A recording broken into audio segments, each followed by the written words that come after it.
year 1267. War hung in the air, its scent palpable.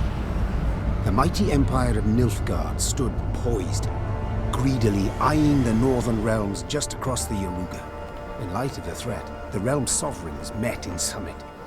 They made declarations, pledged fraternal assistance, forged alliances, and then, in good spirits, dispersed. Among them, Meve, queen of the twin realms Lyria and Rivia. Know the name?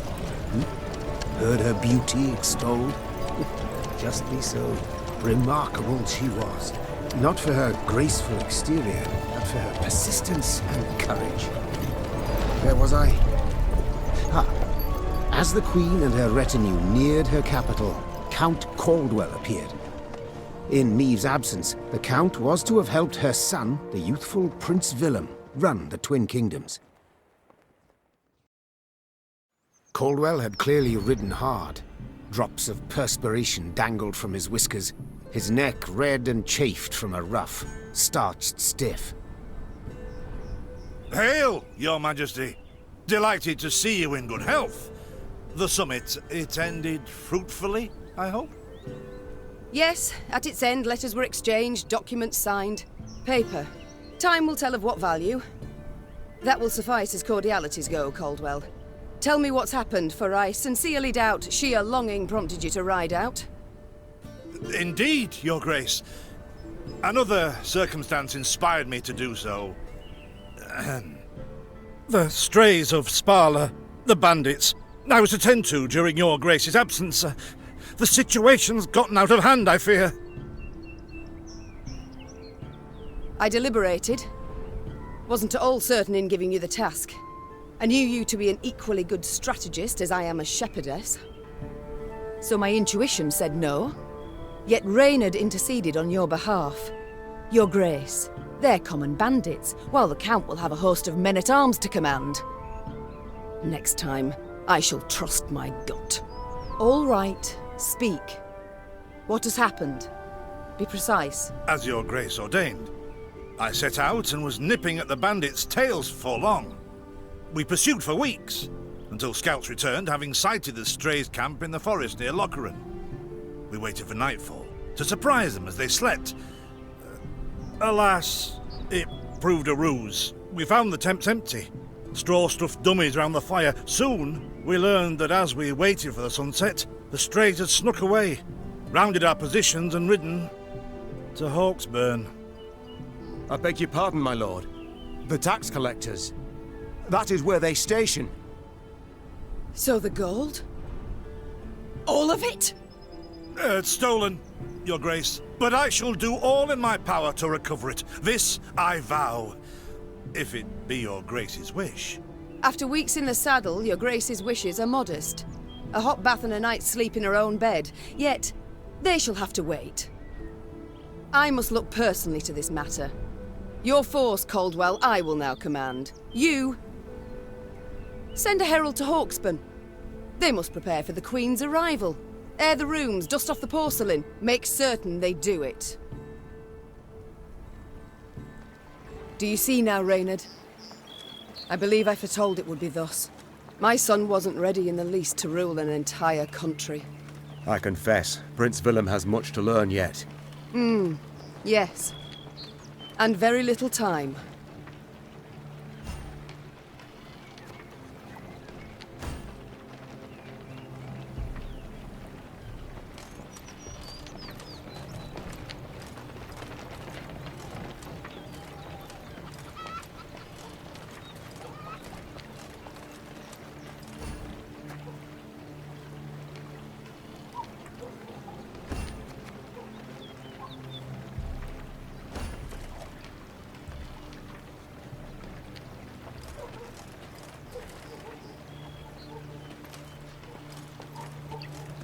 Thought it were bandits riding in.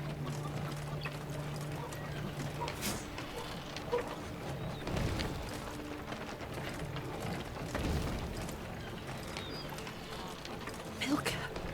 They stretched her over a fire till she told them where she buried her gold. Rather die than tell him she would. But I know where she kept it. Sit tight. Sketch it out for you.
Count Caldwell rode at the column's head, scanning its flanks with a wary eye that, despite his advanced age, proved very sharp indeed. Your Majesty! Bandits! There! At the tree line! The Count's footmen, unaccustomed to escorting their queen, sought to shield her with their bodies and assumed a tight formation to do so. They were promptly knocked aside as Meve charged headlong at the bandits, brandishing her blade and bellowing a ferocious cry. Attack! Charge!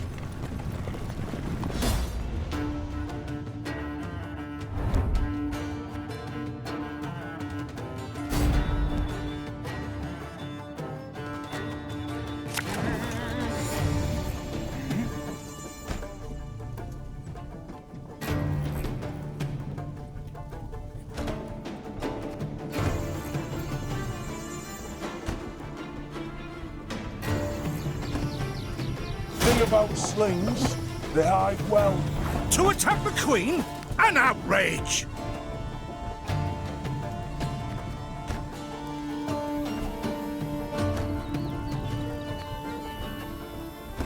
Your Grace, the men await. You must lead to begin the attack.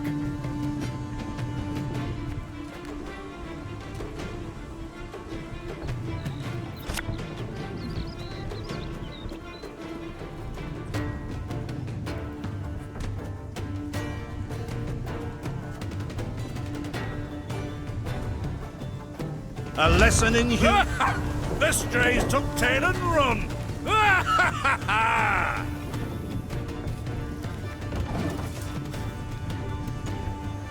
We'll catch 'em all!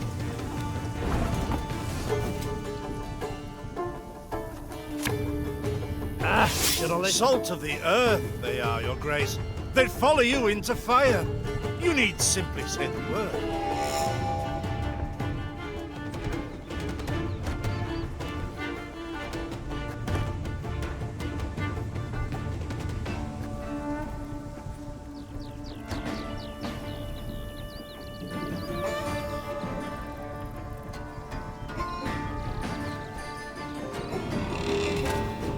I shall teach you to respect the crown, you dogs!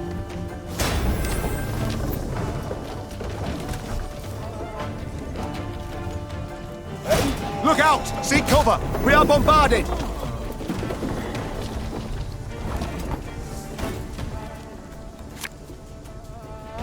Our ballista, your command. Yes! Our victory is assured! Sound the horns! May they sing praises of this triumph for ages!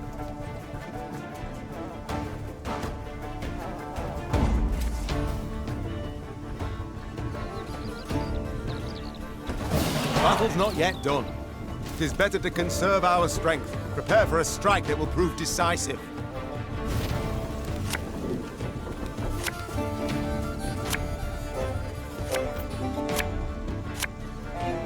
Battle formation! Protect the Queen!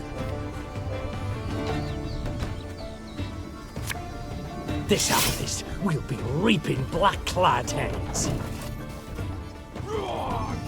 Ever have a storm knock out one of your teeth?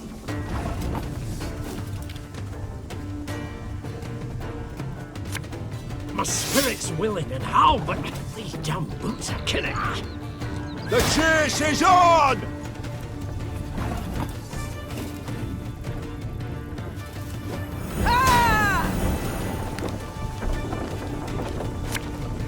I'm a one, sir.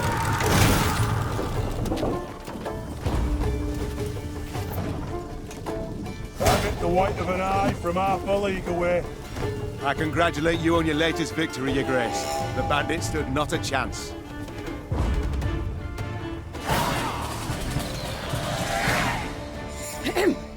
Matters seem indeed to have gotten out of hand, to put it mildly. Meve said, arms crossed atop her shining breastplate. They've grown bold. Doubtless after the raid on the manor, the tax collectors. I've not heard of an ambush on the high road afore. Caldwell explained, avoiding his liege's wrathful gaze. Enough, Caldwell. We must put things right. Come! The Queen's retinue set out, cavalry in front, infantry and arbalists close behind, and, following in the rear, the bandits, bound in chains.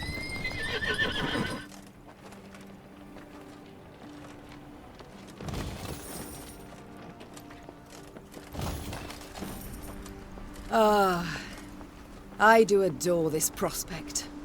Yes. Lyria, the Pearl of the North. With its hills and dales. Why, its beauty matched only by that of its queen. After 3 weeks in the saddle, I've my doubts, Count. We shall pitch camp here. Our soldiers need respite. A spell of it they deserve.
A bit of respite, Reynard. Yes. But if you've any new orders, Your Grace, I can be ready at any... At ease, Reynard. At ease. Don't you find it wearisome sitting alone? Wouldn't you prefer another's company? Swapping tales with the innkeep, even? Your concern, I most appreciate, Your Grace. But I prefer silence. Has it always been thus with you? Ever a man apart? Quite the contrary, Your Grace. As a youth, I gloried in company, delighted in conversation. So what was it that changed you? That delight nearly cost me my head. But do you truly not know the tale, milady? How I came to be your departed husband's aide? I don't, but would gladly hear it. I had but 20 winters behind me when I enlisted. Yet I was granted the rank of lieutenant from the start, not by merit, but by birth. The respect of veteran officers, both my peers and seniors, that they could not grant, nor did I deserve it. To earn that respect became my driving aim, and to seem wise beyond my years, I began spouting off about the king's decisions. This maneuver Reginald botched, that he failed to think through, and yet elsewhere he'd blundered like a schoolboy.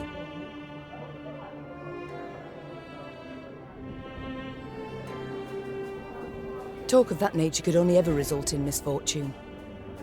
It was not long before I was clanking about in shackles.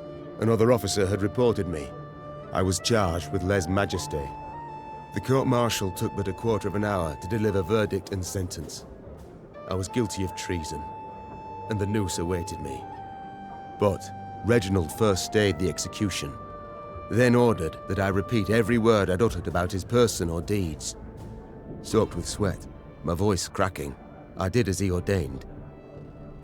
Reginald listened, raptly and silently, and when I'd finished, he declared I was right. He then appointed me his personal aide. A clever lad like you, I can always use at my side. Indeed. Though hardly sharp himself, wisdom in others Reginald both recognized and heeded. It was then I swore two things. Firstly, never again to wag my tongue like a fool. Secondly, never to betray his trust. And you never did. Know what he told me moments before he passed? Trust none of them, Meve. Save Reynard. The old sod was right about that, at least. I thank you for sharing that tale, Reynard. Truly. Alas, I've come to fear Willem might simply not be cut out to be a king, let alone a good one. A harsh judgment, Your Grace. Let's not be hasty. The prince is but 16 summers to him. And is thus fully grown. The crown he should be able to bear at his age. Yet I left the land in his care for but a few months, and look what's become of it. Bandits roam and loot unchecked. We might yet learn of mitigating circumstances, events beyond his control. Would that it were so, Reynard. Would that it were so. Elsewise we must hope Ancaeus will demonstrate more wit than his brother, though I see little chance of that either. It's time I attended to other matters.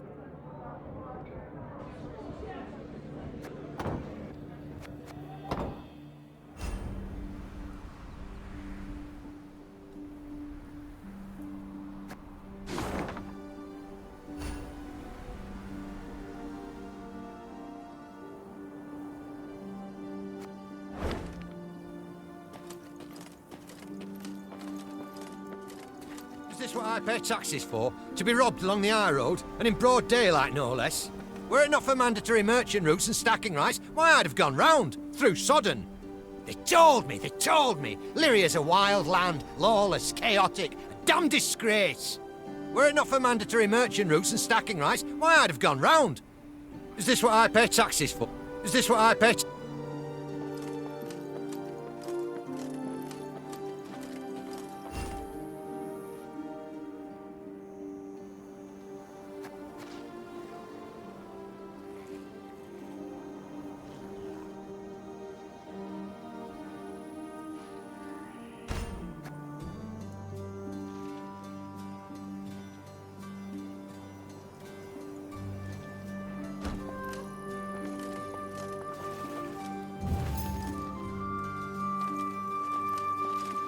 Gods of mercy! Whatever is this filth? Necrophages. Drawn here by blood's scent. For such vile monstrosities to prowl the high roads of my realm. I won't allow it! Attack!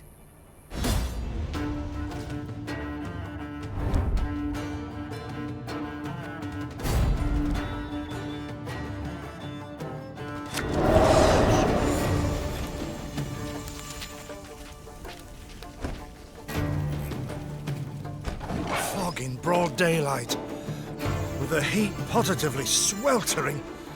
Have we to do with some manner of sorcery? We shouldn't exclude the possibility, my lord. And great caution we must exercise.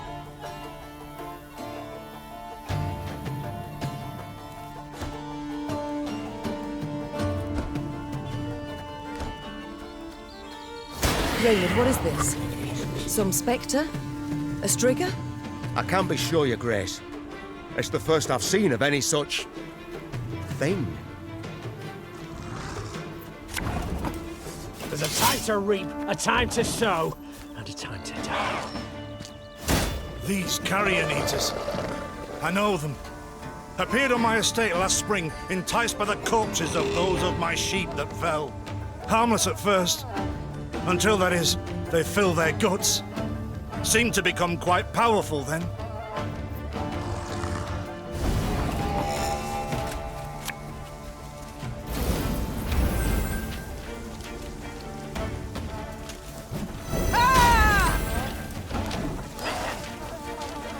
Fearsome they look, true. But they bleed just as we do. Onward! Slay the filth!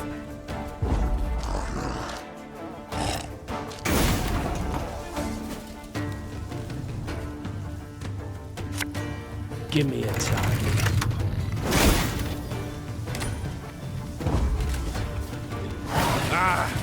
So fortunate we routed the beasts before they had a chance to gorge.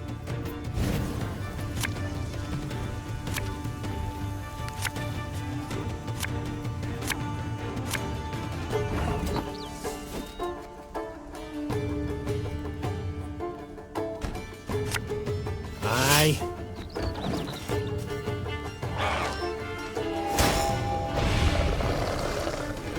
Your grace, yet more come. They fill their bellies, ma'am. This doesn't bode well. Oh no, not well at all. Our ballista, your command. Armor one.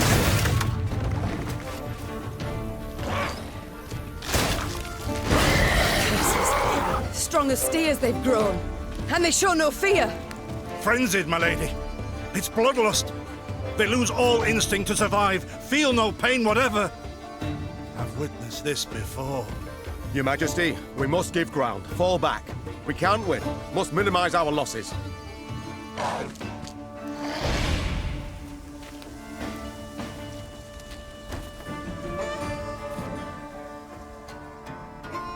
My queen, there is no shame in ceding the field when fortunes turn sour.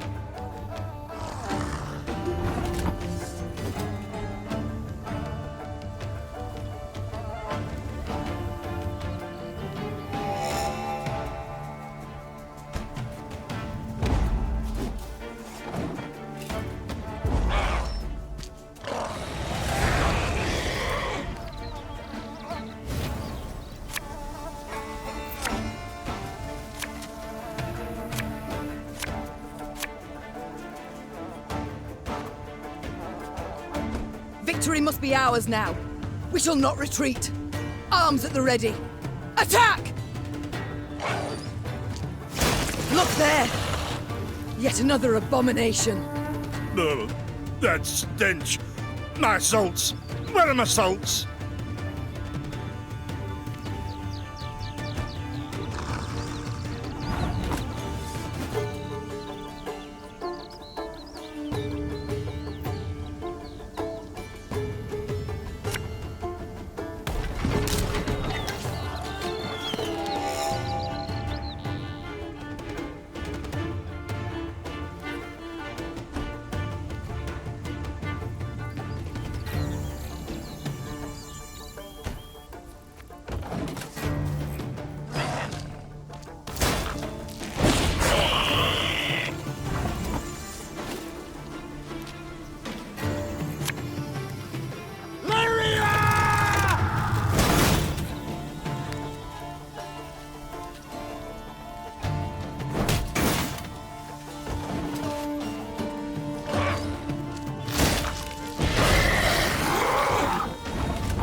Discipline shall bring us victory!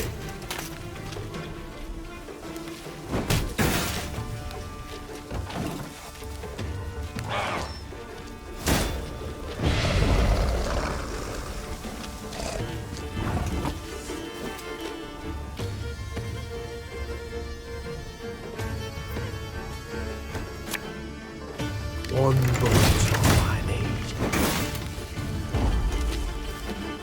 The beasts hadn't a chance against us. Victory is ours.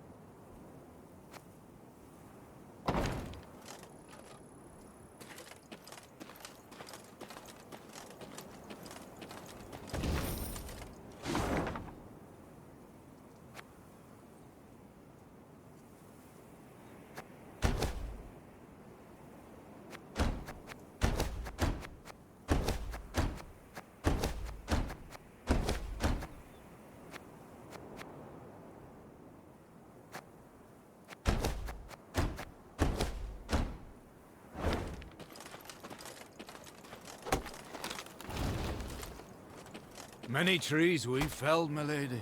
Might you have need of them? So, take whatever your heart desires. They call themselves strays? Well, we'll treat them like...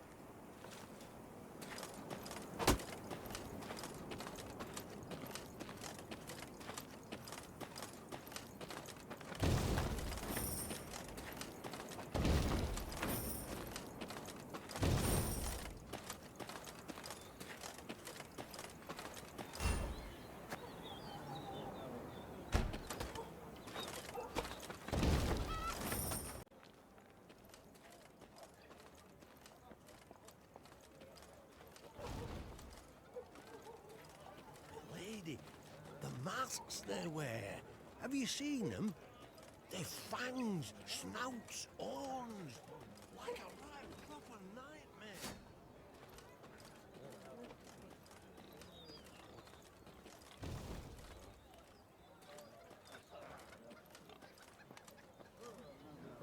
Soon, Queen and retinue arrived at Hawksburn. The men stationed there they found standing at attention, baking under the blistering noonday sun. Your Majesty, Count Caldwell. Stand at ease, Sergeant, and report. The local peasants we've rounded up in the yard, Your Grace. Expect they might have lent the bandits aid. Yet our courtesy hadn't inspired them. They haven't peeped a word. Might it please Your Grace to summon the hangman? He ties a noose for them, should have them jabbering right quick. I'll speak to them first. Your Majesty, for the Queen to question commoners, why, it's simply not proper. Whom for? I shan't be stripped of crown and titles for it, so no impediment do I see. Lead me to them. Bow low for your sovereign, Her Majesty, Queen Meve of Lyria and Rivia. Ha' mercy, Your Grace. We bear no guilt, we simple folk.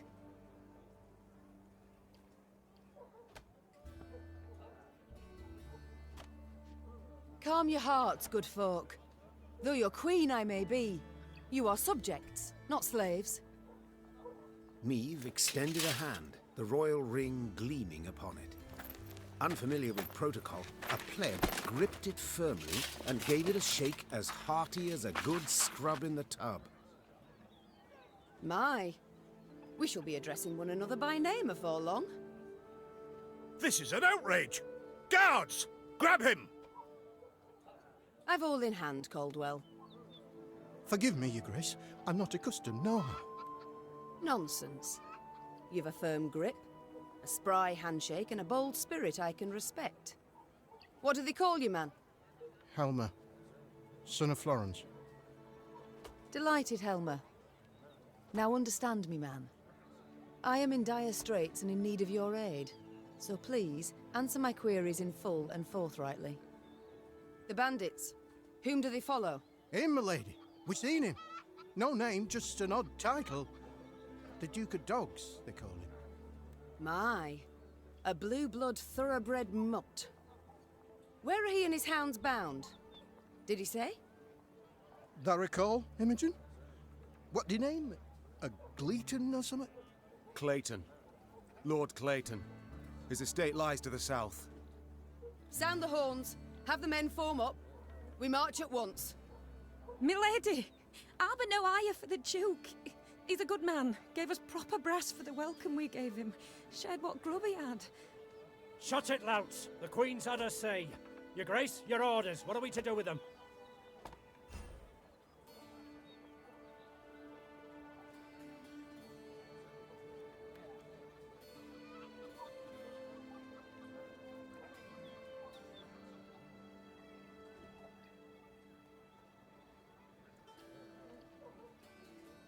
Leave them be. The harvest draws close. Hard work. They'll have their hands full. Oh, milady, thanks be to you, thanks be. I pray Mother Melitele watch over your kind heart. Pray she watches over yours. Should I hear of you sheltering bandits again, of you lying to my officers, I shall return and put torch to every hut, field and orchard. Understood. Meve set off toward Lord Clayton's estate at a gallop, her mount knocking the peasants aside as it kicked up a cloud of dust. The folk of Hawksburn spoke of the royal visit long after, albeit ever behind closed doors and in hushed tones.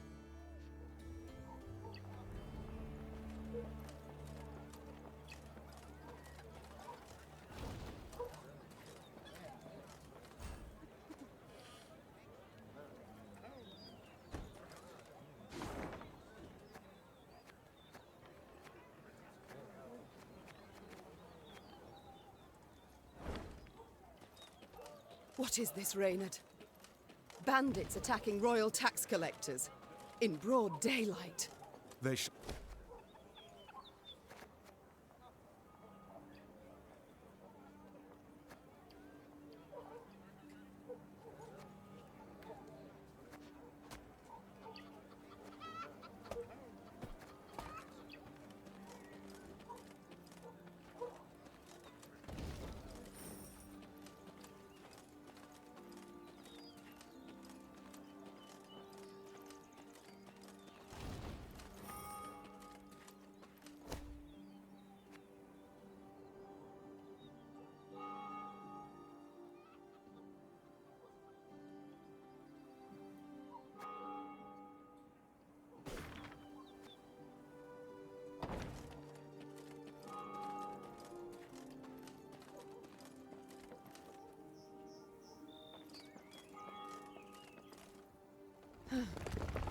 That rumble. What is it? Look out! Rock slide!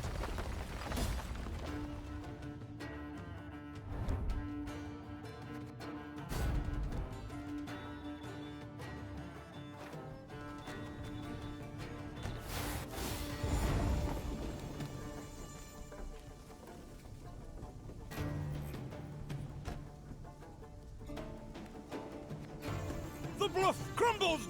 Fall back! Save yourselves! Your Grace, the wagon. We can use it as cover. Forward. We must move it forward. What now? You're far fewer than I presumed. Summon your comrades, damn it! Chop chop! Before I reach for my whip.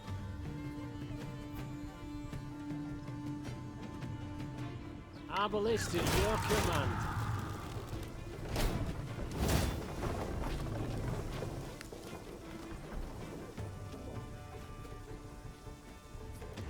Armor wants it. Ha!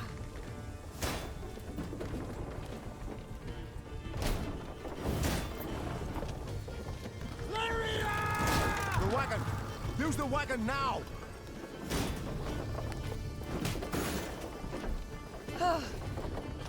We've come through, Reynard. I thank you. The walls of the temple collapsed. The buttresses doubtless damaged by something. Or someone. There's naught we can do here. We ride on.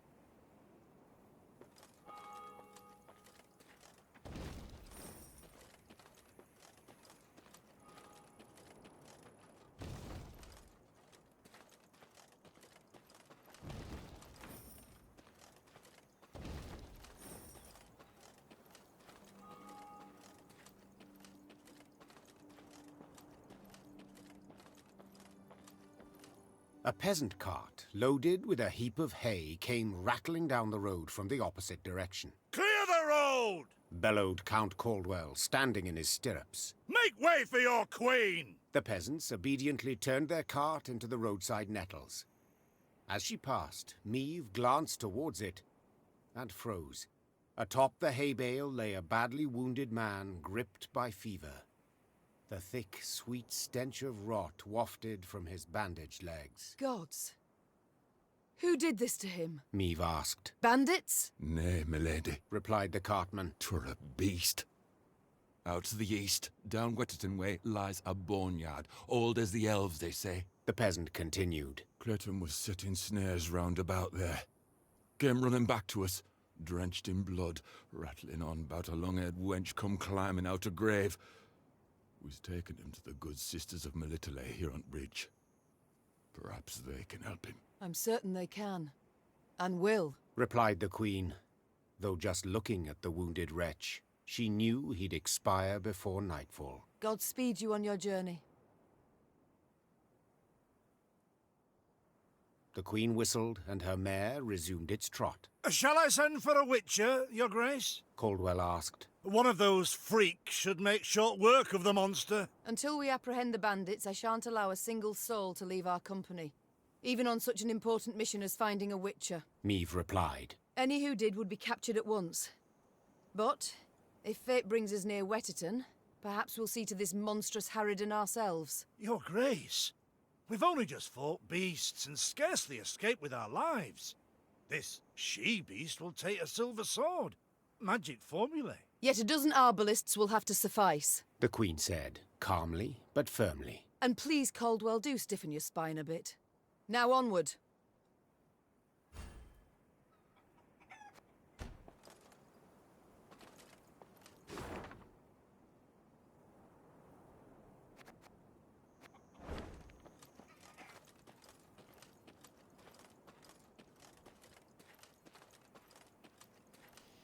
Kneel and pay homage to the gods.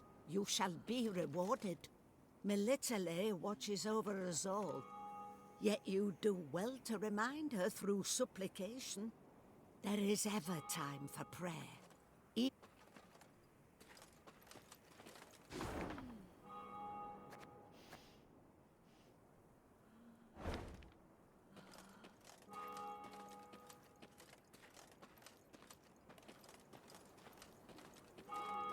Travelling the high road, they heard the bells of a temple to Mother Melitele, situated at some distance. Meve turned towards Reynard. What have we today? A sacred feast? Not that I recall, Your Grace. The Queen's brow darkened, her hands clenched into fists on her reins. Then they sound the alarm. Follow me. Stained glass shards glinted in the grass. Bits of down, ripped from quilts, wafted through the air. The priestesses, gathered in the yard, were seeing to wounded pilgrims, setting toppled, oft beheaded or armless statues back on their feet. What happened here? The strays of Spala fell upon us. Sighed the prioress. Stole the offerings, the monstrances, holy books.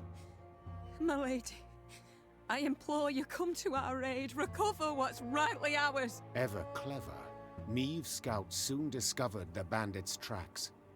They led to some thick hazel groves east of the temple. The perfect place to hide, or to lie in ambush. It's all come clear now. Sabotage. 'Twas the bandits who weakened the walls.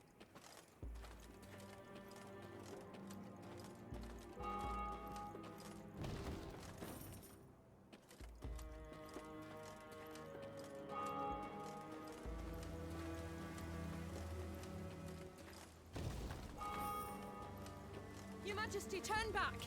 There, something wicked lurks. The dead, as they rest, are disturbed. Something digs up their graves, opens their tombs. The dead, as they rest, are disturbed. Something digs up their graves, opens their tombs.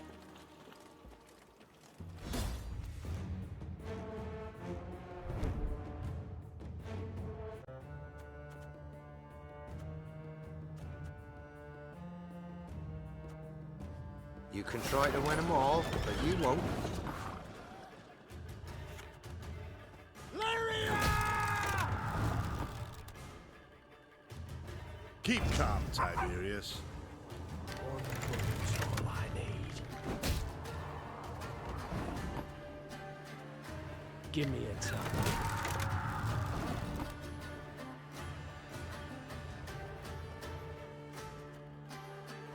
Arbalist to your command.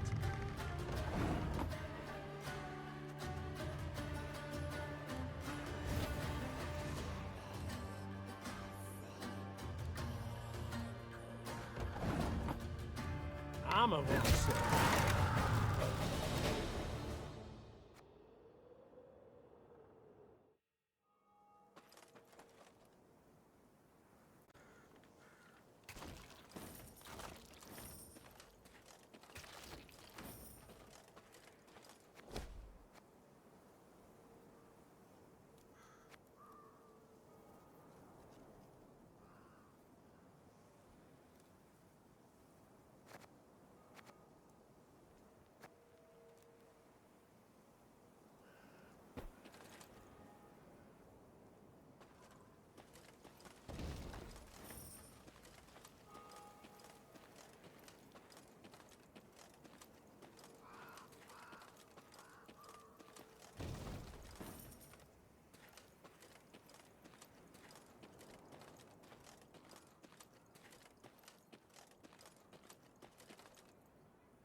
Your Majesty, you return! Our prayers have been answered! May the Mother Goddess watch over you. Your Majesty, you return! Our prayers have been answered!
The bandits had pitched camp in a nearby wood.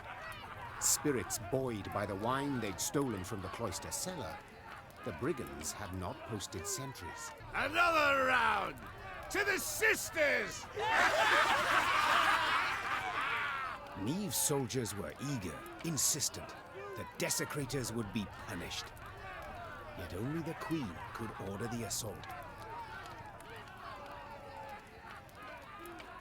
High time we put these strays on a leash. Spat the Queen, spurring her horse. To arms! Follow me! Tankards clattered to the ground as the strays reached for their weapons. The brigands would not even fathom giving up without a fight.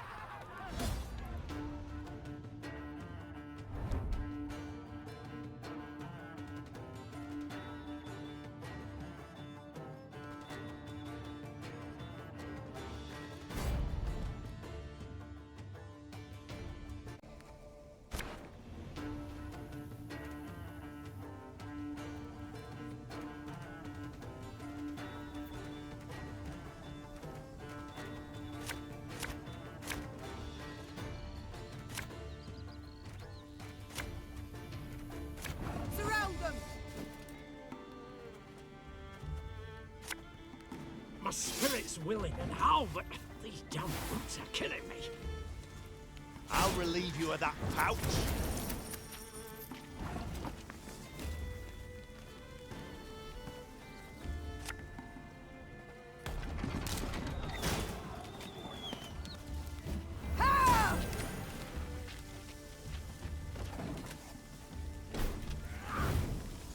Got a death wish?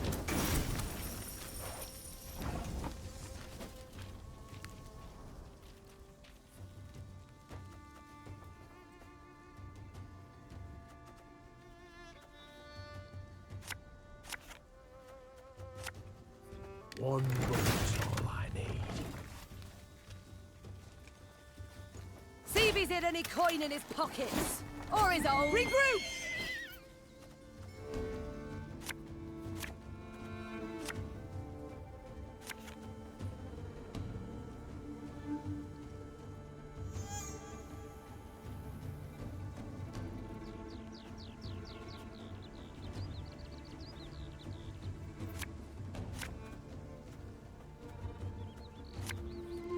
There's a time to reap, a time to sow, and a time to die.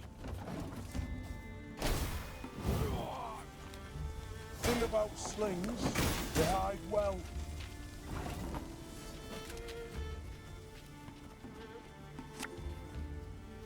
Can't take it anymore.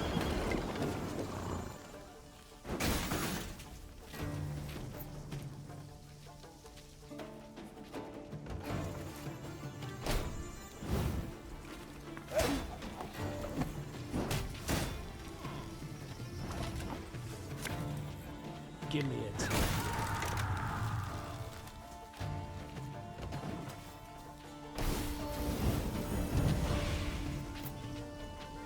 You might have got away had you not been falling so damn much.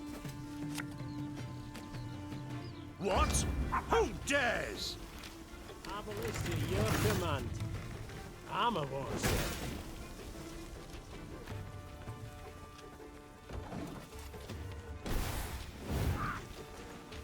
The mist's gonna pass me those lovely earrings? Or do I tear them off myself?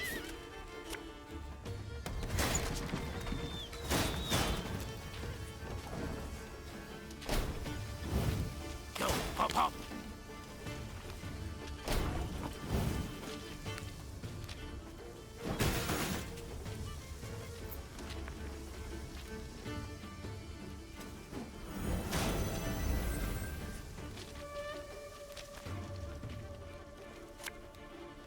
Tell me you jest.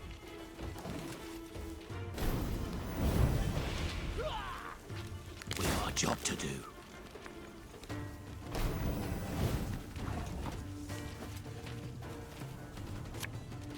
What do you want of me?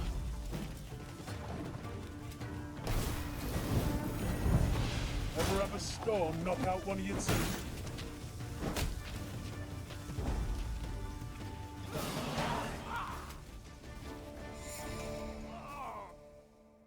The Queen's company defeated the bandits and recovered the loot. Silver chalices, reliquaries lined with mother of pearl, gold-embroidered robes. The priestesses would be grateful to have their treasures returned, Your Grace. They would pray ardently for your victory. Reynard opined. Yet, you could also keep the silver, expend it on the war effort. And who's to say which, prayer or coin, would be more useful? Hard times the realm now endures. The Queen said, after a pause. Yet this can't justify a lapse in principles. No. We must defend them all the more. Meve ordered everything returned to the priestesses. All of it, down to the last gulden. Moved by the Queen's gesture, some of the novitiates joined Meve's ranks, aiming to bring succor to any Lyrian wounded in battle. Queen and company rode off, with no gold to show for their toil, but most certainly richer in spirit.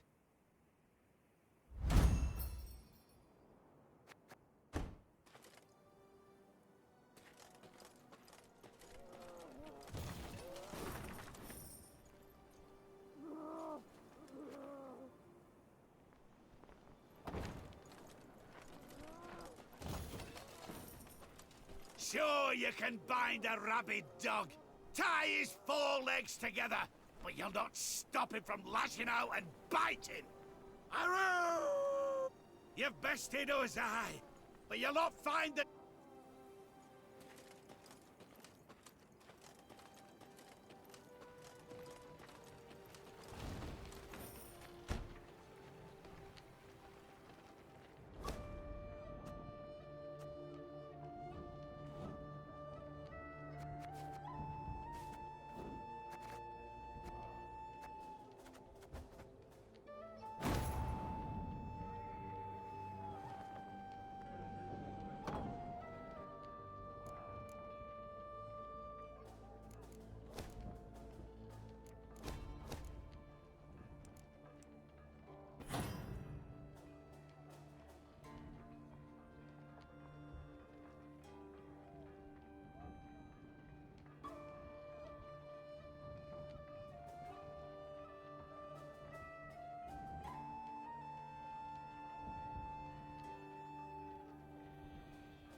Army's a waste of time for one like me.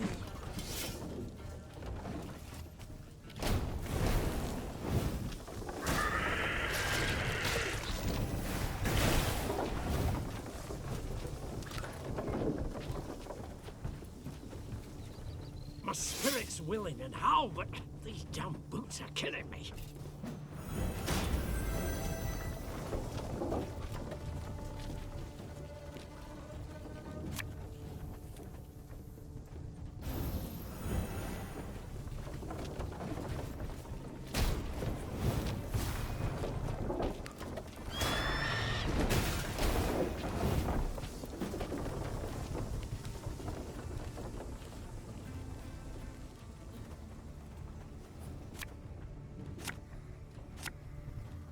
Got any victuals?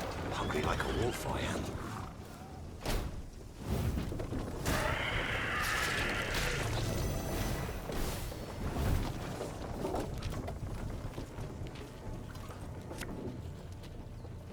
Her Majesty knows what she's doing. Lyria! There's a time to reap, a time to sow. A time to die.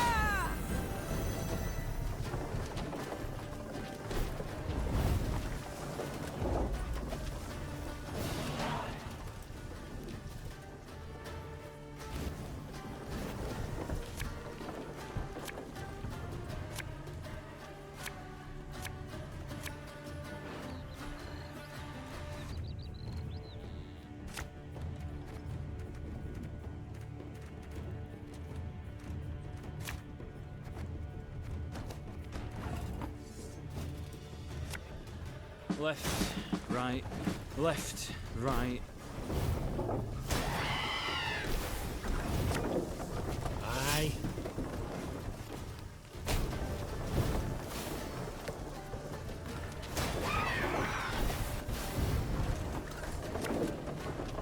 Should have listened to me old lady.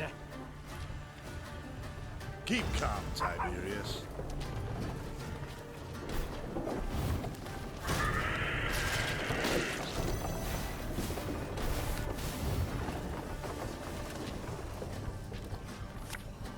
You must sweat like a swine in that jacket.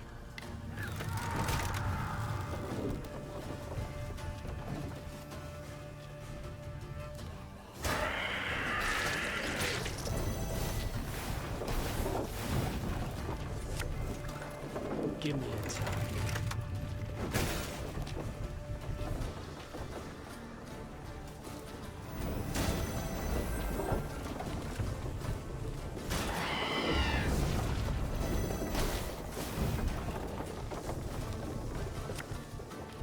Arbalist at your command.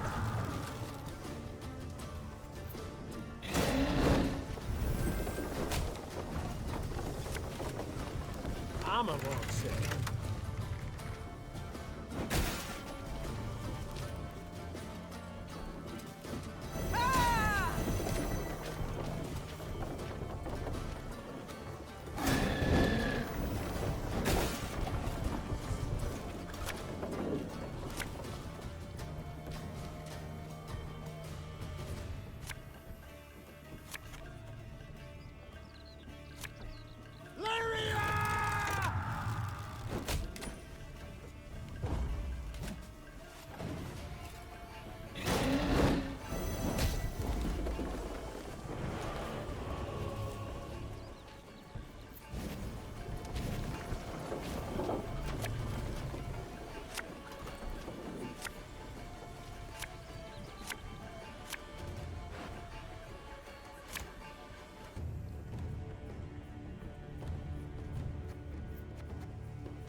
Tell me you jest. If you insist.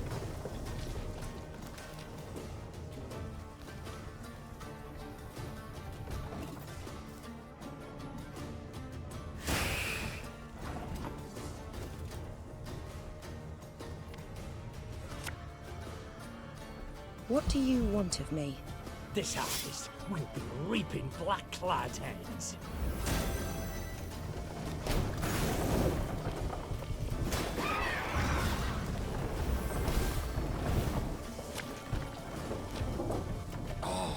Shame about this bloody waste.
Thank you, Your Majesty, on our own behalf and on that of our pilgrim.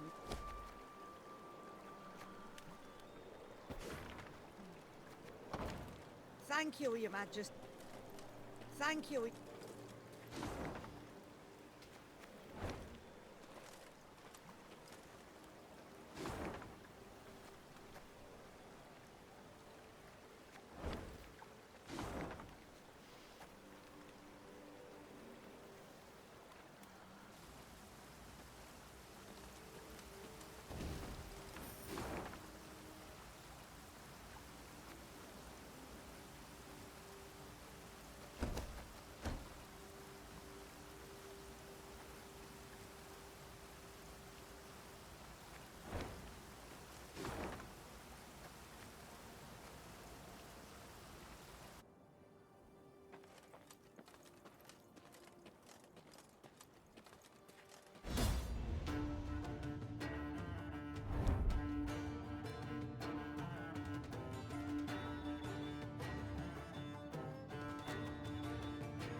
Our ballista, your command.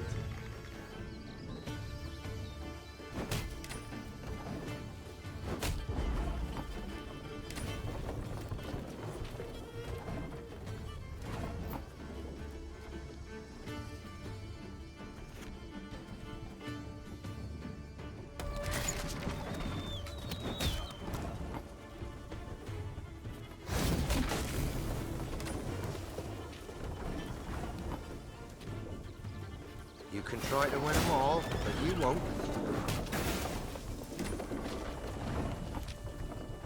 I'm a boxer.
Off to Wetterton, are ye? Bonny tune that. Just the folk a be on shite. Off to Wetterton, are ye? Bonnie tune that. Just the folk are beyond shite.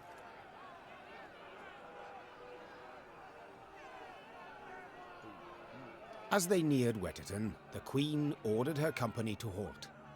She then sent men to the town for supplies. Those sent returned more quickly than she'd assumed they would, their satchels empty, their mounts foaming at the mouth. Your Majesty, the townsfolk have gone right mad. Herded all the elves and dwarves at Market Square. 'Tis a slaughter. The Queen knew well that if she failed to intervene, the town's streets would flow with non-human blood. Just as she knew her meager force might not subdue an enraged crowd.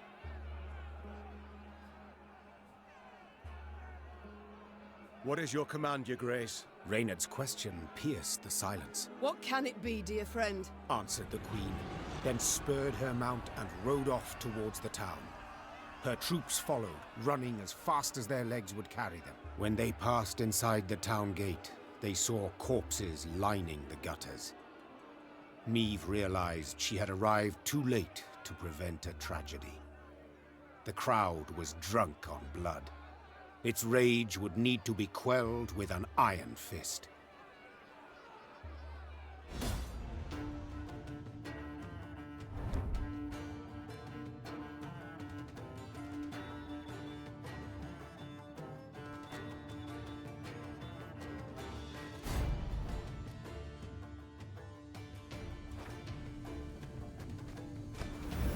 Step away, or see your heads bounce down the cobblestones!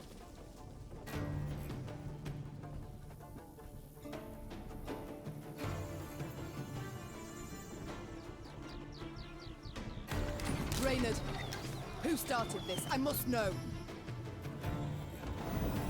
So much hatred.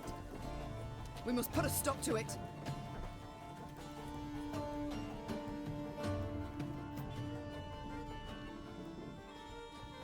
Got any victuals? Hungry like a wolf, I am.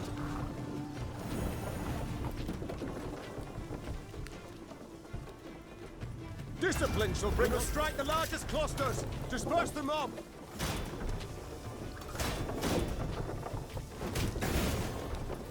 God save us! There's killing everyone! Run for your lives! Happily, Meve restored order without suffering any losses. Reynard then learned that a nobleman's ire had triggered the violence, ire at having discovered a theft. Suspicion fell on the non-humans he employed. He accused them, they protested, and the row soon engulfed the town. But there's something else, Your Grace. Reynard gestured towards an aged man who stood grieving, his face in his hands. I've witnesses who claim the strays of Sparla are the thieves. Though the tragedy seemed the result of a misunderstanding, justice would have to be served. Those responsible for the slaughter would need to be punished. The question was, how severely?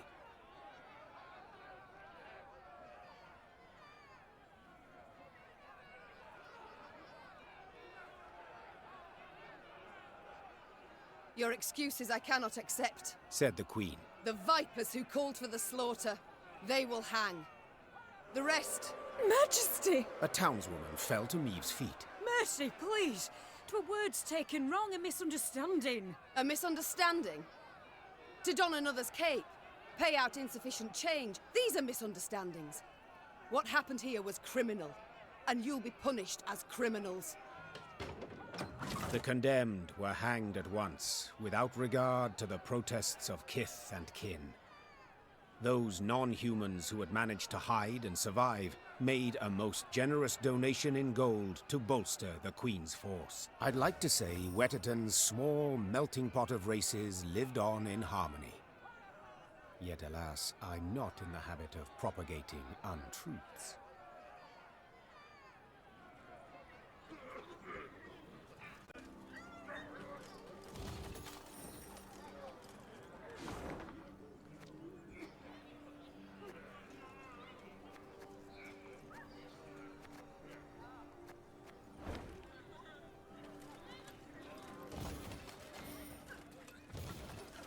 You hanged good folk today, ma'am.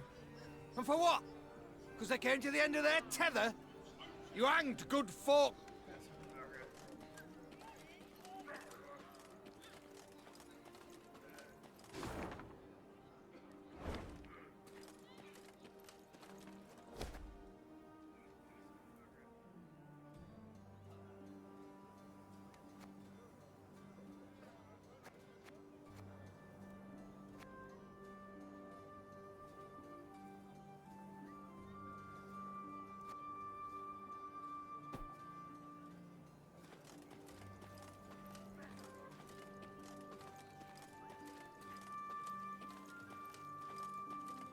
The Lyrians entered the graveyard.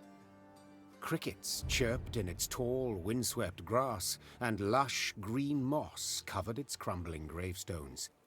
Only a fresh bloodstain upon a mausoleum wall suggested that something disturbed the dead in their rest and hunted the living. Save your tears, throw earth your grief. An eerie voice sang, its ghastly lament standing Meve's hair on end. Soon your life too shall cease as you pass into the eternal glow. A pockmarked, pustule-ridden creature crawled out from behind some gravestones. It vaguely resembled a shriveled, hunchbacked hag, until its head split into two halves, forming a tooth-spiked maw. Attack! Everyone!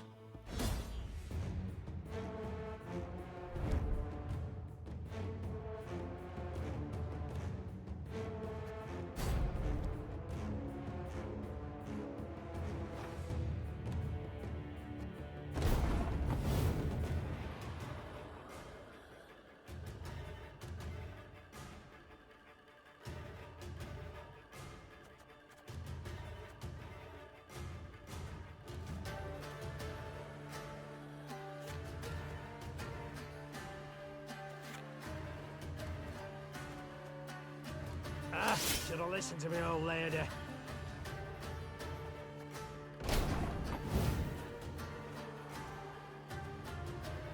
One bullet's all I need.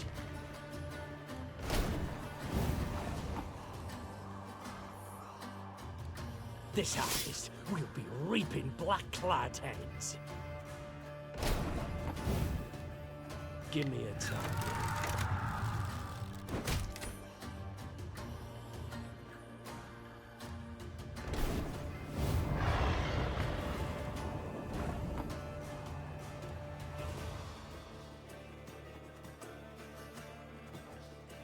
What? Who dares? Our ballista, your command.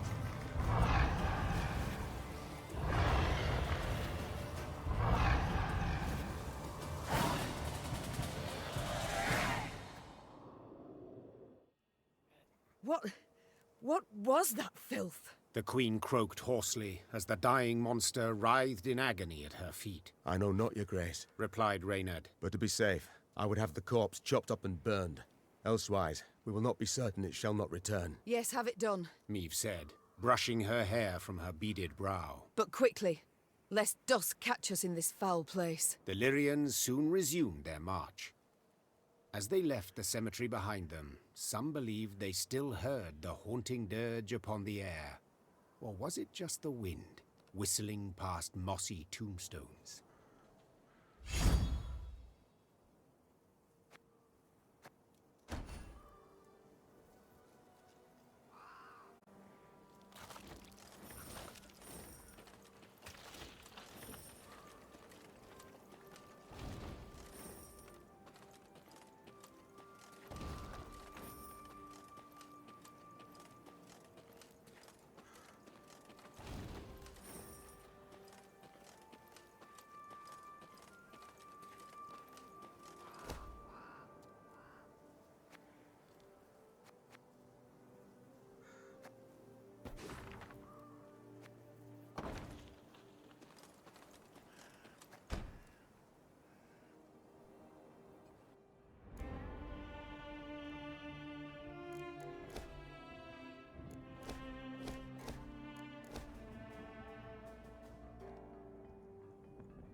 Some bandits on thy road round here.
Those bandits, dressed as demons they was, horns on their heads and pig snouts instead of noses. Those bandits.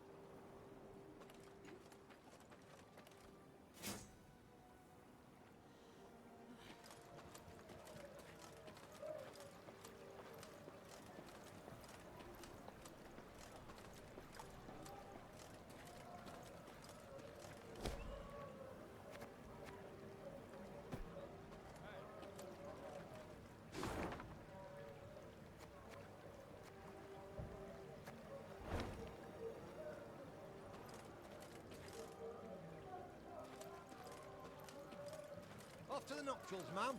Walk across this bridge here, then ride on straight as piss. Down an arrow.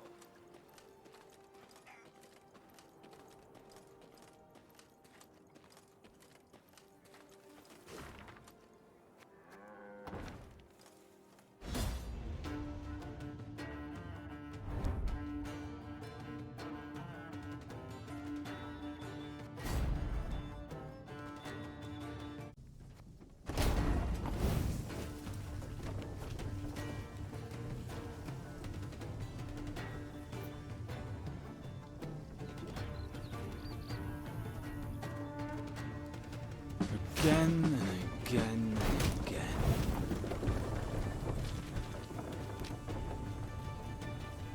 Arbalist to your command.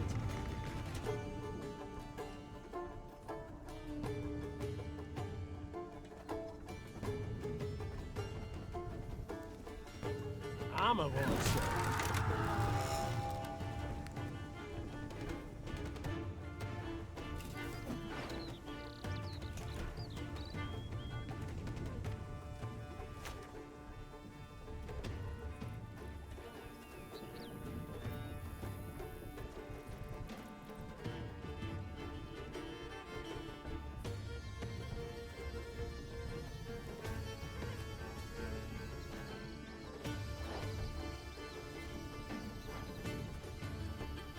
Her Majesty is exceptional.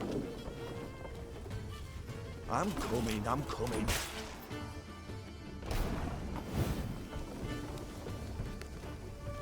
Lyria!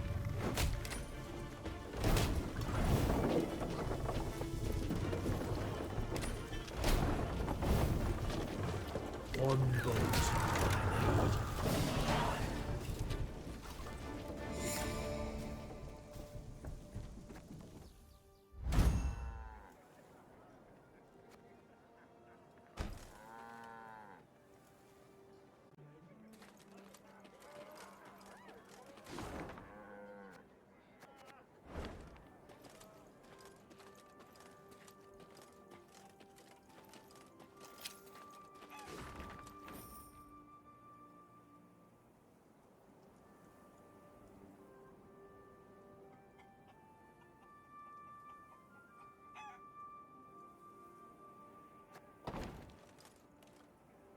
The Queen rides her there. The Queen. She'll smite the bandits. Save us, one and all.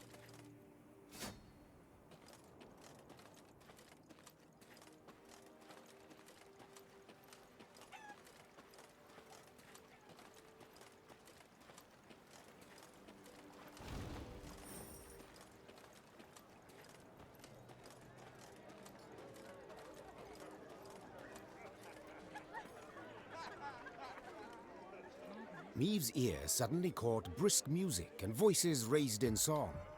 She had no doubt. A wedding ceremony had just begun in a hamlet just off the high road. When the bride's father spotted the royal retinue, he rushed up to beg the queen to bless the newlyweds. Meve obliged cordially. Encouraged, the father boldly invited Meve and her court to join in the festivities. You do us a right honour, my lady.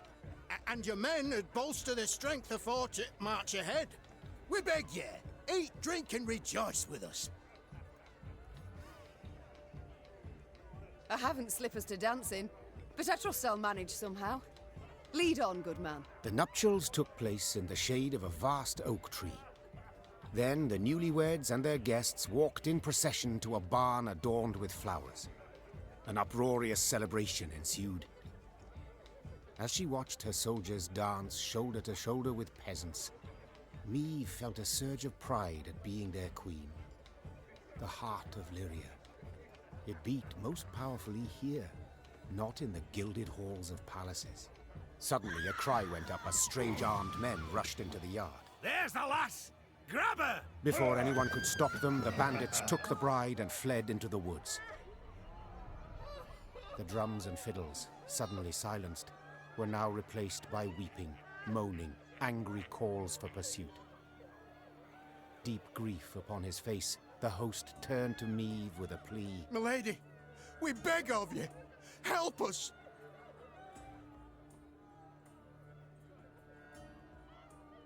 We'll not leave you wanting, good man. Shouted the queen, slipping her feet into her stirrups. Follow me! Yeah! The earth trembled beneath the weight of horse and hoof. Tankards laid out for a midnight toast to the bride and groom clinked prematurely in the quake, and the Lyrians charged forth into the dark wood.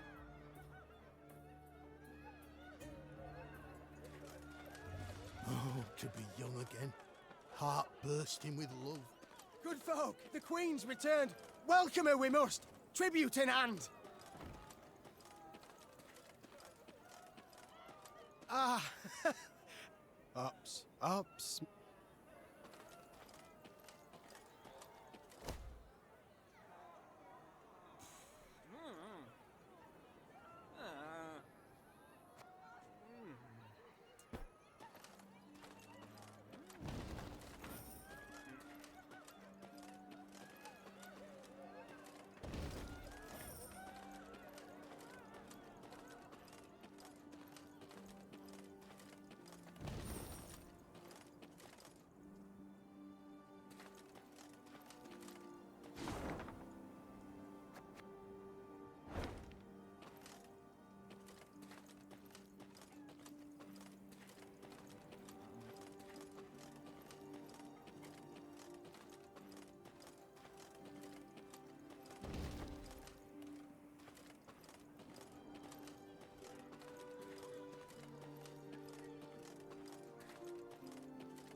Though the Lyrian cavalrymen had imbibed spirits throughout the night, they not only managed to stay upright in their saddles, but even gained on the bandits and cut off any chance of escape.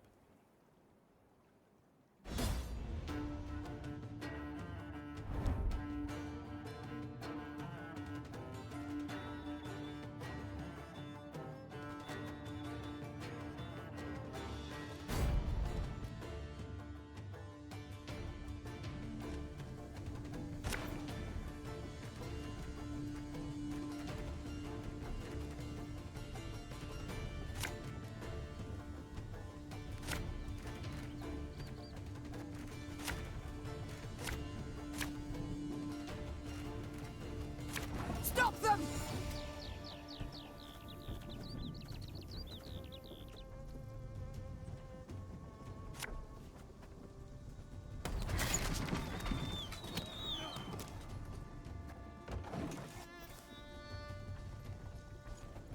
Yeah, yeah!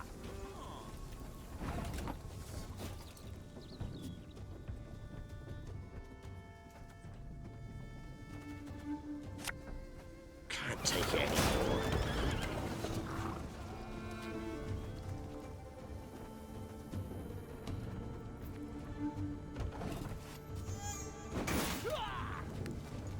We'll catch them all!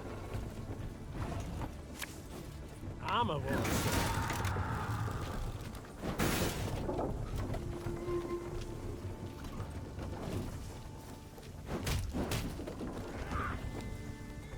Watch your heads! They flee! We must stop them!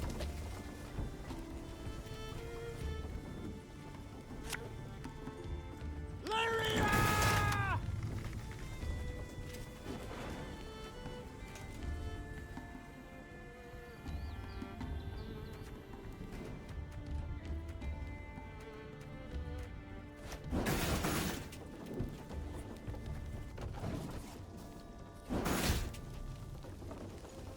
Catch!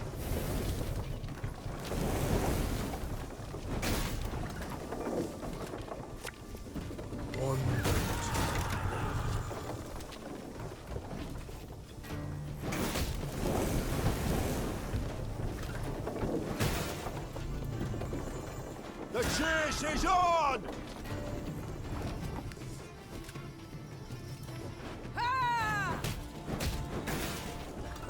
We have them, Your Majesty!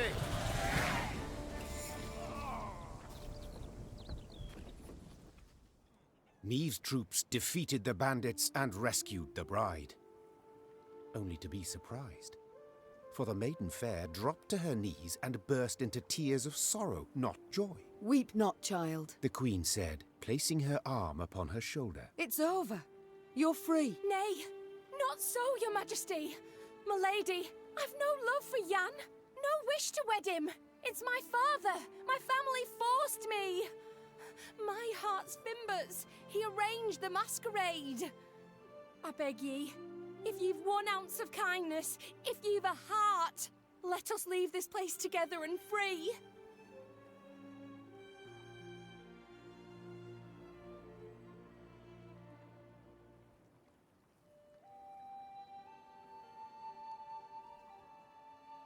Oh, I've a heart, Answered the queen. yet I've also a head with which to reason. Your beloved spilled blood this day. A grave crime. He shall answer for it. While you, my dear, must go home. Upon spotting the queen returning with the bride, the revelers ran out to meet them. Not wishing to rile the crowd, Meve revealed the truth of the matter solely to the newlyweds' families. They, in turn, annulled the freshly made union and, in gratitude for her aid, gave the queen all the gifts the guests had brought.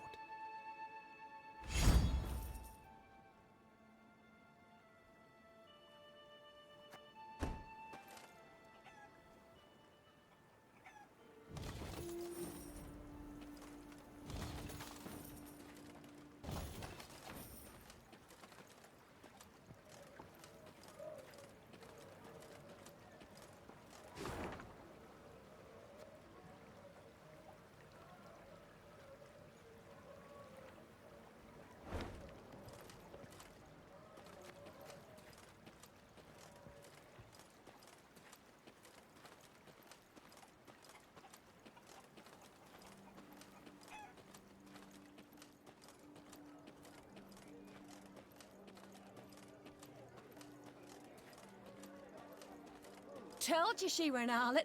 Told you she'd mean trouble.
Oh, to be young again.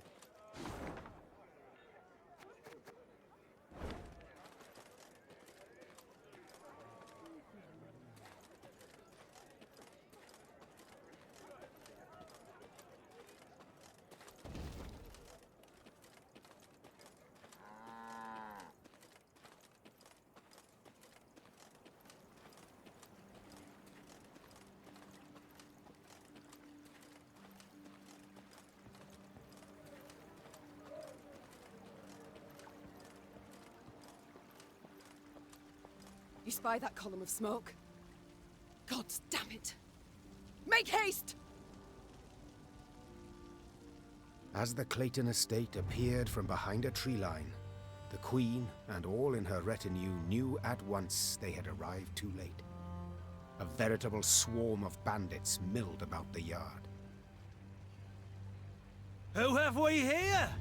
I'll take a gander, lads. The Queen herself has deigned to come and see us. See you, then kill you.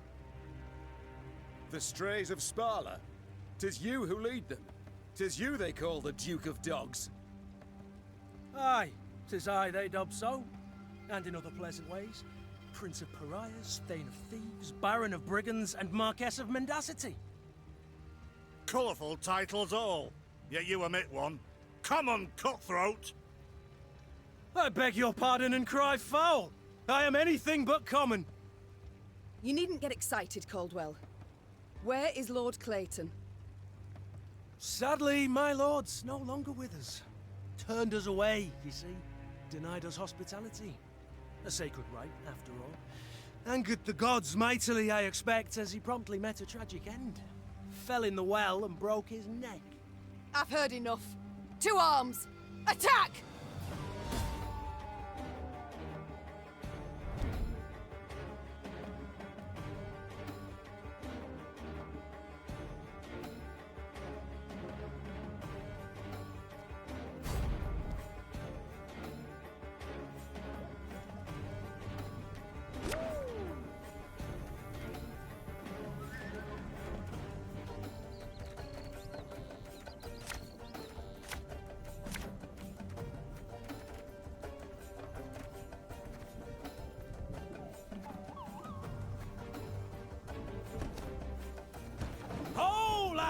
What say we throw this queen a ball? The chase is on!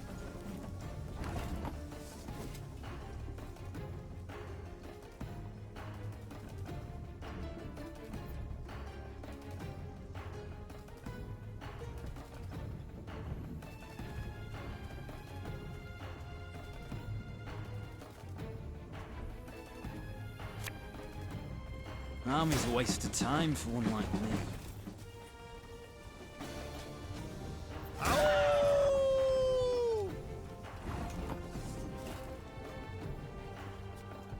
Left, right, left, right.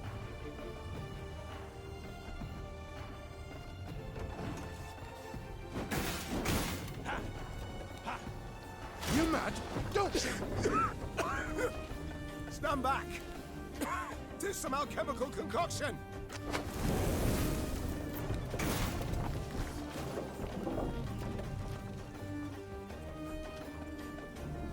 There's a time to reap, a time to sow, and a time to die.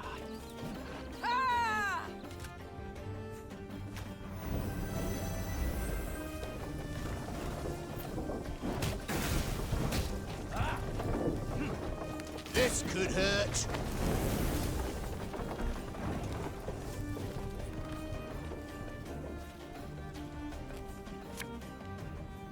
Again and again and again.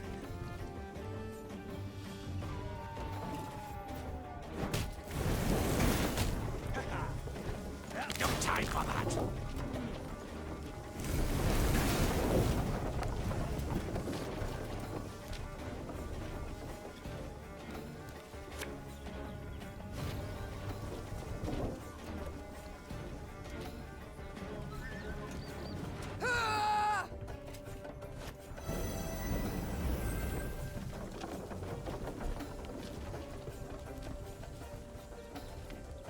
We must trust each other.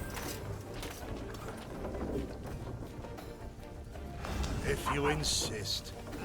Don't listen to the old lady. Ours is not to reason why.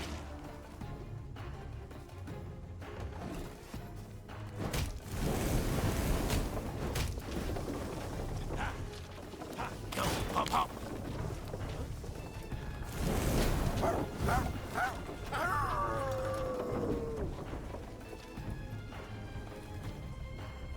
We got a job to do.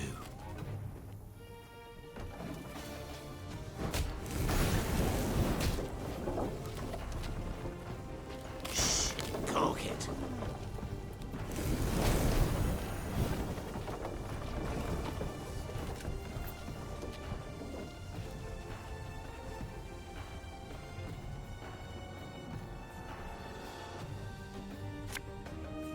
Lyria!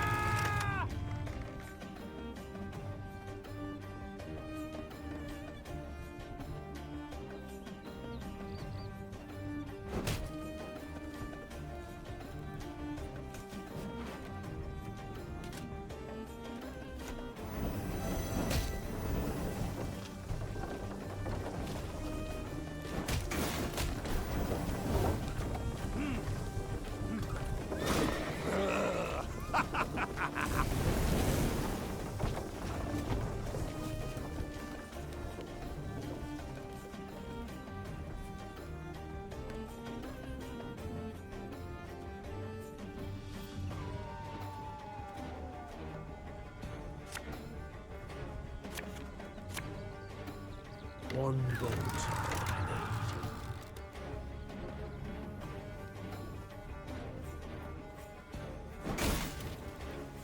Well, well, my congratulations.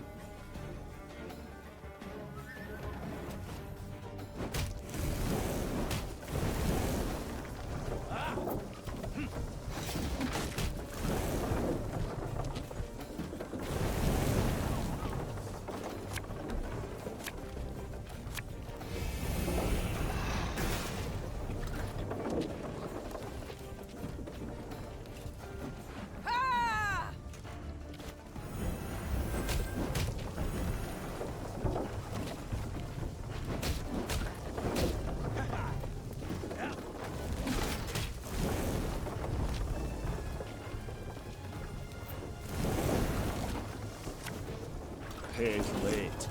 Again.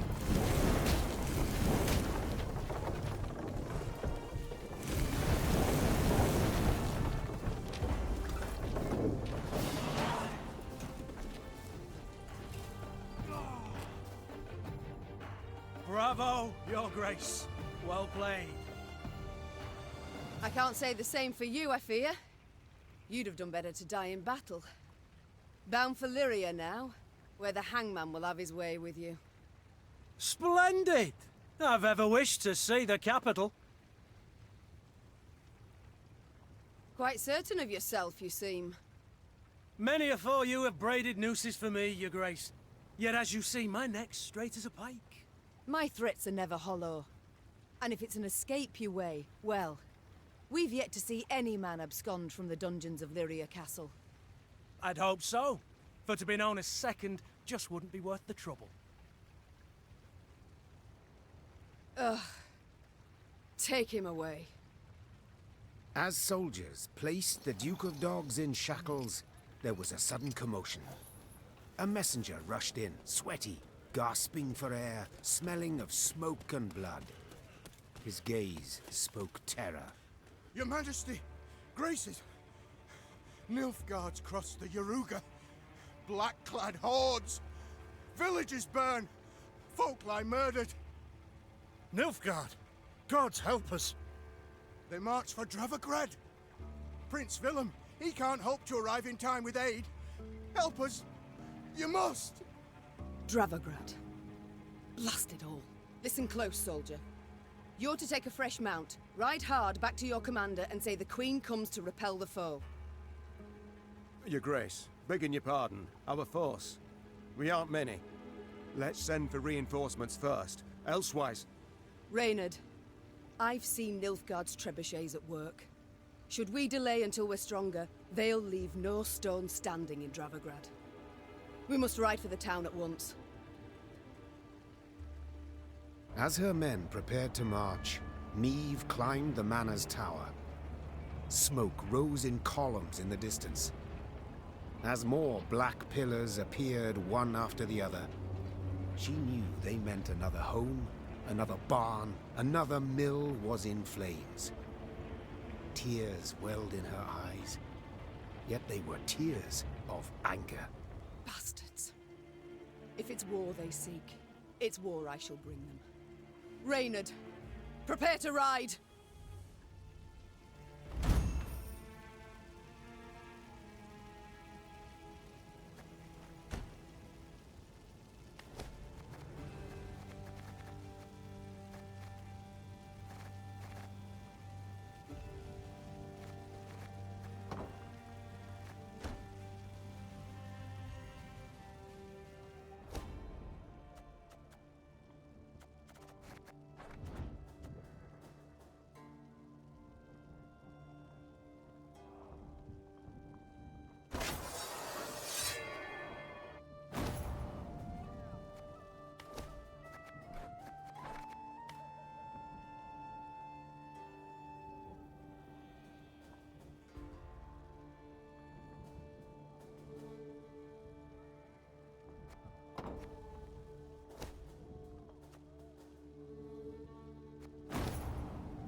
First bandits, now this.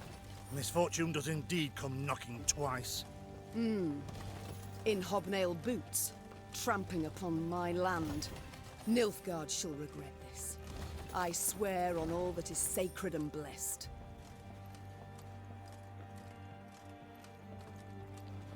Suddenly, Meve's force found itself marching straight towards a Nilfgaardian company. To the Queen's surprise, the invaders did not immediately assume battle formation. They proceeded instead in her very direction without a sign of panic. The man leading the Nilfgaardians was clad in rich robes. He exuded pride and the scent of musk. I am Aedirn var Vdifir, Your Majesty. I was asked to present your esteemed grace the ultimatum of the forces of the Empire of Nilfgaard. The envoy cracked the seal on a scroll, unfurled it, took a deep breath and began to read. I, General Ardal Ebdahi, demand the immediate and unconditional surrender of Lyria and Rivia. Elsewise, I will burn down every city, town, village, and temple, place all your subjects in chains, and your armed men, defeated and captured, I will hang along the roadsides as a warning to all others in the barbarous north.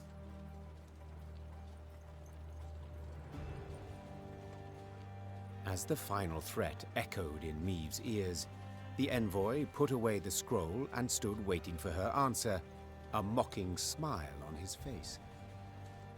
He allowed himself this insolence, believing the immunity accorded diplomats would shield him from any form of royal ire.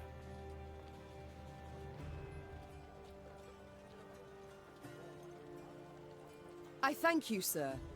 A sophisticated missive that proves beyond a doubt Nilfgaard's superiority over the culturally backward north. Answered the Queen in a voice frostier than Mahakam's snow-capped peaks. To delay this matter I see no reason, so I give you my response to His Excellency. Go ahead and try, Whoreson. That said, Meve slapped her mount with her reins and galloped away, leaving the Nilfgaardians in dust. Envoy and escort turned to go whence they came, the Lyrians sending them off with a din of whistles and curses.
New orders?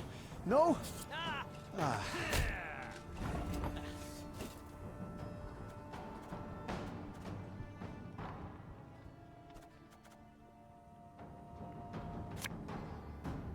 Got any victuals? Hungry like a wolf, I am.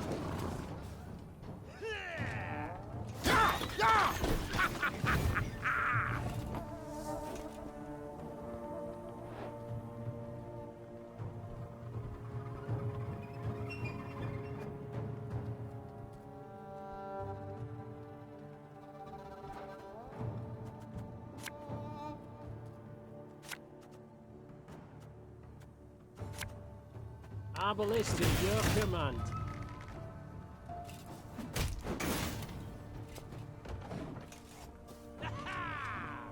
Elherzer! Yes. Teufel! My boots got sand aplenty in them. Left, right, left, right.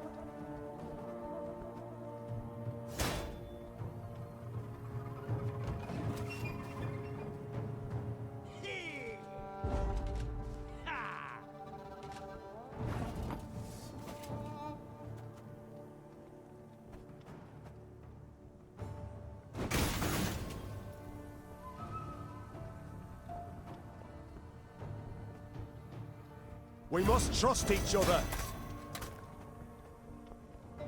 I'm a mouse.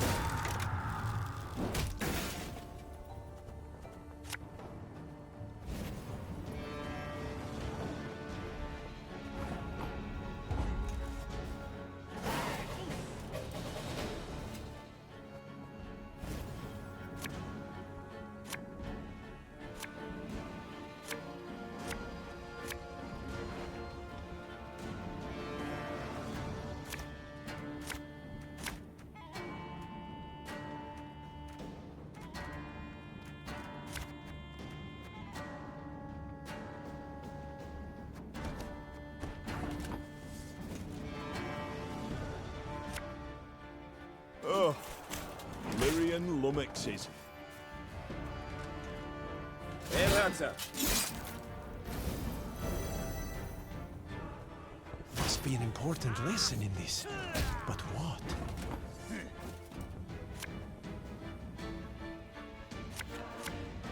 Tell me you jest. Again and again and again.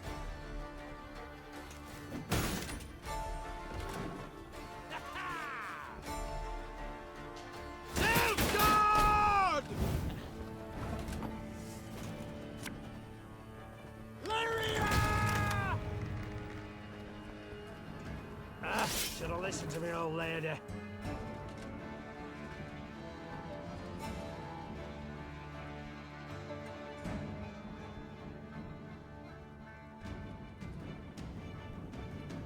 Yes.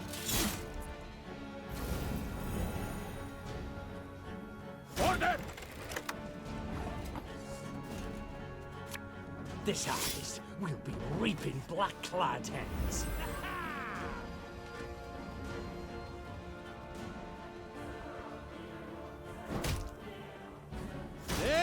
Retreat!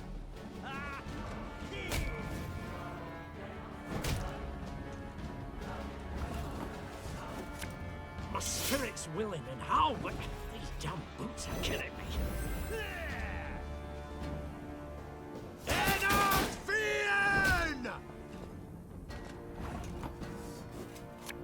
There's a time to reap, a time to sow, and a time to die.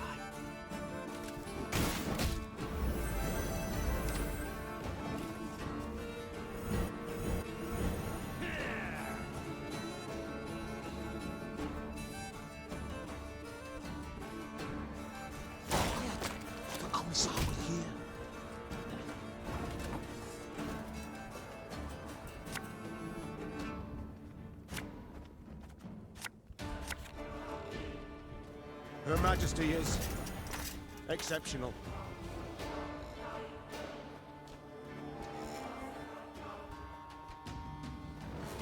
If you insist.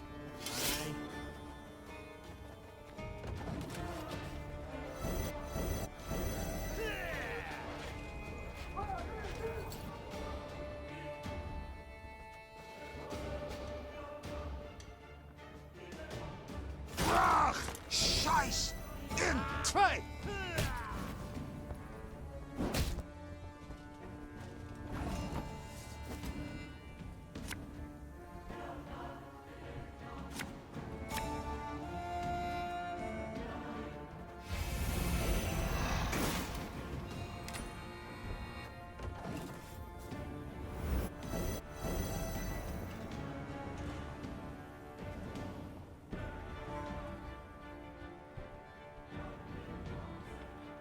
to the front yet again.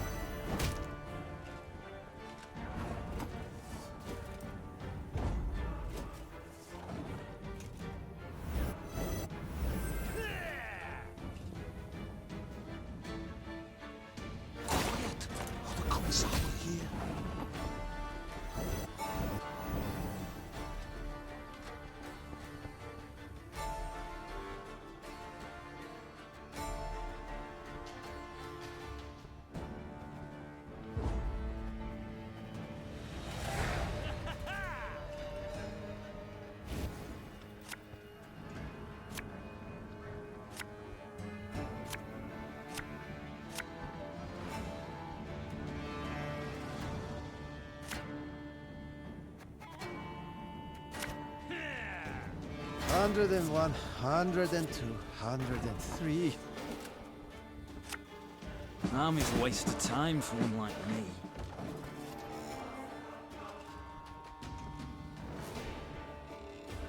Hundred and 52, 154.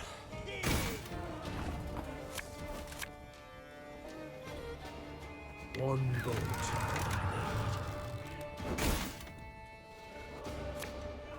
What do you want of me? Should have listened to me, old lady.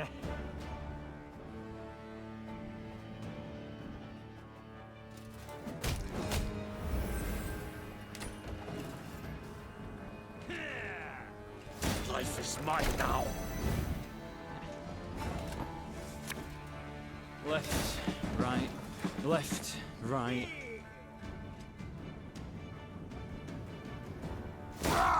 Scheiß in zwei!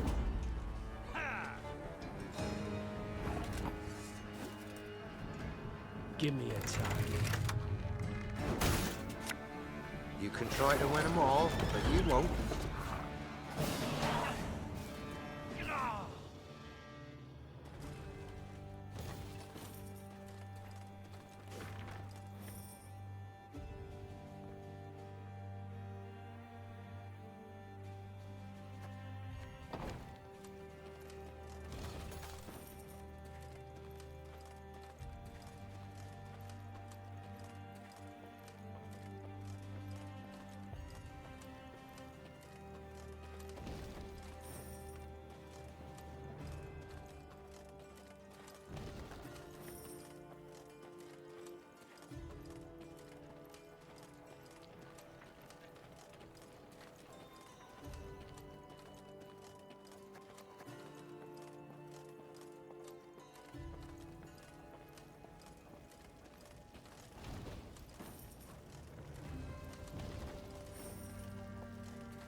Arbalist at your command.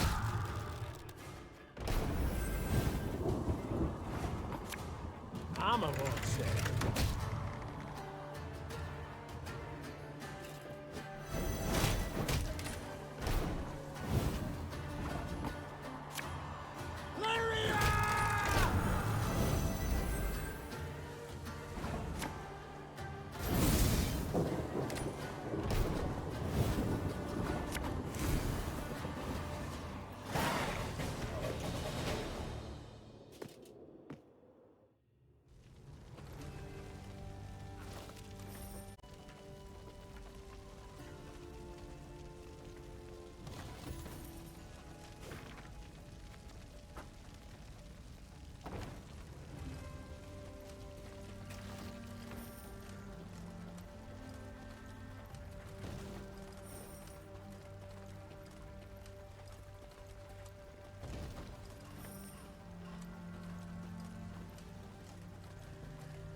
Then one day, gazing towards the horizon, the Queen spotted Lyrian banners whipping about in the wind. At long last, She said with a smile. Meve resolved to speak with the commander, one Baronet Eldar. It was the first time they met, and the youth very much impressed her. Yet instead of questioning Eldar about the foe's troop movements, Reynard took the conversation down a seemingly irrelevant path. And how's your father, if I may ask? In good health, I hope? Yes, though he still nurses that bump he suffered while hunting last winter. Yet he's not one to complain. I'll tell him you asked. Irritated at the trivial nature of the conversation, Meve gave her horse a dose of her reins and cantered off. Once Eldar and his men were safely behind them, she took Reynard aside. Reynard, this is no time for gossip and pleasantries. We are at war. Yes, Your Majesty. And in such times, little should be taken at face value. Even a man's name. Get to the point, Reynard. Eldar's father died a month past. His son, I venture, should have known as much. But that means... Oh, the bastard. Impeccable accent, though. I fear he's rather representative of what we face. Nilfgaardian spies are ever well prepared. Tell me, how did you know? He wears no mourning on his armor. Were it not for that, I dare say I might never have guessed. What are your orders, Your Grace? To observe these Nilfgaardian mummers?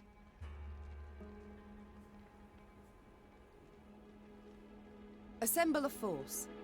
Tell them to follow our new allies. Observe them closely. As you wish, Your Grace. Reynard's scouts did as ordered, watching the false Lyrians while themselves remaining unseen. Soon after, a scout returned with news that the false Lyrians seemed headed for Rastburg, a castle several leagues to the north.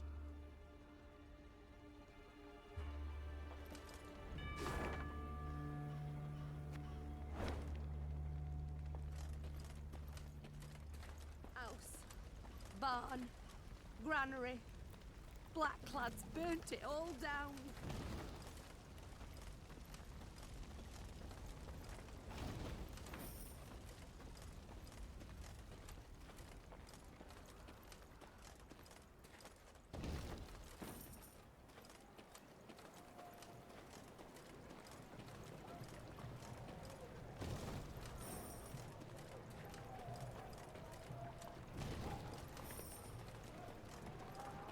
The false Lyrians approached Rastburg Castle. They sought to convince the defenders to open the gate. As their commanders negotiated with the commander on the ramparts, the remaining infiltrators crouched hidden behind a wall, awaiting the signal to rush forth. Time for Baronet Elder to join his falsely claimed father, muttered the Queen. Follow me!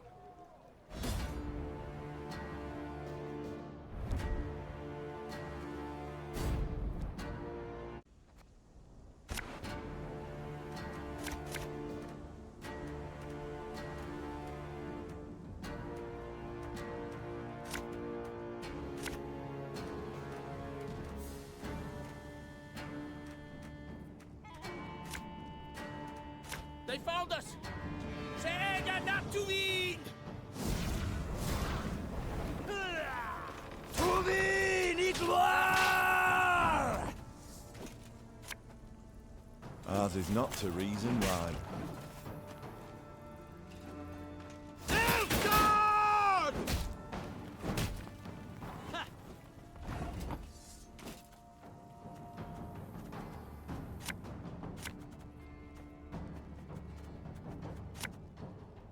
Give me a time.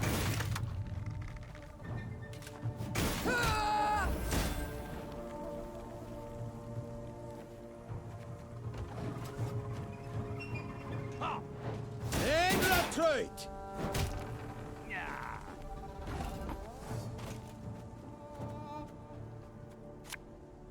There's a time to reap, a time to sow, and a time to die. Alba! Aye.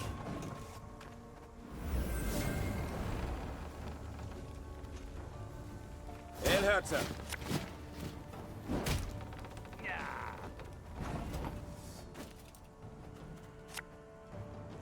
Our ballista, your command.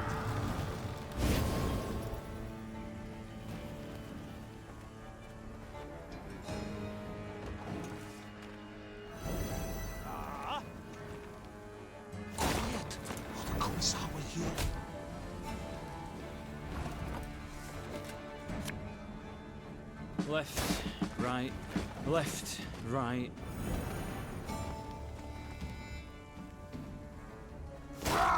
Scheiß! In zwei! Armor won't stay.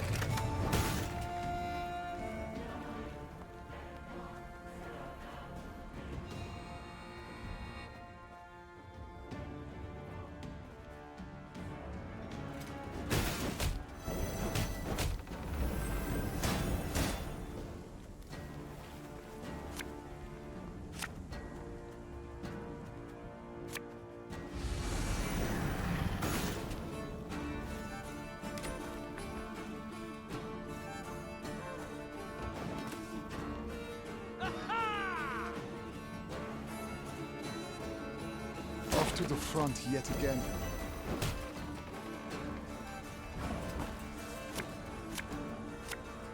Discipline shall bring us victory!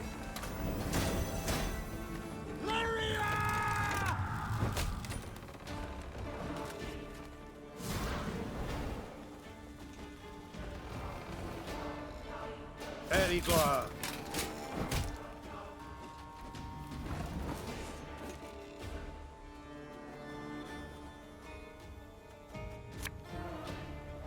One bullet's all I need.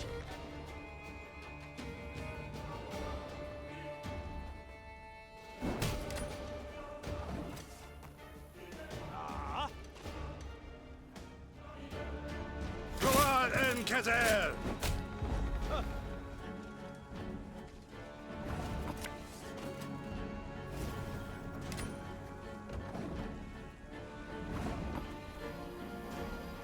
Company! Forward march!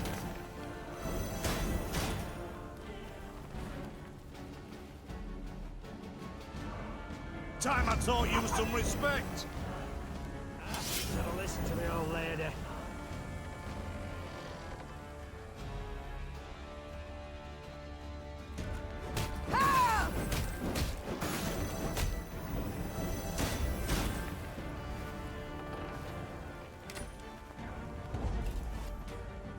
The castle is secure, Your Grace. The Nilfgaardians found themselves in a clinch. As boiling oil and tar rained down on them from the walls, they attempted to retreat. Yet Meve's halberdiers cut off their path, and at the fight's end, Meve was victorious. The garrison commander now knelt by the body of the purported Baronet Eldar, in truth a Nilfgaardian spy. He shook his head in disbelief. He addressed me by name. Knew our watchwords. Why, if you hadn't come along, Your Grace, I fear even to think on it. Let this be a lesson, then. Trust no one, not a living soul. Though victory was theirs, the Lyrians left Rasburg in mightily low spirits. They now knew well that Nilfgaard's spies were no less a threat than its heavy cavalry, than its war machines that spit fire. Milady, if I may, the enemy yet lurks. You must bolster your force. You must incorporate a detachment from my unit.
What the devil is going on?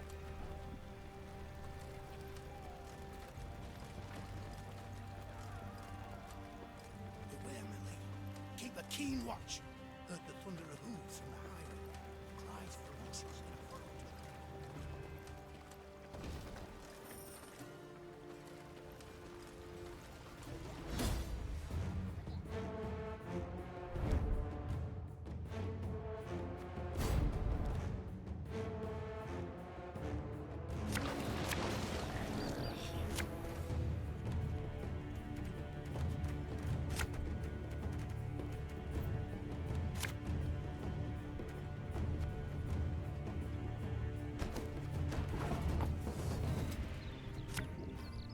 Again and again and again.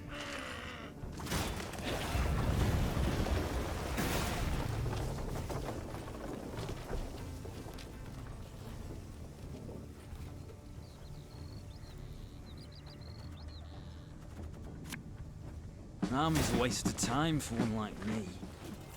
For Rivia!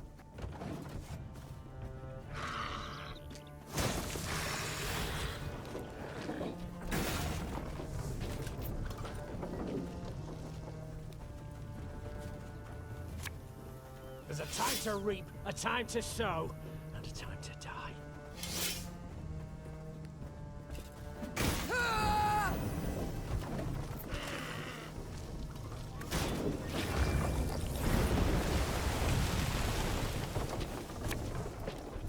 One bolt.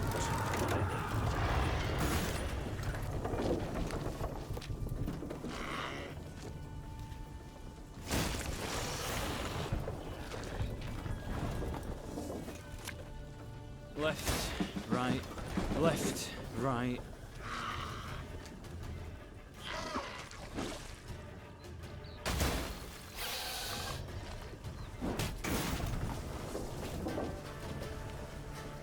Company!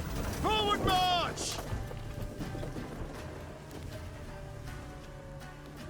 If you insist. Give me a time.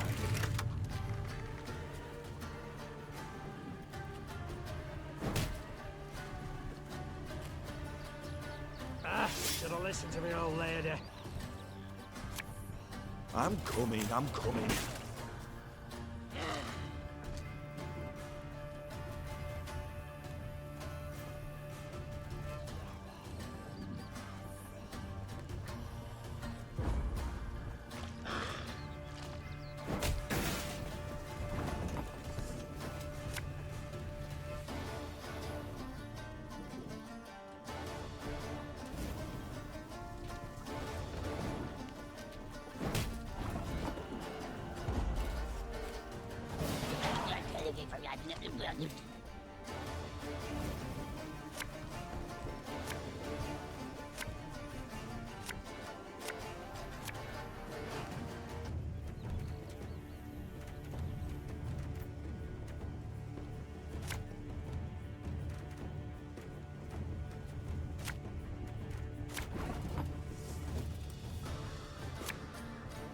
Can't take it anymore.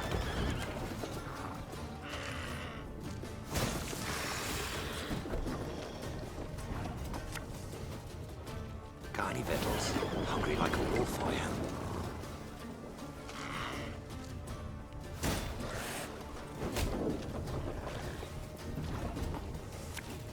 What do you want of me? Oh, Lyrian lummoxes.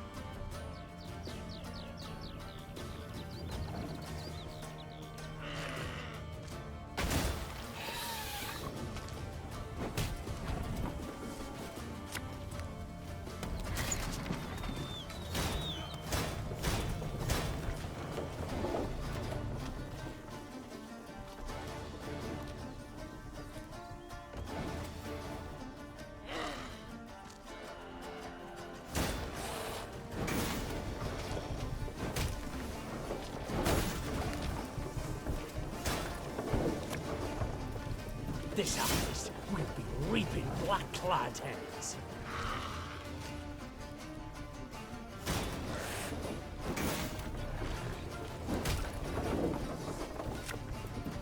spirit's willing and how, but these damn brutes are killing me.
Meve and company passed by a village evidently pillaged by the Nilfgaardians.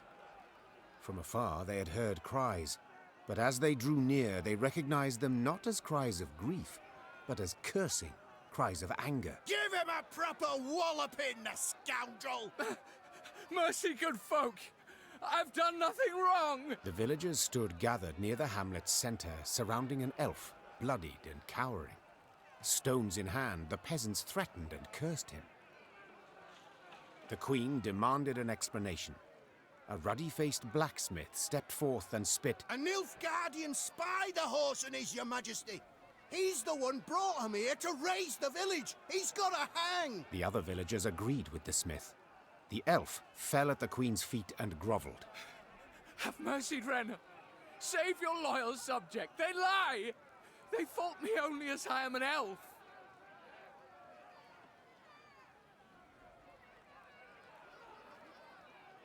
Meve was torn, could not decide who spoke the truth. She thus resolved not to meddle at all. Coming to the elf's defense could only rile the resentful crowd. Later, as the villagers placed a noose around his neck, the elf cursed the queen's indifference to his fate. Devils take you, Protagonist! Devils take you! Your line! Your whole damned land! Meve gave the signal to depart. As her force marched off, all heard the elf's cries of grief and pleas for mercy. Then they stopped mid-sentence, and the silence rang in Meve's and her soldiers' ears. One traitorous head less than we had afore. One traitorous head less than we had afore.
Your Majesty, what of Prince Willem?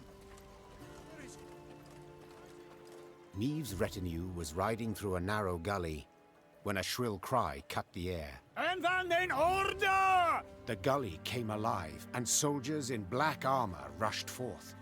A cry in turn went up and down Meve's ranks. Ambush!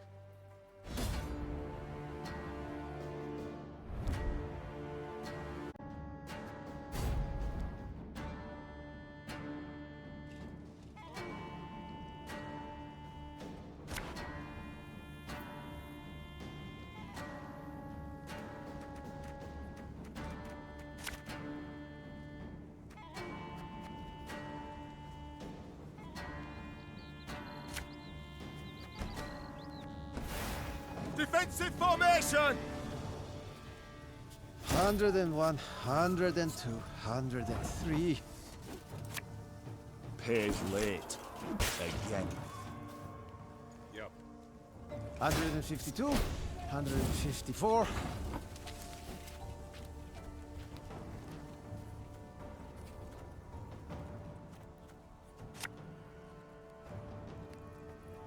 Again and again and again.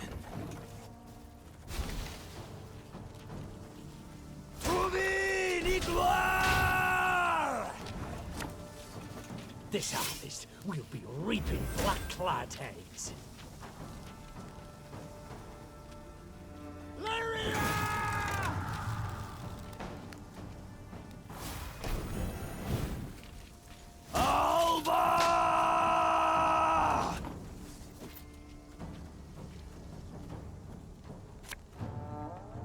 Keep calm, Tiberius. My spirit's willing and how, but these damn things are killing me. Off to the front yet again.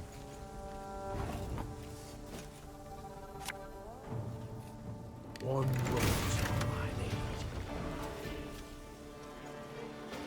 Quiet! Or the Commissar will hear.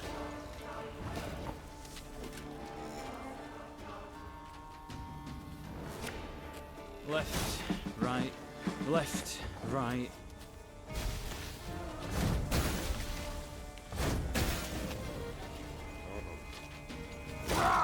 Scheiß! In! Zwei!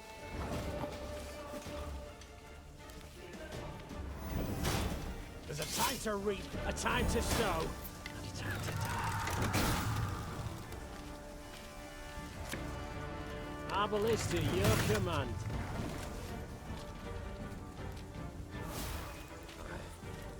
Off to the front yet again. Got any victuals? Hungry like a wolf, I am.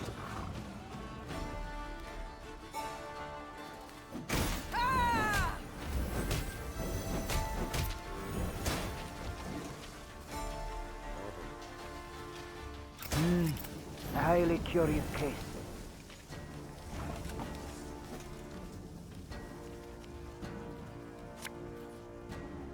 Company! Forward march! I'm a one, sir.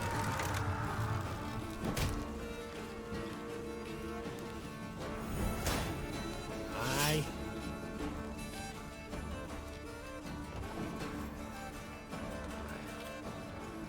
Egreto dum anime est, spes est.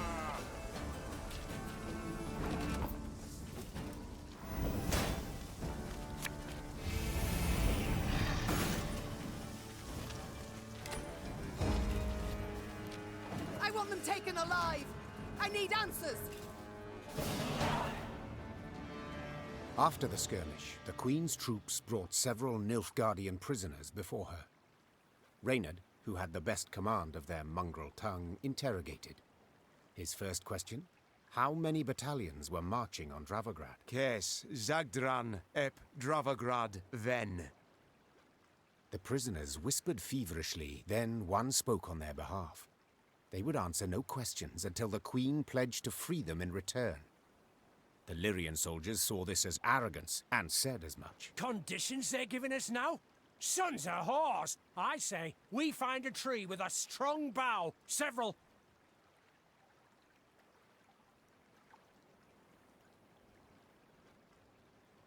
Ignoring the objections of her retinue, Meve pledged what the soldiers wished.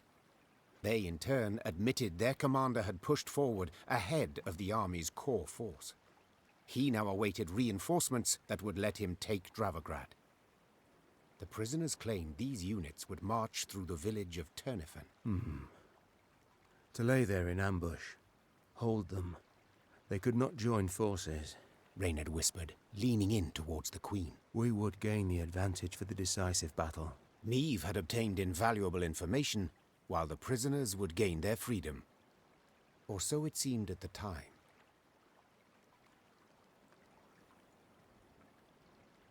I would ask you to pledge to not reveal our position to your commanders, said the Queen. Yet so eager were you to share your army's secrets with me that your word is of no value. Leave my sight. Once the Queen's words had been translated, the prisoners breathed a sigh of relief. Freed, they ran as fast as they could towards a wood, glancing back to make certain there was no pursuit. But Meve kept her promise.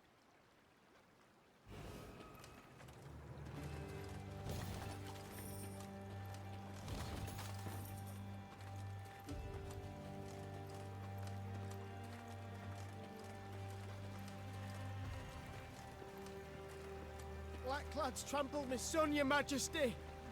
You saw him walking along the road. He didn't slow, not one bit. My lady, I've nae much, but I'll... Blackclads think us less no dogs.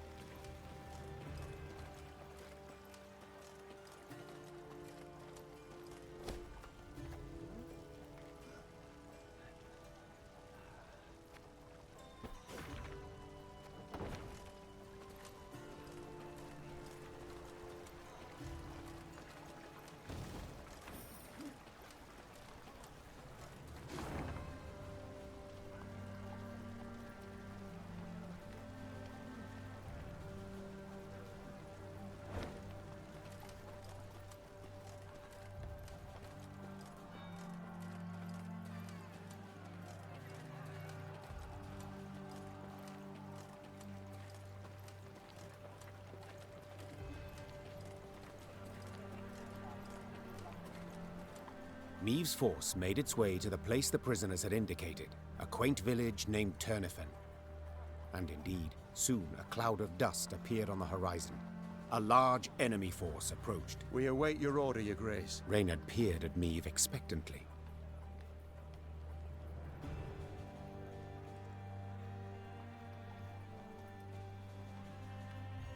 Meve could not let this opportunity pass. The Nilfgaardians marched on, oblivious to the threat. As soon as they found themselves within range, she signaled her arbalists to loose their bolts, then led her cavalry in a charge. At them! Follow me! Gee up!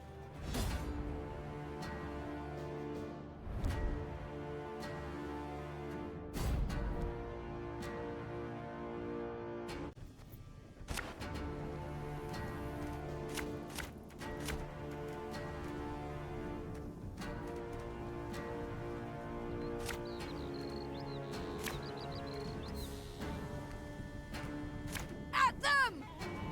For Lyria!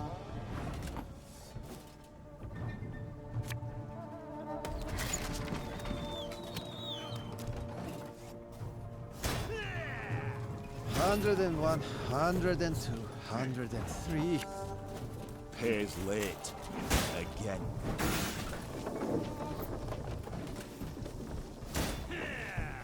Hundred and 52, 154.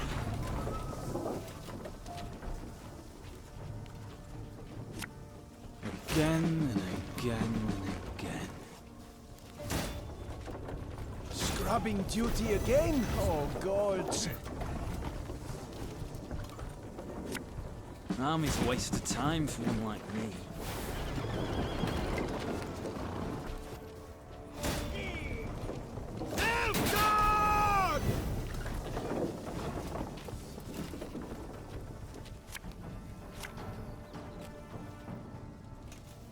Ha!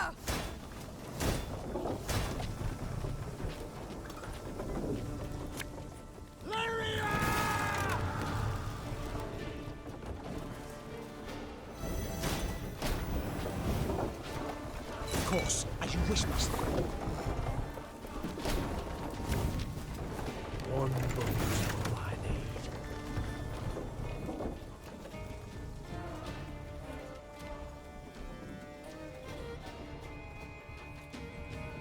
Can't take it anymore.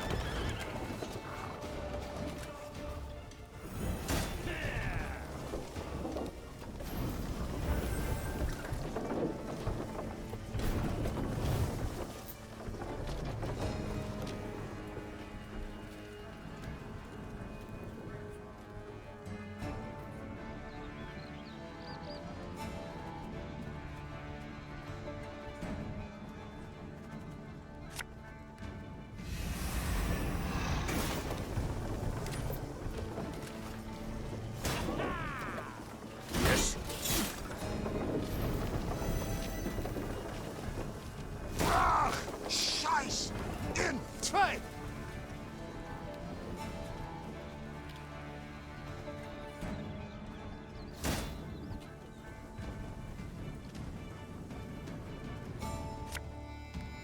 Give me a time.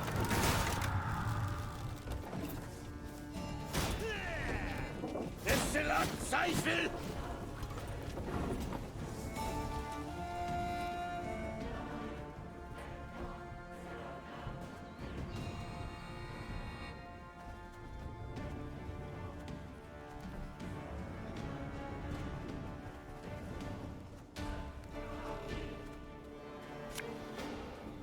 Discipline shall bring us victory!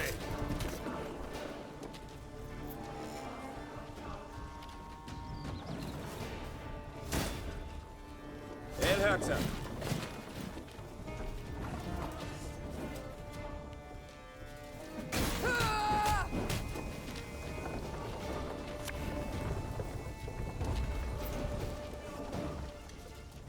Egrilto dum anima est, spes est.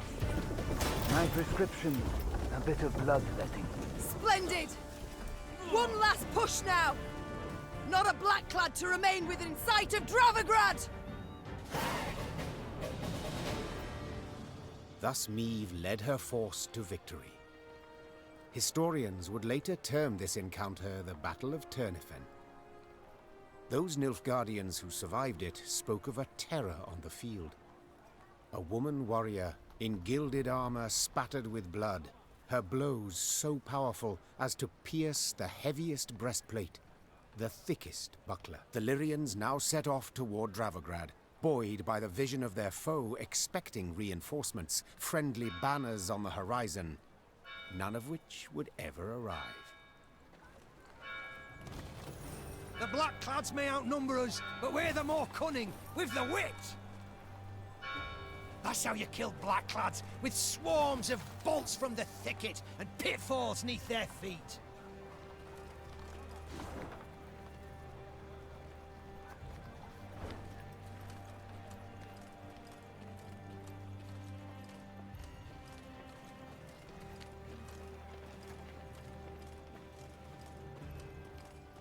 Remember this, Nilfgaardians. You'll not defeat the gods. They fear not your torches. They fear not your swords. Blasphemers, pagans, idolaters who prostrate themselves to the sun. Curse you, sons of Nil. Blasphemers, pagans, idolaters who prostrate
so many armed men in my life.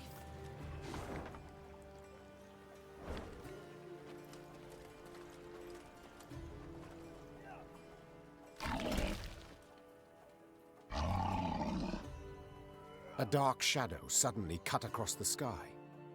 The Queen instinctively brought her shield up, convinced a Nilfgaardian catapult had lobbed a boulder their way. When the boulder landed in the road ahead, it smashed into splinters and proved an empty barrel. This is what they cast at us. Barrels. Is this some jest? Well, they're not known for their sense of humor, the Nilfgaardians, answered Reynard. Meve stood in her stirrups, squinted, peered into the distance, and let out a hearty chortle. For the barrel had been loosed by neither catapult nor trebuchet, but by a rock troll consumed by fury. And what? A company of Nilfgaardian soldiers had pitched camp by the cave the troll called home. Troll or non-troll? Said the Queen, drawing her sword. None deserve to die at Nilfgaard's hands. Follow me!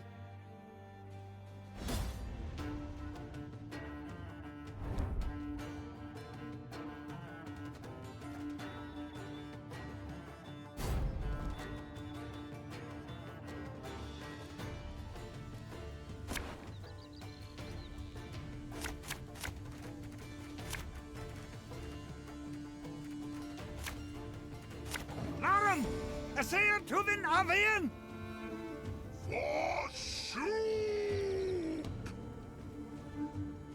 Order! Protect the troll!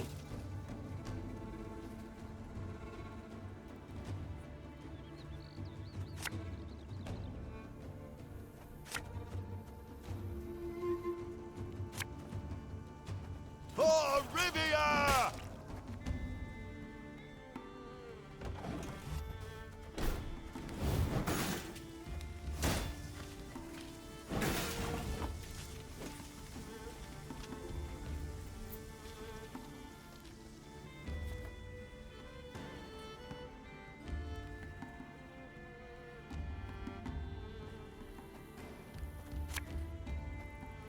Should have listened to me, old lady. Life is mine now. One boat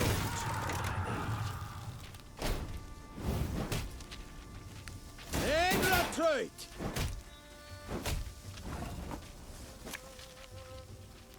Give me a time.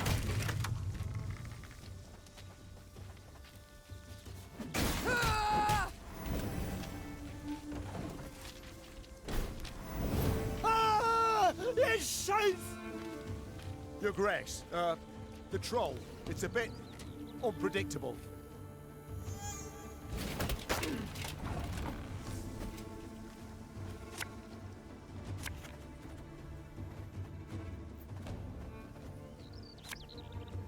Can't take any more.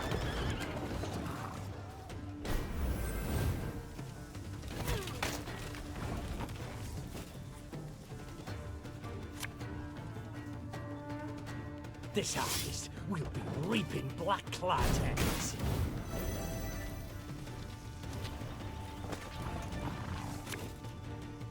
Our ballista, your command. Wise choice.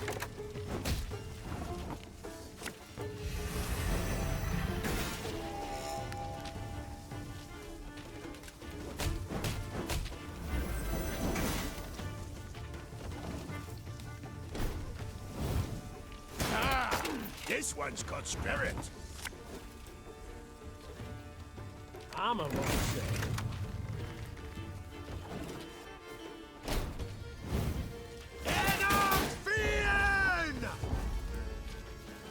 Humans good do.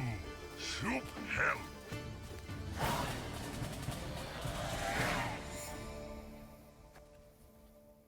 The Lyrians smashed the Nilfgaardian force. The troll, having grown suddenly pensive, gazed and picked at the invaders' corpses.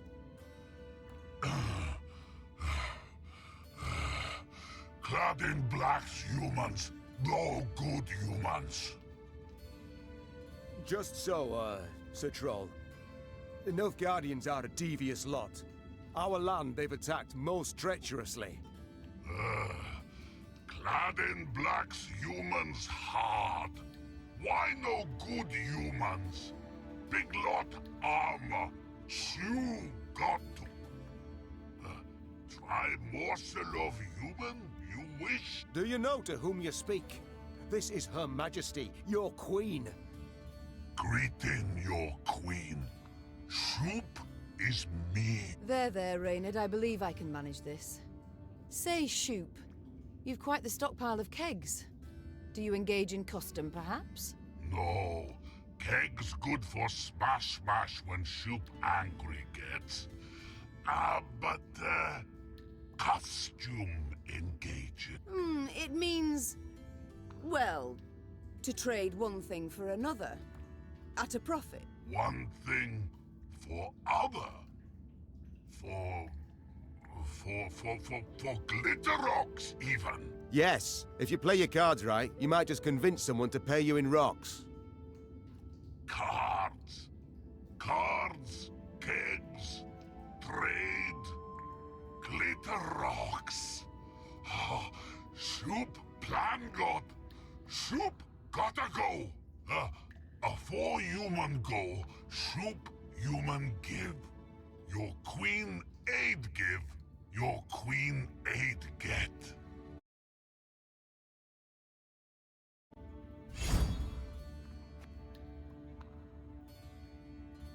The troll turned on his heel and ran out of his cave, his destination known only to himself. As she moved to leave, a hunch told Meve the world would yet hear of this troll named Shoop.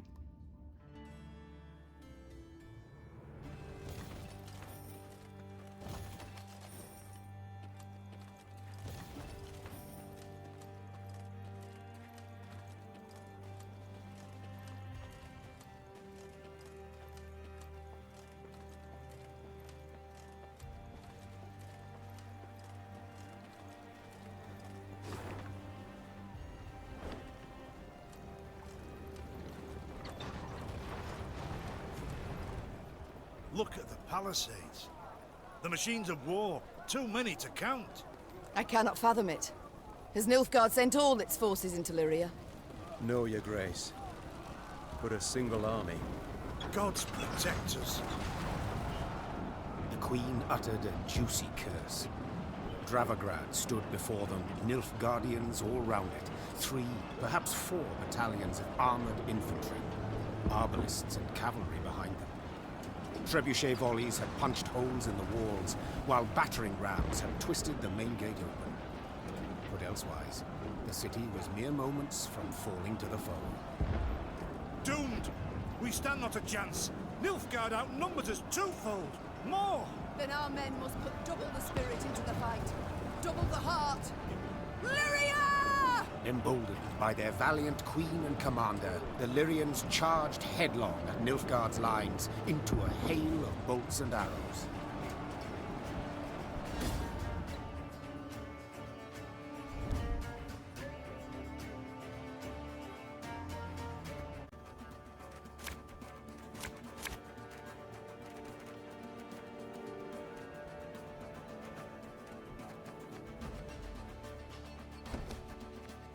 Attack!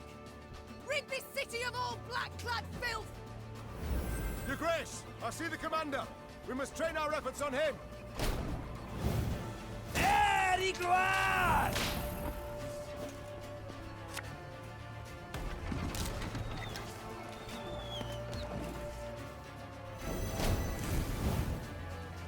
Hellcatzer!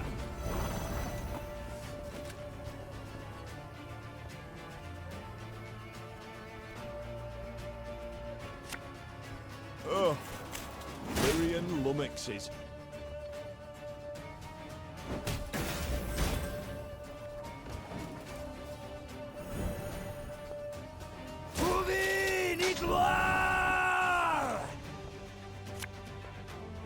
One bolt.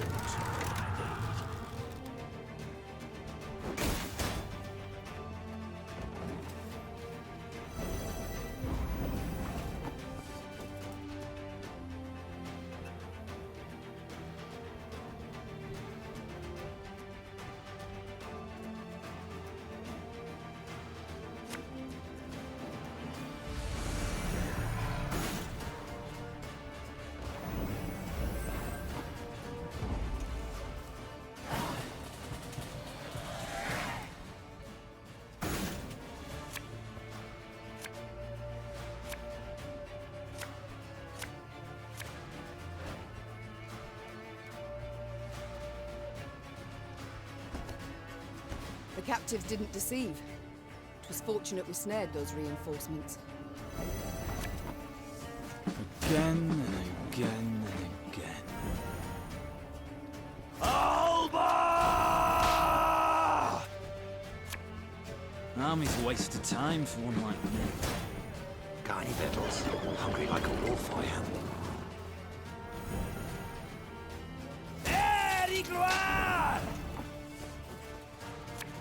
Tell me you jest. Oh, Lyrian lummoxes.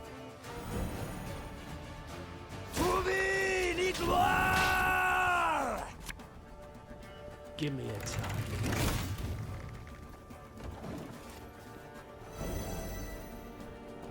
Yes.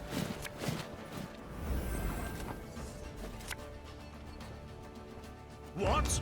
Who dares? Arbalist at your command. What do you want of me? For Rivia!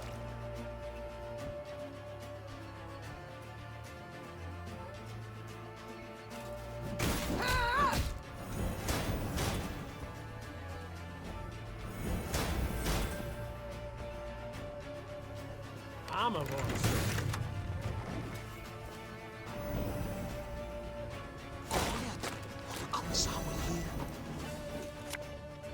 This harvest will be reaping black-clad heads.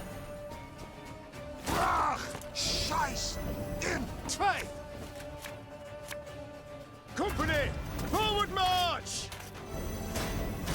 My spirit's willing and how, but these damn brutes are killing me. You can try to win them all, but you won't. Off to the front yet again.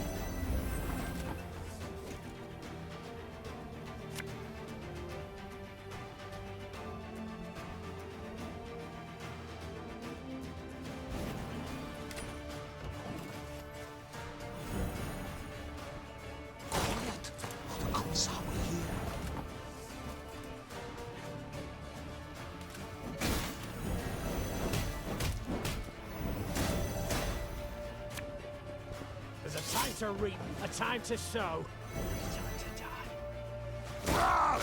Scheiß! In zwei!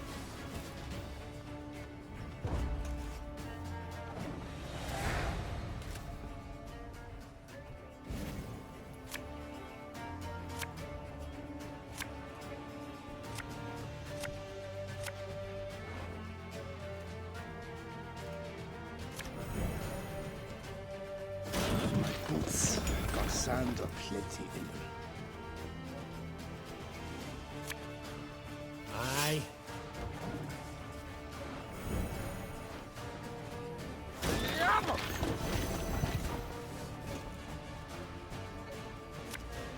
Left, right, left, right.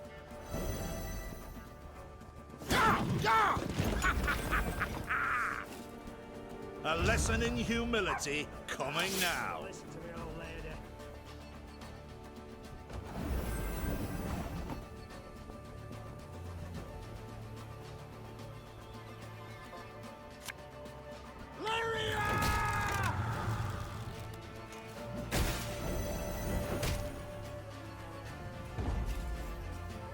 They retreat! Your Majesty, the city's ours!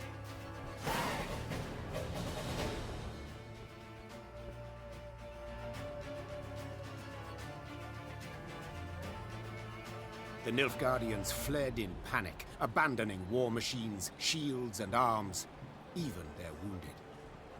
The defenders rejoiced. They laughed boisterously, and cries of delight and chanting could be heard all around. "Warrior Queen," they shouted. "Meve! Meve! Meve!" Hear that, your grace. I do. No sound rings more lovely to a ruler's ear. Yet rest on our laurels we cannot. Caldwell, the situation in the town, what can you tell me? Wall breached. Thrice. 400 wounded, near 1,000 without roofs over their heads. All nothing compared to the grain stores. Went up in smoke during the siege. And it's some time yet afore the harvest. Your Grace, The war's just begun, I know. All coin should bolster the army, yet if we leave the folk of Dravograd no gold, there will be hunger, with all the attendant discord.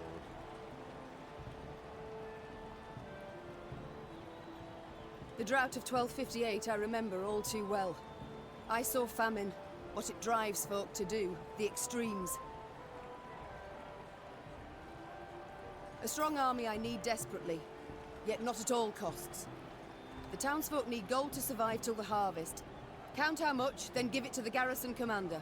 As you command, Your Grace? The battle we've won, there's just the war that remains. And Nilfgaard will strike again, doubt it not. We must move on. Caldwell, ride ahead to Lyria. My son must call a gathering of the Council of Peers. Tell him so. We'll have much to discuss. Reynard and I will follow with the troops. We shall seek out any Nilfgaardian stragglers, prevent them from rejoining the main force.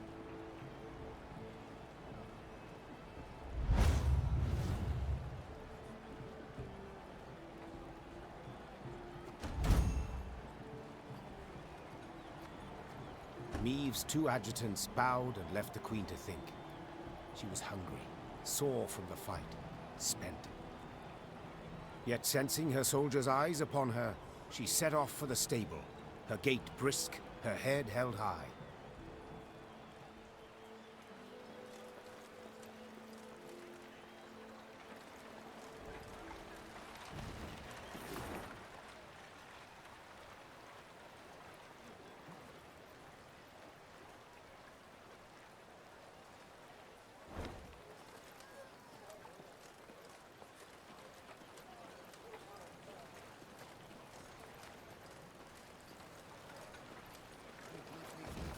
Boot. Thought kings and emperors fight. Leave the common folk to tell Your Majesty you saved us, and not a moment to Your Majesty you.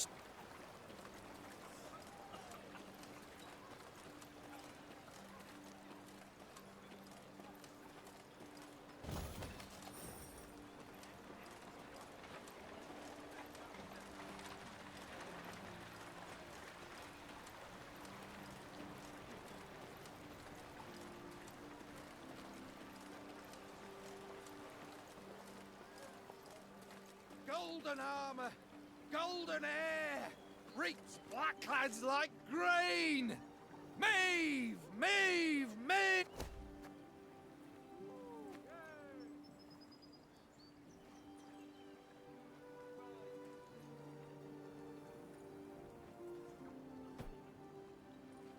Golden armor.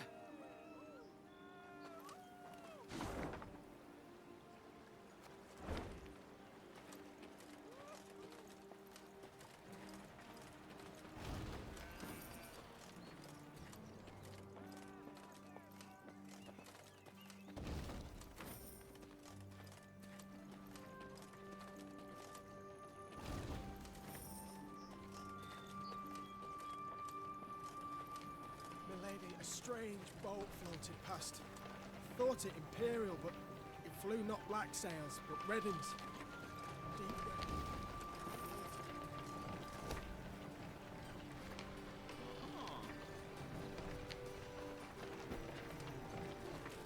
Astrologers.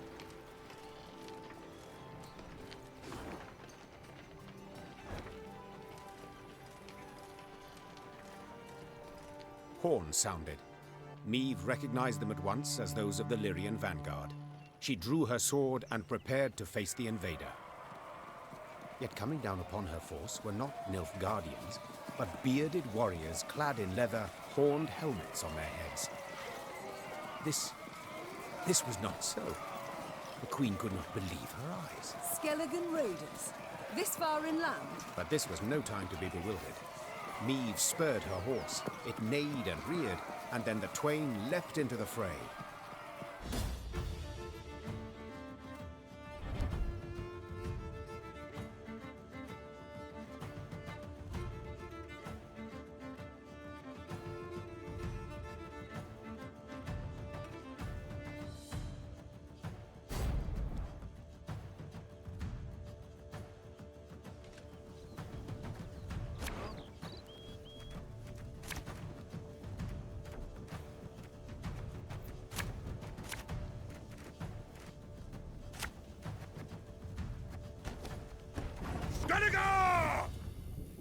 Reynard, what the devil?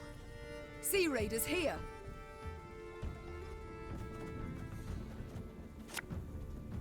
Got any victuals? Hungry like a wolf, I am.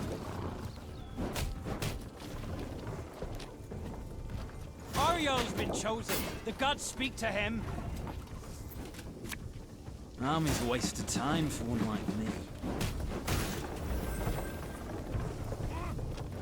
The gods are with us! Ours is not to reason why.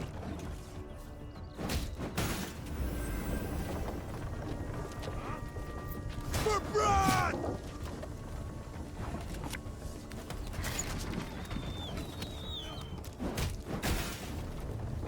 We'll ransack your temples! Wipe ourselves on your vestments! Push it!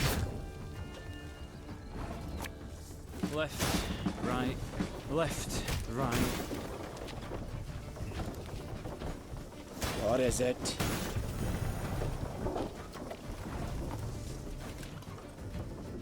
One boat.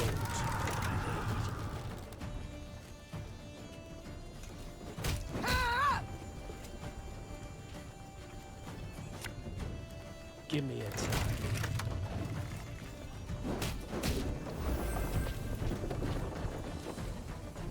We've sailed into troubled waters, mate.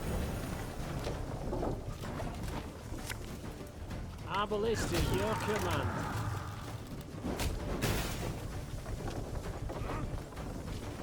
Warhawk de Barrier!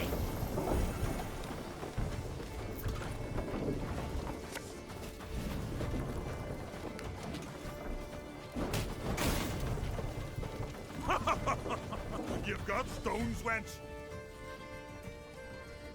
Gods are blowing fair winds today.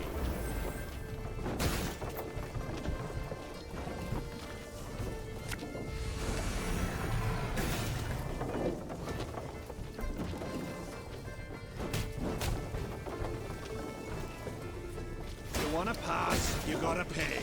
Can't let you through elseways. Again and again and again. Give us all you got!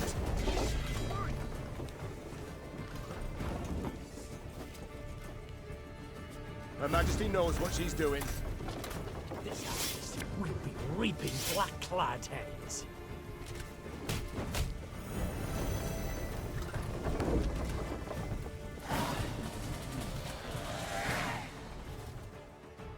The Skelligers fought hard, fought bravely, brought mayhem. Yet the Queen's ordered, disciplined force won the day. The islanders seemed entirely undismayed at their defeat.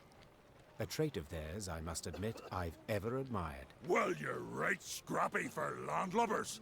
Let me Goodman applaud you for your pluck, Queen. When we sup, me and the lads will drink your health.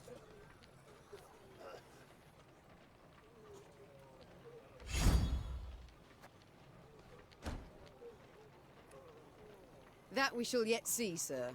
We must know something first. What brings you this far inland? What drove you from the sea? Meve asked, crossing her arms. Ha! What always drives us? Looting and pillaging. The coast's picked clean since long, so we set our longships up the Yaruga for gold and glory! Amusing. I always assumed you to be honourable folk. And who dares to claim elsewise? Your very actions do so. You've attacked a land preoccupied, a land already at war with invaders. But I suppose it makes sense. You've ever feared to attack Imperials? The Queen prodded gently. What did you say, wench? Goodmund had quickly turned red with rage. I'll prove just how wrong you are, I will!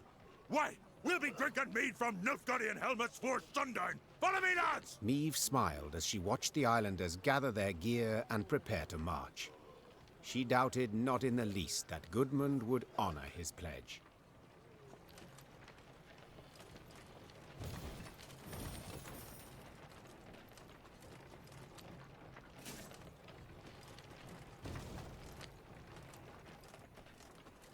Here the damage seems not so great. It appears Nilfgaard's not yet turned its forces towards the capital. We're likely to encounter no more than pathfinders and foragers. So I hope.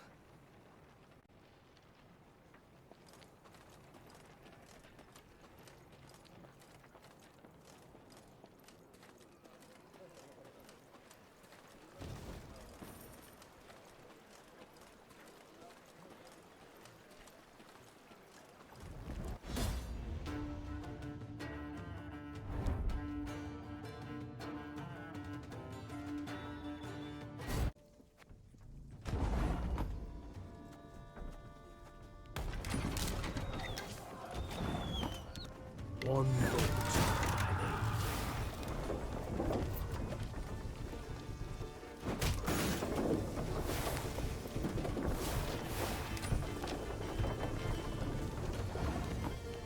Got any victuals? Hungry like a wolf, I am. Her Majesty knows what she's doing. Oh, shame to let this go to waste.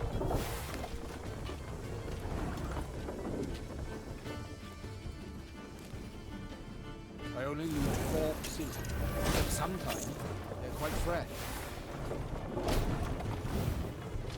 Give me a tip.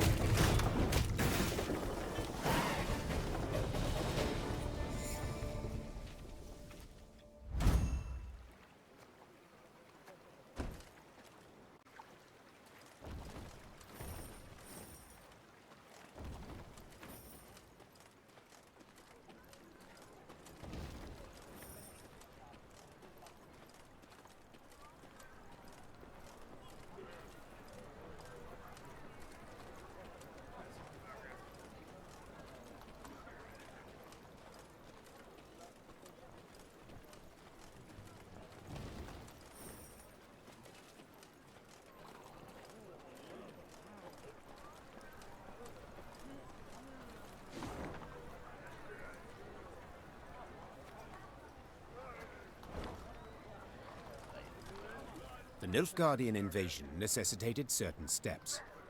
Meve had dispatched scrolls to her garrison commanders, based upon which they were to announce general musters. She'd hoped that by the time she reached Crydam, fresh recruits would be waiting to join her growing force. Alas, the commander of this fort, one Sergeant Griggs, had only bad news. Your Majesty, I've not the numbers to man the walls even. The call to arms brings few new recruits and more men desert each day. Folk are terrified something awful. They don't believe in victory.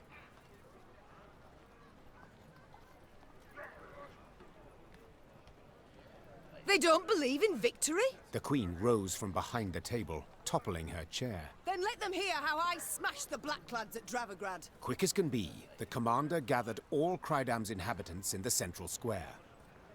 Meve stepped out in front of the crowd and recounted her most recent victory. The folk of Crydam listened with bated breath. And so, we must stand together. Fight, arm in arm. Be a wall against which black-clad hordes will be dashed. The townsfolk responded with thunderous applause, yet enthusiasm is rarely long-lived. That born of Meve's fiery words had dispersed after but a few days. No new volunteers joined the garrison, and the townsfolk hid from Sergeant Griggs to avoid being pressed into service. Neither the town's nor the Queen's own company were reinforced, and Meve left Crydam angry as a wasp.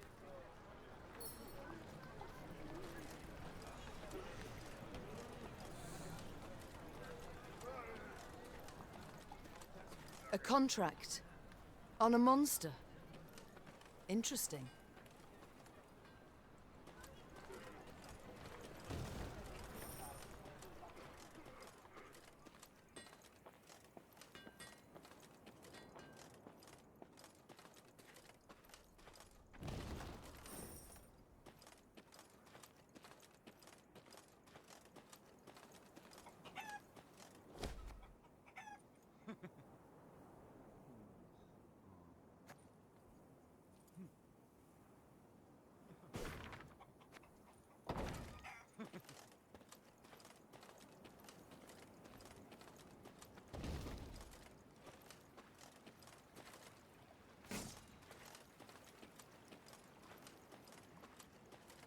As Meve and company traversed the ruddy meadows, strident voices reached their ears. I beg your pardon. I've heard enough. A duel. I challenge you to a duel. A duel? Nonsense. I'd sooner lay you across my lap and give your ass a thorough flailing, you scoundrel. The Queen approached the arguing parties. Two nobles, Lords Cartwright and Mansfield. Quickly she ascertained they were up in arms over ownership of an orchard lying between their estates. Assisting both nobles, their kinsman, armed to the teeth, prepared to leap at each other and crush heads. Upon spotting Meve, the lords lowered their voices, bowed and presented themselves. Yet they could not keep their ire fettered long, and were soon casting aspersions again.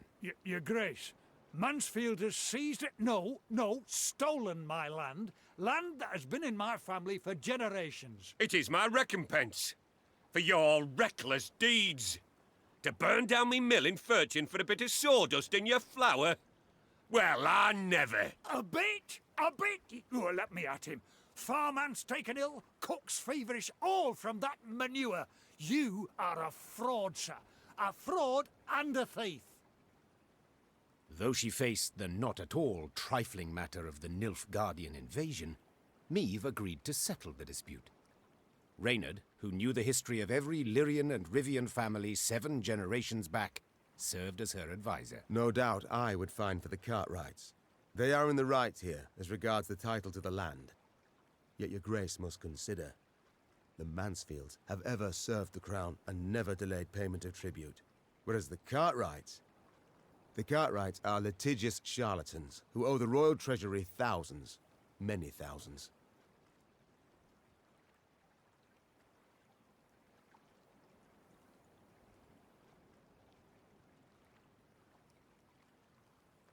From what I've gathered, you've both burdens on your conscience, said the Queen. And I've neither the time nor the inclination to ascertain who started this feud. You will split the orchard in 2, make do with half a piece. But my Queen... Should my judgment displease you, Mansfield, I can always incorporate the land into the crown. The Queen's threat silenced the feuding lords, yet it failed to bring their conflict to a close. In a few years' time, they were at one another's throats yet again. You bloated ass-bladder! We'd have managed it ourselves, I told you. But no, judgment. You had to have judgment. You demanded it. You bloated ass-bladder! We'd have managed it ourselves, I told you. But no, judgment. You had to have judgment.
Huh?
can try to win them all, but you won't.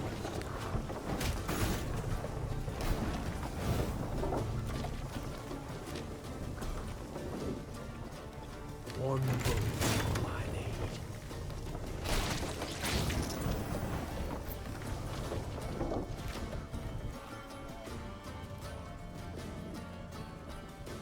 Give me a time.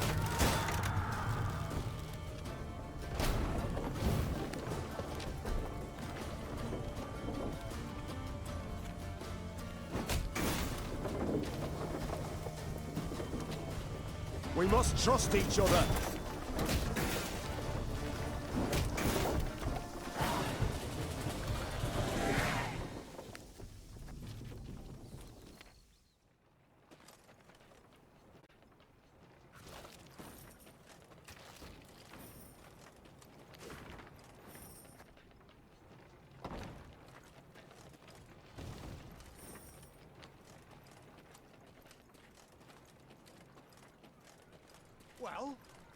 Well?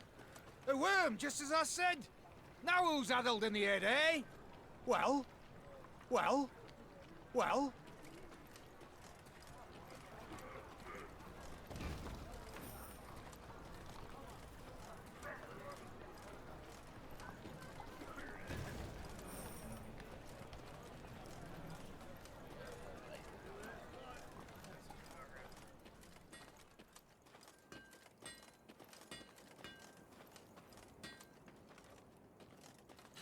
Lady, something's wrong at Abbott's Ravine. I heard whinnies and screams at first. Now all's gone silent. Why? Night on the high road, a day afore last, claimed the beast's called a girly Cora or some such.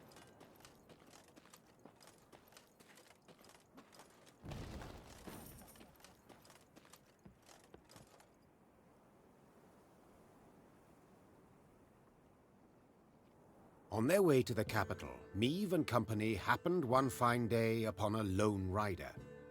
Had I been at her side, I would immediately have recognized his passionate gaze and altogether chivalrous mien. Identify yourself, sir, and your intent. Ache of Denel I am dubbed, and my design I never conceal. The good book says the world is a garden which the gods once conferred upon man, and we men have this garden neglected. In consequence, all manner of filth has made its lair here. Drowners, ghouls, and other kobolds. I have sworn ne'er to rest until the day when, with the gods' help, I have rid the world of these beasts and pests. I wander all lands, seeking out evil and facing it in mortal combat. Who do we spy? A knight-errant? Just as likely a madman. How goes your hunt? Caught the trail of any monster? Monster? Too fair a term by far. An exceptionally vile worm has made its lair in nearby caverns. It is said to be the very distillation of filth. A slithering horror, a mélange of the macabre. Its head, that of a wild cat of Ophir. Its maw full of spiked teeth. The wings of a bat it is said to have. The tail of a scorpion, and from it, a thick venom drips. Learned men call this variety a manticore, or mardiacore. Perhaps it will be most prudent, then, to send for a witcher. A witcher? Soulless automatons they are, all, feeding on common folks' fears. What they demand gold to do, I perform without demand of any coin. Sir Ake, far be it from me to discourage you. Your endeavor is noble, no doubt, but from what I have heard, manticores are exceedingly dangerous beasts. To defeat this filth alone could be a difficult task, I'll not deny. Yet try it I must. For it is what I have sworn before the gods. We shall help you find and fight the Manticore, provided you then pledge to help us fight an even fiercer and filthier beast. Of course, my lady. Yet what manner of horror is it? A viper? A griffin? A drake of some rare form? Were it only. 'Tis a beast of 1,000 heads, covered in black armor, its fire consuming whole villages. Noble lady, I know bestiaries only in parts, yet I've seen some of the world, and never have I heard of such a terror. You need but look about you, and spot Nilfgaard's legions. Devastating. But you must forgive me, Your Grace. This struggle between realms is not one to which I can lay a hand. If such is your view, I shall not insist. The care you show for my folk I greatly appreciate, Sir Ake of Denel. Godspeed. And to you, Your Majesty.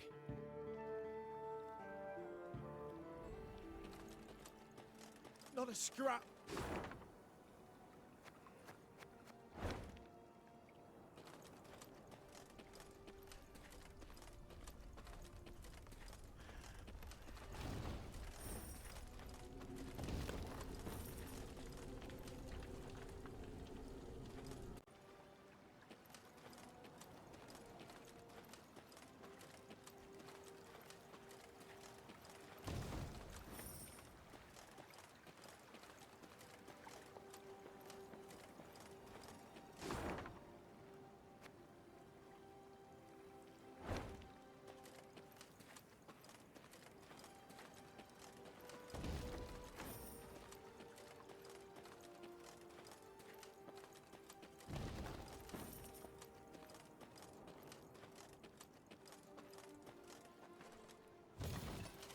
One of them golden sons. Blah! Nilfgaardians make for go—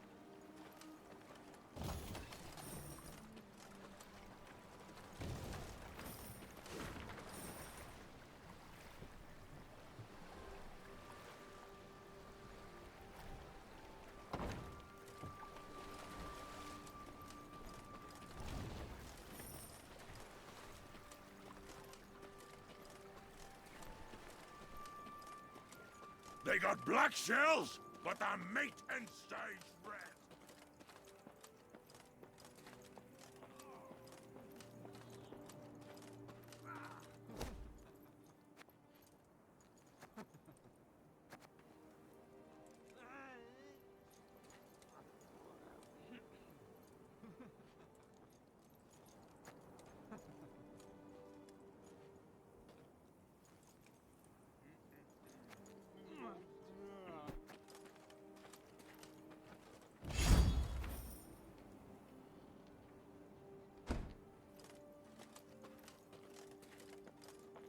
What's a folk moving about of late? Fair Lyria is our own land, charming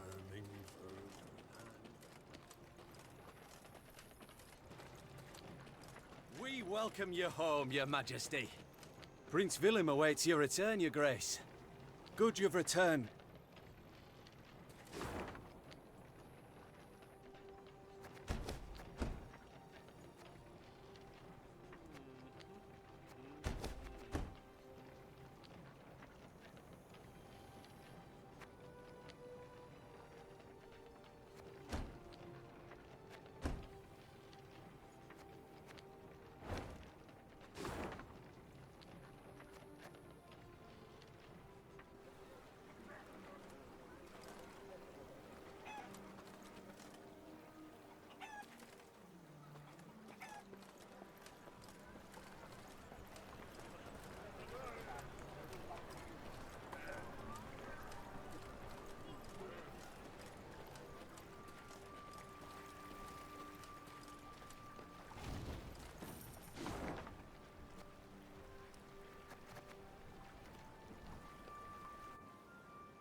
Home at last, Your Grace.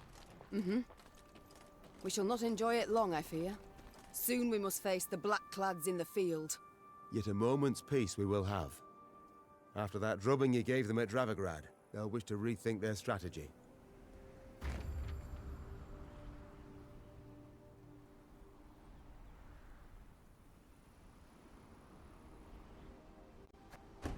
Meve had ridden out of Lyria in early spring, her retinue modest, as none larger was needed for the brief summit of sovereigns. She returned now to her capital, at the head of an army that dragged behind it bandits and Nilfgaardian prisoners in chains. The whole city came out to greet her. Its traders, craftsfolk, priests. Also, her eldest son and heir, Prince Willem. A boy who, it seemed, might... Meve and Willem rode side by side past the cheering throngs, their faces frozen in regal smiles. It was not until they reached the castle stables that they found a corner in which to speak freely, candidly. Welcome home, Mother. Content I am to see you, to be sure. And I'm happy to see you. Though I dare say I'd have been much happier to witness you leading an army towards Dravigrad.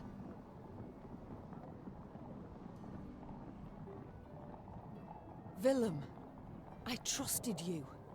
Left the realm in your care. Indeed. And I, in turn, did my utmost to choose the best course for... Willem, don't be so damned courtly. There's no one else here. My son. Nilfgaard has invaded our home. We're at war. When rulers don't strive and don't choose, when rulers grab their swords and shields and ride out to defend their subjects. You didn't let me finish. All right. Say what you wanted to, please. I feared I'd be hasty, Mother, and I didn't want to be. When we got word of the invasion, the lords convened at the castle. They demanded I hear them out. They wanted to give me counsel. If I'd rushed into the field to confront the foe, I'd have been half blind to the situation, not known all the options I had at my disposal. A ruler never knows all the options. Yet he must decide and act nonetheless.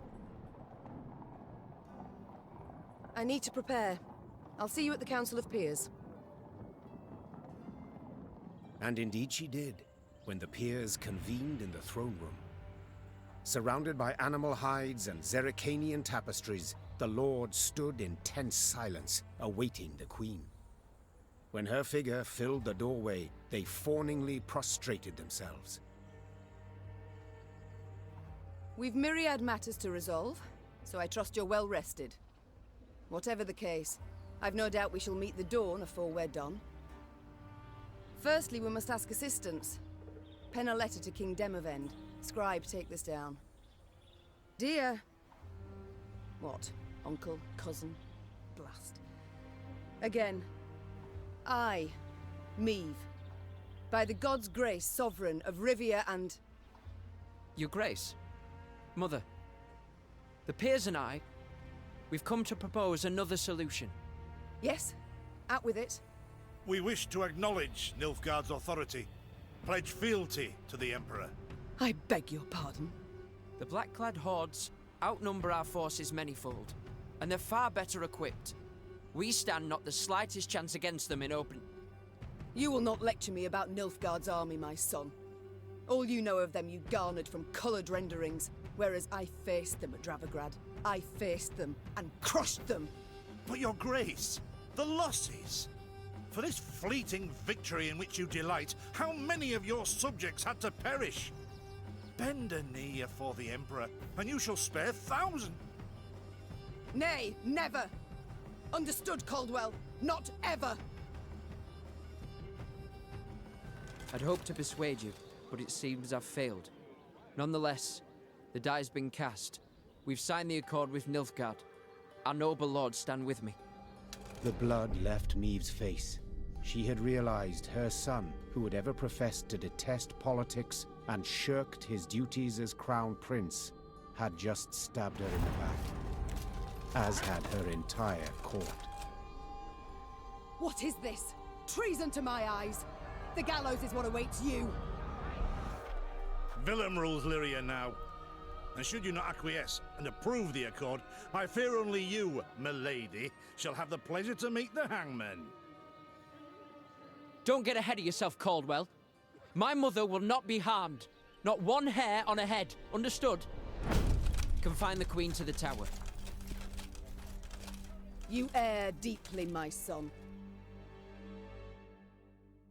The Queen was confined to a cell. Gilded armor she had traded for a simple robe. A courtly retinue for a swarm of rats. She was the very picture of misery. At the window of her cell, gripping the bars, Meve stood powerless, her anger so great she wept and wailed. Her Lyria was free no more.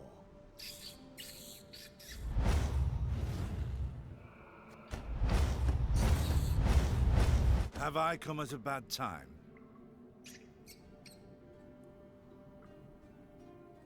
Demons take you, Caldwell. You've long been at this scheme, haven't you? You left the strays of Sparla to roam the realm, to forage, so that I would have to look to them. And thus gained your cohorts the time they needed to complete Lyria's sail to Nilfgaard. You've seen through it all, that's clear. After the fact, of course. But still, I'm not nearly the poor strategist you thought me. Willem, you turned him. How? The boy's not fit to wear the crown. Hasn't sufficient wit nor valor. I know this. You know this. Just, he knows it not. Willem fancied himself a statesman, which terribly to prove he was one. I made it possible. I've been amply rewarded, I have. Palatine since just yesterday, in fact. You'll have neither my blessing nor congratulations. Sorry to disappoint you. I seek neither. I've come for another reason. To bid you adieu. Willem does not seek your death. Does not even fathom it, as you well know. Moreover, his resolve will wilt in time, and he'll wish to free you. So, come the morn, when the young king rides out to pledge fealty afore General Ep Dahi, you shall use your bed linens to hang yourself.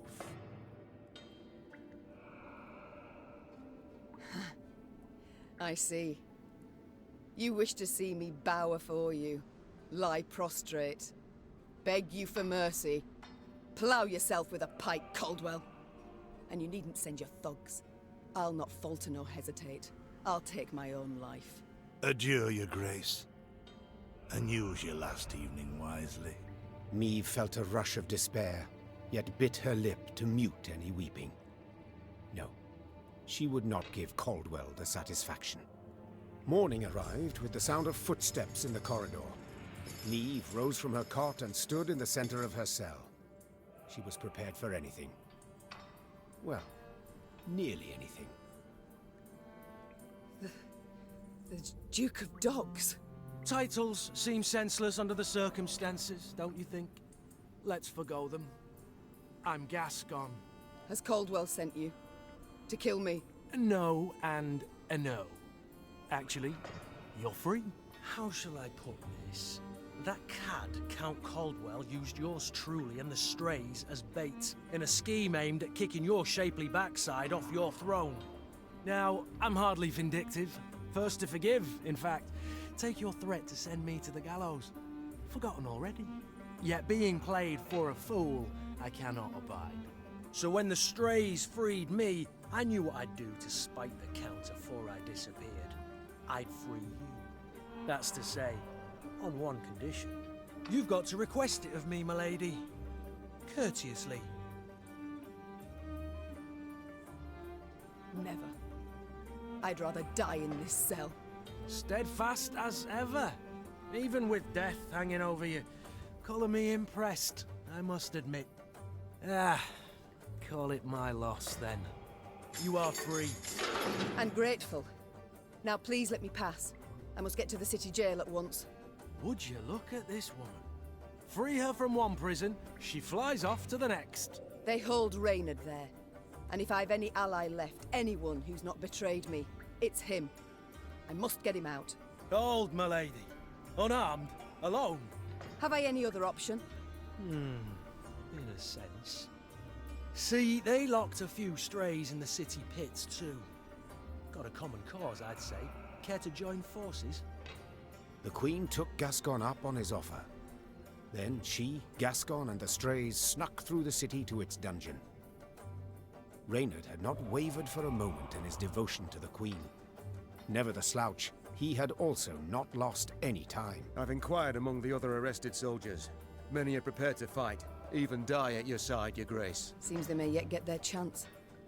But now we must flee. All of us. Yet in leaving the jail, the company ran into trouble. When Caldwell's cutthroats had failed to find Meve in her cell waiting for her secret execution, they had informed the Count. He, in turn, dispatched patrols into the streets. The Queen and her cohorts ran into one such unit. Blast. We shan't outrun them. To arms!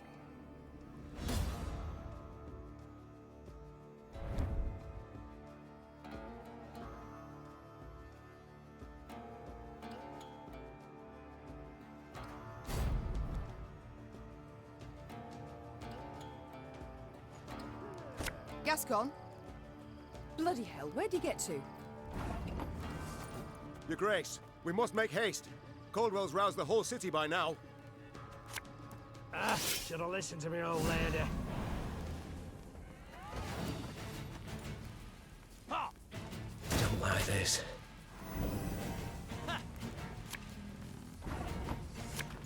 This artist will be reaping black-clad heads. Cursed traitors.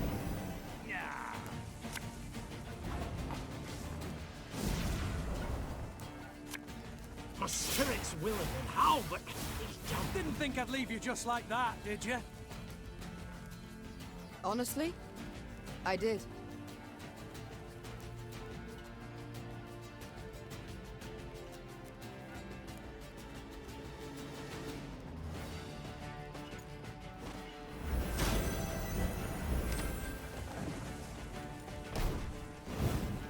Sod it. Sod it all.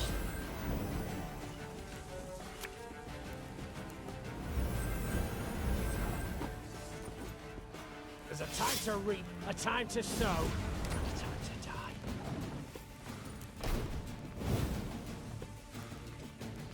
Left, right, left, right.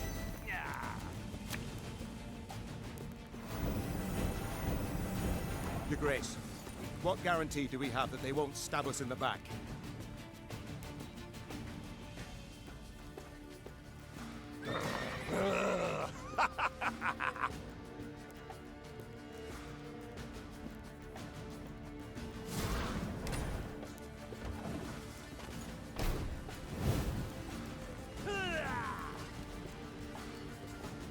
I live to serve you.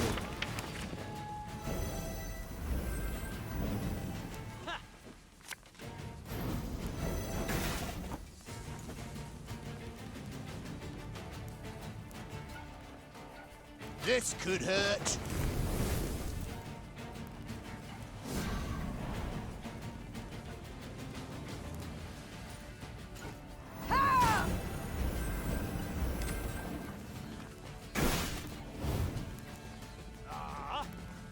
Again and again and again.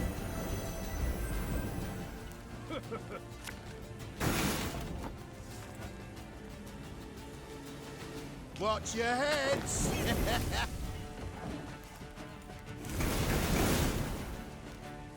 As you wish, my lady.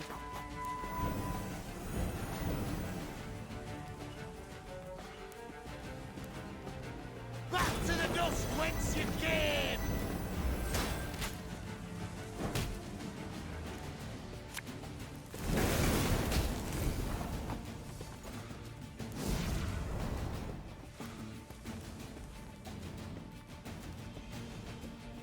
Have it the white of an eye from half a league away.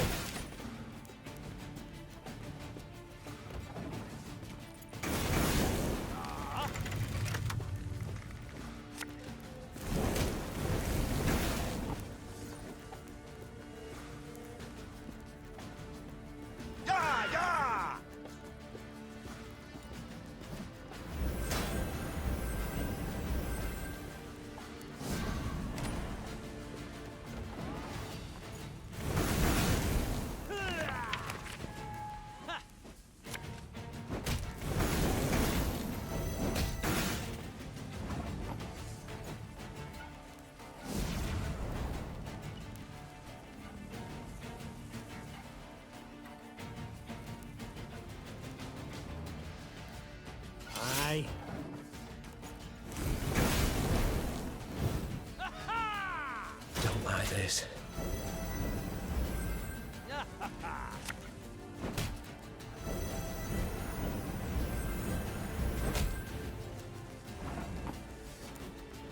Bigger they are, easier they are to target.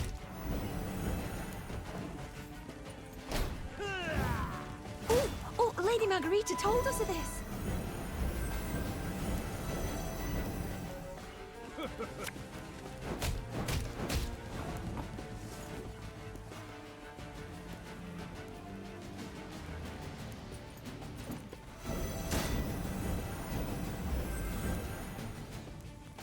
Favourite cut of lamb? The shank.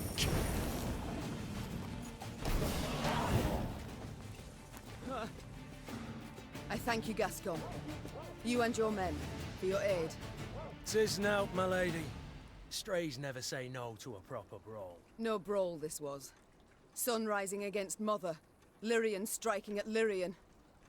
I fear a blood war's begun. Come now. Seems to me the war's ended. Your realm's lost to Nilfgaard. You've no army to speak of. Then I shall assemble a new one. And with it have Caldwell hanged, and drive Nilfgaard back across the Yaruga. You're mad. How will you find the men? Riding from hamlet to hamlet, speaking from atop a crate? No. I shall find them in Aedirn. I've a favour to call in with King Demavend, and I'll sway volunteers to my cause on the way. Well, you've your first willing warriors already. How so? We've nothing left in Lyria.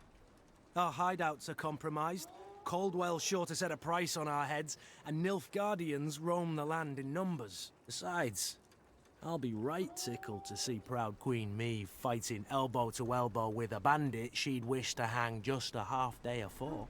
Well, it is said my foe's foe is my friend, and I'd be a fool to turn down assistance now, no matter who offers. So be it.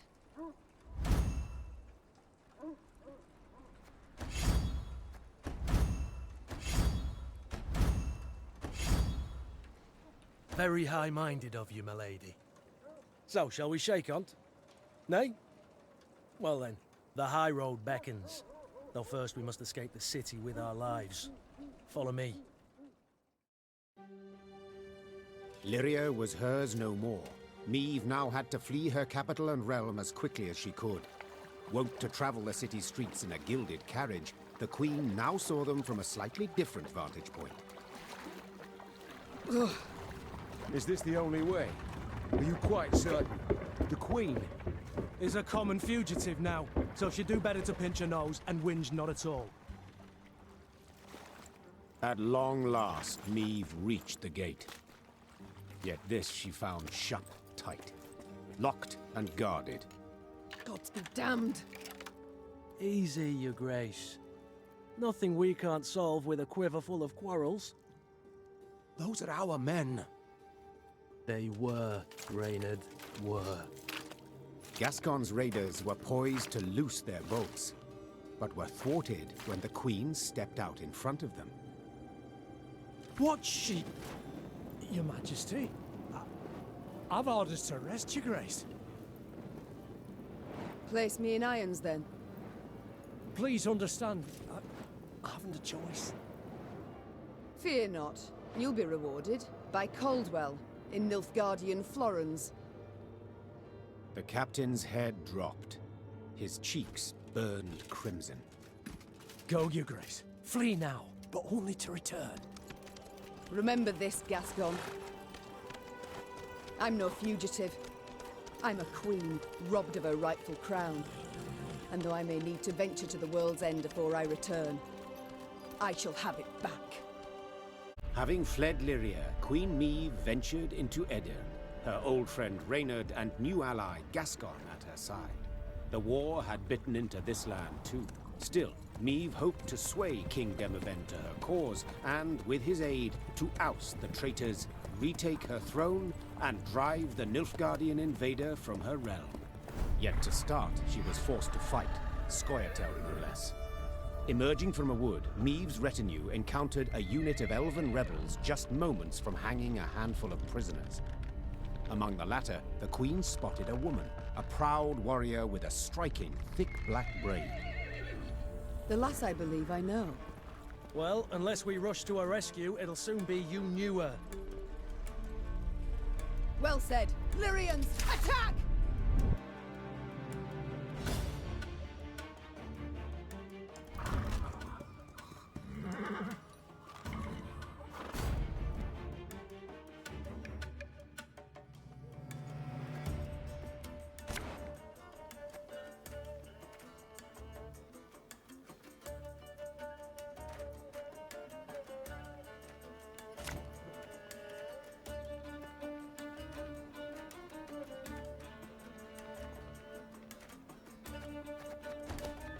Hang the butcher! Below She can't breathe, Your Grace. We must rush to her aid.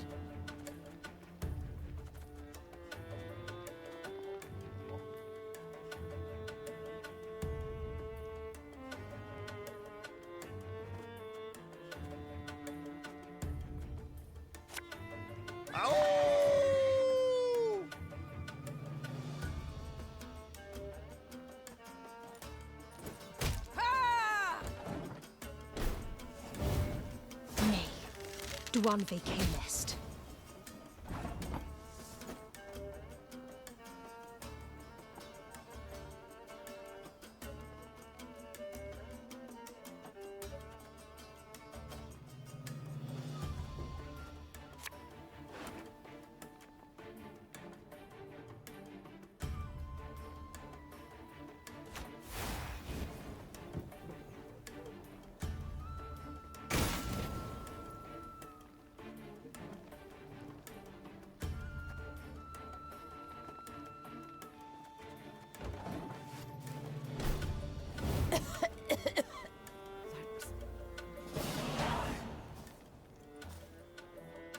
The Scoia'tael warriors shocked the Queen with their speed, their cunning, and their cruelty.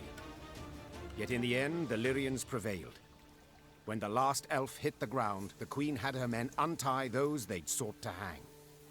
1,000 thanks, Your Grace. Heard many tales of your valor. Pleased to see there weren't just flattery and propaganda. Black Rayla.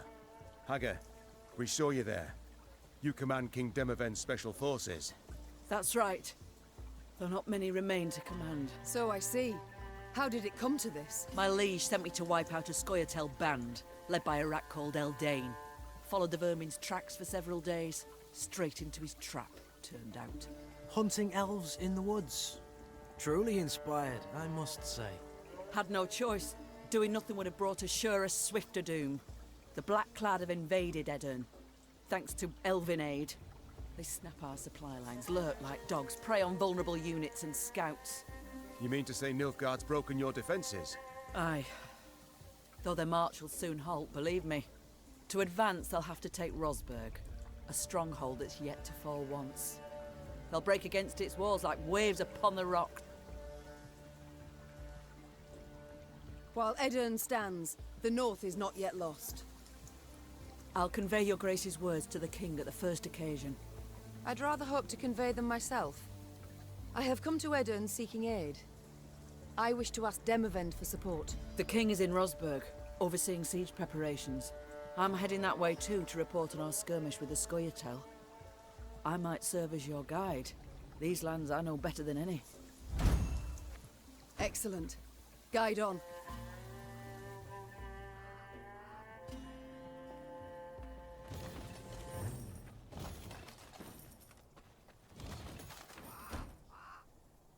Yes, Your Grace?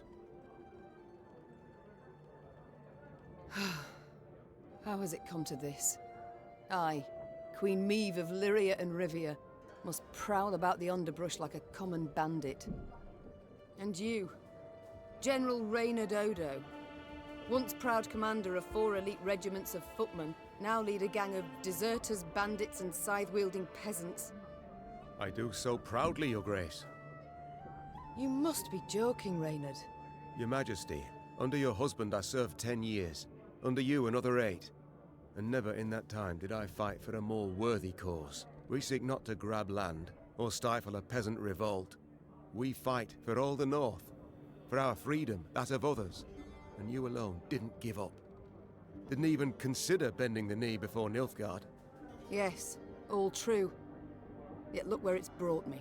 Your struggle has but begun, Your Grace, and I will do all in my power to see you triumph in the end. I cannot forgive myself one thing, that I failed to see through Caldwell's schemes. He must have plotted treason for months, years even. Yet I suspected nothing. Don't be too hard on yourself, Your Grace. Easily said. Ugh, if I'd only realized it in time. Nilfgaard would have found a different traitor, or sent an assassin north. It was unavoidable what happened. The Blackclads would have attacked in any case, and we'd have stood no chance to defeat the foe in open battle, repel him, drive him out. So, had you been there when the peers assembled, you also would have voted to bend the knee? No. My honor would never have allowed it.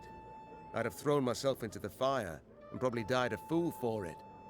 As matters stand, I still have a chance to thwart the invader, his intentions. It seems, in a twisted turn of fate, I should be grateful to Caldwell. It's time I attended to other matters. How fare you, Rayla? The quartermaster, did he assign you a tent? He tried. Oh, and? I refused it. Best to sleep beneath the stars, little chance of a foe catching you off guard. Rain accepted, perhaps? I'm not made of sugar, ma'am. I'm not gonna melt. One sees very few women in the ranks, let alone in the special forces. How did you come to join? On merit. Proved I'd be of use. Yes, well, naturally. But how exactly? I was 15 when I went to enlist. But the sergeant in charge of signing folk up told me to scurry on home. So I proposed a wager. Arm wrestling. If I won, he'd let me join. If I lost, I'd pay him 100 crowns. And that kind of coin? You had it? No. So I had to win. As we sat down at the table, across from each other, he laughed and rolled up his sleeve. When it was over, all around us were laughing at him. Then I just followed orders. Did so well enough to draw the king's attention. I must go. We'll speak later. So, Gascon, the soldier's life. Does it suit you? About the same as the bandit's life did. I beg your pardon? The tents are cold, the food's shite. On the plus side, plenty to drink, most days. A skirmish here, a scuffle there, Nilfgaardians one day, elves the next, and whoever we rout, we rob of what they've got. Requisition, you mean? Fully in accordance with the laws of war. Oh, please. Save your excuses for your father confessor. The Duke of Dogs. Whence the name? Not certain I should tell you. It's a personal story, somewhat. I insist. So, thing is, I'm a werewolf of sorts. Did I hear werewolf? Of sorts. You see, when the full moon glows in the night sky, I transform into a creature that's half man, half dachshund. And then all the other hounds of the night hearken to my command. Oh, forget I asked. With pleasure. I can't stop wondering. How did your strays break into the tower in Lyria? They exploited its chief weakness. What weakness is that? I oversaw its construction myself. Walls 5 feet thick, bars and grates of the sturdiest iron. All tremendous, I'm sure. But how much do you pay the guards? What? I don't know. The garrison's commander is in charge of that. Let me tell you then. Not much, Meve. Not much at all. From atop a throne, it's hard to spot the little things. Example, a guard hard up for coin, or one with ambitions. But seeing that's second nature to even the most ordinary bandit. Take any castle door. To open it, to open all, one needs but a pouch of gold. It's time I attended to other matters.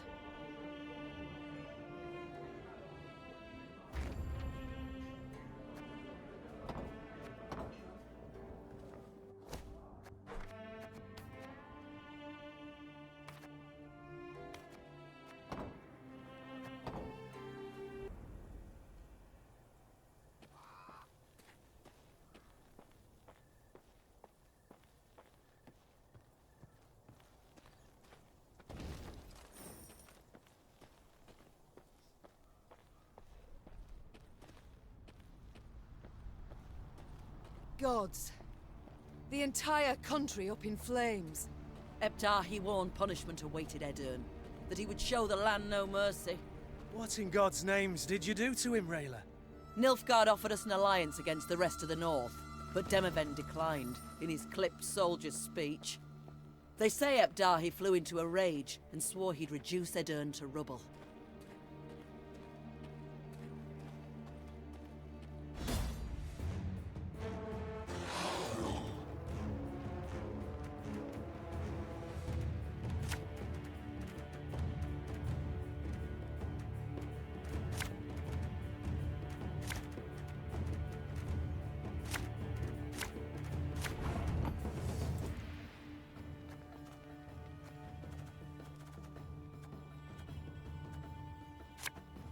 You can try to win them all, but you won't.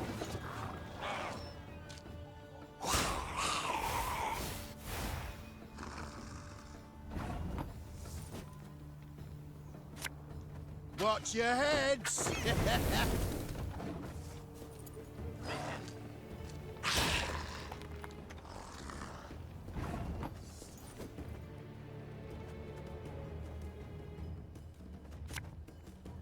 Again and again and again.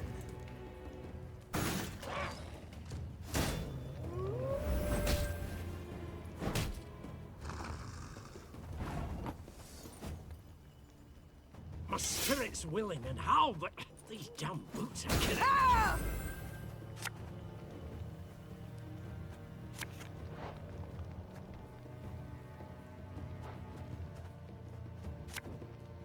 If the ring won't come off, just take the whole finger.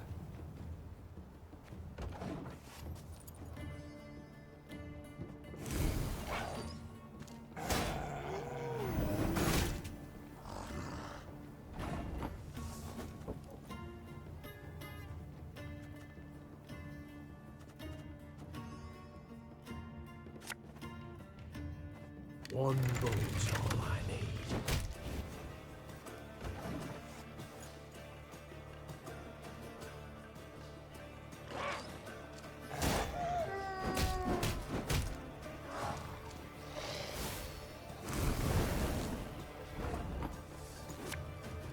Give me a target.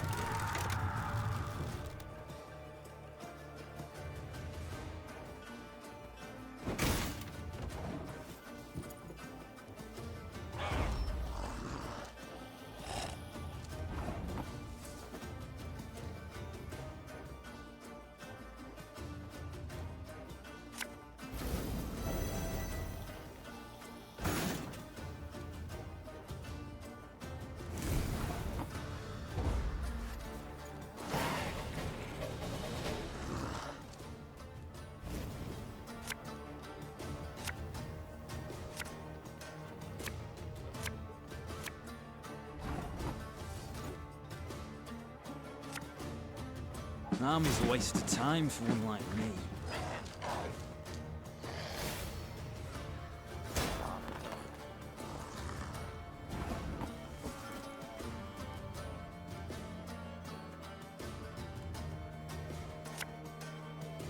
Abalista, your command.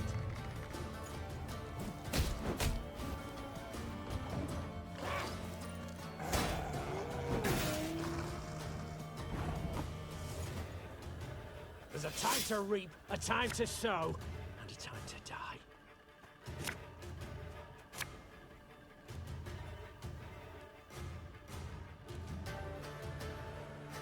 One man's battlefield is another man's ripe patch for harvest.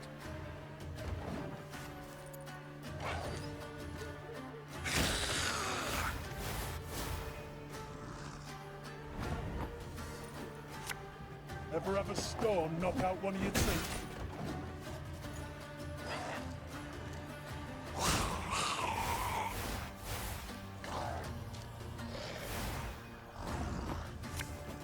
Armor won't serve.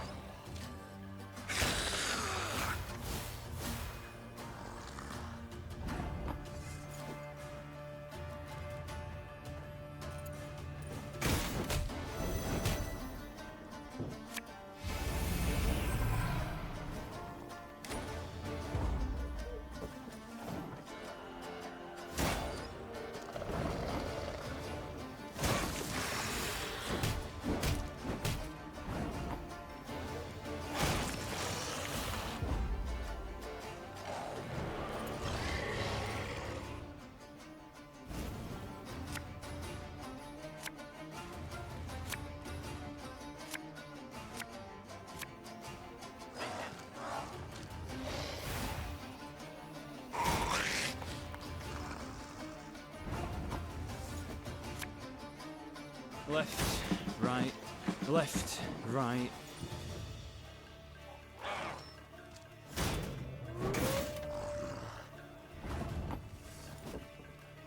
Catch! Aye.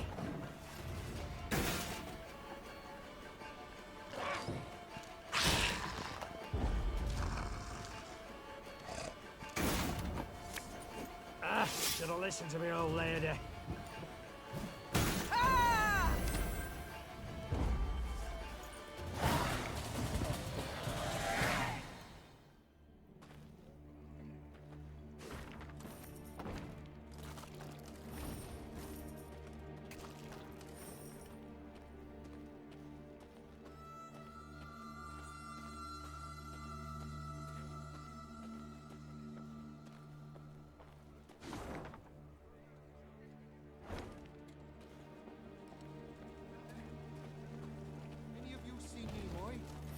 Bound here from my confer. Supposed to have arrived 3 days back. Any of you seen Nimoy? Any of you seen...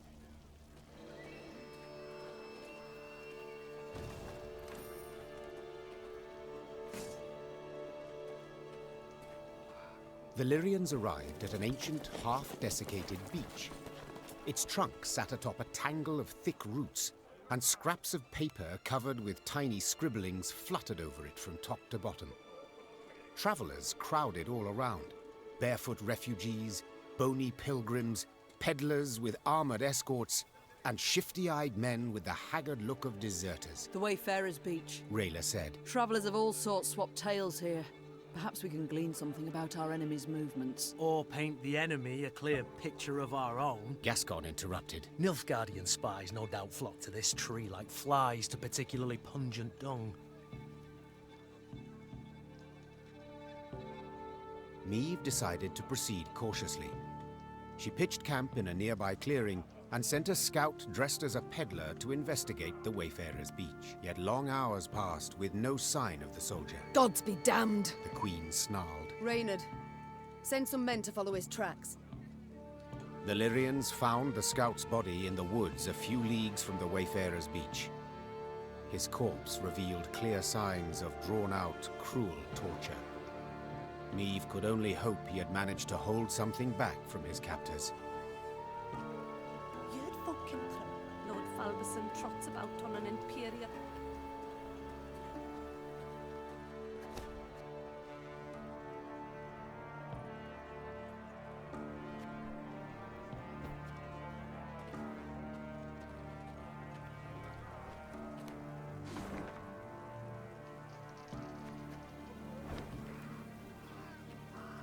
Ravens are always trailing armies.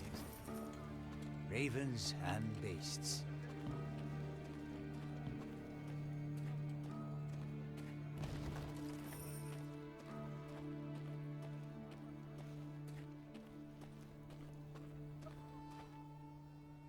Soon after entering Aedirn, Meve ordered a halt.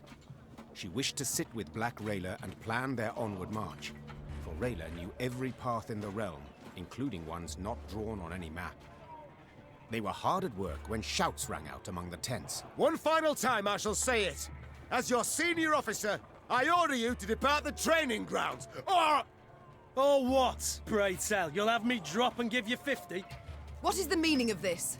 Your Grace, I had thought to use this interval to drill the recruits, teach them... To walk. To maneuver, Gascon. A world of difference. In perfect harmony must soldiers traverse the field of battle. Otherwise, they could break formation. The enemy would penetrate our lines, and our army could be slaughtered. And therein lies the rub, dear Reynard. Army. This is no army, but a band of partisans. If we do not adapt to the rules of desperation, if we adhere instead to the Academy Codex, we shall lose. Laying traps, wiping tracks, that's what we should teach the lads. Not marching to the beat. All my eye. A fighting force must have discipline. Otherwise, tactics and planning are impossible. A soldier must obey orders. Show some respect, Gascon. When Reynard in his first charge rode, you teetered upon a rocking horse. Do not dismiss his experience. Our resources are limited. We cannot do everything at once. Prepare your proposed plans for training the recruits, and I shall decide which we shall follow. Clear? Then get to work.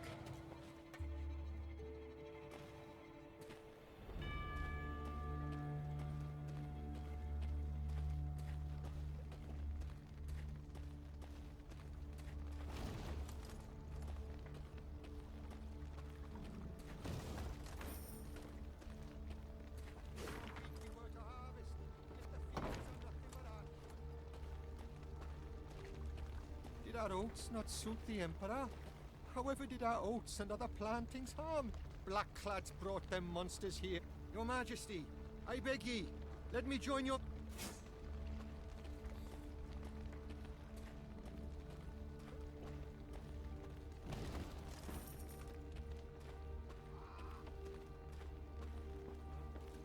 Your Grace. Meve heard Reynard call out from behind her. A scout's returned. Claims to bear an urgent message. The Queen halted her horse and waited for the soldier to reach her. He abandoned all formalities and jumped straight to the point. Milady, a black-clad caravan, armed to the hilt, rides this way. To believe the rumours, they're hauling a load of war loot back south. Reynard gave the soldier new orders, then turned to Meve. Sounds like a prime opportunity to replenish our coffers. Indeed. An opportunity we cannot ignore. The Queen said. Your unit will block their path. Gascon and his men will hide in the woods and strike their flanks, while I shut the trap, attacking from behind. Their plan established, Meve gave the signal to move out. A brief moment later, the fight began.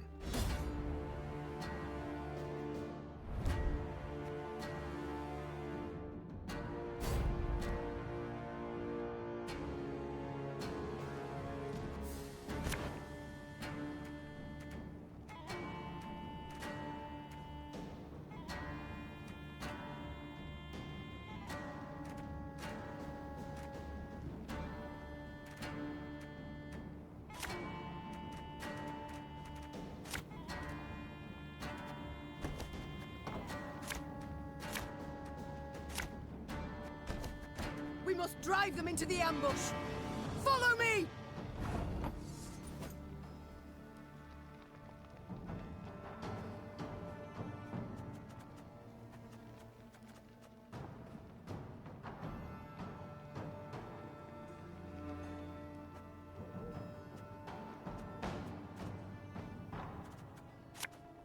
Watch your heads!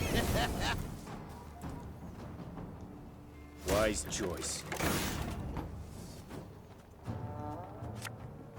Left, right, left, right. Order!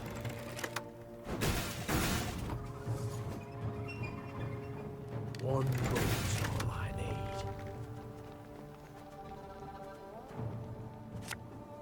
Again and again and again. Sure took your time. Thought you'd forgotten about me. Now!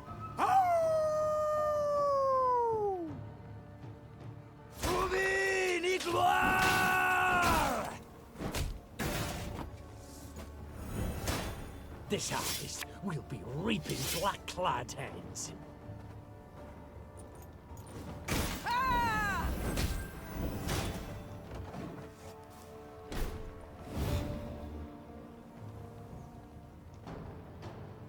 Life is mine now.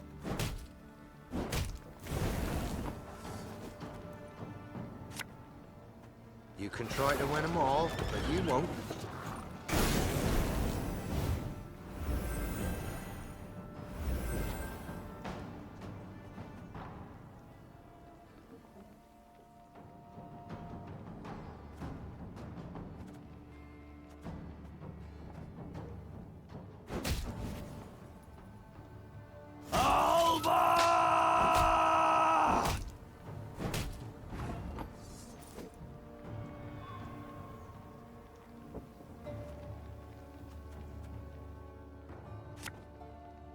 I only loot corpses, but sometimes they're quite fresh.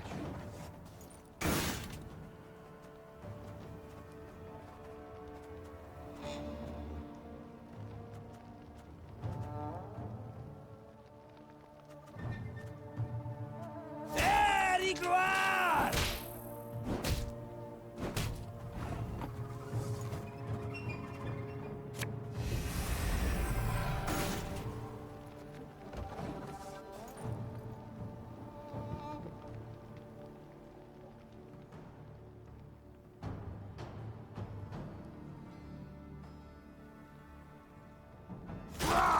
Scheiß in zwei!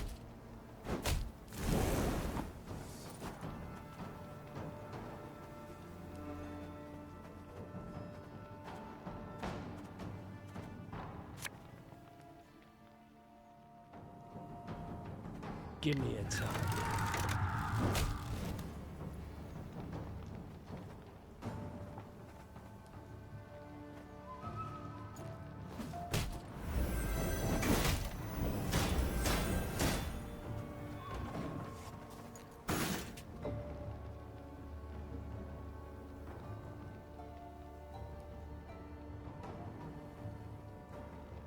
Off to the front yet again. We'll catch 'em all!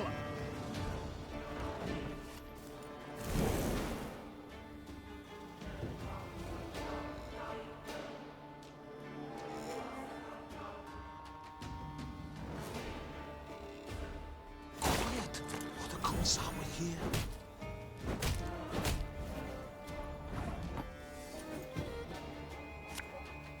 Arbalist at your command.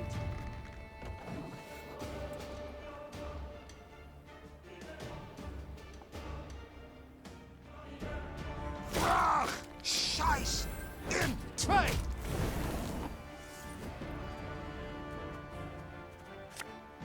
Her Majesty is exceptional.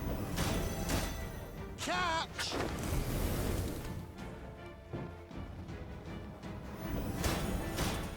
Armor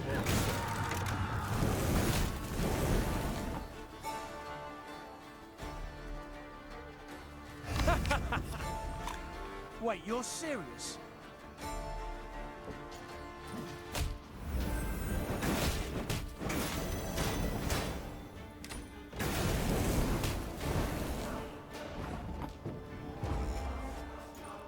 The caravan is ours, milady. Their plan ended in success, the Nilfgaardians crushed. As soon as the dust had settled, Meve tore the canvas off the nearby wagons to see what precious loot they had so carefully guarded. She expected to find gold, jewels, or exquisite silks. Instead, she saw dirty, terrified figures bound in chains. Slaves, Reynard muttered. Their precious cargo. Slaves. Behold the glorious future the Empire brings us. Meve ordered the prisoners freed and discovered they were Aedirnian peasants on their way to dig canals and dredge swamps as forced laborers. You are free. You can return to your homes. The Queen said. If she expected words of thanks and gratitude. What homes, my lady? Asked one of the peasants, holding back tears. Took our land, they did. Nothing we have now. Not a rag to wear, not a crumb to eat. Leave us, we die. Soldiers don't do us in, monsters will. Assuming hunger and cold don't get us first. The Queen was about to answer when she heard Gascon, standing behind her, whisper, Before you make any rash promises, please, some maths. Dozens of hungry mouths to feed, and weak bodies to defend, twice as many tired legs to wait for, while war rages all around. You do realise you cannot save everyone. I attacked this caravan hoping to fill my coffers. the Queen said. Instead, I have only secured a new drain upon them. But very well. In these ill times, we Northerners must help our own. Women and children in the wagons. The men shall march alongside to the rear. I warn you, if you cannot keep pace, we shall leave you by the roadside. Move out! The Queen's gaze momentarily caught the eyes of an old woman her soldiers were helping onto a wagon. Tears of gratitude poured down her soot-stained face, across hard lines left by years of destructive toil. Meve was convinced she had...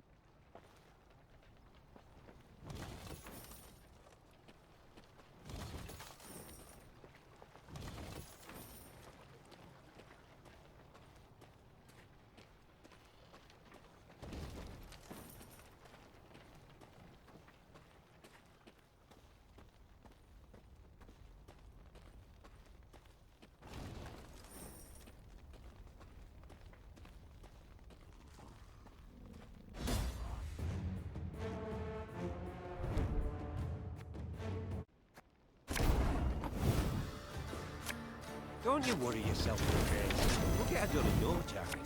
Fishing in the moat? Oh, you're dead.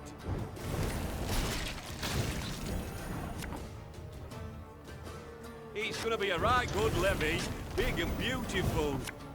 Stop your yapping and start digging.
As Meve neared Gatburg, her eyes were drawn at once to the black pennants flying over its palisades.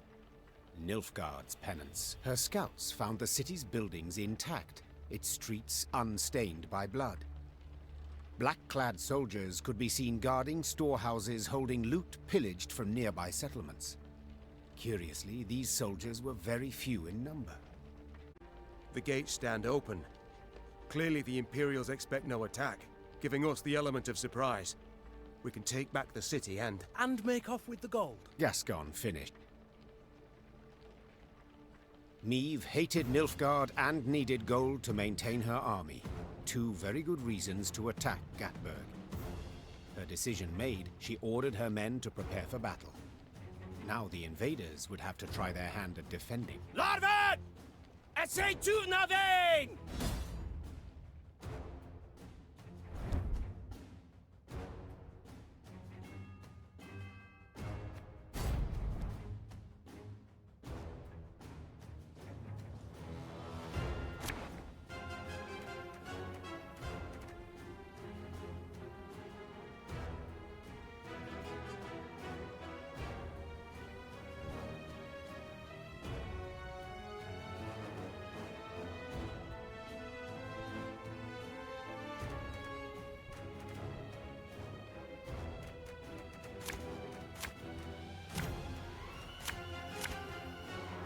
They feel at home here, the Nilfgaardians.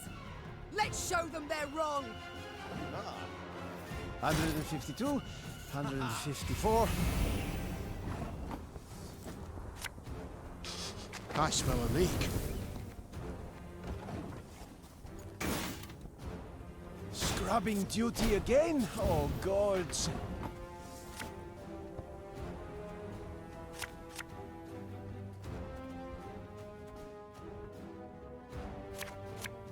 Left, right, left, right. Wise choice. No signs of fighting.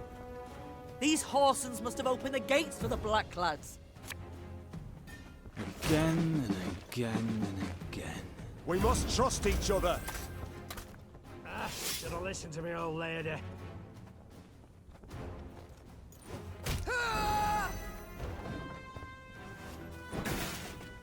Order!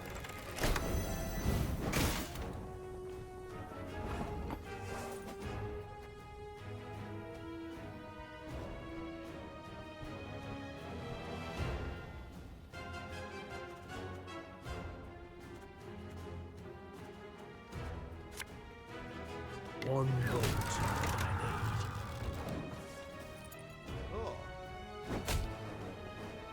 need. Life is mine now.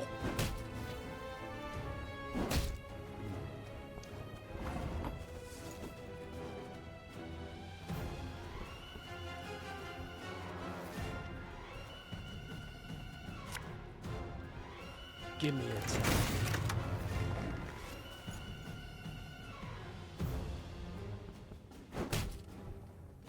Notice! All roads lead to Nilfgaard.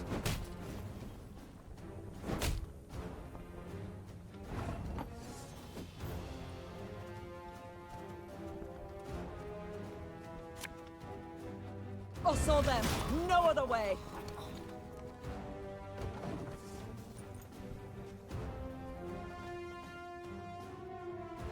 Now, how did that incantation go?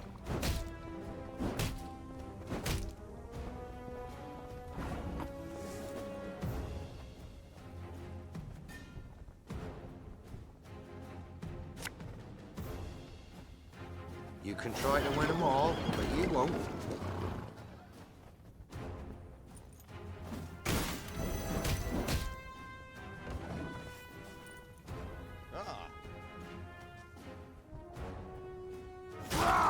Scheiß in zwei!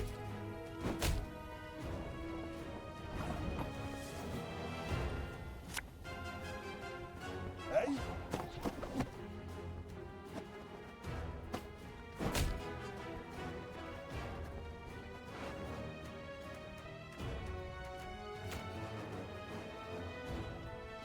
If the ring won't come off, just take the whole finger.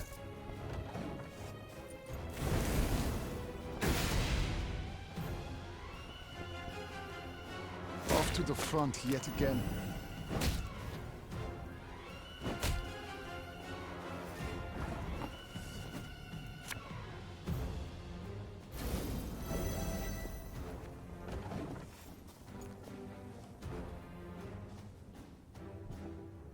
Quiet, or the Commissar will hear.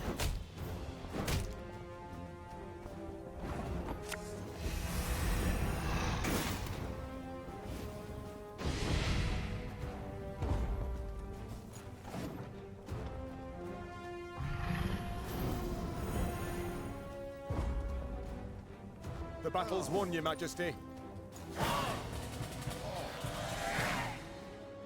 The Battle of Gatburg ended in Meve's victory, much to its inhabitants' displeasure. While she examined the Nilfgaardian storehouses, the city's mayor, an elderly gentleman with a walrus moustache, requested a private audience. Your Grace, I am old. Kill me, you'll merely save my gout the trouble. So I'll be frank. You've but few men. You'll not spare a one to defend the city. When you ride off, the Imperials will retake Gatburg, peer into their looted storehouses, and seek revenge. You will be far off, while we shall be oh so terribly near. The old man creaked down onto his knees and gripped the hem of the Queen's coat with knobby fingers. Your Majesty, I beg you, leave the gold, or the streets of Gatburg will flow with the blood of our women and children. Meve contemplated what to make of the fellow. Should he be praised for his forethought and concern for his townsmen, or condemned for cowardice and insolence? Black Rayla, however, had no such doubts. Traitors all. Small wonder the town's untouched. Must have opened the gates wide for the southern scum. Now they want us to let them fill their pockets with plundered gold.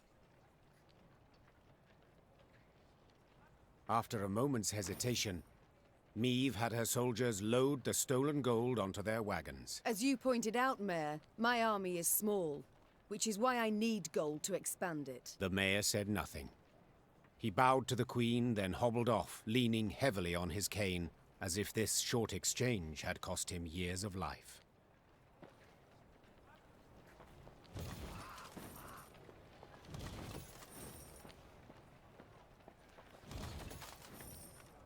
We haven't any reason to rejoice, friend. Blackclads will be back. Just you wait and see. Grim? We haven't any reason to rejoice, friend. Blackclads will be back.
Should have listened to me, old lady.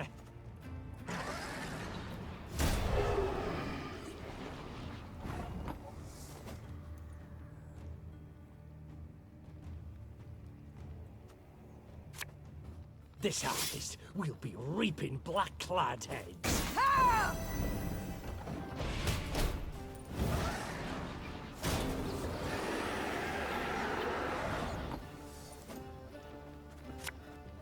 Again and again and again.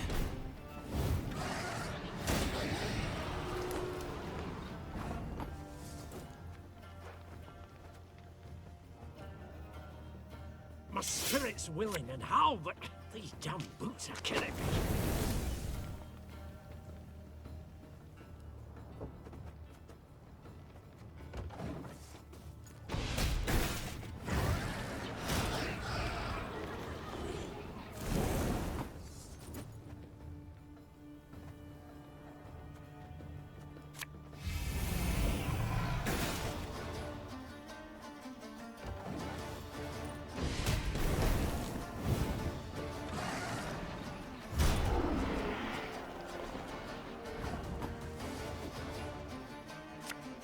Thing about slings, they hide well.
Can't take it anymore.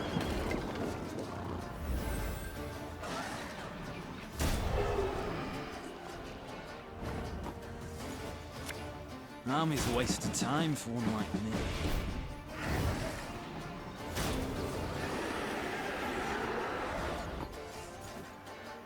There's a time to reap, a time to sow, and a time to die.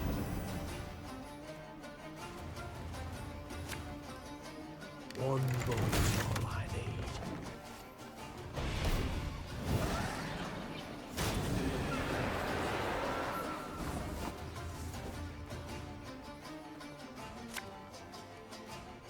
fight to my last breath.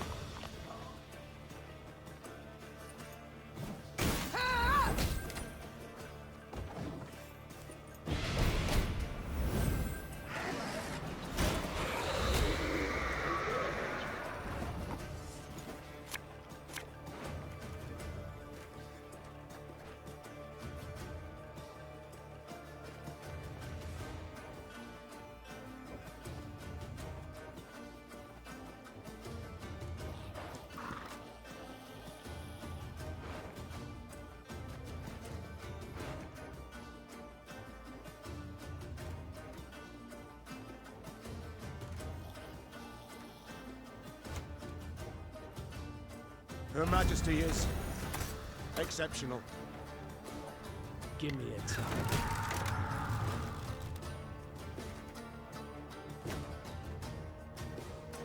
Who's this? Not for watches yet.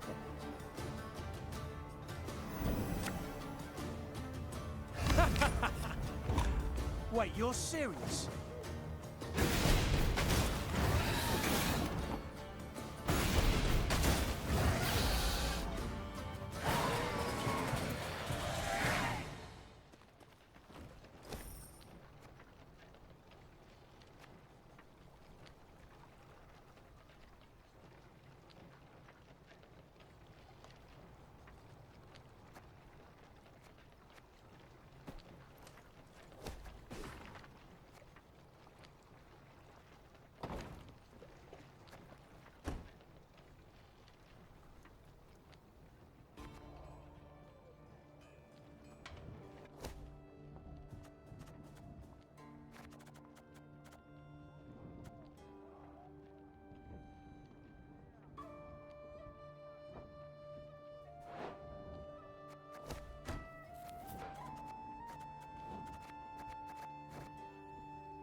Gatburg opened its gates to the Black Lads.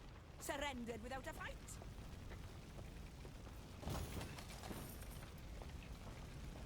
Was here just a week past. That was a mill. An inn. Out more than ashes now. And of the people, not a trace. Not even the bodies.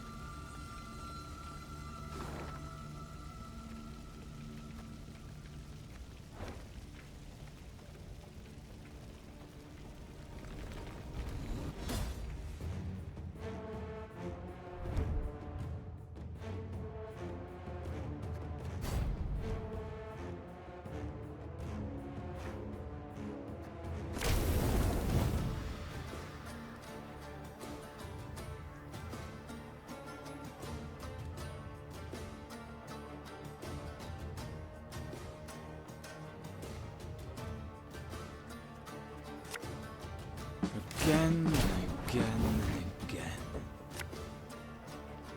Lyria! An army's a waste of time for one like me. One boat.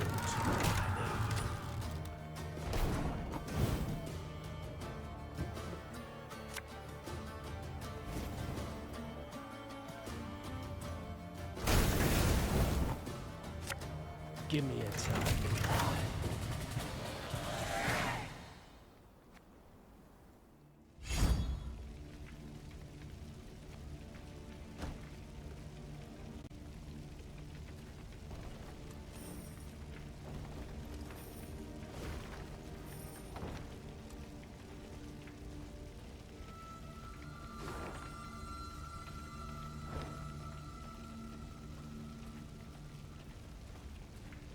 Look to the high road.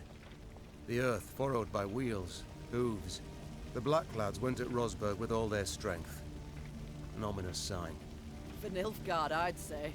The fortress boasts 2 new towers, a deeper moat, gate of wrought iron. It cannot be taken.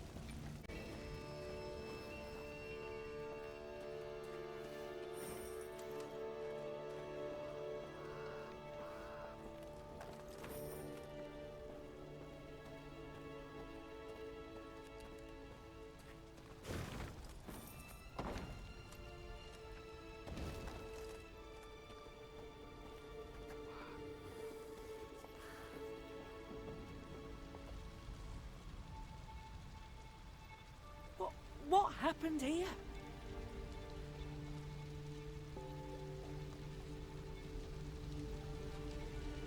Sadly, it was Rayla who met with surprise. 100-yard gap gaped in the unbreachable walls of Rosberg. The fortress itself was aflame, spewing black smoke into the sky. I don't... How?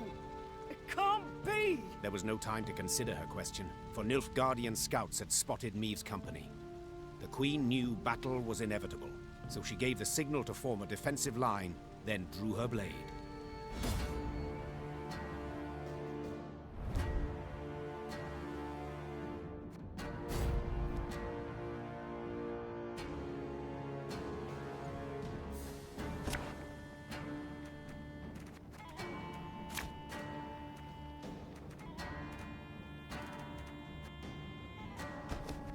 Your Grace, Nilfgaardian fighters remain in the city.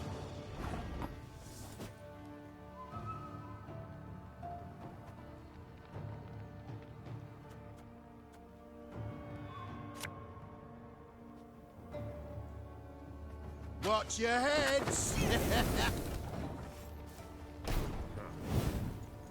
That was not in the spellbooks. Hey?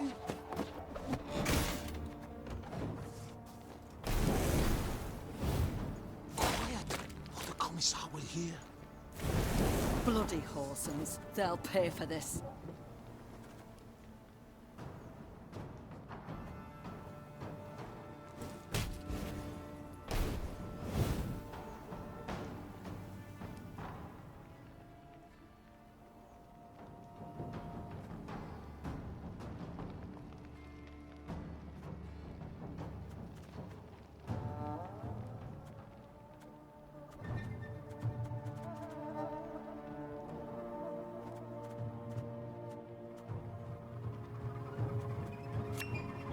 Ballista, your command. Brach! Scheiß!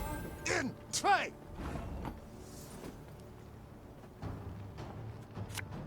Armor won't show.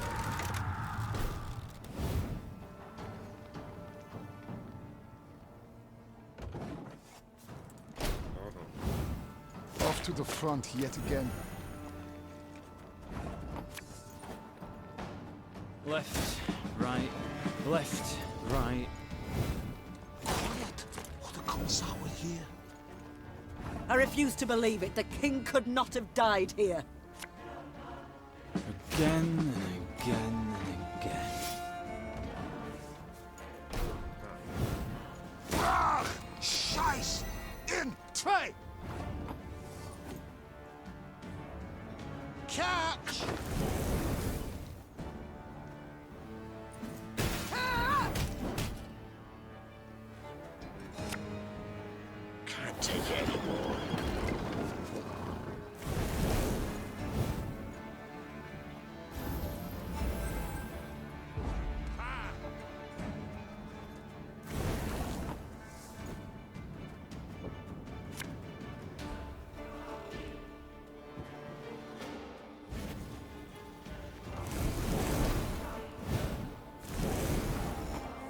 Army's a waste of time for one like me. This harvest, we'll be reaping black-clad heads. Can use this.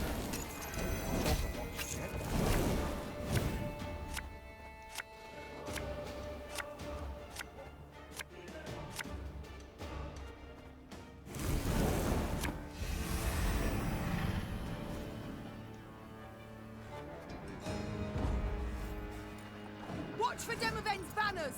If he's here, we must find him! The Lyrians met one note of luck in this song of woe. Rosberg had fallen, yes, but the Nilfgaardians, not expecting reinforcements from the south, had stationed only a small detachment to hold it. Meve led her men to victory and retook the fortress. Or rather, what was left of it. What they did not demolish during their assault, the Nilfgaardians burnt once inside the city. Countless charred corpses of both defenders and peasants seeking shelter from the invaders lay among the blackened ruins. Some had tried to shield their children from the fire with their own bodies. To no avail. Gods be damned! The Queen cried. Meve was about to give the order to move on when she caught a stifled whimper coming from a pile of rubble. Her soldiers ran to the rescue, their bare hands digging through the fiery bricks. Here! He's alive! The man they pulled from the ruins had suffered horrible burns. His face was a stew of seared flesh and pus-filled boils, and he reeked of burnt meat. Seeing Black Rayla, the poor soul staggered to his feet and lifted a shaking hand in salute. Engineer Lieutenant Xavier Lemons, reporting for duty. Medic! Send for a medic! Lemons! What the devil's happened? I know not. The East Tower, I led the defense. Heating oil to tan Nilfgaardian hides. The catapult struck. The cauldron tipped, burst into flames. The rest, I cannot say. The fortress fell. Fell? Damned Scoia'tael. What was that? Our preparations were perfect. A month, 2 we could have lasted, but traitors were among us. Elves, dwarves planted charges on the buttresses. An explosion shook the tower, a hole gaped in the wall. Our men threw themselves in, filling the breach. Vermin, filthy, rotten vermin. I know you suffer, soldier, but Queen Meve wishes to meet with your sovereign, Demoven. We must know what's become of him. Gone, luckily. He oversaw the preparations, then returned to Aldersburg. 3 days past. Then let us do the same. Reynard, prepare our departure. Hold your grace. Did anyone survive? Anyone at all? The Nilfgaardians might have taken prisoners. There's hope. How could they? An entire detachment? An entire city? The animals. Soldier, my medics will tend to you as best they can. Then we can escort you home if... This is my home, your grace. Rosberg, I beg you. Let me join your company. Let me exact revenge. I respect your fighting spirit, good man. But in your state... Your grace, I can hold neither shield nor sword, but I can still fight in my own way. I'm an engineer. I build siege towers, ballistae, bridges, whatever you wish. I pray, grant me a chance. Such pain, such ferocity resounded in Xavier's rasping, distorted voice that Meve could not refuse his plea. Once the medics had bandaged his wounds, Meve's men set out towards Aldersburg, following Demavend and the Nilfgaardians. At one point in their journey, Black Rayla rode up next to Meve. The warrior's lips were a thin line, bitten to blood.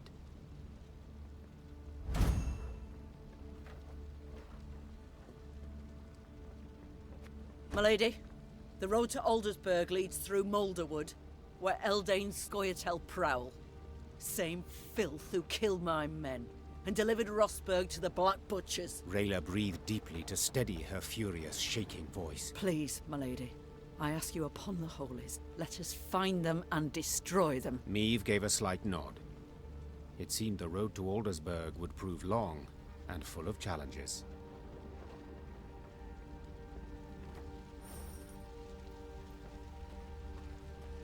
A pity Willem is...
Dwarves breach the walls, ploughing traitors.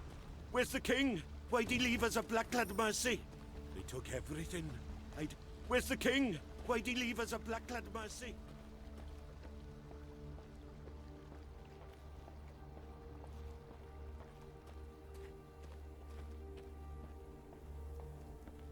Meve's ears caught the sound of a ruckus coming from the camp.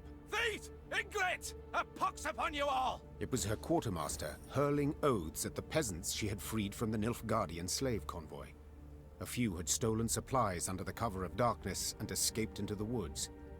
Terror and dread gripped the other freed prisoners. Meve mulled over what to do with them, and Reynard, as always, offered some advice. 'Tis high time they went off on their own, your grace. They are too great a hindrance. They slow our march, divert our soldiers from more important tasks. And now this. Gascon was listening to their conversation. Meve shot him a questioning look. I opposed taking them in. So, for consistency, I now oppose forcing them to leave. We made their miserable lives our responsibility, did we not? Well then, that is a burden we cannot simply shrug off. Let us not mince words. We cast off these peasants now, they shall die. Meve said in the end. Let them stay. But I want them watched. They cause any more trouble, military justice they shall face. Understood? The freed prisoners sighed with relief. The infantrymen assigned to watch over them, however, grumbled their disapproval of the Queen's decision. It is an army, not a shelter, they said. Meve's ears surely caught the complaint. But the Queen had never let the opinions of others guide her in such matters, trusting only her own judgment.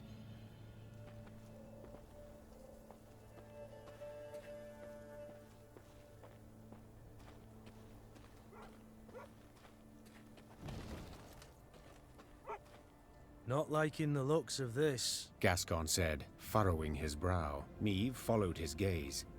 Before them, beside the road, stood a hut with a scorched thatch roof. Why? Hut's abandoned, yet dried fruit and mushrooms hang from the eaves. Famine raging all around and no one's been tempted. I'd send a scout if I were you. The Queen did as Gascon suggested, and sent 3 infantrymen to reconnoiter. They entered the hut and found only silence, that was soon broken by a blood-curdling growl. The soldiers ran out at full speed, tripping over their own legs. Meve drew her sword, convinced a horde of neckers or ghouls would soon attack. But her fears proved unfounded. Instead of monsters, out of the hut came a shaggy dog, a torn scrap of fabric clutched in its teeth. Milady! One of the soldiers began, his face red with embarrassment and his hands covering a hole in his breeches. was dark as a well inside, and that hound, it jumped out at us all of a sudden, biting it and snapping. Bad boy, Gascon said with a smile, then pulled a hunk of dried sausage from his bag. Bought by this generous offering, the dog calmed down at once. Further examination showed the dog was the hut's only resident. Like many others in Aedirn, its owners had disappeared without a trace. Their loyal mutt still guarded the premises, waiting for his master's return. Let's take him with us, Gascon said. Otherwise, he'll die here, of his own hunger or someone else's. A watchful sentry like this could prove useful in our camp, said the Queen. Fine, he can join. But he shall need a name. How about Reynard? Proposed Gascon, a cheeky grin smeared across his face. That way, he'll come when you call, sit on command, and always be a heel. Always heel, that is. Watch your words, said Reynard, hand tightly gripping the hilt of his sword. or you'll learn I'm not at all as tame as you believe. Enough, both of you. That's an order. As for you... The Queen took a good look at the dog, who still had a scrap of fabric in his teeth. Since it seems you've a taste for the cloth of the nether regions, I dub you... Knickers. Will that do? The dog wagged its tail vigorously, as if thoroughly pleased with its new name. Meve's company marched off, a furry new recruit richer.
You mad?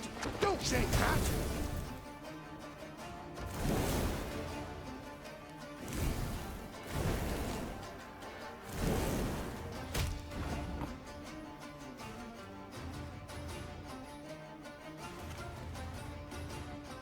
Thing about slings, they hide well.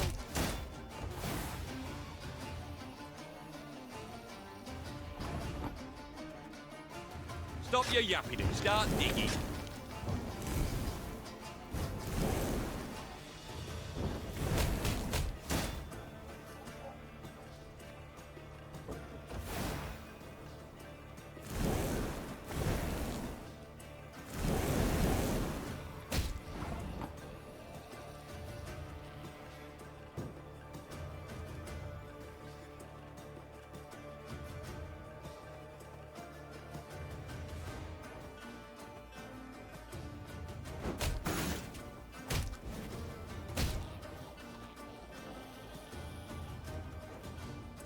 left, right, left. What now?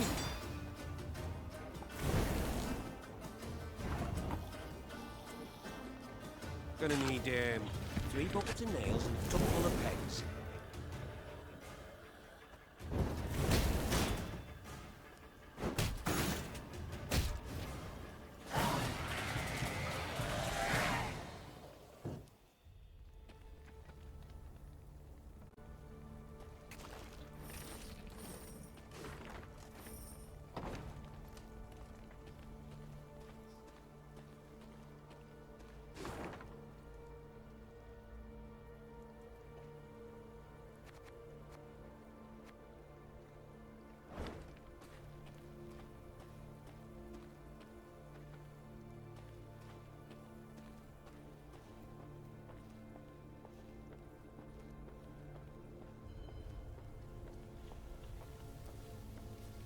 Meve and her companions neared the Moulderwood, a dense, ancient forest of trees whose tangled branches had witnessed the conjunction of the spheres.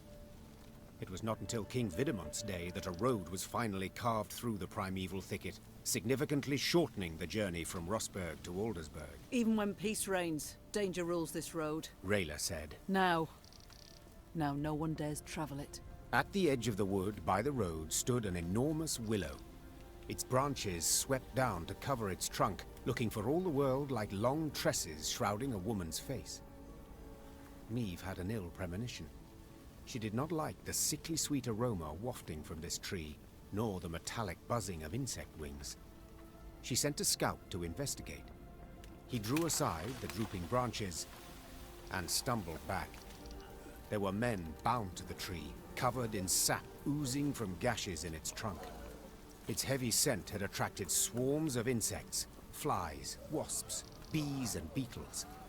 They seethed over the bound men, crawling in and out of their ears and nostrils. Eldain welcomes us to his wood, Rayla whispered. Meve stepped towards the tree and saw the men stuck to it were all still alive. Those the elves had caught recently writhed and howled for rescue. Those hanging longer merely followed the Queen with half-crazed, bloodshot eyes. Well? Are you to stand there all day? Meve screamed to her dumbstruck Lyrians. Free them! At once! Her soldiers needed no more prompting and set about sawing at the ropes with their blades. As soon as they had freed the first captive, before even a word of thanks could be uttered, a flaming streak soared through the air and stuck in the tree.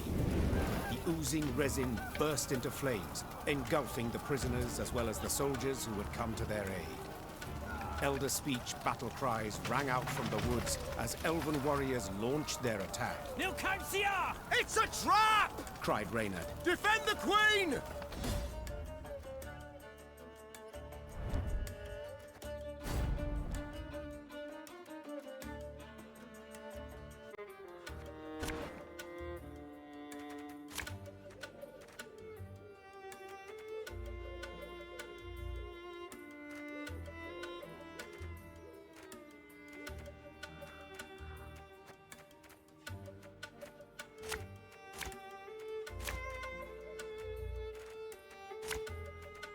Keep your heads in the fight!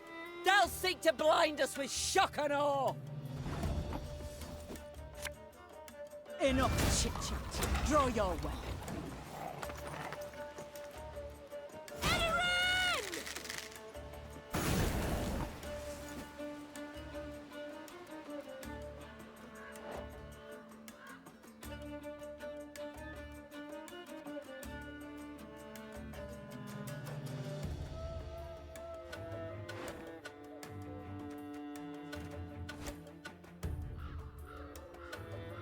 Her Majesty knows what she's doing.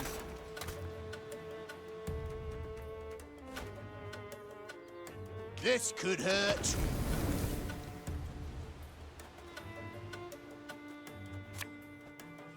Should have listened to me old lady. Nej, Duan Vacanist. Kill them! Kill them all! Get it to work.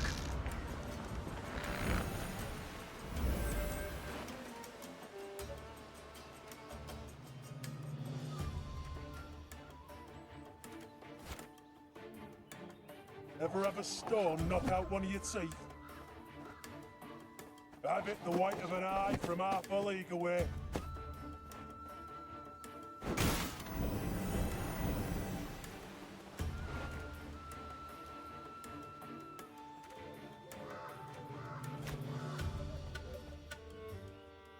You can try to win them all, but you won't.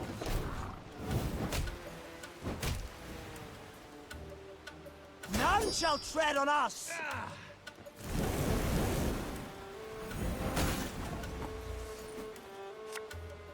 Armor wars.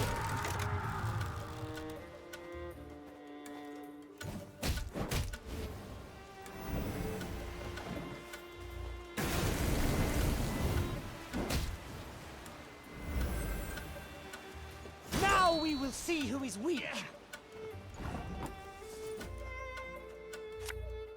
Lyria!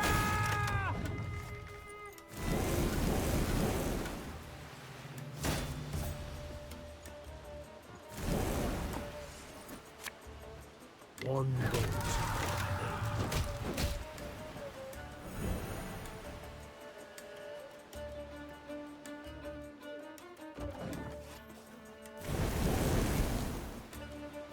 Have strength, my love.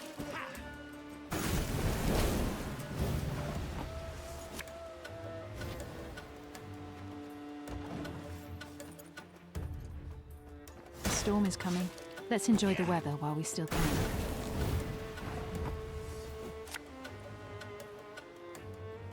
Quick and painful this'll be.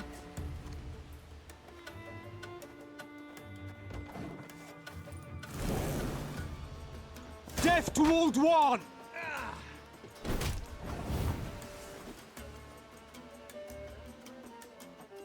Everything all right?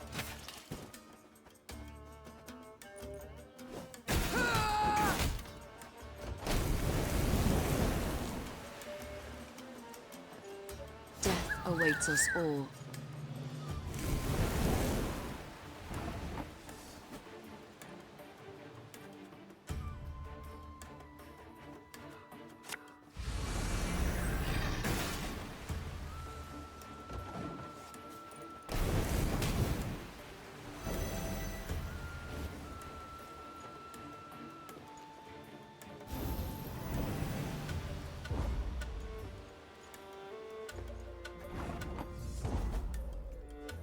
Don't let them regroup! Finish off the wounded!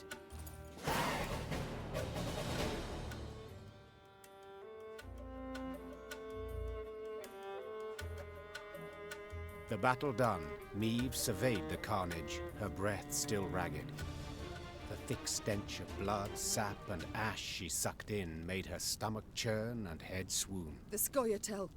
I'd heard of their cruelty, but... The Queen said, sheathing her sword. But never have I countenanced a thing like this. Black Rayla, who had just extracted her blade from between an elven gorilla's ribs, smiled darkly. Worst is yet to come, my lady.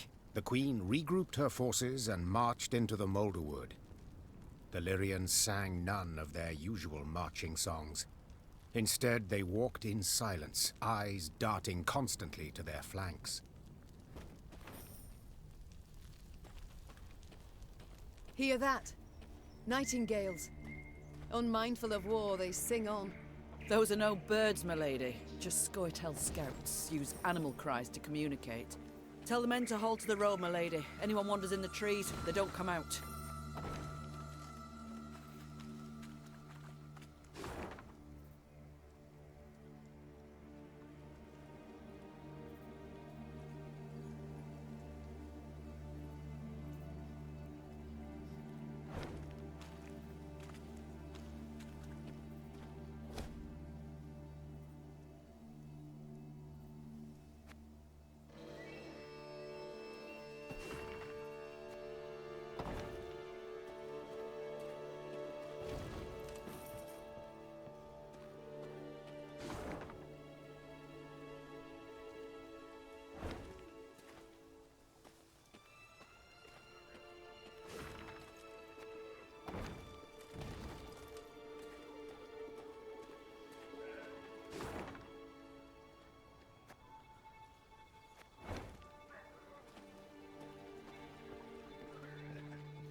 Meve's path took her to the village of Iconfurt. Unlike most settlements in the area, not a single human dwelled here. Instead, only elves and dwarves sat on its porches and stared at the passing Lyrians with clear aversion. Not a single greeting was extended to their allies in arms. Not a single peddler tried to hawk their wares. The only sound was that of snapping shutters and slamming doors. Something's amiss, Rayla said, furrowing her brow. Order a halt, my lady, and give me a moment to look around. You've a quarter of an hour. Meve said as she dismounted. And not a moment more. The Queen sat in the shade of a large pear tree. She shut her eyes and listened to the chirping of crickets in the grass, savoring a rare moment of relaxation. But the calm did not last. Within moments, one of her scouts returned, a certain Sergeant Niedermere. Tears streamed down his weathered, scar-pocked face. Lady? Come with us, please. You'll need to see this for yourself. The sergeant led her to the still, smouldering remains of a mill. Her soldiers were picking things out from the ashes. When she got closer, she realized in horror they were human skulls. Some no larger than apples. Tell the villagers to gather by the well. The Queen said in a strained voice. Or be executed. The elves and dwarves attempted no denials. They admitted Eldain and his Scoia'tael had helped them round up all the humans in their village, march them into the mill, then set it aflame. They stole our lands. They filed our names, beat us, murdered us in bloodthirsty pogroms. Shouted one of the dwarves. They had it coming to them. Got their comeuppance, I'd say. Meve was no stranger to the cruelty of war. But the enormous evil she found in Iconfurt overwhelmed her. She felt a terrible weight on her chest, found it hard to draw breath, and her head spun. She felt she could hear the cries of humans being burned alive. Ma'am, whispered Reynard. You must pronounce something. Or simply turn the matter over to me, Your Grace. Rayla interrupted. I know what to do.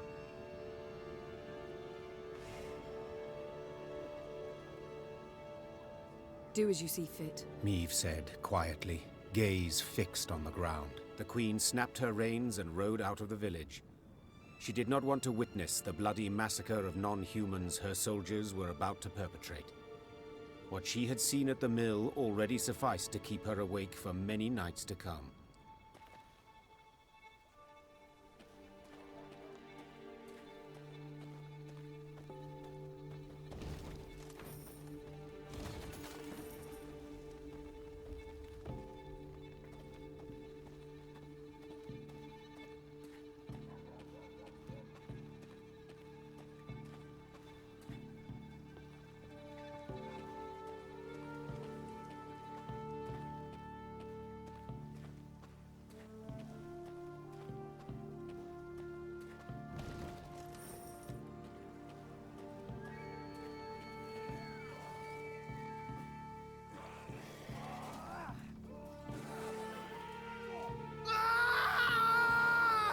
What was that? Meve asked Reynard, who rode beside her. A scream.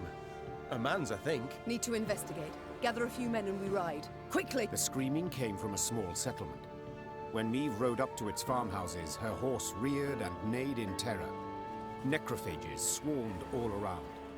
The monsters surrounded a few Nilfgaardians who were trying, with no success, to chase them off with torches. Reynard swept his gaze over the carnage and said, They cannot stave them off, and their armor is too heavy for them to flee. Meve was uncertain at first how to act. But when she saw ghouls snatch one of the Nilfgaardians and rip him to shreds, she drew her sword. No one deserves such a death. Not even a Nilfgaardian. Follow me!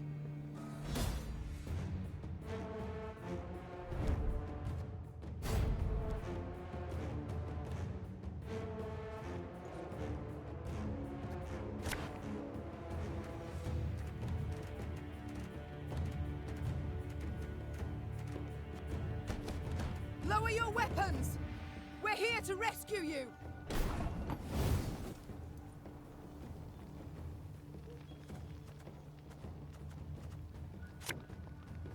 An army's a waste of time for one like me.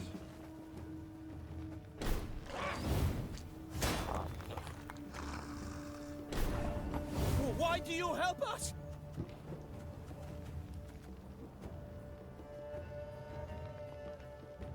Got any victuals? Hungry like a wolf, I am.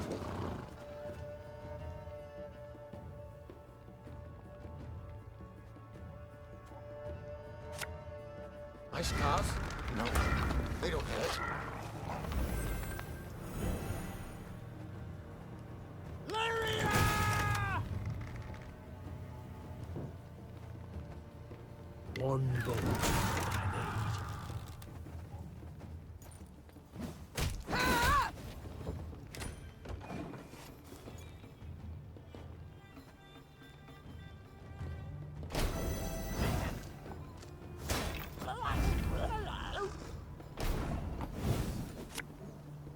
Her Majesty knows what she's doing. My spirit's willing and how, but these damn boots are killing me.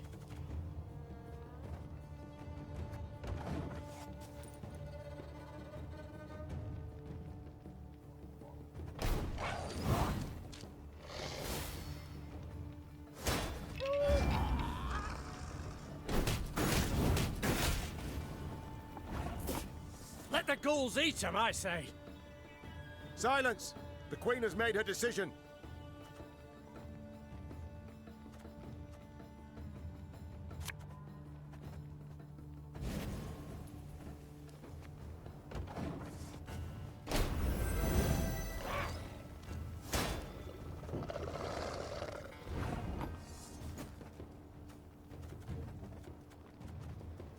My pain serves a purpose.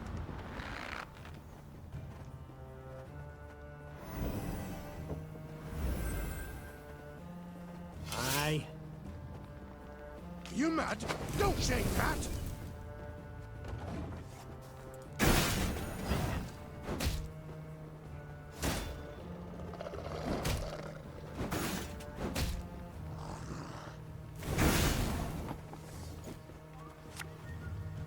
I've hit the white of an eye from half a league away.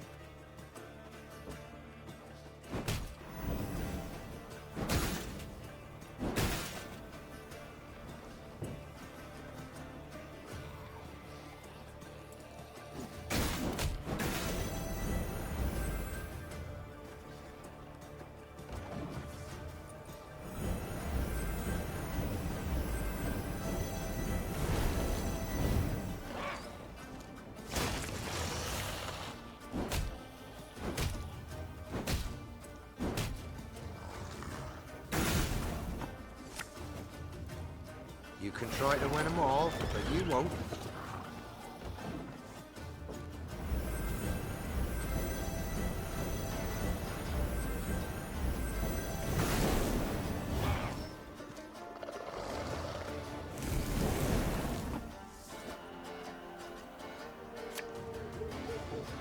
Bigger they are, easier they are to target.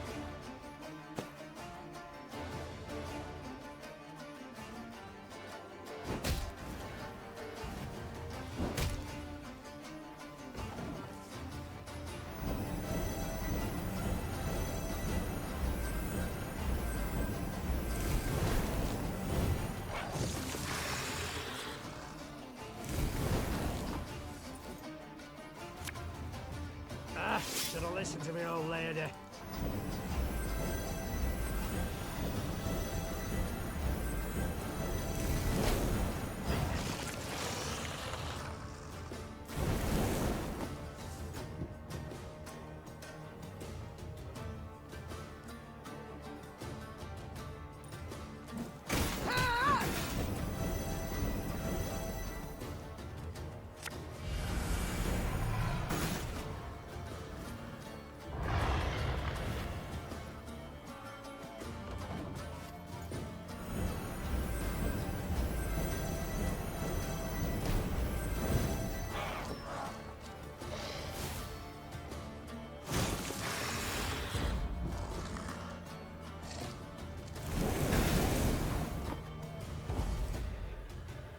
It worked, Your Grace. The monsters flee. The Lyrians and the Nilfgaardians fought the monsters side by side, a united force. But when the last necrophage fell, the soldiers immediately returned to their respective divisions. Meve's soldiers looked at the invaders askance, uncertain what would happen next. Suddenly, one of the Nilfgaardians broke ranks and fell to his knees. Your Grace, I know you have no reason to trust us, but we are not enemies.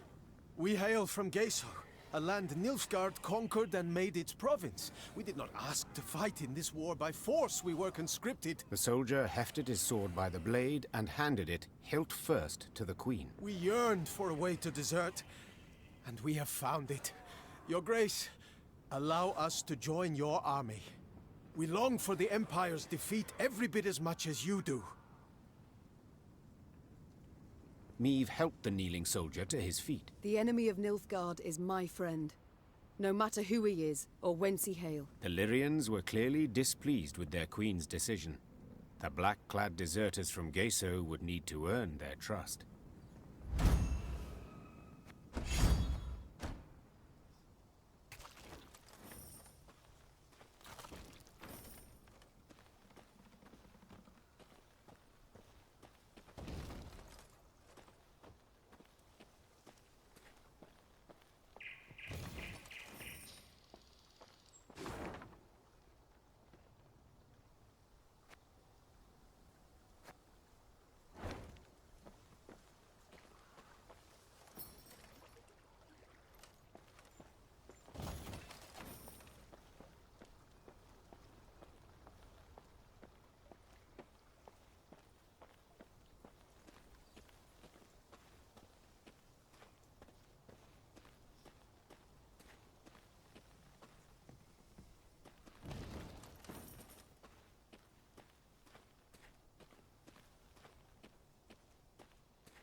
Getting to work.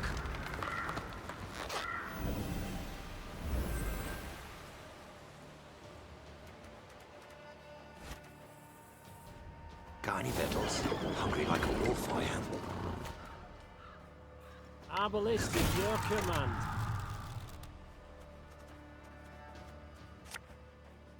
You mad? Don't shake that!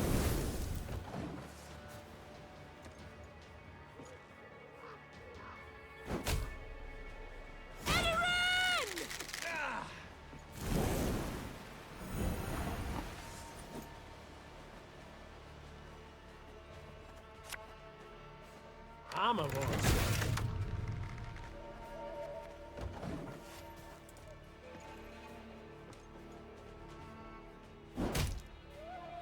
Slaughter them to a man!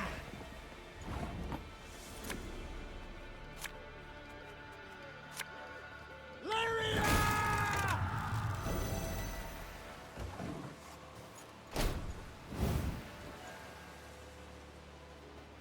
None shall tread on us!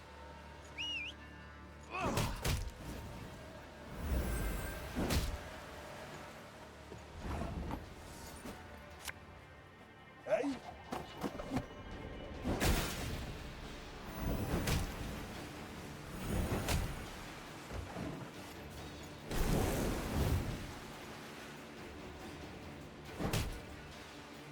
Now we will see who is weak!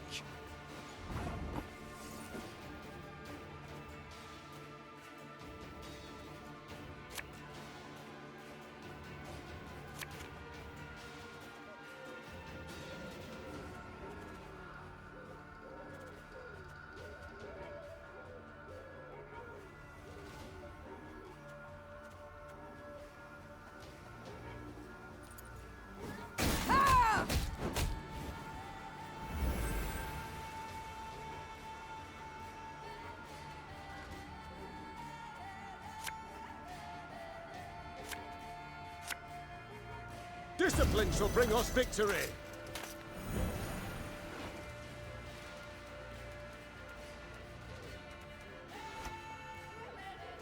My spirit's willing and how, but these damn boots are killing me.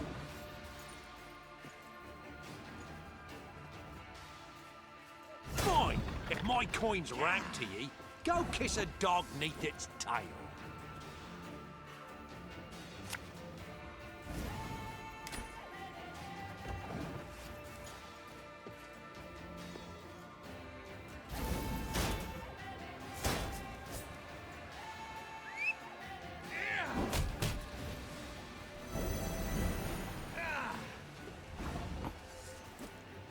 Company! Forward march!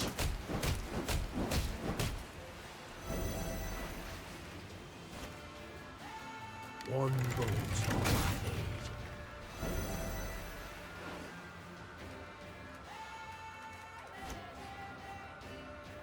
Quick and painful this'll be.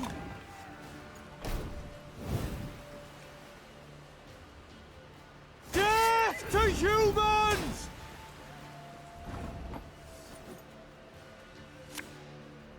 Ever have a storm knock out one of your teeth?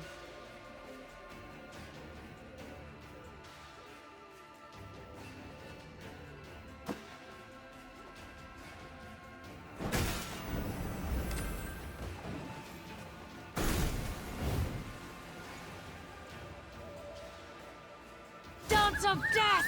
Ha! Ha!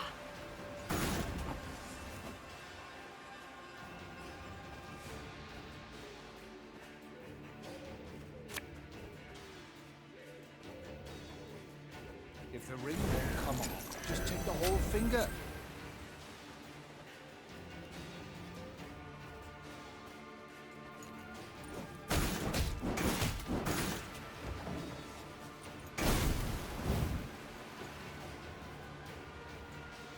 Death to Old One!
Arble is to your command. Armor won't serve.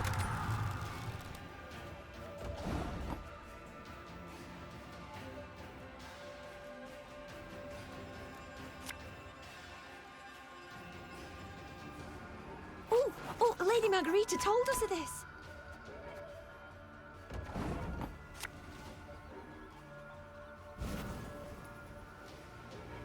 Lyria!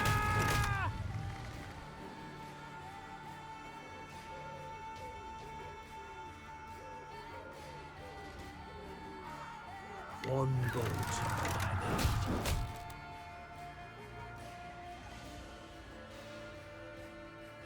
Give me a time. Arble is to your command. Armor won't save.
Army's a waste of time for one like me.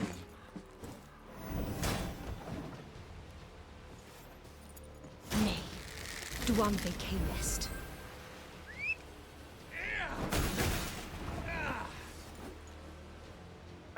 Should have listened to me, old lady. I will listen to your command. Show me the coin or sod off.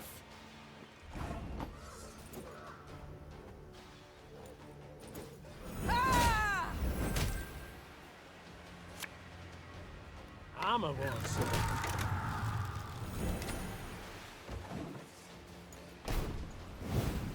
May your sword and arm be one. This could hurt.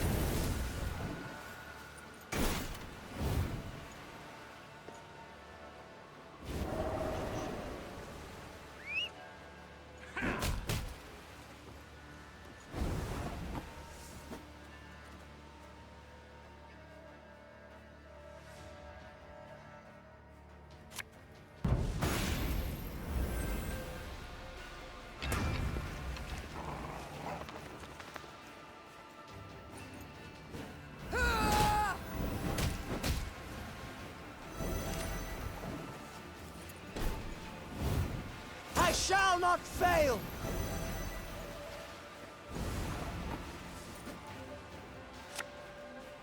Lyria!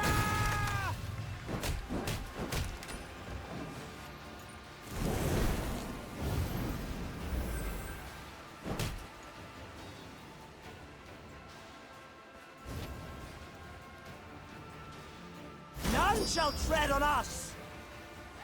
Now we will see who is weak!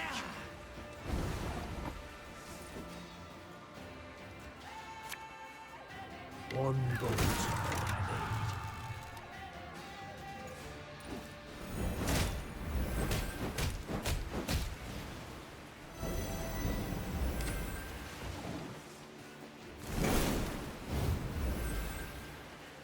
Blood and neck ends.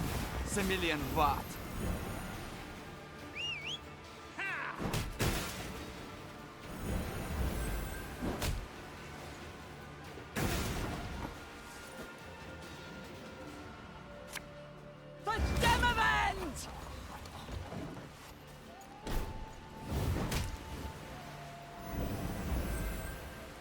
Look what the werecat dragged in.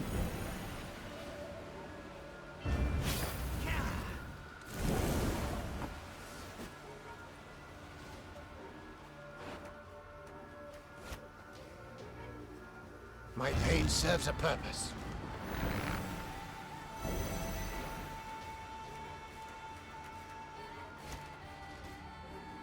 Have it the white of an eye from half a league away.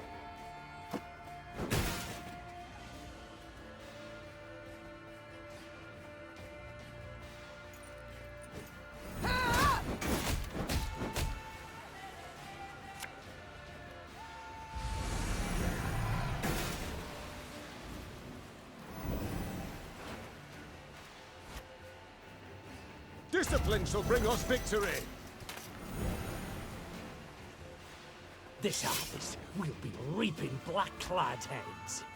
Watch your heads! My spirit's willing and how, but these giants are killing me. The storm is coming. Let's enjoy the weather while we still can. Bigger they are, easier they are to tug.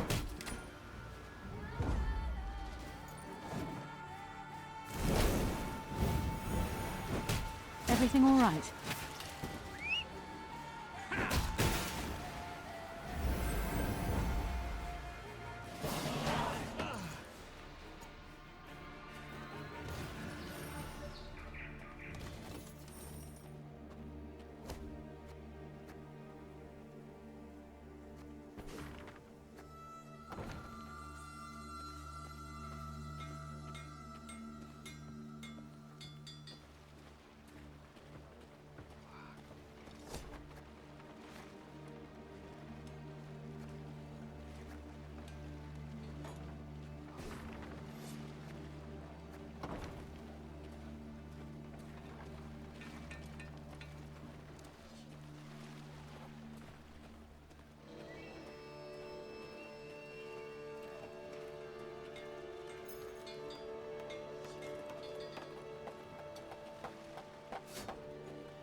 On the edge of the Moulderwood, there stood a small village, Crumhorn.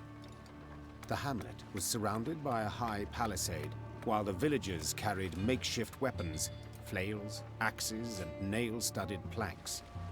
Life as the Scoia'tael's neighbors was clearly not easy. While her men rested, Meve approached two of the villagers. They lowered their heads in respect and fidgeted nervously with their shirt hems. My lady, reckon you ought to know. Elves meeting traders in the woods at night. Buy swords, herbs. Rayla, who had overheard the conversation, twisted her mouth in a hateful scowl. Hawkers stink worse than vermin. Willing to help murderers for coin.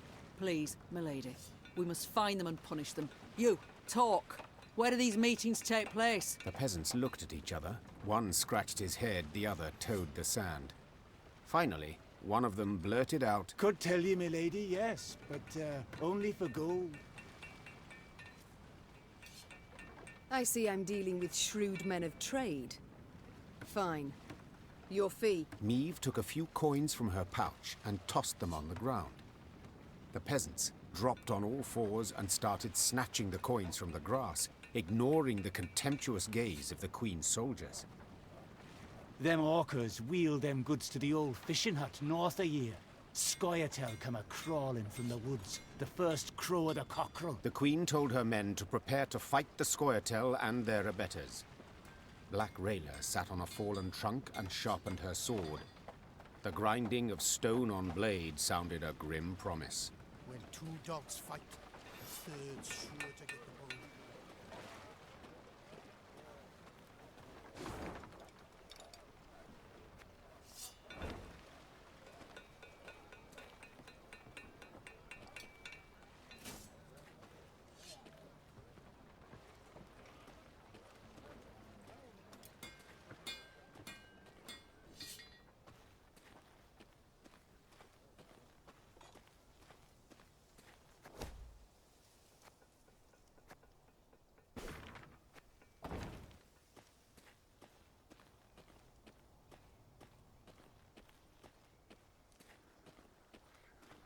Meve arrived at the hut the villagers claimed to be the meeting point for the Scoia'tael and the Hawkers.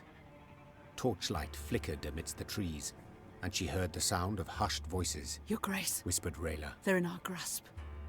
We must act quickly before the elves retreat into the woods.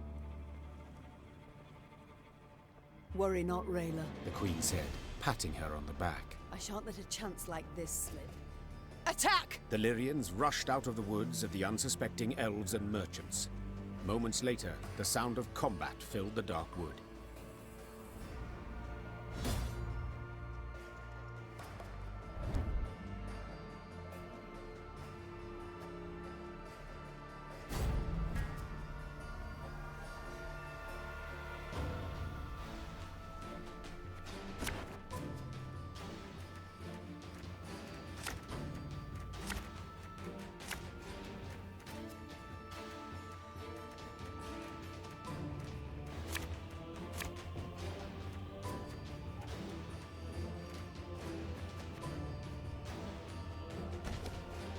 Hawker scum!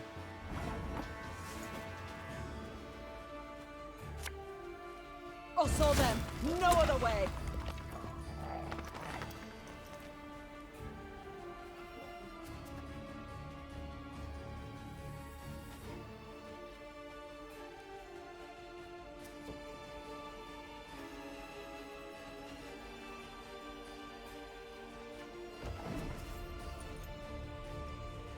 Got business for me?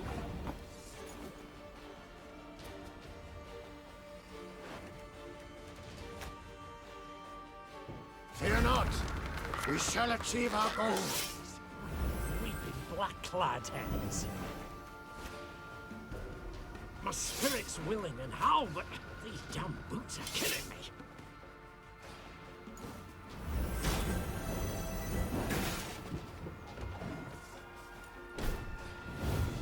Special price, just for you, love.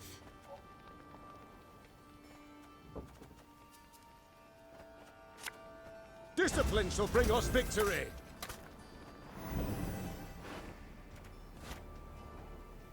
I'm a one.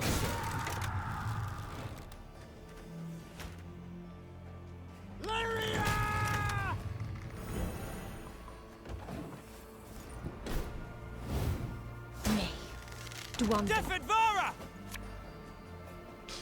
I smell a leak.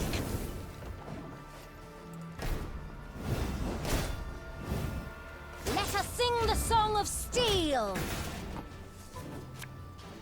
Aye.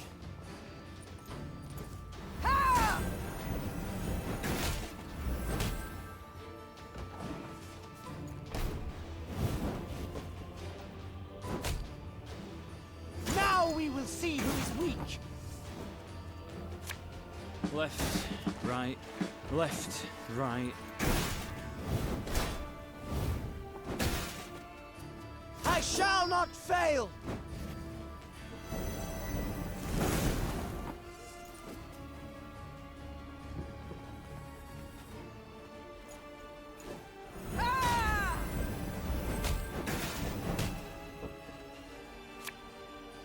One bolt.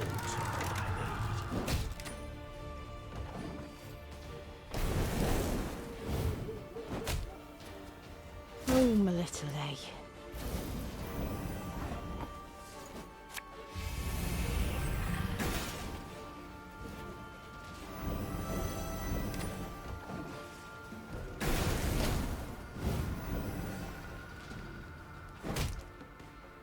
Everything all right?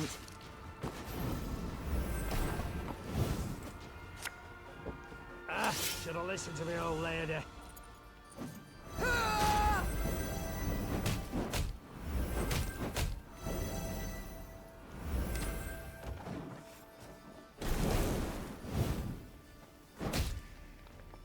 We ought to help one or the other.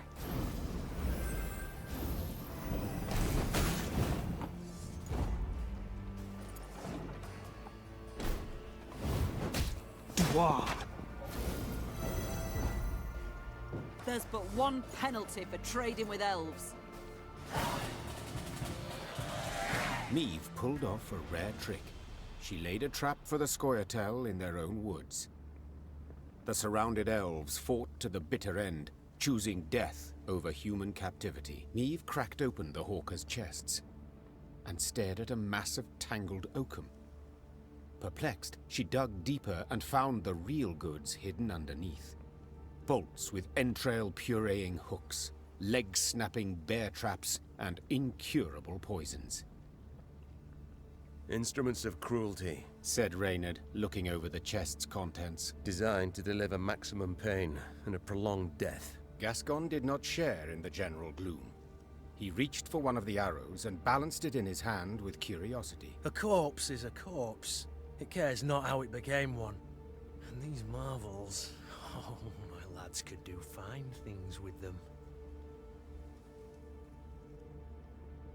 The ends justify the means, Meve said curtly as she grabbed a weapon from one of the chests. Her soldiers followed suit and equipped themselves with hawker arms.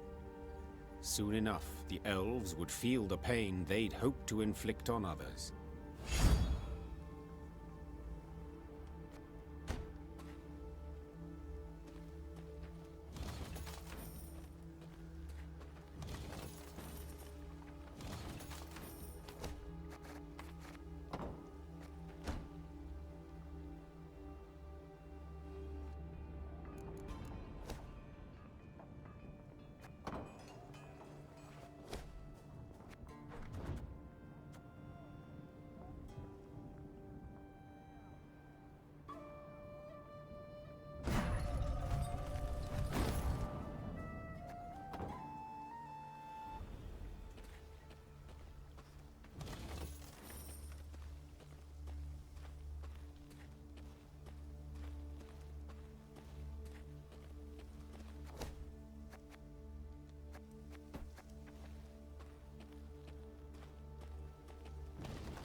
There's a time to reap, a time to sow. Nay, Dwan vi camest.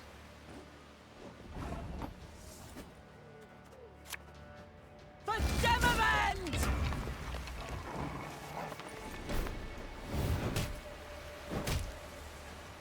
Admiral and ship.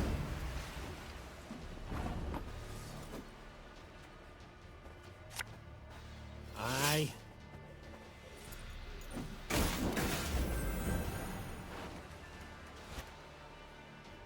My scars? No, they don't hurt.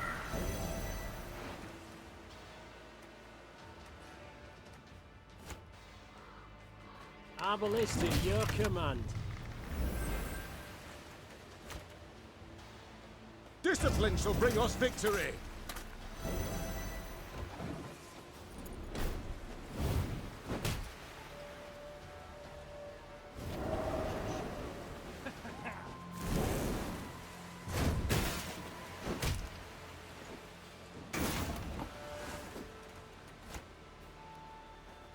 Should have listened to me, old lady. This harvest, we'll be reaping black-clad heads. I smell a leak.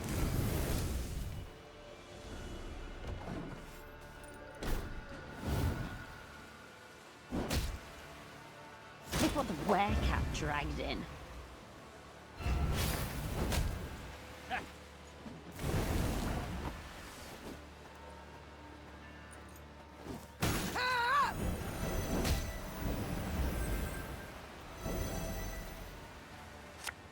My spirit's willing and how, but these damn boots are killing me.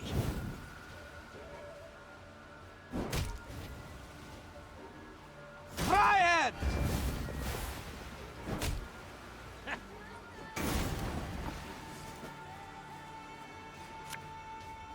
I'm a wolf.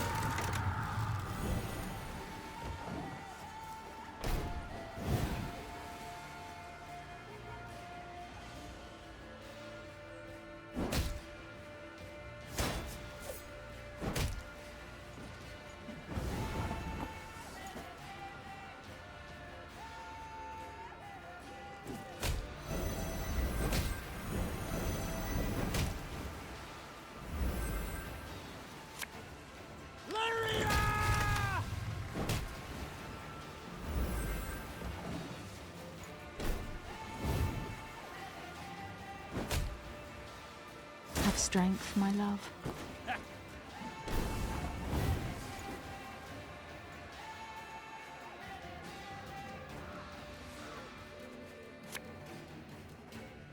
Left, right, left, right. Oi! Hey there! Come here!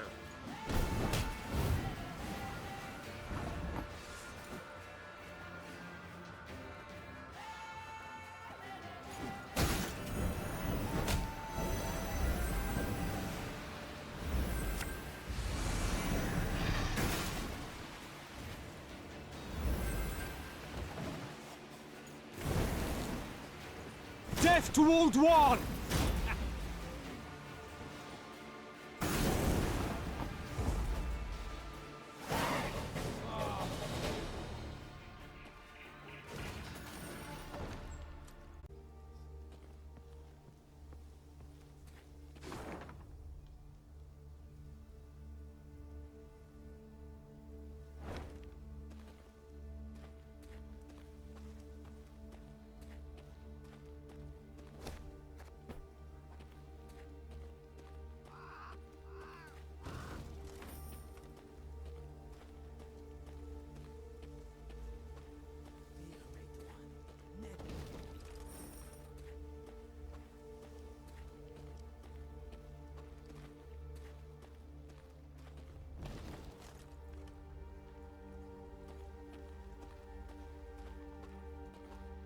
Meve was discussing some matter with Gascon when a scout approached.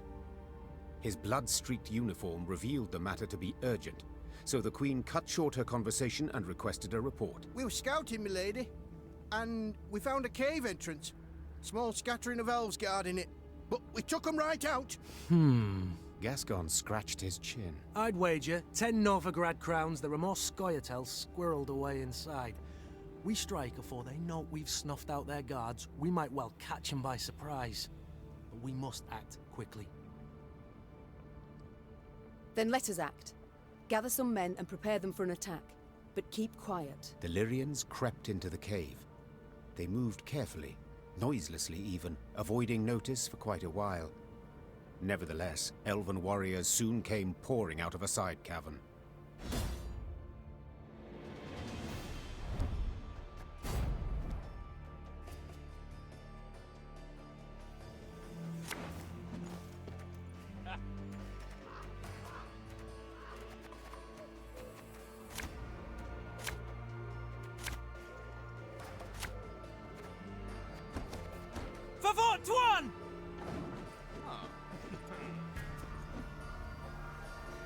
Now we will see who is weak.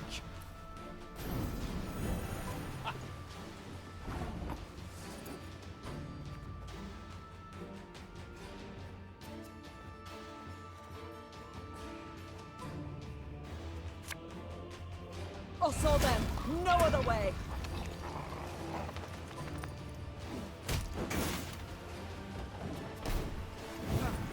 Oh my.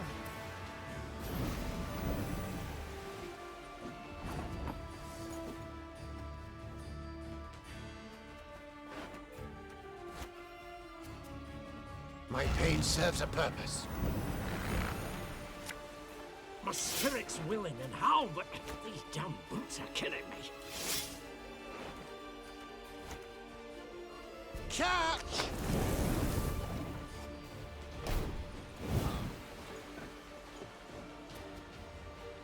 Dwarf.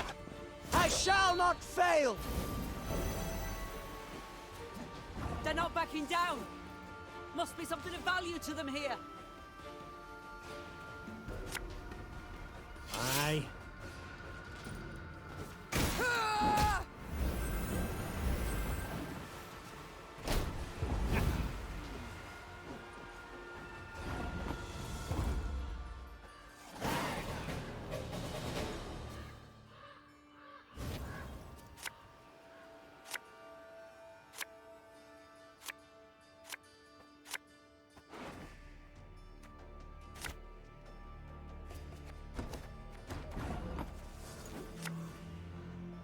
Should have listened to me old lady. Oh, my little lay.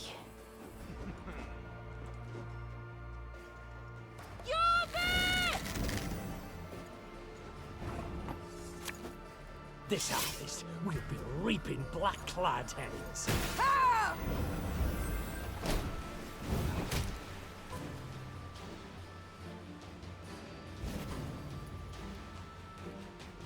We ought to help one or the other.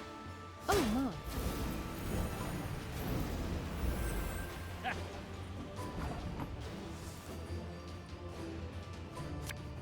Army's a waste of time for one like me.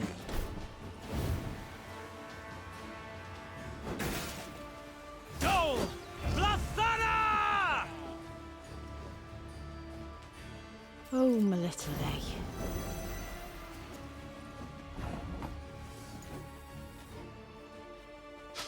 I smell a leak. Lyria!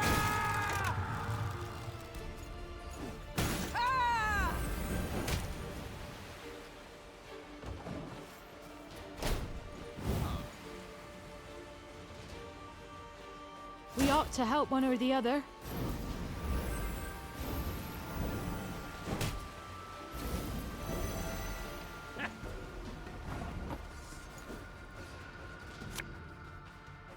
Left, right, left, right.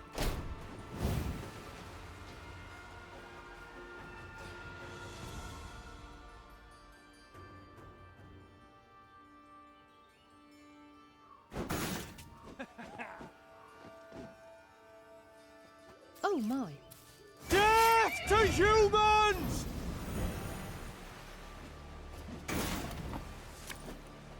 One bullet's all I need. Again and again and again.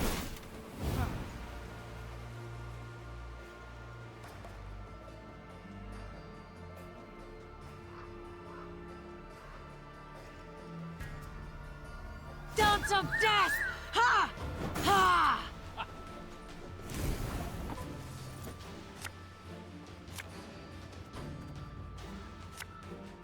Give me a target.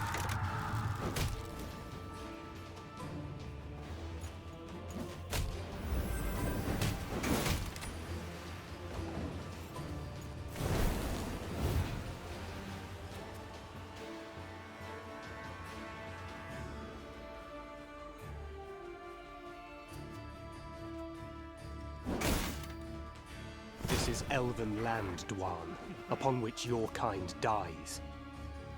Oh, Melitele.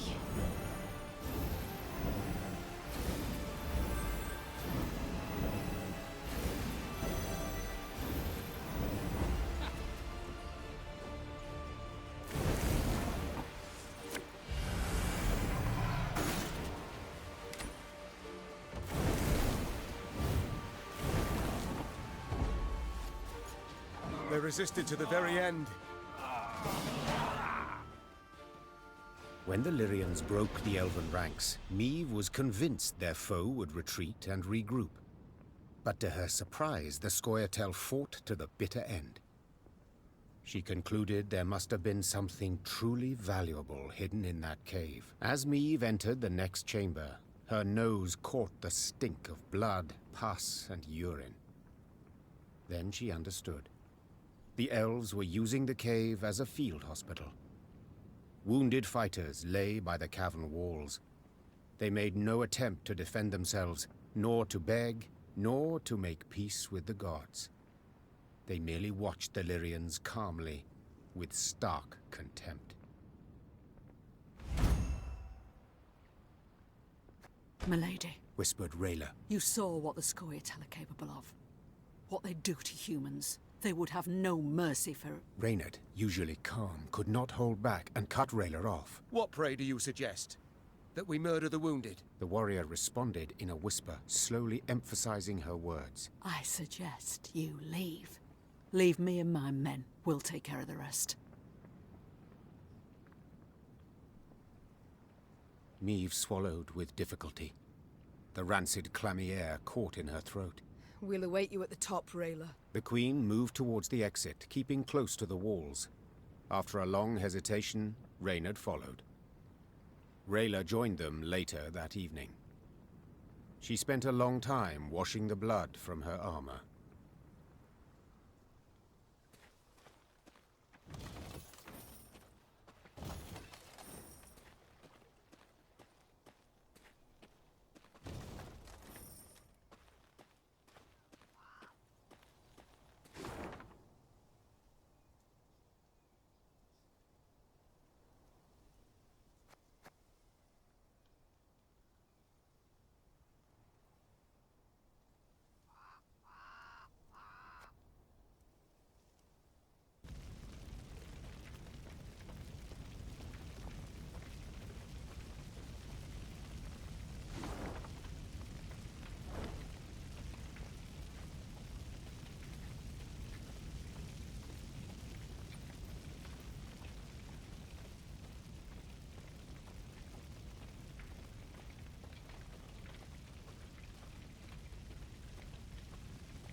This could hurt.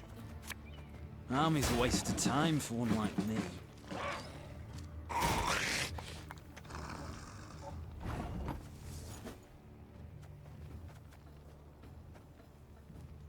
Left, right, left. My pain right. serves a purpose.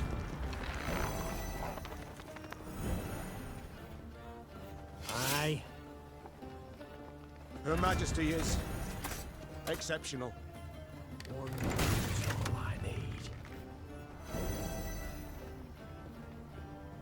Should have listened to me, old lady.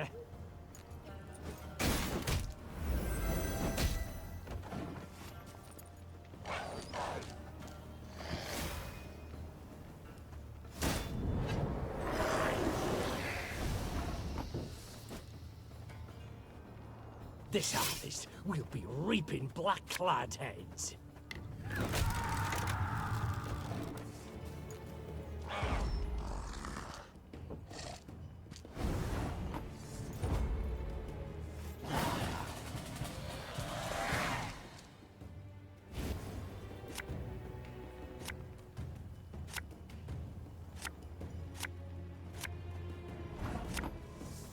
Again and again and again.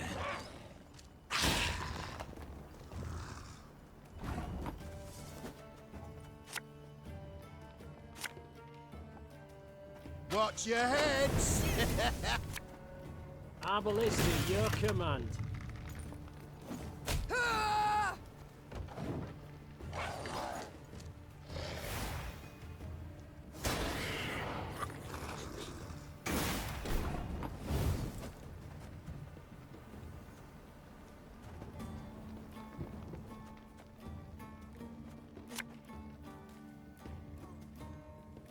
Armor won't show.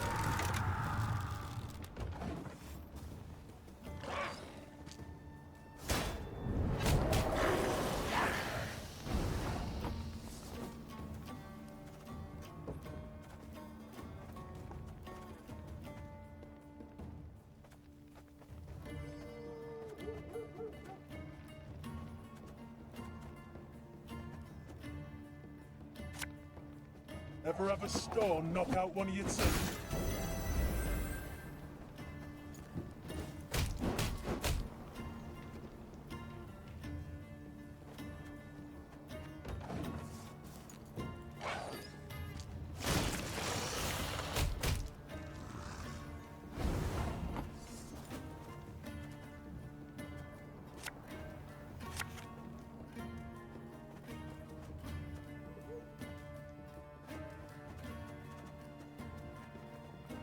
Catch!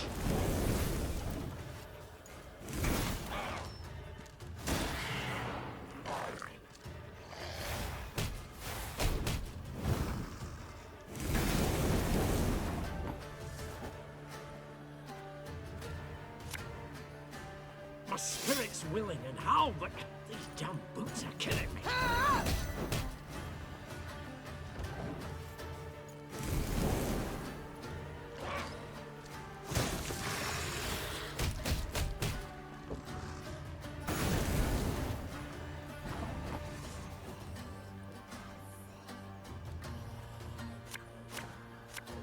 There's a time to reap, a time to sow, and a time to die.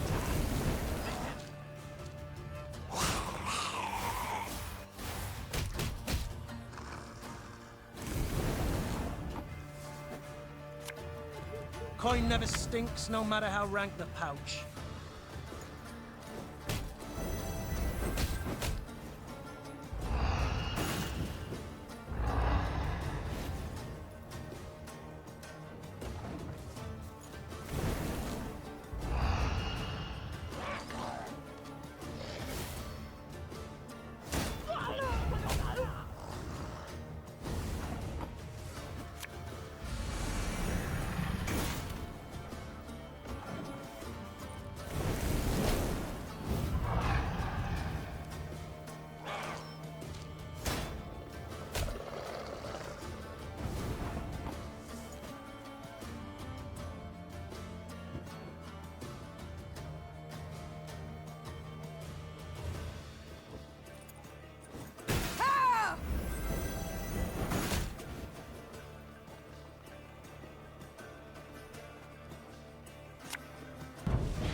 Have we not passed this way before?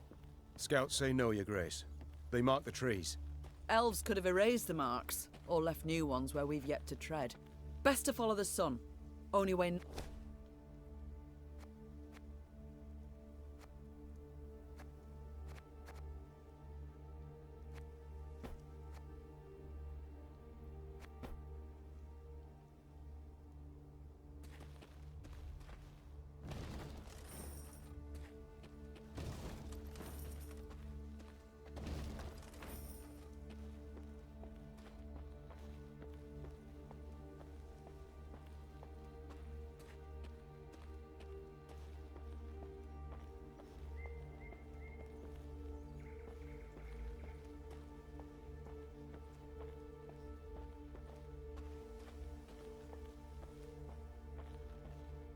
Meve was riding at the head of the caravan when Black Rayla rode up and leaned towards her. She spoke in a whisper, a hand shielding her mouth. Your Grace, I've something important to tell you. Yet you can't show anything to miss. Look straight ahead. Make no sudden moves. Meve nodded slightly and waited for her to continue. Scoia'tael scouts in the woods, watching us. Eldain's near here somewhere, preparing his attack. So what do you propose? Asked the Queen, her gaze fixed on the road ahead. Let him catch us out in the open. We're sitting ducks. But there are ruins nearby, an elven cemetery. We can find cover behind its walls. Meve was accustomed to discussing important decisions with all her advisors, but she knew there was no time for consultation now. She had to trust Black Rayla's advice, and so without further delay issued the appropriate orders. Meve's retinue reached the cemetery before dusk. Her soldiers knocked down the marble statuary and piled them into barricades, while scouts took up positions outside the walls to watch for the foe's approach. When the sun set, the woods exhaled the heat of the day, and a thick fog soon arose. Out of the mist stepped Reynard's scouts, bound and pushed forward by elves. One of the Scoia'tael, a sturdy elf with long hair, stood by the cemetery wall and cried, I am Eldain. I would speak to Meve. I am she. Speak. Cadmil and Kedva Genvid, Renna. This place is of great import to us, the Enshe. I would tell you of its monuments, of the weeping Ensevern, carved by 3 generations of sculptors, or of the alabaster relief of King Kelad, so beautiful even the birds would gather to admire it. But I see your men have found our memorials, and in the way of Dwan, destroyed them without a second thought. I cannot say this comes as a surprise. You've already shown the gods molded you from the basest of matter. You murdered injured soldiers who no longer posed you any threat. You agreed to lynch an entire village, without trial. Get to the point, Eldain. So I shall. As you certainly know, the necropolis is surrounded. Soon, there shall be a battle. But it is unseemly to fight in a cemetery. So I ask you to come out into the open. And surrender our tactical advantage. I suspected a matter so impractical as respecting the dead would mean nothing to you, Dwan. So I submit one more argument. The lives of the soldiers you sent to spy. If you leave the cemetery, I shall set them free. They will fight at your side. If not, I shall kill them, here and now. Milady, don't listen to him. He can't be trusted. Rayla, those are good men. Fabian, Gerrit, Matthias, they've served me for a decade. They'd crawl through 7 hells for their queen. They do not deserve such a death. I accept your conditions. Your Grace, I beg you. Soldiers! We march into the field! Eldain clasped his hands in thanks. Then, in a swift, almost careless movement, slit the throat of the scout standing nearest to him. You should have listened to Rayla, Your Grace. We elves truly cannot be trusted. Spala!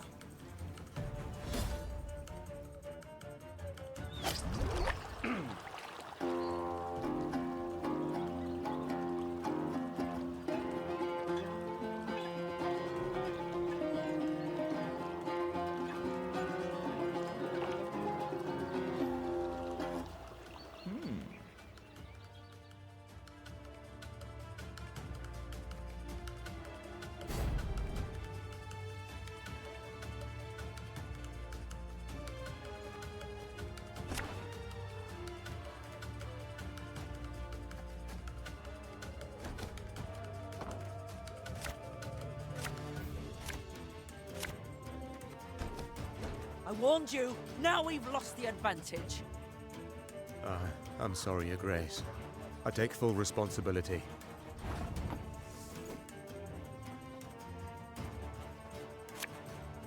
Us or them. No other way.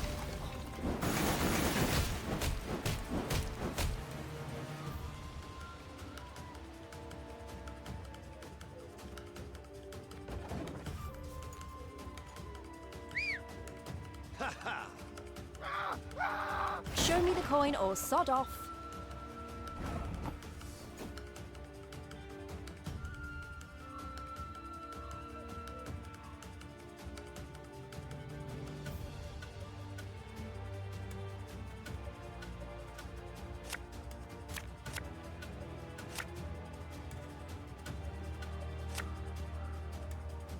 There's a time to reap, a time to sow, and a time to die.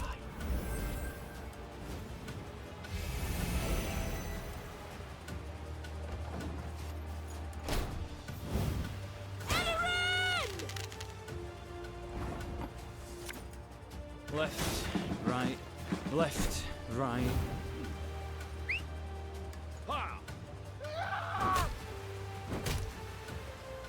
Me.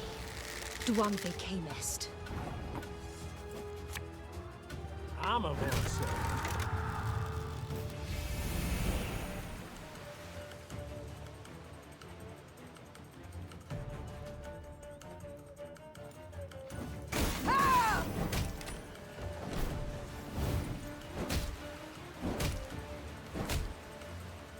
Peace with humans? I buy that. Watch your heads! My scars? No, they don't hurt. Again and again. Her Majesty knows what she's doing. An army's a waste of time for one like me.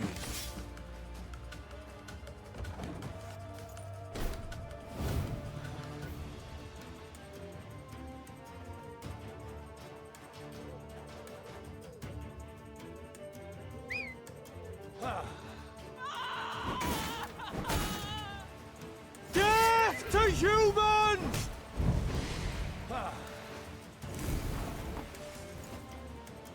Catch! Lyria!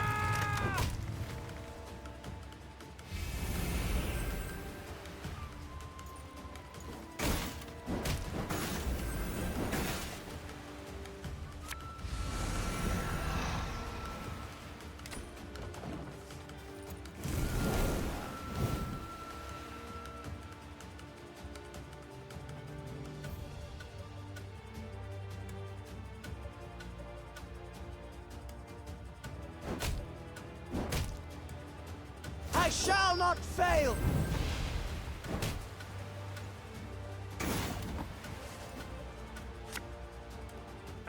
Should have listened to me, old lady.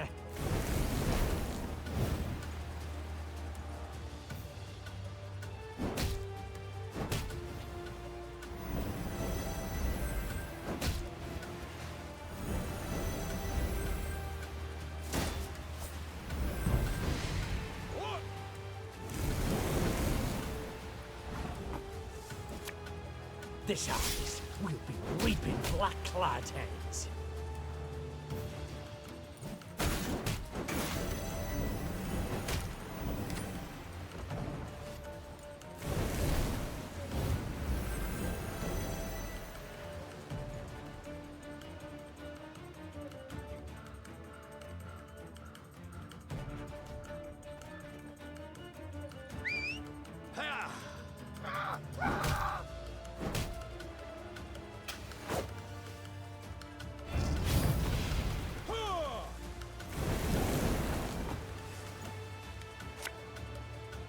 One goat, I need.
Grace, our soldiers. We could have spared them that death.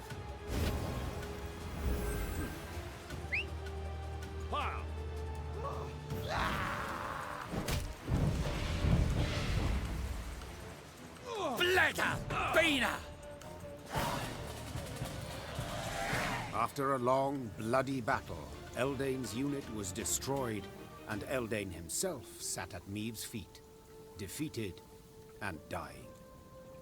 To die in a cemetery. Something amusing in it, wouldn't you say? I am surprised you are in the mood for humor. All my tears I shed years ago. My family, killed in a massacre aimed at eradicating our race. Senseless. Utterly senseless. Reyna, we have lost. Me, my Scoia'tael, the Enshe. We shall vanish from this earth. Your grandchildren will know us in fairy tales only. I know I deceived you, but lay my bones to rest in a grave. Let me part this world with dignity. Aedir Dregared. Oh, please! How dare he? Look, he laughs, Your Grace! This dog should rot in an open field. Need I mention the willow? The many strung from it? The many burned alive? Mercy you don't deserve, Eldain. I shall leave you where you lie, where rats will gnaw at your bones. In your boots, I would do the same. Vasse derad, ep again. Meve gave the order to march that very night, not waiting for the day to break. She wished to leave behind as soon as possible the moulderwood and the rotting elven remains littering Kedva Genvid Cemetery. Black Rayla rode at the head of the caravan to the Queen's right, a satisfied smile playing on her lips.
At last.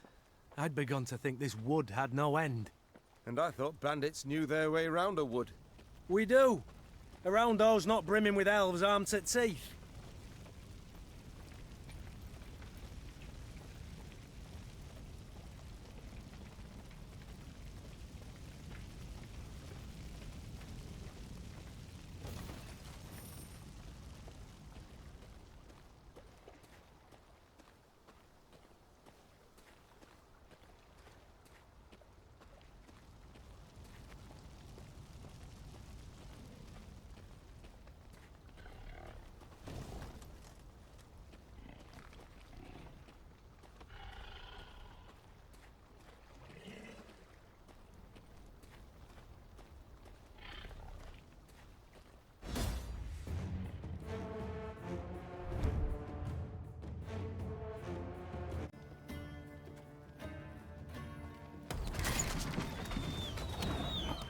Naturally. At once. Yes? Got any victuals? Hungry like a wolf, I am.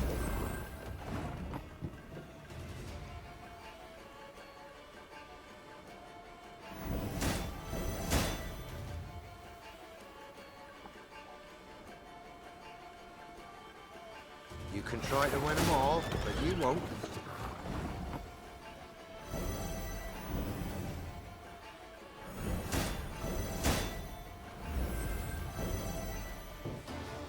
We must trust each other.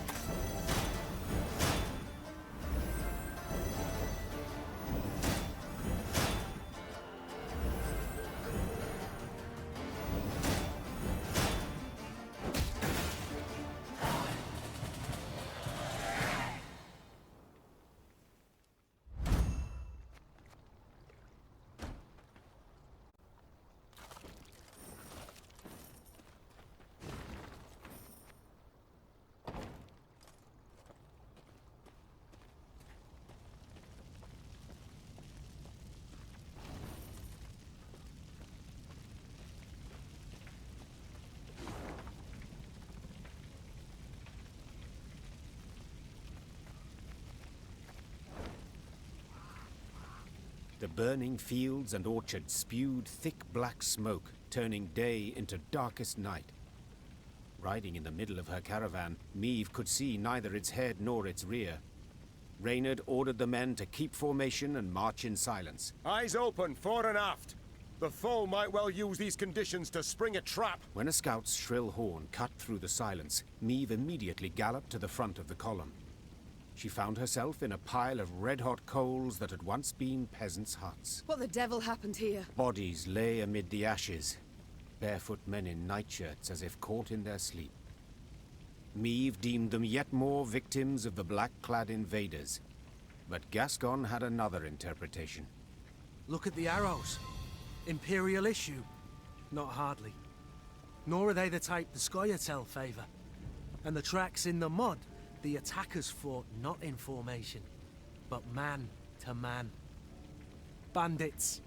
It must have been. Reynard, standing next to him, nodded in agreement. Gascon can be relied on here. After all, he knows of what he speaks. An uncomfortable silence fell over the group, ending only when Meve ordered the scouts to determine the direction of the bandits' tracks. They returned to report the killers were hiding somewhere to the north.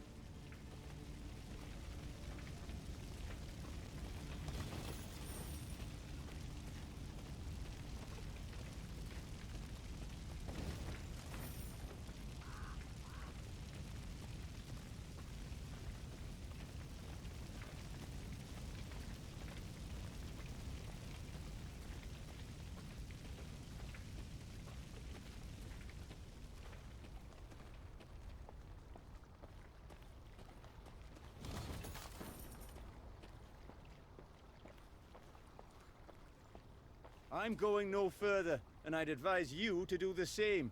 Bandits took the fort to the north. Was nearly home. Go to Aedirn, they said. Was nearly home. Nearly with my dear wife. Another dead end. How the demons do I get out of here? How do I quit this place for good? Cursed land. No, smoke everywhere. Cursed land.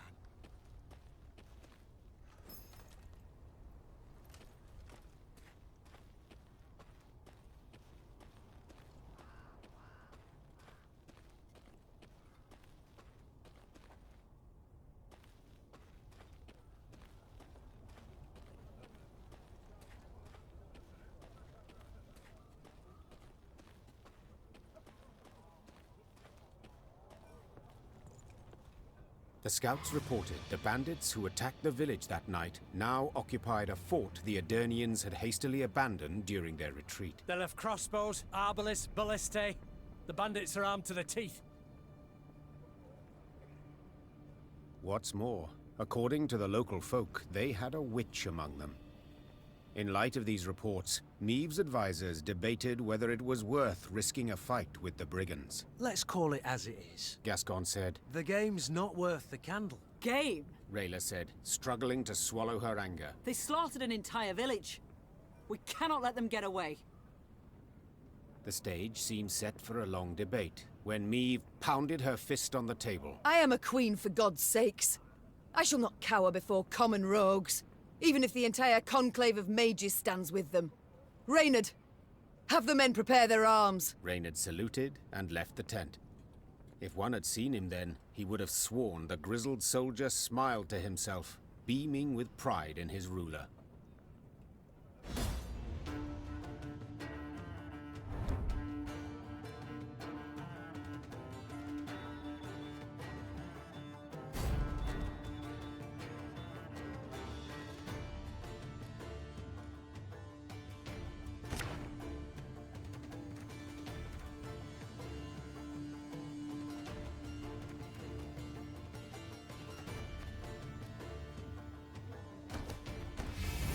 Your Grace, I saw flashes of light inside the fort.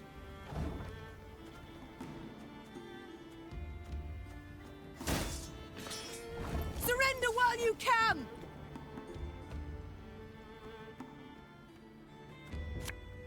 Or saw them. No other way.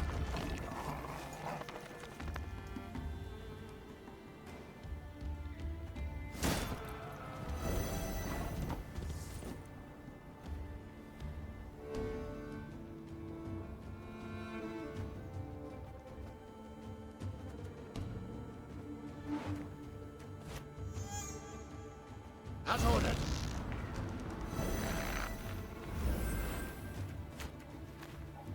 My spirit's willing and how, but these damn boots are killing me. Catch!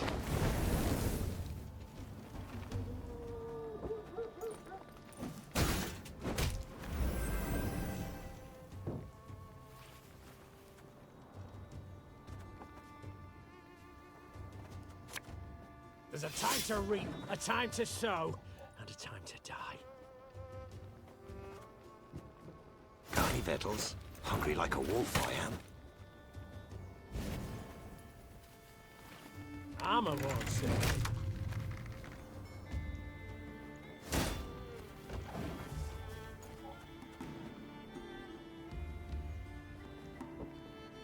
Can't take it anymore. We must find a gap in the fortifications. I smell a leak.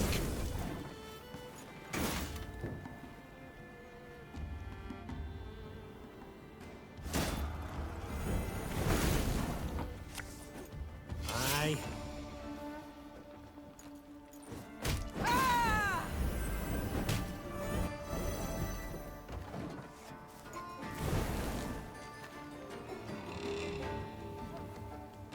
You can try to win them all, but you won't.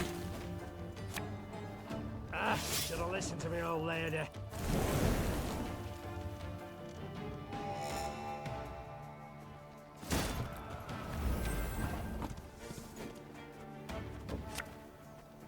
Again and again and again.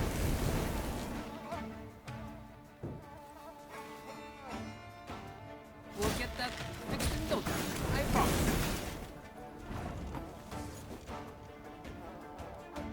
Army's a waste of time for one like me.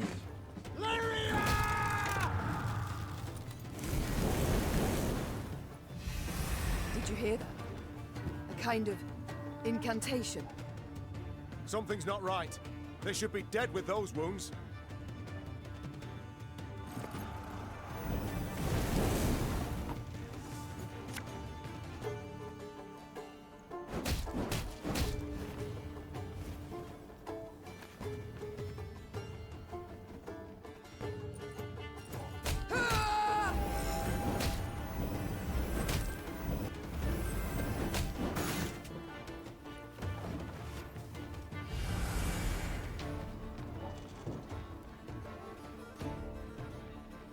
Today's gonna be a...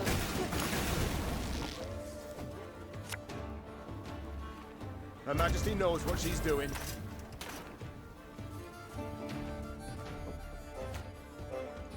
This harvest will be reaping black-clad heads. Carny Vettles, hungry like a wolf I am. Can't take it anymore.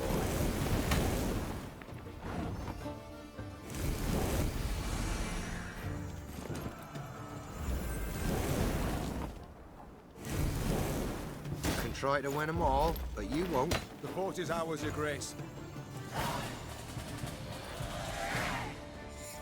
They battled long and hard to take the fort. Meve could have sworn she saw bandits stalking its ramparts. Bandits who moments before had taken a bolt to the head. By all rights, a mortal wound. What the devil is going on here? She swore as she took cover behind her shield. The secret was unraveled only after the battle's conclusion. Meve's soldiers dragged before her a grey-haired woman in colored robes. The aura radiating from her left no doubt. They had fought a sorceress. It was her healing spells that enabled the bandits to hold off their attack for so long. What is your name, sorceress? Ispel of Tretagor. I take it you did not keep company with bandits willingly? Not at all. They kidnapped me and forced me to aid them. Forced? I do not understand. As a woman fluent in the arcana of magic, you could have freed yourself with little effort. True, I could have.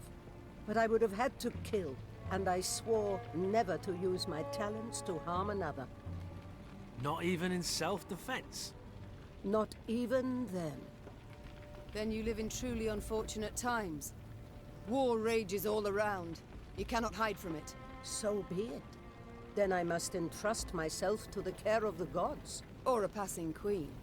You stand before Meve, by divine right ruler of Lyria and Rivia. We seek the lord of these lands, Demavend. Oh, forgive me for not recognizing you, Your Grace. You do not look like a ruler. More like a mercenary. True, I wear no crown. It was stolen from me along with my country. I strive to reclaim what was taken, and admit the help of a sorceress would prove useful. Thank you, my lady. But you must know, an army is no place for me. Should you wish it not, you needn't fight. We have many civilians among our ranks who do their part in the slaughter. Indirect guilt is enough. My soldiers do not slaughter, they fight. Lofty words, but the result is the same. Piles of corpses. Well, a bandit I am not. I shall not force you. Reynard, prepare the men to march on. Of course, but if I may, perhaps Xavier might have a look at the war machines we captured. He may find some parts of use. Meve followed Reynard's suggestion. Xavier went to work. Yes, Your Grace. Gods. What happened to him? He was in Rosberg when the stronghold fell. Nearly burned alive. How are you healing him? The medics recommended regular poultices of dog's tallow, but whether they've any effect... Of course they've no effect. For such wounds. How he must suffer. In the day he reveals nothing, but at night one awakes to hear him sob with pain. You see? I need healers. I shall go with you. But never shall I use magic to take a life. Do I make myself clear? Yes, you have put it quite plain, and rather bluntly. Forgive me, Your Grace. It has been long since I played the host. I forget the custom. Your spells mean more to me than your manners. Welcome to our ranks, Isbel. Isbel sat in one of their wagons and shut her tired eyes. Her long grey hair seemed to flutter ever so slightly, though there was neither wind nor breeze.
The ruins still smoulder. Nilfgaard Park's not long afore. They must be close. No doubt they already knock at Aldersburg's gate. We must make haste. Brave warriors, fled so far. Beautiful sword. Our army showed well in the parade. It's of no real use to me. Take it if you'd like. Left in the field. Brave warrior.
Armor wars, sir.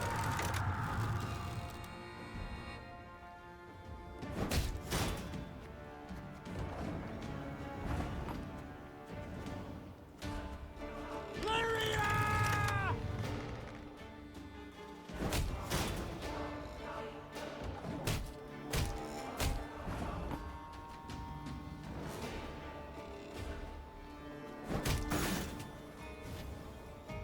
Gonna need 3 buckets of nails and a tub full of pegs.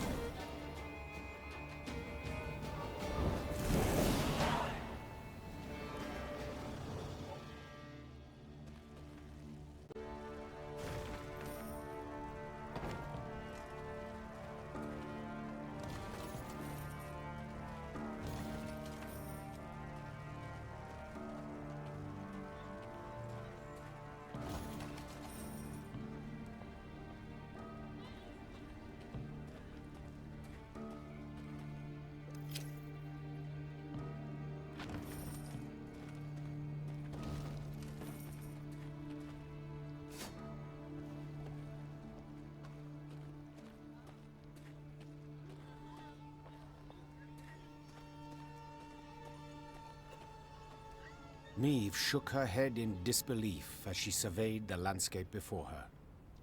The Nilfgaardians had destroyed everything in their path. Burned farms, trampled fields, leveled orchards. The bastards. She hissed. They mean to cause a famine. When the Lyrians reached Braithwaite, a small village near Aldersburg, they saw gaunt men and women, more bone than flesh, gnawing on acorns and boot leather. The invaders had requisitioned every scrap of the village's food stores and hauled it off to their nearby camp. In strained voices, the villagers begged the Queen to help them retrieve their supplies. Milady, Frost'll come before we know it.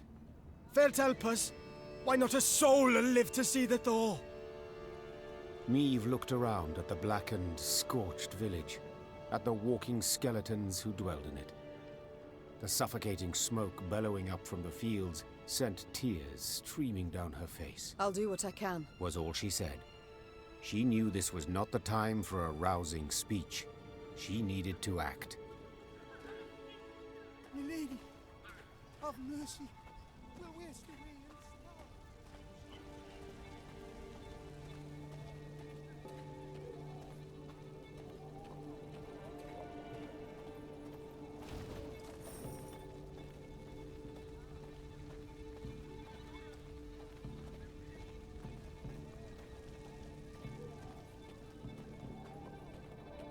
The Lyrians reached the outer defenses of the camp where the Nilfgaardians had taken Braithwaite's food stores.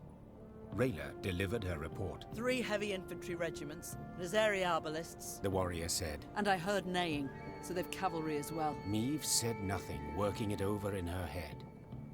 The fate of the starving villagers weighed on her heart. But was it worth risking heavy losses to aid them? The Nilfgaardians keep food in storage and watch it rot while peasants perish from hunger. Will we allow this? The Queen said, addressing her soldiers. Cried the soldiers. I didn't think so. Meve said with a smile as she drew her weapon. Lyrians, attack!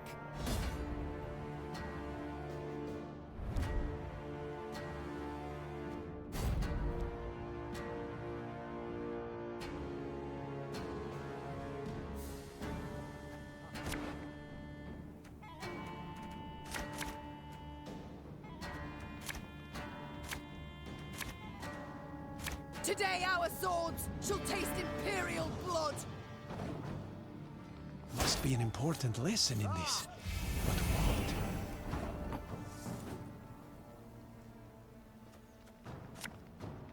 This harvest will be reaping black-clad heads. 101, 102, 103.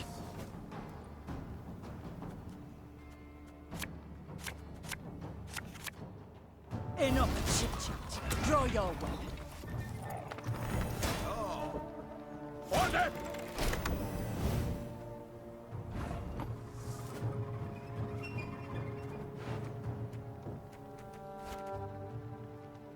My pain serves a purpose. My spirit's willing and how, but these damn boots are killing me.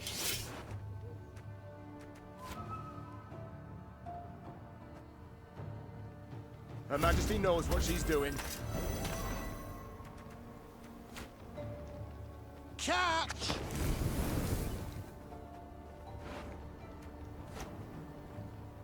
Arbalist to your command.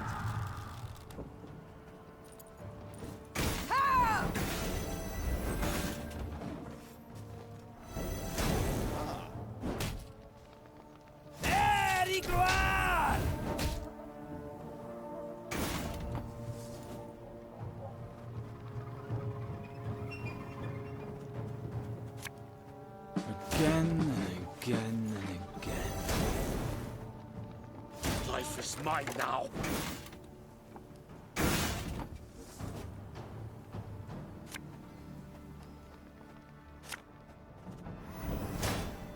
I'm a monster.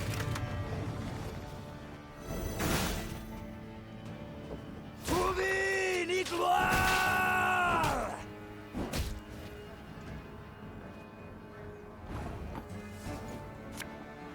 Aye.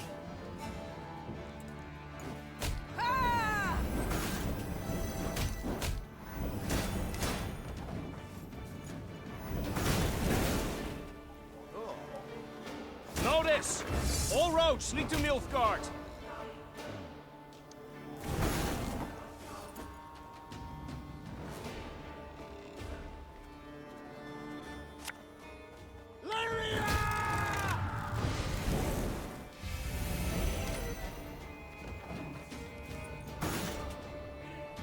Yes.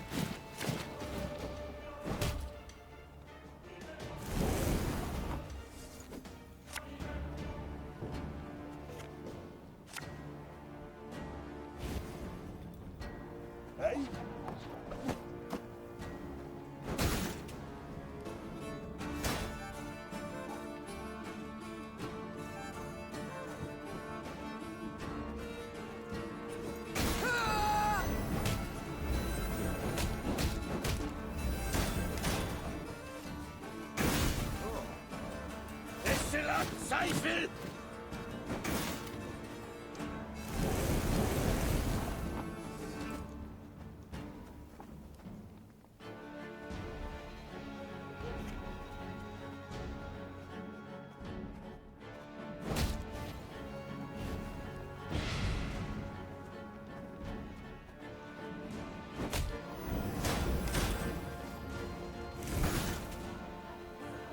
Herzer.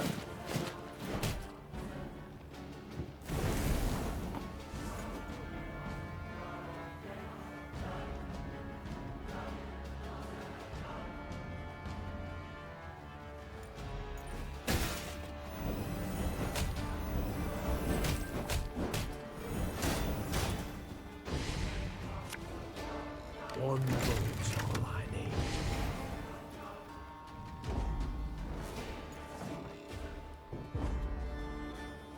Your Grace, the battle's won. We've secured the storehouses.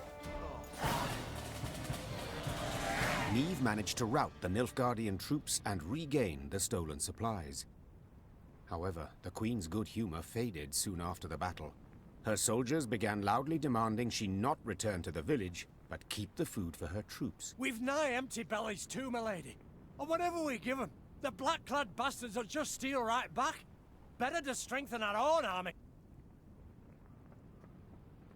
Easy it would have been to take offense at the soldier's words, to accuse him of greed. But his words held much merit. Meve's army had no less need for the food than the peasants, and in war-ravaged Aedirn there were few chances to replenish their supplies. After a moment's hesitation, the Queen announced her decision. We shall divide the food. Half we return to the peasants, half we keep for ourselves.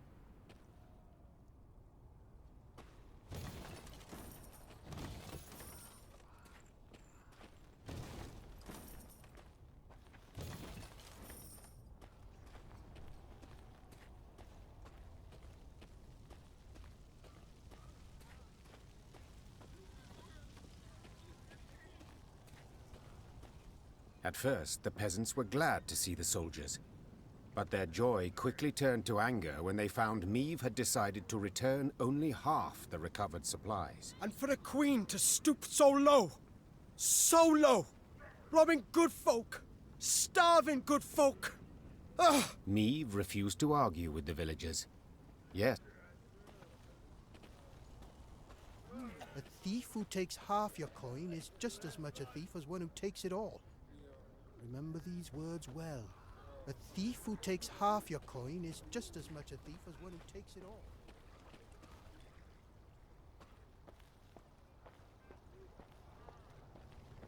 Meve's mount reared and flattened its ears, spooked for no visible cause. Trusting in animal instinct, Meve jumped to the ground and felt tremors under her boots. At first, they were faint, barely palpable. Then grew stronger and stronger. What's going on? Meve cried. Why does the earth tremble? Before anyone could respond, a scout from the forward guard let out a terrified cry. A moment later, snapped trees crashed down around them, and out of the woods came a 30-foot-tall stone giant. Gods, whispered the Queen. What is that? A golem. Isbel whispered back. Favorite servant of Nilfgaardian mages. As if to confirm his words, soldiers marched out from behind the giant, clad in heavy black plate. Their leader, however, wore but a light tunic, and his hands glowed with a strange blue light. Dithen Quan and Lyrian! He shouted, giving the order to attack. Glor and Ard Feyin!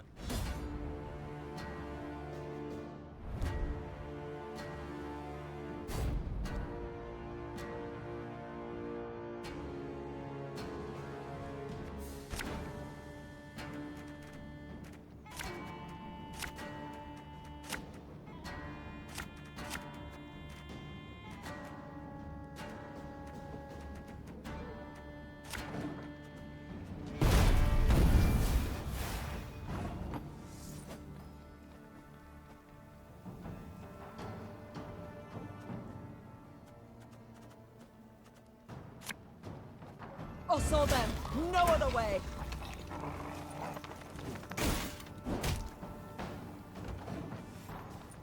Utter your wish. Adart! Mom, break the mage's spell, and the golem's power will wane to naught.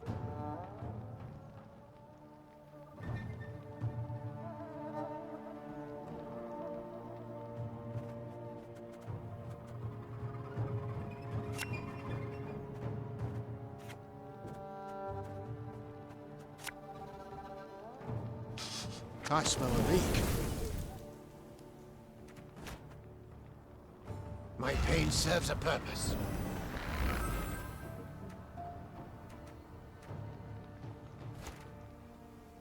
Arbalist at your command. Her Majesty knows what she's doing. Armor won't say.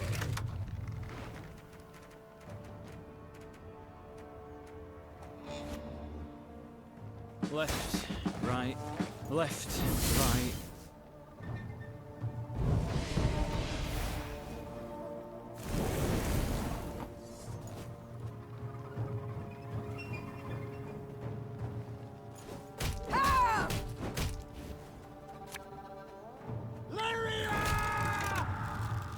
This harvest will be reaping black clouds.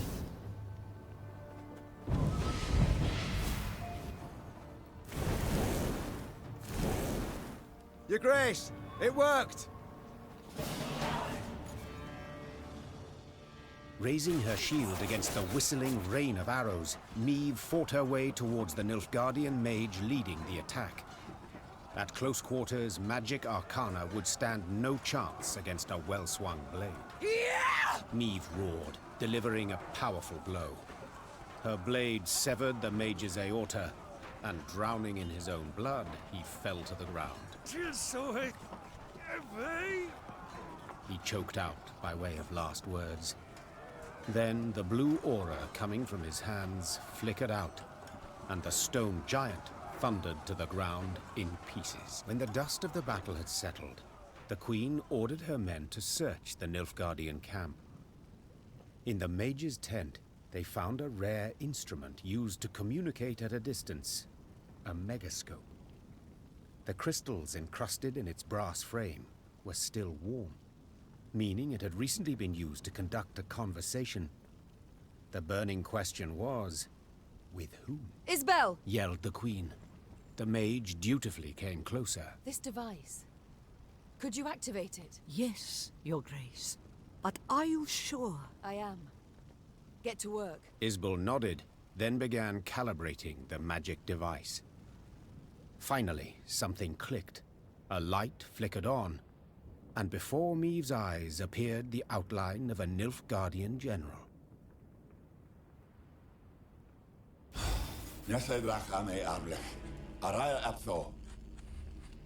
Speak common, please. I know not your tongue. Oh, forgive me. I thought I spoke to someone else.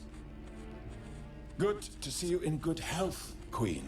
Or ex-Queen, I suppose, would be the more apt title. Instead of fretting so much over my title, give yours. Of course. Where are my manners? Duke Adel Ebdahi, Grand Chancellor, Commander of Army Group East. I believe you've heard of me.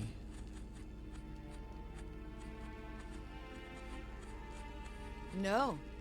This is the first time I hear the name Ardal. Ardal what? I see you've a poor mind for names. Perhaps you should ask your son. He knows me very well. You whoreson. Oh, what was I thinking? You're not on good terms, are you? Such a sad story. But don't worry, it'll soon be over. Is that a threat? No. A simple prediction. Enough of this. Why use this megascope? What is it you want?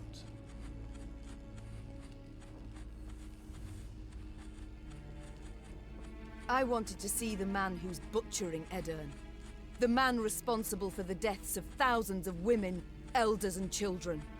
Then your desire has been satisfied. It was I who gave the order to cleanse this land of unwanted elements, to prepare it for settlement. Unwanted elements? Those are living folk you speak of. If you were to look at this war in historical perspective, considering the wider geopolitical context, forget it. It's impossible for you to grasp. Farewell, Your Majesty. Or rather, till next time. For there will be a next time, I assure you. A quiet fell over the tent. The Queen stepped outside, squinted her eyes against the glare of the burning fields, and swore to herself that when she did see Grand Chancellor Ardal ep Dahi again, he would be a whole head shorter.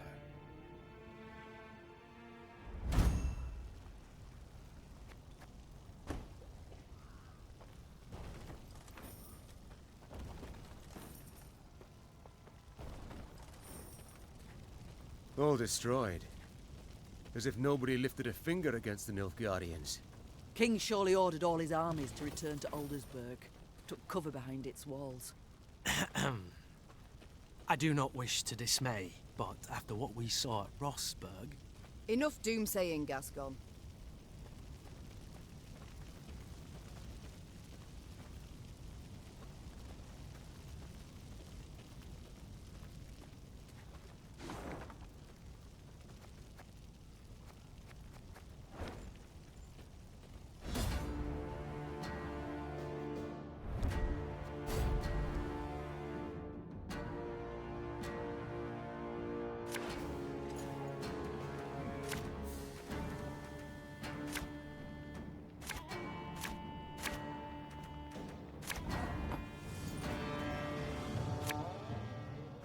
Left, right, left, right. Must be an important lesson in this. But what?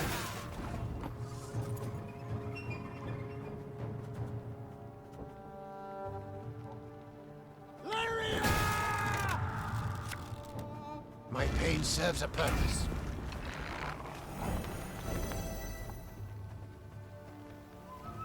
Her Majesty is exceptional.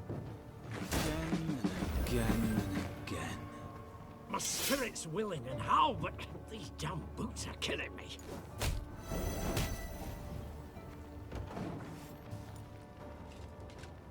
Hundred and 102, 103. There's a time to reap, a time to sow, a time to die.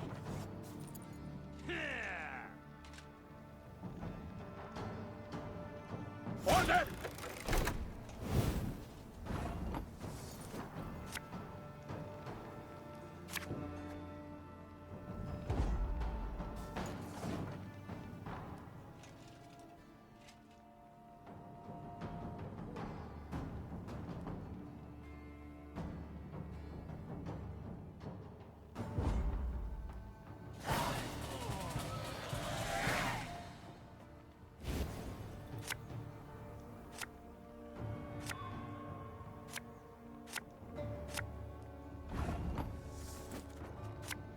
I'll fight to my last breath.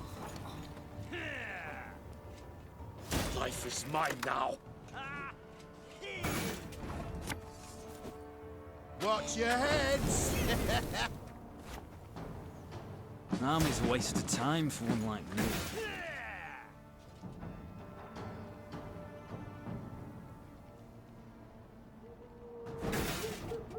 Wise choice.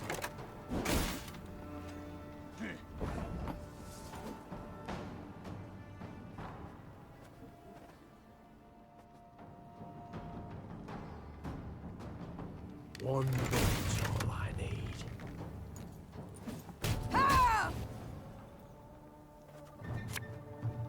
Should have listened to me, old lady.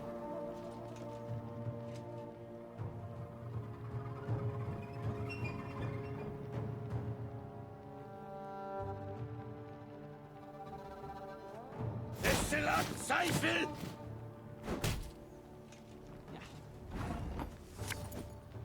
This harvest, we'll be reaping black-clad heads.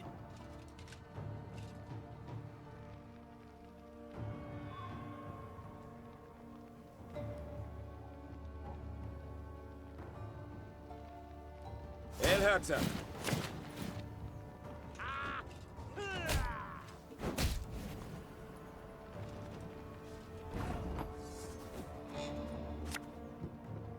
Give me a target.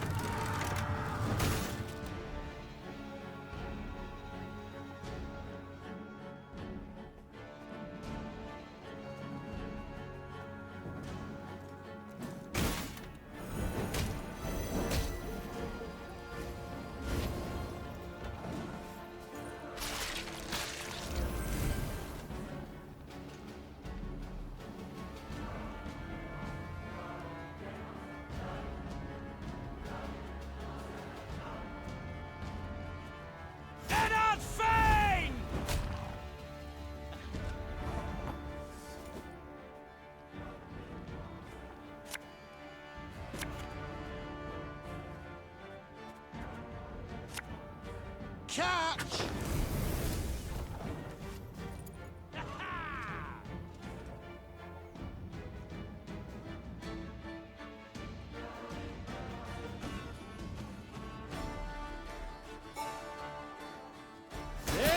Right.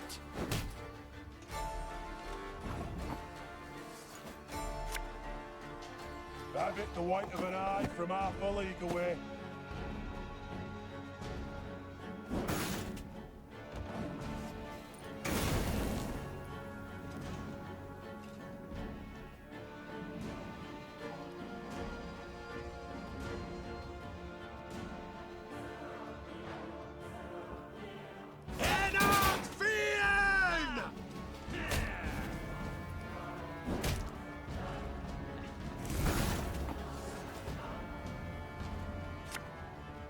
Bigger they are, easier they are to tap.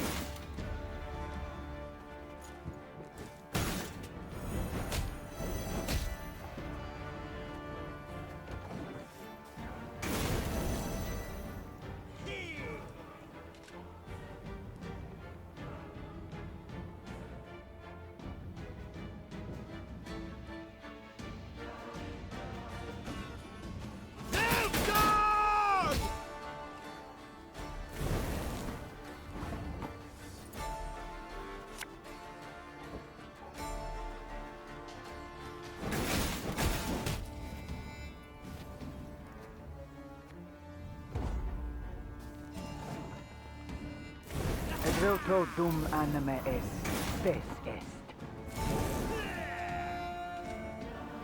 My prescription, a bit of bloodletting.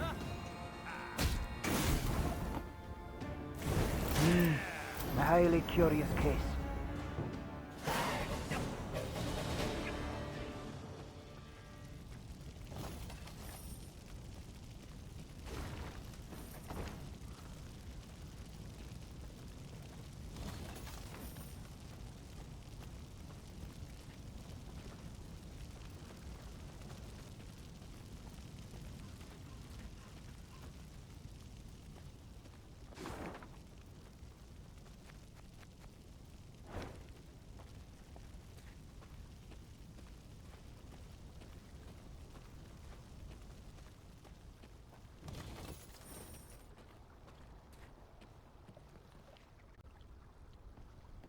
Coming across a small brook, Meve ordered her soldiers to replenish their water supplies.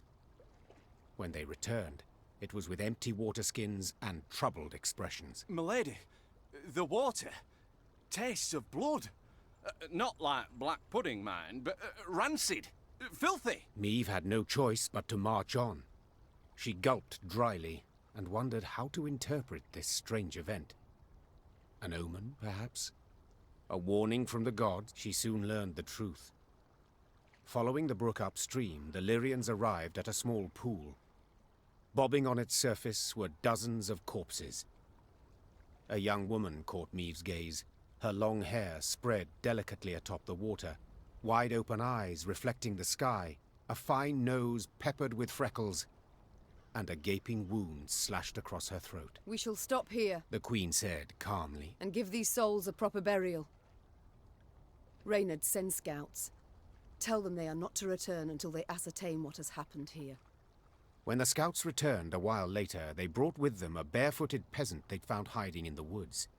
They claimed he hailed from Horton, a nearby village, the village whose inhabitants had been murdered. Them black-clad wretches stormed the village, milady. The devil free gave at the fore. Rounded us right up, took us down to the lake. Whole village, mind. Then chop, chop, and splosh, splosh. 'Twas I alone gave him the slip. Meve listened to the man's tale, then placed him in the care of her medics and ordered the Lyrians to break camp. She rode at the head of their column, Reynard at her side, her knuckles gripped white on the reins. Do we know where this Frigef is stationed? Our riders report he's pitched camp to the east. Then let's pay him a call. They killed all, like Rosberg. My lady, please, make them pay. Milka could have run for help. What now? Whatever will I do?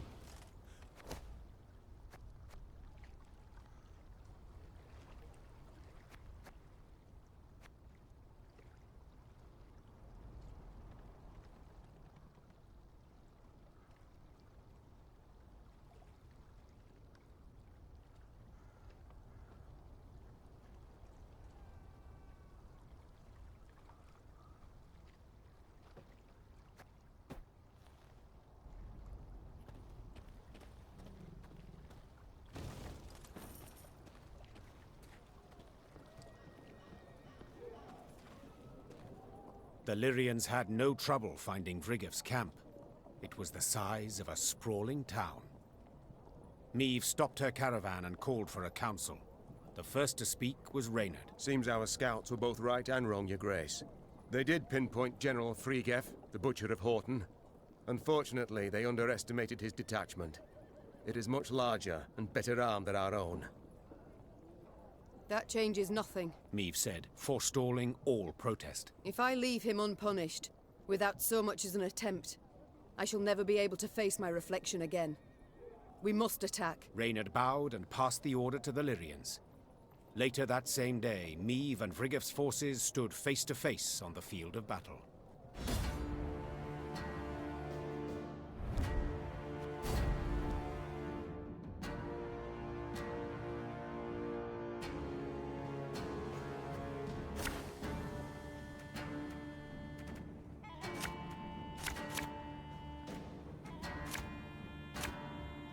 Come out, Frigef! It's time you pay for your crimes! For Demavend!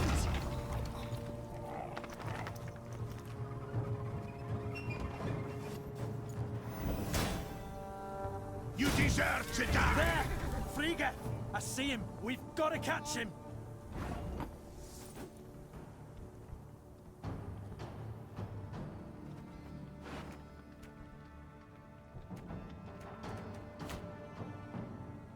My scars? No, they don't hurt.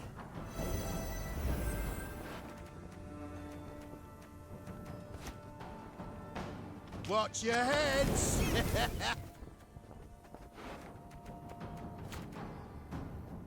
Company! Forward march!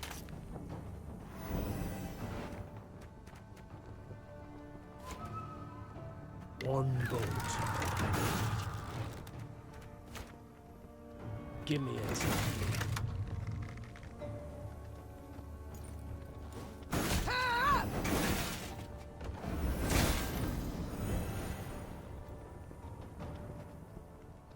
Wise choice. Should have listened to me, old lady.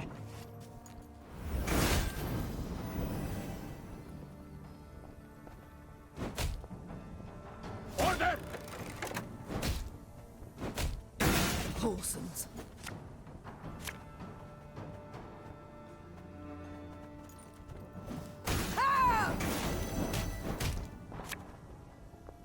Our ballista, your command.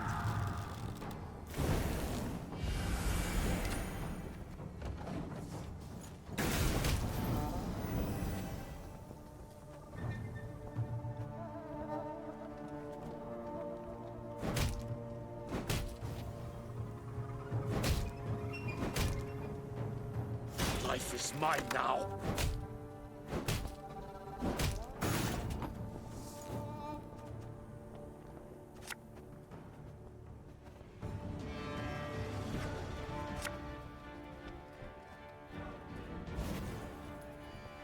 This harvest will be reaping black-clad heads.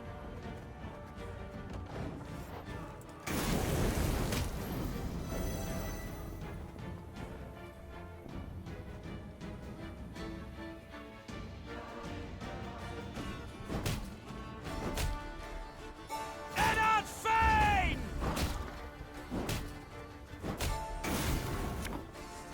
My spirit's willing and how, but these damn boots are killing me.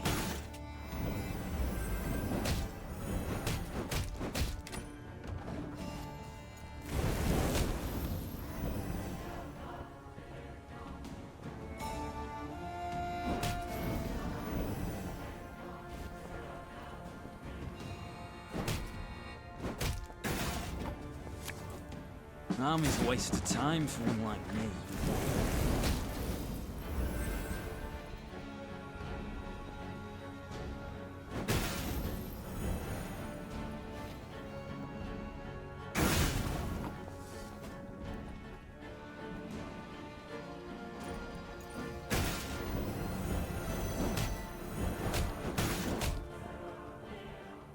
Armor won't say. Catch!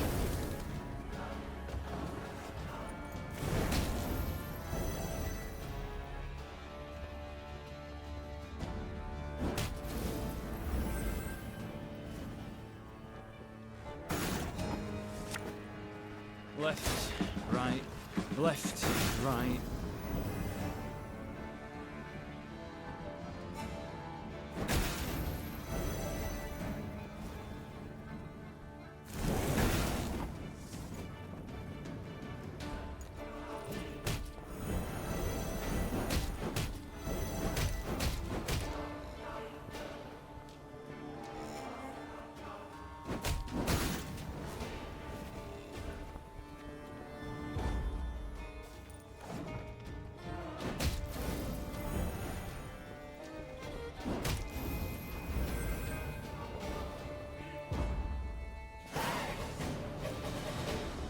The Lyrians won the day, despite their foe's distinct advantage.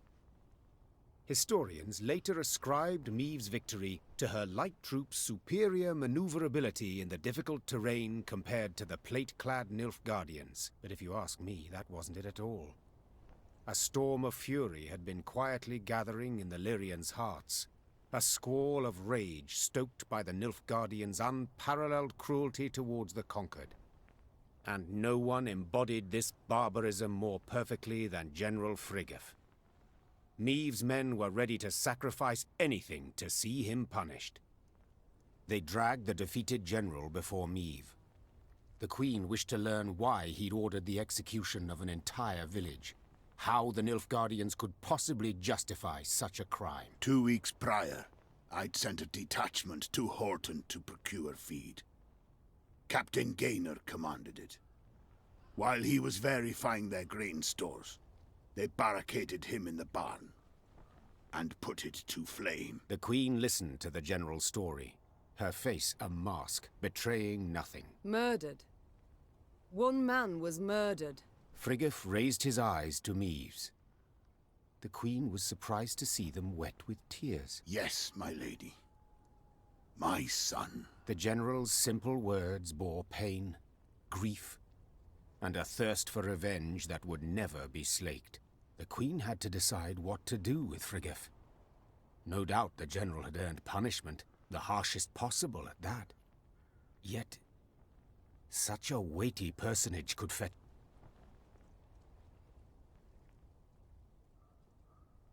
In the end, the Queen decided to return the general for a golden ransom.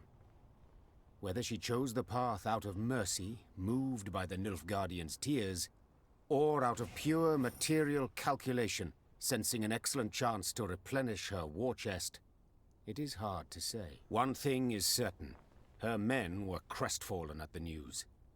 They had challenged Friggif's greatly superior forces in the name of justice.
As Meve passed the city of Harmelin, one of the peasants she'd saved from Nilfgaardian captivity requested an audience. Be taking leave of you here, my lady.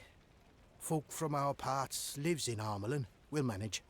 But, my lady, we thank you for taking pity on us, time and again.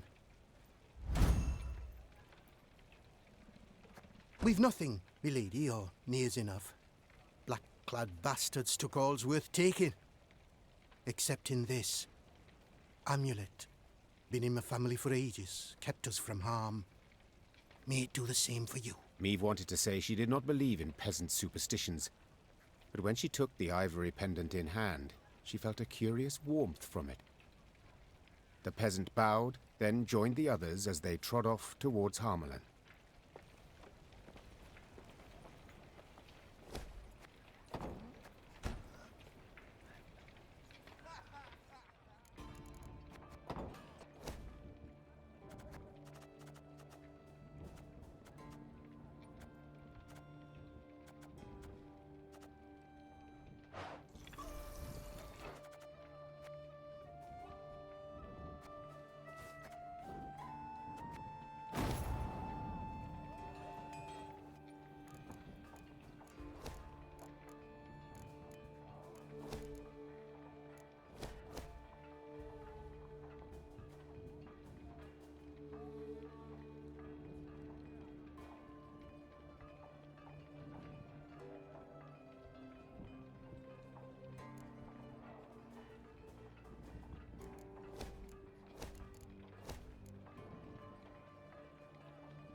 The Lyrians stood within 5 miles of Aldersburg, when the road, which until now they had travelled alone, suddenly filled with all manner of folk. Peasants, merchants, and wounded fighters in tattered uniforms.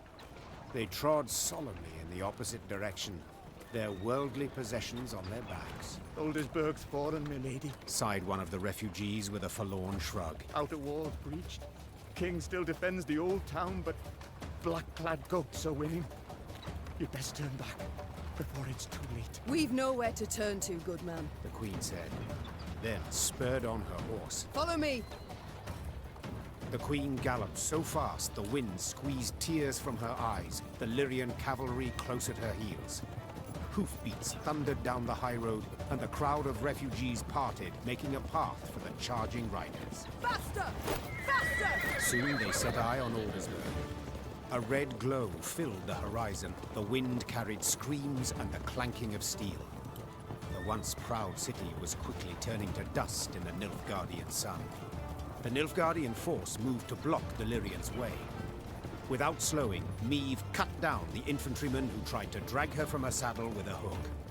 Her head in a winged helmet fell to the ground, leaving a bloody track. Lyrians! Attack! Meve shouted. Take no prisoners!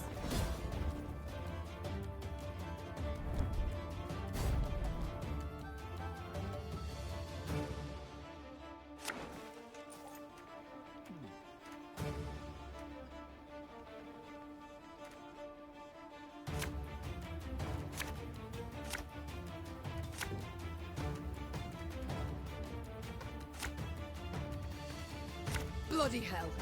You shan't stop me. Not now! Hail Herzer!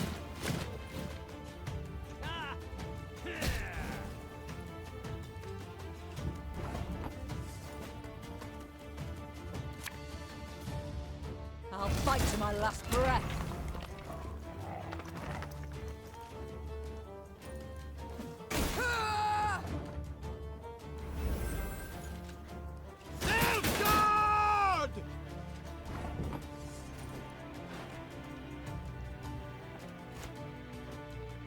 As ordered.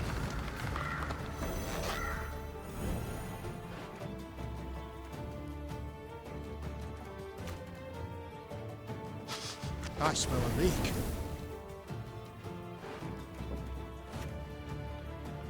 Discipline shall bring us victory!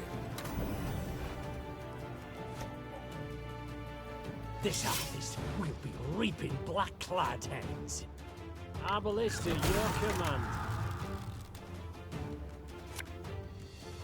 Again and again and again. this!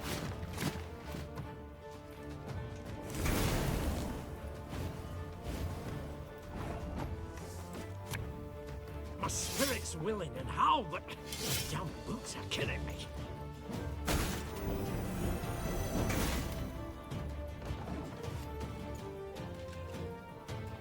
England!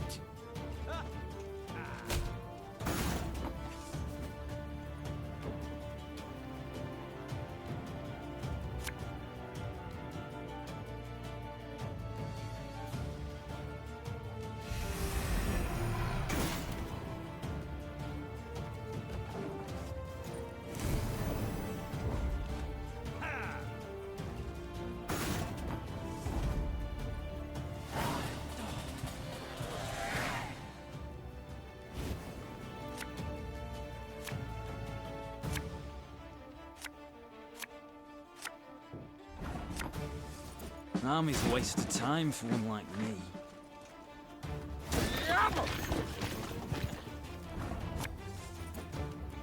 Aye. Should have listened to me old lady.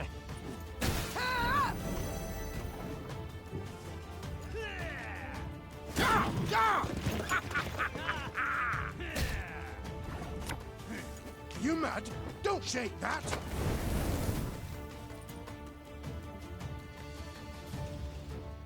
Aedirn.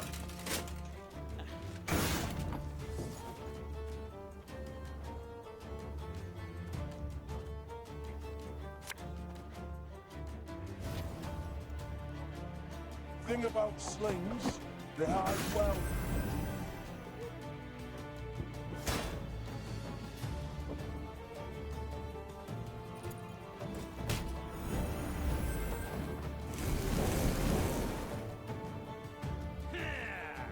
Wise choice.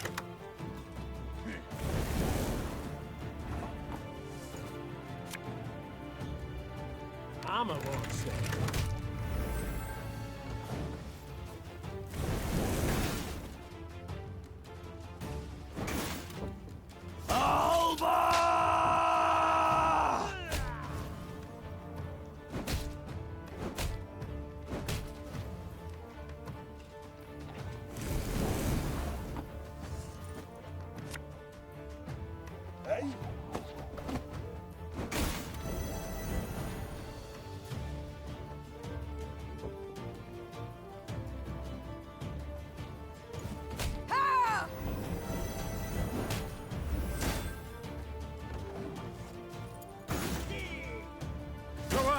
Kazer!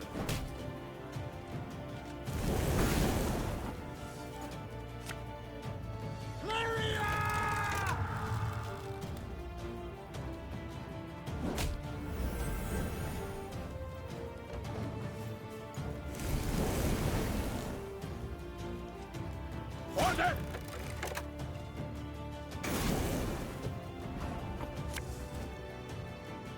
One boat's all I need.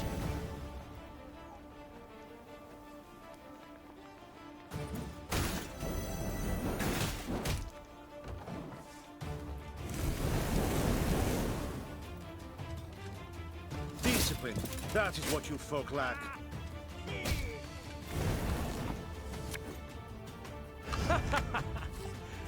Wait, you're serious?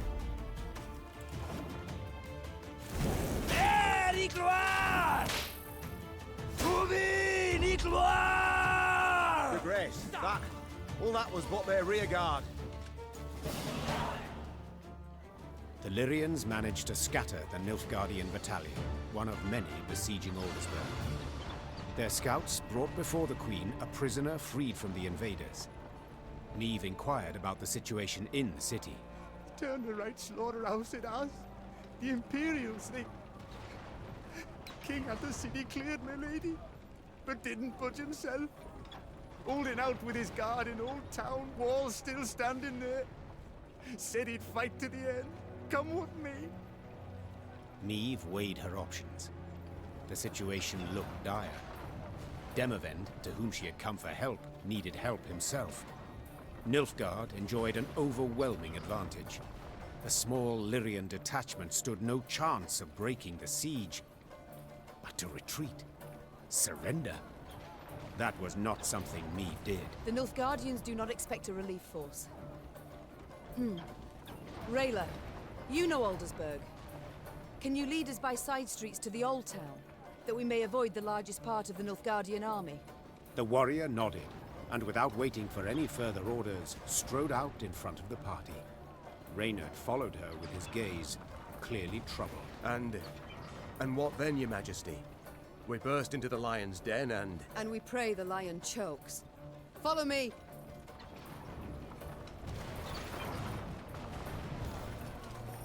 The walls, crushed and breached. The Noatari field. King Demavend will fight to the end! Turn back! Turn back! Turn back! What?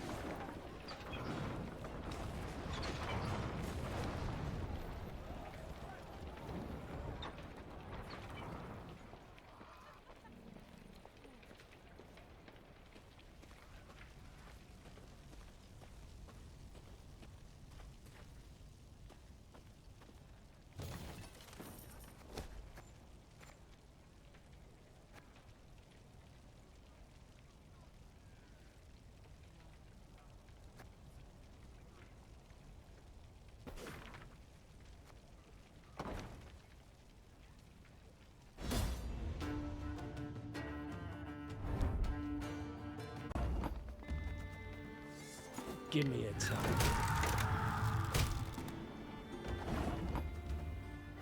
Arbalista, your command.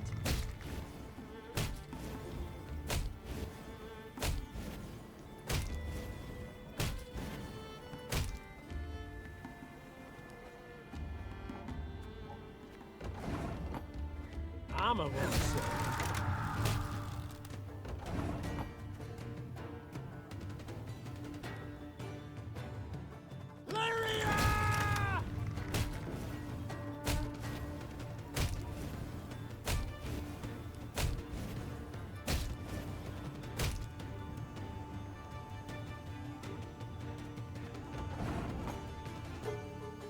One bolt, I need.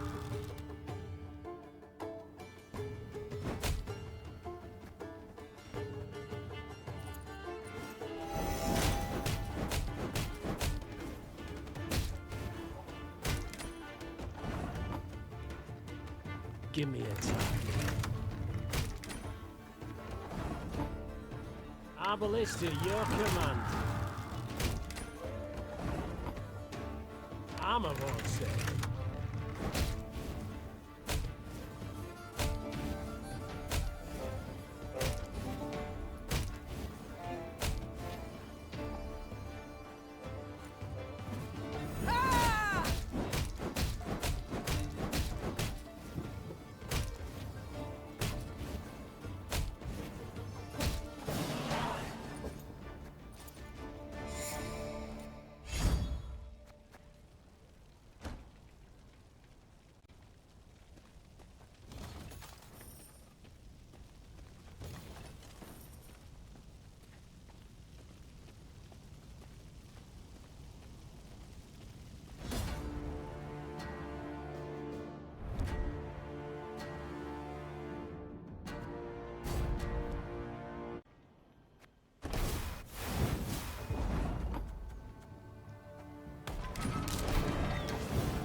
Ever have a storm knock out one of your teeth?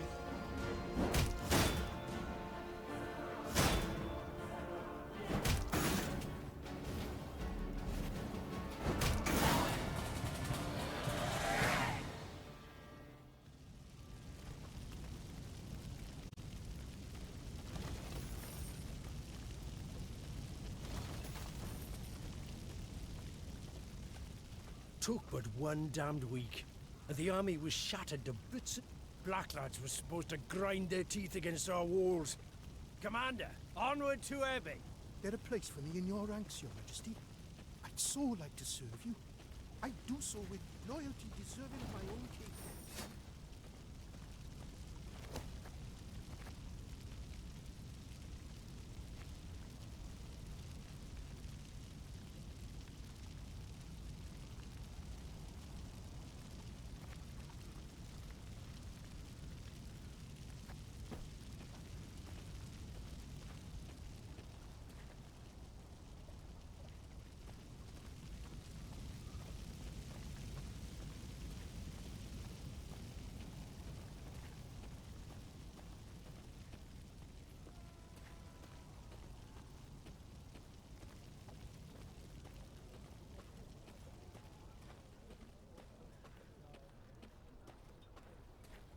taxidermied unicorn.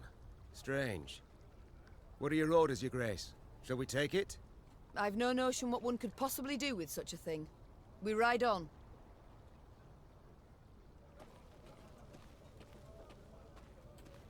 Meve's Lyrians were traversing a wood when they heard the loud, drawn-out blast of a horn. One of our scouts? The Queen asked, clearly perplexed. She turned in her saddle to face Reynard, who shook his head. Strange. Gascon, appoint a few of your strays. Ones who know how to blend in. Have them sniff out who blows that horn. And why. The scouts returned a short while later with their report. Soldiers had pitched camp in a nearby meadow. They wore Aedirnian uniforms, cut by sashes bearing a golden sun. They addressed their leader as Fulberson. Know the name? Rayla said. Fulberson went over to the enemy first day of the war, took his whole division with him. Your Grace, a chance like this won't come again. Let's teach the traitors a lesson. We must send a strong signal. One all the North will hear. From the Yaruga to the Dragon Mountains, announced the Queen. Whoever collaborates with the invader shall pay with his head. Prepare to attack. Rayla nodded, clearly pleased. The Lyrians surrounded the meadow marked by their scouts. Moments later, a flaming arrow pierced the sky, giving the signal to attack.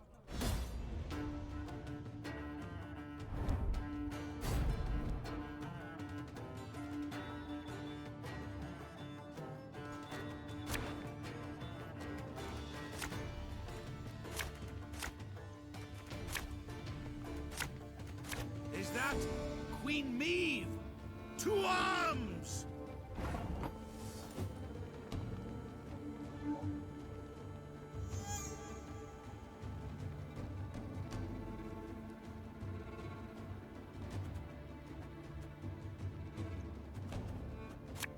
An army's a waste of time for one like me. 101, 102, 103.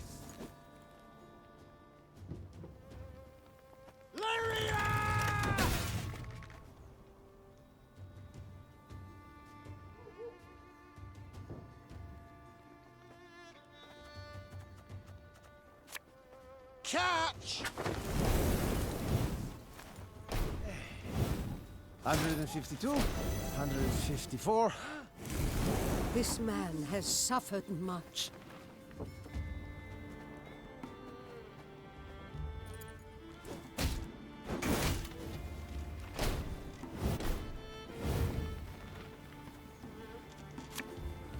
This house will be reaping black-clad heads.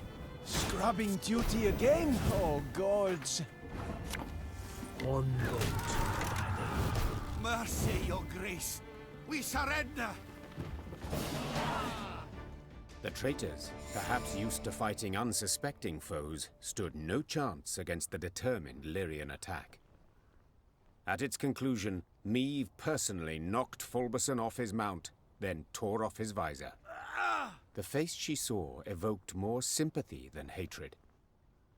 Fulberson was an old, sickly man, his skin pale and blemished.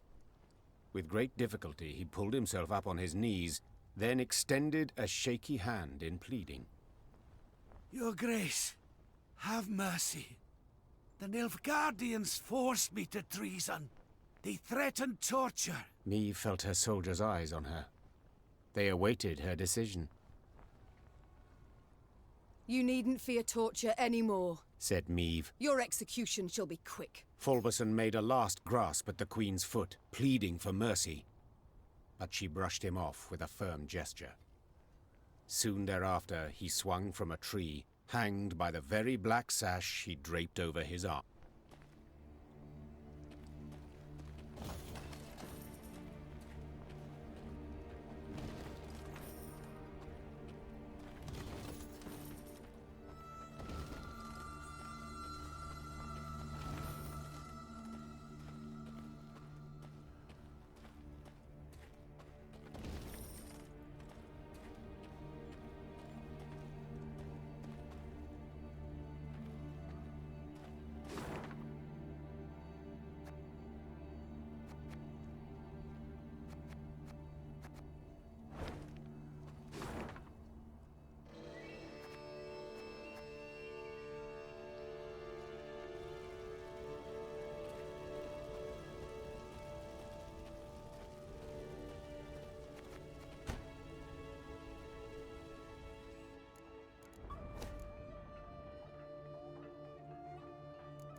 we're safe behind these walls. You've twice shown us mercy, my lady. This pendant, your majesty. The walls, crushed and breached. The Lord, the walls, crushed and breached. The Lord, how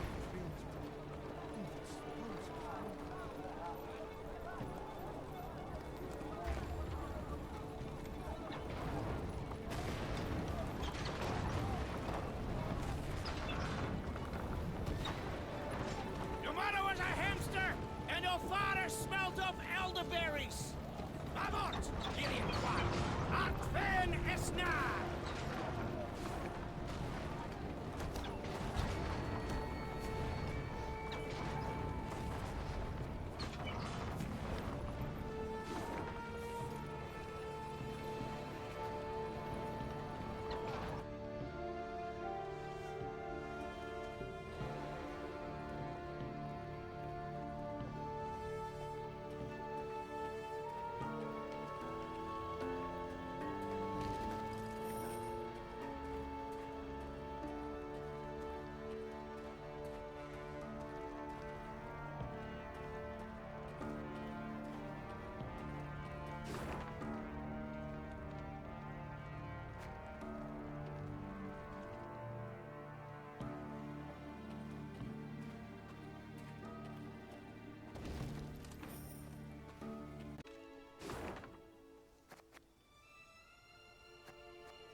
Huntsman's away from hearth and home.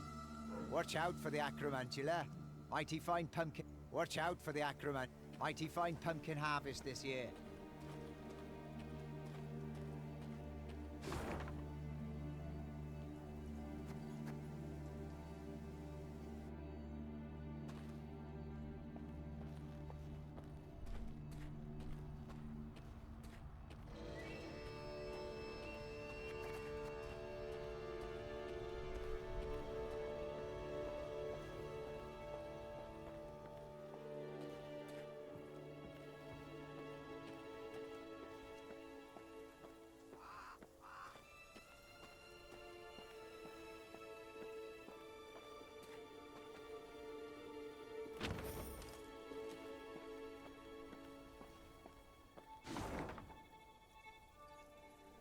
Good you're here. We ought to speak. Yes? Concerning what? I've spent time with your troops, dressing their wounds, treating them. They respect you greatly, would follow you into any fire, any flood. Happy to hear it. They're good folk, one and all. Yes, precisely. In fact, too good to die in a senseless war. Not certain I understand. The Imperial army's enormous. Just how enormous we know, both. Had you all the North's kings at your side, victory would still be unsure.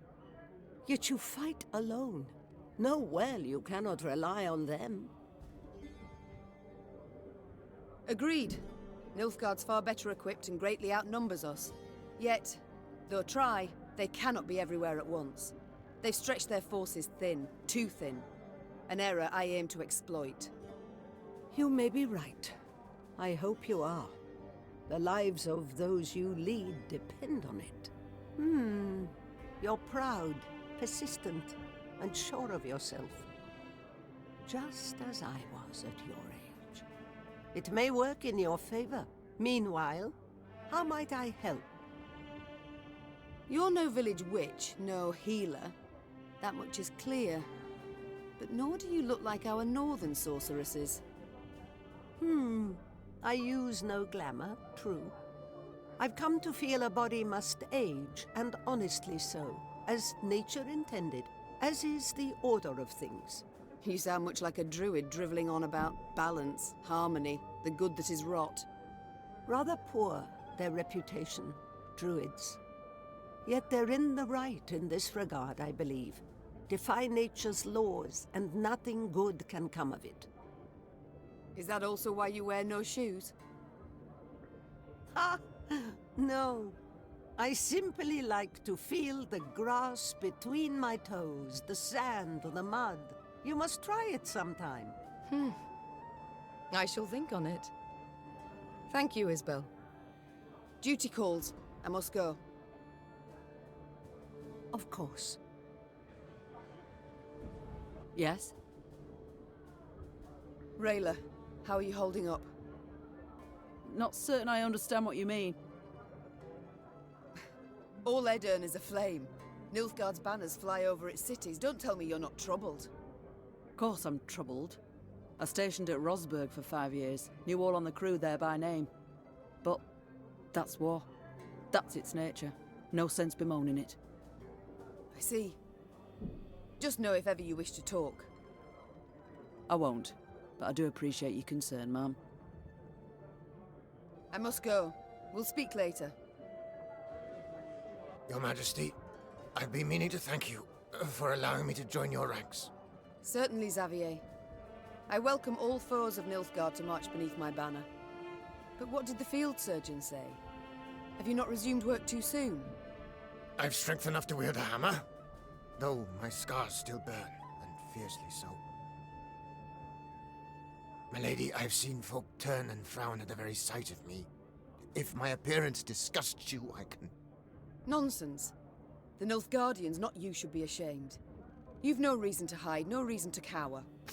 Thank you, my lady. It means a great deal to hear that. You've long served in King Demoven's army, haven't you? Yes, Your Grace. Why enlist at all?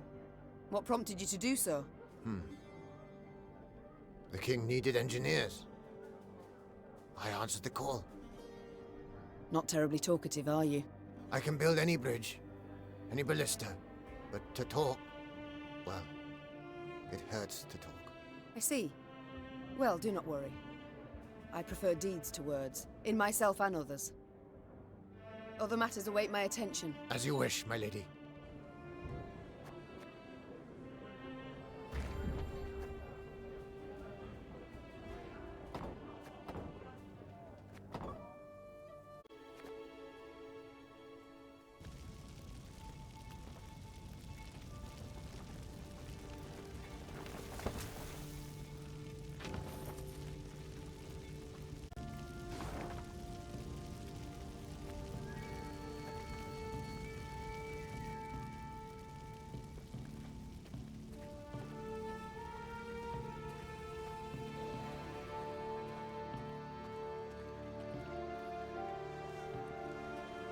What now? Whatever will I do? Milady, buried our valuables for the Blackclads came in the wood nearby. What now?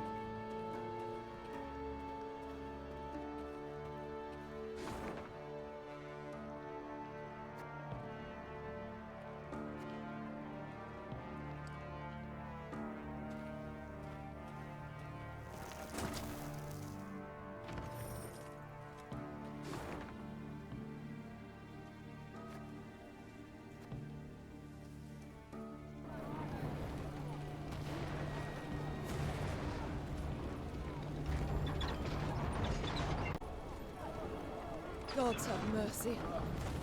And demons take it all!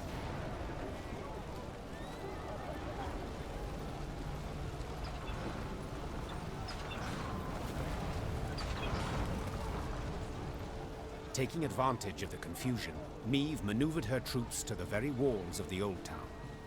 Spying Lyrian banners, the defenders suspected a trap. But when they noticed Black Railer among them, they immediately lowered the drawbridge. The old town was a maze of brothels and shady taverns. In normal times, students and other pleasure seekers prowled its dark alleys. Now, tired soldiers slumped in every corner, though the Lyrians' arrival clearly buoyed their spirits. The Fraternal Realms warriors clasped each other's hands and swapped tales. Even Aedirn's king, Demavend, made no secret of his pleasure at seeing these unexpected arrivals. Meve! Of all the besieged cities in all the world, you walk into mine. Come to the rescue, have you? To be quite frank, I've come to be rescued. Oh, yes. I've heard much of the events in Lyria. Disgraceful. Such betrayal. However, as you might have noticed, things are none too rosy here either. Yes, that is hard to miss. I thought we'd trade blows with the Blackclads. That it would be an even match. 2 weeks. That sufficed to annihilate the army I'd spent my whole lifetime building. Your Majesty, I cannot say what fate will bring, if we shall reach this war's end alive.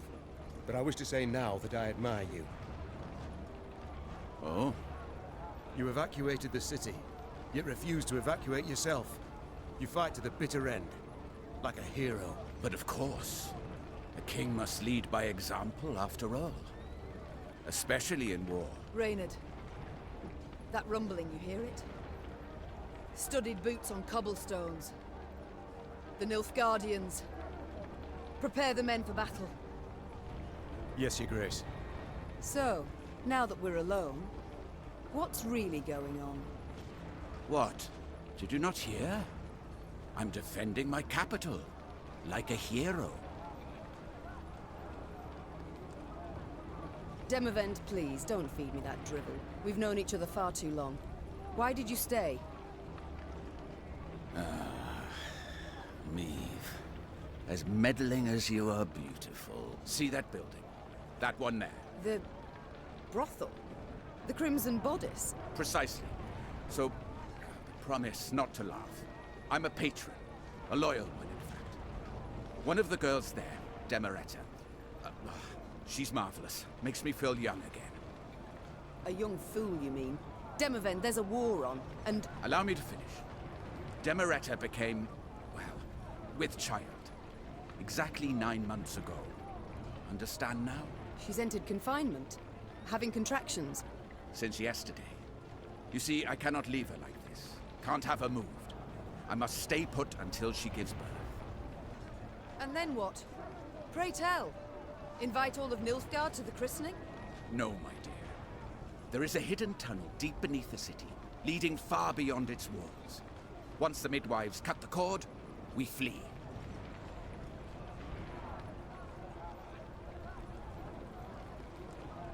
Demavend, you risk the lives of thousands of men for a single child? For a bastard to boot? Meve, I would kill thousands of men for my child. Born in wedlock or out, it changes nothing. It changes everything. One way the babe inherits the throne, the other... You argue succession while I speak of a father's love. But I shouldn't expect you to understand. Your heart, ice through and through, always has been. No wonder, villain. Your Majesties, the Nilfgaardians are attacking. Meve, we must hold out. A few hours, that's all. I'll do what I can.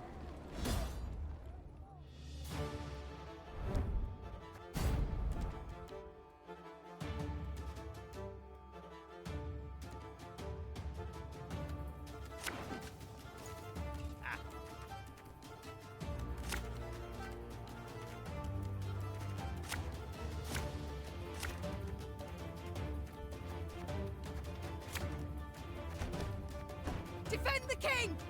We must stop them!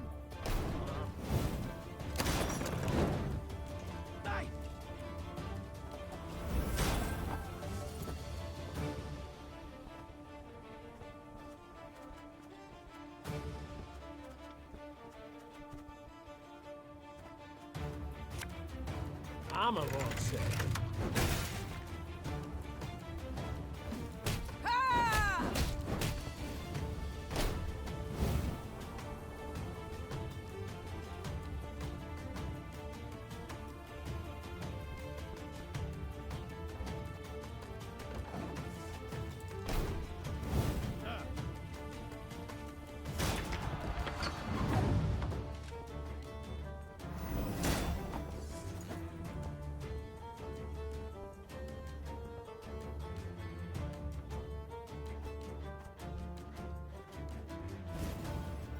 We must trust each other.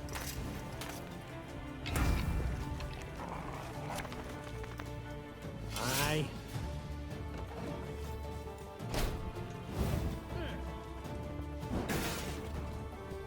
Barbarians. I want their heads! Anvallen in order!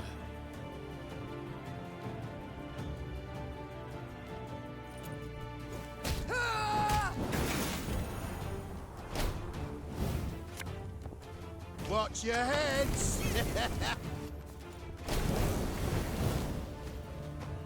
Meve!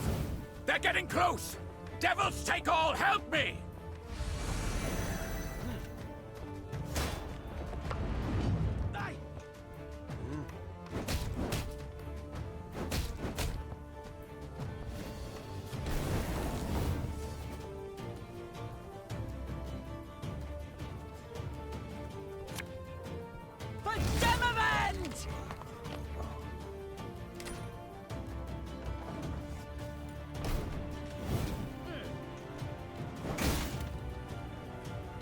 I warned you.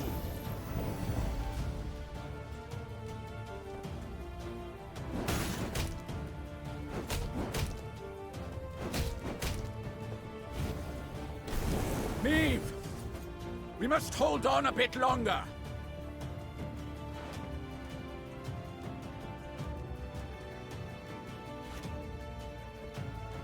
As ordered.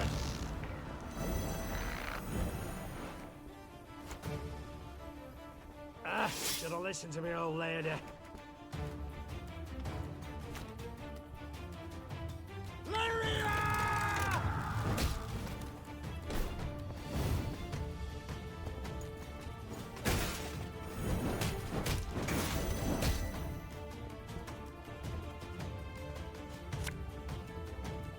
Ever have a storm knock out one of your teeth?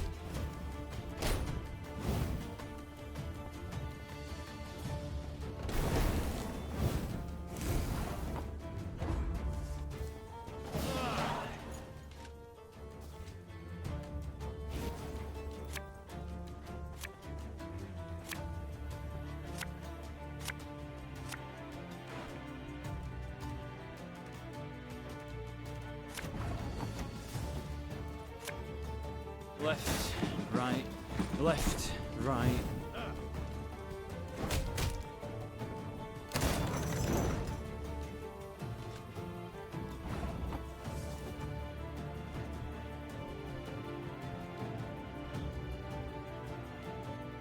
One bullet's all I need.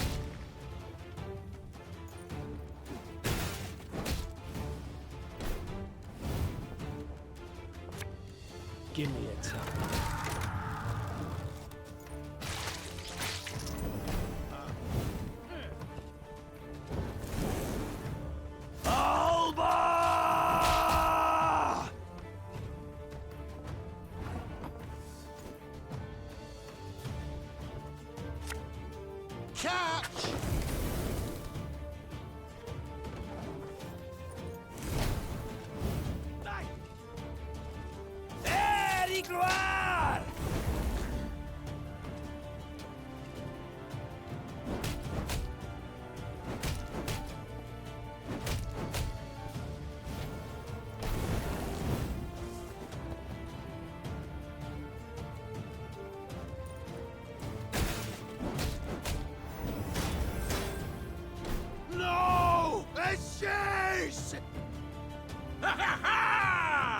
It worked!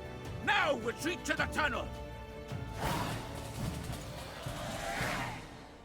With their forces combined, the rulers managed to hold the old town long enough for Demereta to bear the king's offspring, a healthy, hardy boy. When the midwife slapped the infant, his scream carried above the roar of battle. Soon afterwards, the defenders abandoned the walls and left the city through a secret tunnel. The Nilfgaardians, furious that not one but two northern sovereigns were among the escapees, razed Aldersburg to the ground. Thank you. If not for you, the devils would have devoured us. I should say it was nothing. But the truth is, I need your aid. Aid? But you see, my army is no more. I must pull back, regroup. Pull back? Where to? The golden sun flies over your entire realm. To Redania, to take shelter at the court there. And then? Will you sit and watch the fool juggle apples as Nilfgaard parcels all Aedirn out to its settlers? Meve, one must know when to fold and when to double down. Nilfgaard has stretched the front. Winter will soon be here. Let the costs claw away at them. A year, two, then we strike. And we shall prove the Empire is a colossus with feet of clay. You're a coward, Demavend. A common coward. Perhaps so. But mind, courage alone wins no wars. Soldiers do. The Nilfgaard simply has many more. I can't live like that. So what shall you do instead? Fight on. Until I win. Or the black-clad curs tear me apart. Gods, such pity I have for your husband. The poor man must have had a rough go of it. He seemed content with his life while it lasted. Yet I'm serious, Demavend, in my request. You truly won't aid me. Provide nothing at all.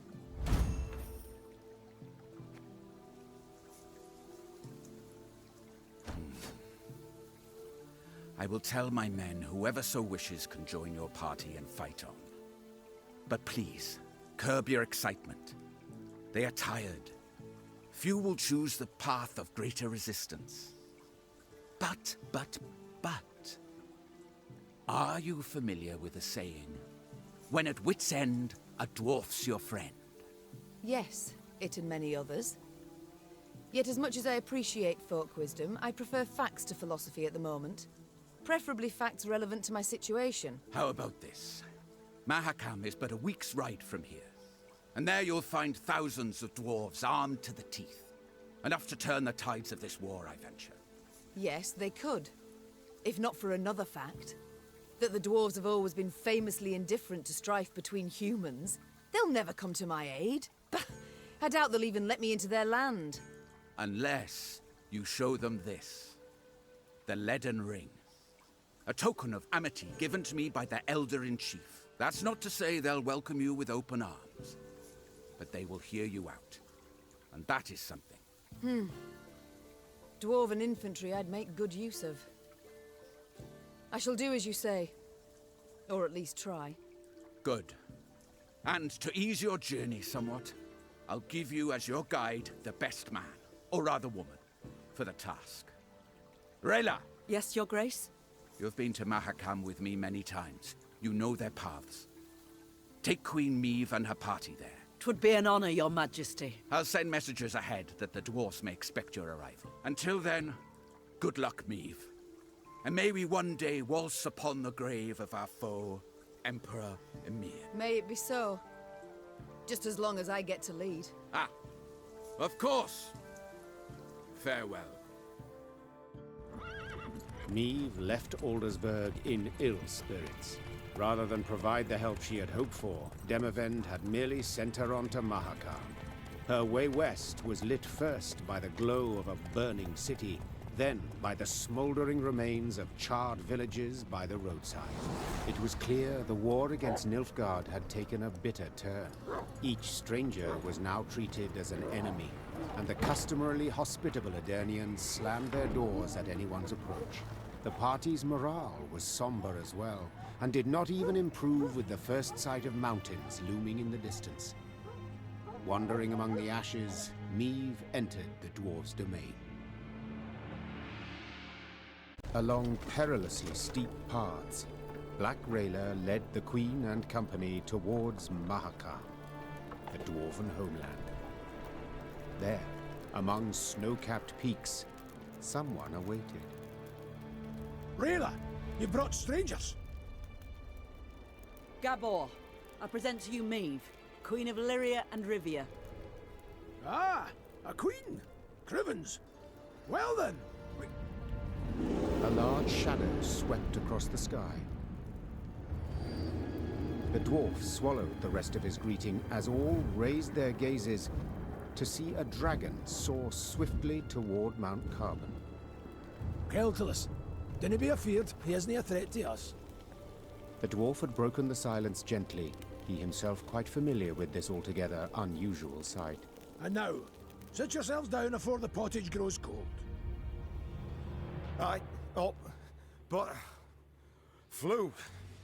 Drake? Stone shriveling marvel, innit? Makes you almost sad the lizards are dying out. Should you not worry more about the fate of your brethren? That creature will soon have all Mahakam aflame. Ha! Keltalus? No! He's lived here centuries. Harmless for the most part.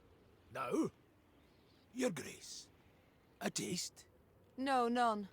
Though your offer of repast I value, good sir. Oh, no need of that. Gabor, please.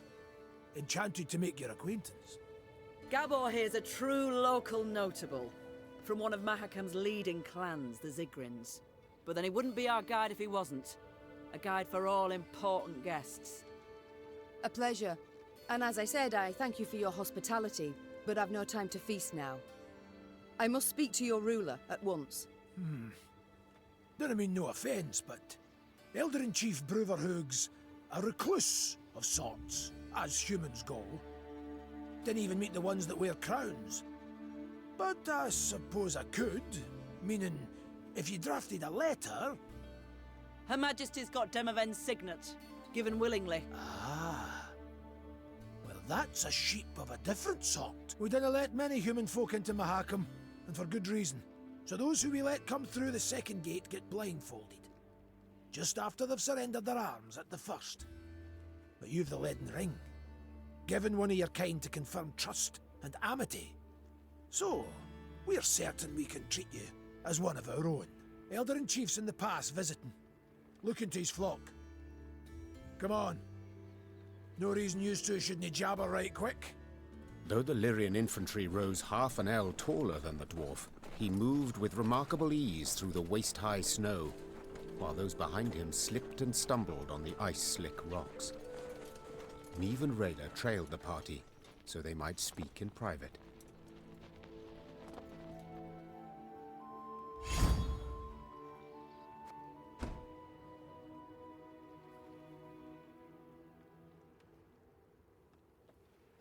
Non-humans you despised immensely, I believed. They don't bother me a bit. Long as they stay in their lands, seek fortune nowhere else. I detest only those who infest our cities, humbly insist on belonging to our guilds, holding office in our institutions, armies. Yet some find a place for themselves, blending marvellously. Well, it's never lasting. They're different, odd. Strain's inevitable. And then they'll always stab a human in the back. The ring. However did Demavend come to possess it?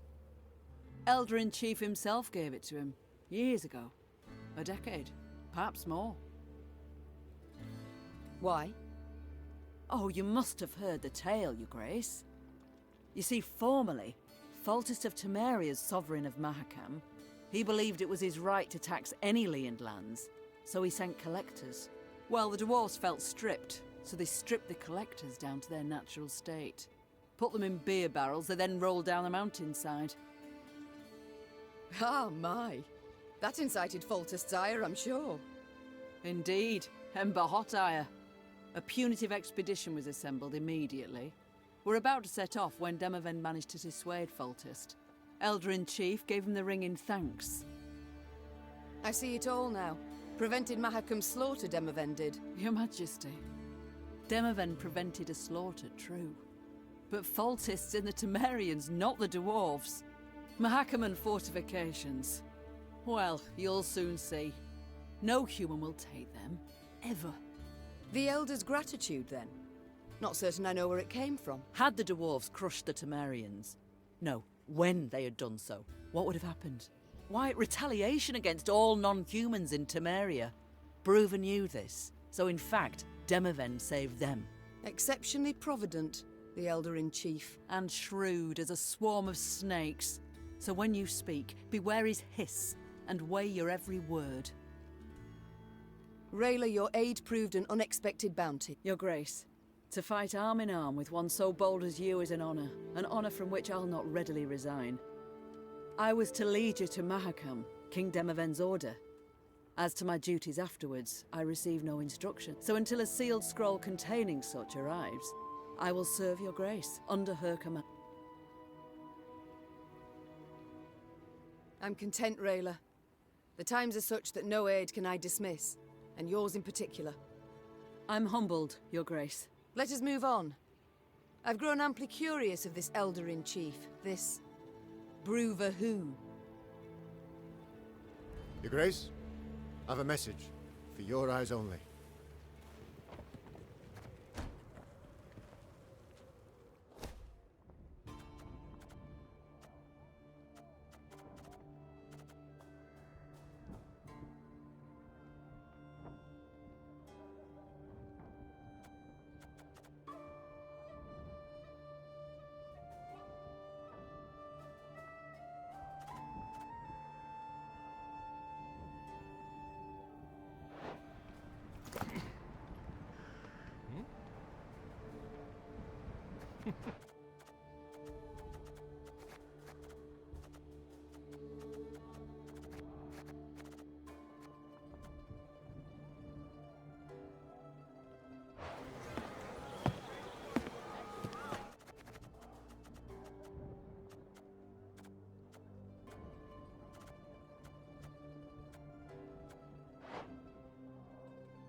Isbel?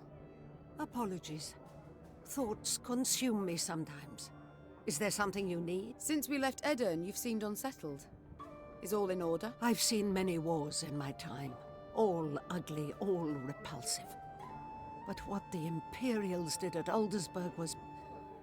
it was unforgivable. Nilfgaard. That's what it does, Isbel. They seek here to repeat the rape of Sintra, the slaughter there. Yes. I saw that. I was there. And at Sodden. Then you know of what they're capable.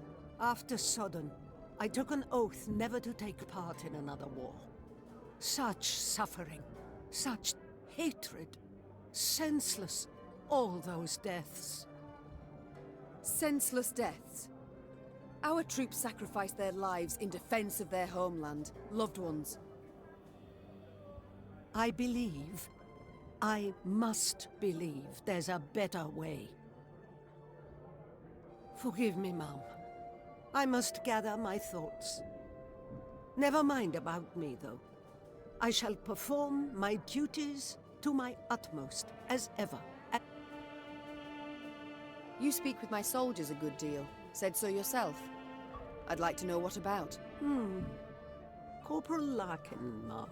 Do you know him? Captain Oisin, perhaps? Or Lieutenant Tegan? Of course I know them. Among my best. They've served me loyally for years. You know them. But did you know that in fleeing Lyria, the corporal left behind a newborn daughter? His wife was in confinement when you gave the order to march. The corporal could not go to see them. And true, the captain has no wife, no child. But he's not seen his brother in 5 years. Never once been granted leave. Your General Odo's orders always taking precedence. Allow me to guess. You shall now tell me Tegan abandoned his sick mother to follow me. No, Mom. Count Caldwell's men murdered the lieutenant's kin. Retaliation for his joining your rebellion. He learned of this just recently. Enough. You've made your point. Yet even were I to order them to return, they wouldn't listen. They know they've got nothing to go home to while Nilfgaard occupies our land. Duty calls. I must go. Of course. Should you need me, I'll be here.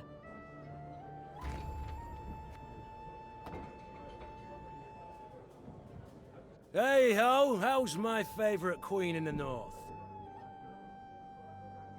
You and Reynard, do you get along? Like a cat and a hound. Get it? 'Cause they call me... Yes, your jests are easily understood. Far more difficult to enjoy. That's probably true, in your royal high and mightiness's case. Will you answer my question? We get along because we must. Though it'd be far easier if he pulled the lance from his arse. Haven't heard a truer word in a long while. What was that? Nothing. It's time I attended to other matters. Farewell. Yes, Your Grace? How go things, Reynard? You and Gascon get along now, I hope? Well, you might say we've established a certain rapport, Your Grace. Tell me more, friend. I don't pry into his affairs, nor he into mine. I'd prefer it if my commanders worked together more closely. Your Grace, the man's a brigand. Oh, Reynard. He was a brigand. I must disagree, I fear. Yes, he stopped thieving for now, but only because it's convenient, so to speak. Gascon isn't a changed man. He still hasn't an ounce of honor, dignity. Yet he has a unit of armed men, without which we'd be much worse off. Might not even have survived. Agreed. The Strays are excellent fighters. I'd be the first to admit it. I only fear they might turn on us. Leap at our throats when we least expect. It's time I attended to other matters. Your Grace, I need to speak with your quartermaster. Excuse my Elvish, but I can't drink that goat's piss he serves in the mess. Reynard's doing, no doubt. He doesn't like the men to drink too much. To be blunt, ma'am, what Reynard himself needs is to get good and bloated for once in his stiff life. So, I have a proposal for you. A shipment of the best dwarven mead and lager. I can arrange for you to arrive. Trust me, the men's morale's nae like to be a problem when they pour a bit of fire in their guts.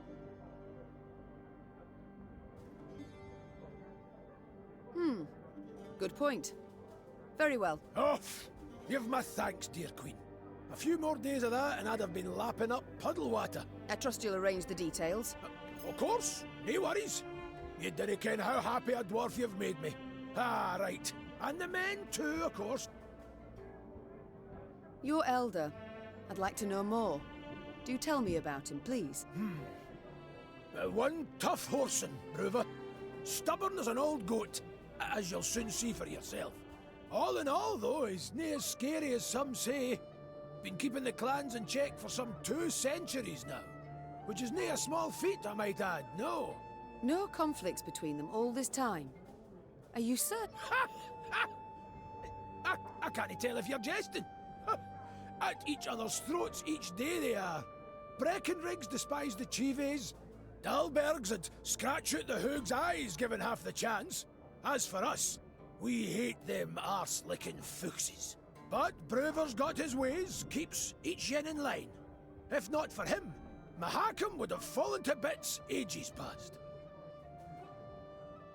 Why? Round 150 years ago, when the elves were fighting that hopeless war against your folk, the Elder-in-Chief ordered the pass to Mahakam sealed tight. If it weren't for that, we'd have ended up like the pointy ears. As it was, we waited for the shite storm to abate. Didn't open the pass and stretch your legs again till it were safe. Yes, I remember. The manufacturers in Rivia have yet to recover. With all due respect, Your Grace, your workshops forge utter crap. It's nae our fault that human folk prefer dwarven goods. Basic market principles, that's all it is. I feel enlightened, Gabor. You're a Zigrin, are you not? I know the name. One of your clan slew the dragon Okvist. Aye. You're thinking of Yarpen. Cousin of my cousin. Left Mahakam when I was but a wee snot. Decent enough dwarf, but never could conform to our basic tenets and laws. Though, admittedly, we've so damn many it's hard to keep them from leaking out your ears. Is it that bad? I'll put it this way. Among human folk, you cannae steal, brawl, murder. All the basics. In Mahakam, we've got laws about how to braid our beards. But I'm no one to complain. The Zilgrins are well-to-do, one of the richer clans. Got more than enough goods to suit our needs. Though, we've got some bads as well. What do you mean? Bah! Nae worth your time. I didn't mean to bother you. Sides, best to jabber of such things over a cold pint. We shall return to this conversation. No skin off my back. Yes, my lady? You choose not to follow your king, Xavier. Why? To fight in the field, with you. This was my wish, my lady. But what of your home? Rosberg must be rebuilt. Engineers are needed. I've no kin in Rosberg. No soul left for me there. All I've left is revenge. I understand. Other matters await my... As you wish, my lady. Yes? Rayla, might I ask you a personal question? Certainly, ma'am. But I can't guarantee I'll answer. You see, Nilfgaard marched into my land, invaded, stole my crown, slaughtered my folk, and topped it all off by turning my own son against me. Yet, the hatred I hold for them's a mere shadow of the passion that grips you. You lust for the blood of every last Scoia'tael. Haven't heard a question yet, Your Grace. What did they do to you, Rayla? What happened to make you who you are? Elves and humans, they can interbreed. But you must know that. My mother was an elf, making me half of one. We lived in a hamlet, and all around us knew. The other children would bully me, beat me, spit in my face. No why. Because they feared the Scoia'tael. But powerless, fully aware they could not defend themselves, they took their fear and shame out on me. The Scoia'tael sow hatred and terror between the races, and that will not change. It will not disappear, as long as their bloody rebellion continues. Demoven's reason for so fiercely defending Aldersburg, I must say it caught me quite by surprise. Not me. King went to that brothel every time he stopped at Aldersburg, which was oft. He made sure of that. I told him he'd sting a girl with his serpent one day, but he wouldn't listen. My, I see Demoven couldn't keep anything secret from you. Didn't have a choice, really. When Aedirn was not at war, I served as his bodyguard, followed him everywhere. My king enjoys life, enjoys pleasures and indulges often, but none of this has hindered his ability to govern the realm bloody well. I must go.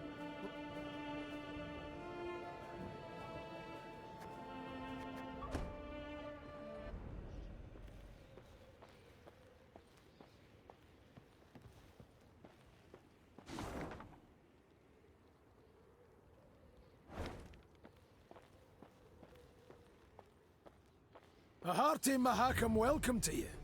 What an honor! Even the arbalists salute us with cocked quarrels. Oh, that well. An ounce of prevention saves a slag heap of trouble.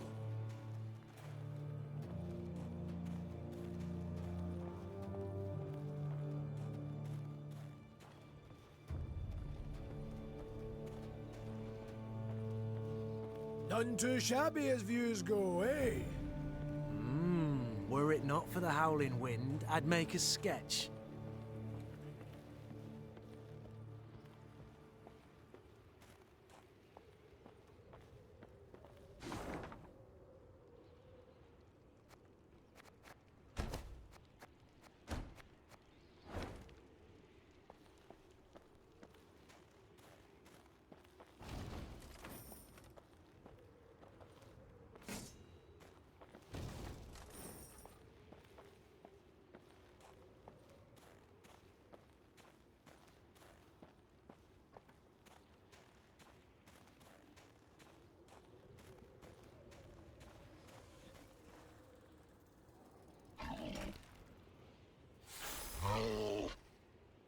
Meve rode slowly, her surroundings interesting to her, her ears keen to take in the cacophony of sounds.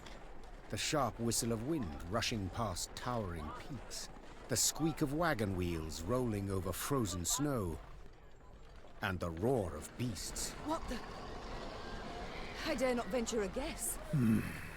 Gabor scratched his chin. An ice troll. Or one of them Barbigazar bejabbers. These beasts, are they tame? As the dragon? Not in your life. Fierce horsens, every last one of them. Spring cleaning year past, 1 year bit my arm clear off. The Queen's brow rose in a silent inquiry. All right. You don't quite ken the context. Each spring, with the melting of the snows, a good bit of that filth comes out the ground. That's when Bruver Hoog summons all dwarves for spring cleaning. We cut down as much of the filth as we can, and that means relative calm the rest of the year. Out of the corner of her eye, Meve noted a dark shape darting between rock formations. Calmly, she drew her sword and brandished it a time or two to warm up her stiff arms. Seems it is our lot to assist you with this cleaning. Lyrians, arms at the ready. Prepare to fight!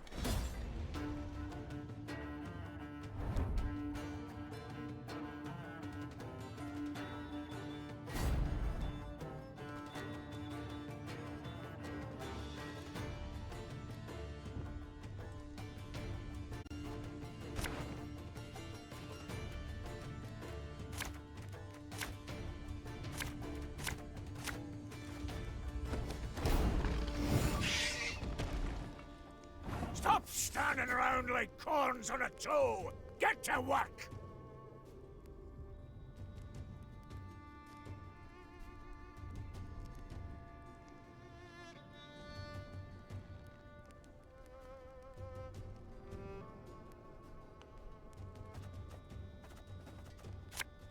For Demavend!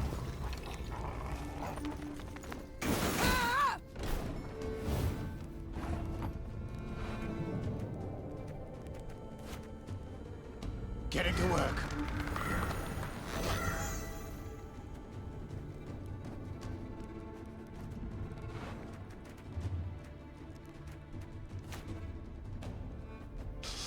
I smell a leak.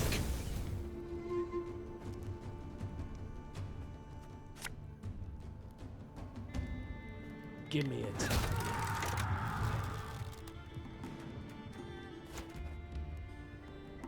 We must trust each other. Watch out! It's rolling our way!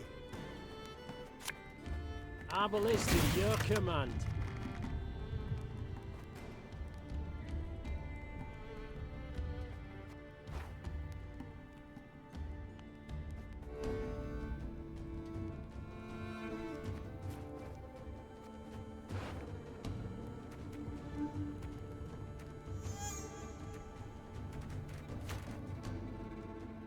Hammer done in a jiffy.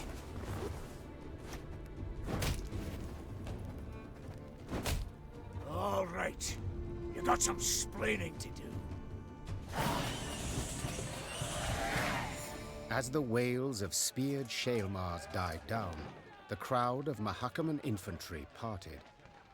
A dwarf stepped forth, grey as a snowfox, wrinkled as a prune.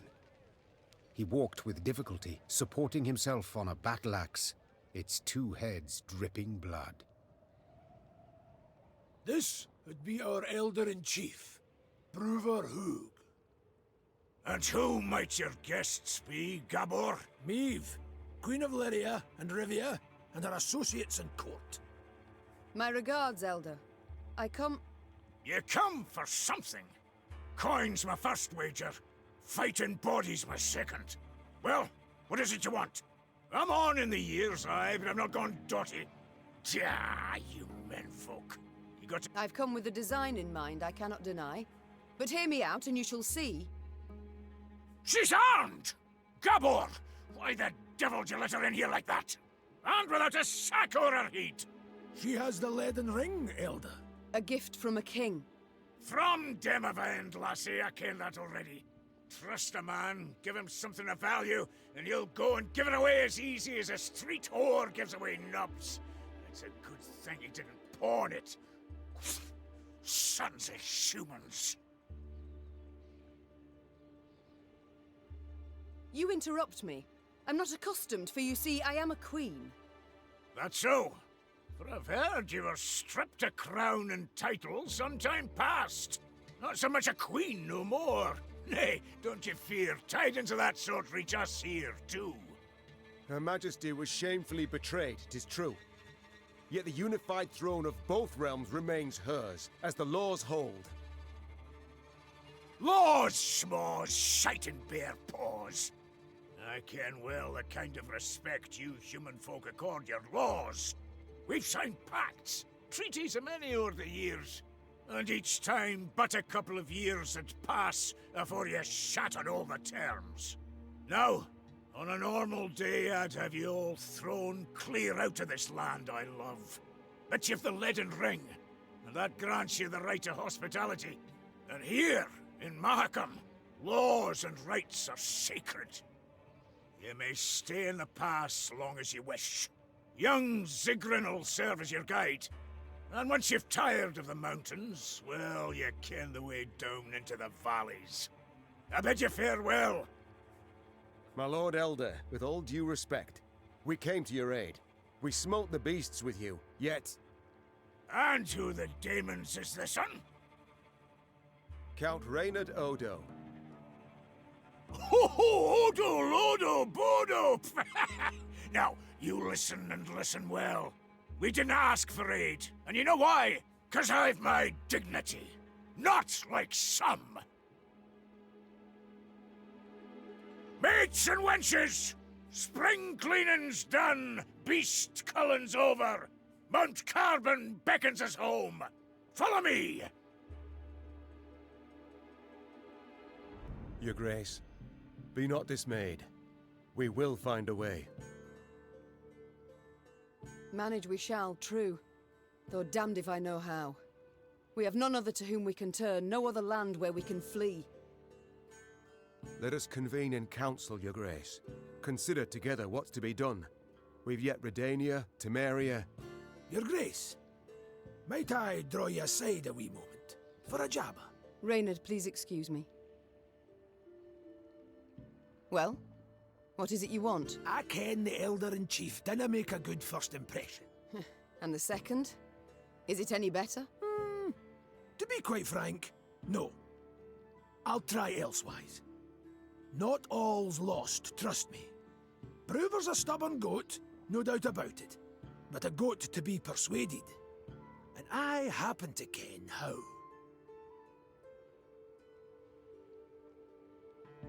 The selfless impulse to help? I don't believe it exists. So before you describe how you aim to aid me, be kind enough to explain why you wish to do so. Unsolicited, mind you, and clearly against your elder's wishes. A query of my own to answer yours. Do you ken when Bruvor Hoog last strode down the mountains into your lowlands? I know not. While King Sambuc sat on the throne? Point of fact, never. Hugh was born here and he'll die here, like most Mahakam and dwarves. Whereas I'm a frequent visitor in your human lands. Been an emissary to royal courts, trade guilds, mummers, troops, and I've eyes. I can see all the rubbish goes on between yous. Nilfgaard's insatiable. The Blackclads will not stop till they've put the whole continent neath their boot. From Ophir in the south to the Dragon Mountains in the north. Gods forbid they grip all the Nordlings' realms in their vice. 'Cause then we'll have their hordes all round, controlling all the trade routes, supply lines, diversions even. And then they'll control terms and prices. Ooh. We dwarves have never been on a lead, let alone a short one. So, in short, we'll all be better off with the Blackclads back across the Yaruga. And I've seen your grace. Seen you in battle. You've brawn and bite, and with the right support, you can drive them back. I ken that well. Very well, I'm all ears. What must we do to spur Bruverhoog to aid us?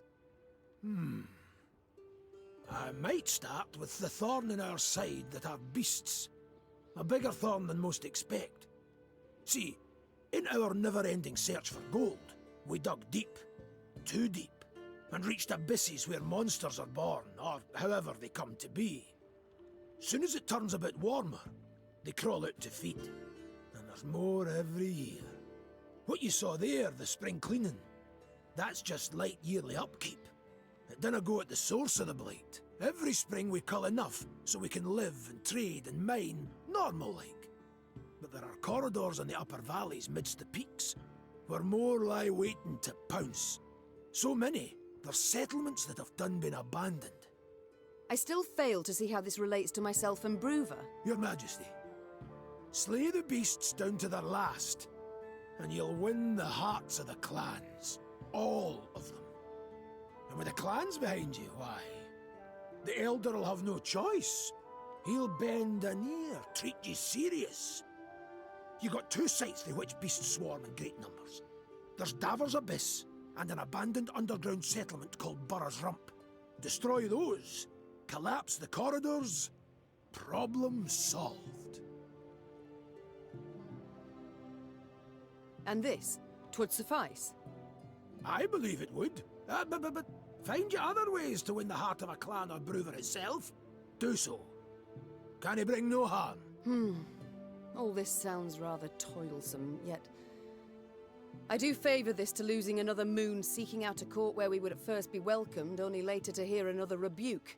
You've my gratitude, Gabor. You've shown me a way. Very well. Let us think on these beasts. See what's to be done.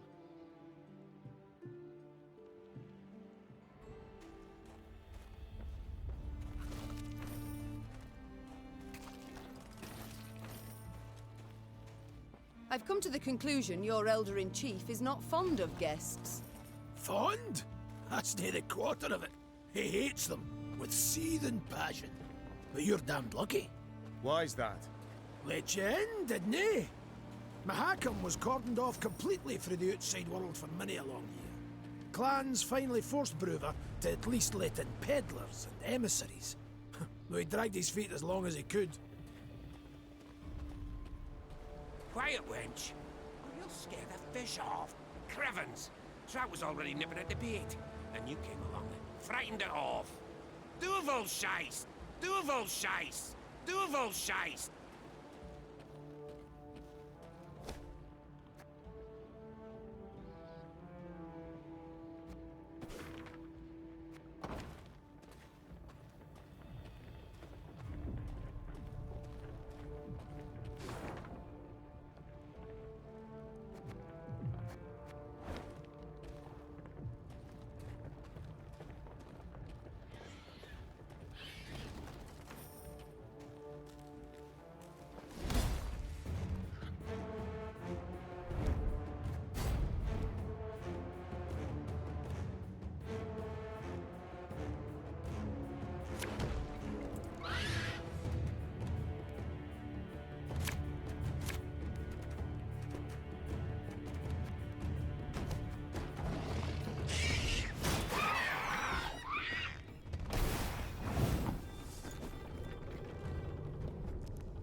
Us or them. No other way.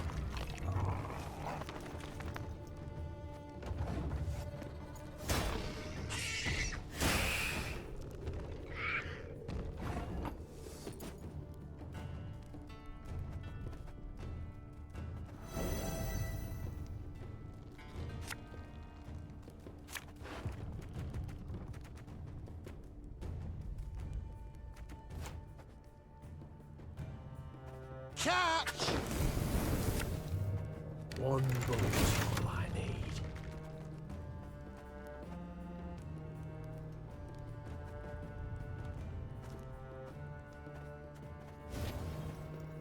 Give me a target.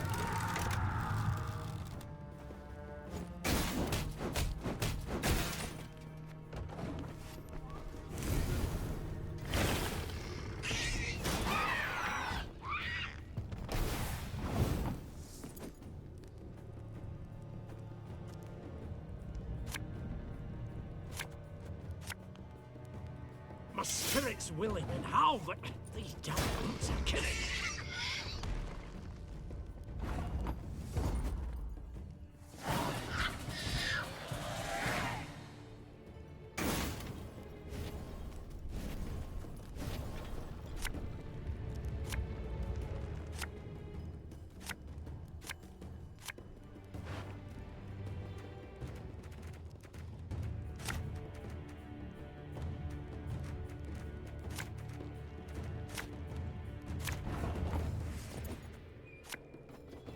Again and again and again.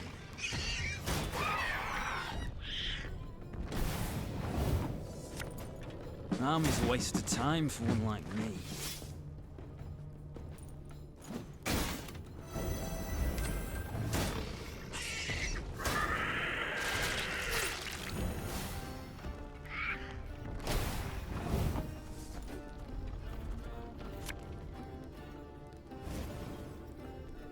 Our ballista, your command.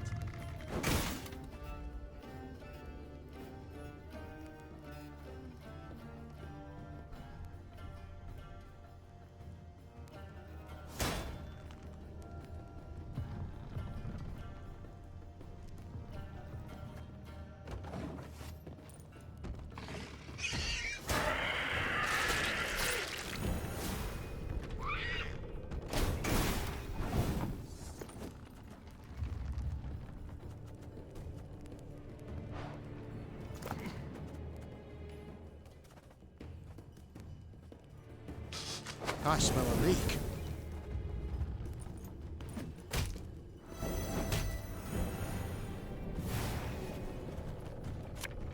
Ever have a storm knock out one of your teeth?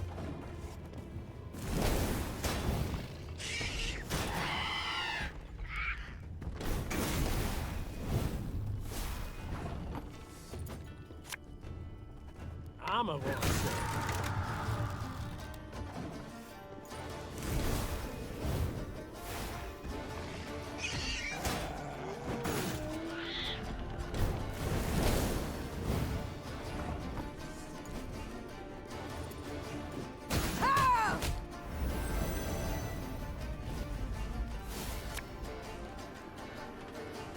Company! Forward march!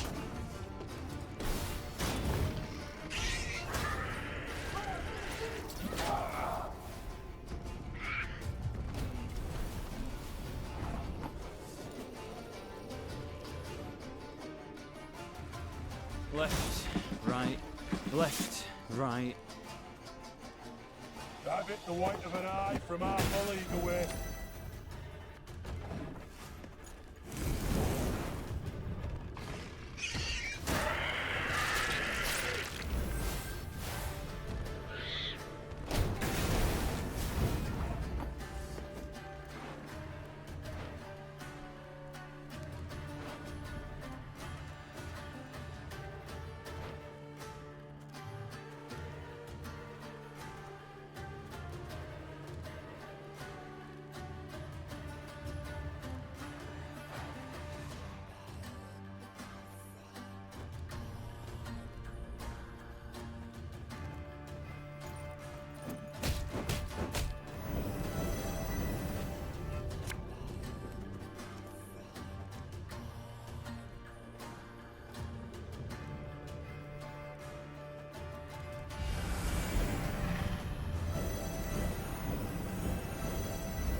Have her done in a jiffy.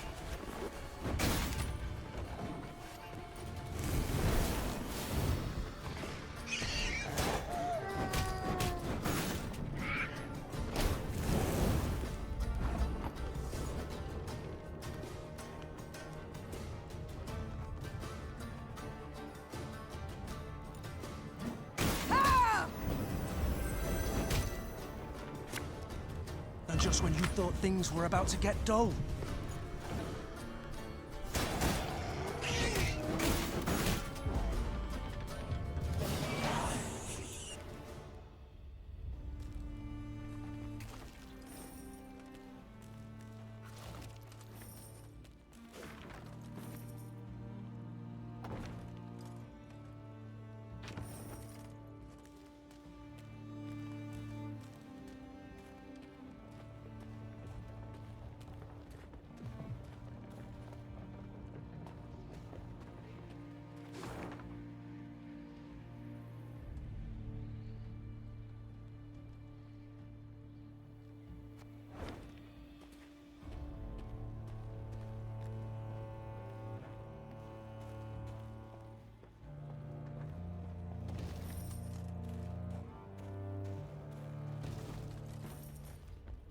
The dwarves are demanding a pretty sum, but their steel's worthy of any crown. No offense meant.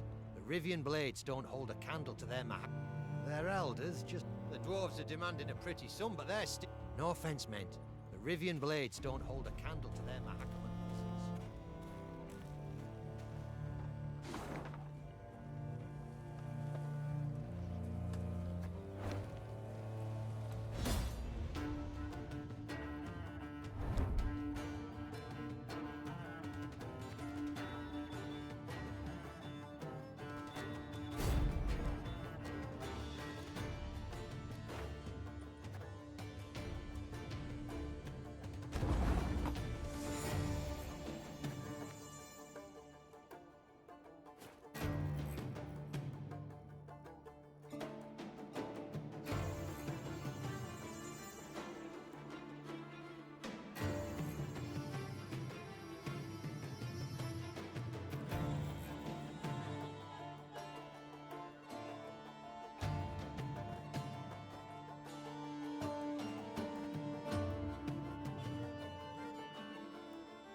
Their elders just a tad.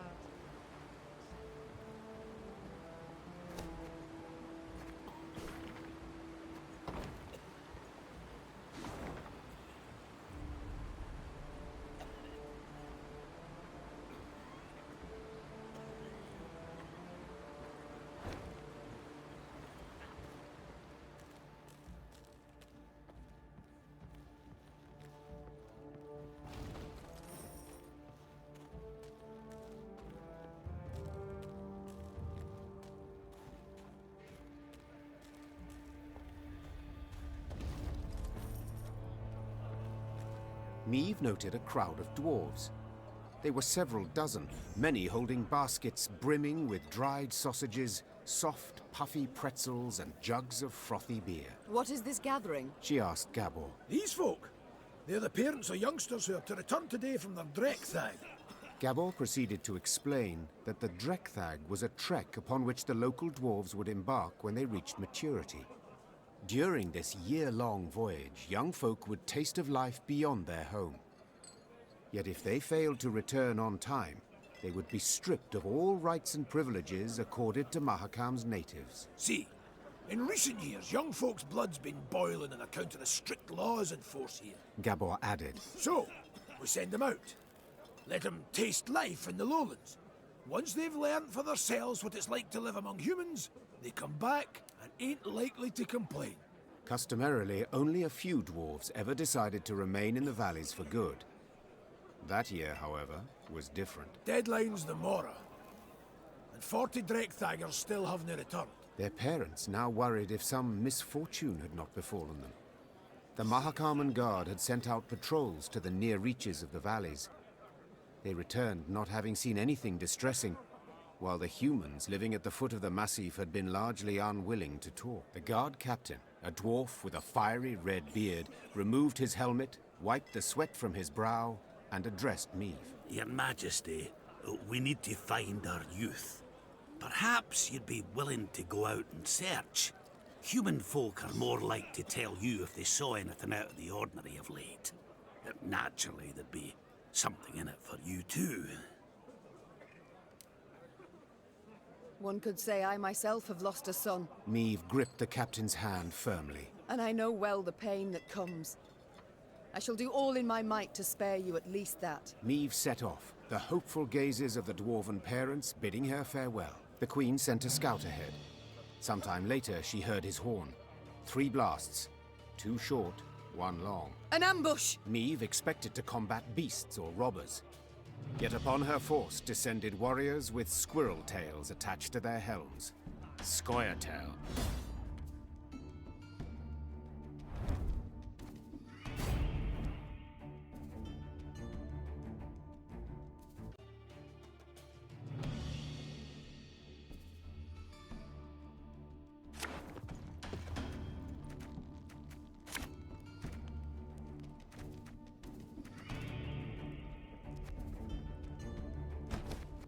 Scoia'tael!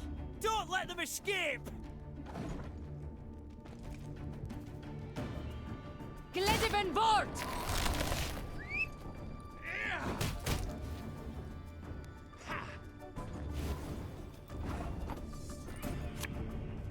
Enough chit-chat. Draw your weapon.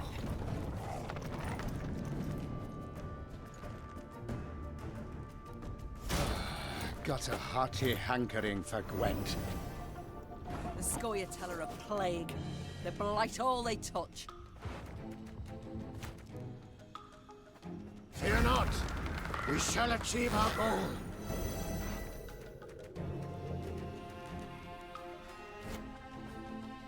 My spirit's willing and how, but these damn boots are killing me. Discipline shall bring us victory!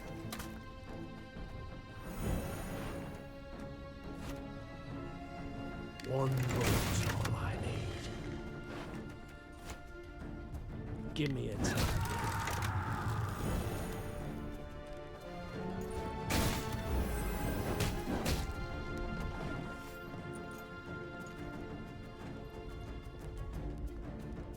Hi-ho!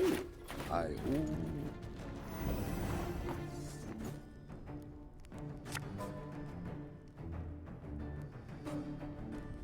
Arbalist at your command.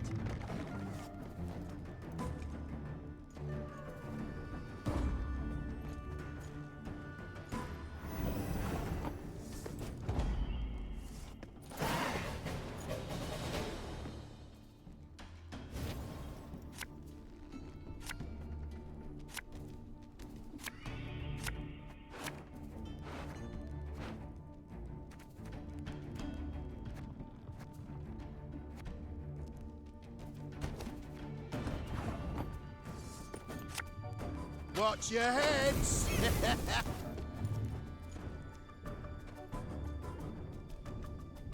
We ought to help one or the other.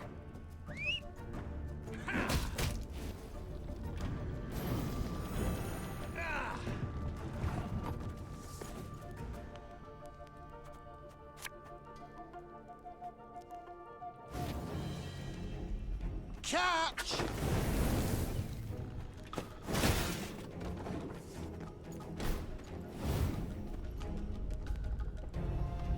I shall not fail!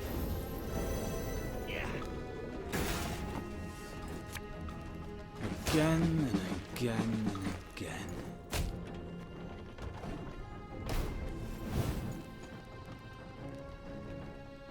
None shall tread on us!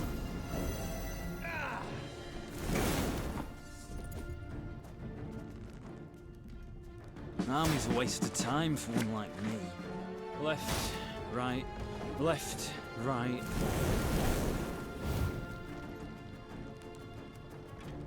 Now we will see who is weak!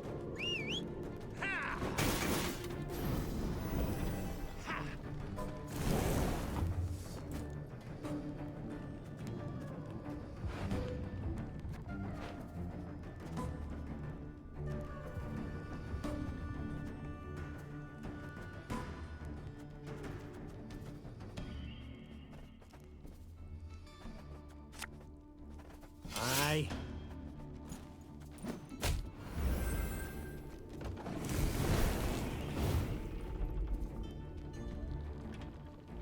Well, if anyone's got any hooks left.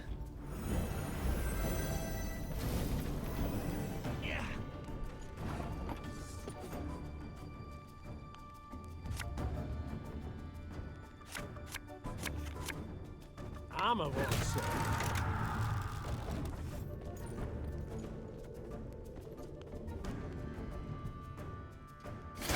They used to iron my tongue about that.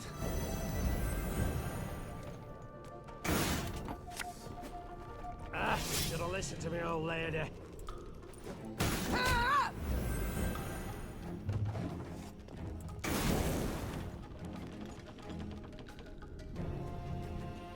Now we must stick together.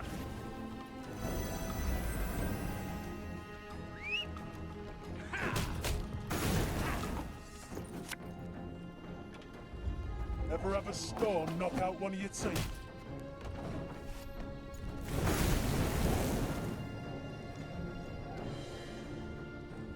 Have strength, my love.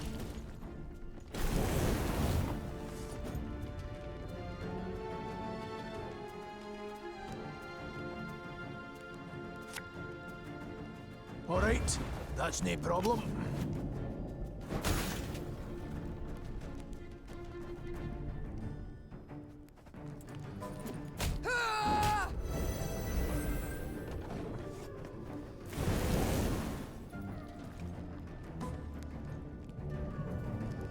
Elven blarney.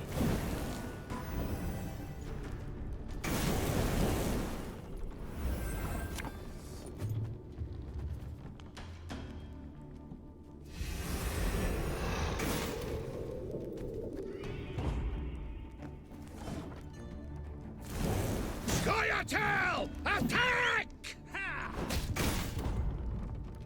They're so young. No wonder they were easily manipulated.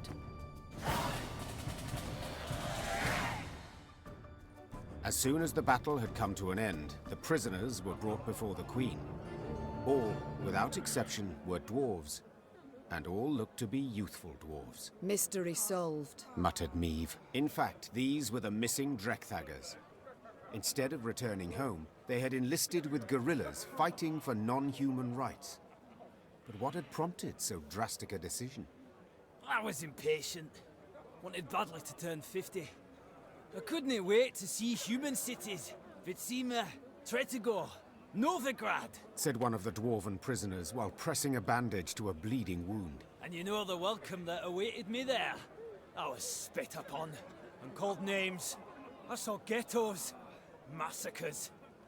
And how was I to go back to the mines after that? We must fight while we still can. Before the humans come to cut us down, we must tell the rest of ours the same. Pull all Mahakam into the fight! Meve's soldiers stood waiting for her to protest, to accuse the dwarf of lying. But the queen could not pretend she did not understand why the dwarf had taken up arms. Without entering into a discussion, she ordered the prisoners taken to be tried and judged by their kin and elders. Along her way, Meve heard cries. She rushed to see what the ruckus was about. Upon seeing Black Rayla spattered with blood, she expected the worst. Reynard could only confirm the queen's fears. She entered the wagon unnoticed. The wagon carrying the prisoners. She then cut their throats, one by one. 40 dwarves? Alone? They were shackled. They could not defend themselves. Rayla had nothing to say in her defense. In point of fact, she exuded pride. Mahakam had been free of Scoia'tael, till now. We'd have done all a questionable favour by bringing back a wagon full of enraged youth wearing squirrel tails. They'd have posed as martyrs for a just cause. They'd have shown off their scars and persuaded the clans to make war on humans. All that deserved to be nipped in the bud. Meve could see the blood rushing to Reynard's head.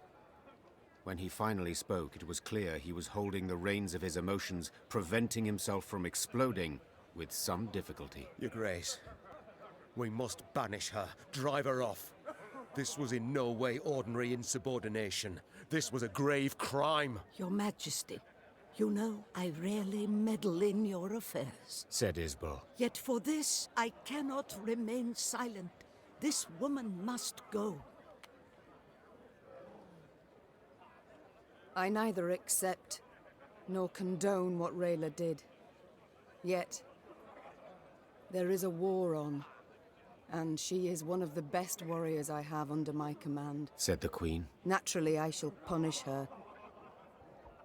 But I cannot banish her. Reynard opened his mouth to say something, but upon spotting Rayla's scornful smile, he turned on his heel and marched off without a word. He was later seen in the mess tent, drinking alone, his eyes fixed on the bottom of his tankard. The Lyrians remained silent throughout their return. Upon spying their downcast eyes and somber means, the dwarves awaiting the return of their offspring dispersed to their homes, leaving baskets full of treats in the snow. No one asked any questions of Meve. Luckily so, as the Queen would not have known how to answer. Mom, I've come to tell you I must leave your army. What? Why? Against my better judgment, I joined you to heal your wounded. I realize now that was a mistake. What exactly do you mean? What you did runs counter to all my beliefs. You had your reasons, and have them still, I know. Yet I've no desire to abet them. I'd feel shame to lend a hand. What can I do? Is there anything that would make you stay? No, Mom. Farewell.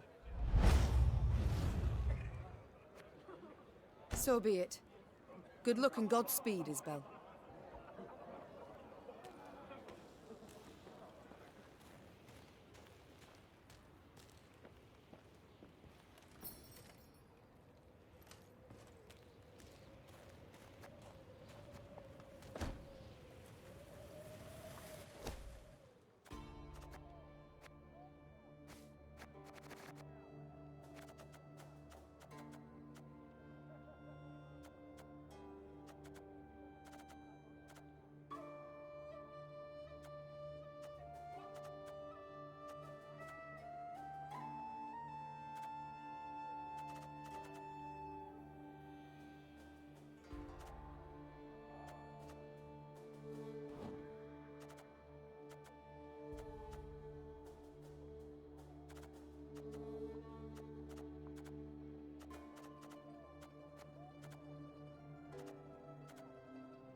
Yes? I must go.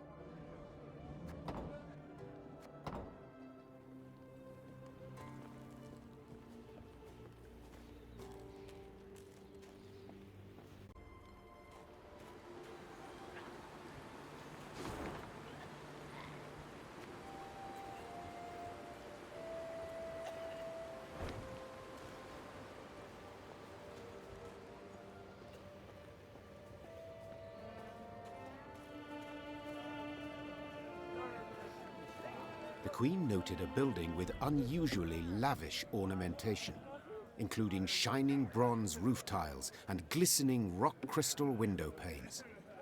An important clan dwelled there, Gabor explained. The Breckenrigs. Could you introduce me? Meve asked. Perhaps I can convince them to intercede with Bruver on my behalf. The clan head, Iva, invited Meve to an exquisite feast. But when she broached the subject of the war raging just outside Mahakam's borders, the dwarf changed the subject at once. Looking around the interior, Meve quickly understood why. The walls were ordained with Nilfgaardian tapestries and rugs. Gifts from friendly Imperial envoys, no doubt. Meve prepared to leave, convinced she had wasted her time, when someone clasped her shoulder and pulled her into a darkened room. Her kidnapper turned out to be a young dwarf. Female, it seemed, dressed in her nightshirt. She introduced herself as Iva's daughter, Eudora Breckenrigs, and openly admitted she had eavesdropped on Meve's dinner conversation. Listen, me dad's stubborner than an old goat, but I'll convince him to help ye. For a wee favour, that is. Mm-hmm. What? I want you to steal something from the clan archive. Historiae Mahakamorum, 'tis called. See, me dad won't let me betroth me sweetekin Zoltan. Says the codex forbids marrying a dwarf who's left the mountains. But there's precedent. Just such a case described in that document. If I can show it to Da, he'll have to change his mind. Meve felt sympathy for Eudora and wanted to help her, especially considering the favor Eudora could do her in return. But she fully realized if her attempt to break into the archive ended badly, it would result in a tremendous scandal Bruver Hoog would not soon forget. The pot's worth the play, I believe. Fine. I accept your offer. They then shook hands, sealing the deal.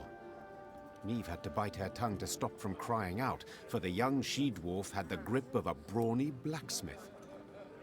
Meve returned to her company, and, massaging her sore hand, presented Eudora's offer. Gascon volunteered for the task at once. Thievery's my forte. The dwarves won't notice a single mothball out of place. Gascon snuck into the archive under the cover of darkness. Just as he was tucking Eudora's desired document into his cloak, he heard dwarven boots clanking down the stairs. Damn it! Gascon swore. I can't let them catch me.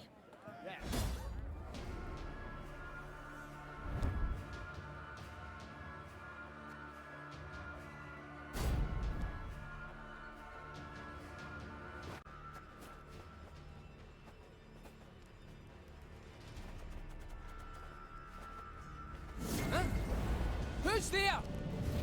What a nub. That was close.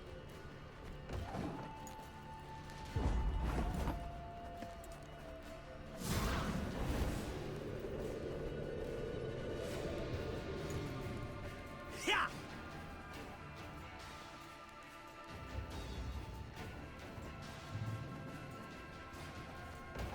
Piece of cake. Haha! Yeah!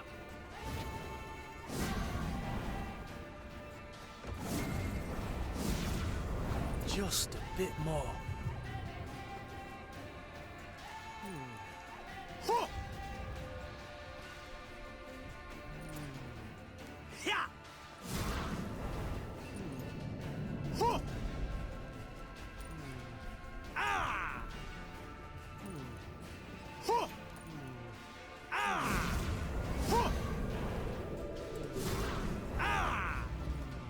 Easy as pie. Luckily, Gascon managed to do the deed quietly, so the dwarves never found out who had broken in. As agreed, Meve handed Eudora the stolen document. Ha! the dwarf shouted, raising the parchment in a triumphant gesture. Da can't do nothing to stop her making vows now. I've got to write Zoltan right quick. Thanks. Thanks a million. And Eudora did her part too. Soon after, the Queen learned there'd been a gathering of the clans, and Ivor had indeed spoken on her behalf. She could only hope the elder Breckenriggs had swayed Bruva Hoog as well. Eudora Breckenriggs Shive.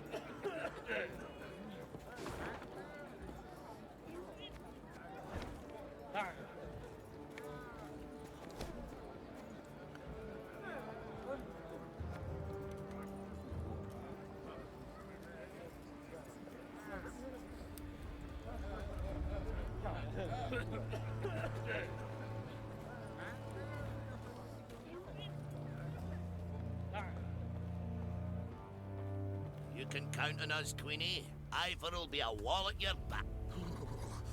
What are you poking me for? Ah,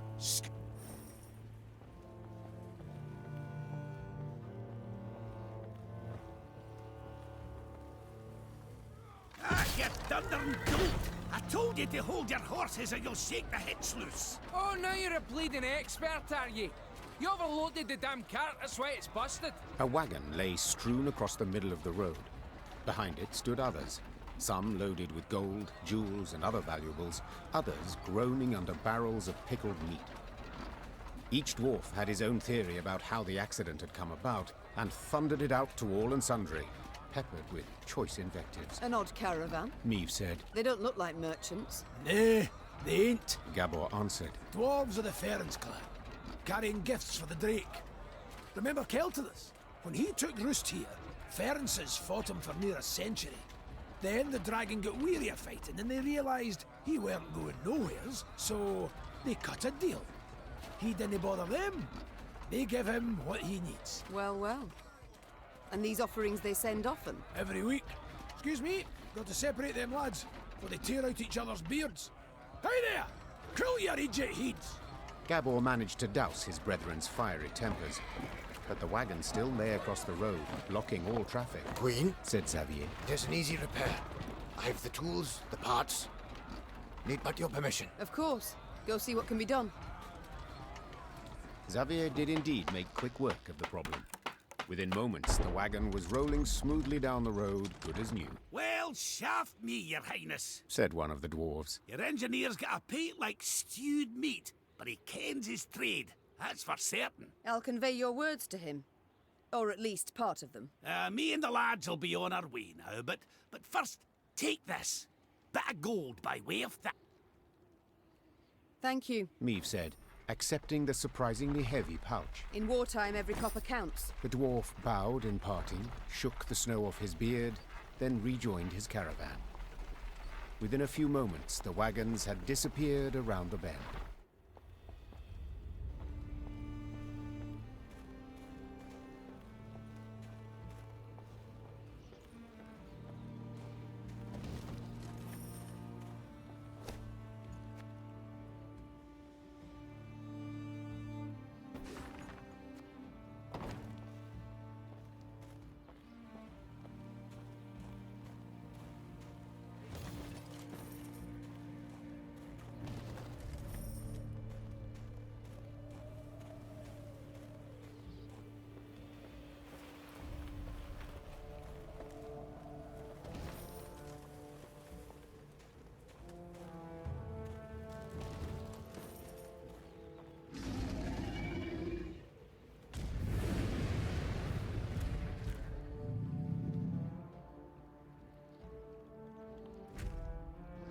A pillar of smoke rose above the mountains, and a sooty aroma filled the air. Fire, Gabor said, then took a deep sniff. Perhaps a bolt struck some barren trees? No, Meve said curtly. I know that scent too well. All Aedirn reeked of it. It's the smell of burning homes. The Lyrians quickened their gait. Soon they saw a town fully aflame, and a roaring, furious dragon above it. That's your Keltimus? Gascon asked, shielding his eyes from the sharp glare emanating from the city. You were right. Perfectly harmless. Dinna ken what's got his knickers in a bunch. The dwarf said, grabbing his axe from his belt. Queen, we got to make haste to the rescue. Reynard! Meve called out. Have our men wet their cloaks for a modicum of fire protection. We move as soon as they're done. Your Grace, they are but common soldiers. To fight a dragon. I know, but we must help them, or at least try. While Reynard went to pass on the order, Meve turned to Gabble. This dragon, has it any weakness? Fear not, said the somber dwarf. Except a fondness for raw meat. Meve nodded and swallowed dryly. Despite the cold, she felt sweat pour down her scalp. Stifling her fear, Meve gave the order to attack, and her soldiers rode into the flaming city. From up close, Keltalis looked even more terrifying. Though enormous, he moved with shocking agility, like a lizard scurrying over sand. With one swing of his paw, he snapped the necks of 3 dwarves, then bisected a 4th with a powerful bite. After that, he turned his attention to the Lyrians. More of you! He said, twisting his bloody maw into a horrifying smile. God!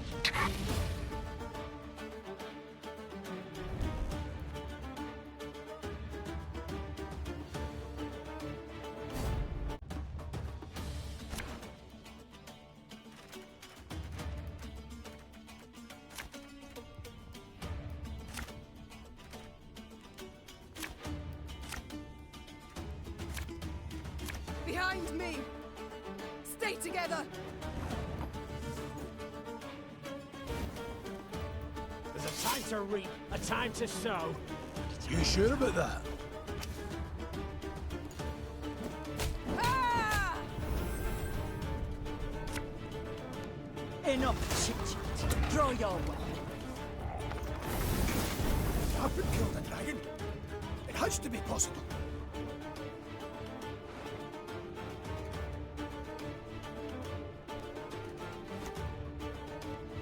You mad? Don't say that!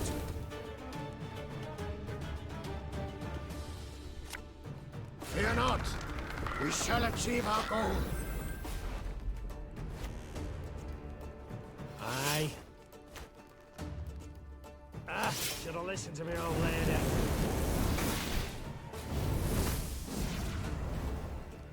Your Grace, we're taking losses! Ah, shite! He's raging now! Watch out!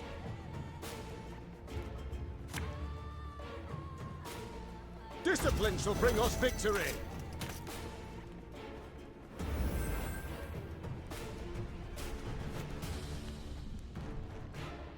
This harvest, we'll be reaping black-clad heads.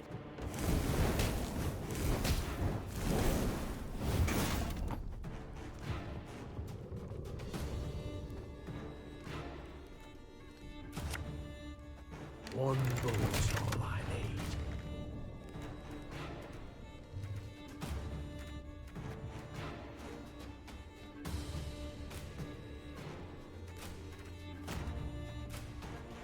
Again and again and again.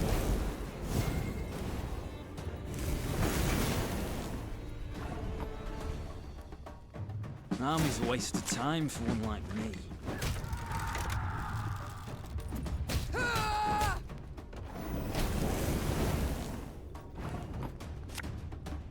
Ballista, your command. Your Grace, he's vulnerable! We must strike now! Armor won't serve.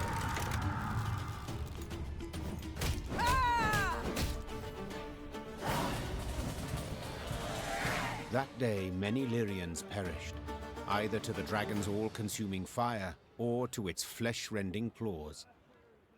Yet their sacrifice was not in vain. Together with the dwarves, they were able to grievously wound Keltalis, forcing him to flee.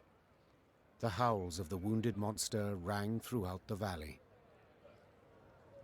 That's right, howl, you scurvy snake! Shouldn't they ever attacked us, eh? Damn fuel lizard! Meve, that's Vavranek, elder of the town and all the Ferences. My regards and condolences. Eh, 'tain't so bad. If nae for ye, Wouldn't there be a stone left unrubbled? To be honest, when I caught wind some human queen come to Mahakam looking for aid, I said a crocus would sprout twixt my cheeks afore I'd vote aye on that. Gonna be a fear to look in my breeches after, but changed my mind. After what I saw today, what ye did for us, you've the support and undying gratitude of all Ferences. Thank you. Faced with a Nilfgaardian peril, that means a great deal. Forgive me for interrupting this tear-tugging scene of interracial reconciliation, but I can't hold back no longer. Vavrenek! Double shice! What happened? Why'd Keltless attack? I ken as much as ye. Meaning, squat diddly. Just flew up, started spewing flames, half the town lit up in a flash. Sheepshank! 300 years I've been a good neighbour. What's done's done. Gotta think about the future. The Drake's just taking a breather. Gotta finish him off before he's regained form. Meaning, we haven't much time. He heals like an alchemist's pup. And the nearest guards are miles away. He'll be up flying again before they get here. Aye, that's what I thought. Perhaps, your grace, you'd, What? Jest you must. I ken you're tired frae the fight, dinna want to risk casualties, etc. But remember, the beast sleeping on a bed of gold and rubies, all belonging by right to Bruther, of course. But if quibbling some wandered off, he'd nae notice. I admit that does alter my calculations. Besides, the dragon was badly wounded. Putting it featherly, blood poured out of him like a leaky bladder. Just needs a coup de grace. Fine. I'll do the deed. Ken you'd see the light. Oi, Vavrenek, Vavrenek. This lady's gonna make your rump a regular crocus garden. Aye. Queen's doing us a great service. One that'll profit us both. So, where is Keltulus's lair? North through here. It's a vast cavern. Ye canna miss it. Meve bid farewell to Vavrenek and set out on her way. Did her way lead to the dragon's lair, you ask? Shh. Let's not spoil the surprise.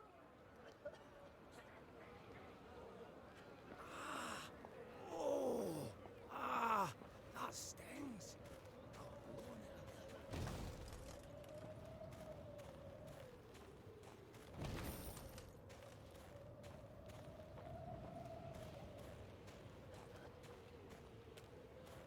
Trust. Brown, red, gold. Wait! I'm coming with ye! Gonna beat that scaly bastard so hard he'll shoot fire out his eye.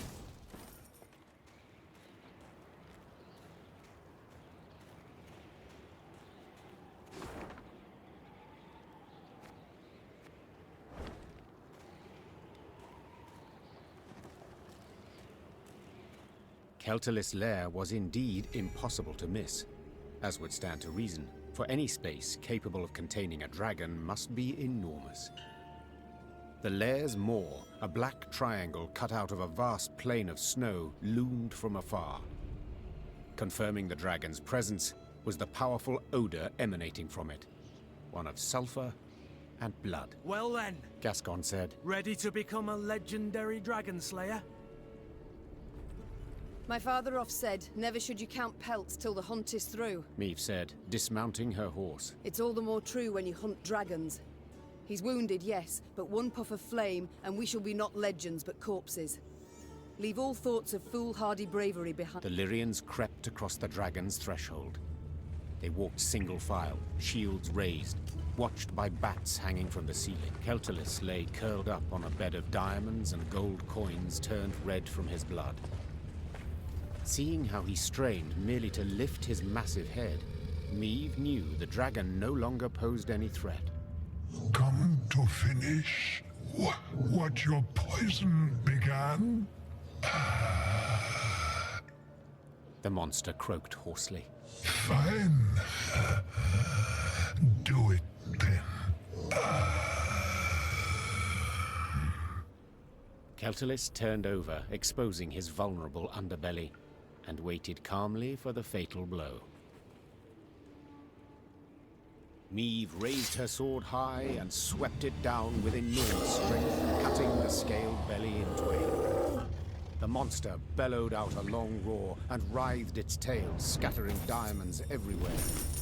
Then grew still. Keltalis, the last red dragon between the Great Sea and the Fiery Mountains, had breathed his last. There followed a strange silence. No one cheered. No one clapped. That was... Gascon said, the first to break the silence. not terribly epic. What'd you expect? Gabor said, arms akimbo. Fanfare and fireworks. The mountain to quake. He up and died. What else would he do? I am certain, Your Grace, Reynard said, that the poets will endow this moment with the appropriate splendor. I'm sure they will, the Queen said, sheathing her sword. for they are liars. The Queen told her soldiers to gather a part of the dragon's treasure, small enough not to bring down the wrath of Bruverhoog, but large enough to fully compensate the Lyrians' losses. And Meve gained the title of Dragon Slayer, though she rarely made much mention of it.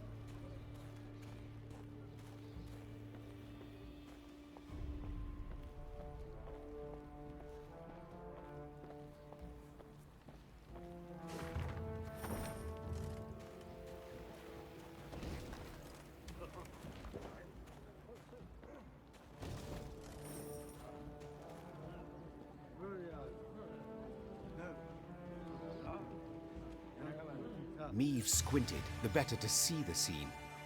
Several dozen dwarves had gathered on the cliff overlooking the chasm. All were turned towards a ramp, at the peak of which stood a barrel. What is that gathering about? Asked the Queen. Have we a feast day? Nay, Answered Gabor grimly. 'tis an execution. A hairy head peeked out of the barrel. The long, pointy nose and ears left no doubt that it belonged to a gnome. The first Meve had ever seen in her life. Help! Save me! The gnome yelled. They aim to kill me! Cast me in the chasm! Shut your maw! Barked the dwarf standing next to him, who then shoved the gnome inside the barrel and covered it with a lid. Your crimes! The sheer weight of him, hey? No lighter punishment is fitting. The other gathered dwarves nodded approvingly. Two gripped the barrel, lay it on its side, then lifted it to cast in the chasm, paying the thumping from inside it no heed. Meve leapt from her horse, and ignoring Gabor's objections, scrambled up the ramp. Oi! You're not allowed! Hey, damn it! What do you think you're doing? I think it's obvious. Preventing the execution. Thanks be to the gods! Whoa, wench, you've no such right. Judgment's been handed down. Sentencing's done. Yes, and a cruel sentence it is. One that prompts me to wonder what the accused did to deserve it. Better to ask what he didn't do, the varmint. Arrived here with his peddler's wagon full of tricks and gadgets. Went from house to house, praised his rubbish to the high heavens. And what's it he sold us? Bombs that go off in your hand. Beard growth formula that makes your hair catch fire. Music boxes for the kiddies. Once cranked, they never plough in stop. You needed but to loosen the screw in the back and... Shut your maw, ye roaster. Doesn't it matter all that? 'Cause we'd have forgiven it if he hadn't broken our sacred rules and hallowed customs. Which ones, if you don't mind me asking? Enter the smithy, cap on his head, held nails between his teeth, and poured fruit syrup in his beer. Raspberry. Blech. Just the once, and but a few drops. You got nothing to explain your villainy, scoundrel. Not a thing. And that's not even the worst. Saved his highest crime for the end. He was in a mine. And he whistled. Ooh. Oh, aye, that's bad. Shouldn't have done that. Aye, he did. Whistled through his teeth and hummed in harmony a long warble. We all heard it up and down the shaft, and our grand elders were clear. Death's the punishment. Death by barrel roll.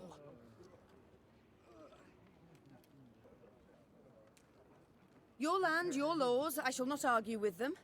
But perhaps there is another way. Can a bail be posted? Well, the law does allow for something of the sort, but I don't see how that job is worth it. Oh, aye. He is. He is. Willing I am to take him at his word. Does that suffice? Aye. But just so's we're clear. No returns, no refunds. Now get the hell out of that barrel, you wee shite. My lady, I haven't a way to thank you. That we've yet to discuss. Perhaps first we should learn each other's names? Aye, yes, of course. Oh, what a prat of me. Barnabas. Barnabas Beckenbauer. To friends, Bibi. Meve. Queen of Lyria and Rivia. Queen? Cows in the corn, colour me honoured. Your Majesty, obeisance due. None necessary. Protocols for use at court, not beyond it. An inventor, you deem yourself? Most assuredly. Though, truth be told, the dwarves saw no ingenuity in my craft. Seems I'm ahead of my time. Fiery bursts in the palm of your hand. They shall be in fashion one day, to your mind. Oh, nay, just a bit of misfortune, that's all that was. You see, I mistook mercury fulminate for saltpeter. The vials stood beside each other, see, and... The details I need not know. But one matter I am curious about. Could you construct a bomb that would explode when desired? For instance, beneath my foe's feet as they stepped over it. Of course I can. It's simple. Why then? You wish to show your gratitude? You must join my ranks. Assist me to defeat Nilfgaard. Defeat Nilfgaard? Pure ambition, that is. But I'd have been a barrel of broken bones at the bottom of a ravine, if not for you. I'll do what you ask to pay off my debt.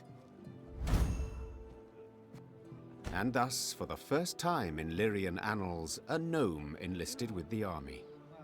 And though Barnabas Beckenbauer was diminutive of body, this new recruit would prove his worth on more than one occasion. Well, a damn...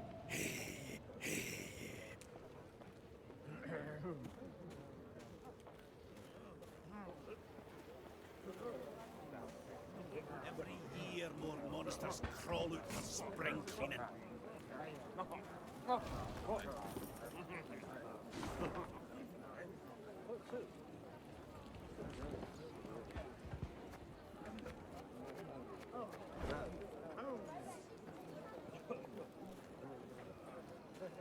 The blizzard's blowing in. Your Grace, perhaps we'd best pitch camp and wait for clear weather. Tain't a bad idea. Said we might be waiting a week. Then we march on. We've no time to waste. While we ride to and fro begging aid, Nilfgaard grows in power. We must obtain reinforcements as quickly as possible and liberate our home.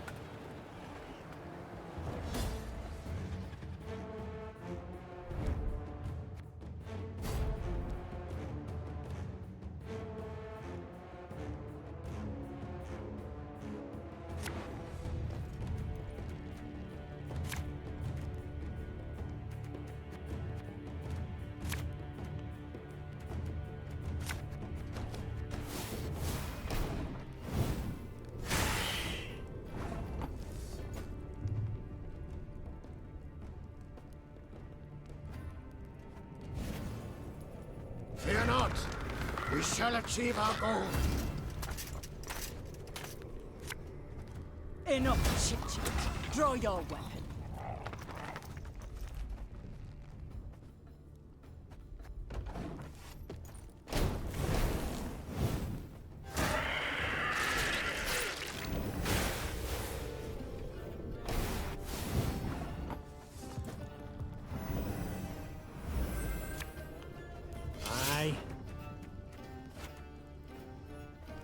Should have listened to me, old lady.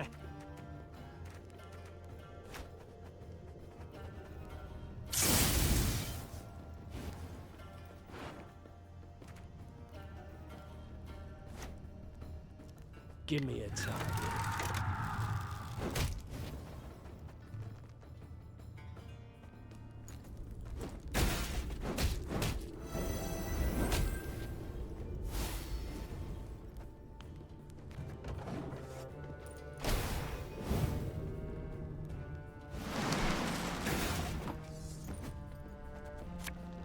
This harvest, we'll be reaping black-clad heads.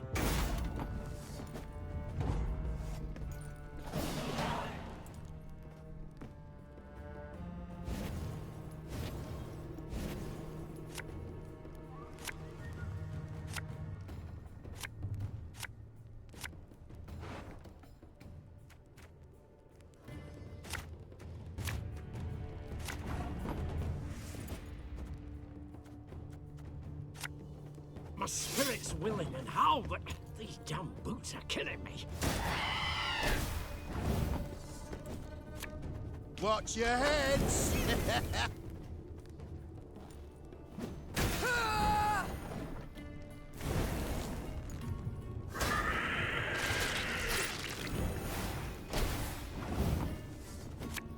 Catch!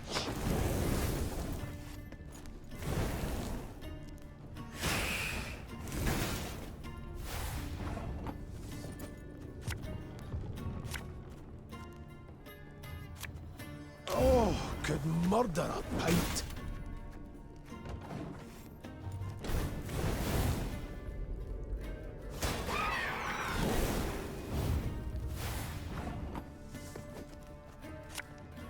Off to the front yet again.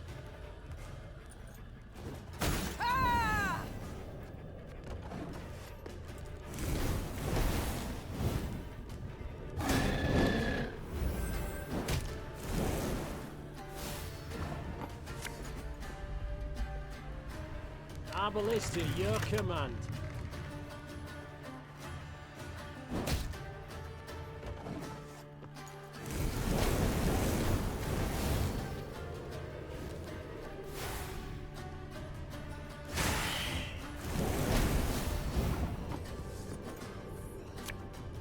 Armor one.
Meve rode on in silence, endeavoring to work out the length of her exile thus far.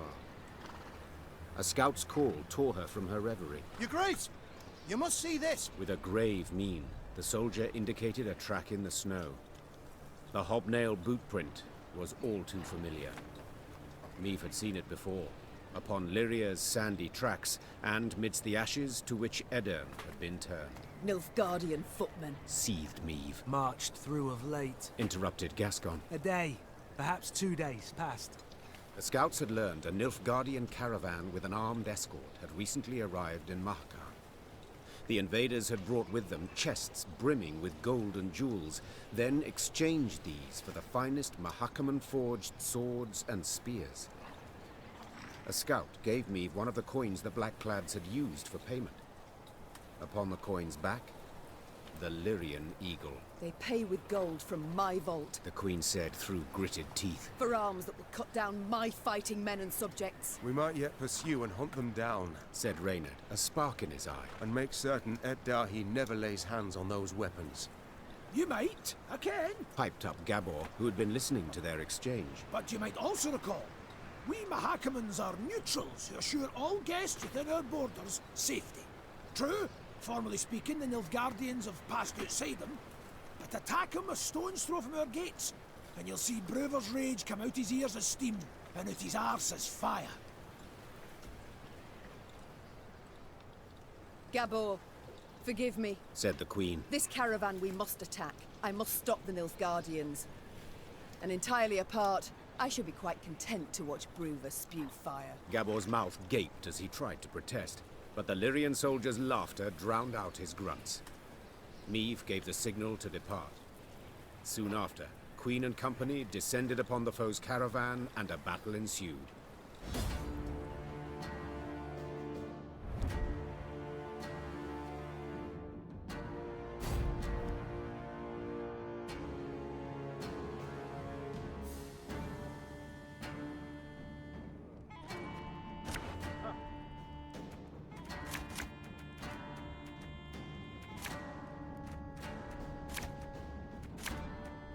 I want that transport in one piece!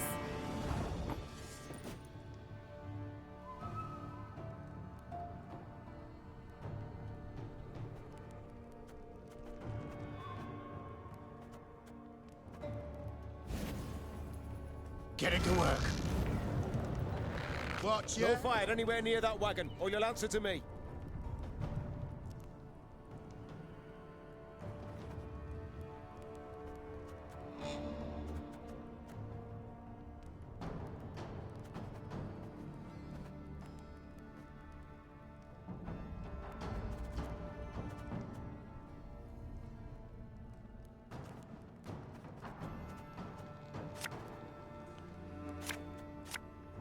You sure about that?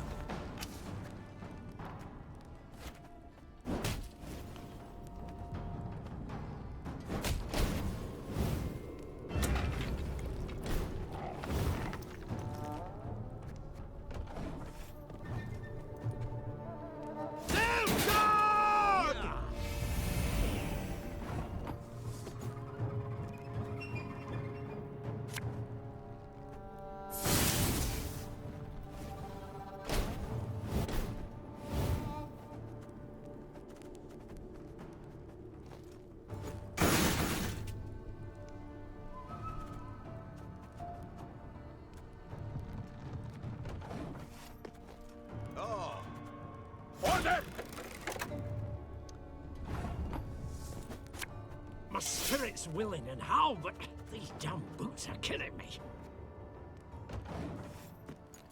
Oh. Life is mine now.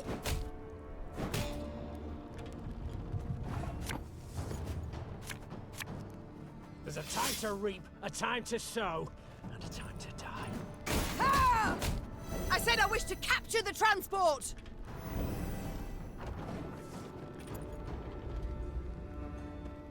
That was not in the spellbooks.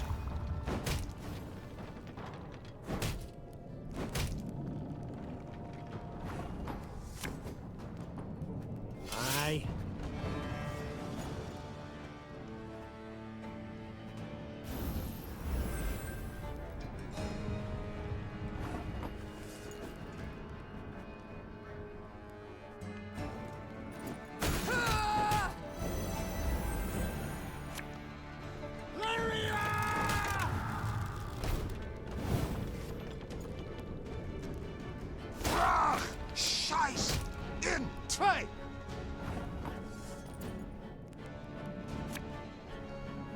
One bullet's all I need.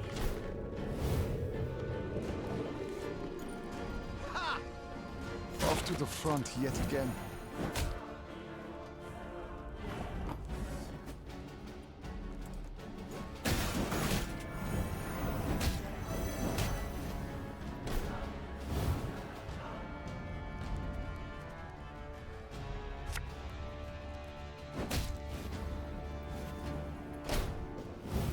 The transport's ours.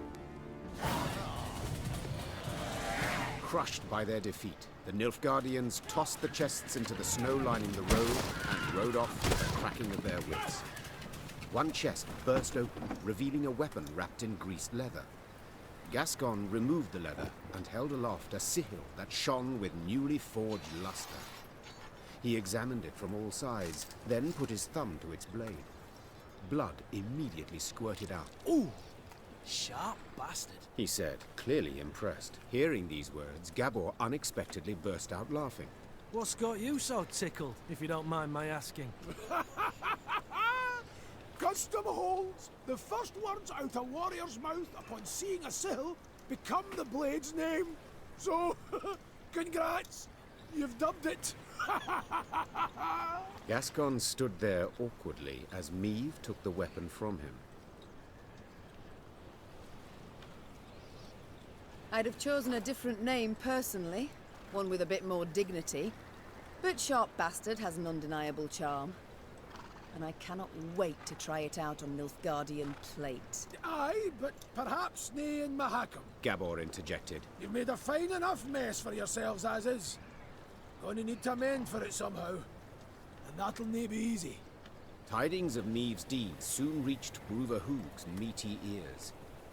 And though there was no fire, despite Gabor's insistence to the contrary, there was also no doubt the Elder-in-Chief was livid. Only the Zigrin's intercession on their behalf kept the Lyrians from being thrown out of the mountains.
Gonna need 3 buckets of nails and a tub full of pegs.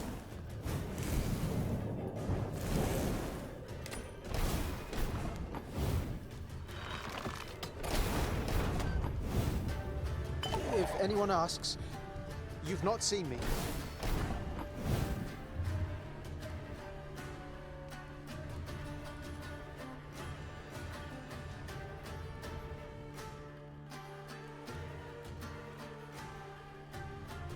There's been a mistake. I'm no mage.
Meve squinted and gazed off into the distance. It seemed to her that hundreds of black patches covered the peaks on the horizon. Once she had ridden up closer, she realized these were the windows of homes carved out of solid rock. Our pride this was, sighed Gabble. Burra's Rump. A city carved out of mountain rock. Hundreds of miles of tunnels, dozens of steelworks, smithies and forges. Now, it's a vast lair to monsters. They ooze from underground, weave their nests, hatch their young, and when hunger hits them in the gut, they prowl down into the pass. Meve stood at the entrance to the underground city. The monumental gate, cast in bronze, lay on the ground, folded multiple times as a scroll of paper. Out of blackened windows oozed a stench of rotting meat and mold. The Queen bent an ear to hear water dripping, and, in the distance, a metallic scraping. A sound akin to chitinous scales rubbing against rock. The soldiers await your order, Your Grace, said Reynard quietly, as if he feared he would wake the beasts asleep in the cavern. Do you recall my words as we fled Lyria? Said Meve, turning to Reynard. You swore you would retake your crown, even if you had to penetrate hell to do so. Time to follow that oath. The Queen inhaled deeply and stepped forward, her sword raised and prepared to strike or parry. Moments later, it was swinging, biting, as the current tenants of Burrows Rump came out to meet her.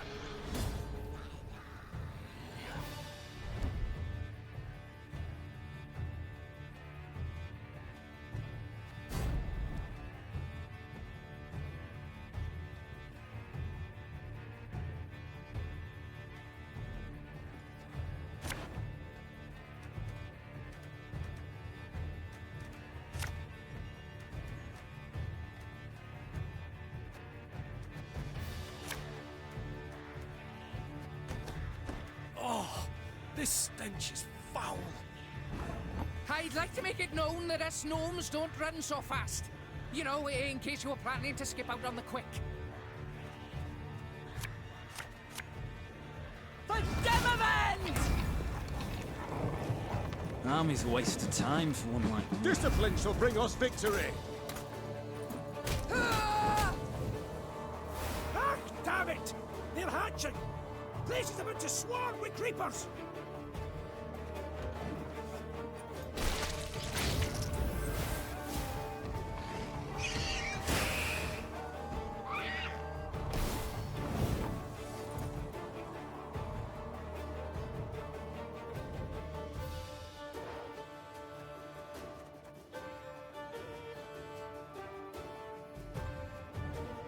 I'm a one, sir. Fear not. We shall achieve our goal. Lyria! One goal.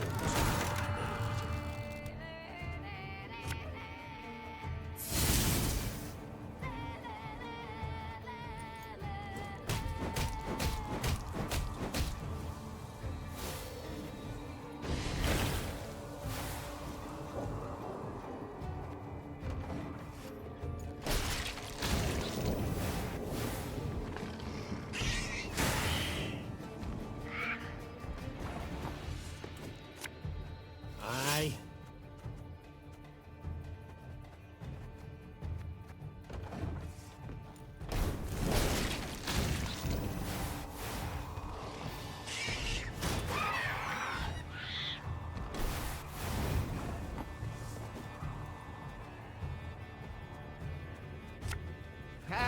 Not supposed to be any smoke.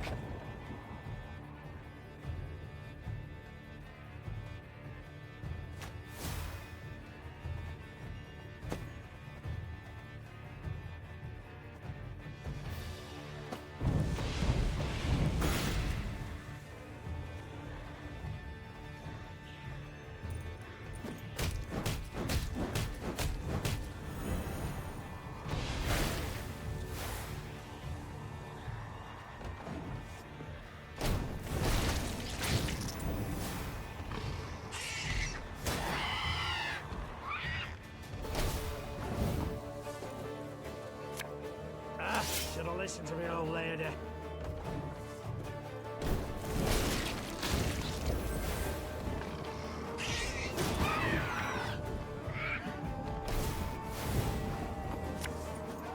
You mad? Hey! Bombs will only make things worse!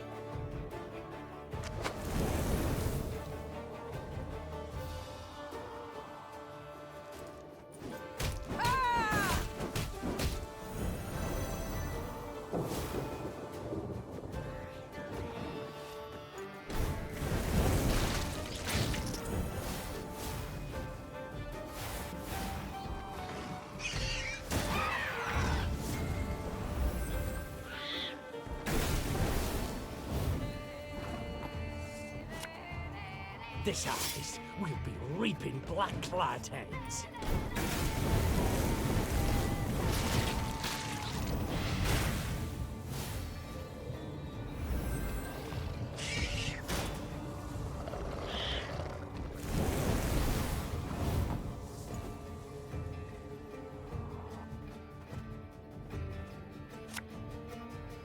Have her done in a jiffy.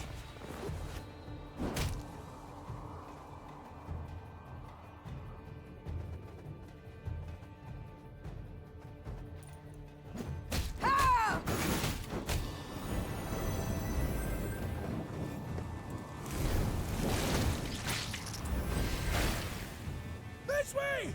Follow me!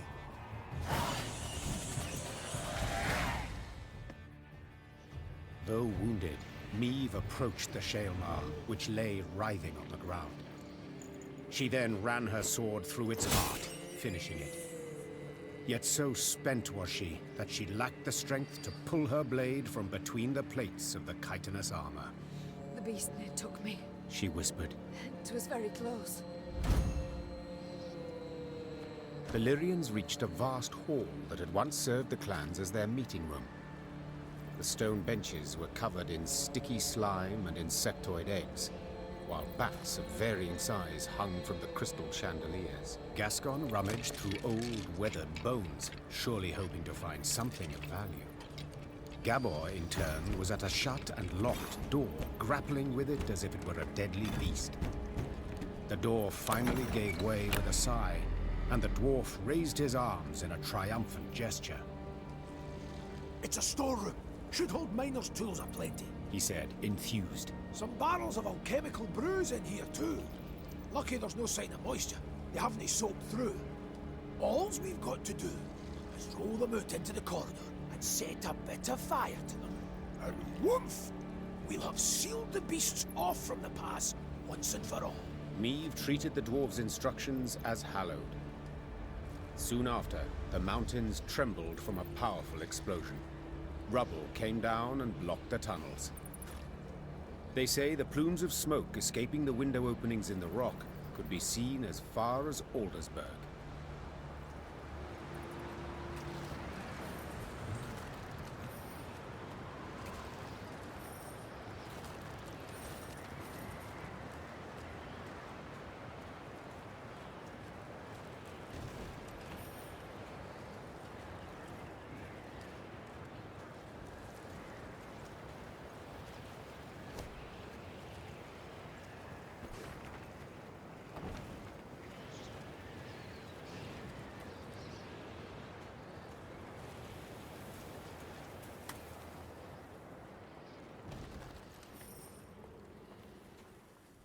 Dark clouds hovered over the horizon, and a strong gale snapped their banners. Damn it, a storm's coming.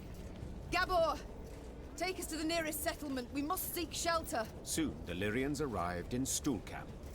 The town square proved full of folk. Several dozen dwarves, laden with large sacks and satchels, stood about in smaller groups. When a thick snow began to fall, the dwarves cheered. Tears streamed down the cheeks of several, but Meve could not tell if they issued from some fortuitous occurrence, or if the strong wind had wrung moisture from their eyes. What is it we witness? Why do they rejoice at a snowstorm? Asked Meve, pulling her hood over her head. Well, the blizzard's good cause to postpone their expedition by another day. Gabor responded. See, they've been conscripted by drawn lots to be settlers. found homes in a village in Blackbrook Vale. 7 expeditions have gone that way already, and none survived longer than a year. Valley's cursed. No two ways about it. Intrigued, Meve proceeded to speak with the settlers' leader. He confirmed Gabor's claim. He had buried many a previous colonist. All had been abnormally thin, pale, prematurely greyed, as if some wraith had drawn the lifeblood out of them. Once the dwarf had finished his tale, he gripped the Queen's hand firmly, and promising a generous reward, begged that she and her Lyrians accompany the expedition to Blackbrook Valley. Tain't far. Mere few leagues north along the main road. Will make the march much easier to ken with the whole army, in case of any danger. I know not how useful our swords can be against curses and spectres, said Meve. But leave you bereft and in need I will not. We shall march with you into Blackbrook Vale and see to it that you are safely arrived. Then we will march on. The dwarf sped off to announce the good tidings to his settler brethren. By the time the blizzard had abated, they were ready to march.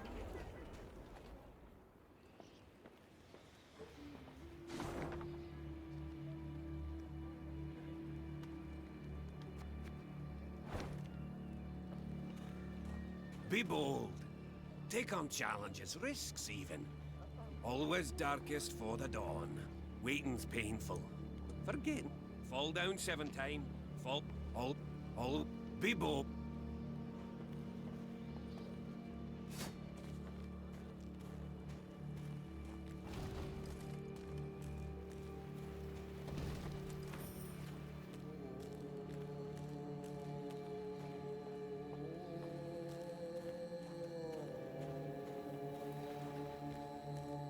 Stay clear of Borrow's Rump. Unless you like Shale, man. The Elder gets a wee stranger every year. Scary to think. I'd cut my beard, but I haven't yet received written permission. I'd cut my beard, but I haven't yet received.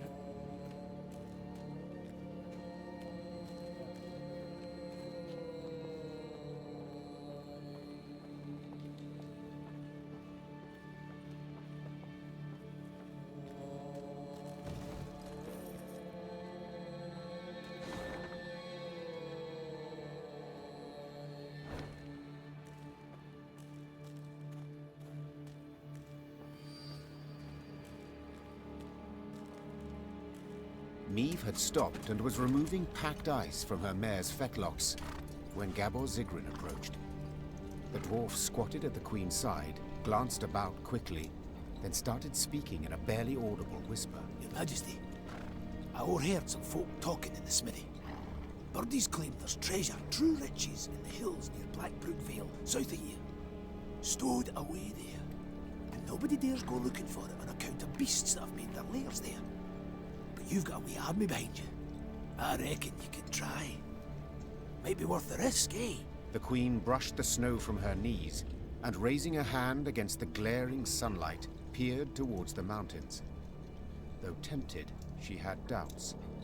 To start, the rocky scree at their feet warned clearly of avalanches. I shall think on it, she answered, before vaulting into her saddle. Blackbrook Vale holds many secrets. And many treasures. Discover your head in the mountains. Hoo-ha, hoo-ha, hoo-ha. Discover your head in the mountains.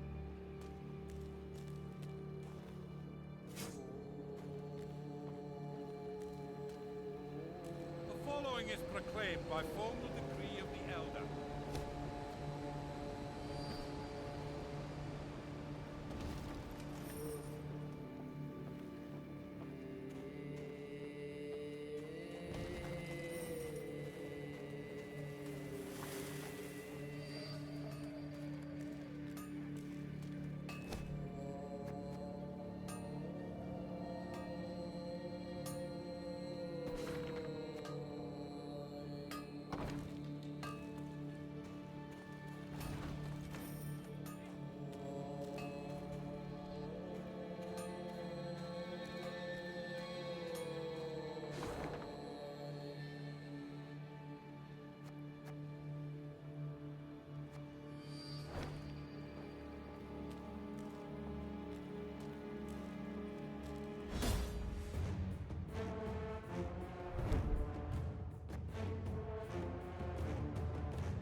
There's a time to reap, a time to sow. Her Majesty knows what she's doing.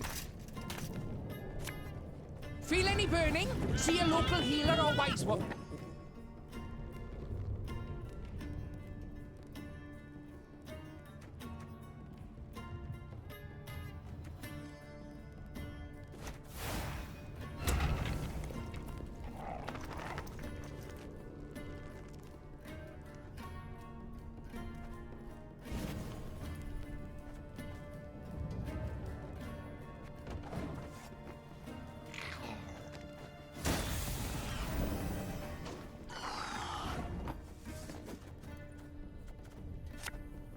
I'm a monster.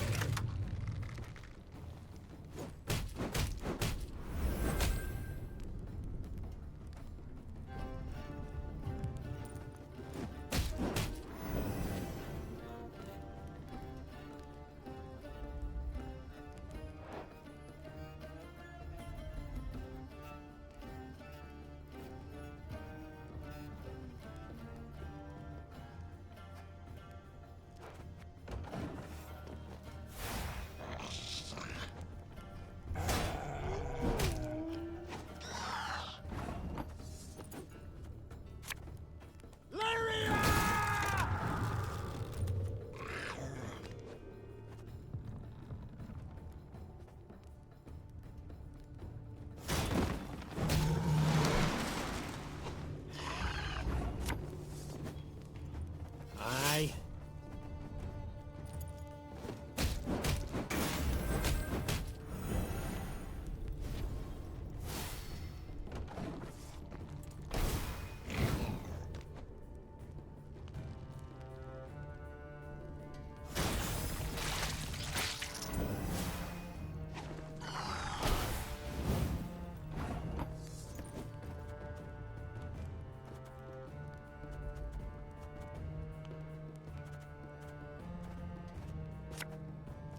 One bullet's all I need.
Again and again and again.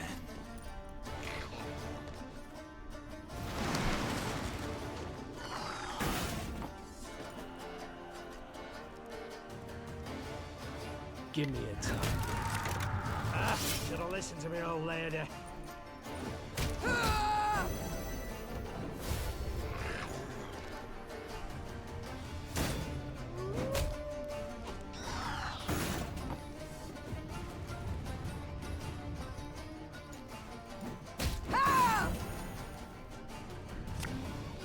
This could hurt.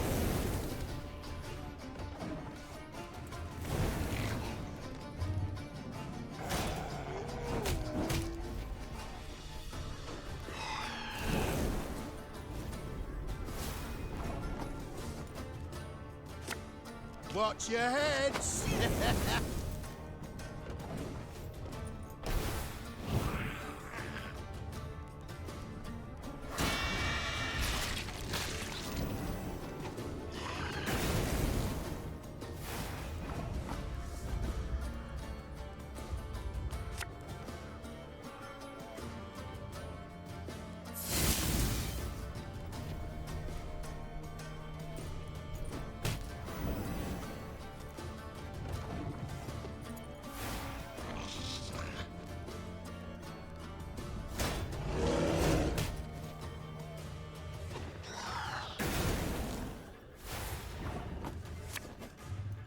you sure about that?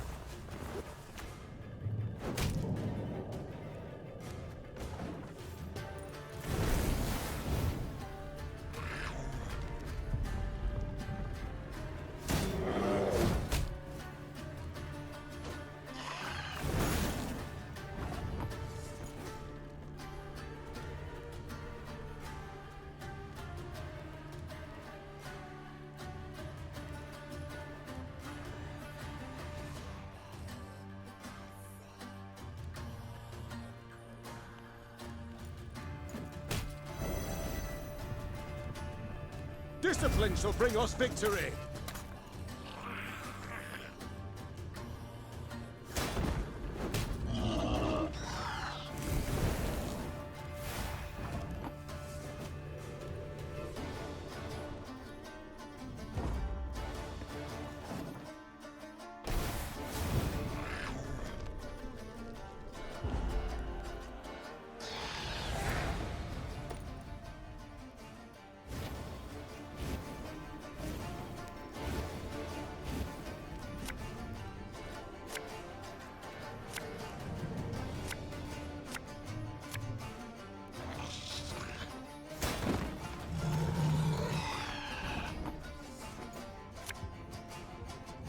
Enough chit-chat. Draw your weapon.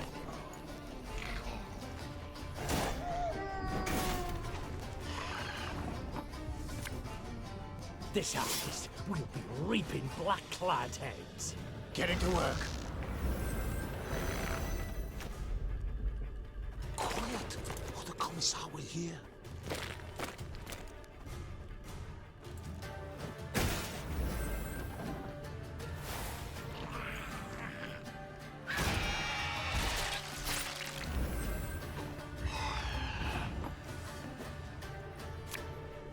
Army's a waste of time for one like me.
Impossible. I can't believe it. Gascon, he drank a dwarf under the table. I've said it before, I think, dear Reynard. You simply underestimate him.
Your Majesty, allow me once again to express my undying gratitude. You're most welcome, Barnabas, but please, we haven't need for any formalities when speaking alone.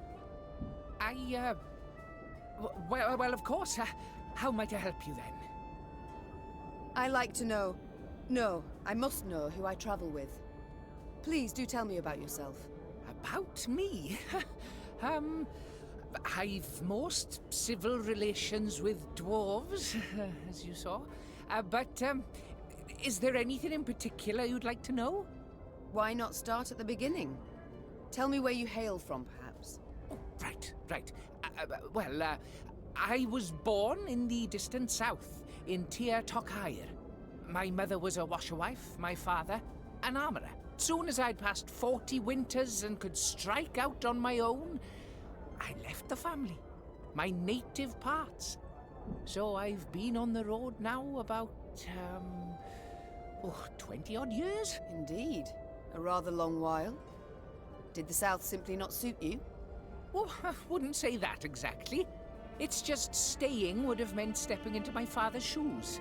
Then forging blade after blade, plate after plate. Oh, just thinking on it sets my head a-spinning. Not for me, that, no. No, nature. The world so rich in mysteries, in wonders left to discover, and ways to make it a better place. By building bombs that explode in the hand, for instance. As those bearded fellas say, Mahakam wasn't built in a day. Besides, nobody was seriously hurt by those malfunctions. Not many, at any rate. At the moment, have you any invention you've worked on? One that's near complete? Oh, so kind. Oh, wonderful, you should ask. See, I've ever had an avian fascination. For birds, you see. Their wings, bones. The structure's perfect. The aerodynamicism, the plumage. In short, I believe I can fly. I beg your pardon? Yes, I'm learning to fly. Fly. You've not misheard. I, Barnabas Beckenbauer, will be the first gnome... what am I saying? The first mammal to free himself of the soil's bondage and soar to the clouds. But aren't bats also? A detail.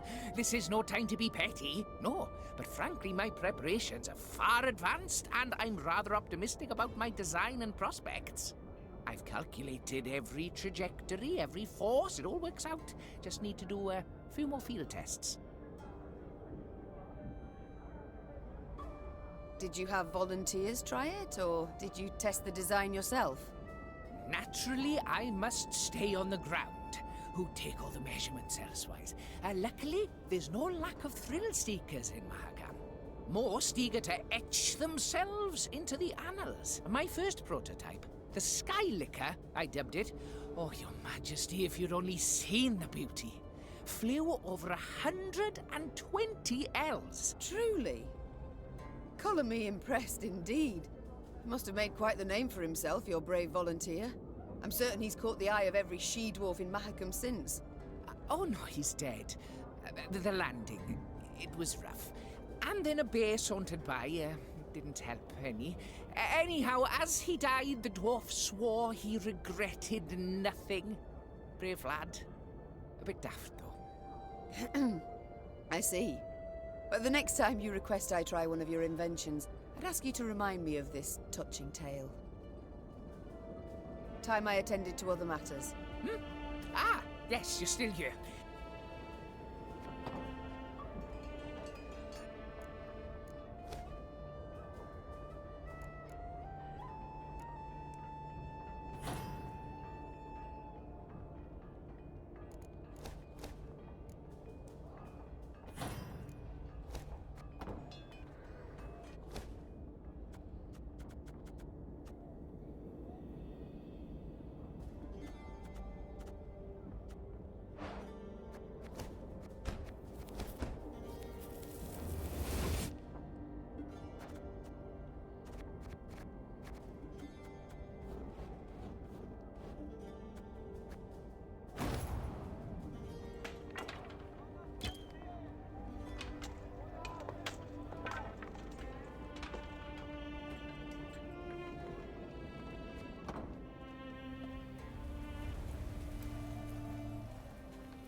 The following is proclaimed by formal decree of the Elder.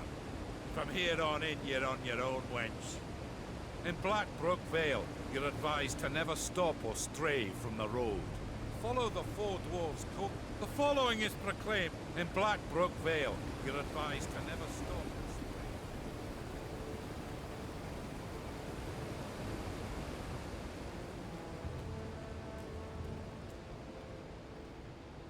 What is this place?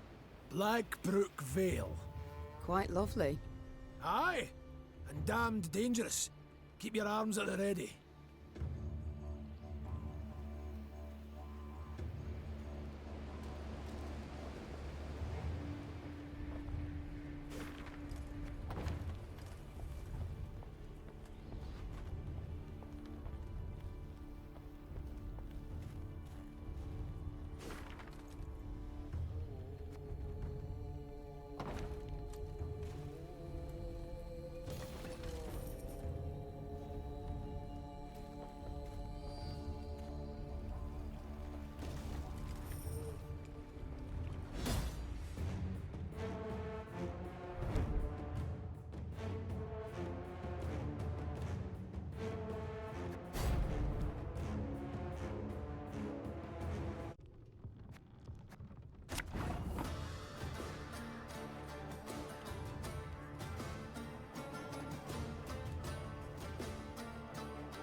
My pain serves a purpose.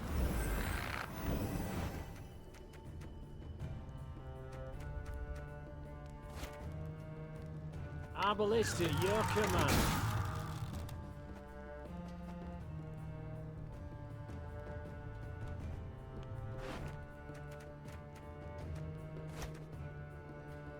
Company! Forward march!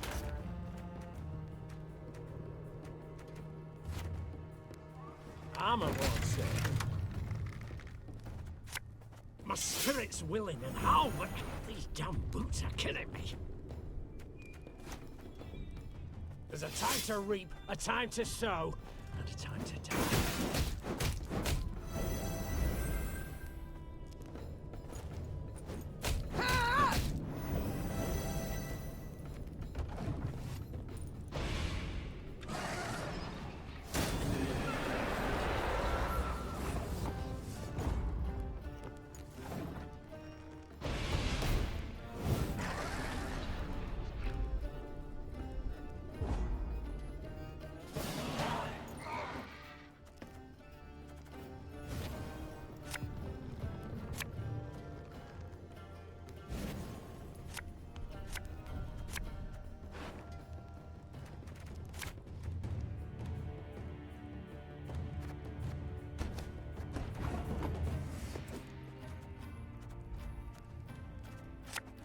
For Rivia!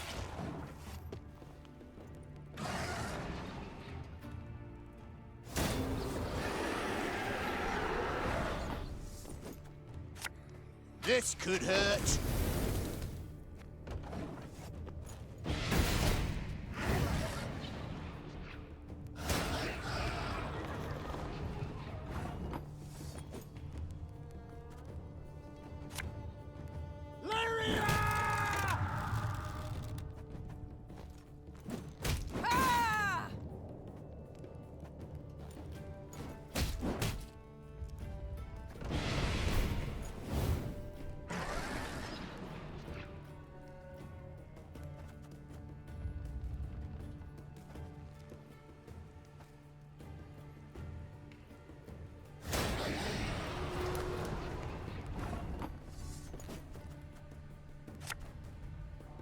Oh, could murder a pint.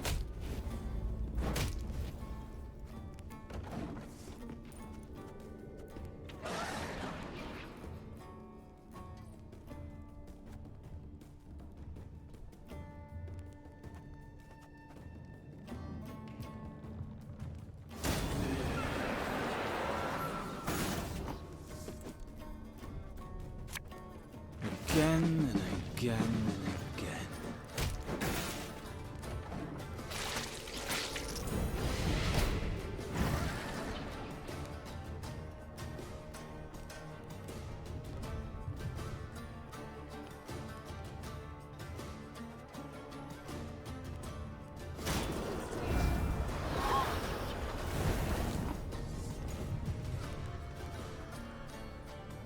Watch your heads!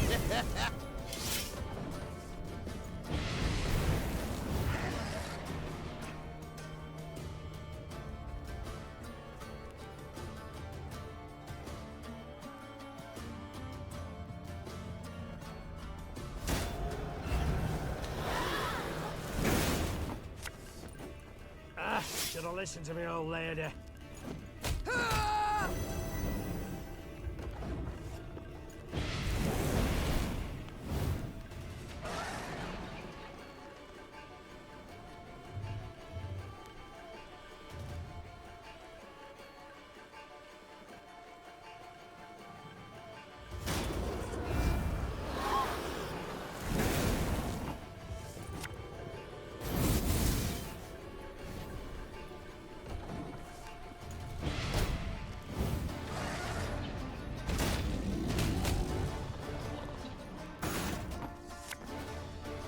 One road's all I need.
Blackbrook Vale. The name itself embodied infamy. Meve arrived expecting misty ravines, decrepit trees bound in spiders' webs, and swarms of bats. What she saw was a warmly gurgling stream and the valley's gentle slopes blanketed in crocus blooms. Only a village of abandoned, ruined huts and a cemetery stretching to the horizon behind it attested to the valley's grim past. The village seems shrouded in a guise. Be not deceived, said the Queen. Reynard! Some men to search the environs for any sign of life. The blood-curdling roar that came from the ruins a moment later proved the Queen's caution warranted beyond any doubt.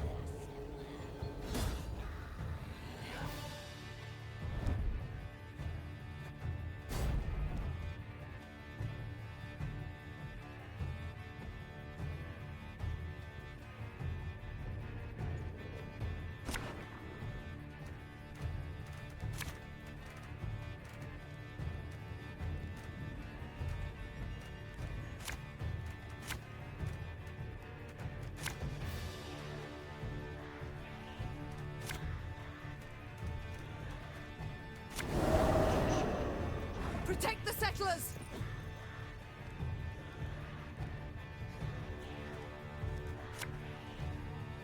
I saw them! No other way!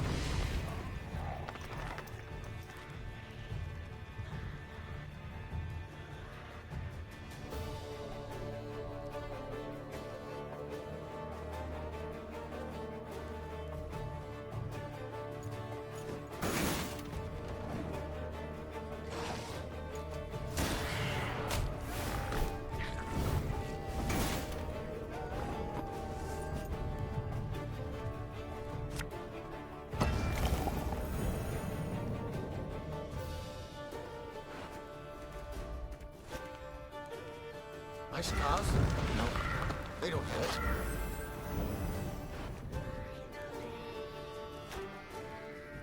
There's a time to reap, a time to sow, a time to die. We must trust each other.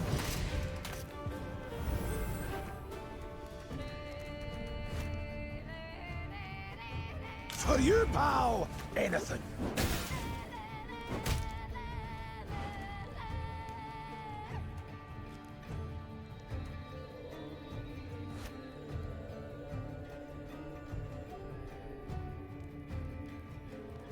I'm a one, sir.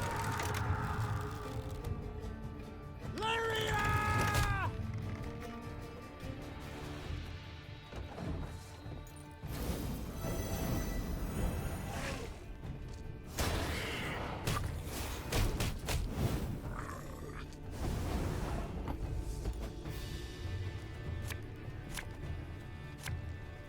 One bolt.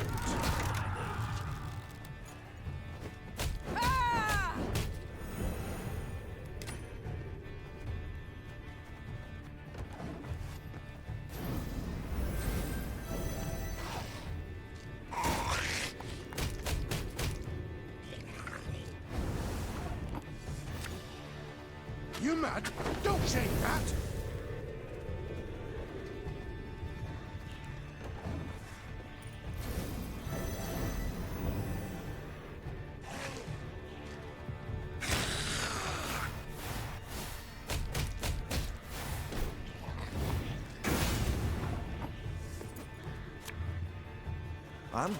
I'm coming.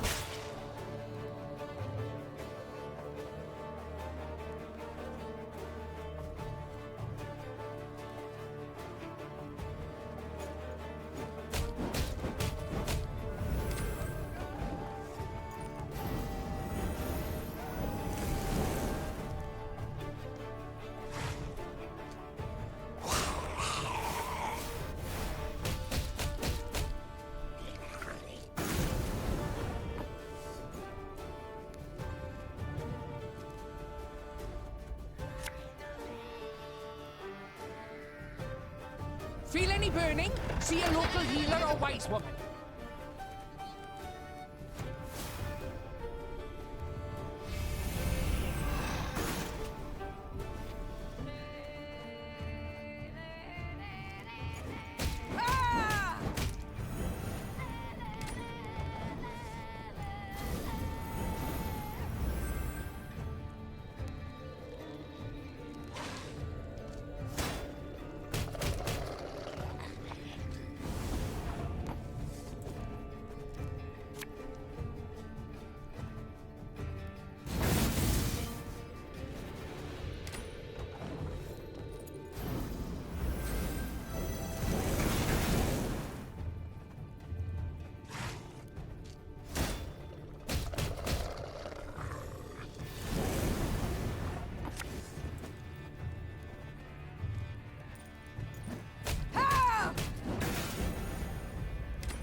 Likely the last, that one. Should be safe now. Following the victory, the settlers' hopes seemed renewed. Could the beasts they felled have killed the previous lot of colonists? Perhaps the curse that had long hung over Blackbrook Vale was at last broken. We thank you, Your Majesty. The settlers' leader said, slipping the satchel from his shoulder. You've granted us new hope. And a new home.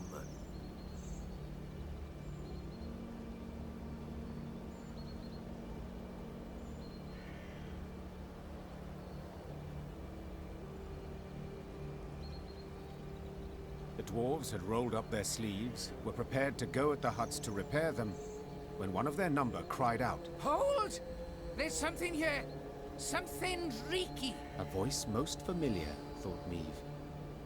Yes, for it belonged to Barnabas, the rescued inventor.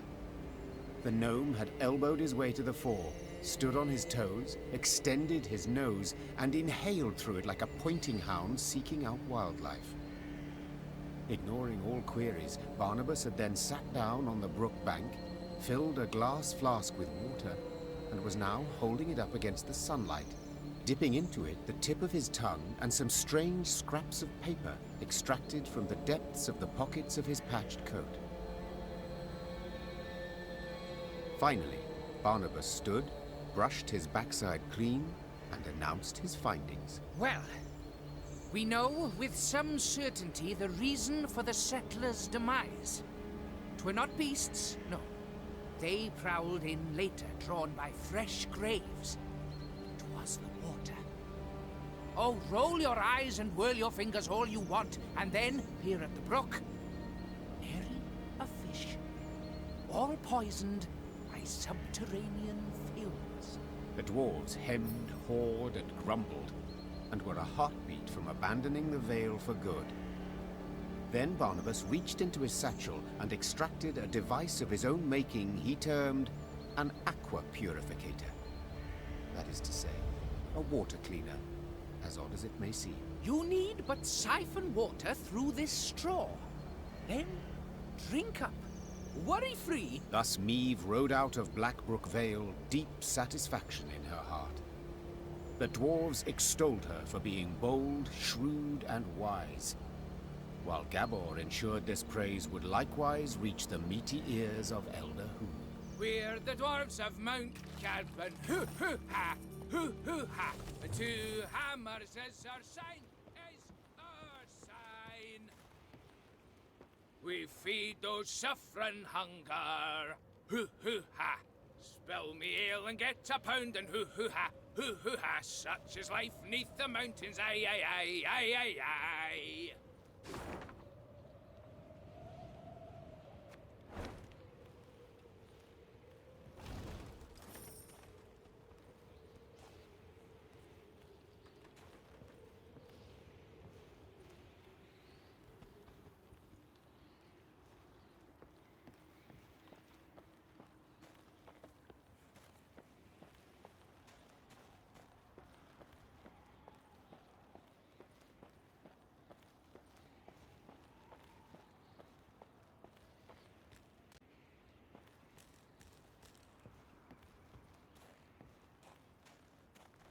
The rumors Gabor had overheard were true.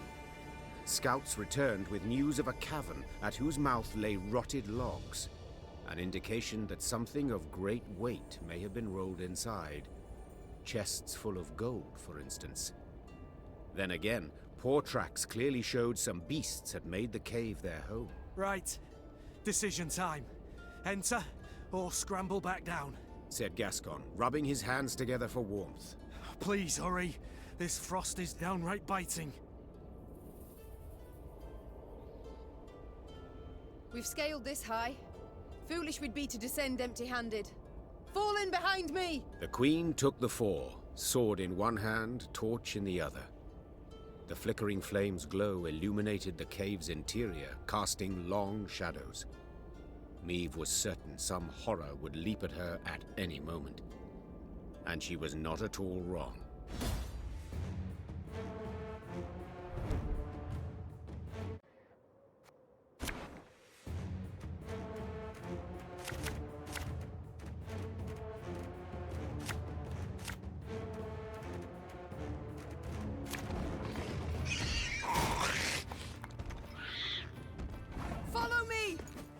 together now!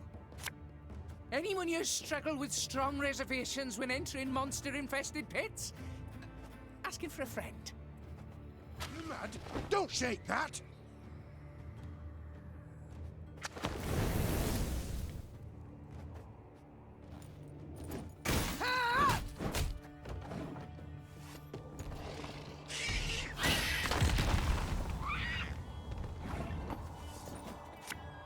You'll never take me alive!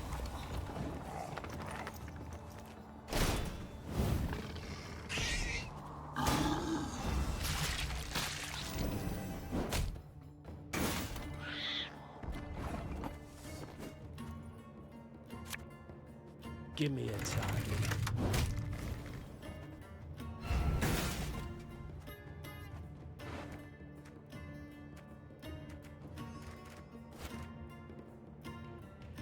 This could hurt.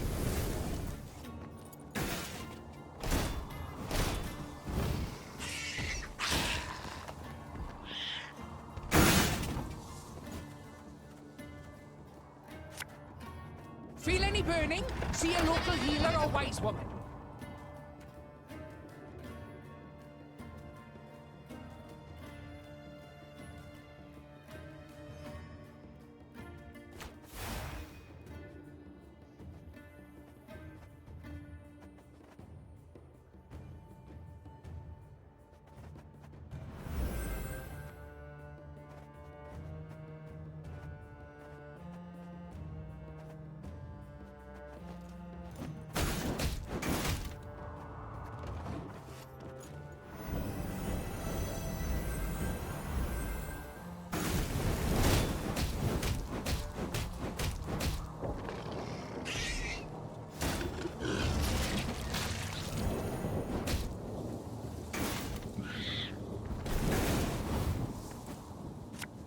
My pain serves a purpose.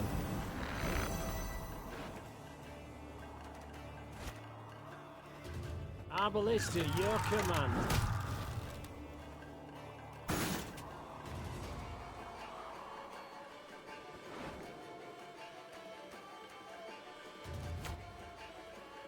We must trust each other.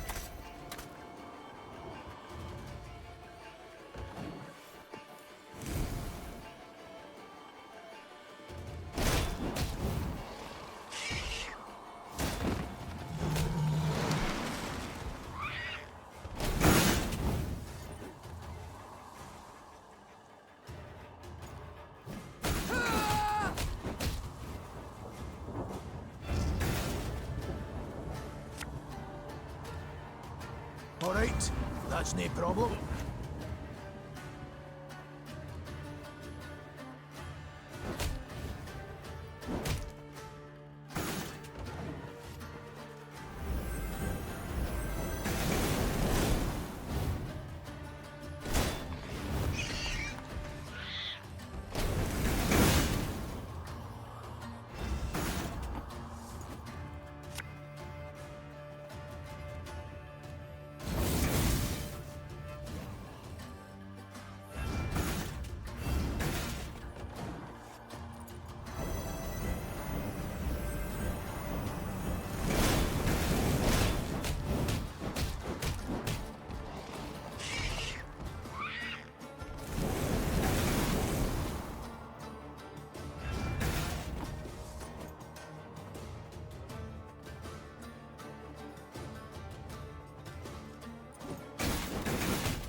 Armor wants it.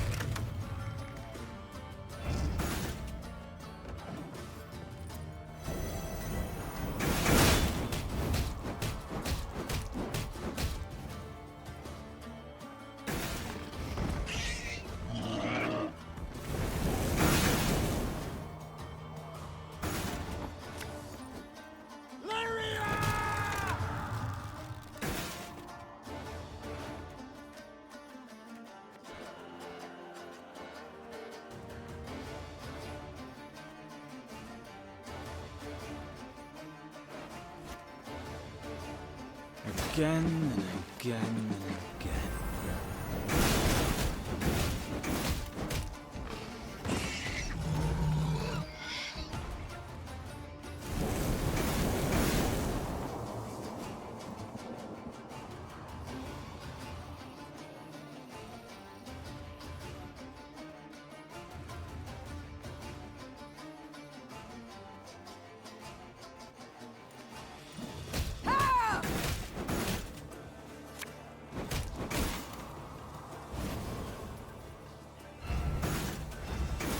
treasure trove ought to be close now. Come on. As soon as the last beast had fallen, the Lyrians took to seeking out the treasure. Soldiers dispersed throughout the caverns in a rush, penetrating every last corner. Finally, one called out. Got it! Got the treasure right here! Treasure! Shiny stuff! A number of steel-reinforced chests lay up against the cavern wall. Meve blew the dust from the lid of one and lifted it with some difficulty. She had hoped for gold and jewels, bars of Mahakam and steel at the least. Instead, she saw thousands of time-tarnished copper coins with a hole through their center. What's this bloody crap? Tokens of some sort? Aye, that's right. Holy Guldens, we call them. They're, currency in Mahakam. Get our wages in them. Use them to cop victuals and hooch. What of arms, armour, tools? Nah, all that's given to us. Clan provides it. Is that what you need? Weapons? Oh, feel the Egypt now. Brought you here for no reason. Yet these tokens, they can be exchanged for other coin, can they not? Temerian orens or Novigrad crowns? Aye, doable in theory, but not at all clever. Rates are crap. See, the elders keep them low to make life difficult for dwarven folk. Discourage them from leaving Mahakam. So how can these tokens serve me? We must trade them. Even should we get a pittance, it will be something. The soldiers demand their pay. Ah, your bums out the windy. Fighting men want full dixies and tankards of hooch. Coins but a means to that end. What do you suggest then? As I've been saying, the tokens we use to purchase nourishment and mead, and what you've got in those chests, why, that'll do to fund a feast the likes of which Mahakam's not seen since Brewer was sworn in as Elder-in-Chief. The fighting men'll eat and drink their fill, carouse about and forget their due and pay right quick. And invite the local dwarves to feast with you, and the clans'll look kinder on you too. Caution be damned. Your Grace, I feel obliged to remind you we are at war with Nilfgaard, and every copper... Should go to building our army, I know. But we live but once, Reynard. Sir Gabor, take the tokens, and arrange me a feast so grand that Ebdahi himself shall hear us revel. As Meve's force could not possibly fit in a tavern, the feast was laid out in a storehouse. Crates arranged in rows served as tables and benches, while the windows were festooned with lion's foot and pasqueflower. Great barrels of mead, cognac, and vodka were rolled in, and when the soldiers saw this, they broke out in cheers and laughter that lasted till dawn. Pour us another round, you lovable Lyrian bastards! For he's a jolly good a jolly good dwarf. There was food and drink enough for the dwarves of the pass, who, with Meve's men, raised tankards in hand and voices in song the night through. To see them sharing tales and playing cards, one would not believe that anywhere down the mountains, through woods and across plains, humans and dwarves might, for the softest slight, leap at each other, murder in their eyes.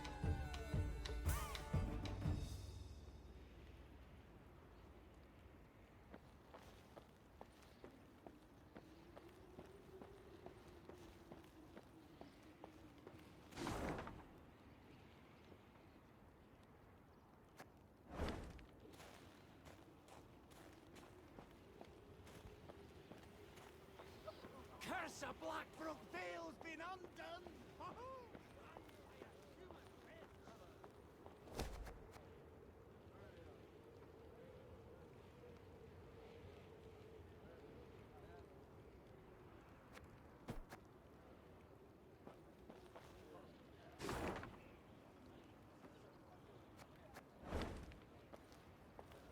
I'd get up. I would, Your Majesty, but my arse is frozen to the ground. Curse of Blackbrook Vale's been undone! 4 dwarves could. Riding past a mine, Meve noticed a group of miners gathered around the entrance to a shaft. Frost had settled on their moustaches and beards, suggesting they had been there for some time. The Queen summoned Gabor and asked him to determine the reason for this sit-in. He returned after a few minutes and announced the most curious thing. They're waiting for the knocking to stop. Meve's frown prompted Gabor to explain in greater detail. According to our laws, dwarves can't go into a mine if there's knocking coming from inside. We're obliged to wait for the ruckus to quieten down. Ah, yes. Our own miners share this superstition. Reynard interjected. They say the knocking is that of a treasurer gnome, a kind of mine ghost. With all due respect, your miners are dimwits, Gabor said, patting Reynard on the shoulder. Knocking means an imminent and abrupt discharge of the potential pliable energy of rock formations. In other words, you can, a rock burst. Except usually it's all done in a day or two, whereas these lads have been waiting going on 2 weeks. Foreman's grown impatient. He'd like to send someone down the shaft, have him see what's at issue, but, well, the code forbids us from doing anything of the sort. If in this manner I can gain favor among your brethren, sighed the Queen, dismounting. So be it.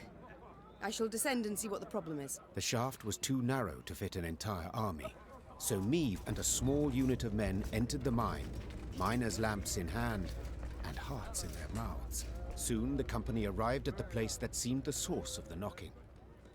Gabor put his ear to the rock and listened for several moments in silence, then struck the wall with all his might.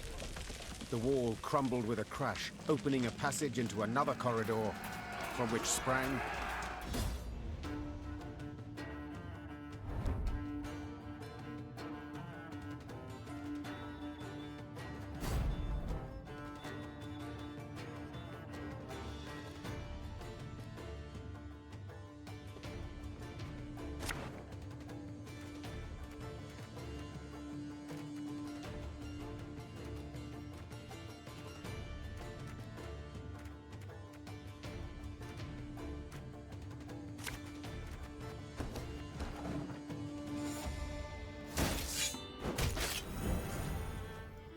Did you hear something?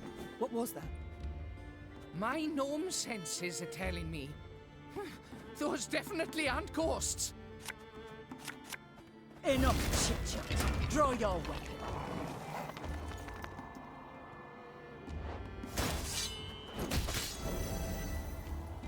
Who goes there? Drop your weapons! Nay, you drop yours! Getting to work.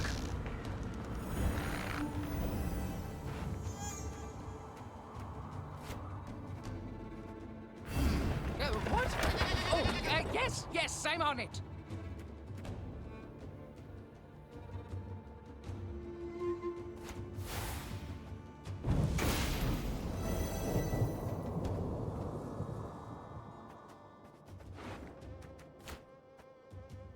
Discipline shall bring us victory! This could hurt. Watch your heads! Aye.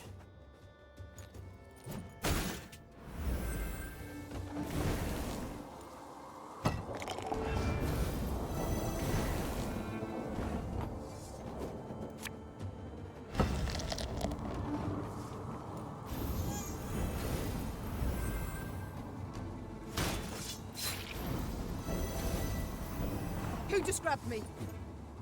Oh, apologies, Meve. I thought you were Reynard. Ah, should have listened to me, old lady. Ah!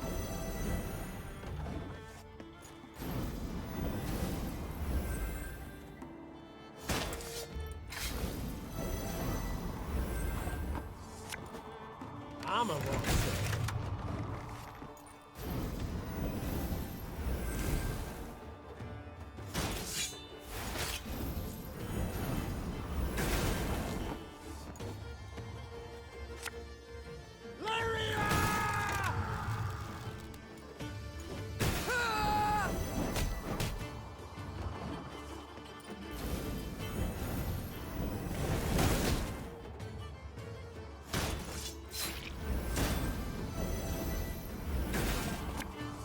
this harvest, we'll be reaping black-clad heads.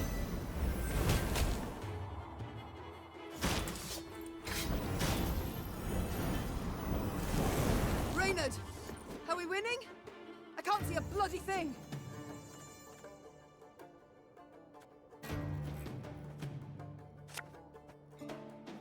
One moment's all I need.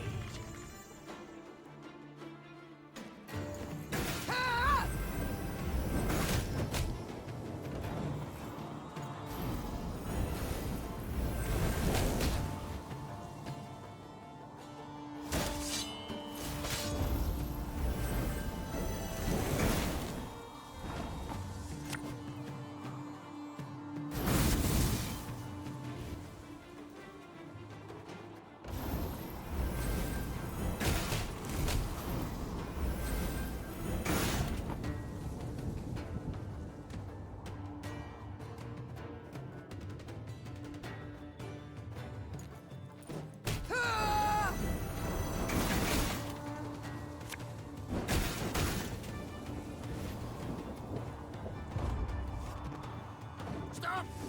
Stop! We surrender! Both sides were surprised. Both fought in the weak light of torches, nearly down on hands and knees. In the end, the Queen emerged victorious, and as soon as she had returned her sword to its sheath, she asked the new prisoners a question that was on everyone's mind. Who the devils are you? The captives looked at each other in disbelief, as if before them stood a ghost. Finally, one of them managed to choke out a response. Your Highness, we're your subjects. Meve recognized the accent at once. The men came from Rivia. But what were they doing so far from home? According to the prisoner's account, after the Nilfgaardians' invasion of their kingdom, terrible poverty gripped the land. Seeking bread, some desperate inhabitants had gone to the mountains of Mahakam, engaging in wildcat mining in search of precious ores. Without asking the dwarves what they thought of this. You know yourself, my queen, explained one captured Riv. They guard their treasure real jealous-like, don't care a whit about the suffering of others. They see us starving down in valley and don't lift a stubby finger. Sadly, the Rivians had dug close to existing corridors. When Gabor destroyed the wall that stood between them and the dwarves, they were convinced they were being attacked by monsters, so they raised arms in self-defense. Meve, 'tis a tough nut to again, said Gabor. But let's nae kid ourselves. These men are thieves, and we must hand them over to the Mahakam guard. So they may do what? Sentence them to hard labor, or hang them at once? Said Reynard, his usual calm shaken and his voice raised. These are your subjects, Queen. They coveted their neighbors' goods, true, but only because they had naught themselves. The foreman wished for the knocking to stop, said the Queen. And so it shall.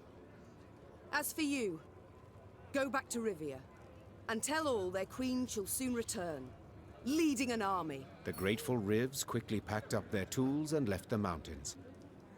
Meve had no doubt Bruva Hoog would soon learn of the affair and would certainly not approve of her decision. Yet she preferred to face the Elder's wrath than send her subjects to a dwarven prison, or possibly to their death.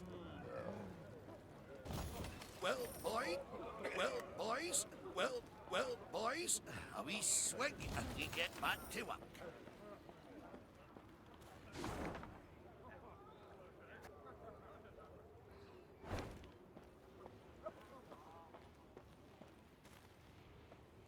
The sound of approaching hoofbeats made Meve turn to see Reynard spurring on his panting horse, galloping at a breakneck speed towards her. Ill tidings I bring, Your Grace.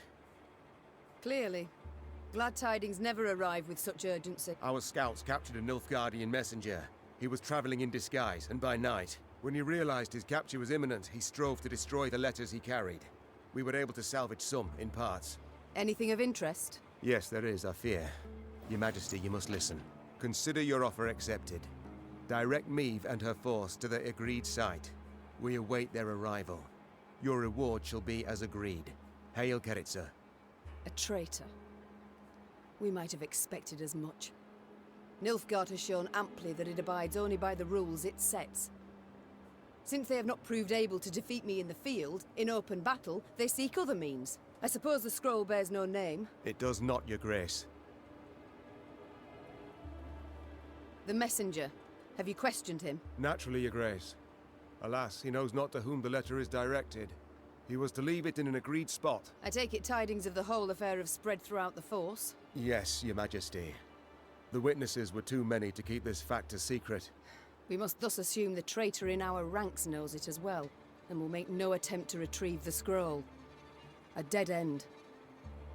Have we any other leads or clues? None, I fear, Your Majesty. We must be alert.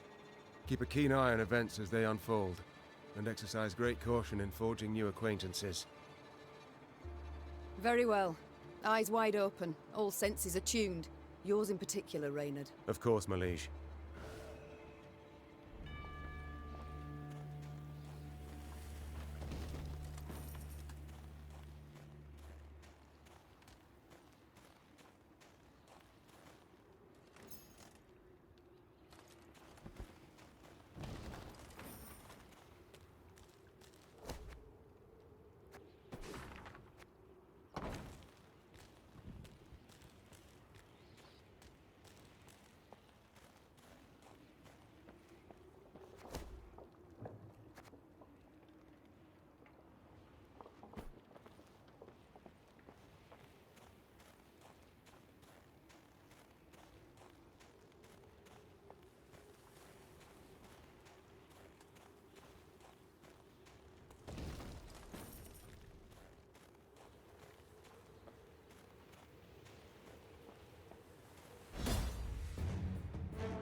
Should have listened to me, old lady. Bigger they are, easier they are to target. This harvest will be reaping black-clad heads. Thing about slings, they hide well.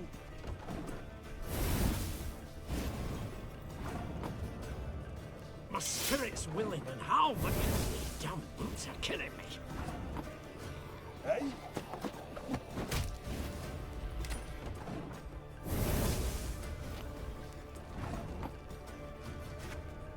There's a time to reap, a time to sow, and a time to die. Ever have a storm knock out one of your teeth?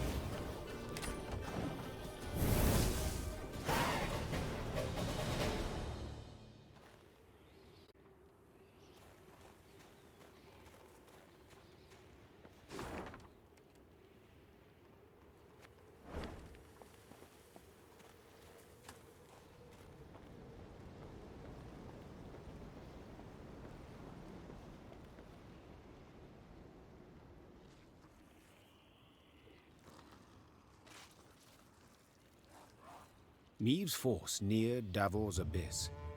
Signs of beastly feasting were not hard to find. Countless paw and claw tracks were impressed in the blood-stained snow.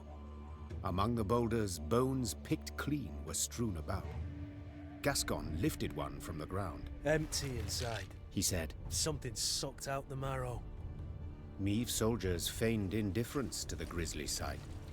They marched on, their stepped rhythm unwavering, a song on their lips. Yet hearing a slight tremolo in their voices, Meve knew they merely sought to drown out their fear. A moment later, a commander's horn sounded, the signal to halt. The Queen galloped to the fore of the column and found herself at the edge of a vast, round hole in the ground. She could not see the bottom. Meve drew her reins tight to prevent her mount from taking even one step forward. What is this? A crater? A desiccated lake? A mine of the strip variety, Gabor explained. Treasures we picked and shoveled for here. Diamonds. Till we happened on the beasts, that is. What now? Orion's a dam. Holds back a lake. If we can break it, water will rush in, fill the abyss and the tunnels from which the beasts emerge. Just need to get around the mine first. Way down's on the other side. Meve squinted and gazed into the distance. Indeed, there was the dam. And at its foot, a swarm of beasts roiled about. Her soldiers gazed at their queen expectantly, their arms at the ready. She knew well they would rush into battle, in spite of their fear. Gabor! Meve cried out over the whirling wind. Have you bards here in Mahakam? Course, your grace! Then we shall give them good reason to compose this day, on the themes of courage, of heroism, of Lyria! Gee up! And with that cry, the queen spurred her mount, grabbed a banner, and raising it high over her head, rushed headlong at the horrid swarm.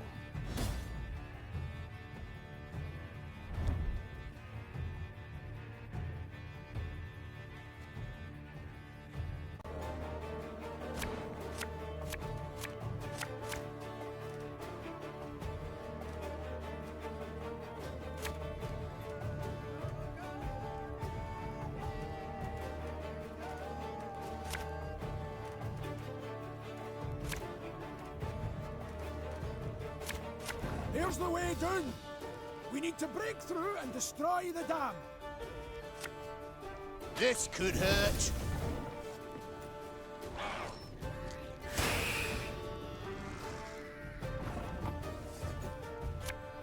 One road's all I need. Ah!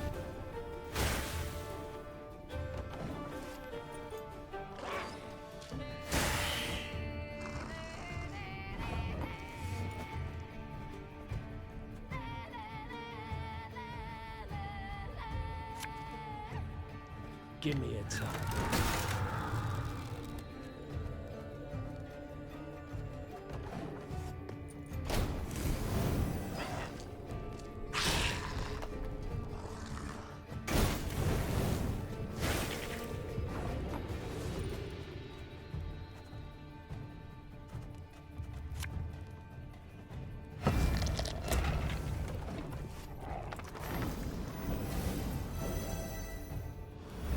Your Grace, monsters approach from all sides.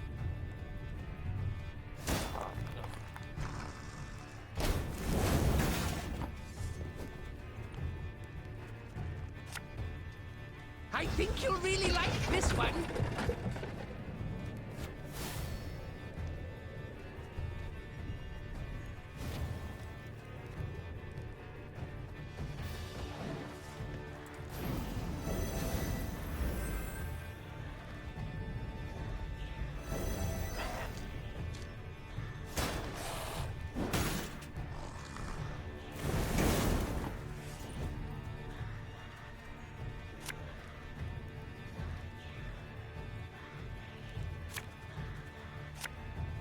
Us or them, no other way.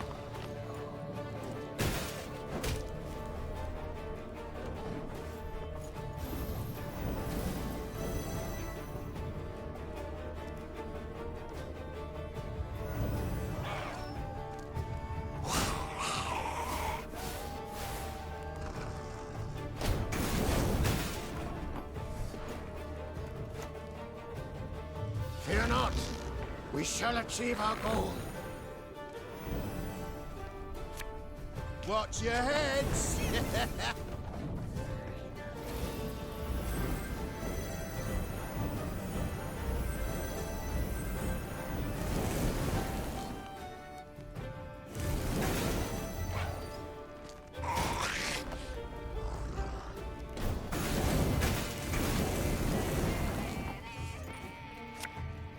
Left, right, left, right.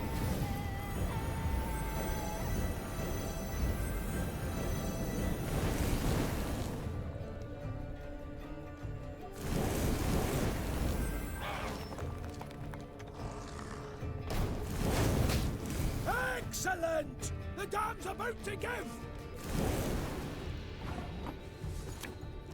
Our ballista, your command.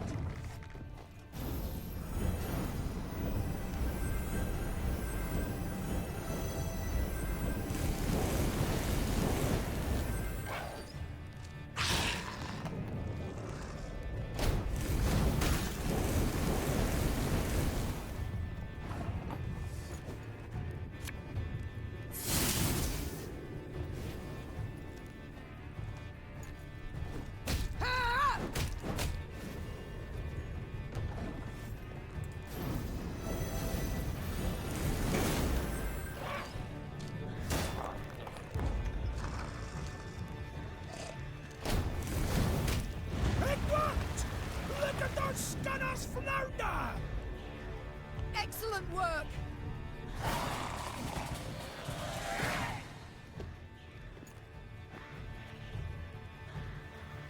And indeed, bards sang of this battle soon after.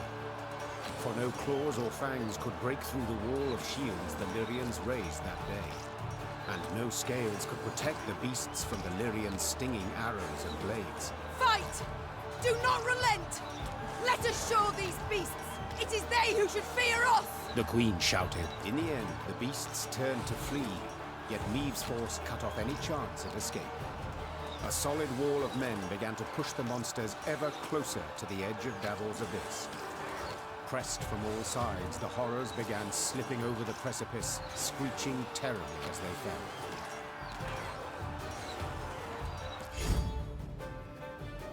Silence came at last. The Queen stood at the edge of the precipice, breathing heavily, leaning on her sword. From the depths of the mine came muted growls and groans. Let's flood the damn hole, hissed Gabor, before any other shite crawls out of it.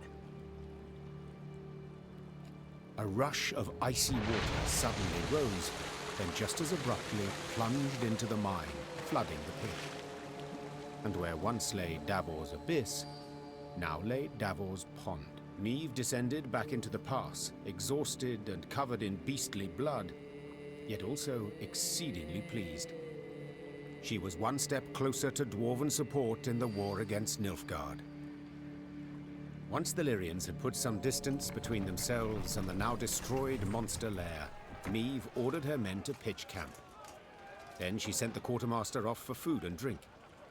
The soldiers lit campfires, then set aside their weapons.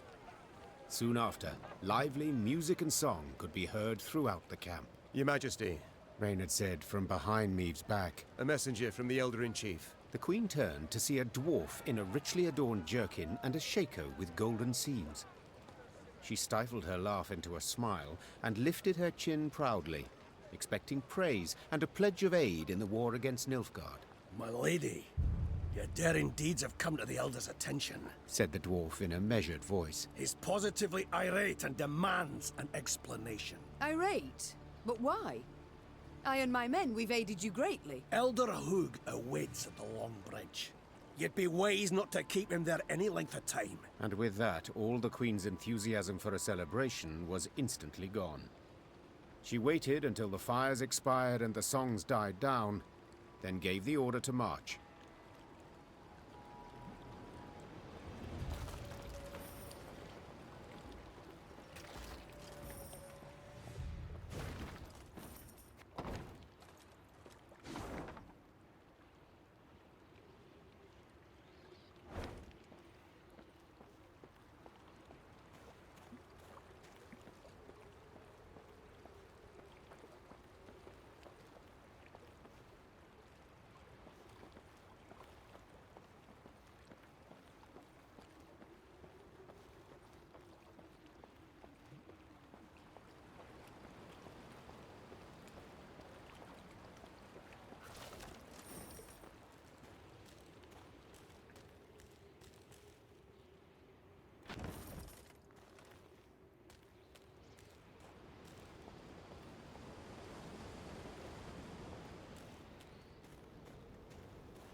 Gazing towards the horizon, Meve noticed a dark shape outlined against the mantle of snow that lay on the ground. It proved a tower, toppled and broken in pieces. Around it lay the ruins of other buildings, blocks hewn out of basalt rock protruding from the permafrost. That'd be the Clan Vidmar ruins, said Gabor, hollering over the wind. Rich ones had their clan seat here till earth tremors turned all into dust. Hundreds of dwarves lived here once, and now, not a living soul. Ah! Help! Save me! On the contrary, there was someone midst the ruins, and said someone was clearly in trouble. Meve ordered her men to find the unfortunate soul. They returned moments later, leading a dwarf whose teeth chattered. They had found him in a ruined building where he'd sought shelter from ghouls. Judging by his appearance, the dwarf had spent the better part of a week there. Mirko Vidmar, they call me. He said, patting down unkempt hair that seemed to reach in all directions. I came here seeking a family heirloom, lost in the tremors and the chaos they caused. I ken the chamber where it ought to be, but, well, beasts made their lair there. I cannot drive them off on my own. But bold warriors like you ought to cut them down in a jiffy. So, will you help? I too have lost my home, estate, said the Queen. So I understand well what you feel. I shall help you recover your heirloom. Call it a win. Mirko Vidmar's face lit up. Though he'd spent a week besieged and eating stale biscuits, and though there was a hoarfrost in his beard, he quickly trotted to the front of the column and led the Lyrian soldiers to the underground chamber. As promised, beasts awaited there.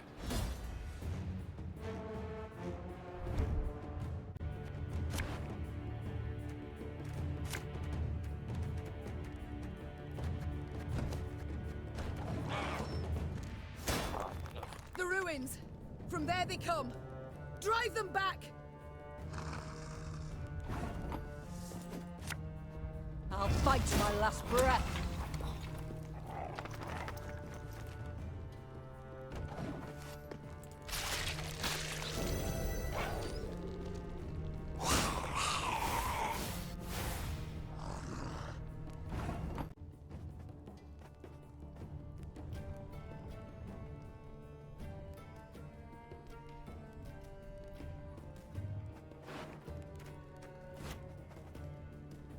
Fear not. We shall achieve our goal.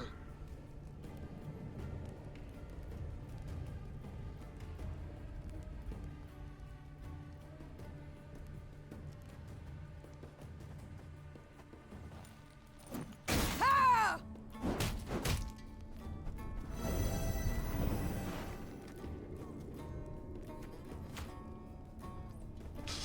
I smell a leak.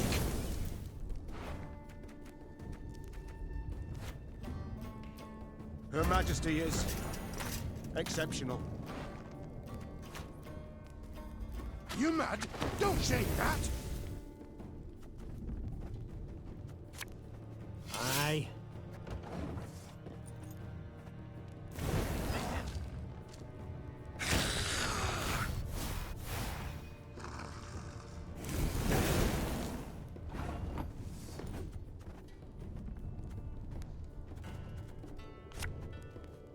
Should have listened to me, old lady.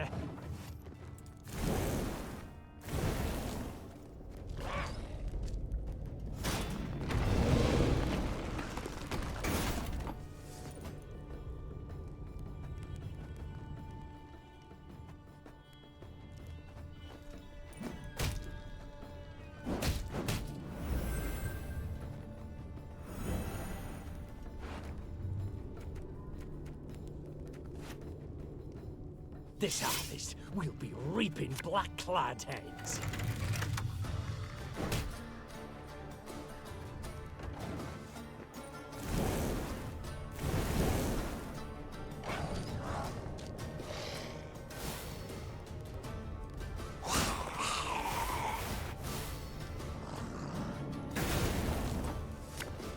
My spirit's willing and how, but these damn boots are killing me.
before any others show up.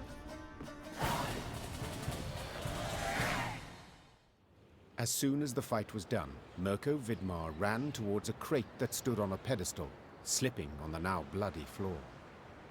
When the dwarf lifted the lid, precious stones spilled out. Your heirloom? This? Asked the Queen, rather puzzled. I thought a pipe that belonged to your grandfather more likely. Seems to me Brother Mirko wasn't wholly candid with us. This here's no heirloom, no family souvenir. It's the treasure trove of Clan Vidmar. We thought it gone for good. Pressed for the truth, Mirko admitted no family sentiment had prompted this expedition. The dwarf had planned to leave Mahakam and start a new life among humans. Yet he did not wish to do so without sizable capital. I canna stand to stay here a moment longer. The days, all of them, they're identical. Rise with the first cockscrow, march in double file to the latrine, crap on command, 12 hours down the shaft and home to sleep. Mirko complained. Want a wifey? Put in an application. In triplicate. Care to snip your beard? Elders got to approve it. You want to add buttermilk, not cream, to your mushroom soup? Clan council's got to debate it. How's a dwarf not to get balmy? I understand the lad, no two ways about it. Gabor sighed. But I feel it's my duty to remind yous that what Mirko's going and doing here, well, there are laws. Treasure's due the Aedirn chief, not to Mirko. That's one. Second, any dwarf that wants to leave Mahakam can't take nothing but his breeches, his dixie, and his coat. So, brief like, consider well afore you make your decision, Your Grace.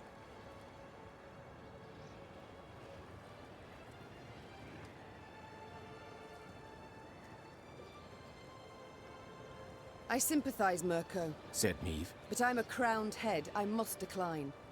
National interest requires I show the greatest possible care for my relations with Elder-in-Chief Hugh. Yet in aiding you, I could sour those greatly. I shall return the treasure to him, I must. While you do what you will. Mirko Vidmar swore under his breath, then jostled his way through the Lyrian infantry and into the mountains, towards human lands.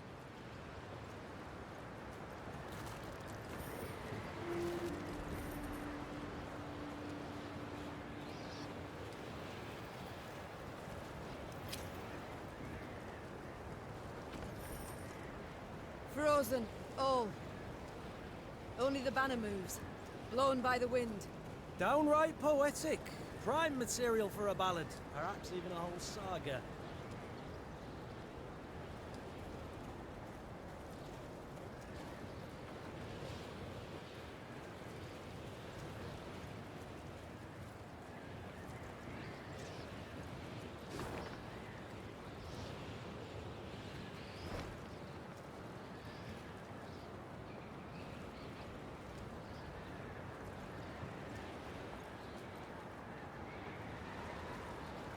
The Lyrians rode a narrow, winding path along the rocky ridge. To one side were ice-covered boulders, to the other, a chasm hundreds of feet deep. They could have at least erected some barriers, complained Gascon, knocking snow from his cap. Got plans for that? Gabor said. Just need to decide how high to make them. What? Think. Should they be the height of your average dwarf, or a human? The debate's gone on for 20 years. On the one hand, you've got... Gabor did not finish his discussion. He was interrupted by the Baba Ghazi that jumped down from the rocks. Archers, shoot! Aim for underbelly! Meve soldiers made quick work of the lone monster. But the sound of battle spooked the horses harnessed to one of her wagons. Whoa there! Whoa, damn it!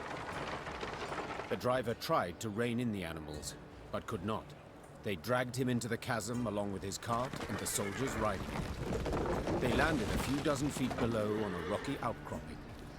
A moment later, Baba Ghazis swarmed everywhere. Did you see how they fared? Anyone left alive? Asked Meve, leaning over the cliff edge. Worry more about their cargo. Gascon replied. They were also carrying chests of gold. Blast. We can't get down there. Too steep and the snow keeps falling. We can lower ourselves down a line. But without armor, shields, or heavy weapons, otherwise it will snap. And the Baba Ghazis? The Queen said, brow raised. We shan't kill them with daggers. They're too thick of armor. We'll have to try. or continue on our way. You only live once. Meve sighed. Gascon, round up some volunteers and let us move out. Moments later, the Queen was lowering herself down a line straight towards the gaping maw of a Barbagazi. Her only armor, a woolen shirt.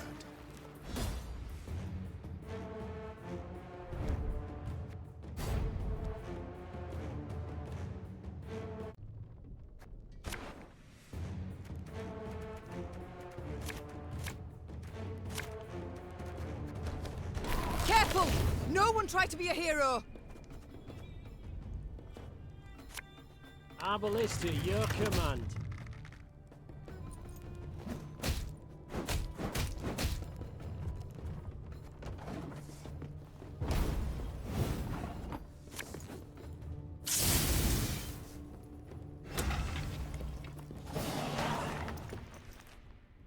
Bereft of sword and shield, Meve could not withstand a single blow. She thus danced atop the frozen snow, deftly dodging the Barbagazi's lightning-fast strikes, while delivering but a few well-aimed hits of her own, to their eyes, ears, and gaping jaws.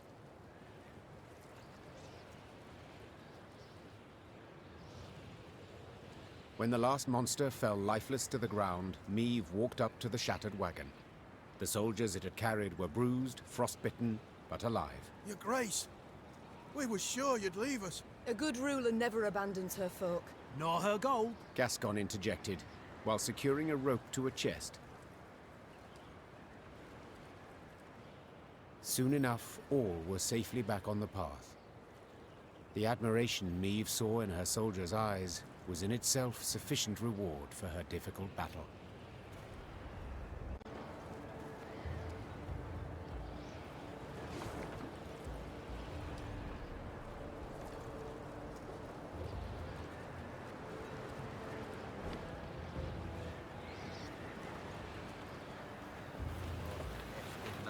Fresh snow today.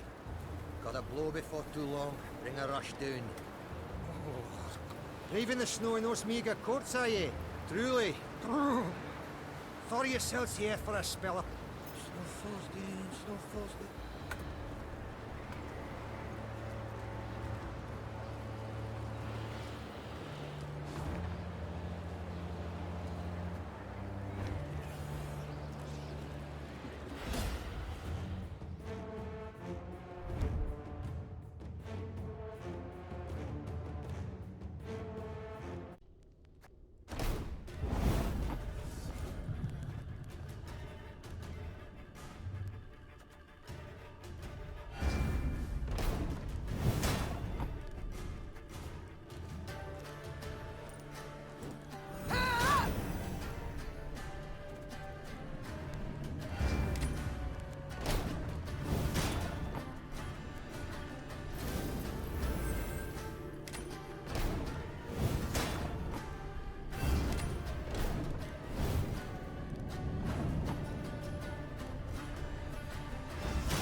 Oh, so then, no other way.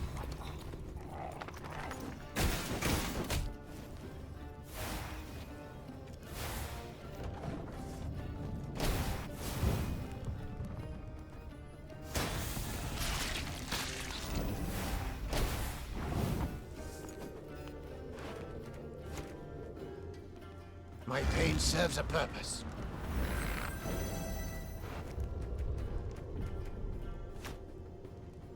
Company! Forward march!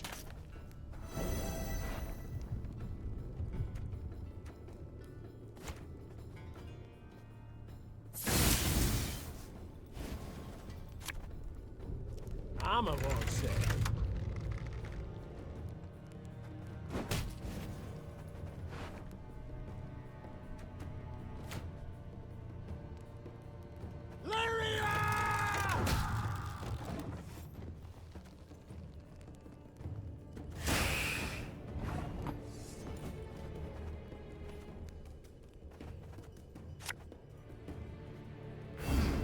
What?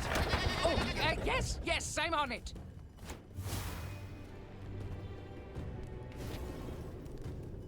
Watch your heads!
This harvest, we'll be reaping black-clad heads.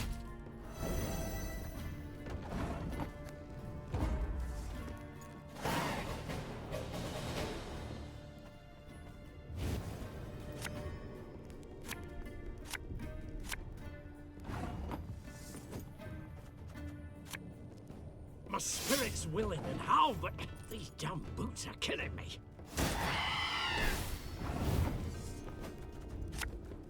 There's a time to reap, a time to sow, and a time to die.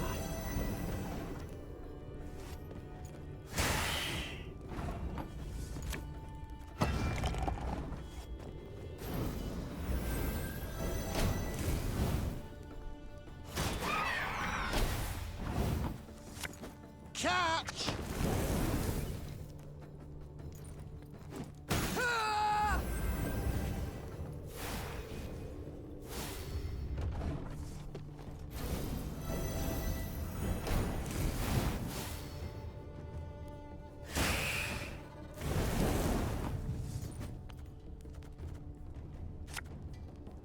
One road's all I need.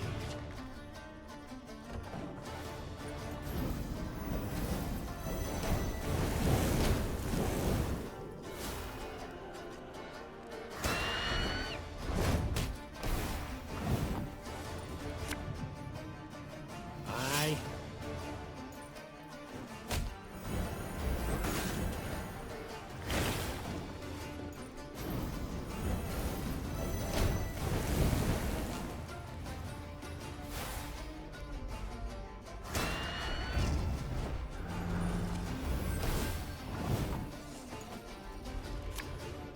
Give me a time.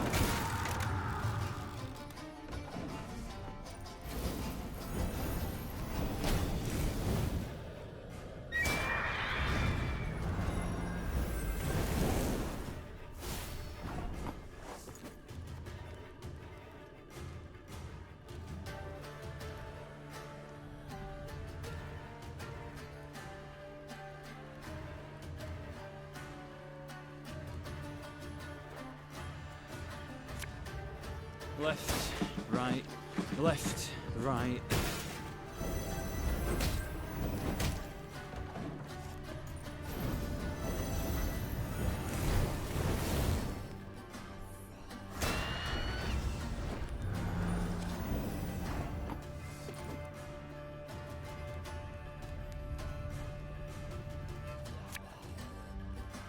Again and again and again.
Meve now witnessed a sorry sight.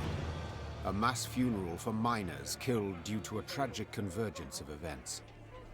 Their lead caskets lay upon the snow, wreaths of hop cones laid upon them in turn. The mourners waited for the diggers to finish. The digging was tough, for the ground was frozen. As the crunch and thud of picks and shovels continued, the dead miner's foreman scrambled onto a boulder to make a speech. Angry shouts and loud booing stopped him. You knew it! You knew they'd smelled vapors, but you ordered them to keep digging till it blew up in their faces! Make the daily quota whatever the cost, eh? You've blood on your mitts, whoreson! A mourner then picked up a chunk of frozen ground and threw it at the foreman. Blood spurted from the gash that appeared on his forehead. The first dirt chunk was followed by another, then by a rock, a brick. Meve realized that if she did not intervene, the foreman stood to be stoned to death. Something had to be done quickly. Meve saw this clearly. She spurred her mount and rode into the cemetery, pushing through the throng, then stopping before the foreman, the horse shielding him from further blows. Calm yourselves! Silence! His guilt cannot be decided here. It must! Before Meve could finish her plea, a large rock thrown from the crowd struck her bosom, nearly knocking her from her saddle. Upon seeing this, her Lyrian escort lowered spears and drew swords and rushed at the angry mourners.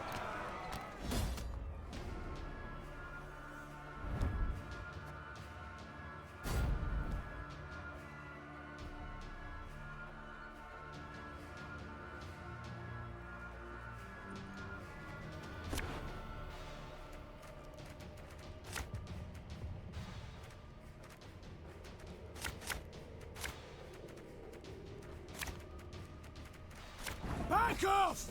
No one needs to die! Oh, this'll end badly. Just like Unky Rockport's birthday. You'll never take me alive!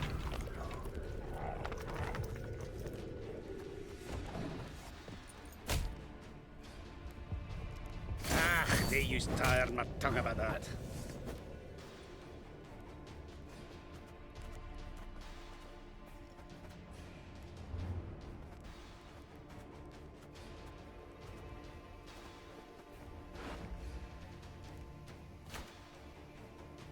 Fear not. We shall achieve our goal. Our ballista, your command. Armor won't say.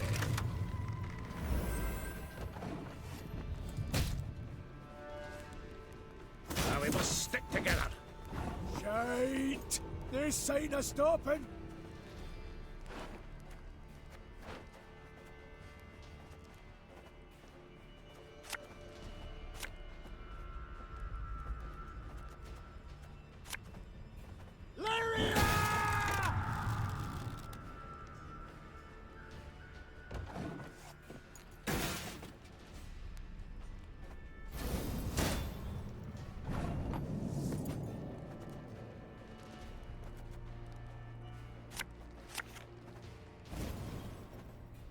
army's a waste of time for one like me. I smell a leak.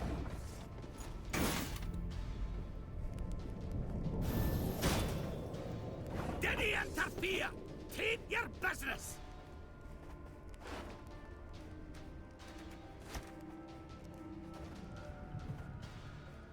One drunk's all I need. You mad? Don't shake that! Ah, should have listened to me old lady.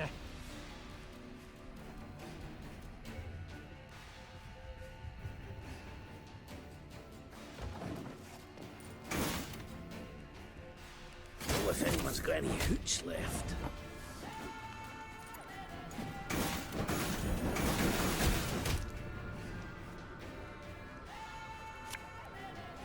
Her Majesty is exceptional. Mahakam!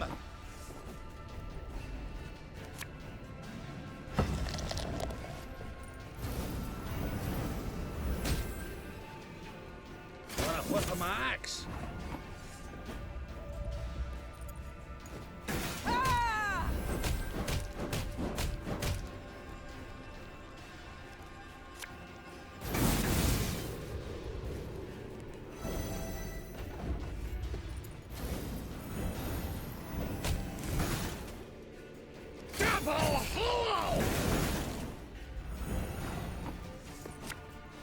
Feel any burning? See a local healer or wise woman.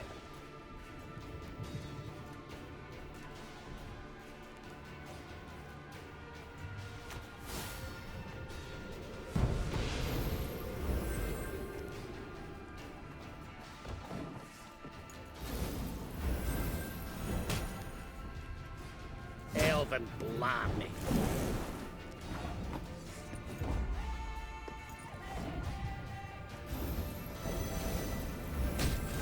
Scoia'tael! Attack! I'm afraid that's everyone, Your Grace. The Queen managed to save the Fordwarf from being lynched, at a price. Many Lyrians emerged from the rumble heavily wounded. Losses among the mourners were much greater. The gravediggers dug the new graves with ease, as the previous... When it was over, seeing what had happened, the Fordwarf fell to his knees and hid his face in his hands. They had it right. Those miners died because of me. Because of my cock-up. And now... they're kin. Though the Dwarven elders thanked Meve for stepping in and preventing the Fordwarf's lawless lynching, the Queen left the cemetery with a bitter taste in her mouth.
sailed into troubled waters, mate.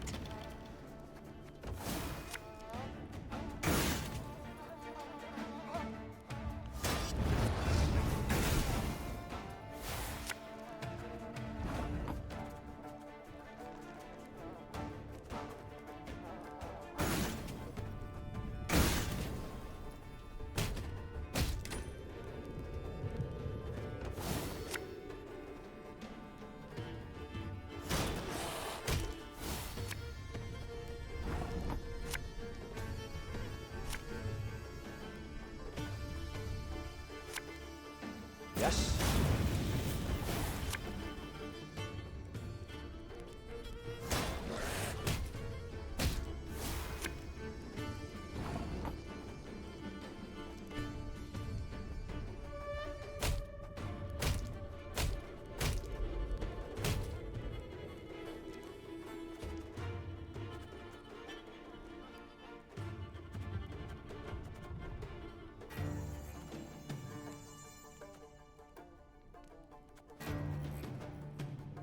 Yes, Dwan.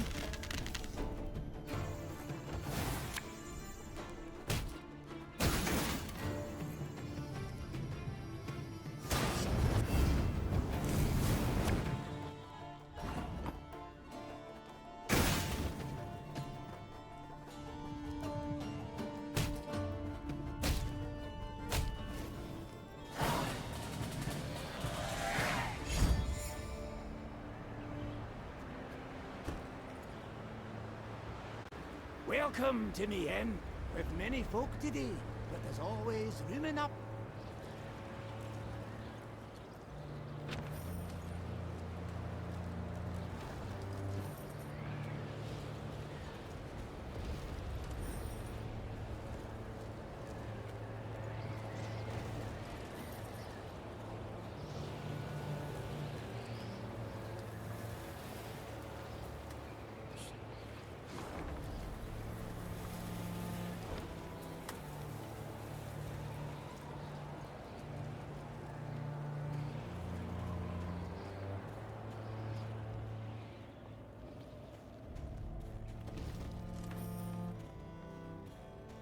The Lyrians ascended the highest section of the Mahakam range.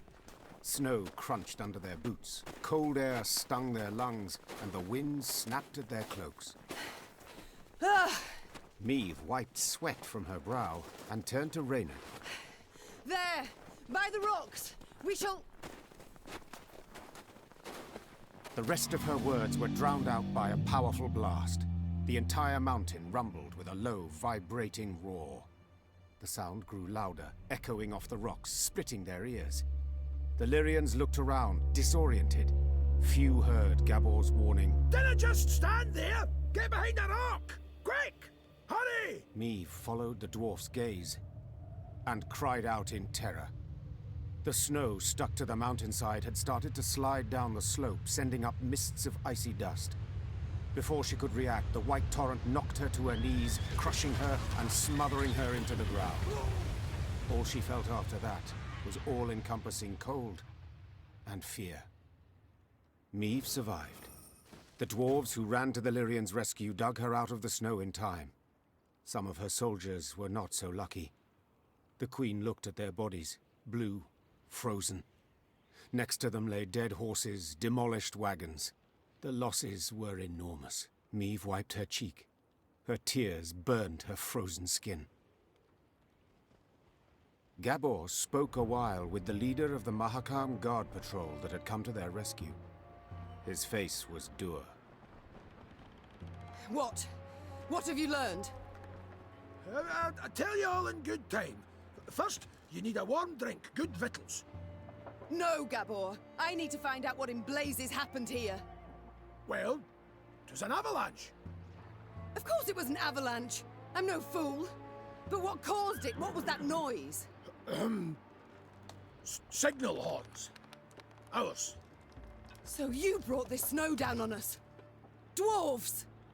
Well, aye, but, unawares. Explain, in brief. See, we clean our mount regularly. The way menfolk shovel snow off their roofs. Otherwise, the whole shebang would come tumbling down on our heads. When snow's gathered deep enough, we blast our horns to cause a controlled avalanche. Then we need to, sweep up a wee bit and the road's safe. All well and good, but why did you decide to clean up right as I was passing through? Wondering that myself. Schedule says next cleaning should have been a week from now, but someone asked the route to be cleared earlier.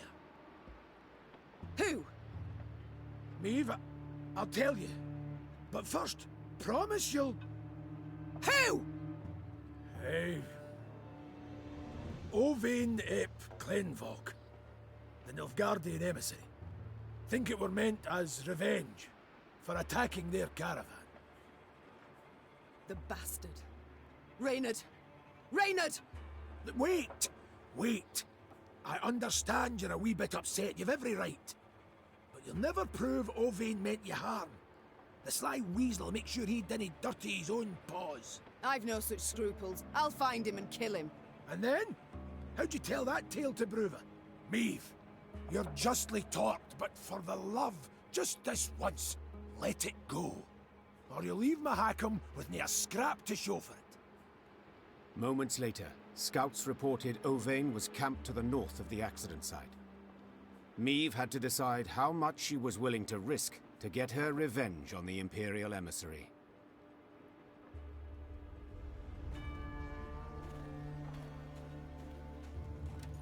By the Elder Sideburns, I'd no notion anyone was in the Vale. Nilfgaardian said the road was clear. Ah, whoresons. What a mess. I'm so sorry. With all my heart. Nilfgaardian said the road was clear. Ah, whoresons.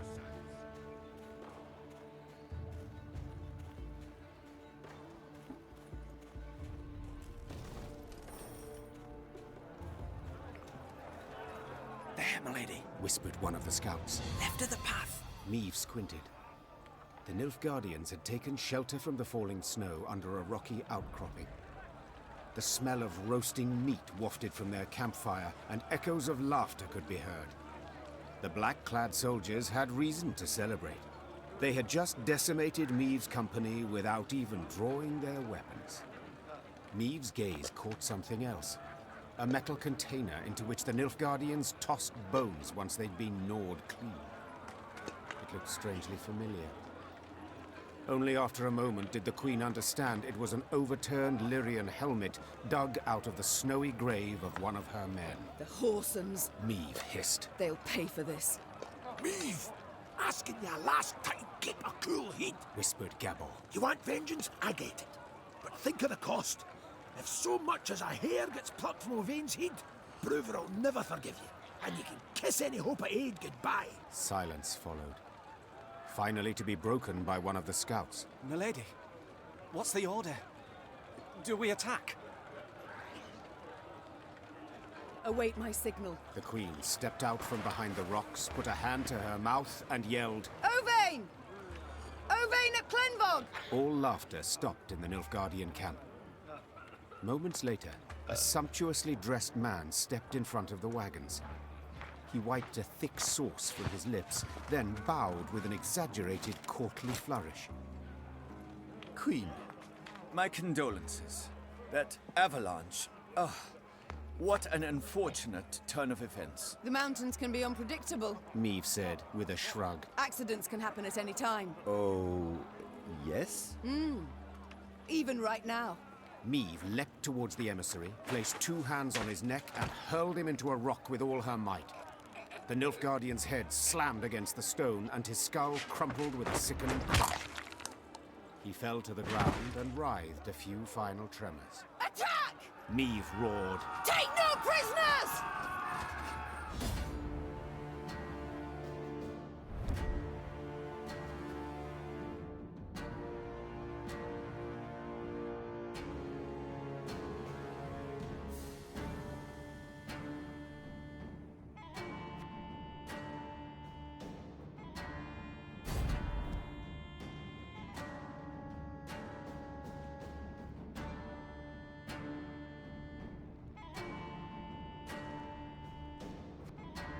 Githern Quan and Lyrian.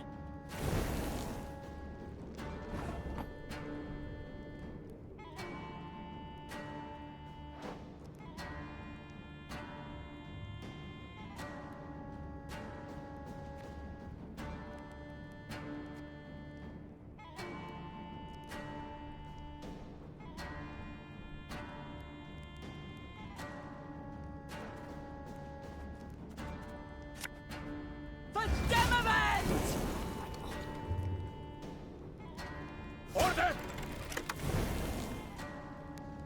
Take no prisoners.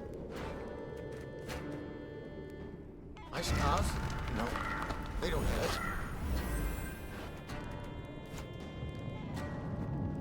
Should have listened to me, old lady. Discipline shall bring us victory! This harvest, we'll be reaping black-clad heads.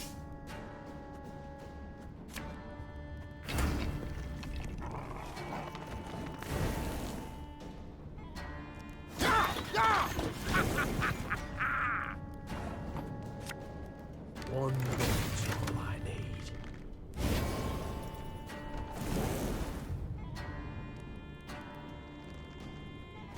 Life is mine now.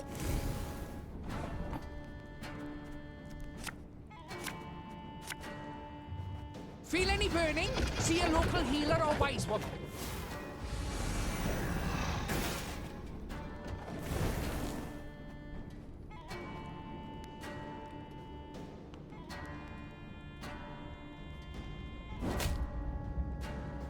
My boots got sand aplenty in them.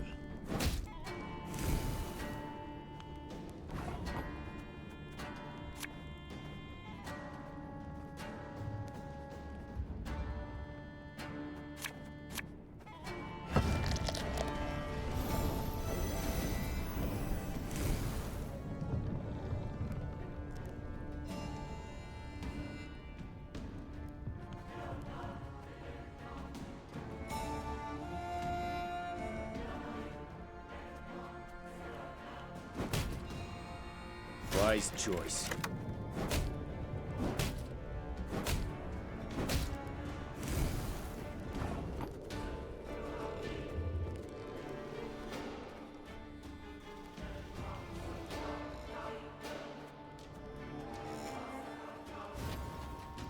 This could hurt. Watch your heads! Left, right, left, right.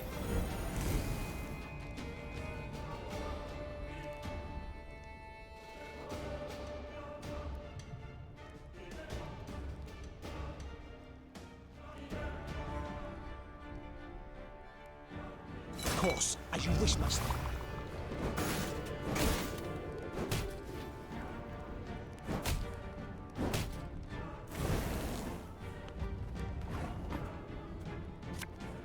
Give me a target.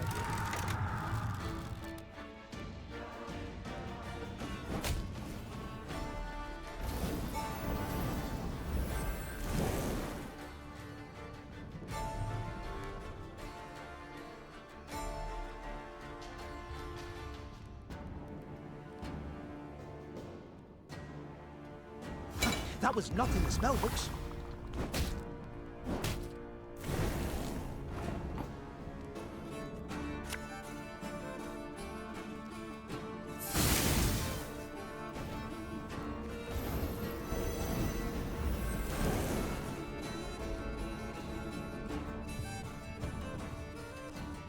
Praise be to the great sun!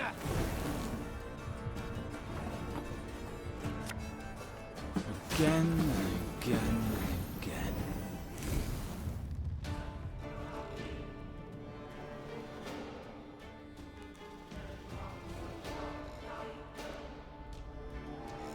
Notice! All roads lead to Nilfgaard.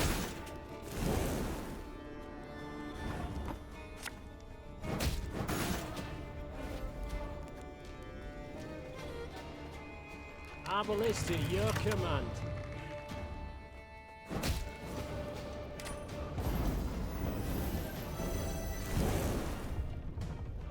Order will triumph! It must triumph!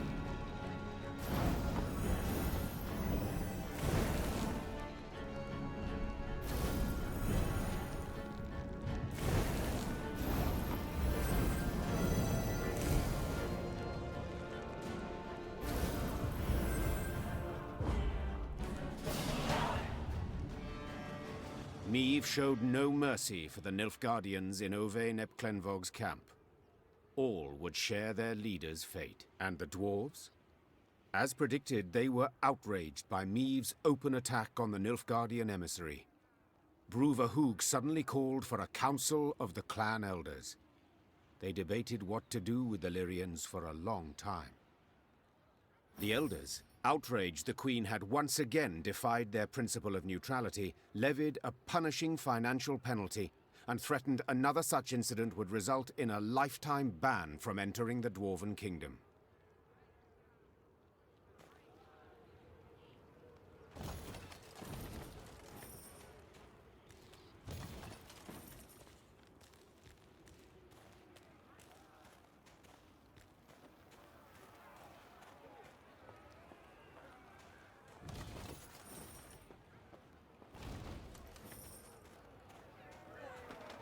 While passing the mining settlement of Kolstock, Meve heard the sounds of battle. Hey-ho!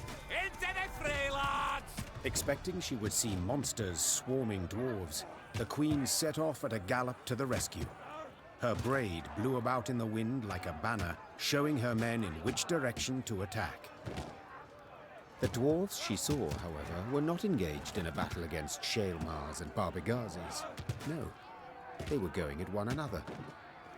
Luckily, no weapons had yet been drawn, but given the dwarves have hands the size of bread loaves, this did not necessarily mean there would be no deaths. Oi, lads! Roared Gabor Zigrin. What's this foolishness? Calm the hell down, damn it! Gabor's intervention proved successful.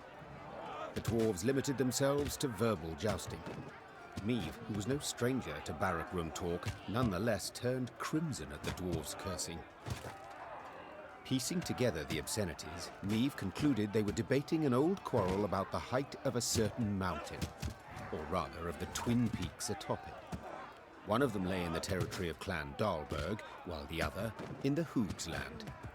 Each family felt their peak was the highest, all measurements indicating the contrary being total fabrications. Queen? Started Gabor, nervously chewing his moustache. They're asking if you, as yin impartial and a fair-minded wench to boot, wouldn't you wish to settle their aged squabble once and for all? Meve knew well that this type of age-old quarrel could easily end in bloodshed, so she resolved to help. Representatives of the two clans gave her a strange mechanism she was to use to measure elevation. All that was left was for the Queen to button her coat up to the neck and scale the twin peaks. Time to end this delicate feud, once and for all. Time to end this delicate feud, once and for all.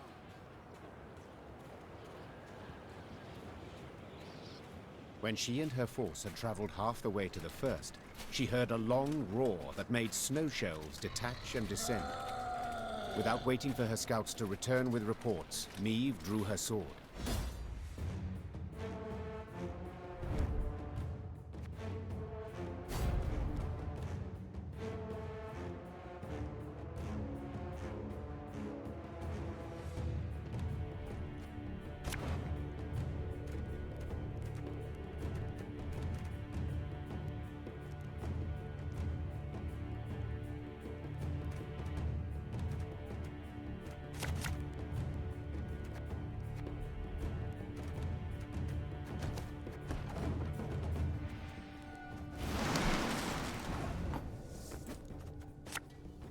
I saw them. No other way.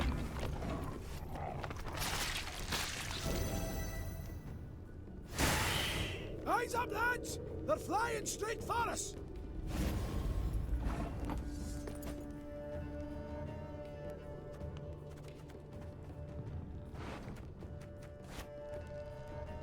Getting to work.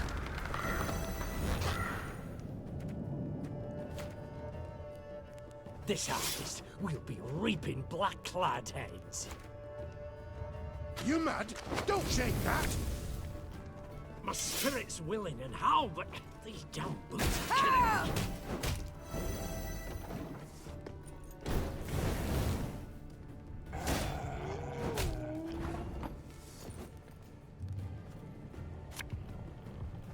One boot's all I need.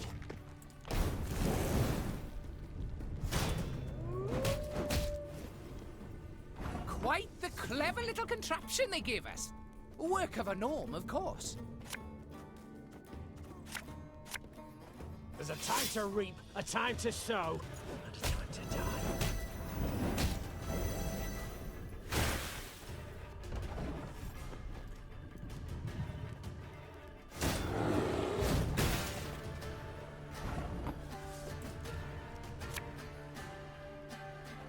We must trust each other.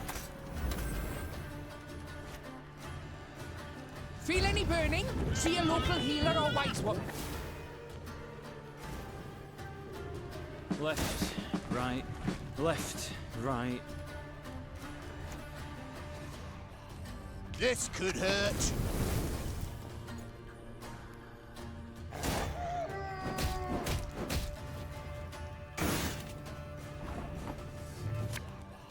Give me a time.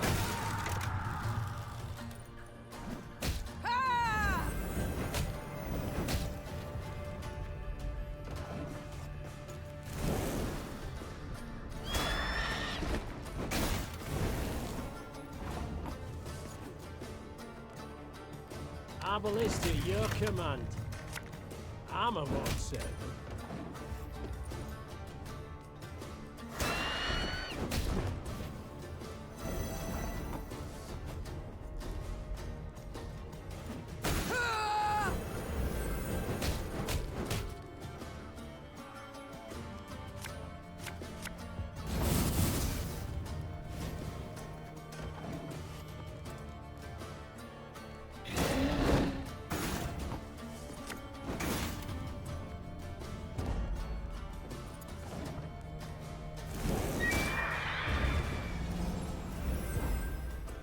Take those measurements and let's be gone from this place.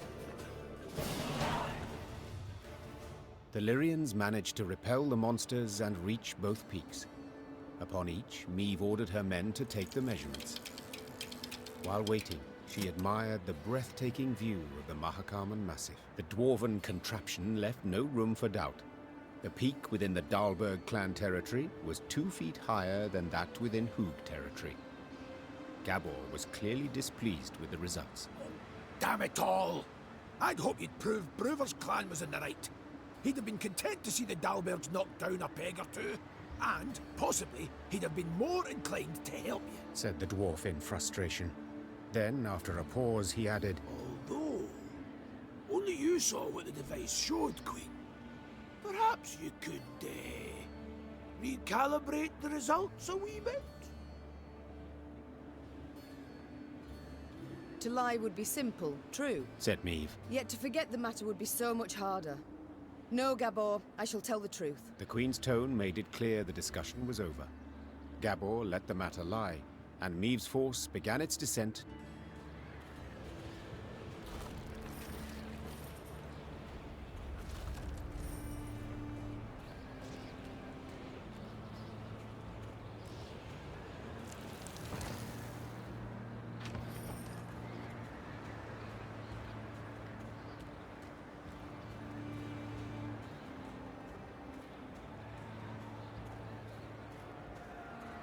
The dwarves of both clans had been waiting with bated breath for the expedition's return and report. As soon as Meve announced the results, the Dalbergs rolled barrels of beer out into the square and began to celebrate.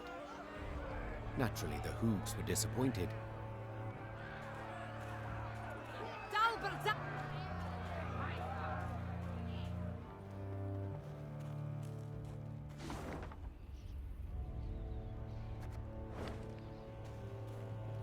Frostbite, you'd best avail yourself of some onion juice. Even better if you had a wee nip of vodka. As Meve neared Langbridge, she ordered her bugler to announce her arrival, then retired to her tent to freshen up. Gascon was already inside, awaiting her. I do not seem to recall summoning you. In that case, I must tell you to fret not. Nothing wrong with your memory. I've come with no agenda. Spontaneously, call it, to chat. Then I propose you leave. Just as spontaneously, call it. I must don fresh clothes. I'm to see the Elder soon, and I'd prefer to not smell of horse sweat. Doubt it'd make much difference to him. And be assured, I know what I speak of. When last we met, I found myself standing downwind of him. A pungent experience.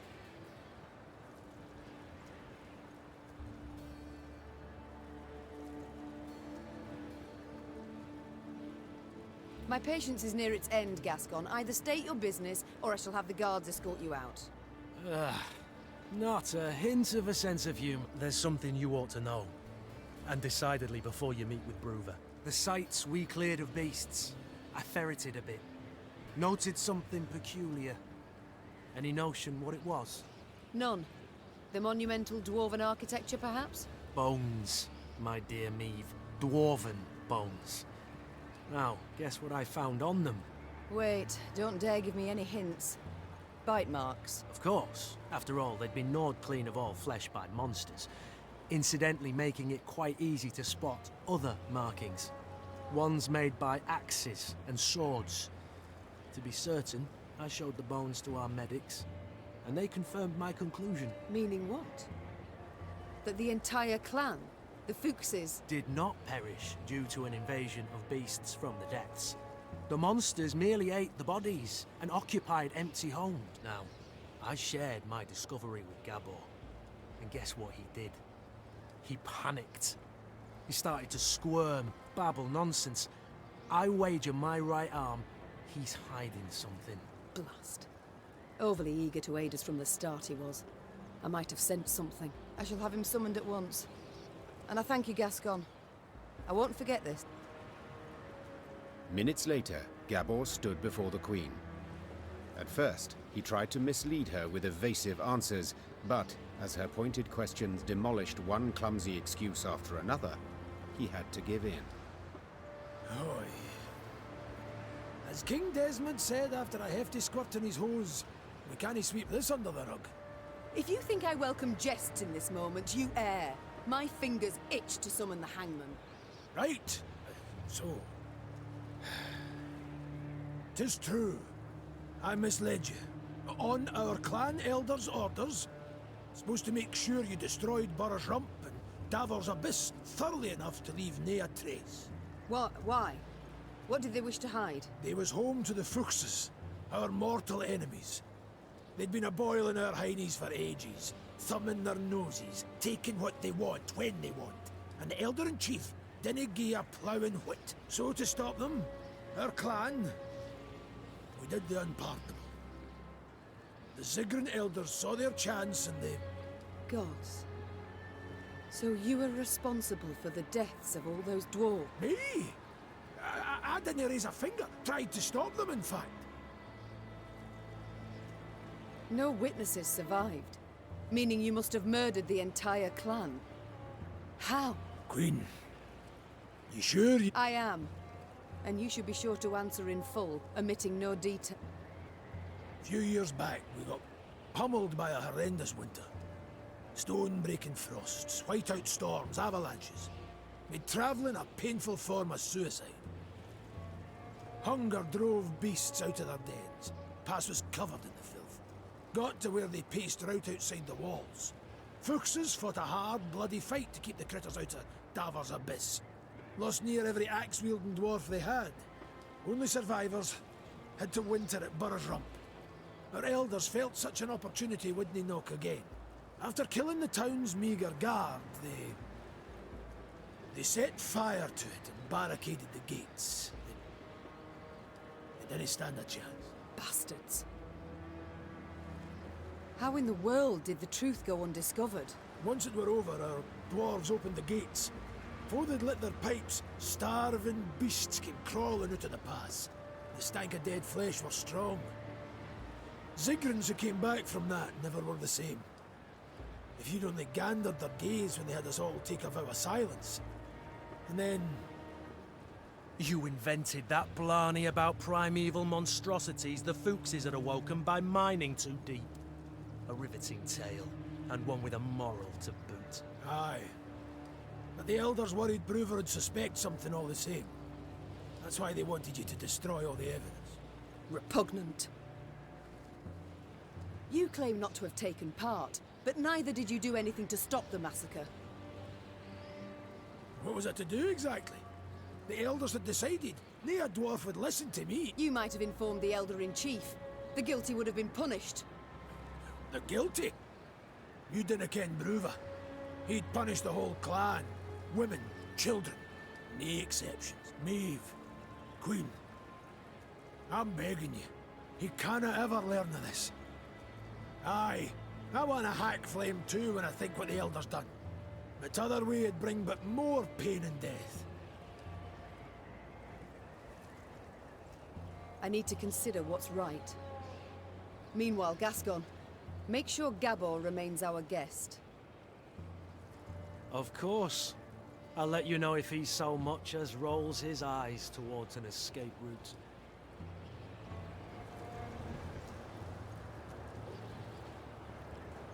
Oh, once beneath carbon, once for...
Well, boys.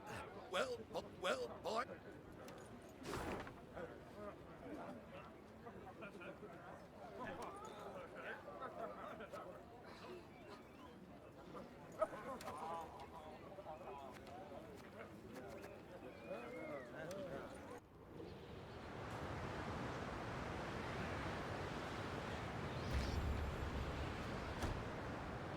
Brewer stood by the bridge like a statue, arms crossed, eyes squinting. Meve sighed inside. She stood little chance of having a pleasant chat. Elder-in-Chief, sir. No sharing and gracing here, lass. Plowing humans. Always out to fix things, always end up cocking them up. You think you're due glory, do you? Monster Slayer Meve? Patroness of dwarves? Blast it. What do you think? Why didn't I exterminate those beasts myself, eh? Go on, tell me! For you For I didna want to. For something didn't fit, damn it. So I resolved to not destroy their nests and evidence till I learned the truth of who done it. Postponed it all those years expressly. Though your subjects were dying. I dinna need no lectures from the likes of you. Justice must be served. That's worth any price. And I was close. Had leads. And now it's all gone to hell. You flooded Devor's abyss. You brought Boros rump down on itself. And I'll never ken who killed the Fuchses. Understand? Never! My sincere apologies. I did not know. Course you didn't. Humans. First they cock it up, then they ask how it works. I'm most eager to give that braid of yours a yank and kick you out beyond the gate. But I canna, for the clans are grateful to you. Fools. Fools. All fools. They forced me to give you an audience, official-like, with witnesses, all at the foot of Mount Carbon. Come on then, time to move on. But I'm going to wring you out so hard you'll wish you never left that Nilfgaardian dungeon. Bruver set off at a brisk pace, cursing under his breath. The Queen took a deep breath, counted to 5 in her head, and set off after him.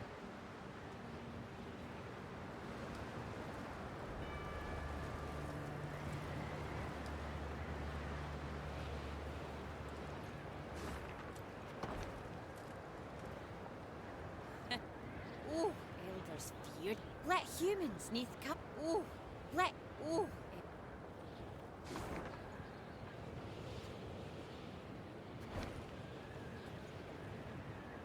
Dwarves demonstrate innovative thinking in many domains.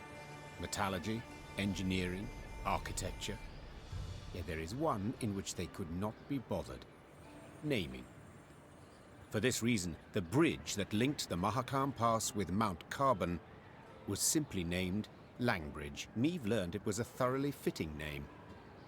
Having stopped for a breath halfway across the road suspended over a deep chasm, the Queen could see neither end of the bridge, both concealed by thick clouds. Amazing, whispered the Queen. I feel as though we traversed the very sky. The Queen and her retinue were nearing Mount Carbon when Meve heard a cry. It was Xavier. Hold! Hold!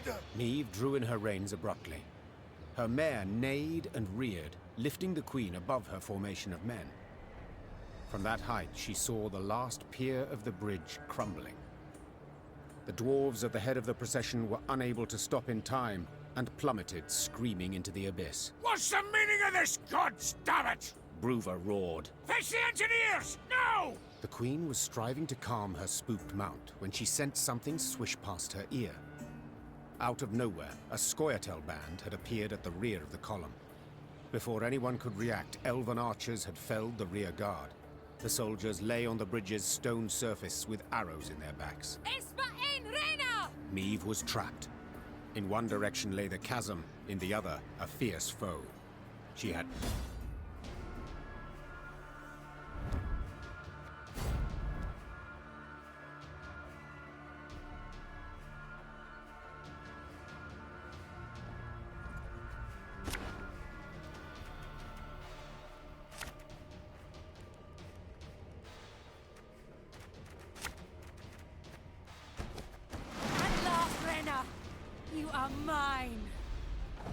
We trapped your Grace, but we can try and fight our way through. Nay, Dwan ve camest.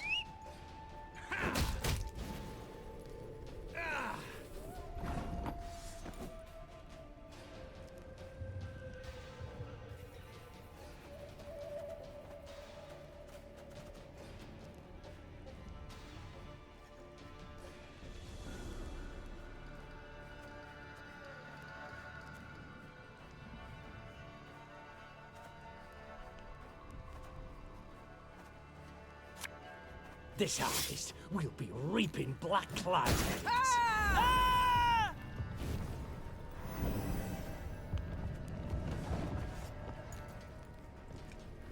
Special prize, just for you, love. I recognize the colours. They belong to Eldain.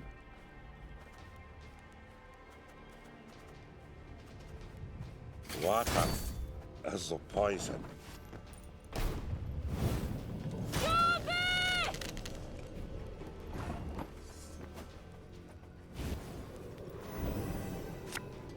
I saw them. No other way.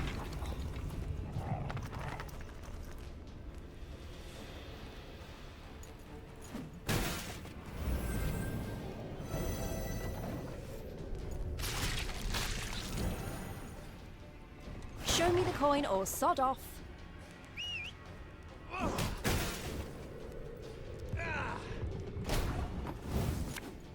Give me a time. Fear not. We shall achieve our goal.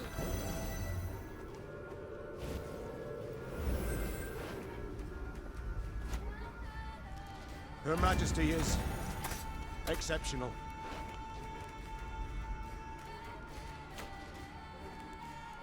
My spirit's willing and how, but these damn boots are killing me.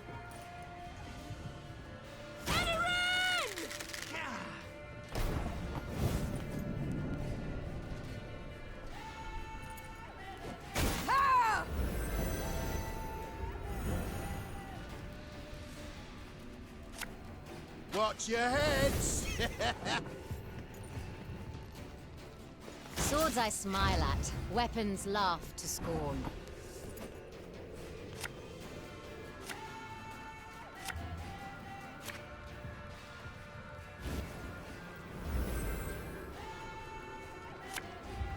Our ballista, your command.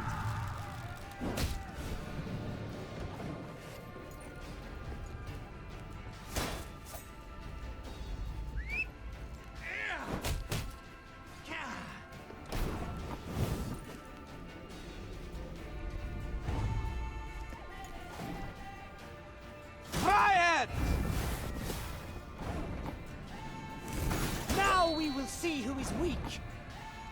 Your tricks will not save you, Dwarf.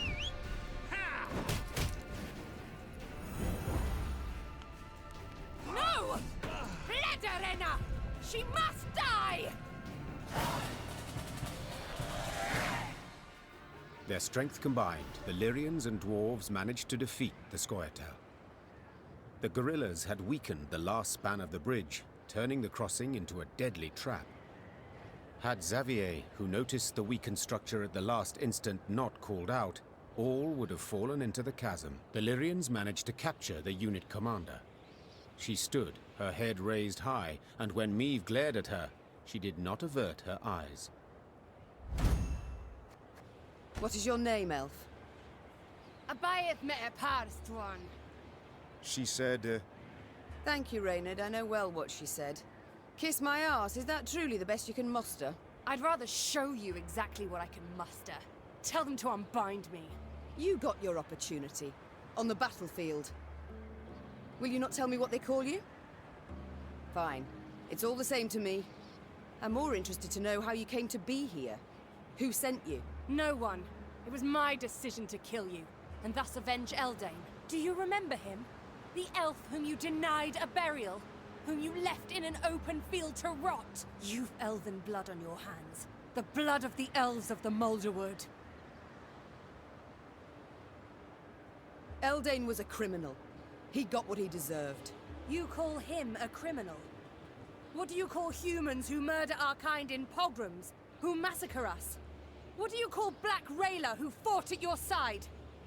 Do not dare compare us. Do not dare! Enough. I've heard all I wish to hear. But I haven't. Did you fall in your heed, elf, eh? If you want to fight humans, go on and do it. You cannot talk sense to idiots and nae here, damn it. Mahakam is and will be neutral. You cannot be neutral. To Dwan, you are either their foe or their dog. Mahakam has stood aside, sleeping long enough. That is why we struck it in its very heart. As a call to battle. A call to brethren whom you, Elder, have kept from the world too long. I have kept him away. I've been bloody right to do so. You want to play at war, you numpties? You want to force the Pontar to flow upstream? Gangle it ahead. Good riddance, I say. Gan kill, gan die if you fancy, but God's damn it, leave us alone! Yeah, I should kill you. With my own hands. I should cut your throat, put you out of your misery. That's what you want, innit? To die? To die a stupid death? Well, I'll not grant you that. Nay, nay, I'll lock you in a tower. Sit there 3 centuries, and you just might grow a brain. Bruva Hoog gazed after the shackled elf as she was led away. Meve expected him to continue fuming, cursing her. But the dwarf stood silent, and his old eyes, half concealed by brows bushy as a forest floor, showed not anger, but the deepest sadness. Dwarven engineers made quick work of repairing the crumbled bridge span.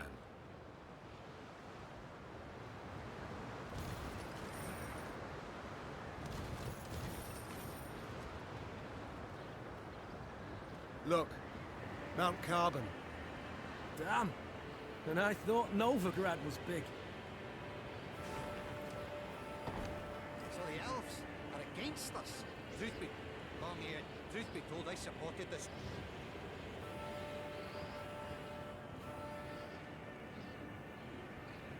The Lyrians stepped inside Mount Carbon's bowels. Meve rode while looking upwards, admiring the intricately carved ceiling, gilded walls, monumental bas-reliefs carved from basalt. Yet this was no time to admire the sights. Bruva Hoog had summoned her to speak. I thank you for your invitation, Elder. My invitation? Choice term, lass. You wangled your way in here. Long I've lived, but ne'er have I seen a wench so stubborn. With all due respect, do you not feel like a pot conversing with a kettle? Ha! True enough. Changes of mind didn't come easy to me, but they do come at times. Human wars concern me not at all. For so many they are, who could count them? Near a year goes by without one wanking king invading another's realm. A dog with scabies is less restless. That's why, this morning, I aimed to send you off with nothing. Mattered not what the clans were saying. Rivia, Schmivia, who gives a sheep's fart? But that was this morn, before that daft wench and her pups attacked. Nilfgaard supports the Scoia'tael, it's common knowledge. Nilfgaard uses them. Well, I'm nae worse, and I choose to use Queen Meve.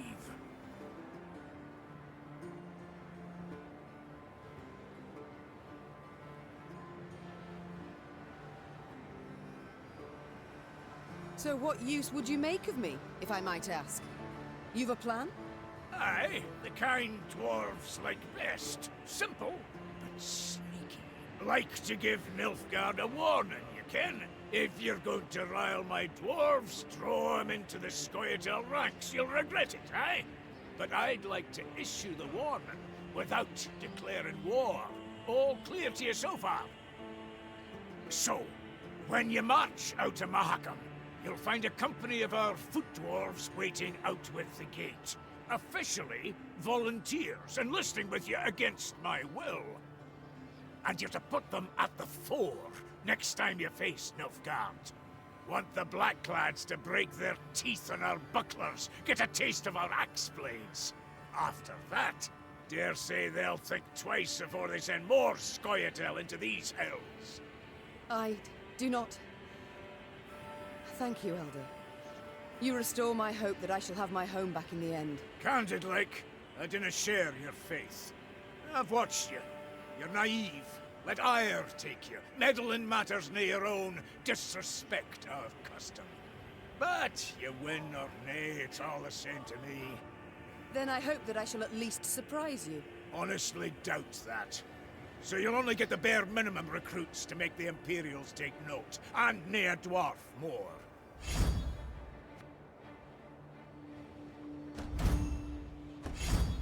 And for that I am grateful. But now, I would like to march at once. So by your leave... Go right! Now if you can. Quicker you get out of our mount, the better. Without waiting for Meve's reply, Bruver turned his back to her. The Queen left without saying a word. There were few choice ones burned on her lips. Meve was on her way back to her company when who should step in front of her if not Gabor? To what do I owe this pleasure? Do the Zigrins wish to use me once more? Accomplish aught else with my aid? Could be, but if so, tain't none of my concern. Why's that? For I've resolved to leave Mahakam for all time. And where will you go? Dinna ken. Wherever you lead me. I beg your pardon. Your Grace. Meve. I betrayed your trust. Tricked you outright.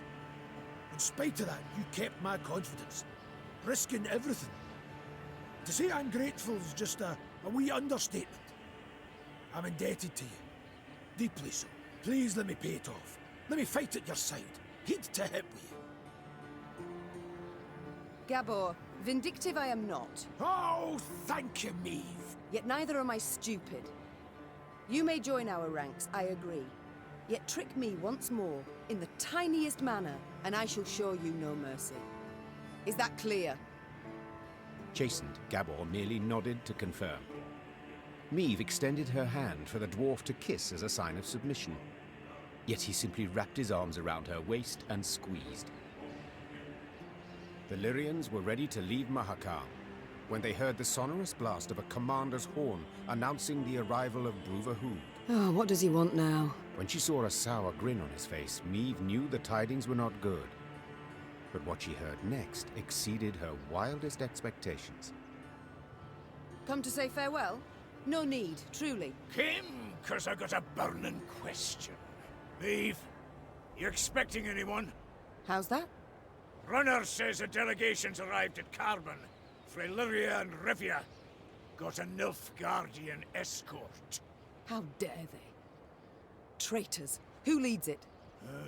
You'd best sit. Who leads the delegation? It's your son, Willem, I fear. Willem? Mahakam remains neutral as regards all your squabbles.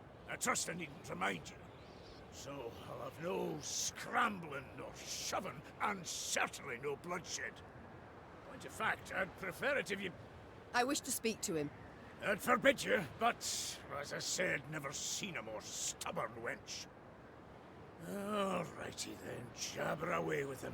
Just remember, hands to yourself. Meve spotted banners, a Lyrian eagle upon one surrounded by Nilfgaard's black rags. Her hands became fists, showing how helpless she felt. Then her son and rival, Willem, emerged from behind a row of Imperial footmen. My. I should apologize. It seems I missed the coronation. Congratulations, my son. Who was it who placed the crown? General Epdahi? Count Caldwell. Ah, yes. Our elder statesman. Why have you come here, of all places? To acquire arms for Nilfgaard? As my official mission, yes. Yet unofficially, I wish to speak with you. I trust you've had tidings from the field. Aedirn turned to ash and dust. Vizimir murdered Redania in chaos. Foltest forced to strike a pact by his vassals betrayed, Henselt the same. This limerick, will it come to a point? Why, yes. To the same as this war. Mother, I beg you, you must see it. Nilfgaard's victory is inevitable. Surrender now, and I shall show you mercy. For later it'll be too late. There will be no later. We shall repel them, drive them south at the points of our pikes. This we, Mother? Who precisely do you mean? You stand alone.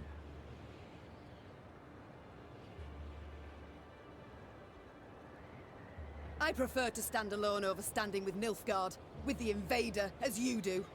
Mother, in declaring for the Empire, I saved the lives of thousands of our subjects. And in so doing, our honor lost. Folk who had their huts burned down care deeply about our honor. Is that truly your belief? When I was crowned, a fact you deride, though that makes it no less true, I swore the good of my subjects would guide me. And a war we are doomed to lose cannot in any way benefit them. And slavery can. You know well the Blackclads put peasants in chains, like cattle. Reprehensible, I agree, but... And resettlement? Forced labor? Cruel laws that make death the punishment for the slightest offenses? Are those benefits? Well, Answer me! I see I will not sway you, Mother. A shame, though I take comfort in the fact I tried. And now, adieu. Oh no. I, not you, will decide when this conversation is over. Oh, have we anything else to discuss? Are you perhaps aware that the Nilfgaardians tried to kill me? What? No, I heard only about an avalanche. Which tumbled down through no small effort of an Imperial envoy. Never would I have agreed to such a heinous act. I believe you.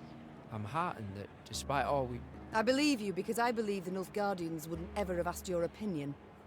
Think on it, son. Are you their ally or their tool? Can you ever be sure? I am the king of Lyria and Rivia. To serve my subjects' best interests, I am prepared to make even the most painful concessions. Might I leave now? Or is there more? Naturally. How did you know you would find me here? I received Nilfgaardian reports to the effect that you've been seen in the pass. Oh, roses are red and so are your cheeks, my son. As ever when you're caught in a lie. Lyria is 2 weeks' travel hence. Had you received word only once I was here, we'd have been long gone from Mahakam by the time you assembled a force and completed the march. No. You were forewarned of our intended route.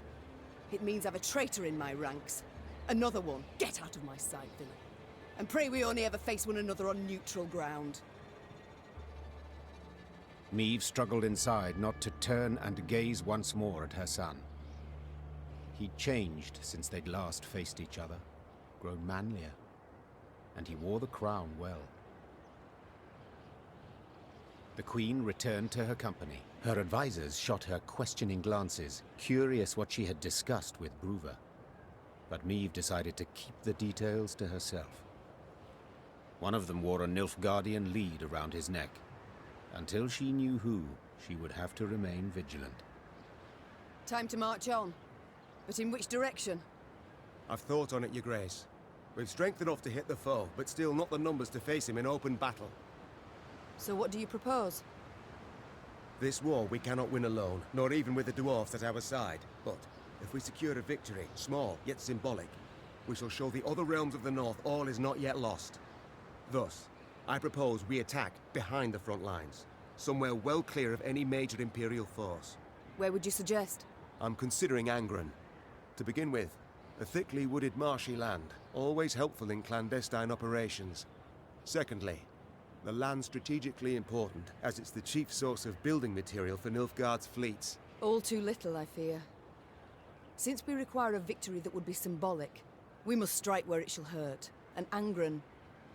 Just recently welcomed a new regent, in the person of Count Coldwell. My third argument. Naturally, if Your Majesty wishes, I'm prepared to present alternatives to this. No need. We march at dawn. Meve had toiled, cajoled, persuaded, and gained the dwarves' support. She left Mahakam strengthened, markedly. Even so, the Queen was in a foul mood. For it was clear a traitor, a viper, nested among the Lyrians. Someone who had conveyed the Queen's plans to her foe. From this moment on, Meve would need to weigh every word she uttered, even in the presence of her closest associates. Your Grace, we must plot our course forward. Shall we take the western passage into Angren, or... Not now. When, then? Dawn approaches, yet we know nothing of where... I will not repeat myself. The Queen knew she would learn the traitor's identity in the end. If need be, she would tear the name from the throat of another turncoat, Count Caldwell. Meve drooled at the prospect of seeing Caldwell in chains, then passing him to the hangman. Saddle the horses. I shall take the fore. The time for diplomacy, for preparations and negotiations had gone. Meve was to attack her foe at last, and she could not wait to do so.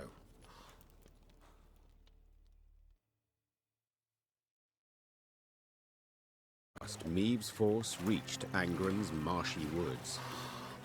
Ever been? No? Count yourselves lucky. Are you certain we haven't lost our way? Alas, here there is no way. We continue south, that's all. South meaning the bottom. Should you ever venture there, I offer you this advice. Do your utmost to make no noise. Poor soul. His comrades cried out, reached out, but alas, amidst frothing waters they heard bones cracking, the moan of metal bent and crushed. What the bloody hell, what was that? Rather not know, personally. Hold your positions!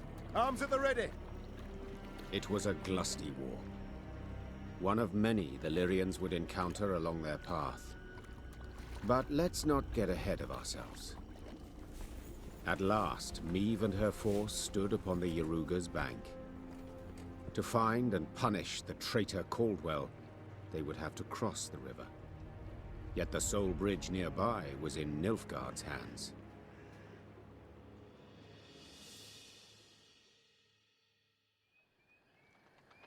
Your Majesty.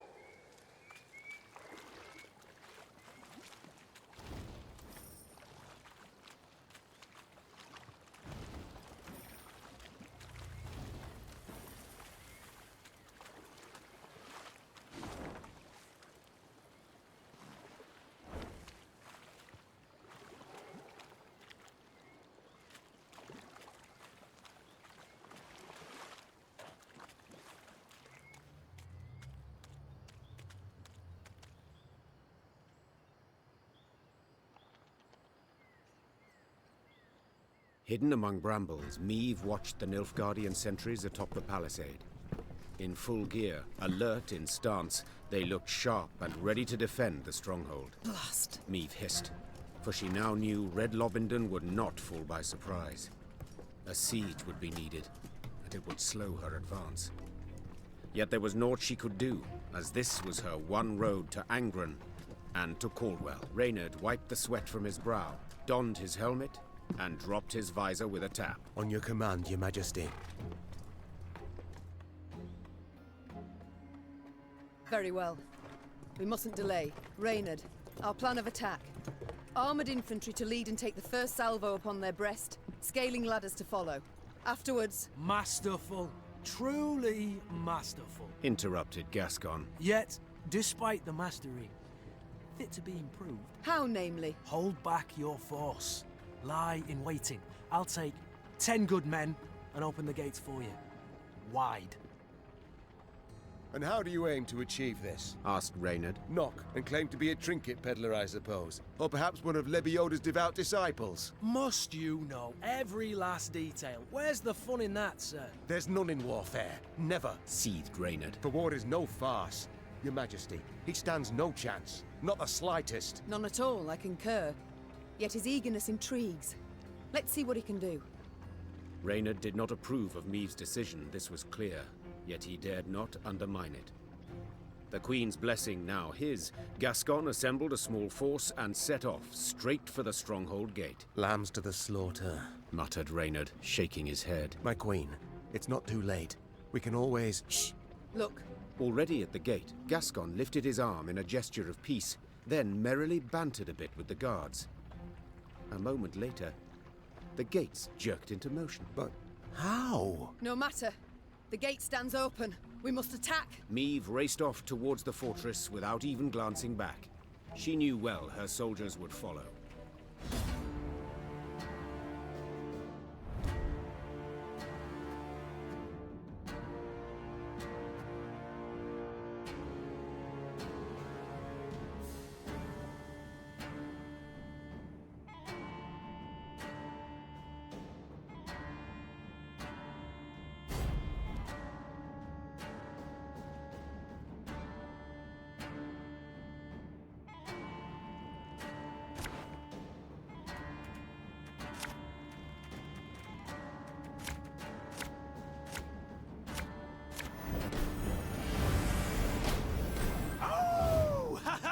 The strays have come to play!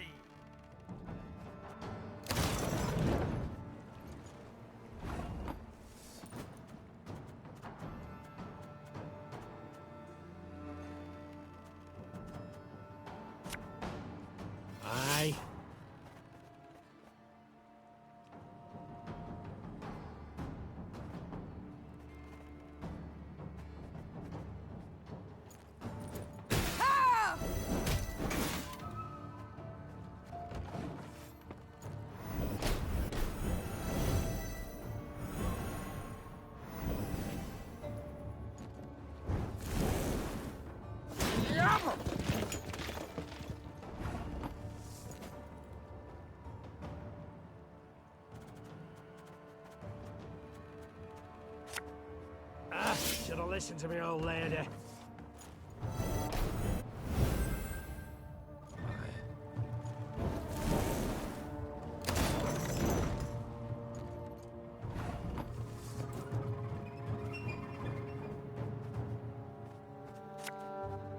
This harvest will be reaping black-clad heads.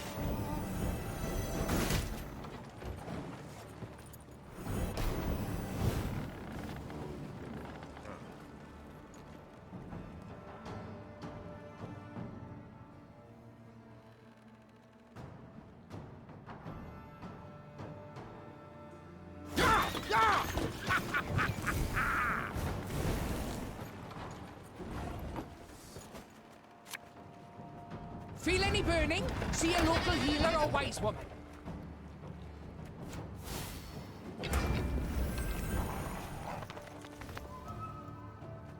Again and again and again.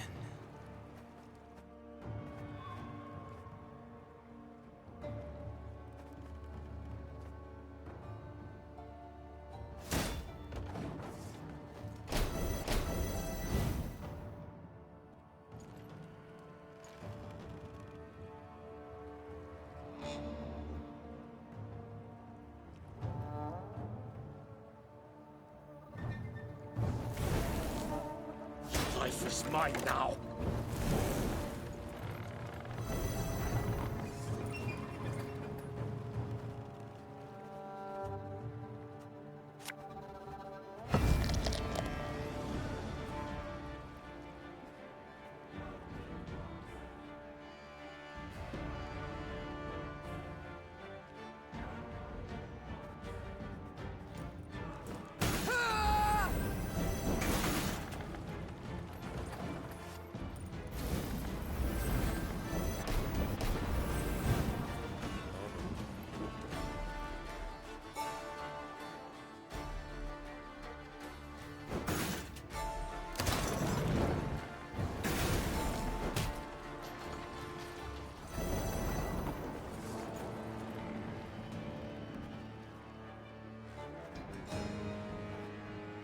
Ballista, your command.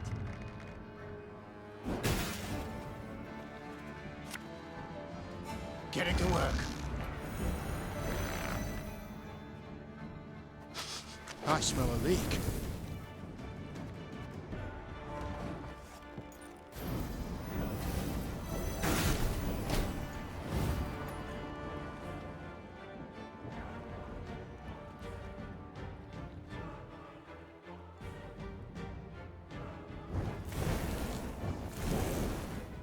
Wise choice.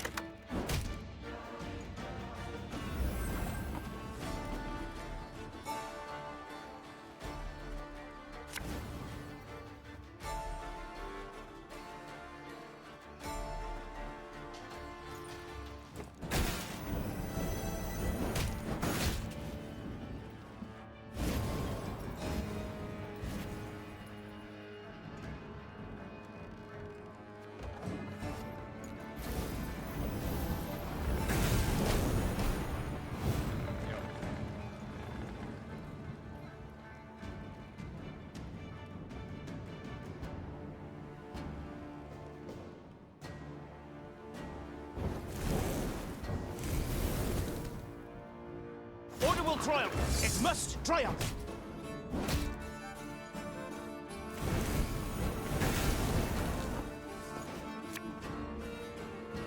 I'm a monster.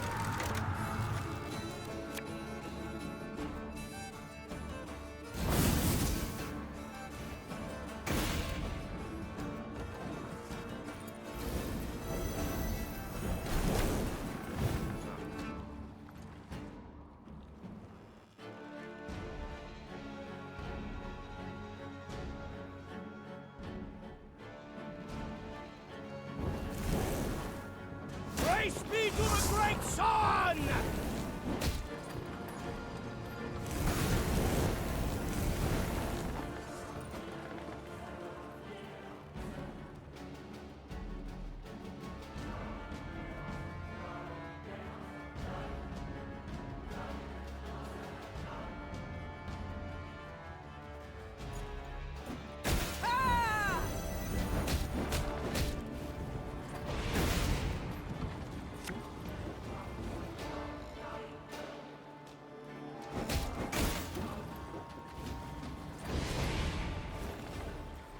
My spirit's willing and how, but these damn bugs are killing me.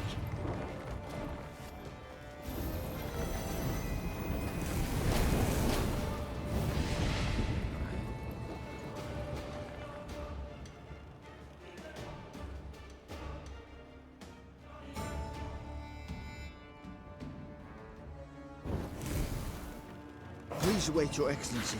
I'm falling behind.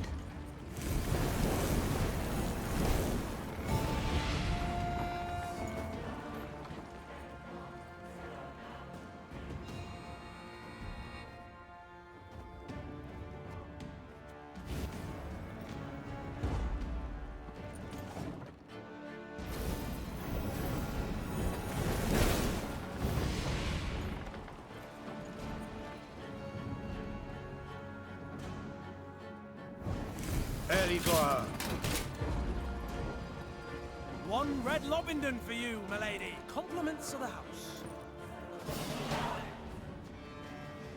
Gascon seemed a fiend as he fought his way to the keep, then single-handedly killed the commander. Suddenly leaderless, the Nilfgaardians laid down their arms. My, Gascon. Colour me surprised. Pleasantly so, I trust. Don't fish for compliments, it doesn't suit you. Besides, you know you deserve both medal and title. I shall hold you to it, my queen. In due course. But I must know how. What ruse persuaded the Nilfgaardians to open the gate? Come. My delightful charms, no room. Oh, I see. Not one to share secrets. Unremarkable, as I see it. I'd hold my tongue too, were my conscience thus burdened. I've done naught to hide my shameful past, friend. I was a brigand, indeed, yet... Do not dare take me for a fool. You know of what I speak. Yet I don't. Reynard, what is this? What the devils is with you? Your Grace, in Mahakam, the Nilfgaardian letter we managed to intercept. Consider your offer accepted. Direct Meve and her force to the agreed site. We await their arrival. Your reward shall be as agreed. 'Twas Gascon who told us Caldwell had received Angren to rule. 'Twas Gascon who suggested we ride for Lobington. Here, the Blackclads willingly opened the gate, for they expected him to deliver a prisoner. You!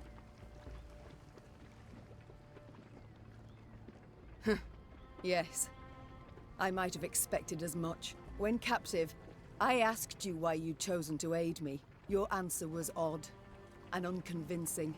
Meve! It's your majesty, you rogue. What did they promise you? Amnesty? Coin in heaps? Both. I knew Nilfgaard wouldn't parley with me as a matter of course. To be treated seriously, I needed something they valued. A stroke of luck, it was, the chance to free you from Caldwell's grip. 'Twas in Aedirn that we first spoke. Then came to an understanding after Rosberg's fall. Why do I still live then? Why not snatch me under Knight's mantle, drag me to Red Lobington in chains? Meve. I sought to sell you out, I did, and aimed to gain by it. Yet in Aedirn, you earned my respect. In Mahakam, my admiration. I swore then I wouldn't follow the terms of the accord I'd made. Instead, I'd let you into the fort and make damn sure the Commandant couldn't reveal the truth. Alas, seems I underestimated Reynard. Flattery will get you knout. You, sir, are a traitor. Oh, please, friend. You appear to me a pot that calls the kettle black. Reynard? What does he mean? I've no notion, Your Grace. Not the slightest. Truly? Ha! And I had you pegged for a man of honor. Come now, Reynard. Who sent secret missives to Willem? Go on, you really should tell your queen. What? Reynard? His Highness guest chambers in Mahakam. One of my lads snuck in. Found a letter bearing the signature of one Reynard Odo.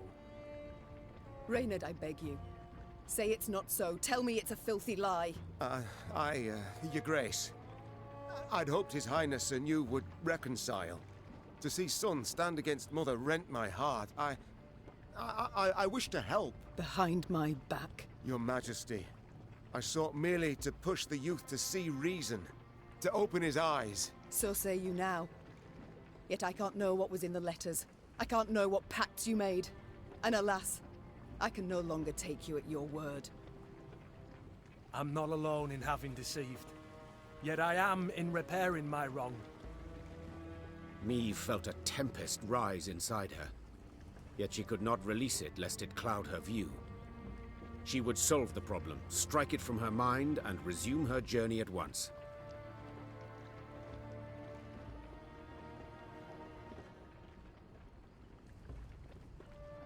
Drawn and quartered I should have you both.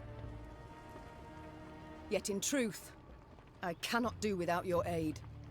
Now more than ever. 'Tis the one reason I show mercy and forgive. Your Grace, perhaps made with doubt, but 'tis the right decision. I shall prove it. Thank you. Reynard and I rarely see eye to eye, but under the circumstances, I second his every word. Oh, shut your damn traps! And I believe you're needed in the wagon train. Now! The Queen's wish was clear and fierce. Gascon and Reynard slid off, leaving Meve to her thoughts. From the palisade's rampart, Meve gazed out over the marshlands across the Iruga. The Queen sighed deeply. She expected great challenges in Angren. She had also expected, even hoped, to find the one traitor in her midst. But two, and both her close aides-de-camp. She felt a weight upon her heart now. Blasted all, she muttered. Not the first dagger I've taken in the back. Likely not the last either. Yet to pity my lot will help not at all. From the captive Nilfgaardians, Meve learned Caldwell was at Tuzla Castle, in Angren's very heart. A small detachment would remain at Red Lobindon, while the Queen with the rest of her force set off to face the treacherous Count.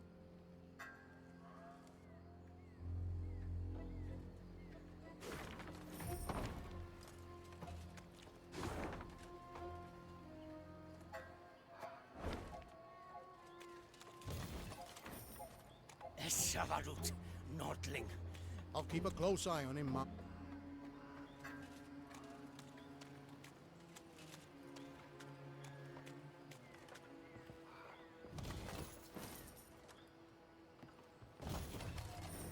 No two ways to it. Charming this county the Blackclads granted Caldwell to rape. Yes, a gift so lovely.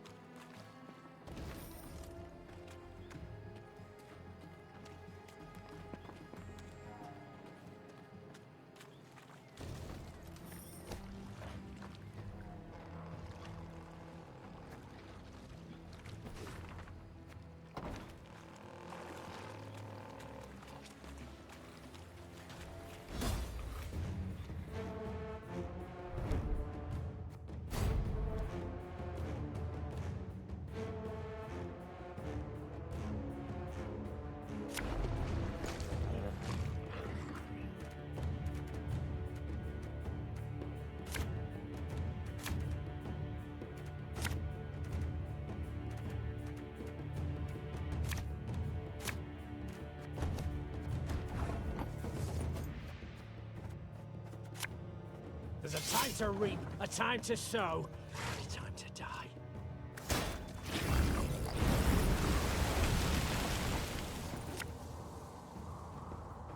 Aye.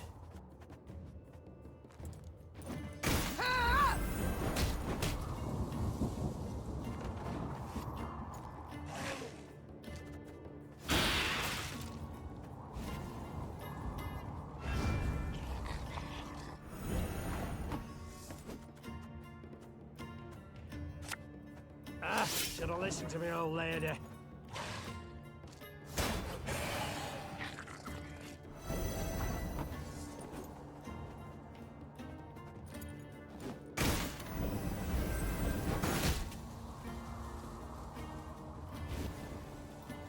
Lyria!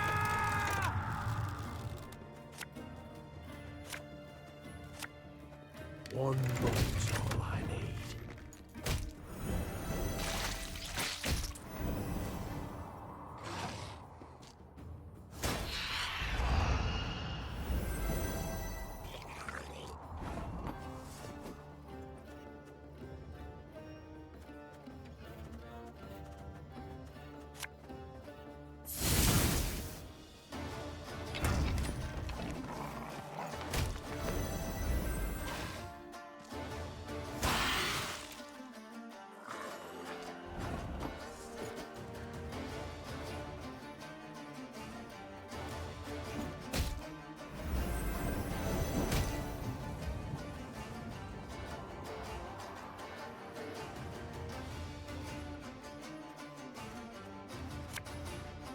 This could hurt.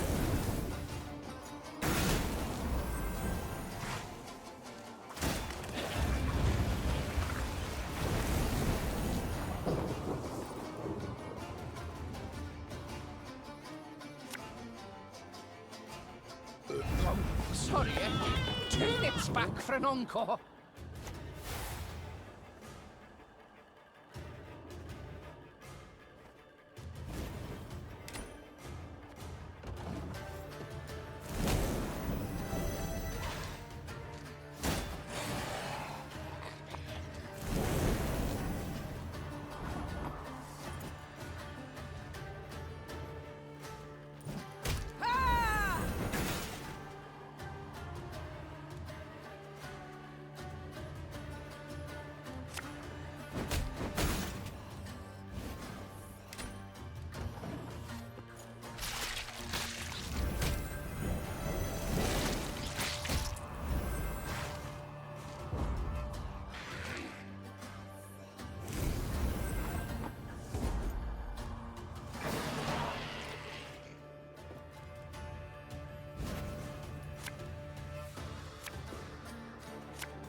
I saw them. No other way.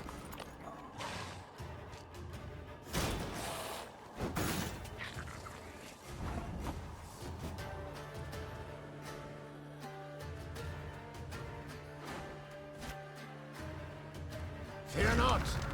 We shall achieve our goal.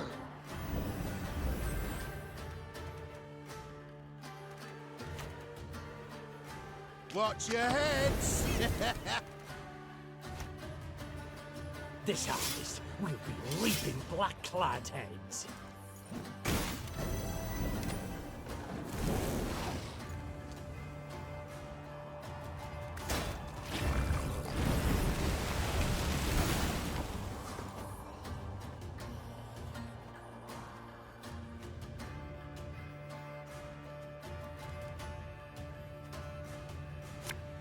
Give me a time.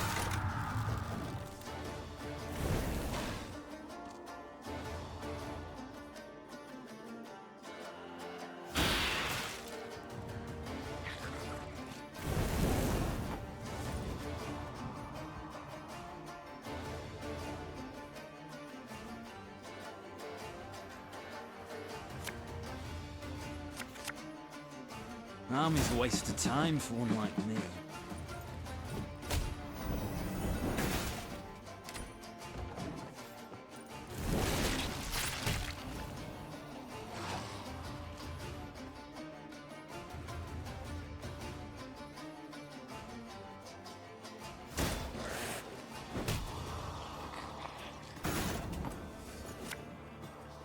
Her Majesty knows what she's doing.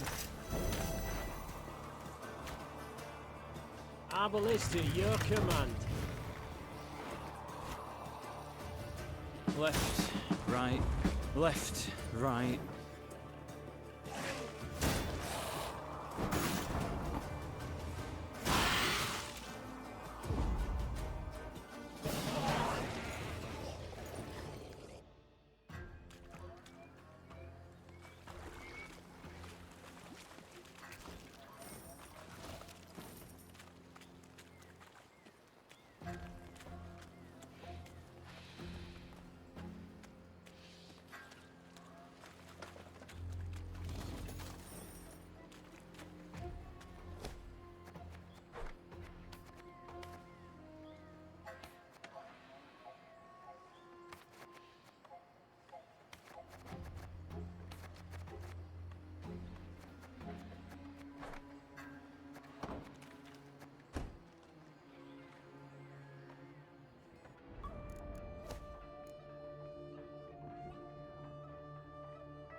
Your Grace, I wished once more to express my gratitude for your show of mercy. I showed mercy, true, but felt much more. Anger, pain, now resentment. You hurt me, Reynard. Wounded me to the bloody core. I don't know what else to say on the matter, so let's not speak of it. As you wish, Your Grace. Reynard, you fought in the first war against Nilfgaard, did you not? Yes, Your Grace. Though, as a mere captain then. Were they equally cruel? Did they scorch fields, turn peasants into slaves? No, Your Grace. They fought with honor in those days. So, what's happened? Why the change? It's said Emperor Emir var Emrys's heart hardened over the years. He's grown crueler, more ruthless. His soldiers' zeal for violence has followed suit. But you don't say that. No, Your Grace. To your mind, why do they now despise us as they war against us? 'Tis ever easier to loathe those you know. Before the first war, they knew nothing about us. Then they saw they'd the better weapons, larger cities, superior craft. That in our towns, waste flowed through the streets in open gutters, and they concluded we weren't their equals. It's far easier to kill when one holds such a belief. It's time I attended to other matters. Meve, I must say it again, I'm sorry. And I thank you for forgiving me. No need to say any more, Gascon. But you've got to know. Every time you bring it up, I'm tempted to change my mind. Now let's turn to the task at hand.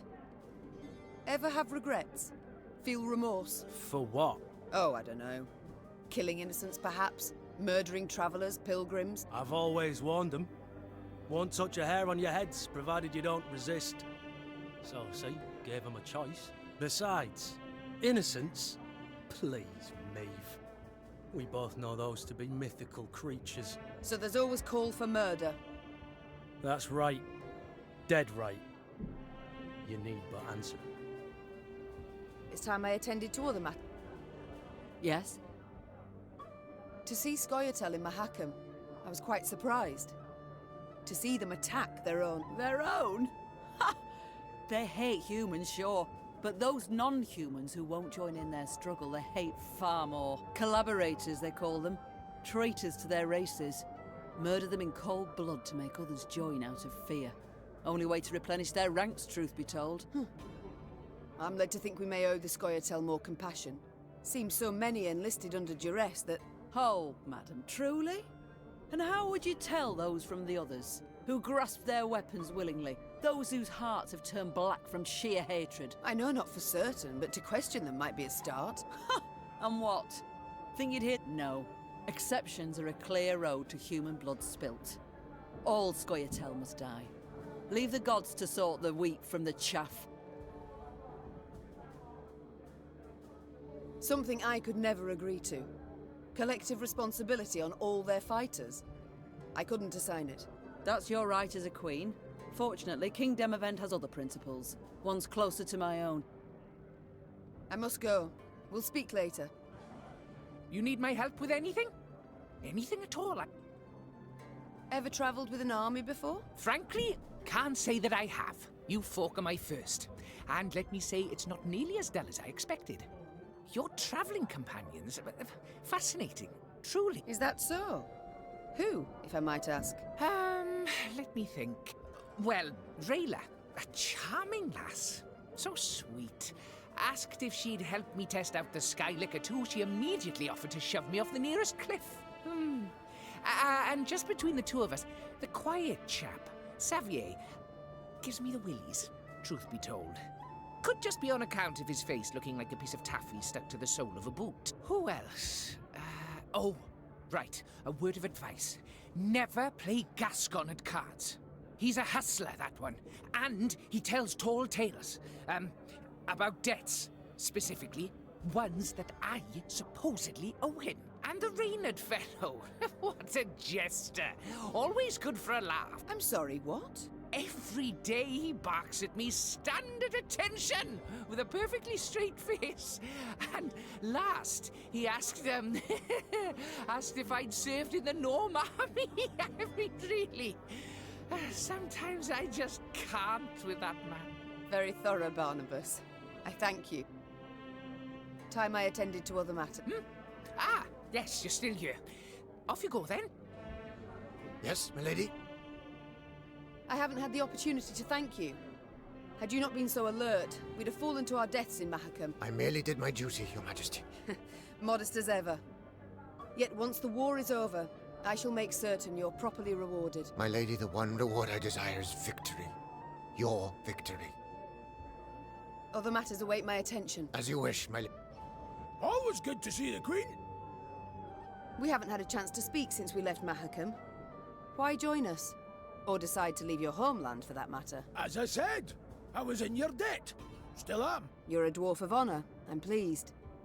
But not entirely convinced 'twas reason enough for you to leave your clan.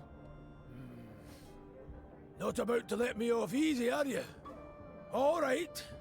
I may have been motivated elsewise. By a guilty conscience?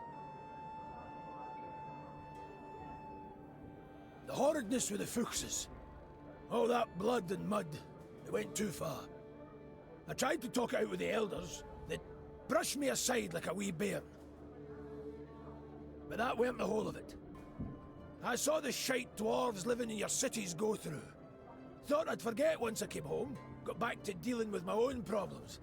Only, can't I forget something like that? I've got to help. Any way I can. Nothing would come of my sitting on my arse in my hut. I understand, Gabor. And I know you'll find a way to help. We shall return to this conversation. No skin off my back. We seen each other.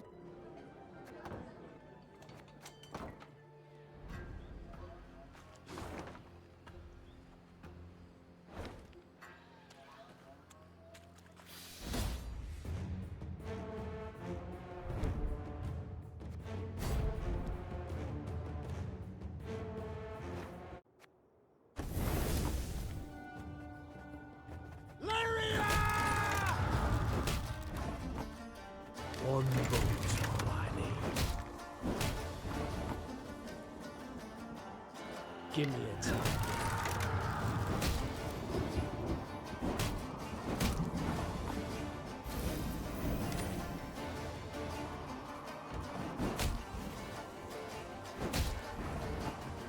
Abalista, your command.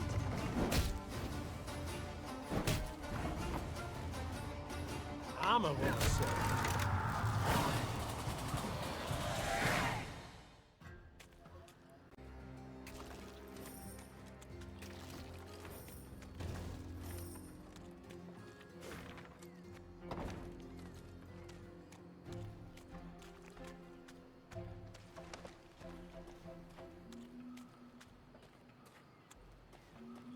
The Lyrians came to a crossroads. As Meve and her scouts conferred about the proper path to take, a footman, of a sudden, collapsed upon the muddy ground. His comrades strove to rouse him. Alas, to no avail. Meve called for a medic. One arrived, post-haste. He checked for wounds, a heartbeat, all else for which a medic checks. Then he peered down the soldier's throat.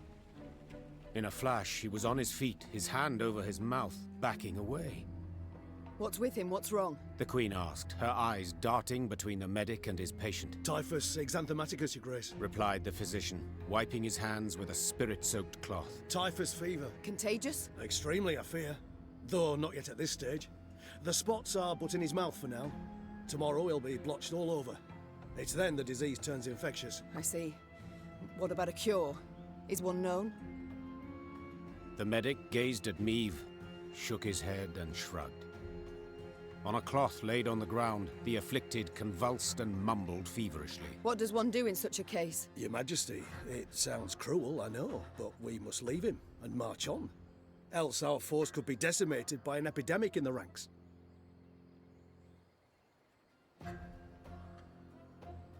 The entire force I cannot risk for but one man, said the Queen to the medic. We leave him. Your Grace, we oughtn't let the others know.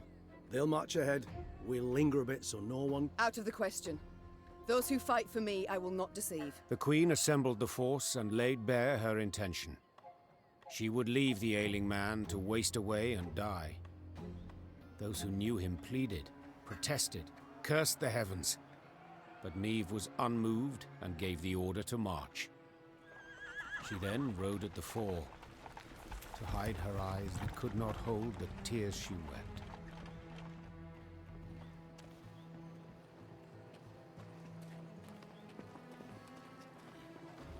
'Tis a land of monsters. Belongs to them, it does. Beware, me lady. Watch out for leeches especially. No matter what they think. Ye've a good heart, me lady.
We will never bow to the invader!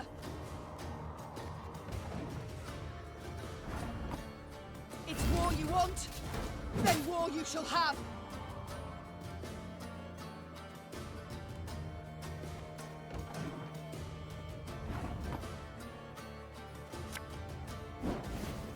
Give me a target.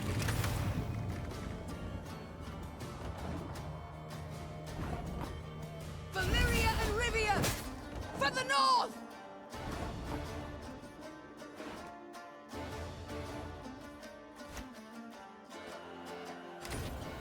I've hit the white of an eye from half a league away.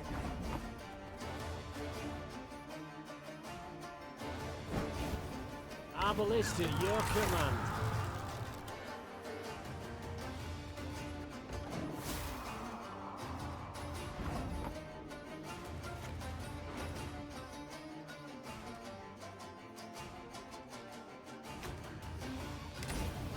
Bigger they are, easier they are to target. Armor won't say.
Beware. For no visible reason, the Lyrian column came to a halt. Meve stood in her stirrups in a bid to see the cause. Something had blocked the way, it seemed. Something large. A tree felled by a storm, or an abandoned wagon, the Queen thought. Neither was true. A boulder huge as a barn lay in their path. Footmen had slung ropes around it, planted their feet, and now sought to pull it aside. It did not budge an inch. Perhaps I could assist you. Meve turned in her saddle on hearing the voice. Several travelers in faded robes warily crept from the trees. A young woman with long, light-colored hair led the way. You don't much resemble a rock troll. Said the Queen, eyeing the slender stranger skeptically. But go on, do try. The fair-haired lass crouched beside the stone, closed her eyes, and began to whisper. Horses whinnied and tugged at their reins. A hound howled in the distance. And then, the boulder rolled to the side like an apple crossed the deck of a boat rocked by seas. Who are you? Do tell. A druid, Came her calm response. this stone. It stood in our circle. The woman silently turned toward the wood. Meve followed her gaze, and among the trees saw other large stones, cracked and scorched. What happened here? We refused the Nilfgaardians' aid, Answered the druid. so they razed our shrines. Though, perhaps it's a blessing. A blessing? How so? A darkness fell upon Angren a time past, and it grows. The forest turns savage, its creatures drunk on blood. Folk have come to worship other cruel gods. It's time we abandoned this land forsaken and went south, to Kedmerkvid. Our path leads south too, though not as far. Said the Queen. Do join us. Given the times, there's safety in numbers. The druids agreed, and were grateful. They walked at the rear of the column, muttering prayers, their faces concealed beneath hoods.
This harvest, we'll be reaping black-clad heads.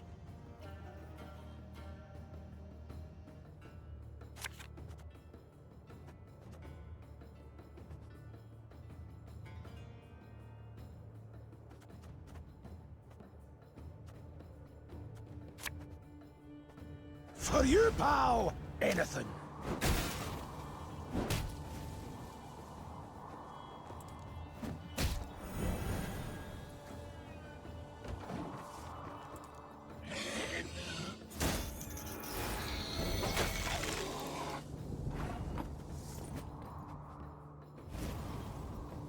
Catch!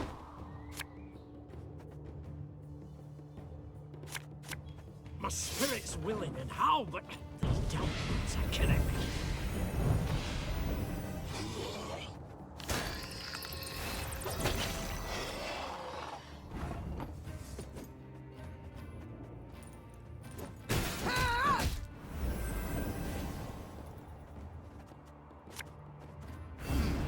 What? Oh, yes, I'm on it.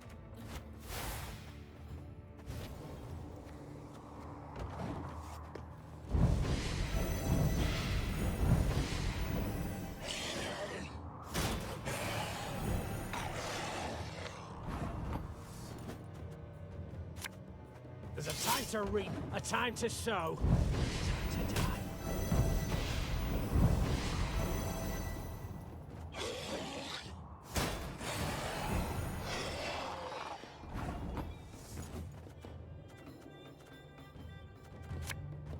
Aye.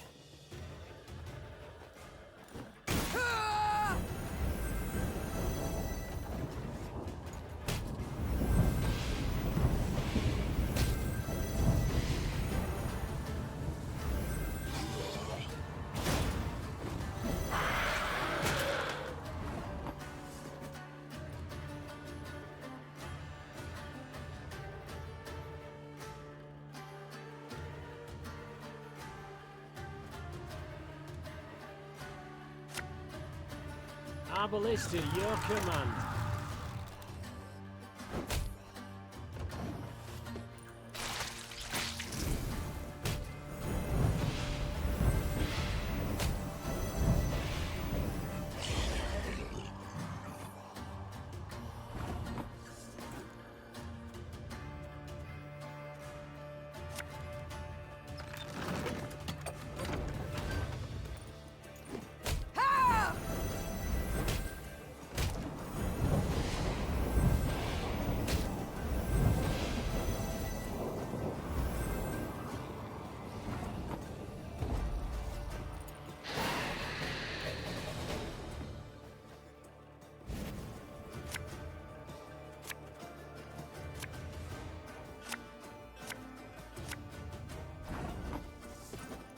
Enough chit-chat. Draw your weapon.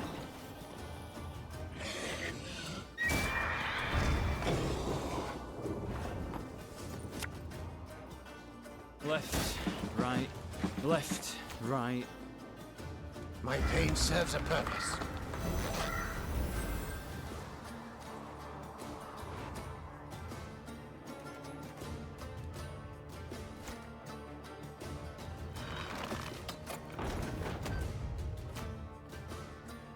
Her Majesty is exceptional.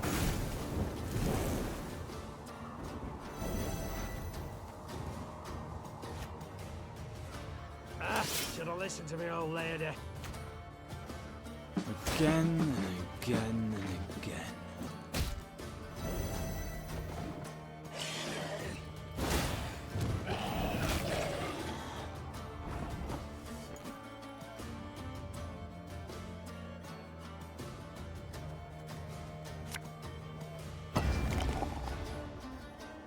Armor won't say.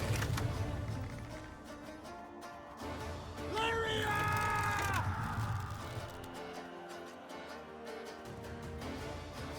One minute's all I need.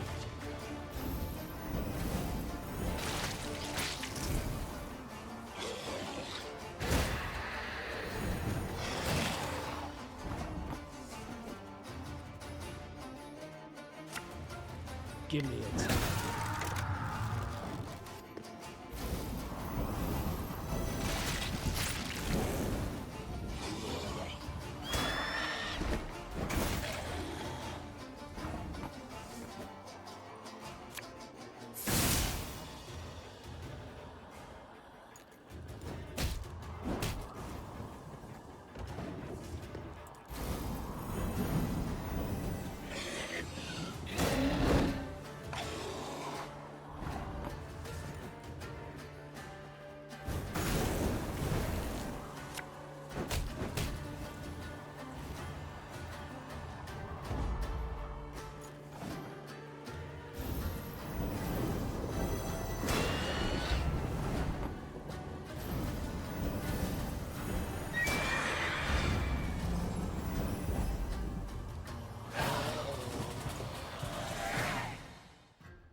fight to my last breath.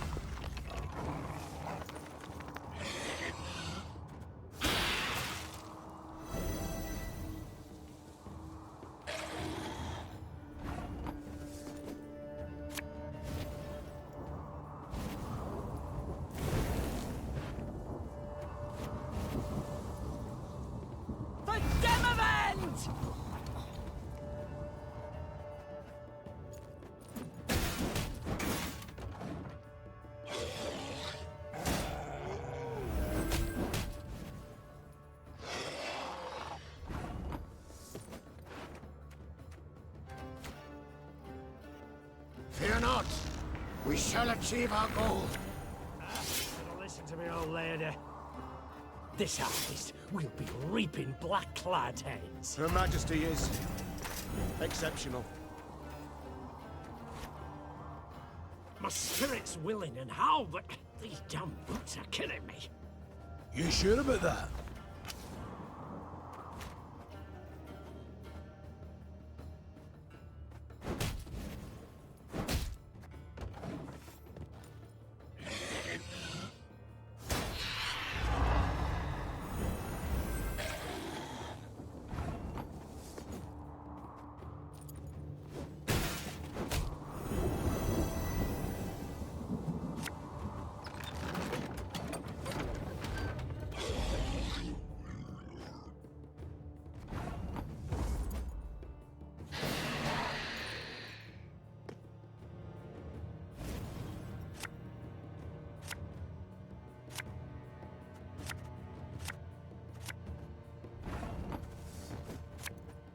Again and again and again.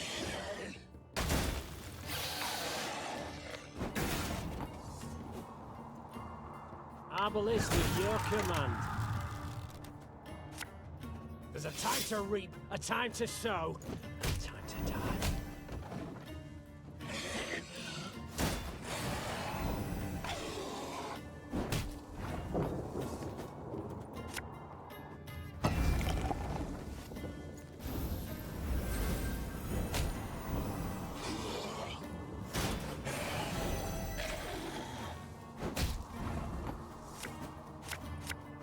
This could hurt.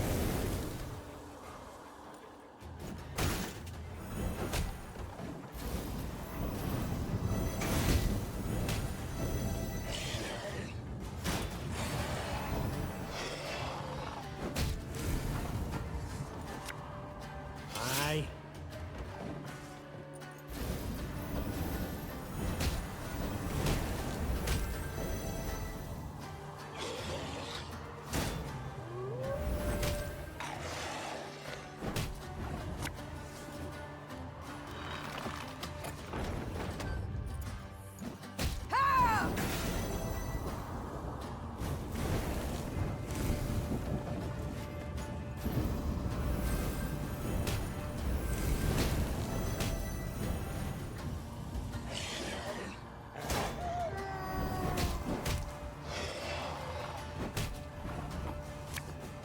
An army's a waste of time for one like me.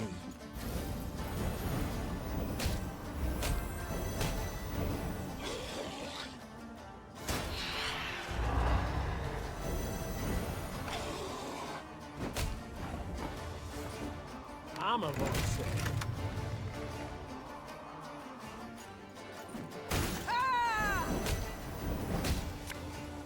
Feel any burning? See a local healer or wise woman.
Army's a waste of time for one like me.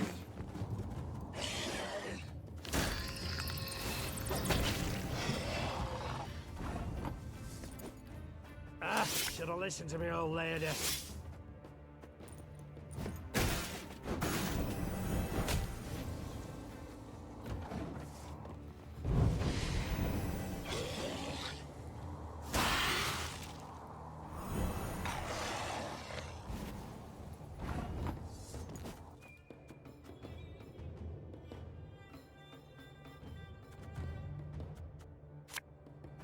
You mad? Don't say that!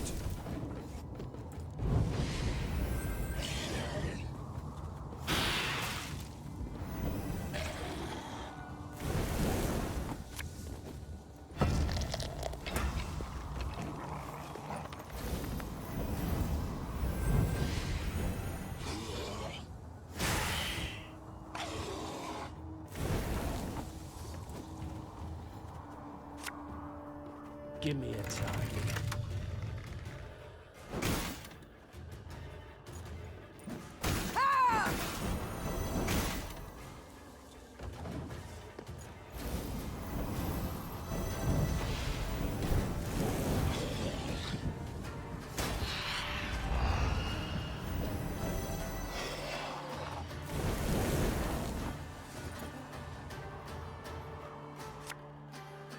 Arbalist at your command.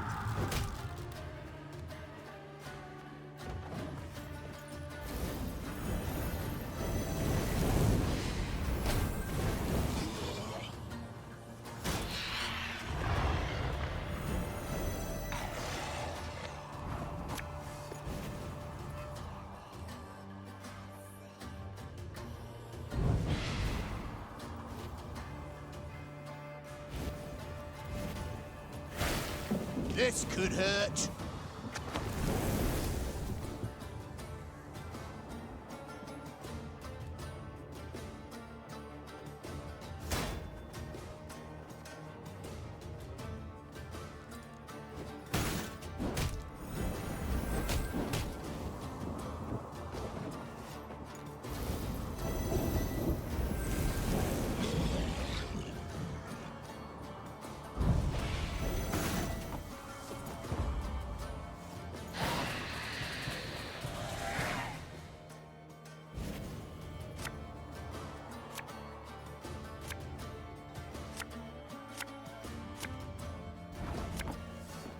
I'll fight to my last breath.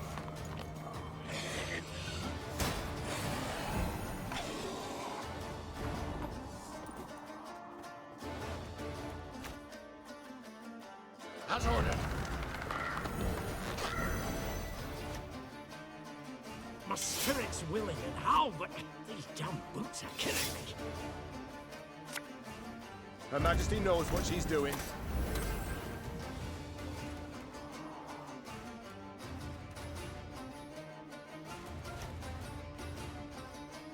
Left, right, left, right. For you, pal! Anything.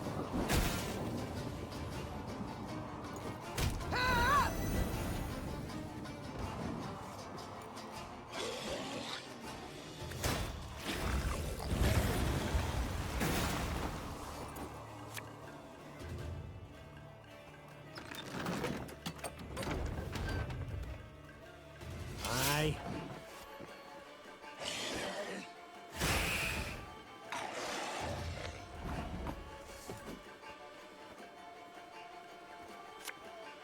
Armor won't.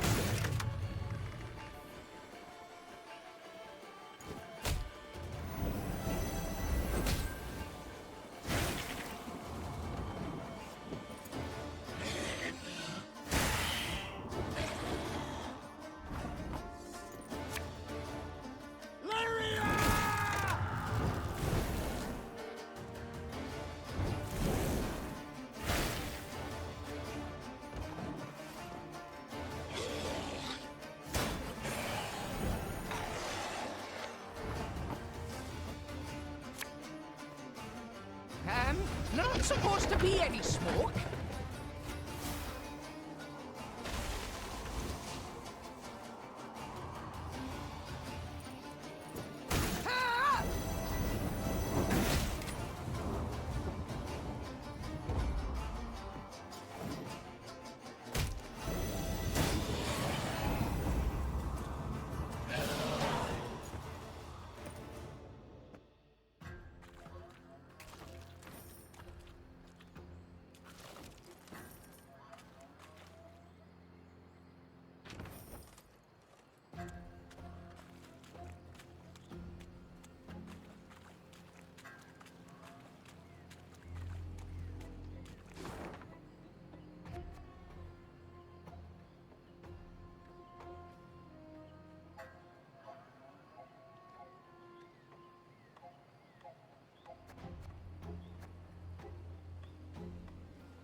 Angren lies thousands of leagues from the sea. Yet the Imperial fleet looked chiefly to this land for wood, its ashes and oaks ideal for shipbuilding. The lumber was driven down the Yaruga to shipyards in Sintra and Atra. There, day and night, Nilfgaard's fleet grew and grew. So when Meve heard axes steadily hacking, the continual grind of saws, she halted her force and quickly dispatched scouts. Indeed, they found a lumber camp, banners overhead, the great sun blazing upon them. Though not critical to her mission, Meve was nonetheless tempted to disrupt the invader however she could. The Emperor awaits a mass flow of logs. Called the Queen, drawing her sword. But we shall send him corpses! Formation! Follow me! When the Lyrians rushed forth with a cry on their lips, the lumberjacks dropped their axes.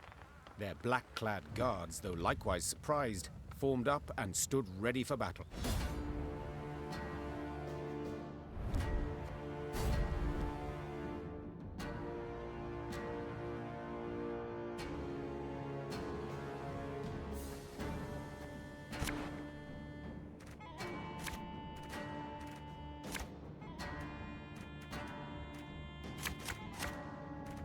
Larvan! Essaytu Navin! Lyria!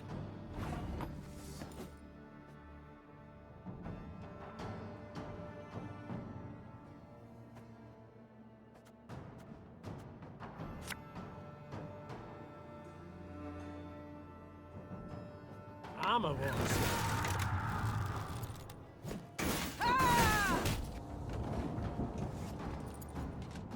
Order!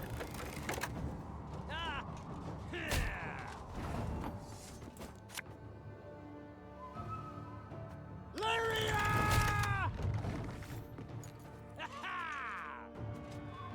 Life is mine now.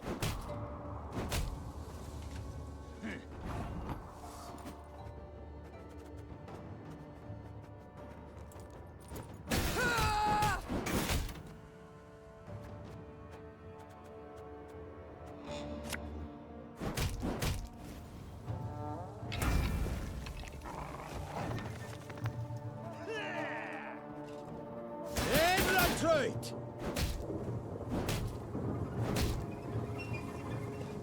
Angren's gold is not yours to plunder. Begone! Left, right, left, right.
My spirit's willing and how, but these damn boots are killing me.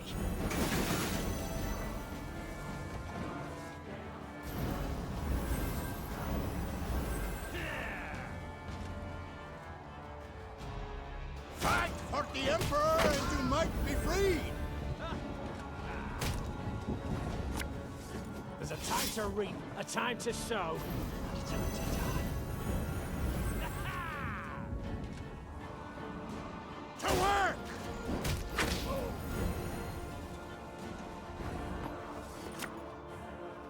Aye.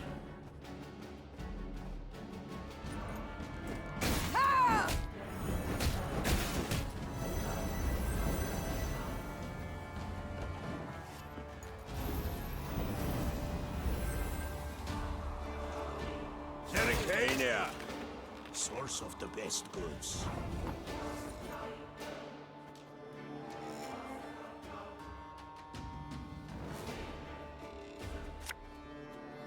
Getting to work.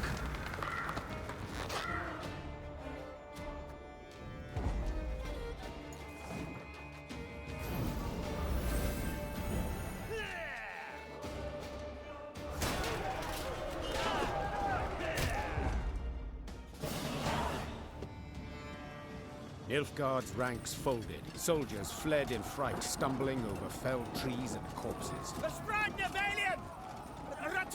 The air was heavy with the scent of resin and blood. As she caught her breath, the queen looked about. Hundreds of trees lay cut down in rows.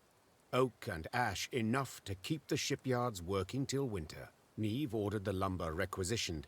Yet one of the loggers approached her. A man with a face like old leather, sawdust in his hair. Good lady, I know you war hard against Nilfgaard. I know you'd keep timber out of their hands, but then see, we won't get paid. We'll see no coin till Sintra's shipyards see lumber. It's what the Blacklads said. I beg you, have mercy. We're simple folk. Been slaving since spring, got families to feed. And hunger looms ever close in wartime.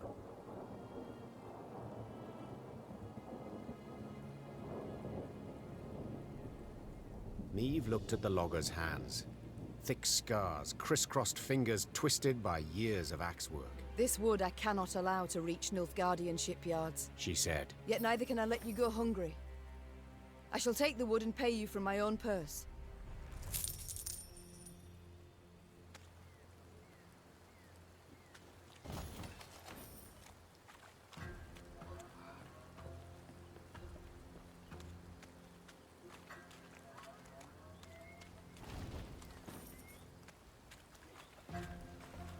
You've a big heart, my lady.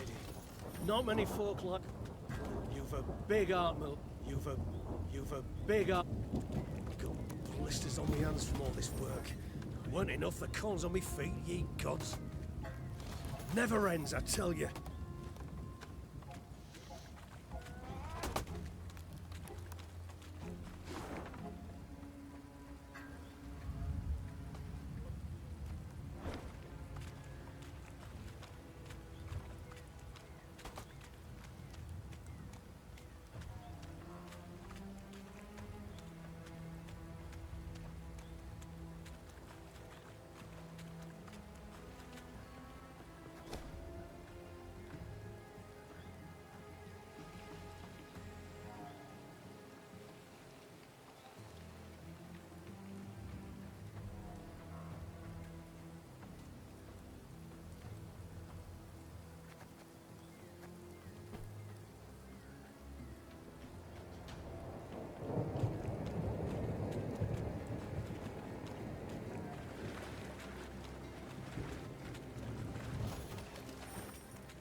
Oh, saw them. No other way.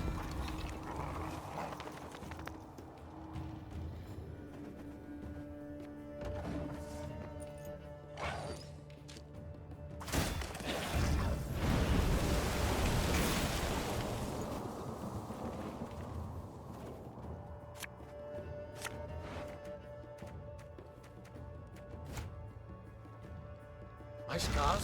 No, they don't hurt. There's a time to reap, a time to sow, and a time to die. Aye,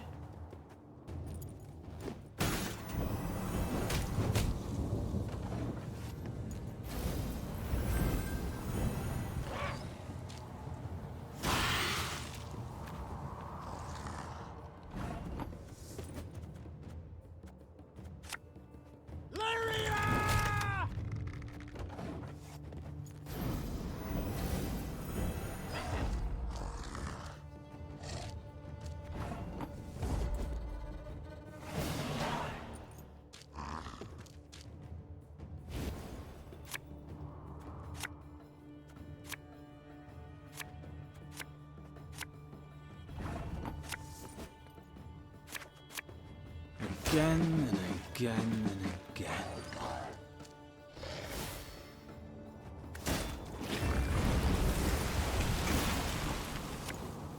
An army's a waste of time for one like me.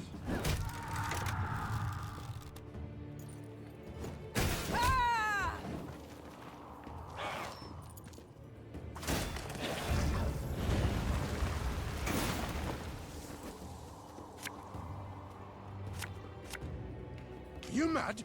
Don't say that! This could hurt.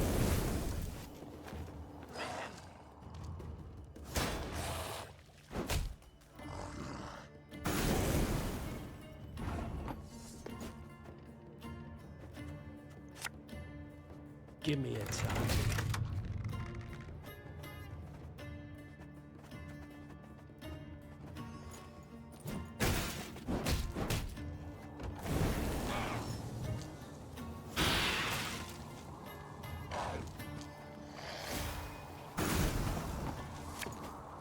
Her Majesty is exceptional.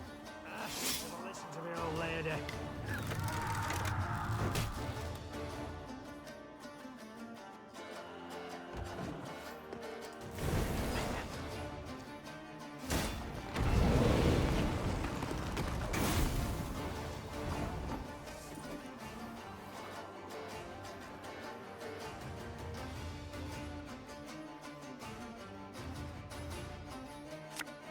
This harvest will be reaping black-clad heads.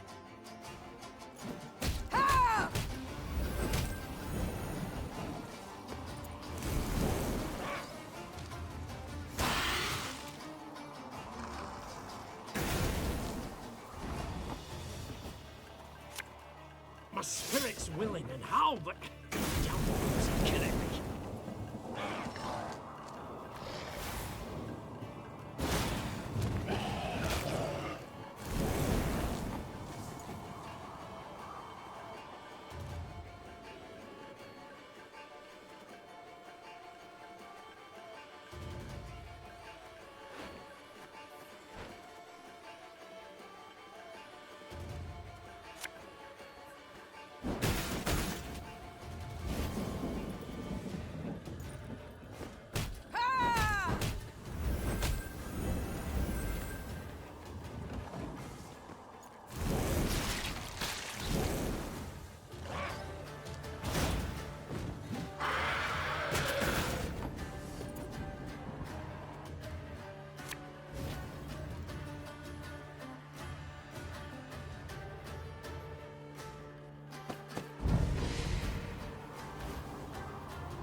Sorry, turnips back for an encore.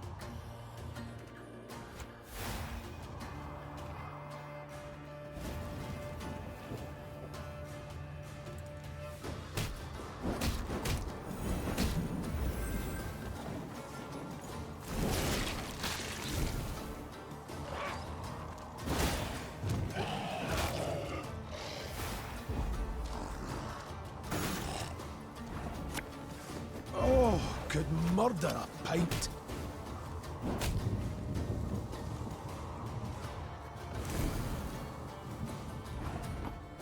Left, right, left, right.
Your Majesty, are you well? Yes. Yes, but the stench.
Enough chit-chat. Draw your weapon.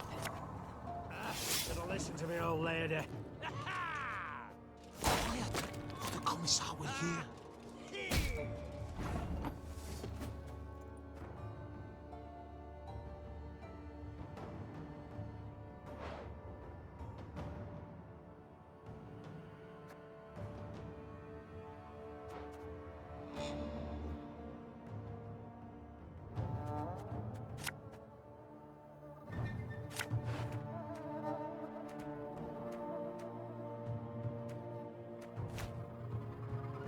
My pain serves a purpose.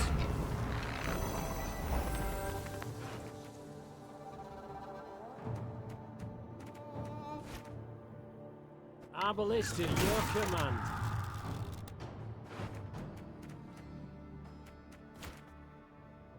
Discipline shall bring us victory!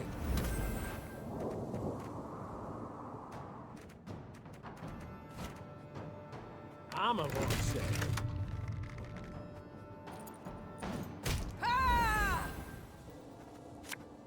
This harvest will be reaping black-clad heads.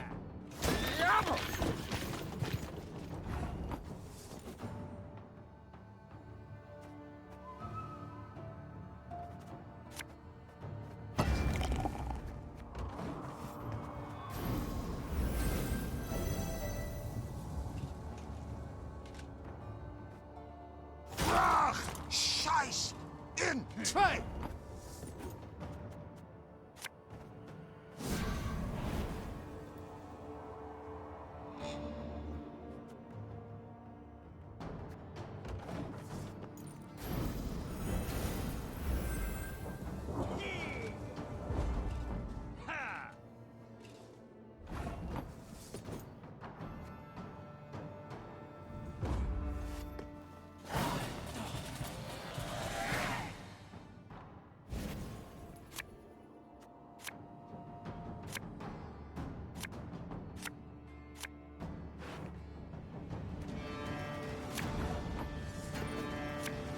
You mad? Don't shake that!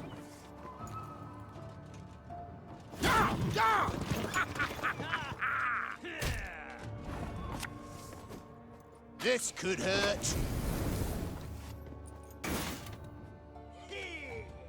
Droit en Kazer!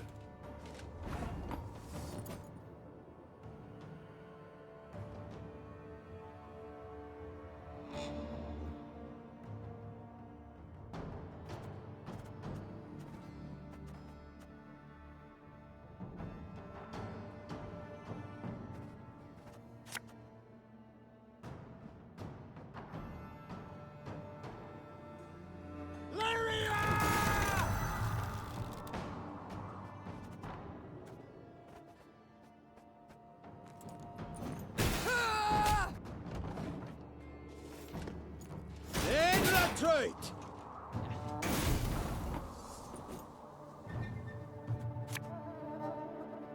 One bullet's all I need. Enough, Fian! spirit's willing and all, but these damn boots are killing me.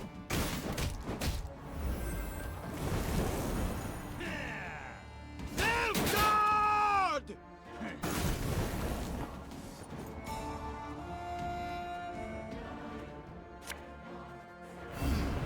What? Oh, yes, I'm on it.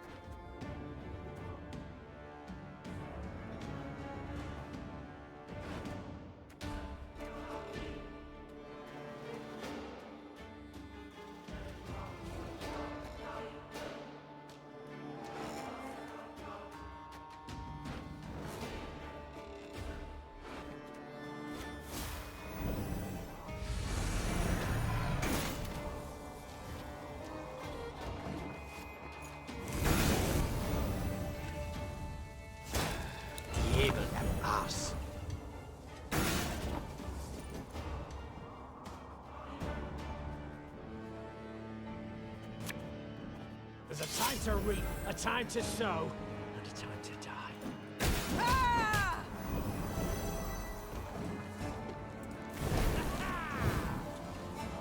Off to the front yet again.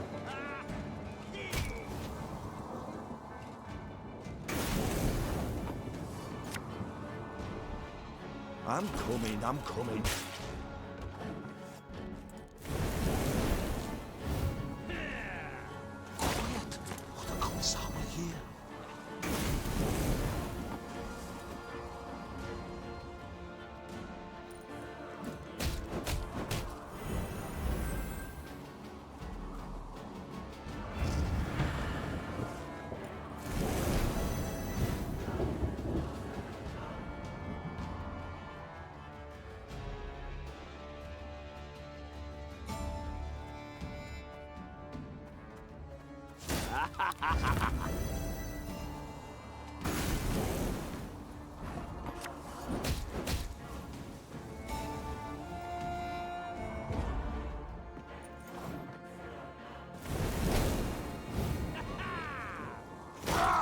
Scheiß!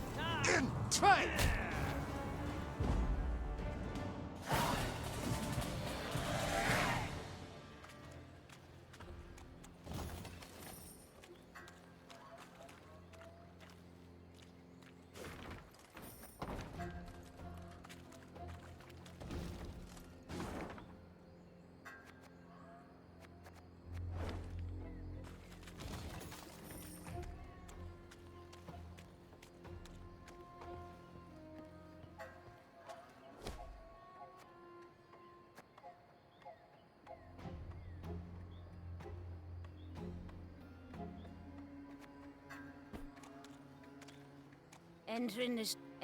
Entering the swamp's easy. Trouble is getting out.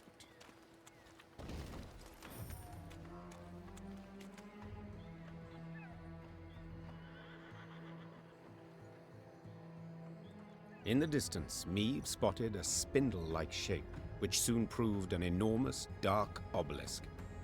It stood in the middle of a wetland clearing.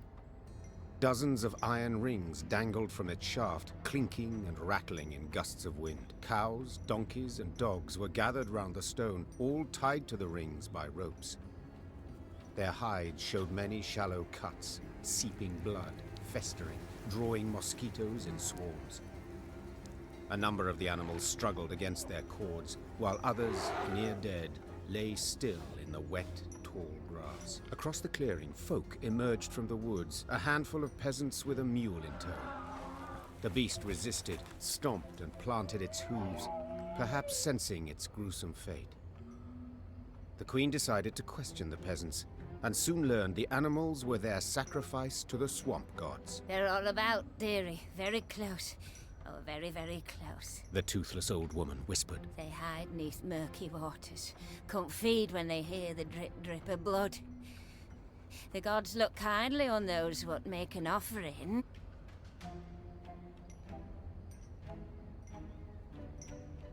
I know nothing of your gods, began the queen, her nose crinkled in disgust. but any that demand such grisly tribute are not at all worthy of reverence.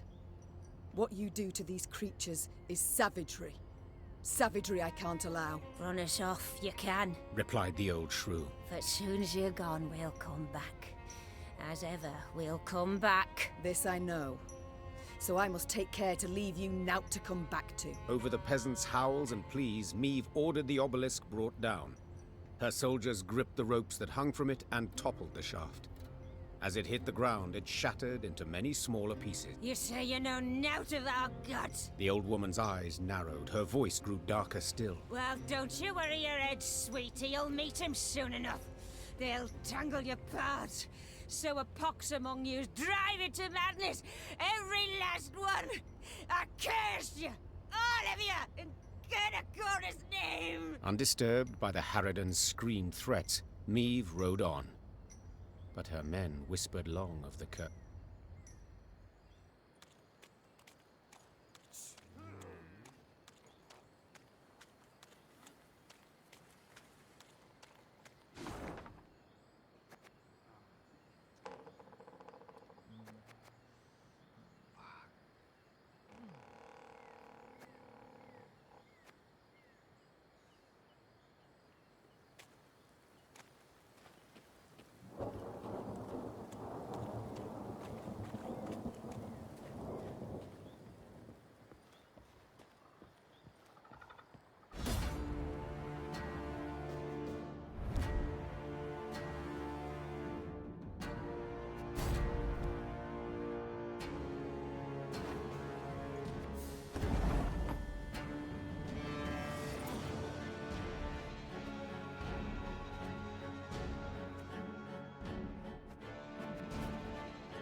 Pissing in the moat? Oh, he's dead.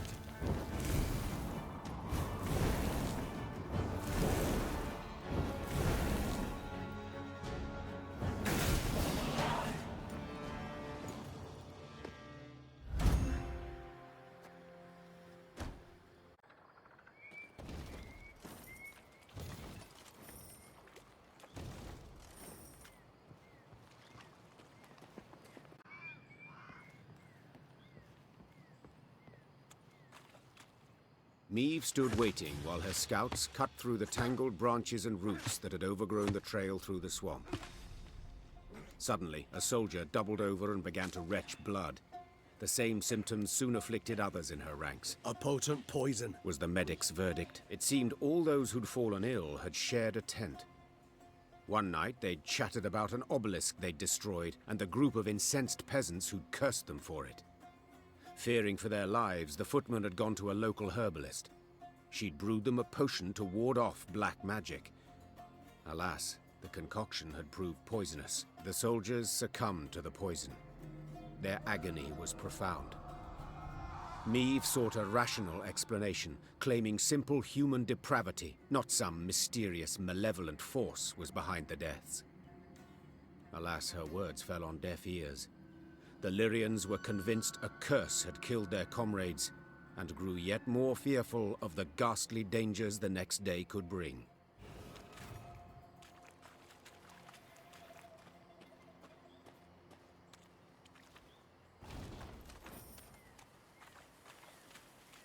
Meve rode at the front, her eyes fixed on the ground, and thus spotted the pit masked by leaves and branches.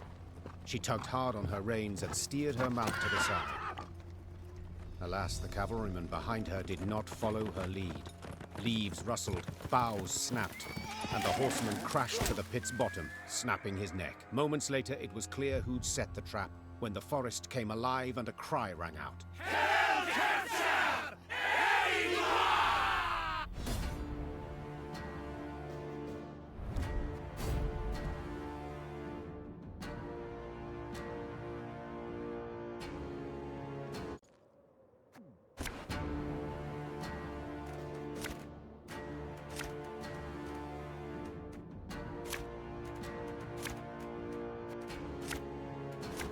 It's a trap!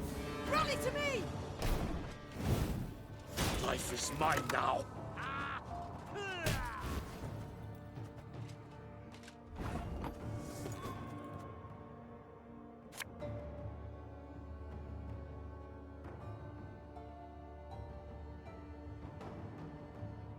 For you, pal! Anything.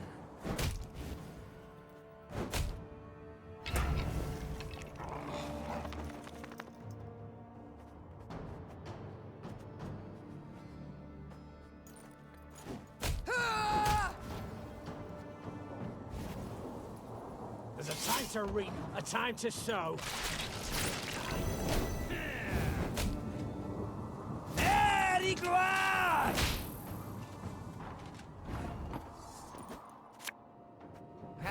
Not supposed to be any smoke.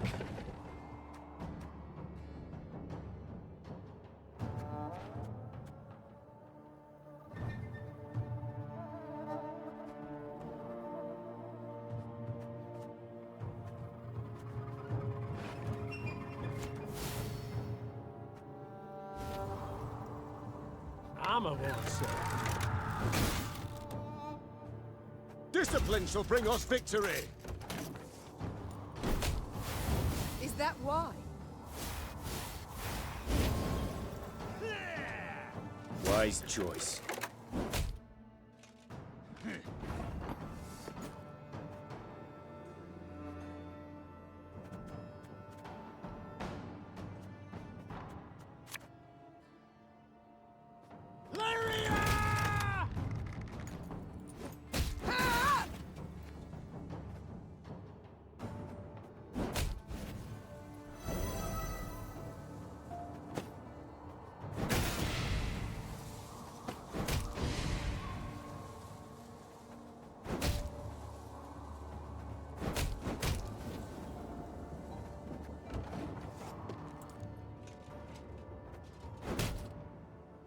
Order!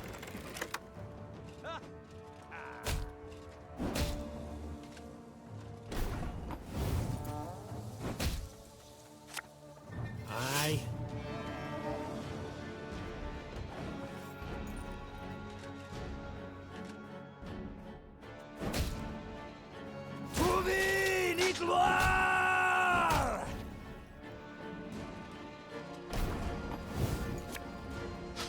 I smell a leak.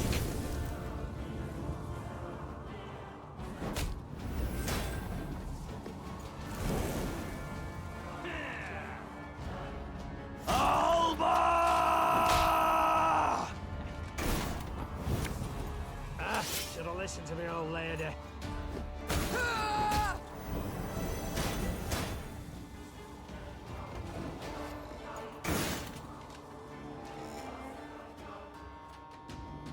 Yes.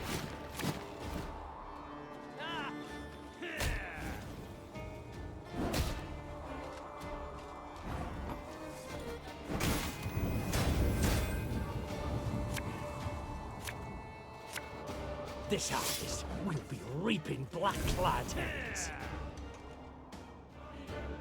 Excellent, Seifel!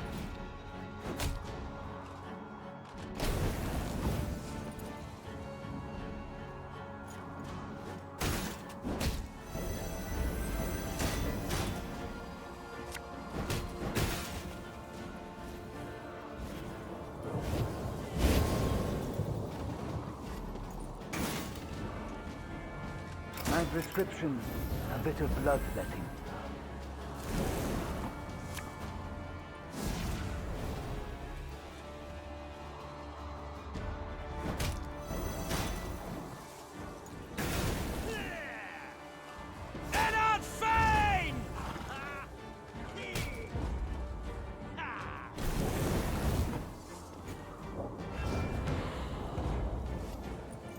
Retreat! Fall back! Caught between Lyrian hammer and Skelligan stone, Nilfgaard was shattered, destroyed. The victors now stood eyeing each other. These islanders were not like those Meve had met before. They wore no armor and carried no shields. At their fore stood a man as stout as an ox and bald as an ancient ghoul. His men called him Arnulf, the Patricide. I thank you for your aid, Arnulf, said Meve, extending a hand. Aid, she says. Aid? Do you hear that, mates? The Skelligers exchanged glances, then erupted in roaring laughter. Not here to help yous, not at all. We're after killing. Join me and you shall have your fill. Join nuisance? Just who the hell are you? Meve, Queen of Rivia and Lyria. Meve? Arnulf said, his tone sobering. I know the name. Lippy Goodman called ye bold, praised your courage to the high heaven. So be it. We'll follow ye into fire, wench. Just let us taste of blood. Grant us a death worthy of heroes. Meve couldn't help but smile, then nodded to accept. The Lyrians stepped aside as tattooed warriors joined their ranks.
The scouts rode at the fore, with Meve right behind them.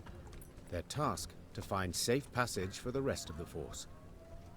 One among them probed for the quagmire's depth, a pole of 5 ells in hand. Suddenly, all heard a loud clang. The scouts dismounted, then heaved a bronze statue from the mire. Once it was cleaned of slime and muck, Meve instantly recognized its elven handiwork. The sculpture was exceedingly well preserved, save one detail. Someone had removed its face, leaving a black hole in its stead. Search the environs, ordered Meve. Amongst some brambles, they discovered the entrance to a vast tomb. Its doors had been torn open. On the ground before them lay scattered bones, some yellowed with age, others fresh, cracked and tattered from having been gnawed. Meve stood silent and contemplating at the tomb's threshold. Then, torch in hand, she entered and waded into fetid waters. Her soldiers followed close, arms at the ready, a nervous sweat on their brows. Frescoes on the tomb walls depicted Angren swamps and the beasts that prowled them. 2 words were inscribed over the largest of the horrors: Gwern Iker. The bloody mistress! Barnabas Beckenbauer whispered. Suddenly, a roar thundered from deeper inside the tomb. Meve turned from the frescoes to see monstrous eyes blazing in the dark.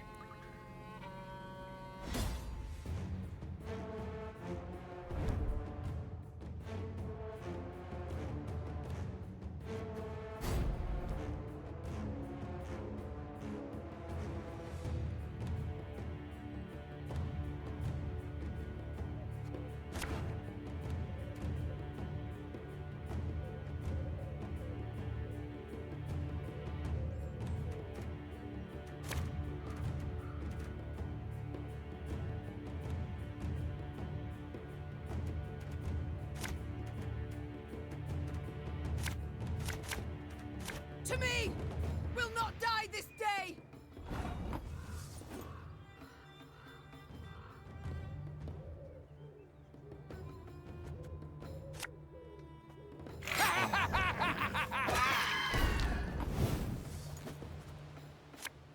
Wanna know why I got my scar? It's so dark and wet. Why is it everywhere we go is dark and wet?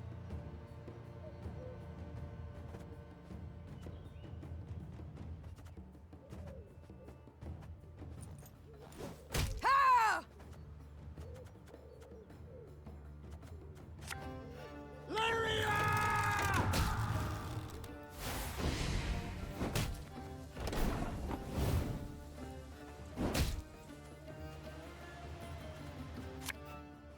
Should have listened to the old lady.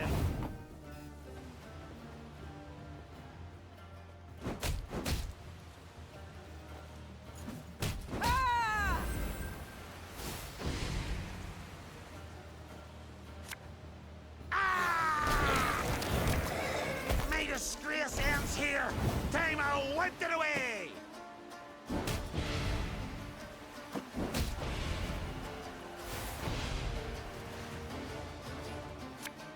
This harvest will be reaping black-clad heads.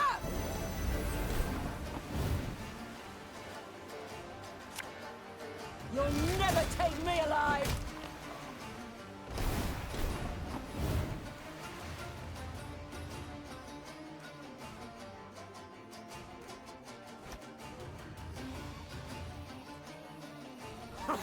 Hey, guy up there!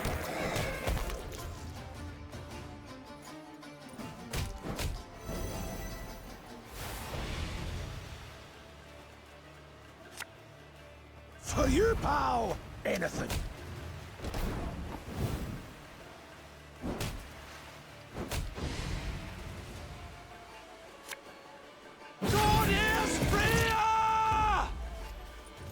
I think that's the last of them.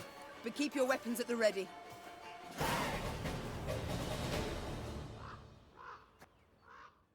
In her torch's feeble glow, the Queen examined the beast's corpse. She could not help but to shudder in disgust. Perhaps it's better She thought. that we faced it in the dark.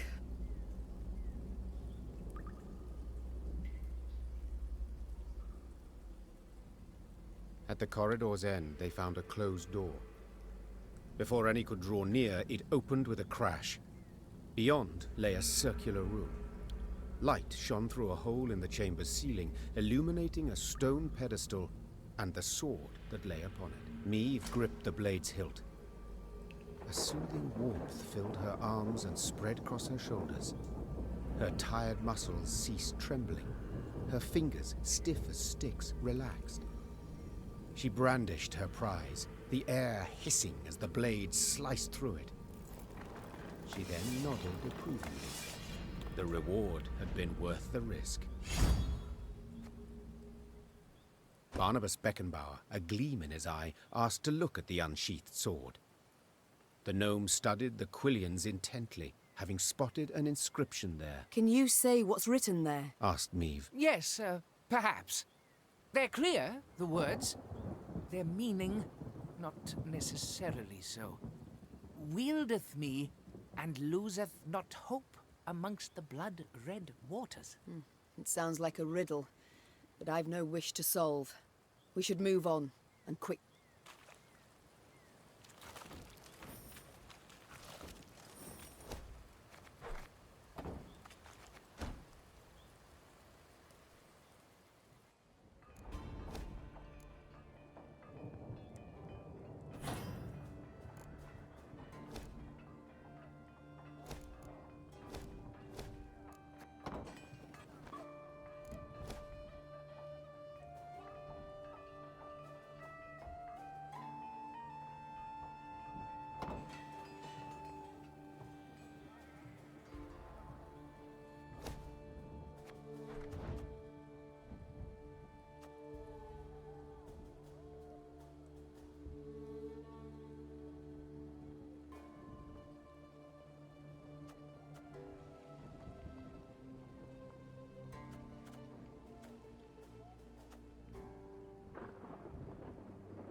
I only loot corpses, except sometimes they're quite fresh.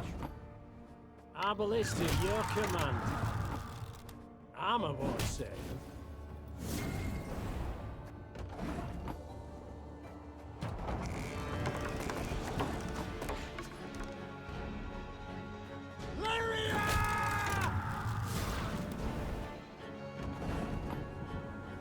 One bullet's all I need. Give me a time.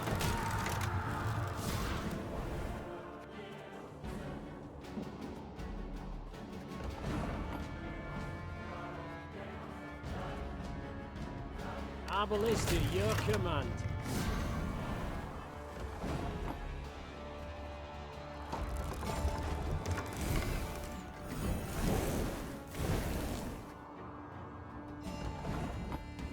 Armor well, sir.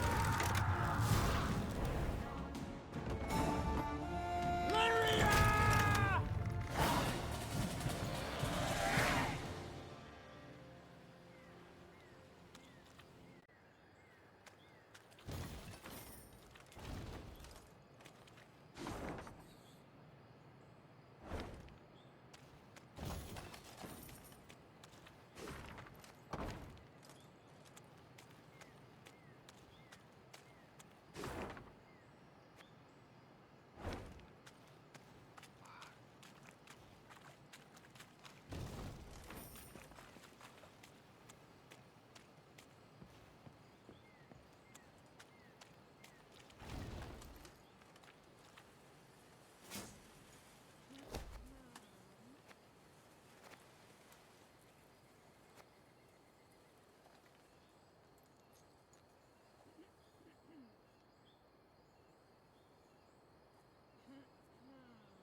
Beware! Ugh, milady.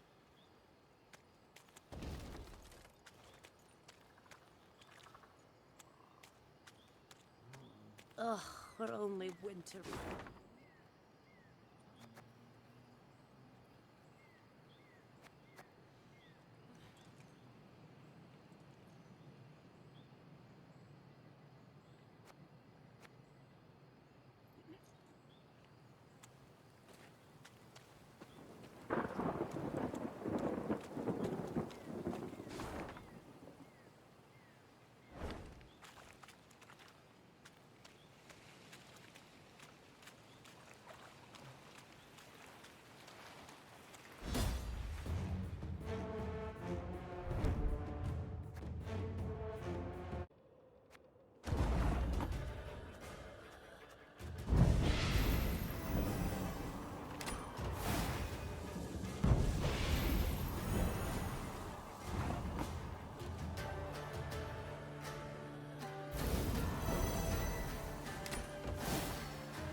In Angren, all decomposes, be it dead or very much alive.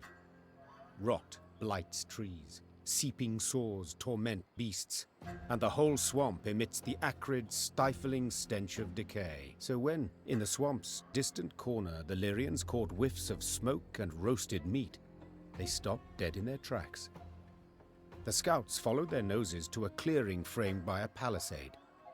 Through the gaps in the posts, they spotted a small fort. Any banners upon it? Whose do you see? Asked the Queen. There aren't none, your grace. Not one golden sun, not one silver lily. Meve gave the gate a few solid knocks with her shield. Moments later, a dozen armed men appeared atop the rampart.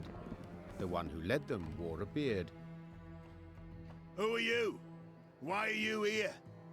I'm Meve, Queen of Lyria and Rivia. At war with Nilfgaard, I ventured into these swamps. Is there a war on? Hey, that's news. Certainly, but little concern to me. The name's Gimpy Gerwin, and I rule these lands. Is that so? As conferred upon you by whom? By me! Angren's a good bit larger than folk think. And no dukes or emperor's fingers stand to reach its every corner. Thus I just up and took this particular nook.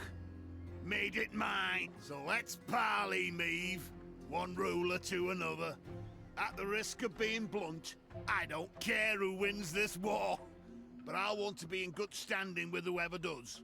So, I offer you a fire at which to warm your limbs. Also, a place at my table and beds for you to rest. On condition, you pledge to me one very small thing. To respect the sacred laws of hospitality. So be it. I do solemnly swear before the gods and my ancestors that we shall honor all the laws of hospitality. Then you're most welcome inside. The fort was simple, built of logs, covered with thatch. Oh, but inside, it was warm, dry. Hot, steaming dishes were piled upon platters, the tables beneath them bent from their weight. Smiles appeared on her soldiers' drained faces, and Meve's spirits were lifted at last. Gerwin proved a cordial host, and eagerly shared both food and tales. He'd led a mercenary band, and they'd stumbled into Angren, discovered a land unclaimed by any feudal lord. He'd erected the fort, then united the surrounding villages under his very own rule. The folk here are savage, defiant, he said, sipping wine. I keep them on a tight lead for their own good. Elsewise they'd slit your throat first chance they got. Late that night, Meve went to see if her mare had been dressed. In the stable, she happened on a farmhand. Recognizing the queen, the man fell to his knees and averted his eyes. Meve noticed a strange object dangling from a rope around his neck. A human hand, half rotted to the bone. My wife's hand, your grace, stammered the peasant. Lord Gerwin caught her sneaking some grub. Scraps, really. Took her and told me to wear it, so I'd remember what happens when...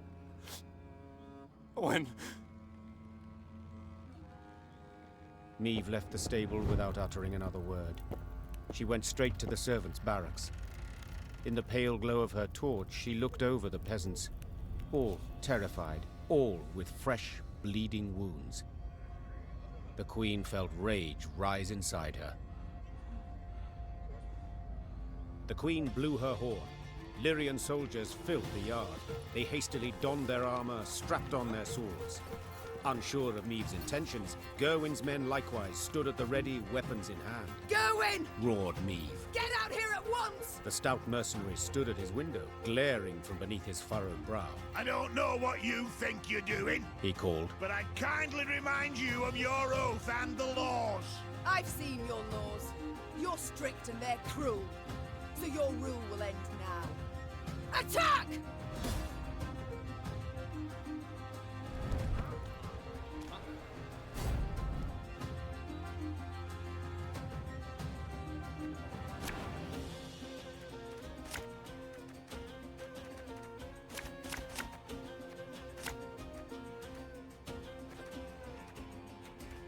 I didn't think a queen would so easily break her word.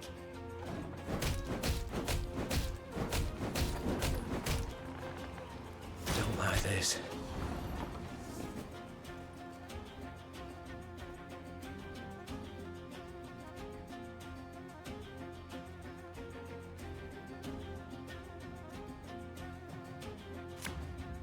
Don't need no weapon!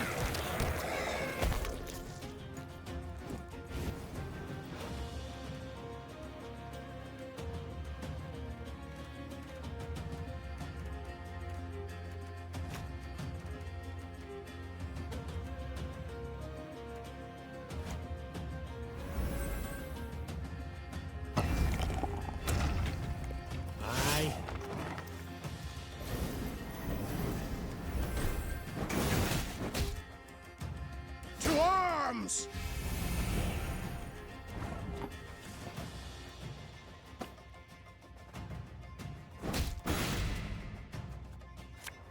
Abelisti, your command.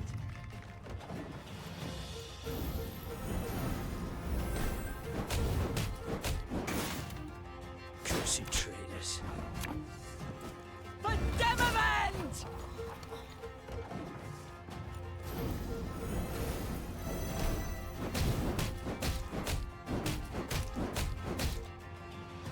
Try them!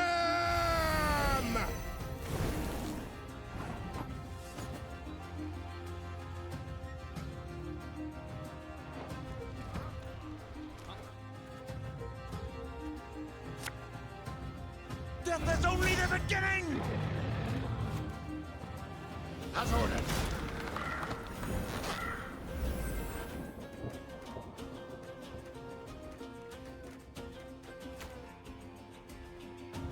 You mad? Don't shake that!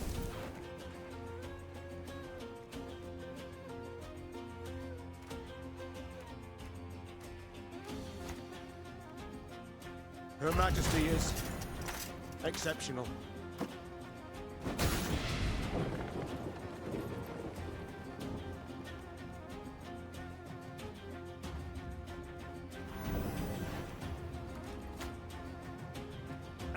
Should have listened to me, old lady.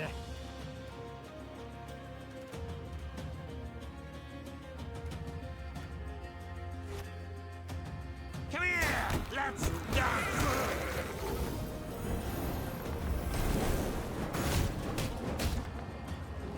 Sod it. Sod it all.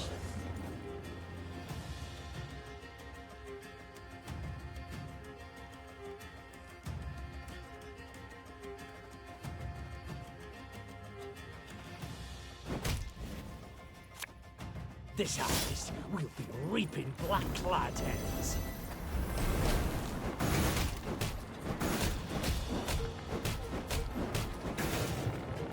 Awaiting your orders.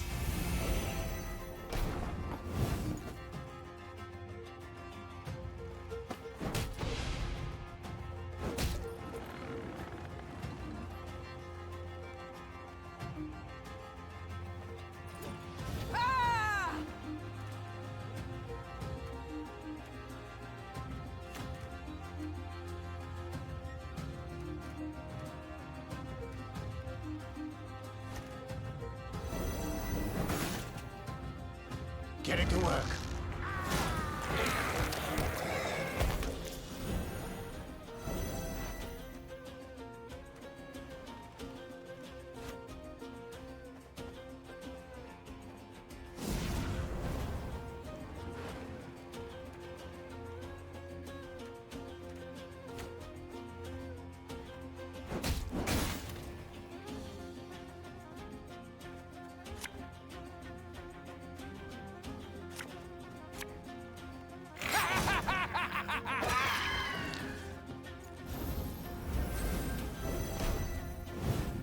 To arms! Waiting for a personal invitation?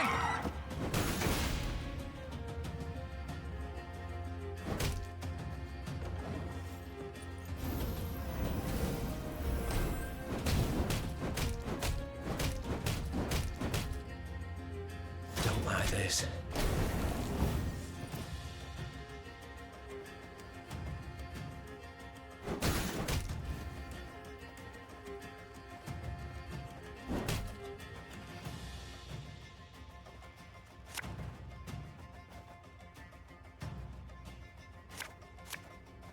Oh, could murder a pint. Remove this pile of manure from my sight.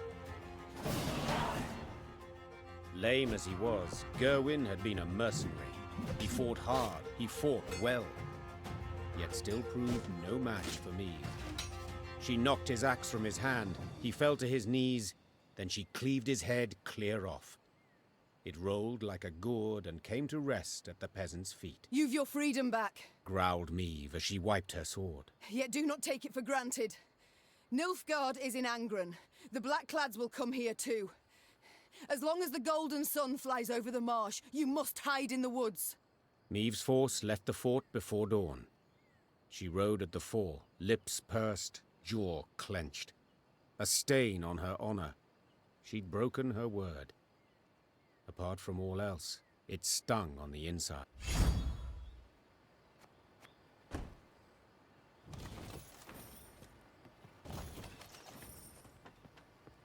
We're free. It is the truth.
Your Grace, the charts say we near Tusley.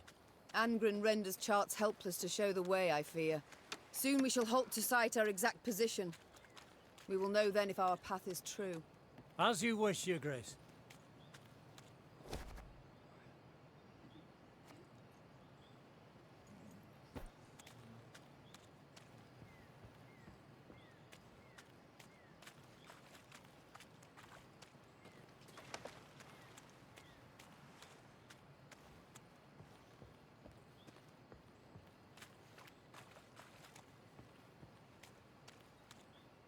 Sensing a limp in her mount's gait, Meve ordered the column to halt.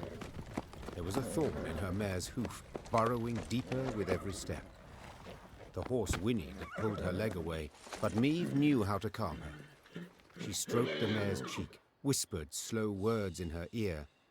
She then extracted the thorn without difficulty. I'm sorry to interrupt, Said the druid from behind Meve's back. yet this is where our paths diverge.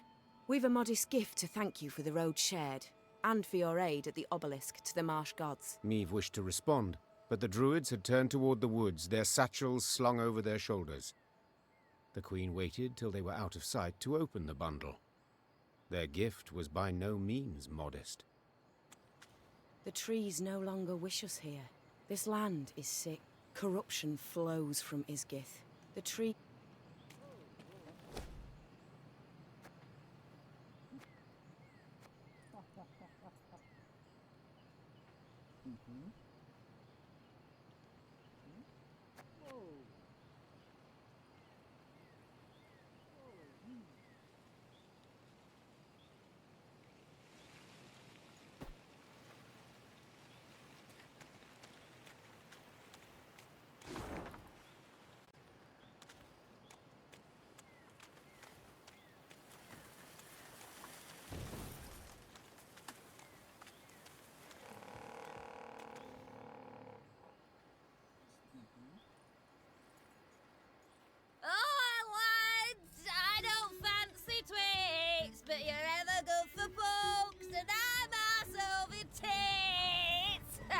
Meve and the horseman beside her exchanged a perplexed glance.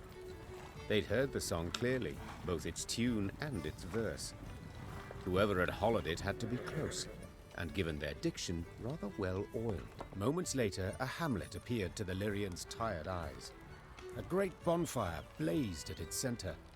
Around it danced peasants, barefoot, giggling, hooting, joyful and carefree.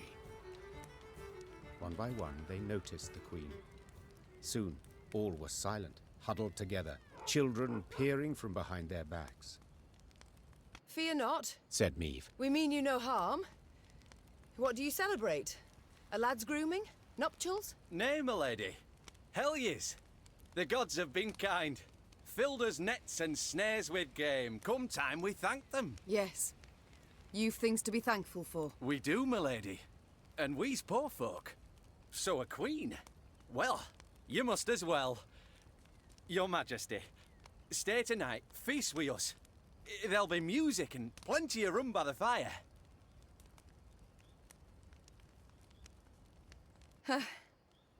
Why not? Began Meve, daintily dismounting. We all deserve some respite, I suppose. The Lyrians needed no convincing. With astonishing haste, they removed mail and helmets, then eagerly joined in the fating and dance. Amidst the trilling of flutes, fifes, and fiddles, all those gathered revelled until dawn. They could rest at last, forget about Nilfgaard and the many beasts that prowled among the reeds. They'd long remember that night. The carefree laughter, peasant maids whirling in dance, the ale cold as a mountain spring, and the bread they crisped over the fire. One exchange in particular etched itself into the Queen's mind, an exchange she overheard. Not a little? Not even a teeny tiny bit? I'll say it again.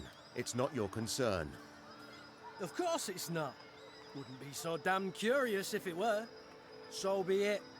Keep your silence. But those eyes like the summer sky, that hair like waves of grain. I see the way you gape. What do you two speak of? Your Majesty. Couldn't have answered that better myself. Who does Reynard gape at? Ha! The new ballista, what else? Ah, what a piece of work. Pure art, I say. Can't tear your eyes away for an instant. Haven't you two held enough from me already? Don't play me for a fool. What's this about? Meve, honestly, you do better to... It's a private matter, Your Grace. One of the heart, you might say. If you'd allow it, I'd rather not share the details of our conversation. All right. I'll leave you to discuss whatever men discuss. Consider me gone. Meve turned and walked back to the fire, sat down on an old stump. Ha! That was close. Shh! And the faintest of smiles crossed her lips.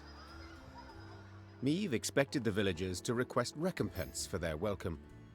Yet the peasants made not the slightest mention of coin, and the queen was much moved by their kindness.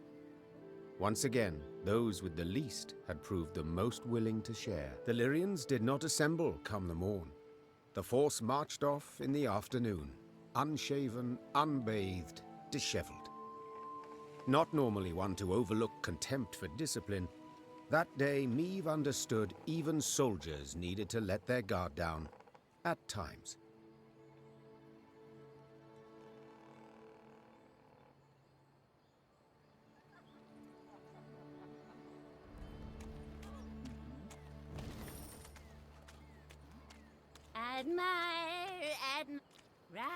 Round my God.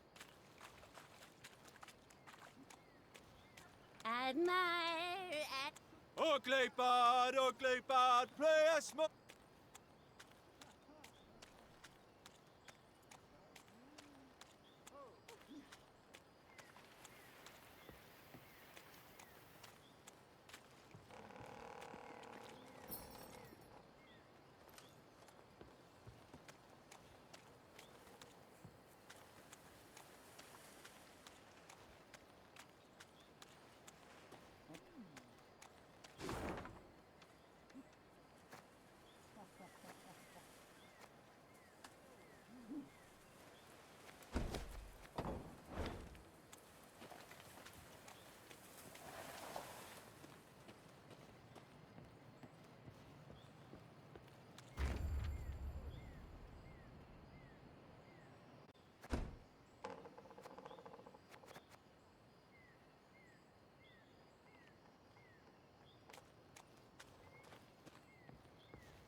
I'll keep a close eye on him, Ma. Savarut.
This land is sick.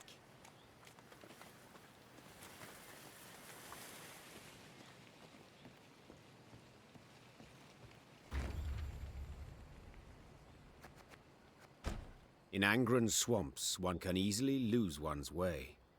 Thick fog fills the air, paths end without warning, dense thickets obscure the distance. The sole way to determine one's position is to climb a tree and peer out over the canopy.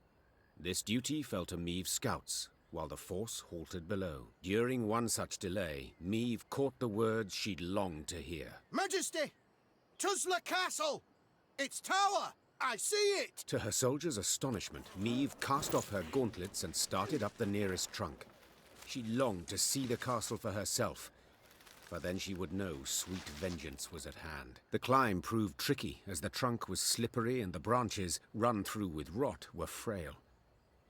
Yet Meve showed herself to be skillful and spry. As a child, she had loved to scale trees, much to her governess' dismay. Meve looked out to see a mighty stone tower outlined against the horizon. Legend holds Tuzla Castle was to have had 3 such bastions. Yet King Ragbard, the fort's benefactor, had forsaken the effort when yet another stone transport simply sank into Angren's boggy roads. It was a moment of respite for Meve, a moment of quiet joy. She breathed and tasted air free of the bog stench. She took in silence undisturbed by the hum of mosquito swarms. And she relished her prospects. The coming battle against Caldwell.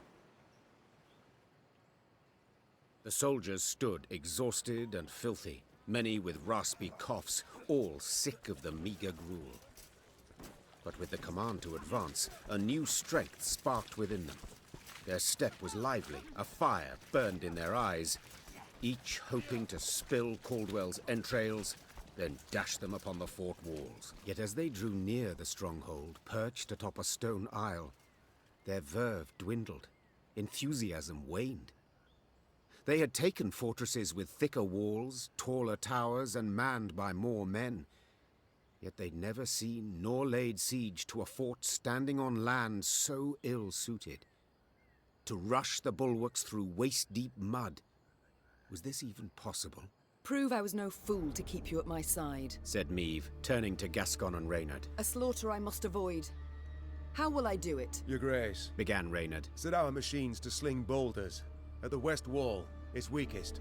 'Tis our best chance at a breach. Our men will need cover, added Gascon. Reeds we must harvest and burn. Smoke will cloak us, conceal us from the castle's defenders. Good, agreed the Queen. Now get to work.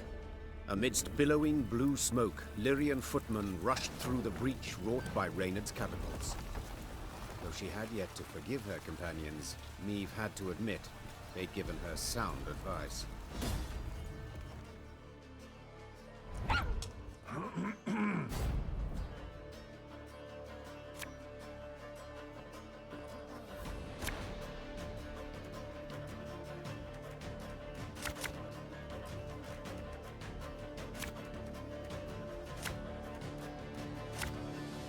Caldwell, I've come for your head. I knew you'd come. Your lofty pride presages another dramatic fall. Wise choice.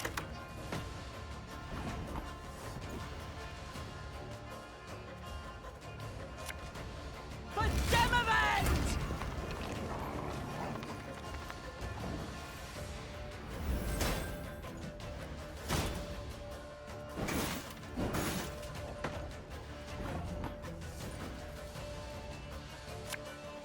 Oh, could murder a pint.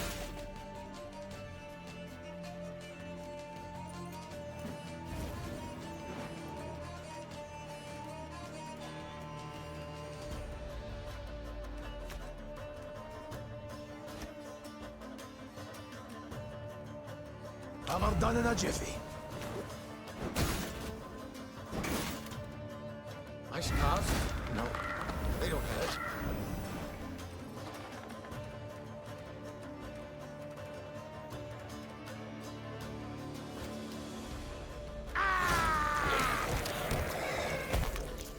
May disgrace ends here! Time I wiped it away! Her Majesty is exceptional.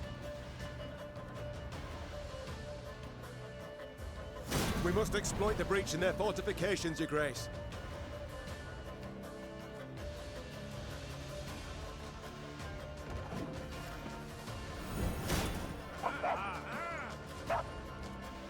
Order!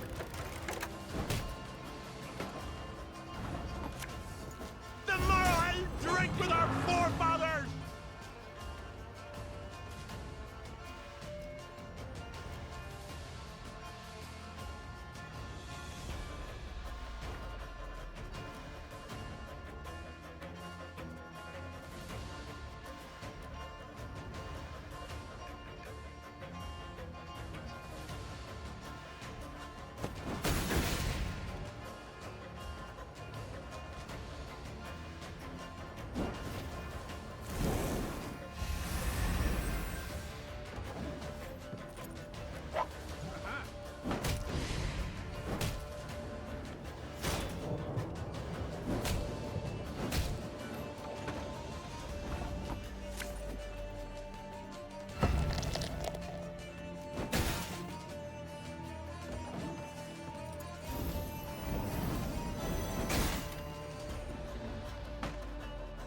Life is mine now.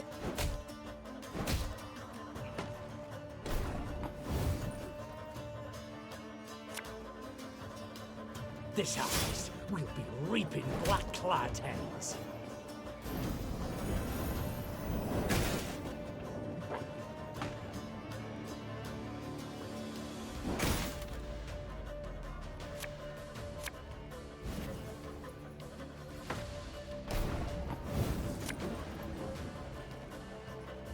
My spirit's willing now, but these damn bugs are killing me.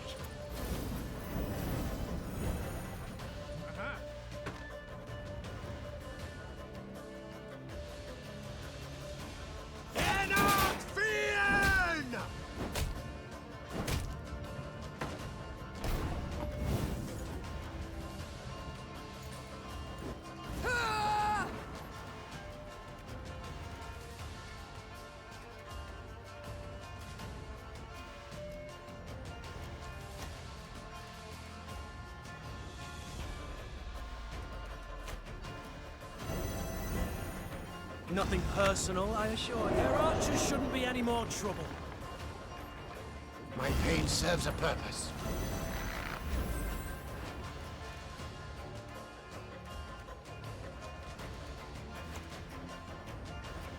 Give me a tip.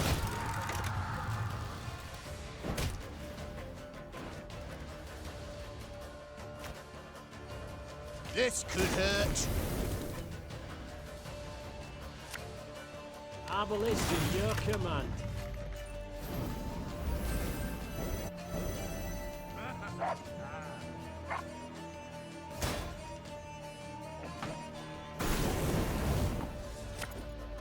Armor won't serve.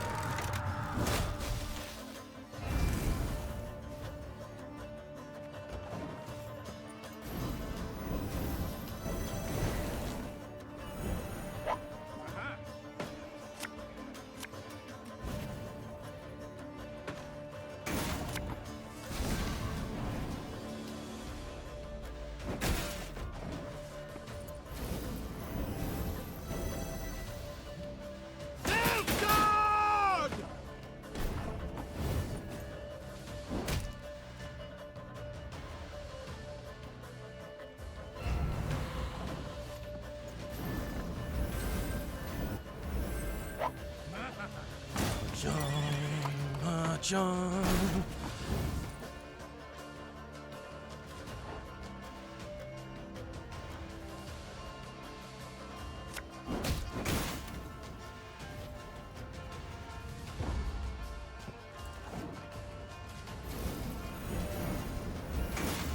For the Queen!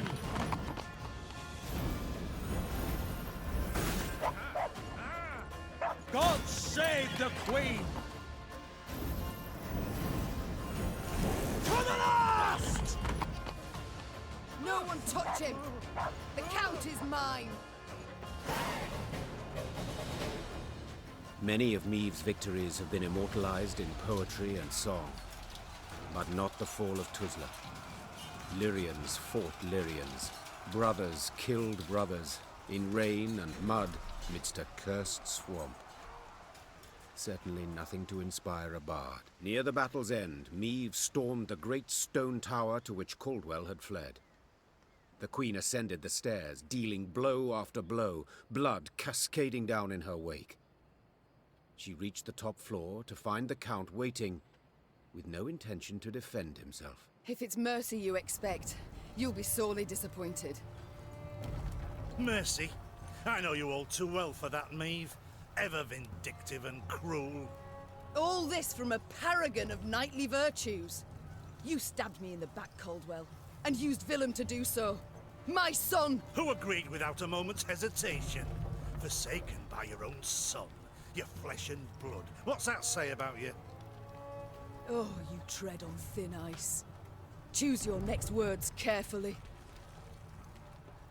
Spare me your threats. You'll kill me all the same. Death can come in many ways, Count. Some quick, some slow. My. How you strut and vaunt. Terribly sure of yourself. Perhaps too sure. Your castle is mine. I've crushed your force. I dare say no, I'm not. Precisely my point. Don't you see? The Empire's not one army, it's dozens, hundreds. It's what I strove to knock into that thick dome of yours. Alas, you're too much a dullard. Soon as I'd learned you'd crossed into Angren, I sent for reinforcements. They'll be here soon. 3 regiments, armed to the teeth.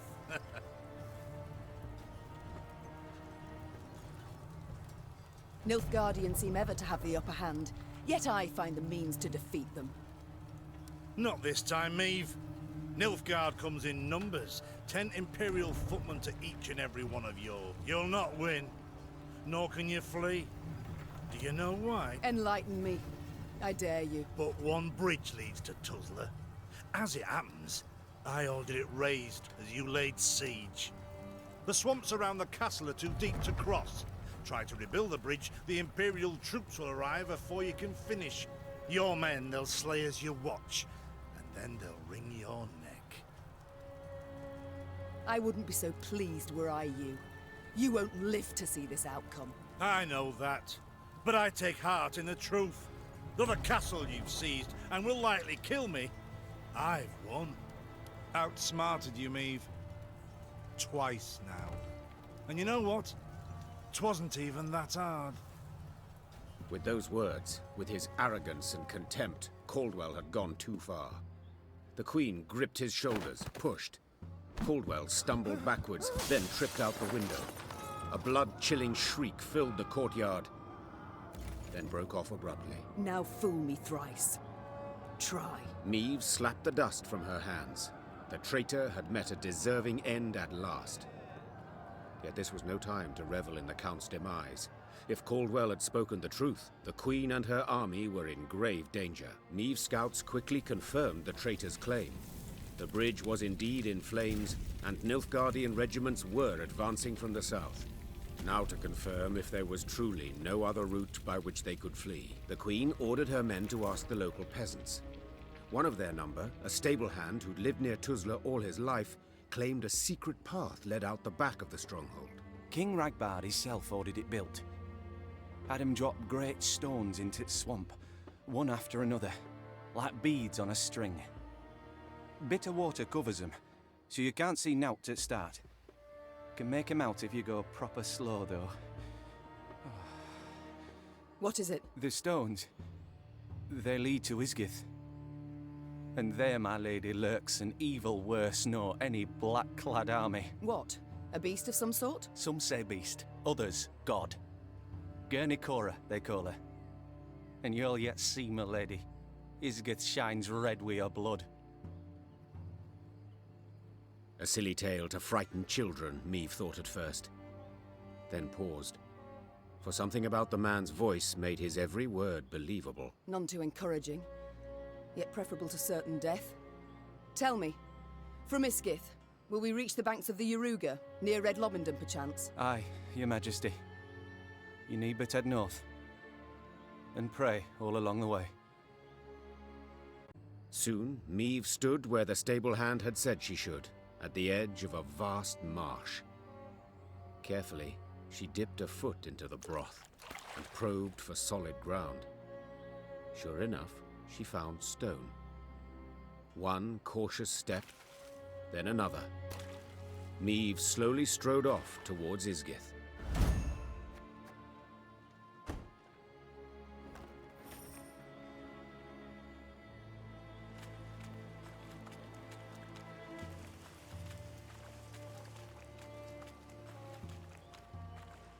With the path to Isgith hidden from view, Meve proceeded like one blind, moving solely by touch. With each step, she could not know if she would find rock or plunge beneath the black water's surface.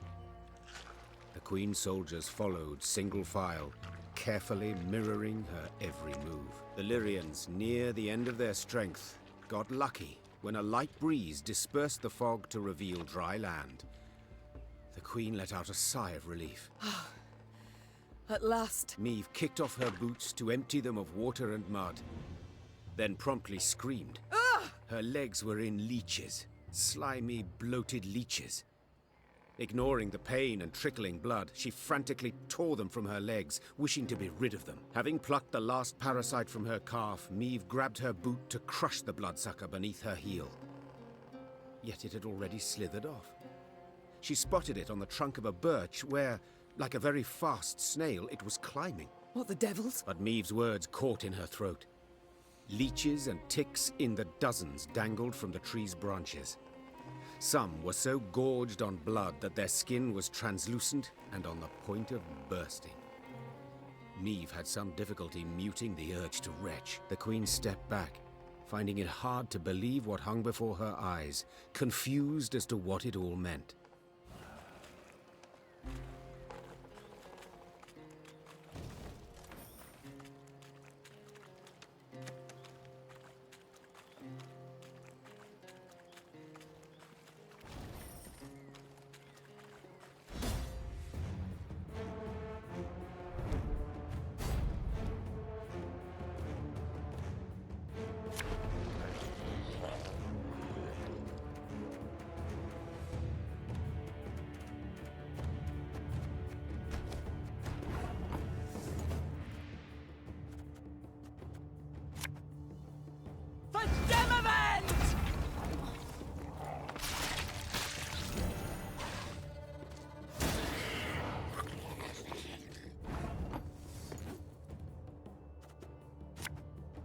As ordered.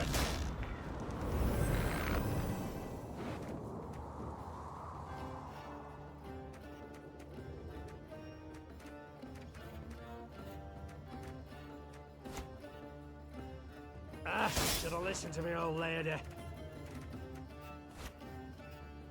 This harvest, we'll be reaping black-clad heads. Discipline shall bring us victory!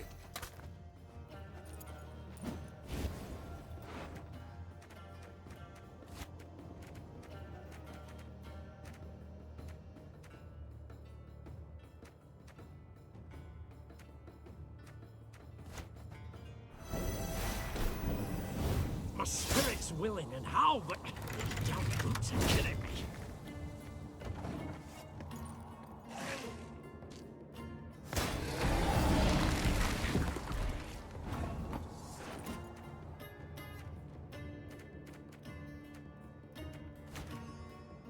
Our ballista is your command. There's a time to reap, a time to sow, a time to die.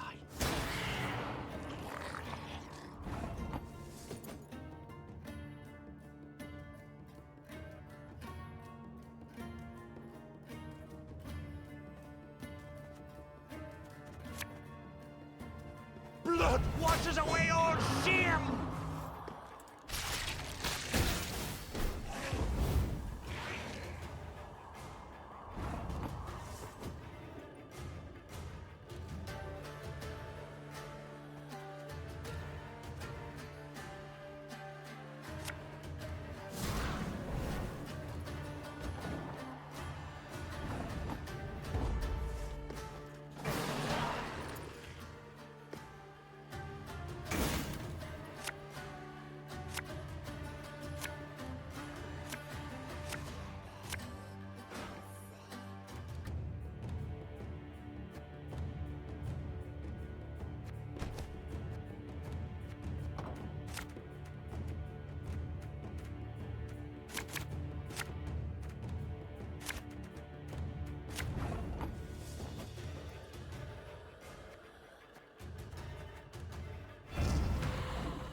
All right, that's no problem.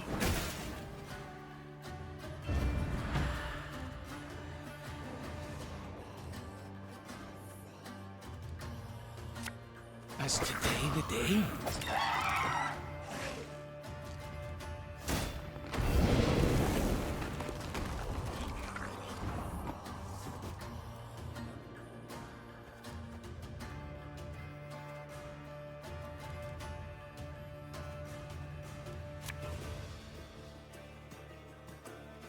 Aye.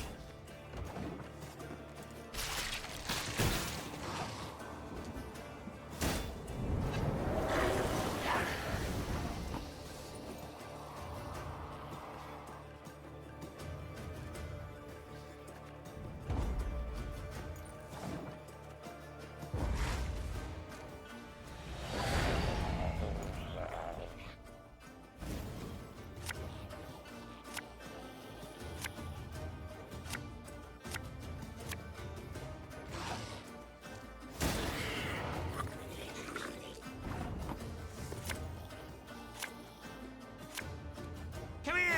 Let's dance!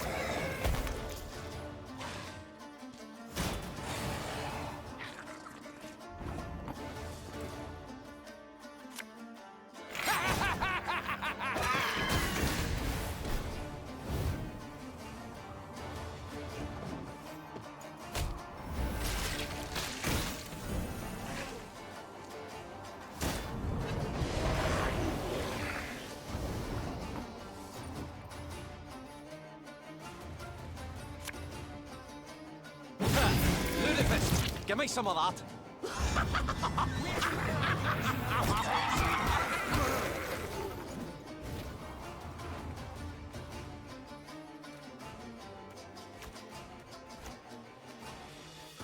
May disgrace him!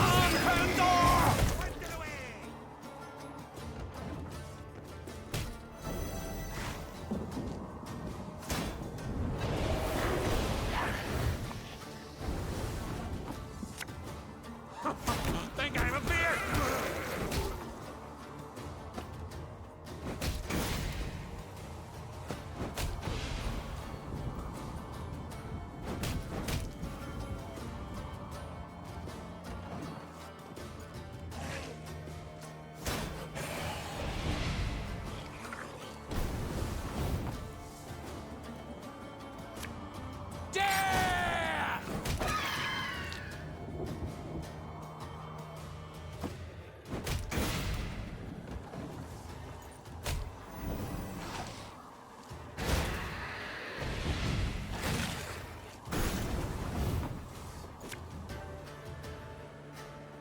I'm a monster.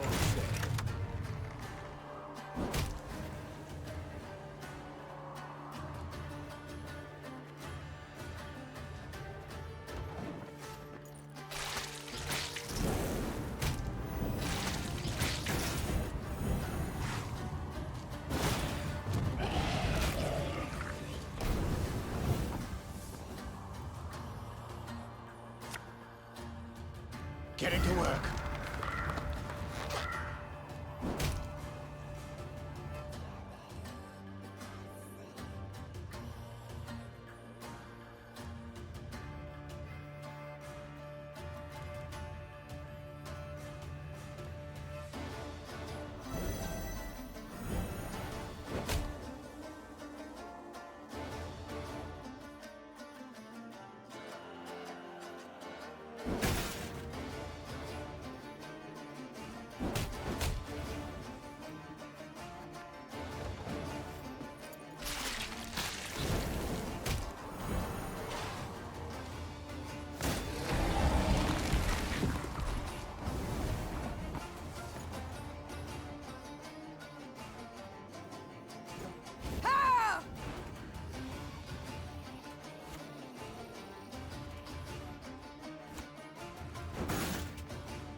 One boat's all I need.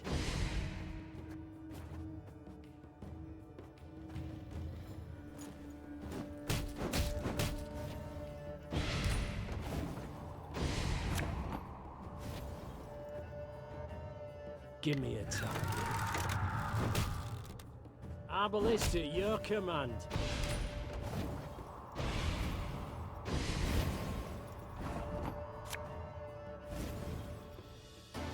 Armor won't serve. Lyria!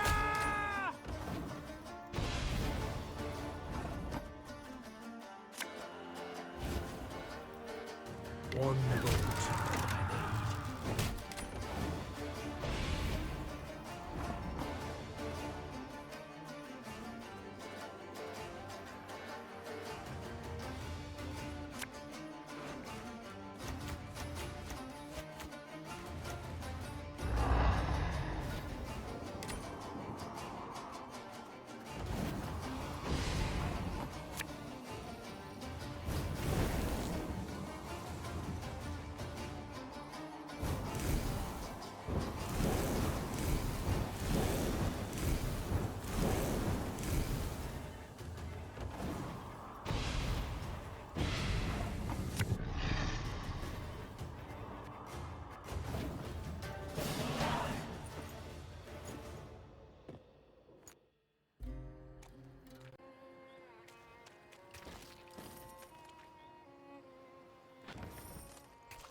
Carny Bettles, hungry like a wolf I am.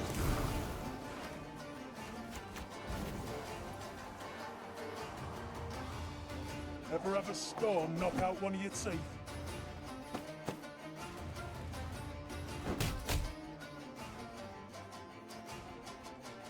I only use corpses, except sometimes they're quite fresh.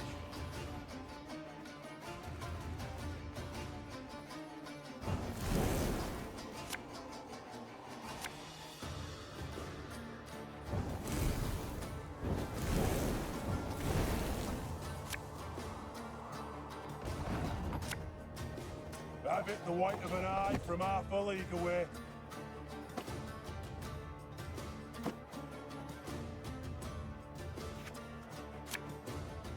You can try to win them all, but you won't. Bigger they are, easier they are to target.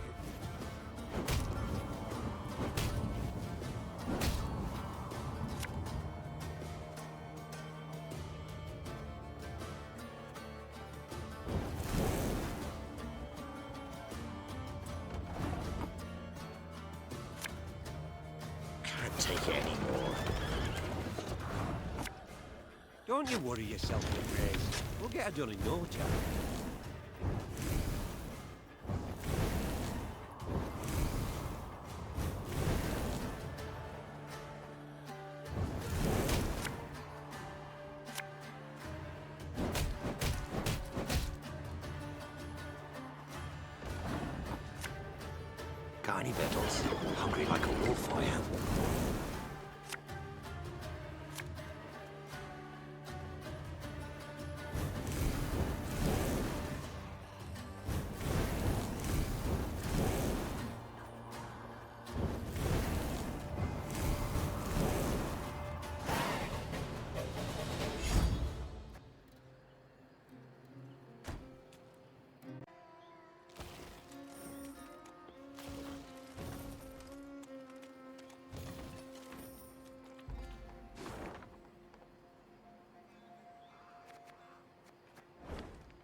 Lyrians marched in silence, too tired to keep in step with the drums. Suddenly, the wind rose to a howl, and there was a loud crash of thunder. Blast! Meve leapt from her saddle. We camp here. Pitch the tents, quickly! Quickly! As the soldiers rushed to unload the wagons, a wall of water came down, soaking them to the bone. Later, they sat in their leaky tents, huddled, teeth chattering, violent coughs rocking their frames. The storm raged the night through, then finally passed before dawn. Meve emerged from her tent to wring out her coat. Reynard approached, his gait heavy, his face grim. Your Majesty, several men of the 11th, a dozen or so, sought to flee last night. Sentries stopped and bound them. Now they await your judgment. Meve fastened her still wet coat. She knew well why the men had tried to desert. They longed for their kin, had lost sight of victory. Perhaps even no longer believed. Yet the marching and fighting seemed destined to go on forever. The Queen sympathized. She too was spent, and many doubts plagued her. Yet she knew the deserters had to be punished. The question was, to what extent? Meve entered the tent where the prisoners stood. Some of the men looked away, ashamed at their deed. Others raised their gazes to meet hers.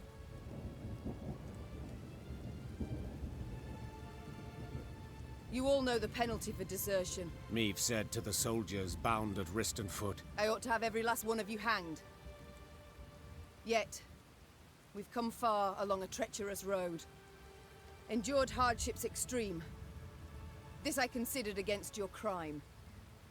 You shall lose rank and receive no pay for 1 year. Now get out of my sight. Immediately! The deserters mumbled their gratitude and rushed out of the tent, fearing the Queen might yet change her mind. Meve then left for her quarters.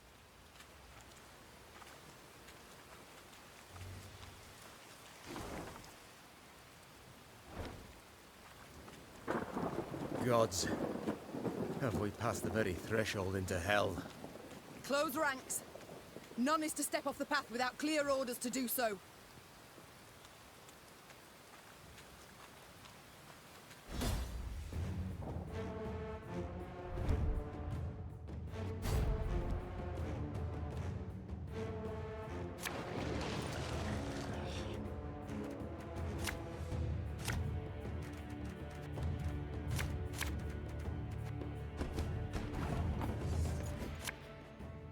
Should've listened to me, old lady.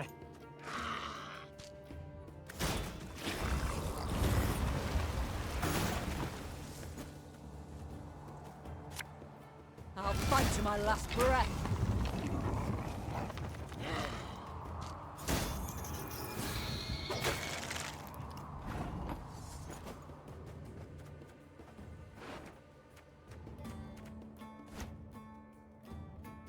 Death is only the beginning!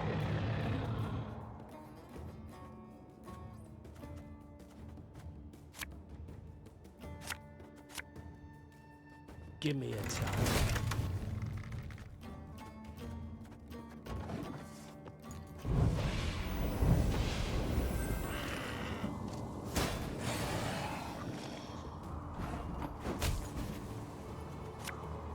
Arbalist at your command.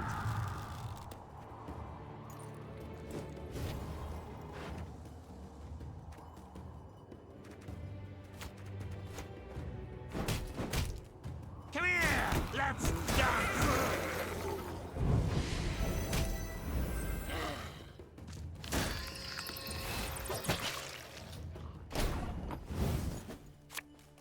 May the space ends here! Time I wiped it away!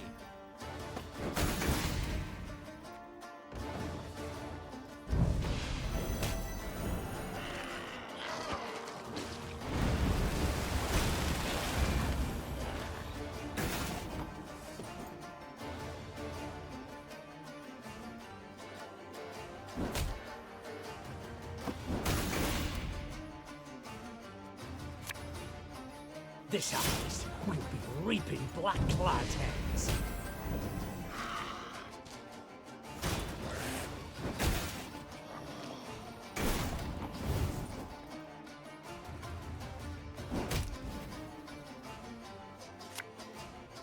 Discipline shall bring us victory!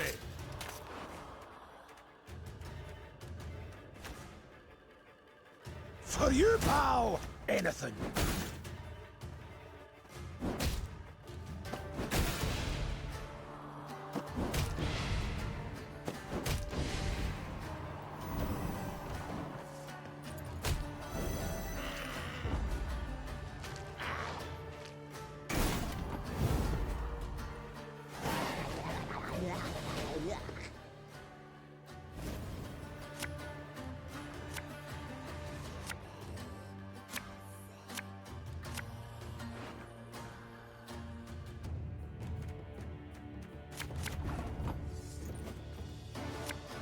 My spirit's willing and how, but these damn boots are killing me.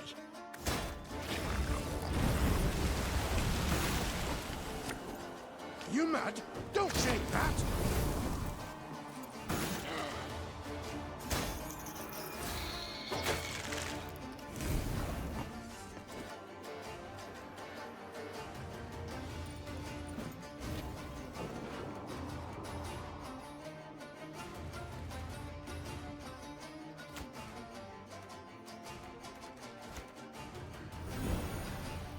As ordered. God is Rivia! The Morrowind drink with our forefathers!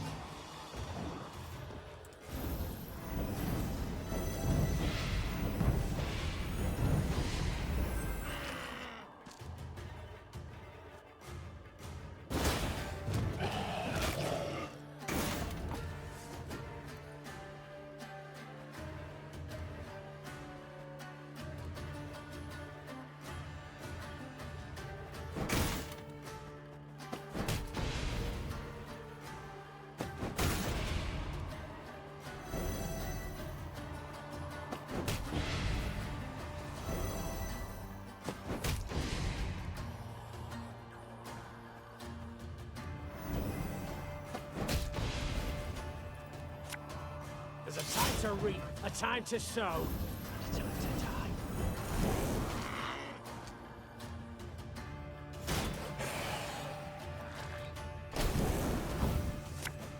Aye.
Don't need no weapon!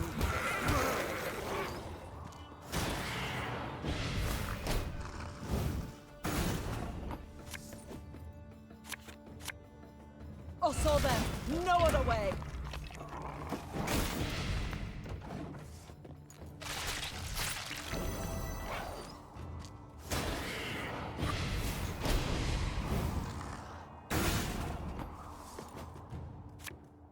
Come here!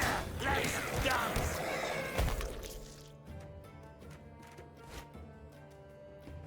As ordered.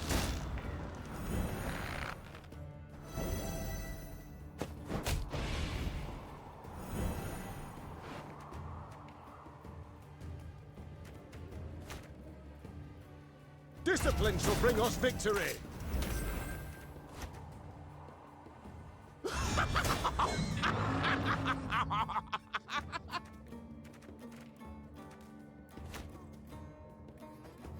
Should have listened to me, old lady.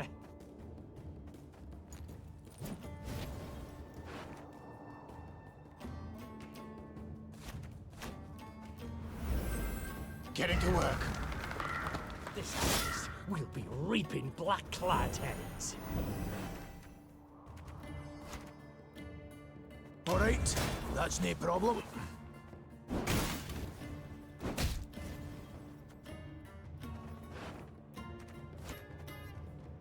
Give me a time.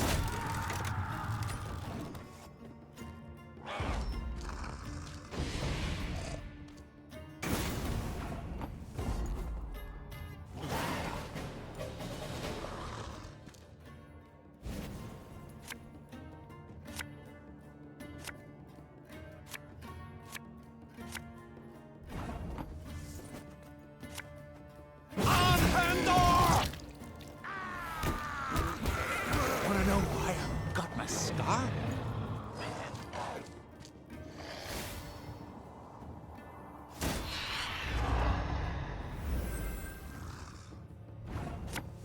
Is today the day?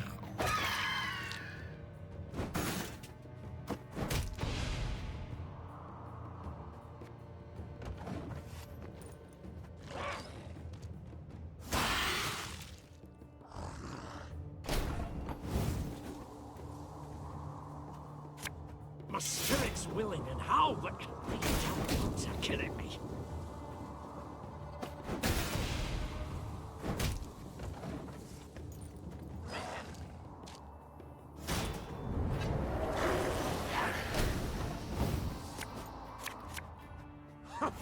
Think I have a beard!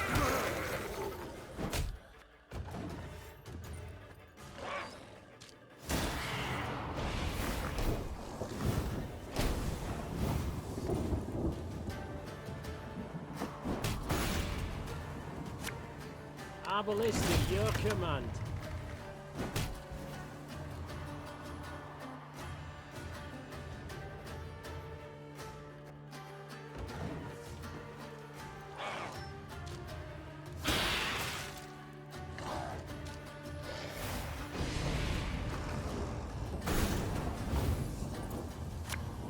There's a time to reap, a time to sow, and a time to die.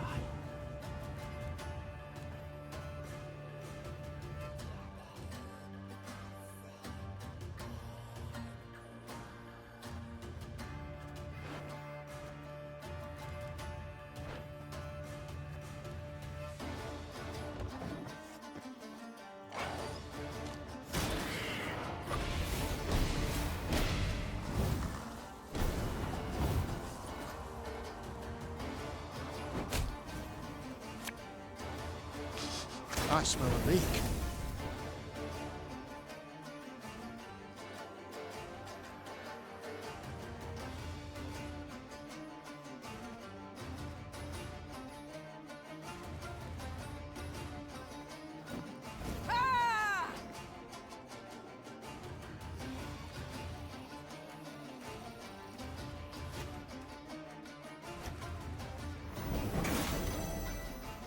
Don't need no weapon!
While accustomed to life mid swamp monsters and black magic, Angren's denizens never dared enter Isgith.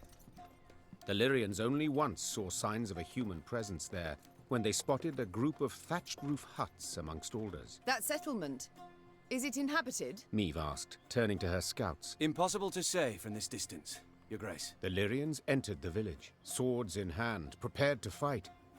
But not a soul nor a beast came forth.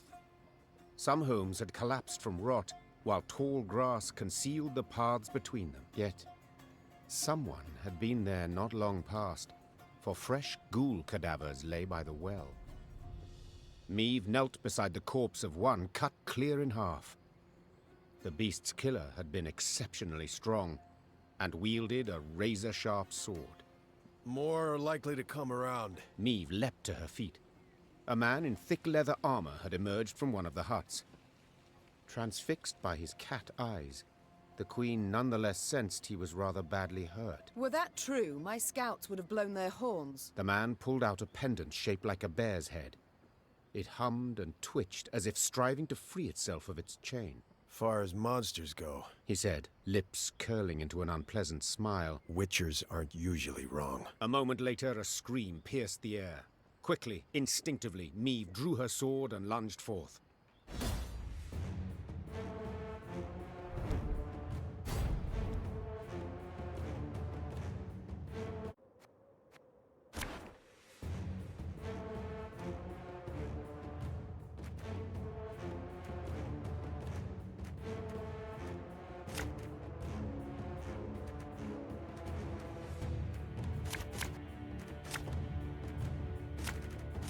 Approach! Seems you were right.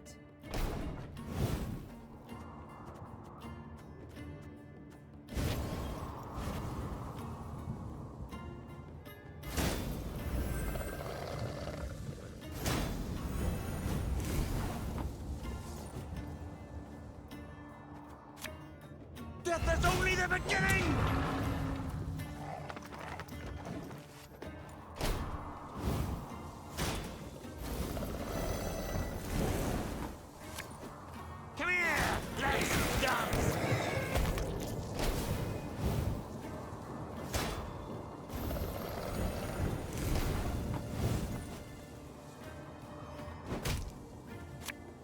This harvest, we'll be reaping black-clad heads.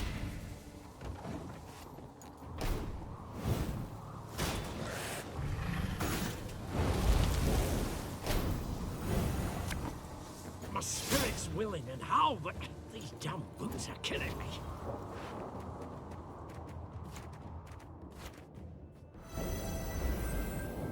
I saw them. No other way.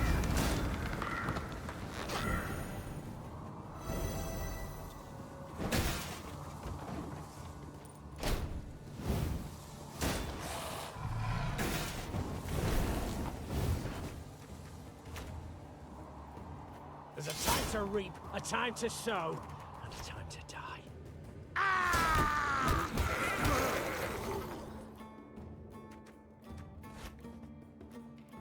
All right, that's no problem.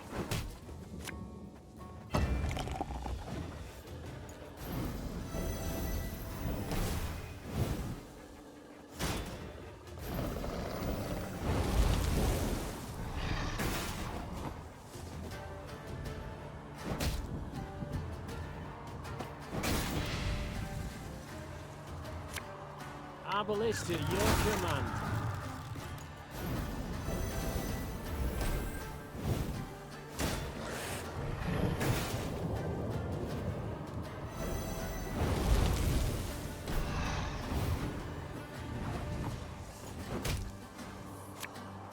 Discipline shall bring us victory!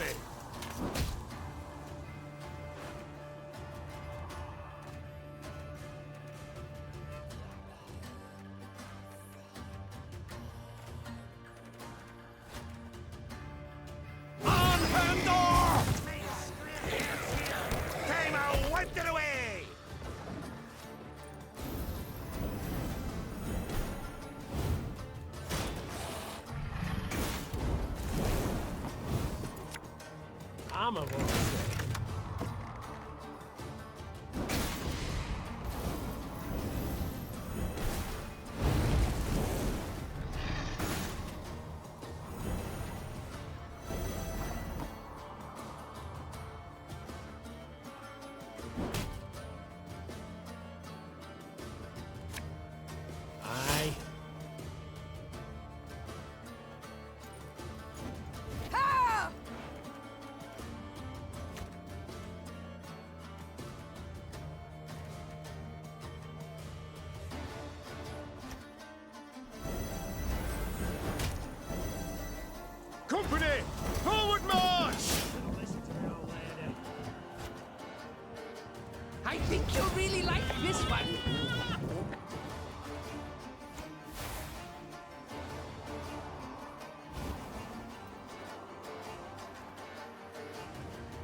We must trust each other.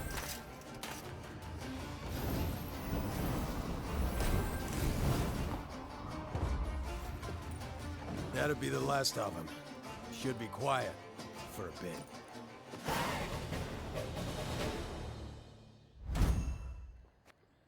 The Lyrians emerged victorious, due in no small part to the Witcher.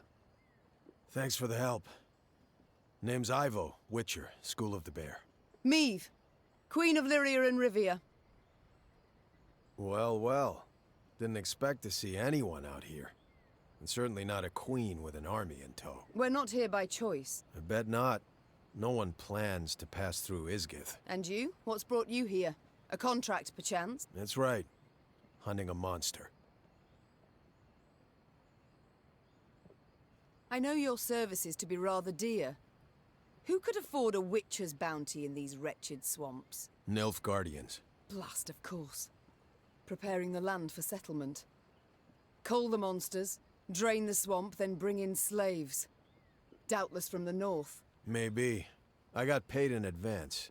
I didn't see the need to ask any questions. But did you have to take the coin? Don't you see what they're doing? Forgive me, your majesty, but seems to me you're confusing witchers with knights errant. We don't fight oppression, right wrongs, or avenge orphans. We slay monsters for coin. This beast you're out to slay, what is it? Hang on. You mean to tell me you've led your force into Isgith and don't even know what lives here? I believe I was clear. We're not here by choice. Yeah, but now that you are here, it'll take a minor miracle to get you out. Isgith swamps, realm of a truly dangerous being. Elves call it Gwern-Iker, the Bloody Mistress. Over generations, locals twisted the name until it became Gwern-Ikora. Indeed. I've heard it. So you've also probably seen her beloved fruit. Leeches and ticks. You'd all be wise to stay away from them. This Gwern-Ikora, what is she exactly? Depends who you ask. Elves saw a fallen goddess in her. Never managed to cut her down while they lived here, but they did stem her growth, kept her from growing stronger. As for the local humans, spirit of a cursed princess, that's their take. Deep belief, actually. Care to elaborate? Stories that she was riding north to marry a Temerian duke. Whole retinue and caravan got lost, wagons got stuck, everybody drowned in the bog. Quicksand got him, that sort of thing. Gwern-Ikora grabbed a root before the quagmire swallowed her whole. Hollered for hours, but there wasn't a soul around to hear her. Leeches, hundreds covered her, settled in for a royal feast. Sucked her dry, drained her to pretty much the last drop. Fear and revulsion so completely overcame her spirit, she couldn't pass into the afterlife. So she came back, revived by Isgith's magic. Ugh. A chilling tale. Yeah, except made up, probably. Don't believe the elven legends either. Gwern-Ikora's a monster, plain and simple. Extremely dangerous, sure, but just a monster. The leeches and ticks, you called them her fruit. It's kinda complicated. We've time enough. Gwern-Ikora's a little like a vampire. They're kindred creatures. Except, instead of feasting on the blood of others, she feeds them her own. I'm not certain I understand. They're parasites, right? She puts them on her body, feeds them her own blood. Then hangs them on shrubs and trees. Ugh. To what end? To other monsters, they're delicacies. Sweet, juicy, full of Gwern-Ikora's blood. Irresistible.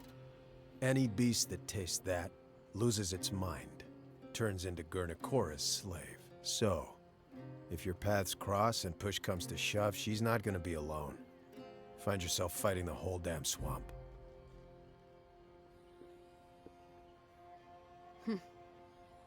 How are we to fight her? How might she be killed? Sorry, sharing secrets. Just not something we do. Not even with those who saved your life just moments past. We gotta wait till she starts feeding the parasites. She's weakest then. Stand a chance to hurt her. Right. So we attack only once she puts the leeches to her skin. Yeah. And when you kill her, if you kill her, any beasts under her spell will weaken considerably. And then, you gotta burn her corpse. I mean it, understand? Burn it. And you? Will you not hunt her any longer? No, I will. Just need to prepare. Realized that today. Gotta brew some potions, blade oils. Come back in a few days. I don't even have that much time. Nilfgaard's hordes pursue us. I must march on. In that case, wish you luck. Lots of it. I suppose there's no argument that would persuade you to ride with us. Your Grace, mutations strip us of emotion, not reason. The Witcher vanished midst the trees. And Meve simply hoped her soldiers had not overheard any part of their conversation.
Caldwell had summoned Nilfgaardian support. Meve assumed they were not far behind. Yet in the unforgiving terrain, a full Nilfgaardian division could not hope to close the gap. Small detachments, however, light cavalry or footmen, could very well do just that. So when black-clad men emerged from the mist, the Queen was not surprised. She ordered her troops to fall in, form up, and brace to defend the line. Yet the attack never came. The invaders stood silent, motionless, and Meve got a closer look. They were slouched, ashen-faced, unsure of step, and covered in sores. Isgith had treated them as cruelly as any. Teetering in his saddle, the commander broke formation. He rode forth and addressed the Queen in fluent common tongue. Half my men are wounded, the others sick. Your force does not fare much better. True. Yet we outnumber you soundly. Indeed. If it comes to combat, you are certain to win. But in this damn swamp, all wounds fester. Flesh is quick to rot. You will lose many more apart from those who fall. What do you mean, precisely? Asked the Queen, her eyes narrowing, her head tilted to the side. We should part ways in peace. There's a war on, there'll be another chance to fight. Perhaps even face one another. But not here. And not like this. Suddenly unsure, the Queen weighed the officer's words. Their logic was sound, though they could also prove a ruse. Your Grace. Xavier's voice came from behind Meve's back. We can't let them pass. They've done only harm, and they'll not stop and go home. So be it. I accept. Meve answered after thinking a while. We shall cross swords some other day, beneath a clear sky, on solid ground. I will hold you to your word, Majesty, replied the Nilfgaardian, then raised his arm in salute. The retreating Imperials marched past the Lyrians. Along the slim path, their shoulders nearly touched. Meve soldiers glared from beneath their brows, their eyes locked on the foe till the last vanished in the woods. Then, collectively, they let out a sigh of relief.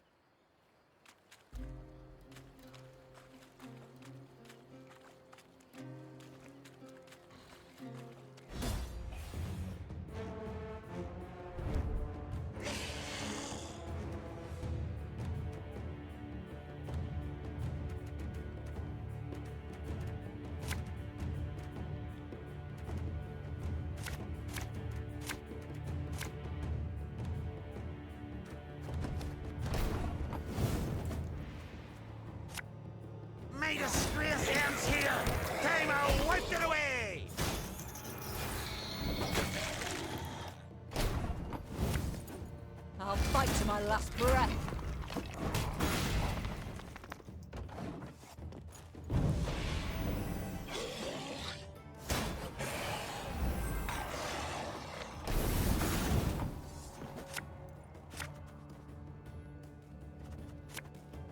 As ordered.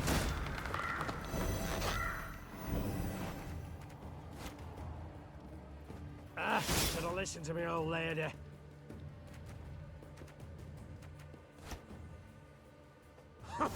Think I'm a beard?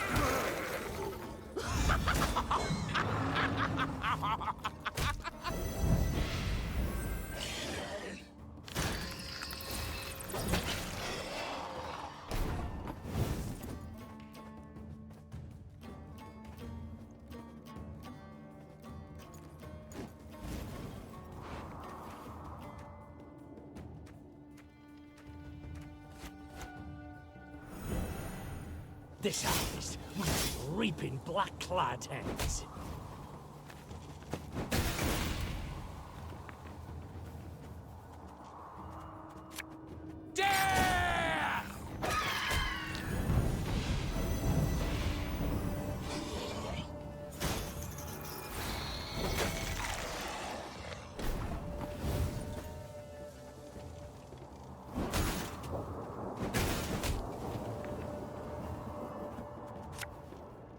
Don't need no weapon!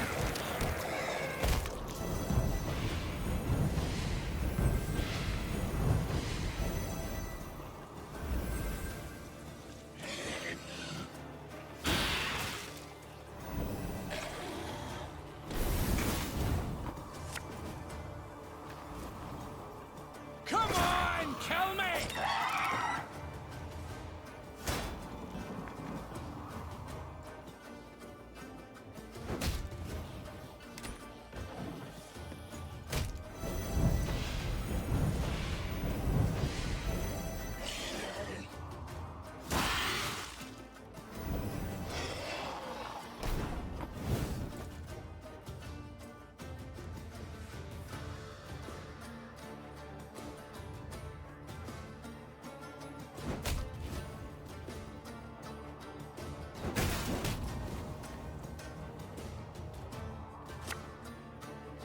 Arbalist is your command.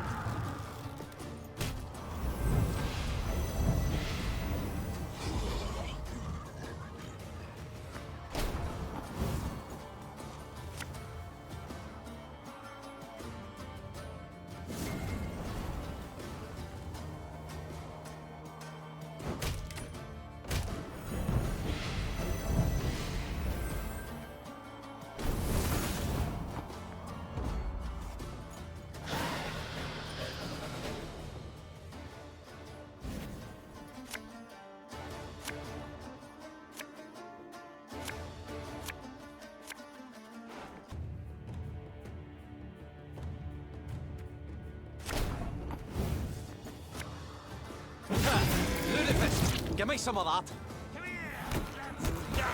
Wanna know why I got my scar?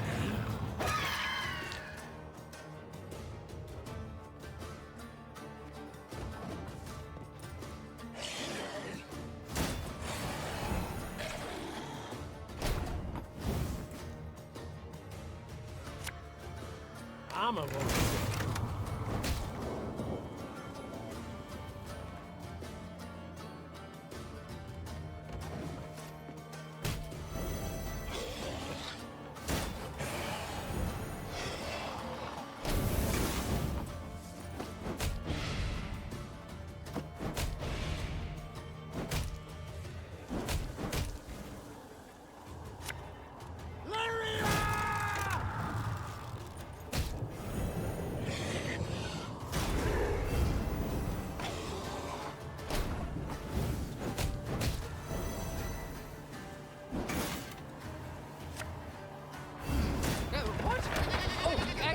Yes, I'm on it.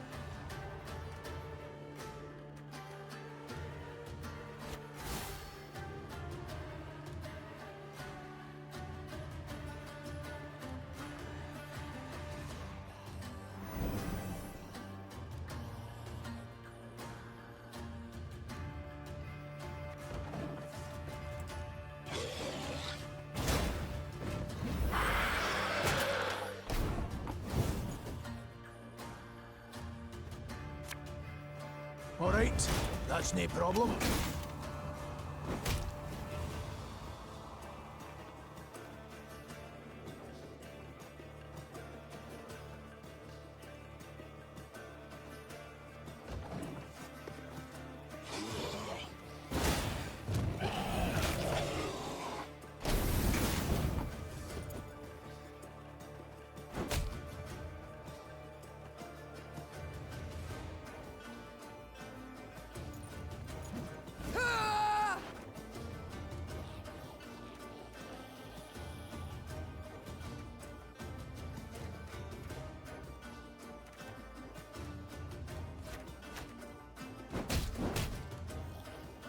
For you, pal! Anything.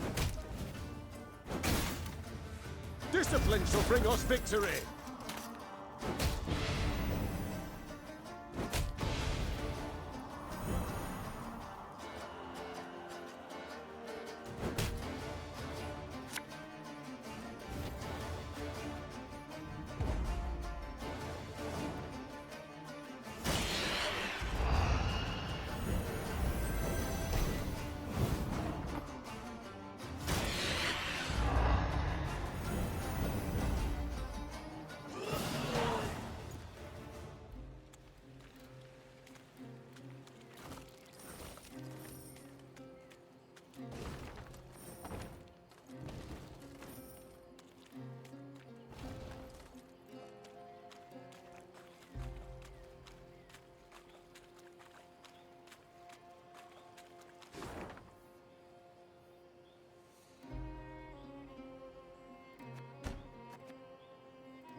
The Lyrian force had reached the very heart of Isgith. From every branch, vine and shrub hung leeches and ticks by the dozen. Swollen with blood, their abdomens glistened, glowing red in the misty air so putrid it set Meve's head to spinning. She paused at a moss-covered boulder, pressed her flushed forehead against its cool surface. Her soldiers passed by, pallid, filthy, drained. She wished to say something, lift their spirits. But instead a cough rattled her breast. Suddenly, splashes all around Meve in the water, as if a rain of fist-sized drops had begun to fall. The Queen lifted her heavy gaze. Seemingly on command, ticks and leeches dropped into the warm, soupy waters, then clumsily wriggled off toward a dead alder grove. Meve knew at once what skulked behind the trees. Gurnikora, Isgith's mistress, Isgith's queen. Weapons at the ready! The queen roared. Close ranks! The Lyrians quickly converged, formed a wall of shields and crouched behind them. Terrified, they stared as a multitude of eyes flashed open.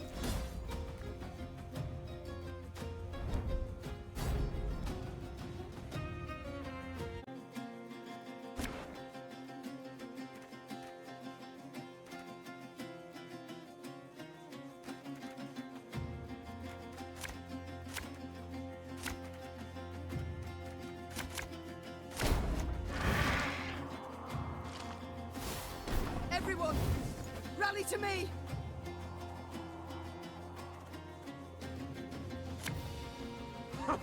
Think I'm a beard!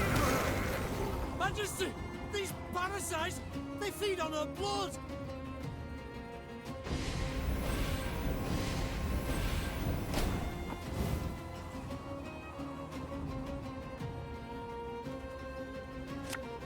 For you, pal! Anything.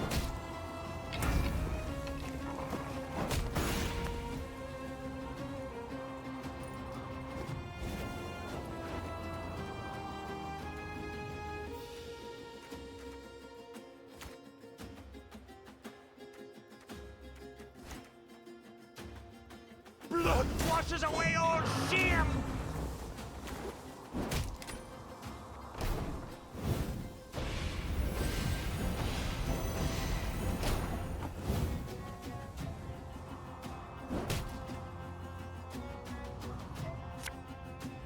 One boat.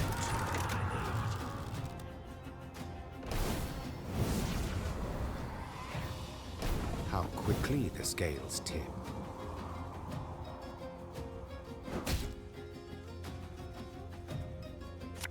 Don't need no weapon!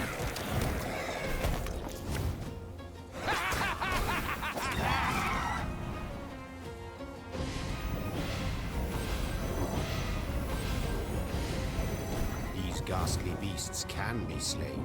They can be overcome.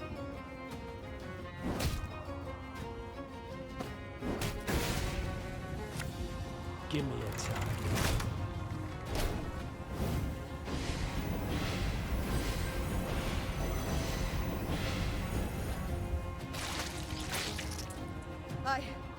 I believe it's dead.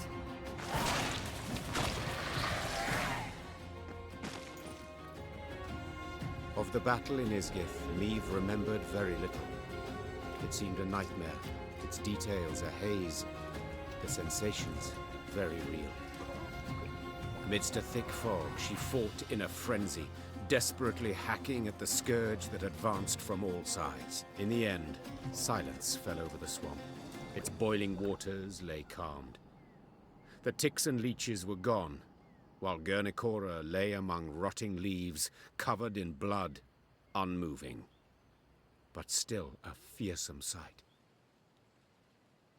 Burn the corpse, Rasped the queen. and we move on. The soldier's eyes darted about in a series of silent glances. It took Meve a moment to realize the difficulty. They still feared it. Though the monster's lifeless body lay on the ground, they dared not go near. Were she to repeat the order, they would carry it out. Yet she did not wish to force that on them. Swallowing her own revulsion, she walked up to Guernicora's corpse and set it alight. The air soon filled with the suffocating stench of burning hair and flesh. Sparks belched out as melting fat fell on flame. Until finally, nothing was left of the bloody mistress but scorched bone. The Lyrians resumed their march towards the banks of the Yaruga. They forced their weary legs to maintain a swift pace, and stole no second glance at what they'd left behind.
One day, the quartermaster approached with news to report.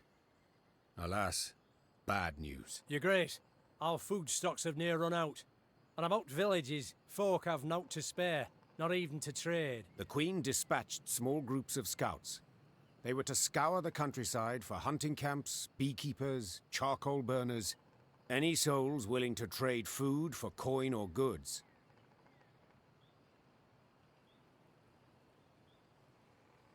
The first scouts came back around dusk. The last 3 detachments returned not at all. At first, Meve suspected they'd fallen prey to monsters, the beastly or Nilfgaardian kind. Later, she learned the men had left naught of their belongings behind. She'd been soft-hearted toward deserters. This lot decided they, too, would give it a try. That night, Meve lay still but sleepless. Beneath thin covers, she was cold, hungry, irate.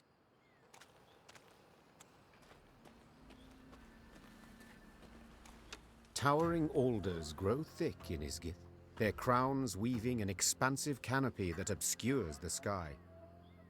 Any sunbeams to slip through this twisted thicket scatter in the milky mist below. Thus the marsh abides in a state of perpetual twilight, wherein a sense of time and direction are easily lost. As the force moved along, a glow appeared in the trees.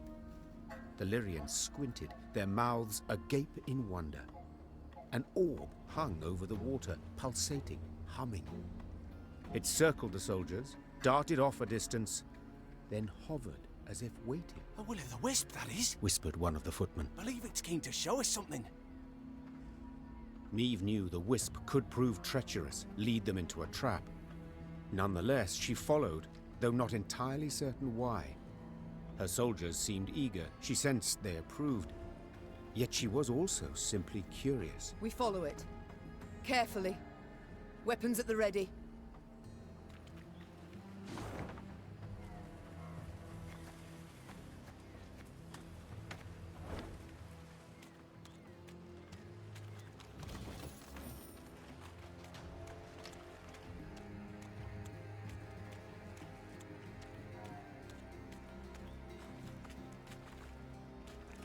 As the wisp led the Lyrians down a narrow, winding path, Meve surveyed her surroundings warily. Beads of sweat emerged upon her brow, but her fears in the end proved unfounded. For at the path's end, the troops found what appeared to be a caravan's remains. Its wagons, rot-eaten, half-buried in the bog, had sat there for decades, perhaps longer. Despite this, gilded panels and scraps of silver-threaded fabric showed they'd once been rather ornate. Inside the wagons, the soldiers discovered many steel crates. Rust-covered but intact, they contained truly dazzling treasures. Sacks bulging with gold coin, pearl-encrusted goblets, exotic velvets and silks in beads. Blimey, the sheer amount. And here of all places, a footman muttered under his breath. Meve quickly pieced it all together. She too had once ridden in such a caravan, splendid and laden with gold, when she'd left her home to marry. The rest of the story was not difficult to divine. This was a maiden's dowry. She and her retinue lost their way. Isgith proved their grave. The wisp circled Meve's party, blinked several times, then faded into thin air. The troops resumed their march, and all seemed in order.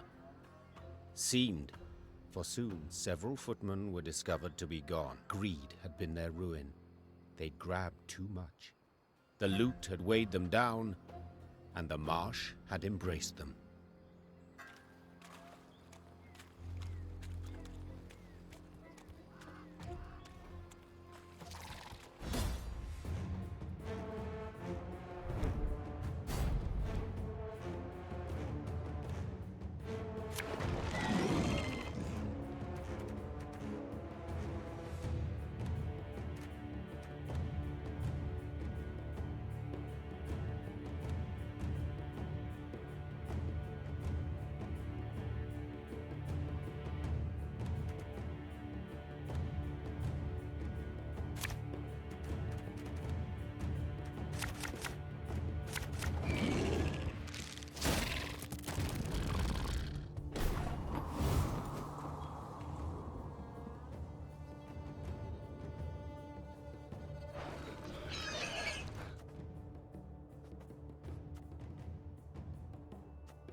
made a screech ends here!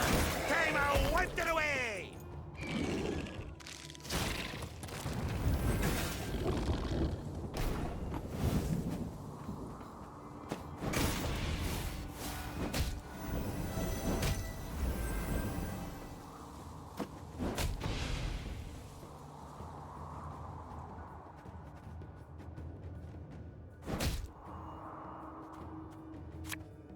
Is today the day?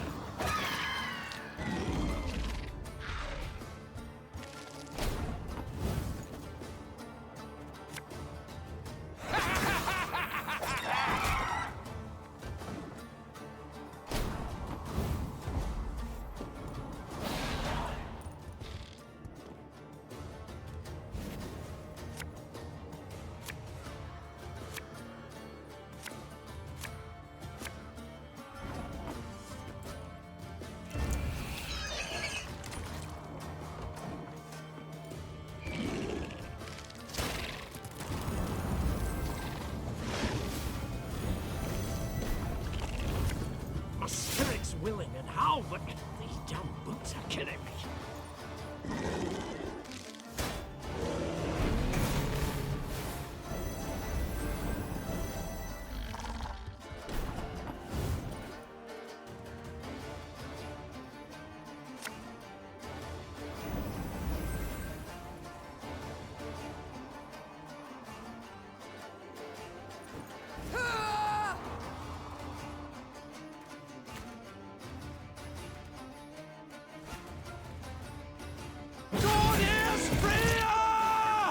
Wanna know why I got my scar?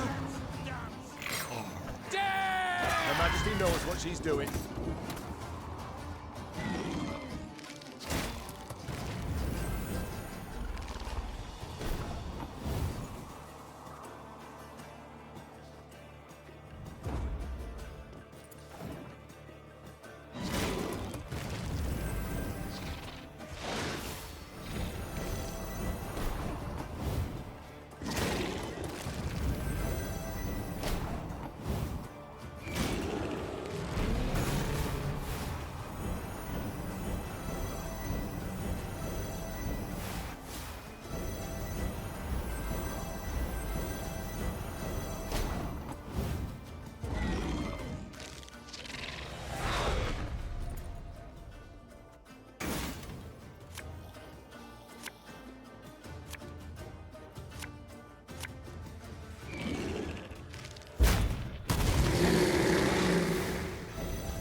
I'll fight to my last breath.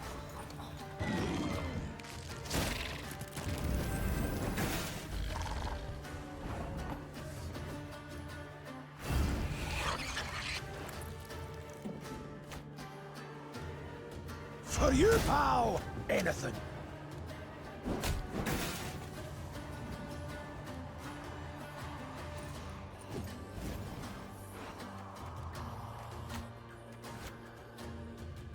You sure about that? Feel any burning? See a local healer or wise woman?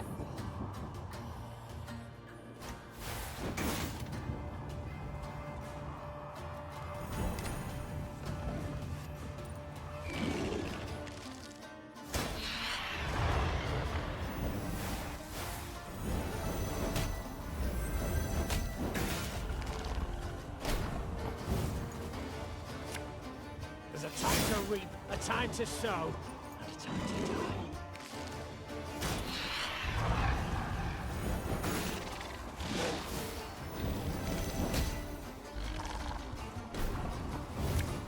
Come on, kill me!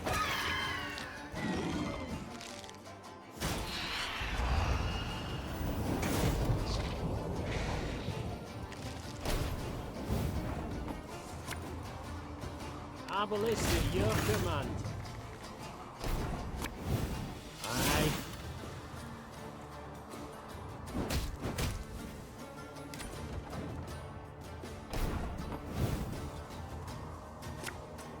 As ordered.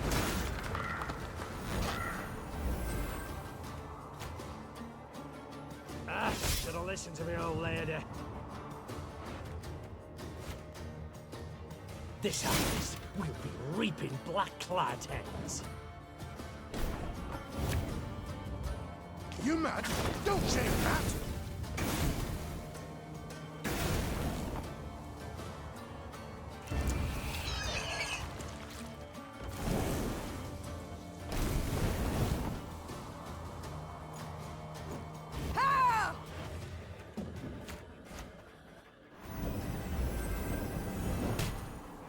Has today the day?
In evading Nilfgaard's banners, Meve led her force into Angren's wildest reaches. The foe could not attack the Lyrians there, yet hazards of another sort befell them. One day they reached a quagmire too vast and deep to ford. So the Queen summoned her engineer, Xavier, and called on him to build a makeshift bridge. By nightfall, he had drawn up plans. We shall start by laying abutments, then drive piles into the mire. The depth? We dropped plumb lines. 4 ells. Confused by the plans, Meve did not see as Xavier slipped a line off his shoulder. By the time she felt it on her throat, she feared it might be too late. I long awaited this moment, when we would be alone. You die now, Majesty, and with you dies Lyria's, Rivia's, the whole North's will to resist. Hail, Ketzer, hail! What died was the Nilfgaardian rallying cry in Xavier's throat. At the last instant, Gascon and Reynard rushed in to save the warrior queen, and thus proved their loyalty beyond any doubt. Your Grace! Your Grace! There was no answer, but Reynard could hear her breathe. Meve would live. It was several hours later when Meve finally came to. She opened her eyes, then Gascon and Reynard helped her to her feet. Careful, Your Majesty. I should have been more careful earlier. Damn it. If you two hadn't... No need for words. You needn't mention it. I couldn't disagree more. We're due for a long conversation. First of all, I owe you thanks.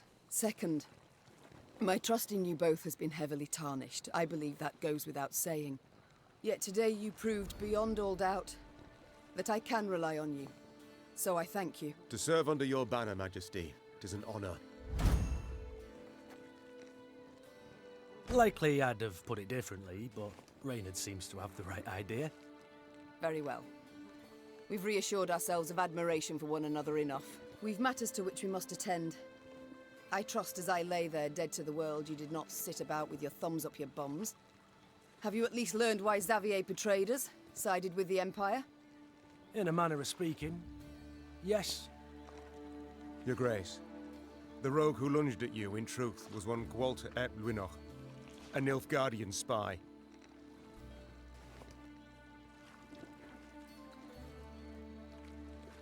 Just a moment, that makes no sense. He saved my life in Mahakam, on the bridge. He did, for he had to. In one of the letters we found, Ep Dahi orders Gwalter to watch over Elder-in-Chief Hoog. The Scoia'tael in the mountains was sent there by Nilfgaard to recruit dwarves, but their commander, the Vixen, they feared she'd attack Bruva himself, something Ep Dahi wished to avoid. Naturally. For someone else could seize power, someone not so neutrally inclined. Someone more likely to aid me, gods forbid. But we found him in the rubble at Rosberg, midst the ashes. Precisely what placed him beyond suspicion. We suspect Gwalter enlisted with the Aedirnians some years past, infiltrated that army. He had a hand in Rosberg's defense.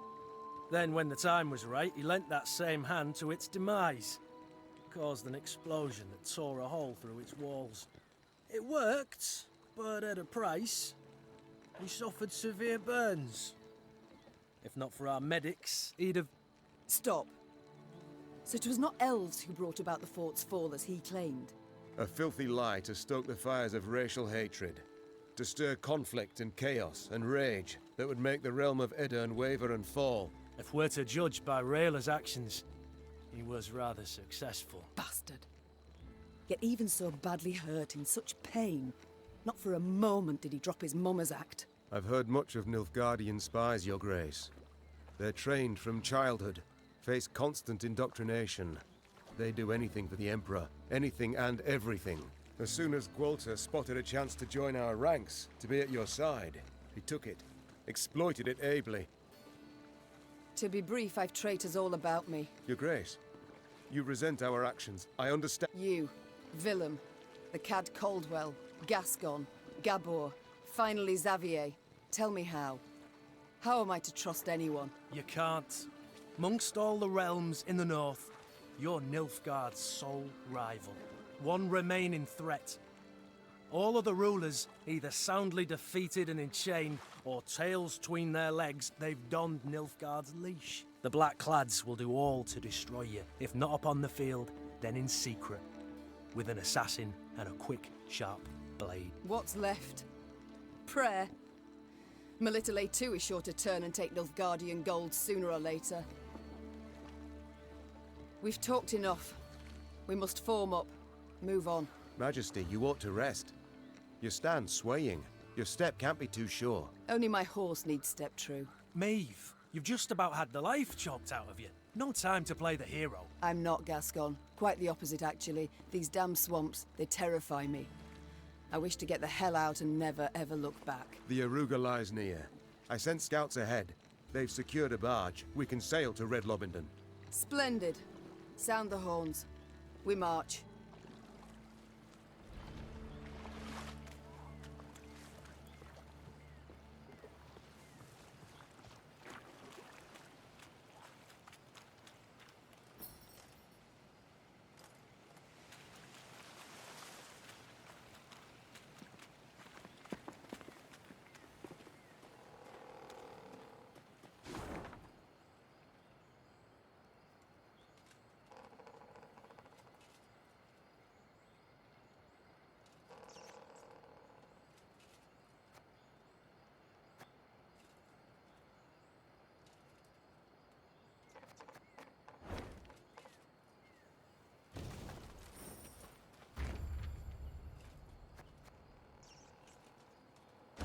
Sandflies and mosquitoes blanketed Meve's face and neck.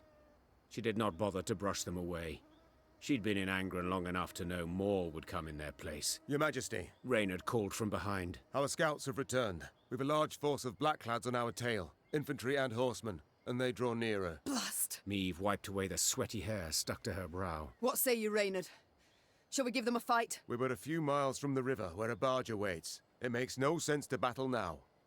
Though near her strength's end, Meve stepped up her pace. She could not wait to stand upon a barge deck and leave Angren's infernal bogs behind. Alas, in place of the promised vessel, they found only severed moorings. No! No, it can't be! Suddenly, Meve drove her fist into the trunk of the nearest tree. Fortunately, a soft and rotted one. This isn't so! Your Grace, have mercy. I stepped away but for a spell. Croaked a scout, pale as a ghost. Thieves jumped out the underbrush, fell upon it. Whole band of them. A white-haired warrior, a minstrel, and a lass what had a bow. Well, is that all? Interrupted Gascon. No vampire sat upon an ass with no saddle. You're cocked up, man, damn it. Meve, what now? The Queen turned back towards the swamp. Between the trees, she glimpsed a golden sun glimmering upon a banner. We shall discuss that later, said the Queen, drawing her sword. provided we survive.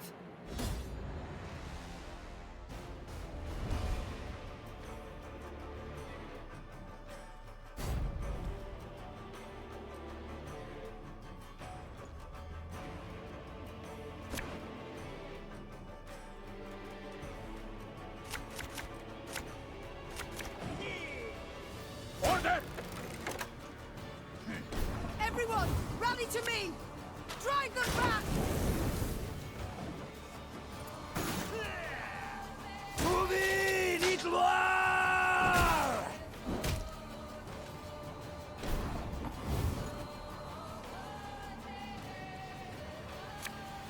Have her done in a jiffy.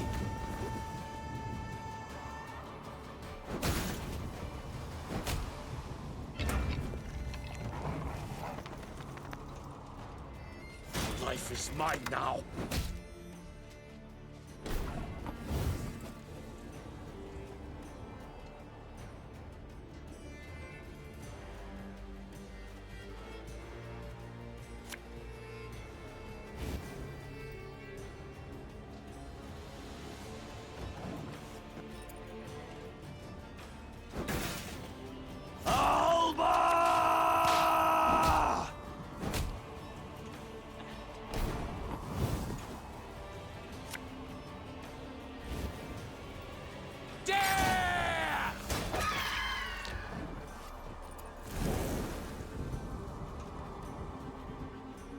wise choice.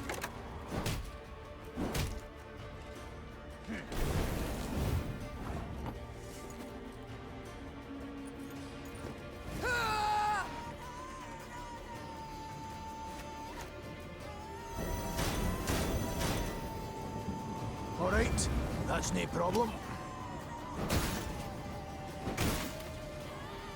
The Morrowhells drink with our forefathers!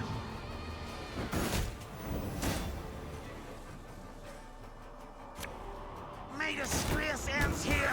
Time I wiped it away!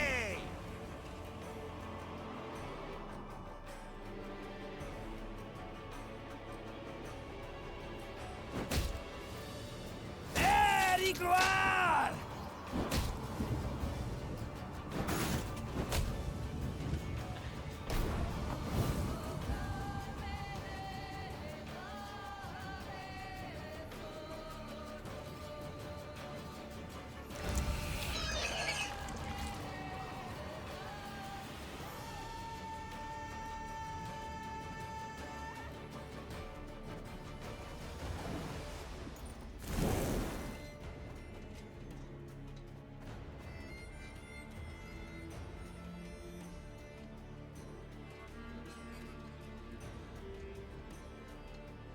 Order!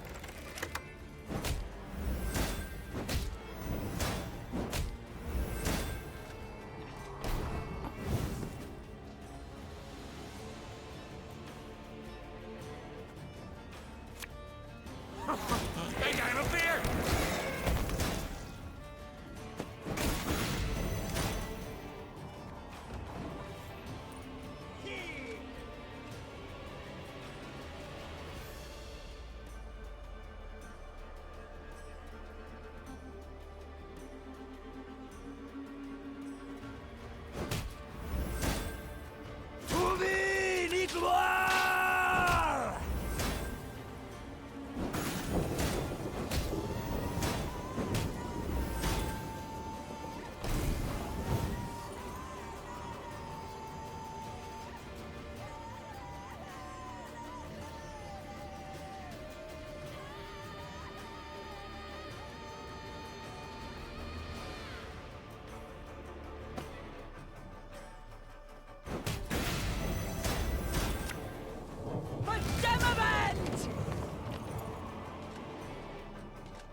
Yes.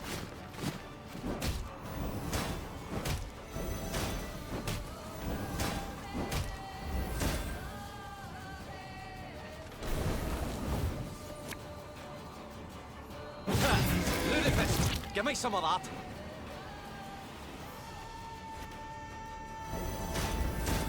My spirit's willing and how, but it's a killing me.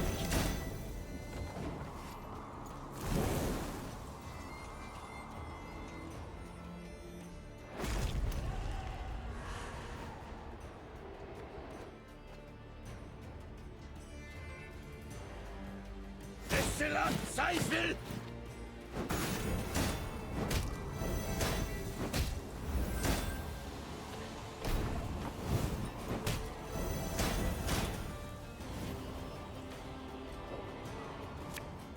There's a time to reap, a time to sow, and a time to die.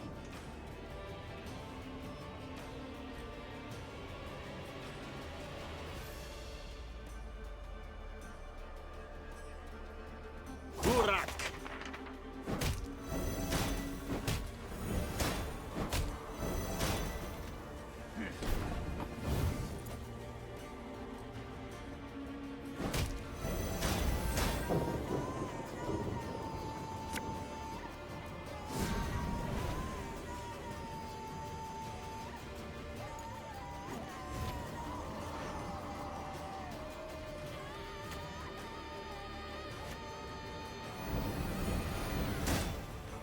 For you, pal! Anything.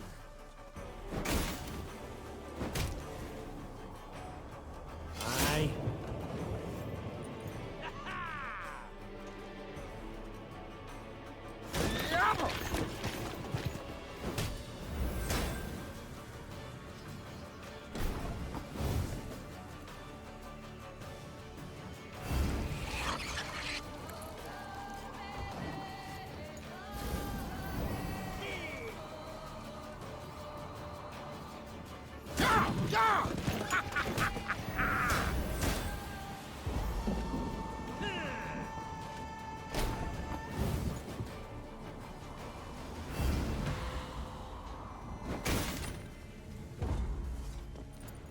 Your Grace, that was but their vanguard. Near the battle's end, Meve faced a black-clad officer. Nimbly dodging his strike, she countered. The Queen's sword sank deep, the hilt rattling his breastplate. A rush of hot blood covered Meve's hands. The winged helmet toppled from the officer's head, exposing a sweaty face, gasping for breath. Nin! When? Before the Queen stood a ruddy-haired boy with long eyelashes. He was Willem's age, perhaps a bit older. His body slumped, then disappeared beneath the malodorous foam atop the murky waters. Meve cast away her sword as if it had burned her hand. Majesty, what is it? Are you hurt? Reynard said, rushing to her side. No, I'm not. It's fine. Give the order to march. With no barge, we must walk to Red Lobington along the riverbank. Your Majesty, we must tend to the wounded. Use the rest of the day, I wager. We ain't time enough for that. Interjected Gascon. That was but the vanguard sent in pursuit to slow us down. And even so, they outnumbered us 2 to 1. What happens when the main force arrives? We must flee. Now. And abandon the injured, to bleed to death in the mud. Alas, Reynard, yes. Unless you'd rather we stayed and died with them.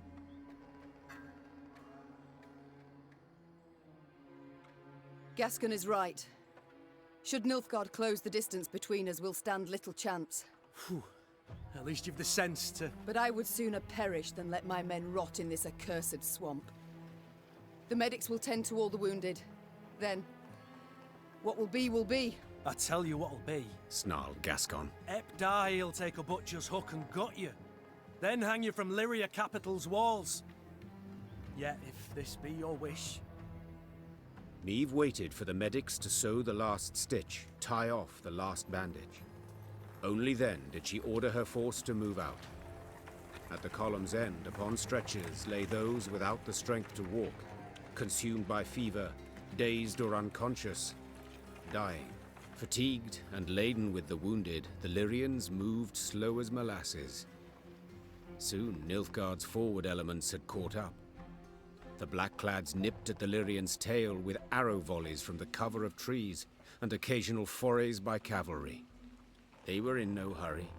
They could torment their foes, weaken their spirit before the final clash.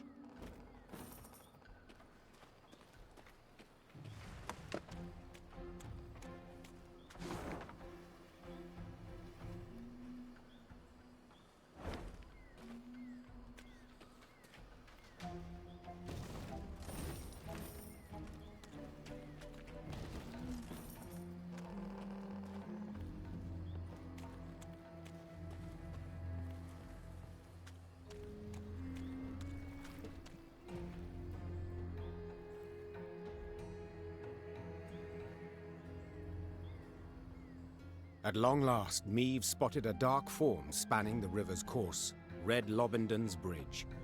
Just a brief stretch more, and the Lyrians would find themselves beyond the invaders' grasp, free and clear of bogs, and the beasts that prowled them. Yet joy at this sight soon gave way to despair.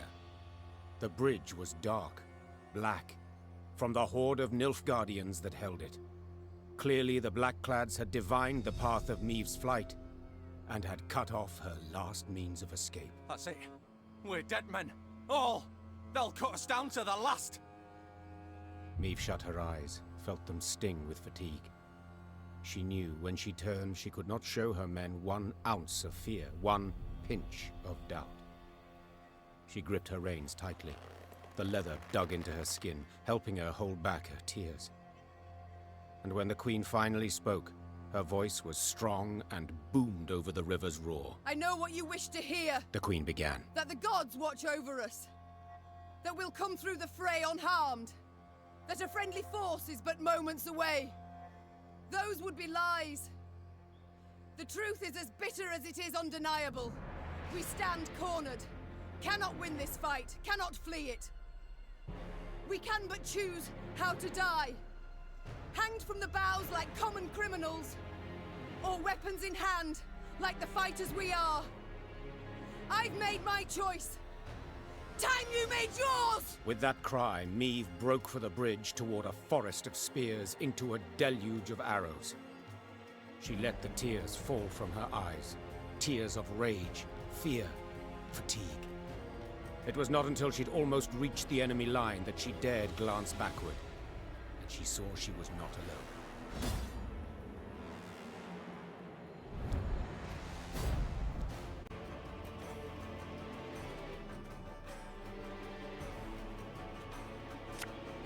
For you, pal! Anything!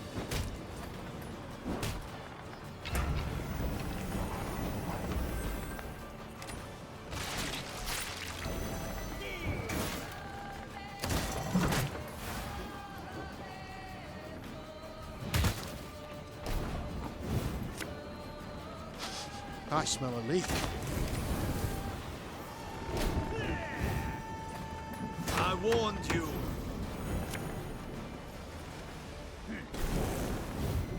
We may die here today, but not on our hands and knees! Come on, kill me!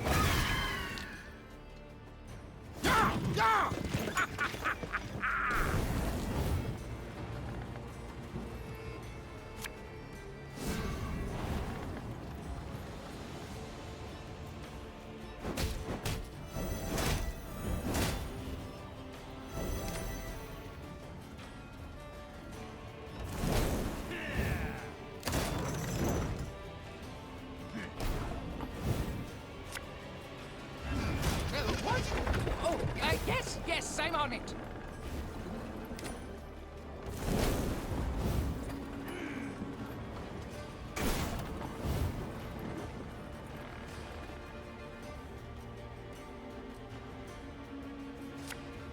There's a time to reap, a time to sow.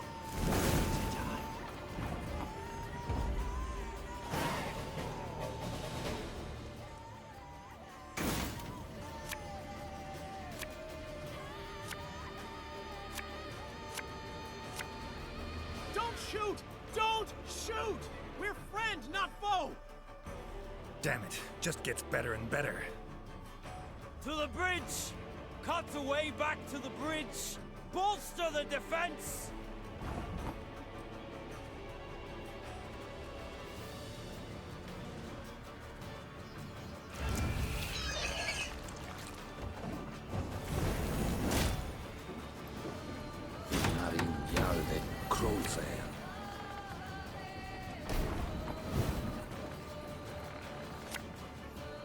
Give me a time.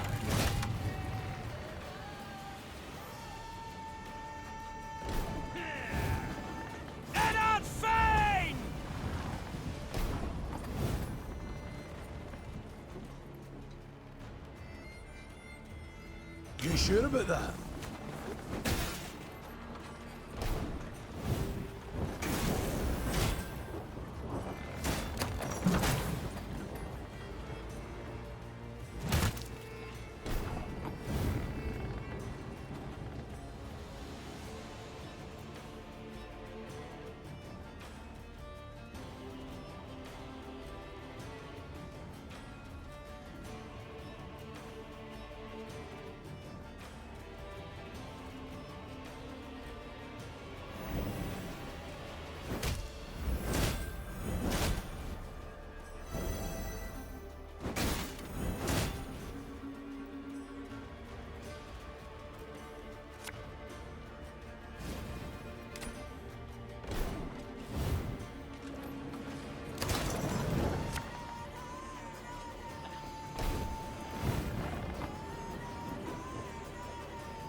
course, as you wish, master.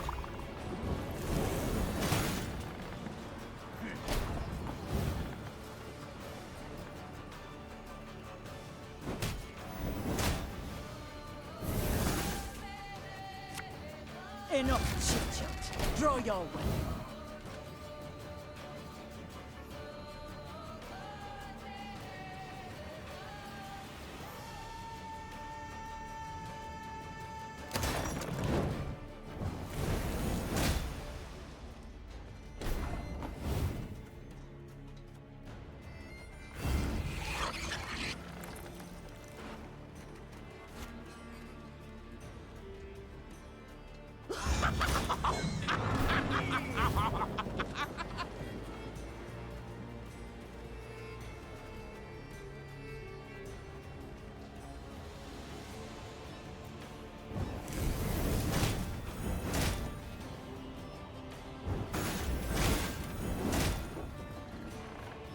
Groto dum anime est, pes est.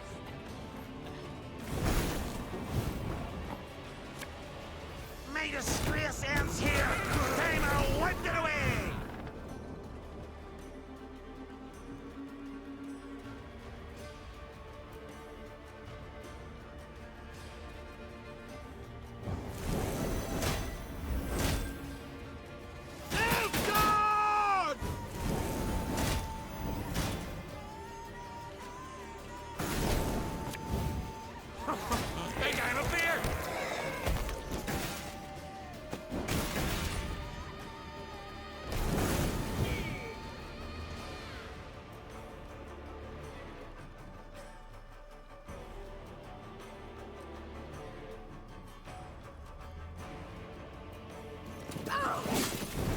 Your Majesty, no! I've lost my tooth. Foot of a whore.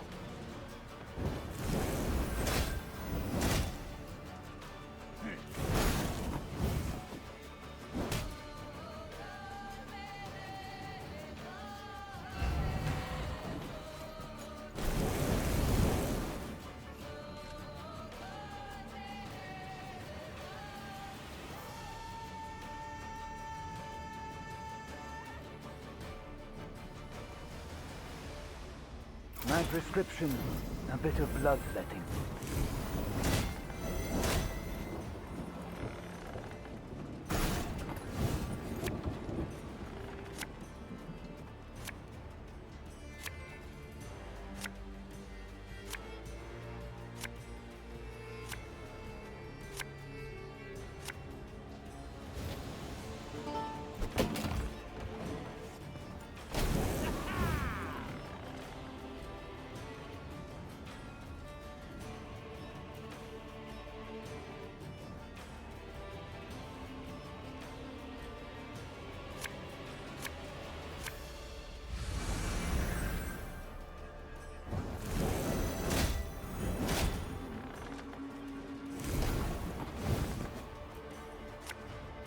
Don't need no weapon!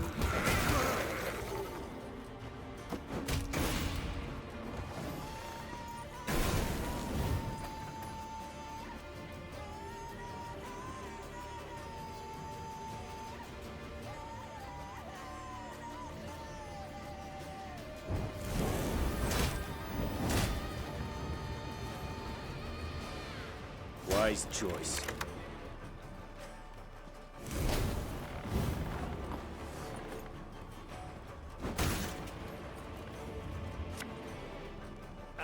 Should have listened to me, old lady.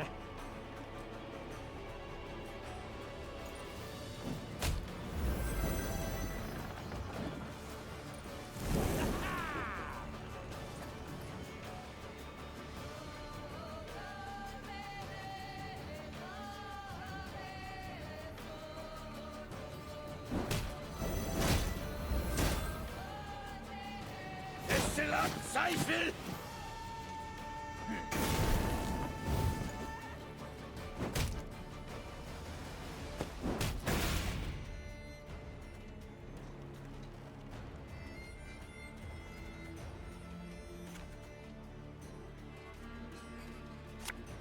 As today the day?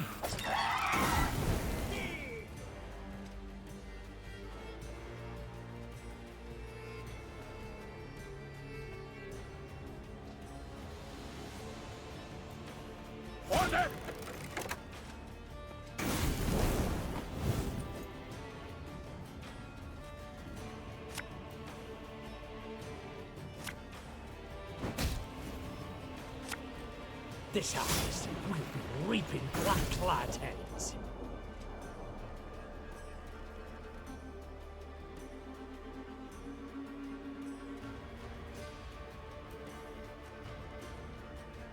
Hail, Herta.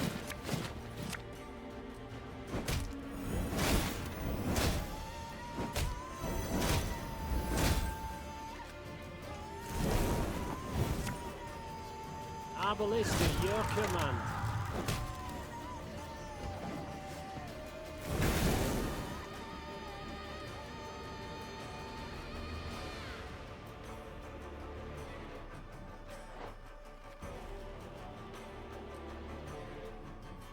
Life is mine now.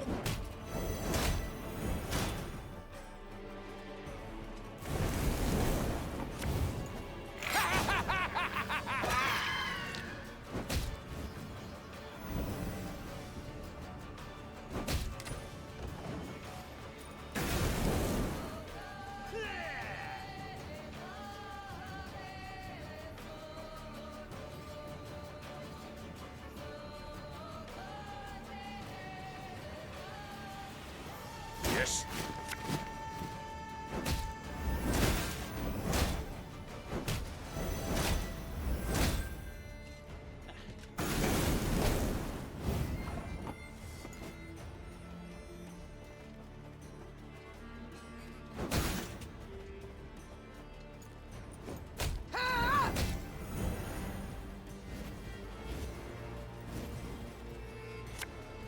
My spirit's willing and how, but these damn ones are killing me.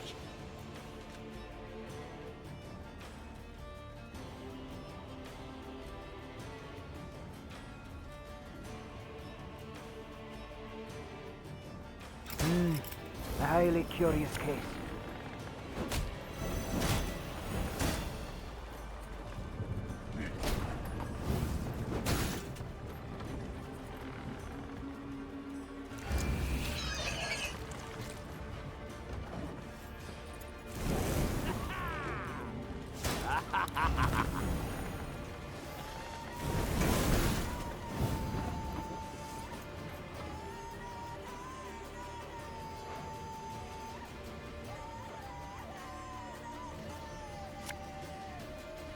I'm a won't say.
Wise choice. Fall back! Below it! Meve was victorious on the banks of the Yaruga, but paid dearly for it. She lost a host of men and suffered harm herself. Yet she'd have been doomed, if not for a certain white-haired witcher. Meve longed to meet her mysterious savior, and set off in search of him as soon as the battle dust had settled. She found him with the field surgeon and learned he was none other than the Witcher Geralt. Yes, incredible as it may seem, I've heard the tale from several and can vouch for its truth. At any rate, making note of the fact that Geralt's ears were ringing from a blow with a mace, Meve began immediately to interrogate him. You for Faith Woodbridge? Asked Meve, prodding him insistently. For a spell, Geralt worried his hearing was shot, but then realized the Queen had a lisp. Worked out that way, I guess. You guess? Meve gagged on the blood in her mouth. Someone hold me! The Queen felt Geralt merited the highest honor, a knighthood.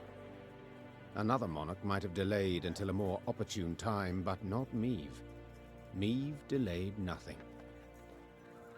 Count Odo, you, sir, do the honors. Alas, I cannot because of my tooth.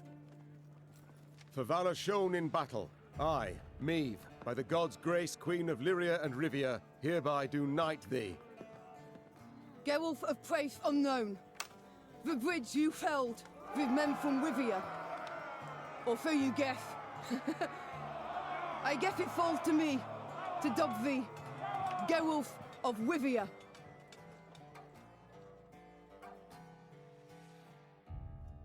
Meve had come home, though by a circuitous route, through Aedirn's smoking embers, Angren's beast-infested quagmires, cross Mahakam's snow-capped ridges. But she had returned, cloaked in legend, a mighty army in tow. The moment was weighty, and not to be tainted even by Geralt of Rivia's disappearance, or dare we say desertion. The hero of the battle for the bridge was now a sought man. Yet Meve was determined to take back her realm, with or without the Witcher's aid. The Lyrians' daring escapade behind enemy lines, and the triumphant victory at the battle for the bridge that crowned it, breathed new life into the North's war effort.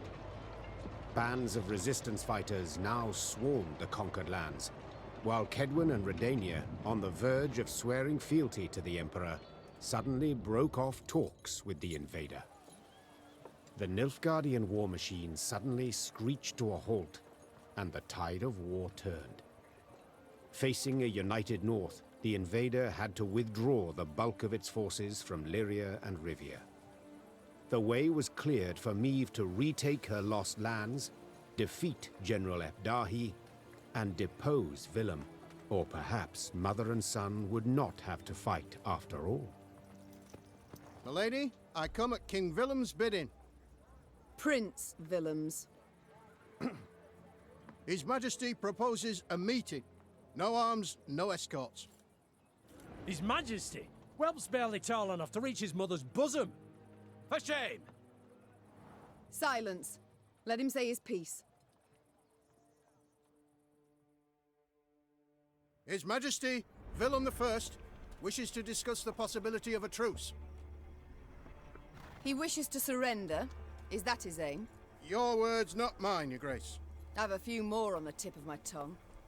But save them I shall for later. Willem I's chosen the site for the parley. Willem I will choose nought.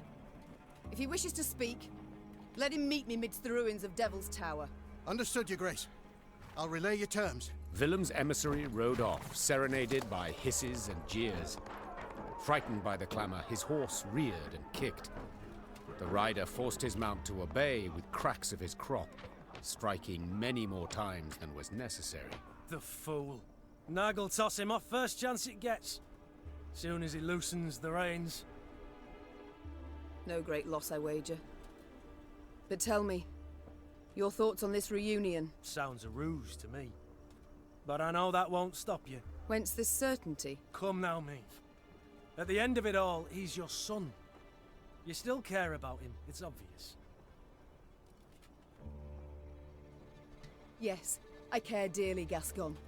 I care to capture him and try him for treason. Meve, the boy was manipulated. It took no great push. Let's go. They await us. Meve rode out clad in golden plate, her banners waving proudly overhead. She no longer led a band of ragtag partisans, but an army able to fend off an empire and drive its soldiers from her lands. Your Majesty, some new reports require your attention.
never thought I'd see the day.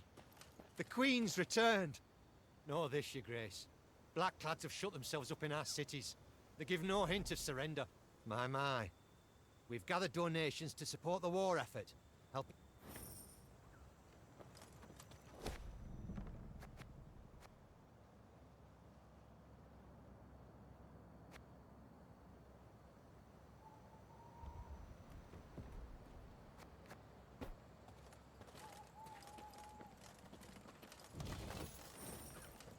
Rivia. And here I feared I would see it no more. I believed you would. I believed you could succeed. Be victorious, Your Grace. We've not arrived just yet, Reynard. Look, black flags still flutter over the cities. We've yet much work before us. More battles to fight. More blood to spill.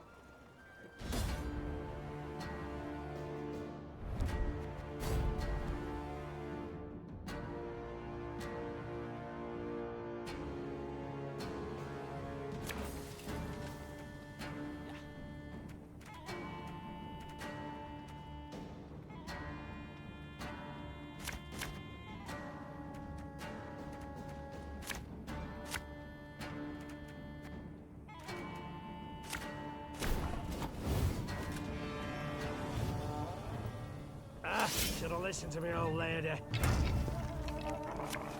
Don't need no weapon! Ugh! Scheiß! In train!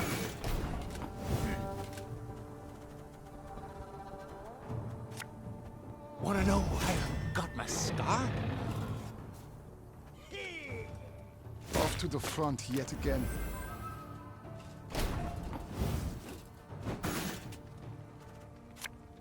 This harvest, we'll be reaping black-clad heads. Ha!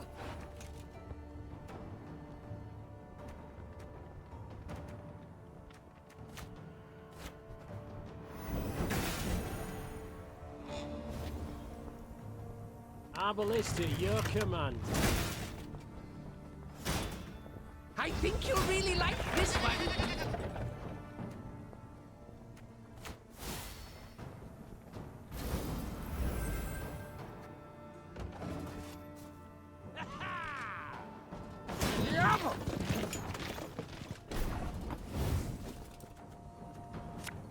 Armor won't serve.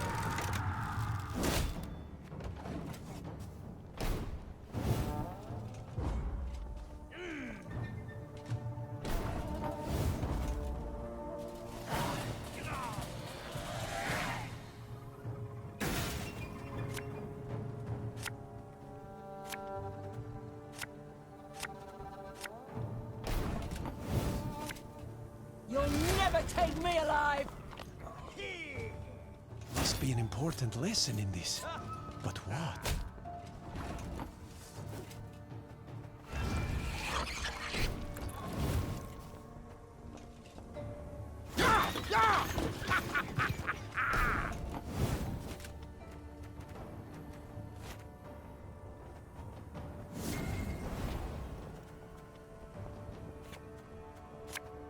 Her Majesty knows what she's doing. Lyria!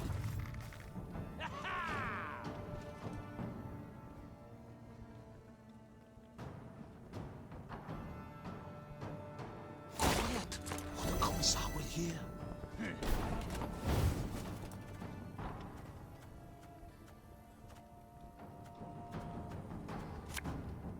Catch!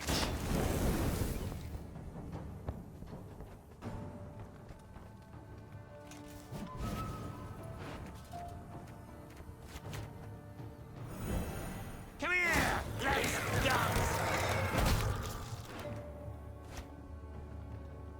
Ugh! Scheiß! In train! Off to the front yet again.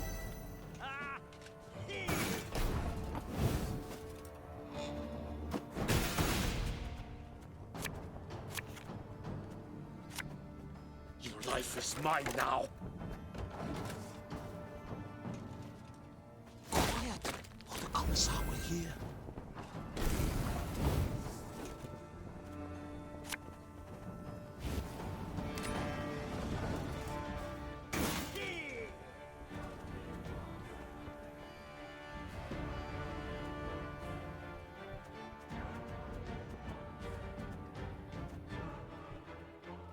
hurts her.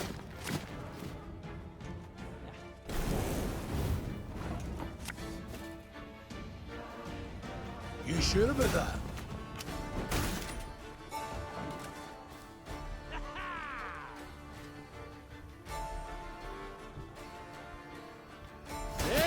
Right.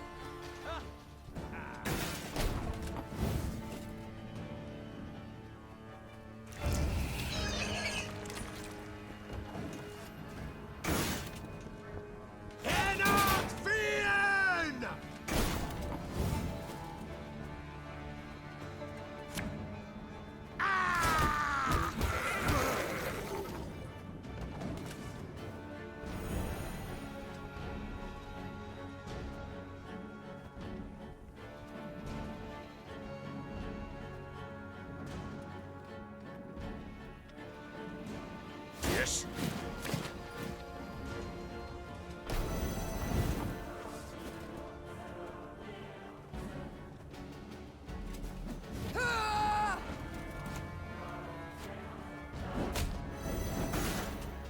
Oh, could murder a pint.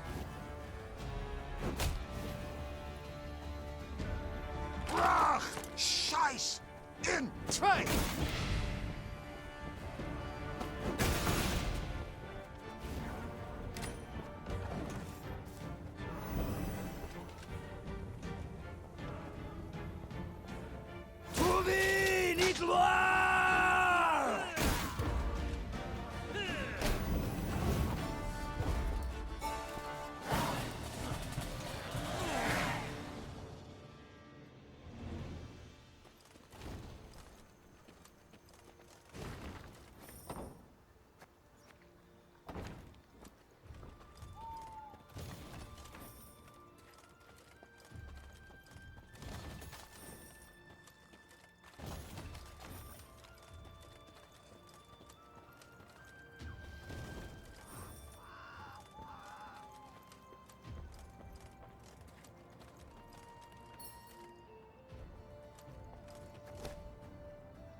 Meve needed but set one foot into the Ruwode to know something was amiss.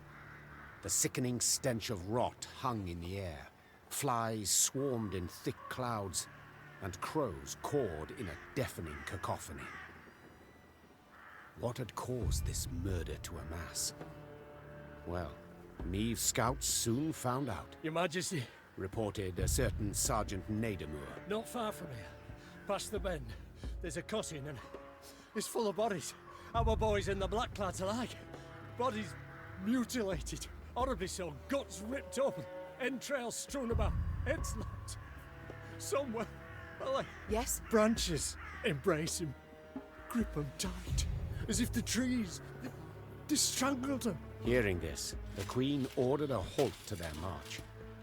They would go no further, she thought, till they knew what had killed those men. Luckily, witnesses were soon found. A haggard band of resin burners emerged from a nearby dugout, black with dirt, covered in dried blood. My lady. Their eldest stammered. Blackins came and started felling the wood. Forced folk to chop away, to make way for a town, they said. They pushed hard, right to the heart of the forest where the old oaks grow. And awoke some foulness. The whole camp. Blackclads and loggers alike. Done in one night. No time even to draw their weapons. We was lucky. Found pits to hide in. Just heard something huffed and puffed while talking to the trees, no less. Reynard ordered medics to tend to the tar makers, then turned to Meve. We cannot wash our hands of this, Your Grace. The Nilfgaardians awoke the monster, yes, but it kills Rivians just as readily. Meve stood at the edge of the clearing and pricked her ears. The Ruode echoed with the cawing of crows, which seemed to perch on its every twig. She also heard the howling of wolves and a hollow rattling, as if branches whipped in the wind, though the day was fair and still. That Geralt. He just had to desert me. The Queen removed her cloak to avoid snags and trundled toward the heart of the wood. Her soldiers followed, clutching cocked crossbows to sweaty cheeks. Thank ye, your majesty. You'll protect us from the blackclads and monstrosities. Them blackclads don't understand the forest. Don't understand nature. They rape it. Try to take too much, too fast.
Drink with our forefathers!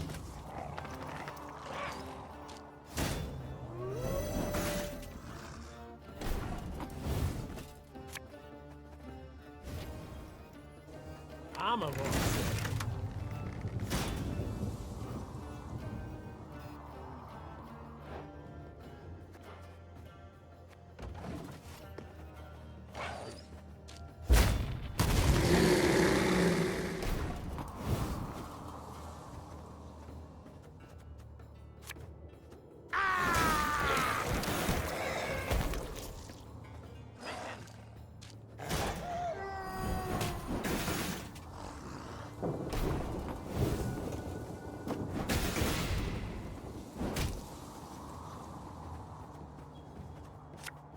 May the disgrace ends here! Time I wiped it away!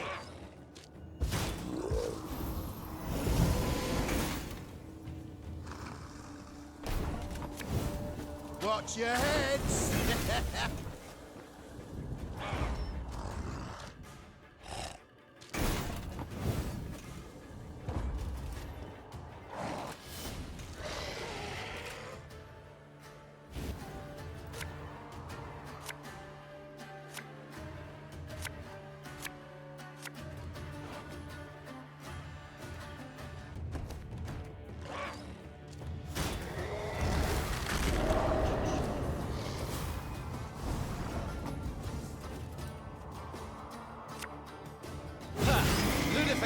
Give me some of that.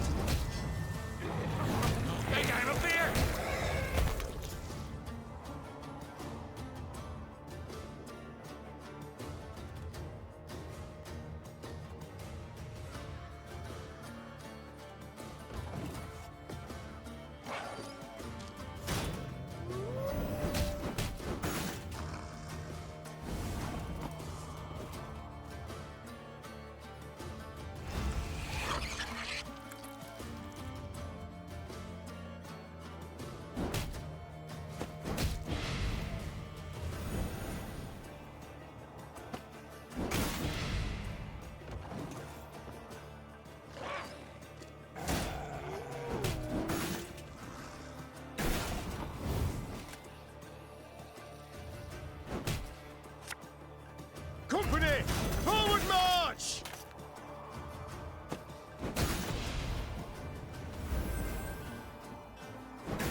Enough chit-chat. Draw your weapon.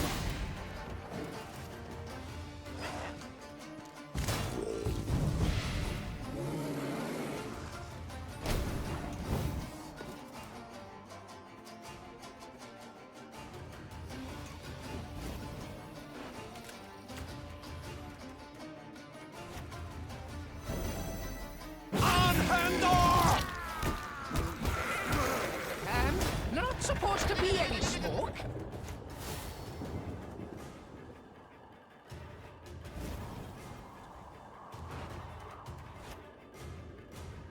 There's a time to reap, a time to sow, a time to die. Alright, that's no problem.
Deep in the wood, it grew cool, with a thin fog filling the air. Meve pushed past a large branch of hazel and froze. Before her stood a tall figure, nearly human in form, save the moss-covered deer skull in place of its head. Empty eye sockets burning with naked flame, the monstrosity hurled itself at Meve with a roar. Rally to me! Cried Meve, raising her shield. Everyone! Anyone, to me!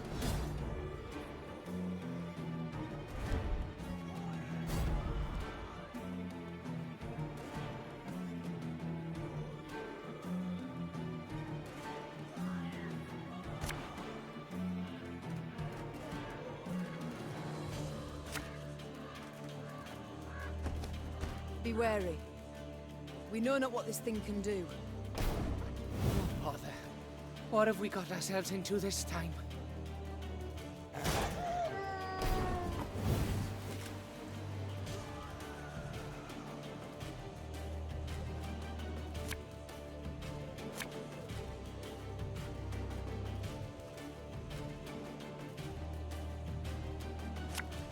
You mad? Don't say that!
Don't need no weapon!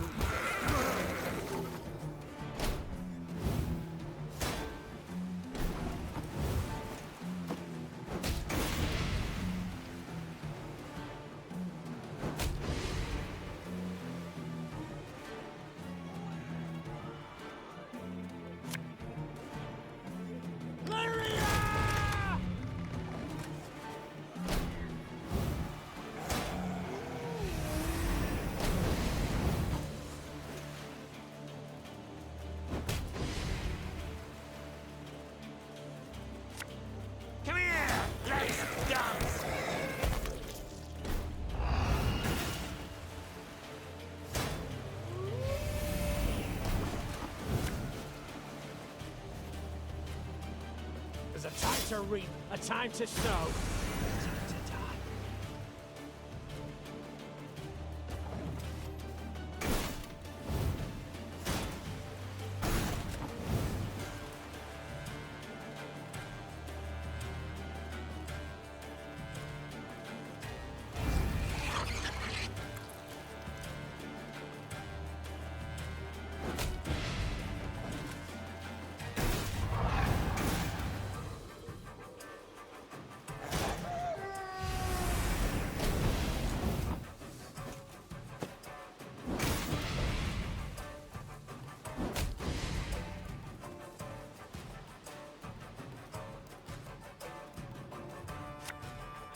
Enough chit-chat. Draw your weapon.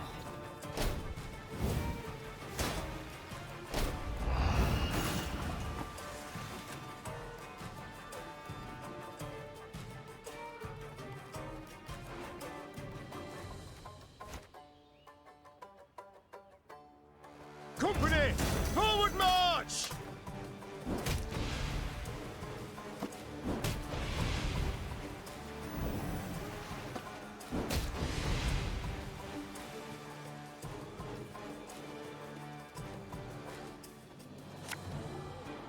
Oh, could murder a pint.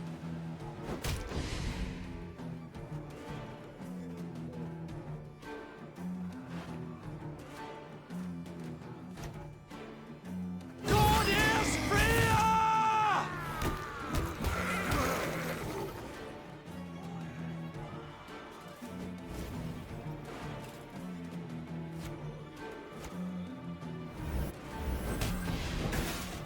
Have her done in a jiffy. My disgrace ends here! Time I wiped it away!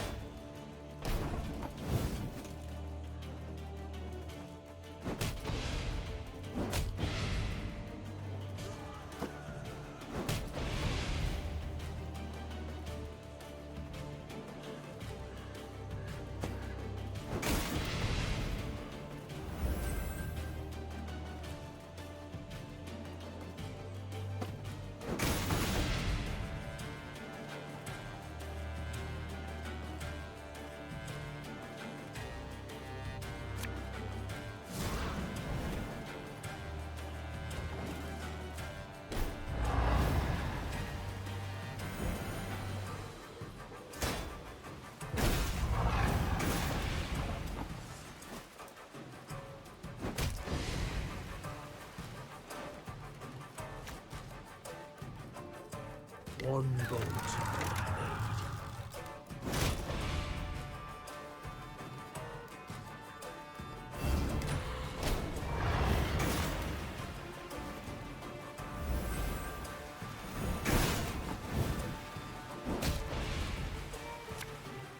Aye.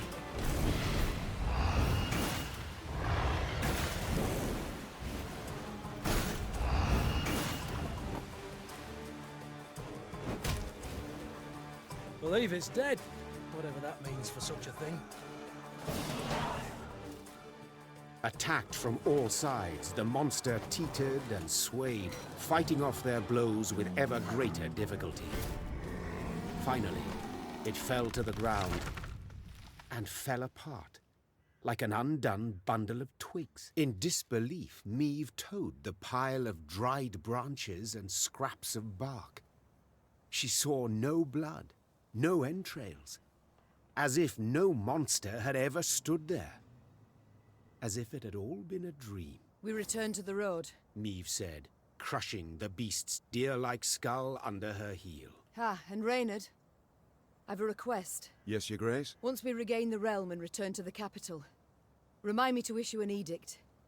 No one is to enter these woods, not to log nor even to gather brush. Just in case. Those dwelling near the Ruwode heaved a sigh of relief, and the Lyrians returned to fighting an invader who, after what they'd faced in those woods, no longer seemed so frightening.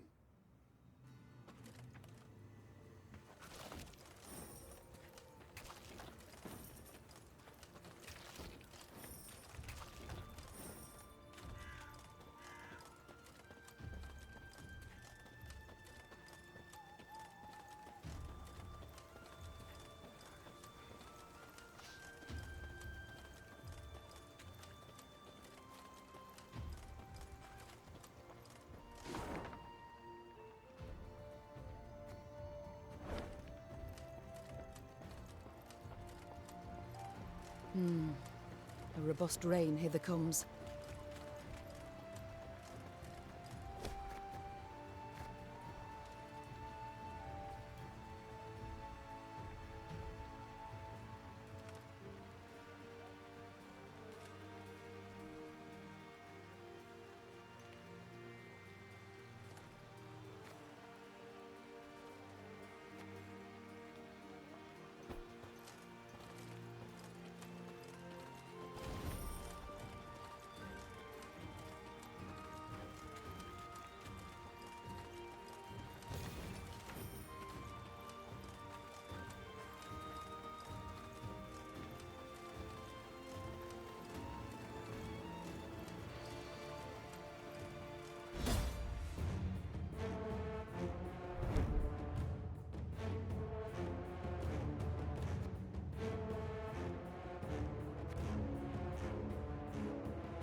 You need my help with anything? Anything at all, I've... Long you've travelled, Barnabas. The wonders you must have seen. Likely visited many exotic lands before you reached Mahakam. Corvia, yes. Matina, yes. Nazir, doubly. Zeracania, gods, yes. And Korath, even. I mean, such beauty there, though hot. Oh, dreadfully so. Horrible place to grow turnips, if you've ever a mind to try. Novigrad. Lived there a spell as well, but I didn't much care for it. Why ever not? The hierarch, intractable man, banned one of my inventions, condemned it as unholy, vile, etc., etc. Decided he would burn both of us at the stake. As you can imagine, we had a difference of opinion in that regard. Perhaps I shall regret this, but do tell. What was the thing you created exactly? I knew you'd be interested. You've a curious mind, dear Queen. We're 2 peas of a feather. Quite the clever contraption it was. Made for a widow, wealthy, but aching with longing. In her husband's absence, tormented by unfulfilled needs.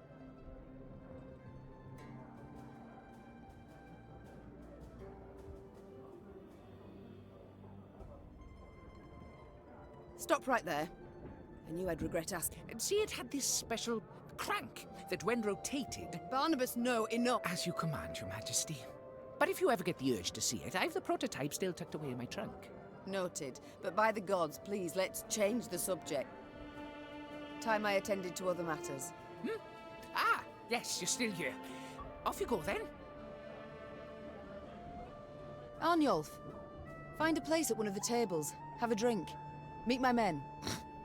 Think there's been a failure to communicate, lass? I didn't join your army to meet men, but to meet death. A good, honourable death. Quicker you lead me to that, the better. I wish not to pry, but why do you long for death? For only death can cleanse me of shame. You must have heard what they call me. Arnulf the Patricide. A moniker I earned. Oh, I did. To die by one's child's hand. A terrible fate. And it shall be mine as well if I lose this war. But did you earn it? This fate? What? Not always have I been just with villain. I dismissed him, neglected him, but... Neglected? Listen, lass. My da, he beat me. Till my skin turned blue and I chucked red bile. He'd drink and beat, drink and beat. My brother, Ulf, da clobbered him to death. My ma, she took her own life. Never met this son of yours. But I know yous a bit now, and I can say this. No kin of yours needs slaying. I can't help but wonder, what does it signify? The tattoo on your head? Ain't the tattoo? Carved these runes with a knife. The method makes little difference. What do they mean? Aim here. Message for enemy archers. Alas, don't seem they can read it. At least not from a distance. And when they get close, it's already too late for... So long, Arnulf. Always good to see the Queen. How can I help you? We shall return to this... No skin off my... Yes? I must go. Yes, Your Grace? It's time I...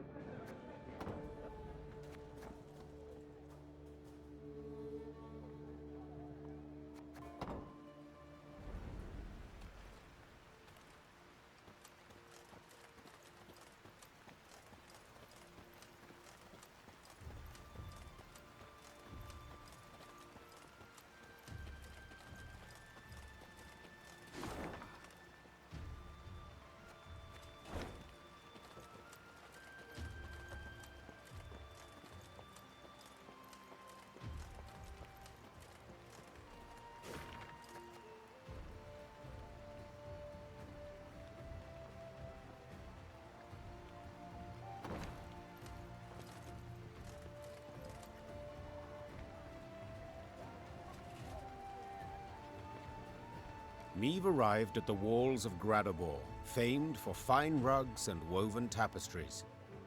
The city's artisans had been at work, no doubt pressed by the Nilfgaardians, for atop the tallest spire, that of the town hall, flapped a lustrous ebony flag, a sun of golden threads at its center. So vast was the banner, Gascon whistled in admiration. Gotta admit, the Blackclads certainly have panache. And a vast and powerful army, I'd remind you. Reynard interjected. Arbalists line the walls. That stench in the air, hot tar. Victory's not likely to come cheap, I fear. No cost is too high, said Meve, a hardness in her voice. Reynard, Gascon, ready our men to attack. The Lyrians needed no more encouragement. Since arriving, they had reveled in anticipation of taking the city, then ripping the banner from its spire.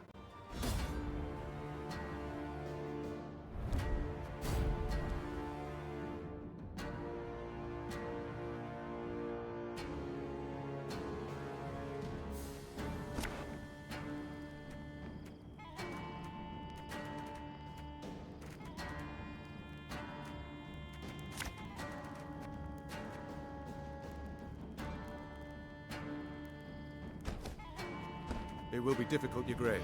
The walls are strong.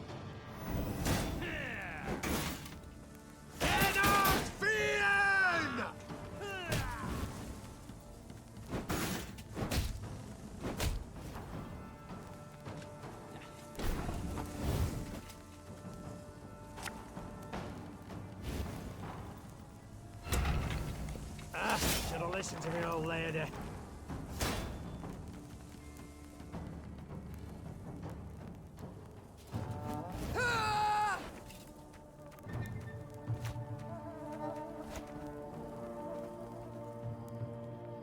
Death is only the beginning!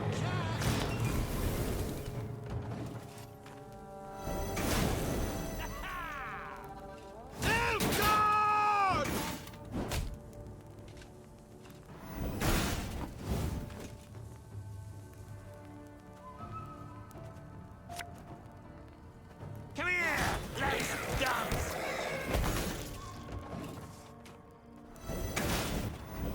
Gate! Someone's opening the gate!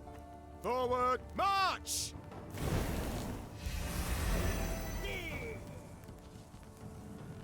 Infiltrate!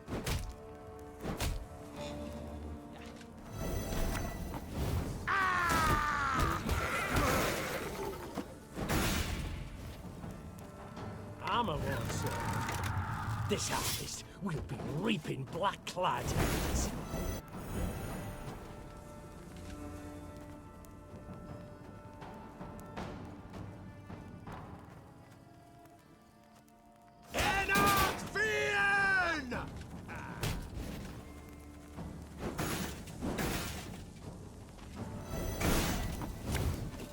May disgrace ends here! Time I wiped it away!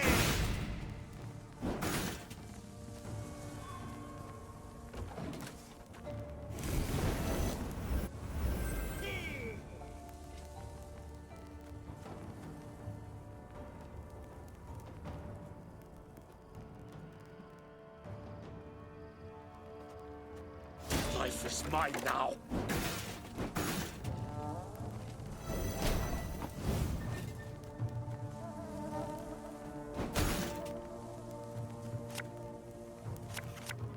You'll never take me alive!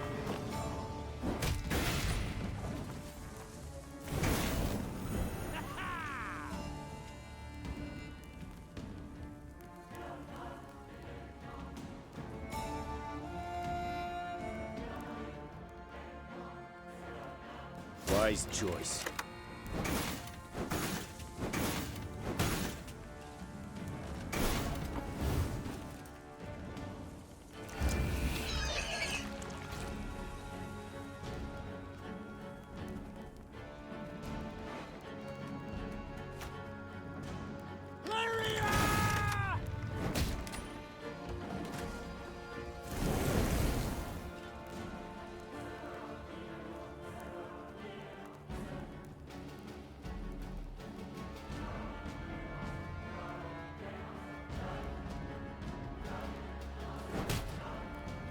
Perigla!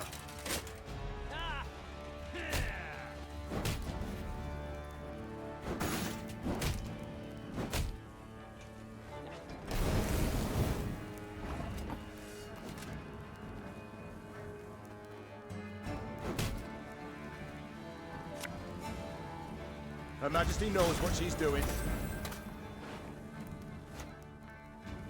One vote.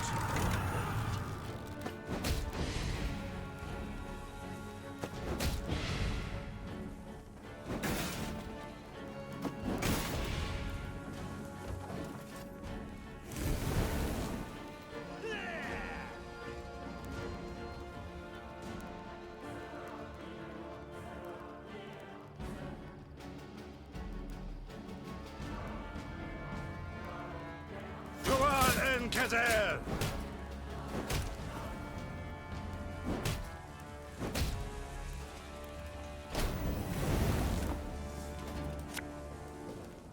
You sure about that?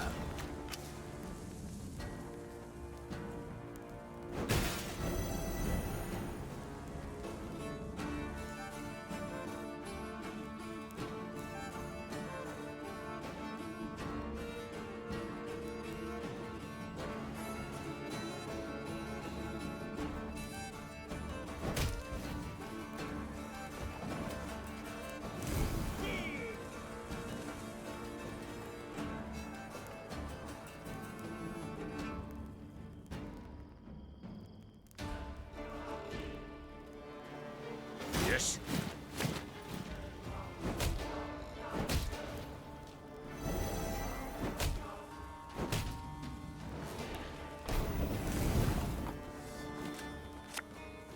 On Handor! Think I have a beer?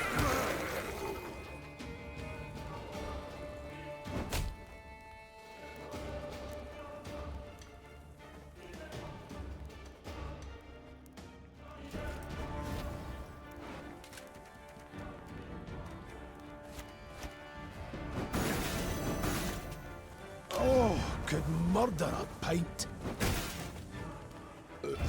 Sorry, turnips back for an encore.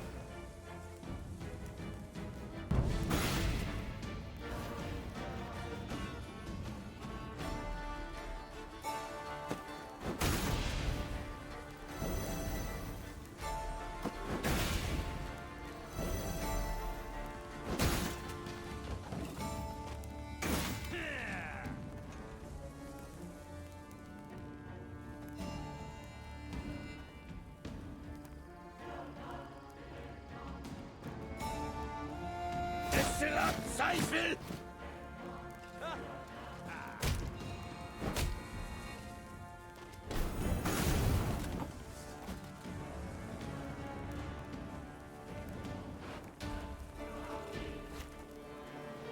Give me a target.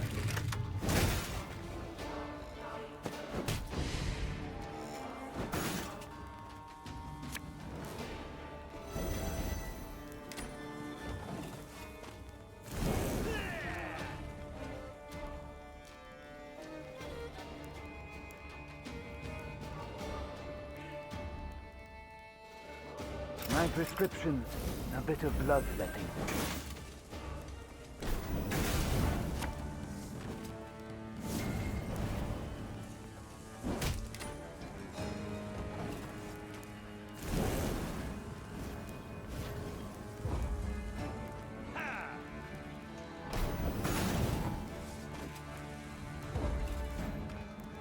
Victory, Your Grace! The city is ours! The battle for Gradobor was a hard fight, though not quite as hard as most had thought it might be. During the assault, at its critical juncture, a blow fell from the blue. The unlikely heroes, merchants and burghers brought together by the city's guilds. A wave of them, all riled, swarmed the blackclads at the gates and opened them wide to let Lyria in. Onward! Follow me!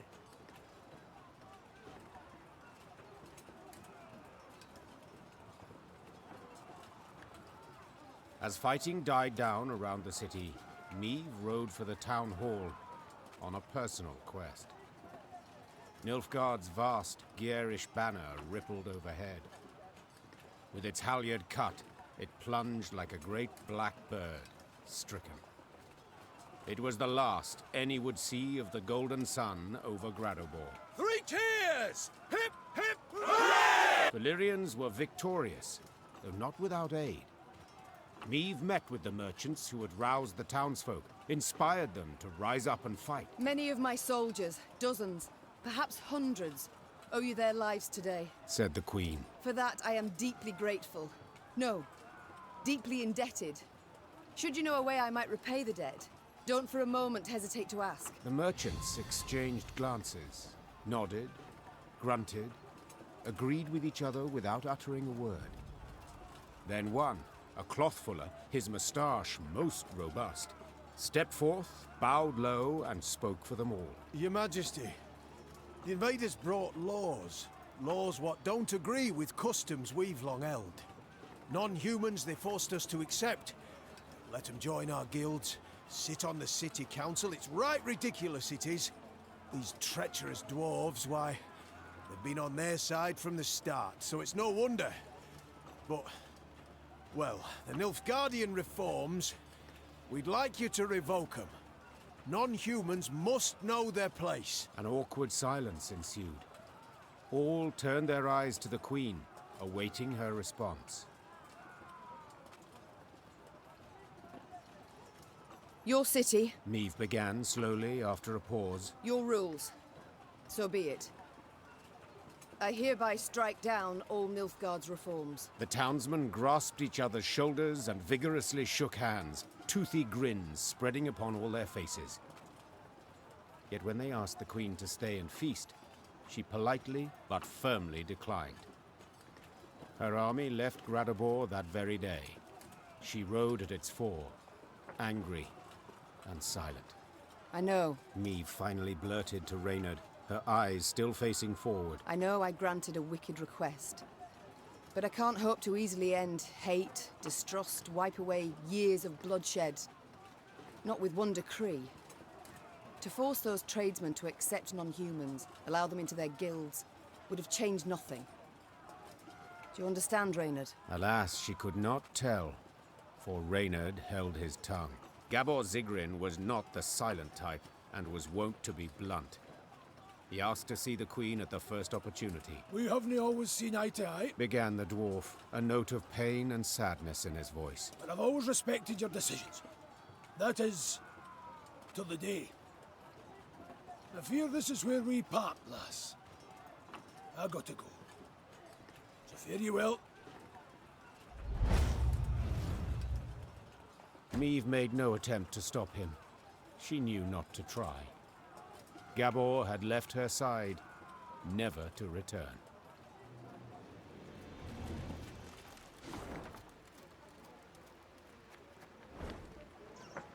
Rivia for Rivians. Dwarves to the mountains, elves to the forests, halflings to their halfling holes.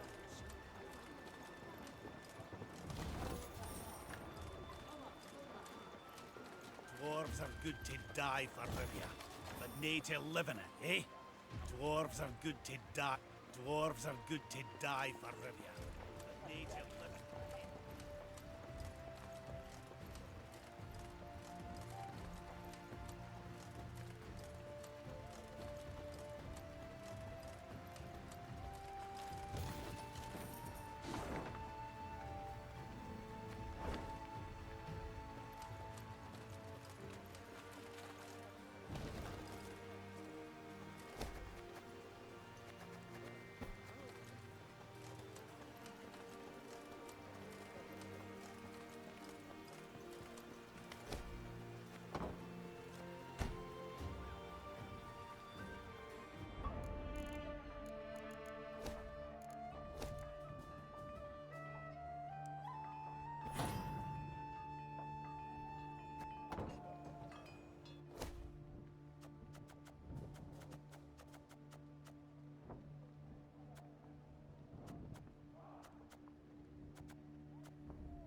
My prescription, a bit of bloodletting.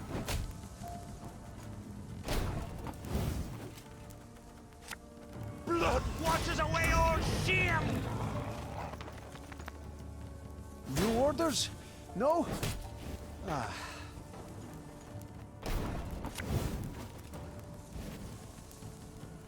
This harvest, we'll be reaping black-clad heads.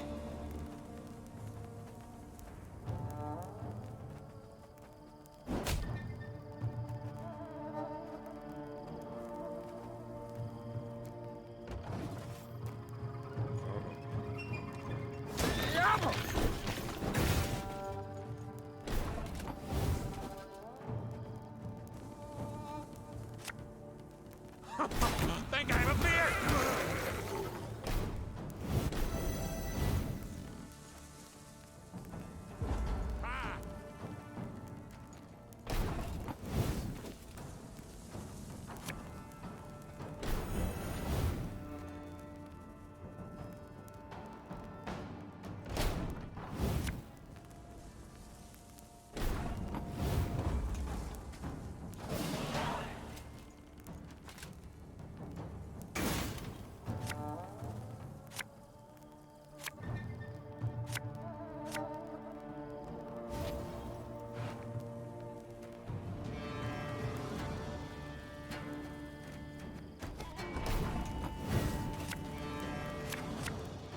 Also them, no other way.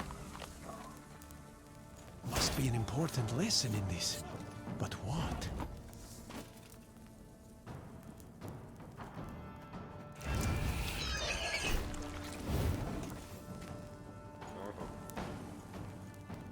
Yes.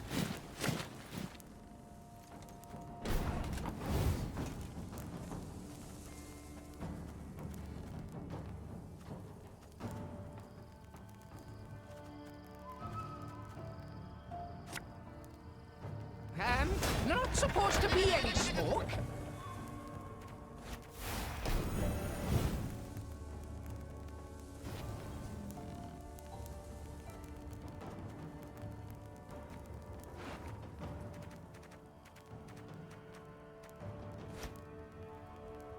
This could hurt.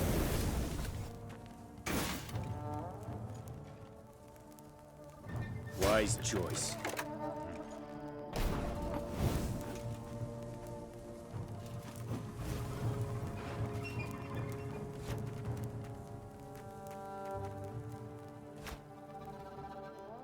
Discipline shall bring us victory! Watch your heads! Our ballista, your command.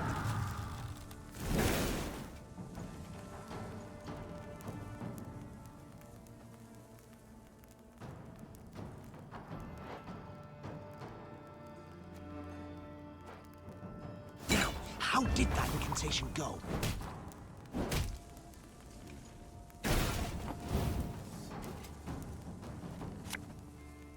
Armor won't stay.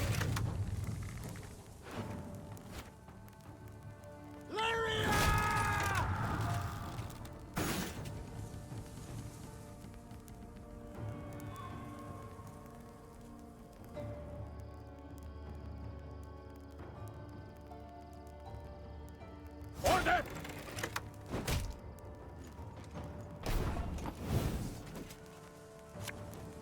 Don't need no weapon!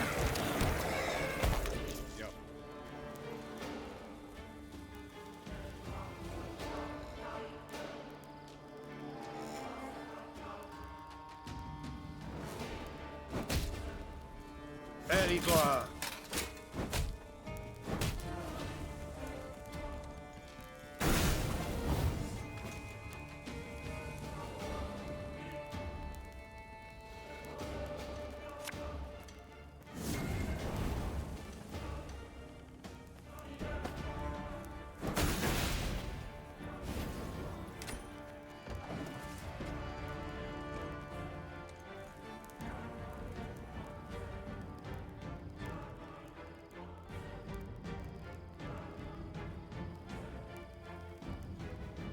Life is mine now.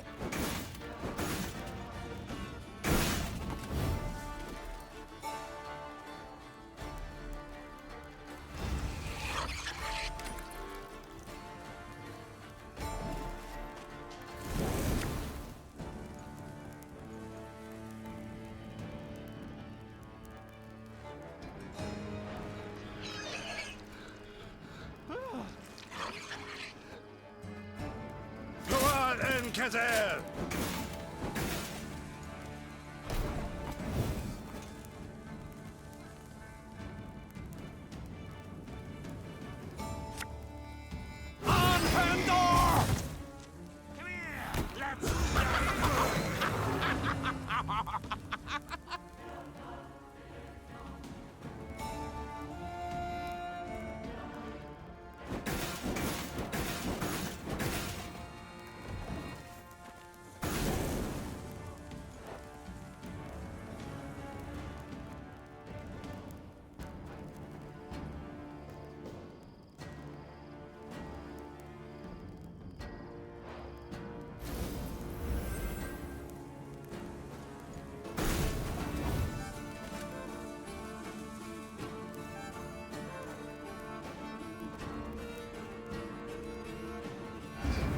What?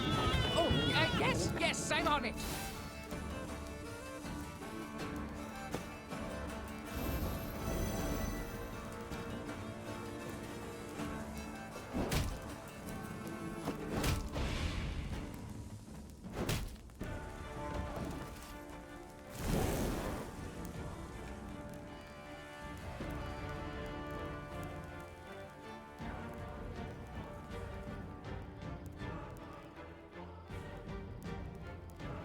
Discipline.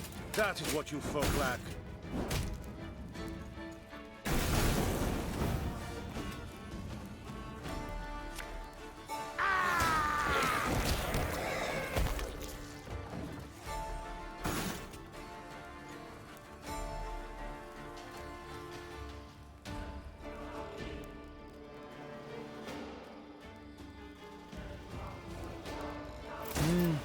A highly curious case.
Inquisitor! Nice Tedatu. Aye.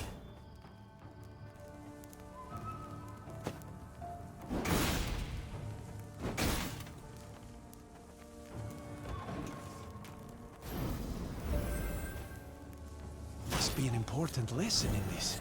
But what?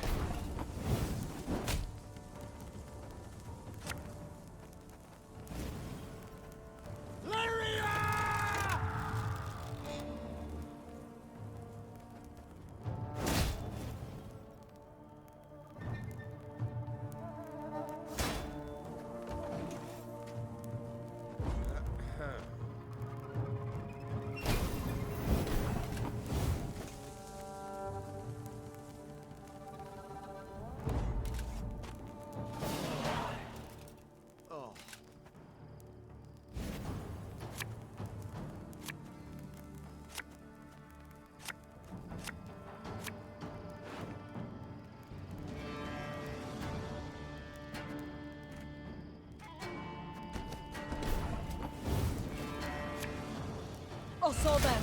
No other way. 101, 102, 103.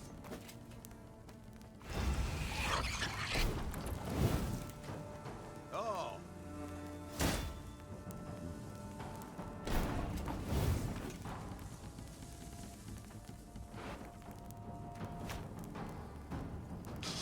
I smell a leak.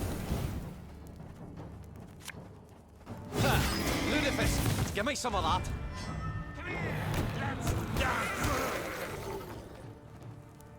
Again and again and again. One bullet's all I need. Ha! 152, 154.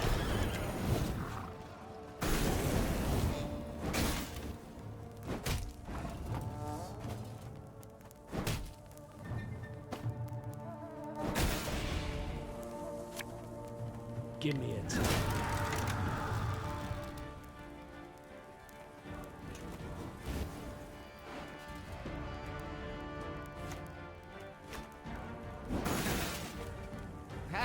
Not supposed to be any smoke.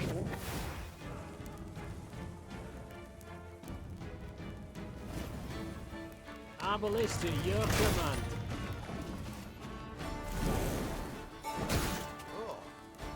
I live to serve you. Should have listened to me, old lady. Discipline, that is what you folk lack.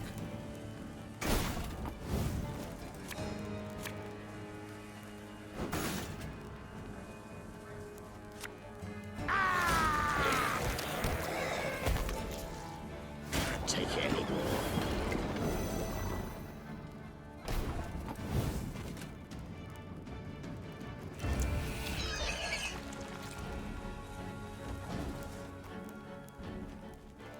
Here's late.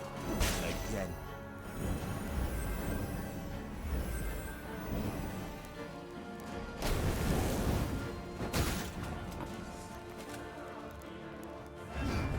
What?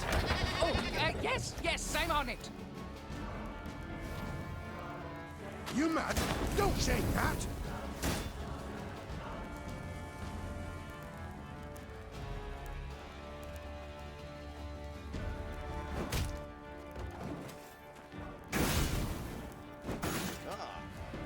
Guy Vettles, hungry like a warfire.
As the Lyrians passed a cemetery marching along its ivy-covered wall, they heard mourners wailing pitifully to a priestess's moving song. The soldiers dutifully lowered their heads. Their minds sought out fallen comrades and kin, and they wondered whom else the war would yet claim. Listen, said Gascon, stirring Meve from her own meditation. I think I'll veer off for a bit. What for? To offer your condolences? In a manner of speaking. But just go on. I'll rejoin you soon. Meve nodded in agreement, then made as if to ride on. Yet Gascon had hardly entered the cemetery when the Queen turned and followed. Gascon quickly realized he was not alone. Ah, Meve. Had I been plotting to do you no good, I'd not have announced I was sneaking off to do it. What do you mean? Come now, Meve, don't play the fool. You don't trust me, so you followed. Probably thought I'd commune with Epdahi in some crypt. Nay, better, the conclave of mages. Well, rest assured then. For if I truly had something I wanted to conceal, I dare say you'd not have noticed me slip off.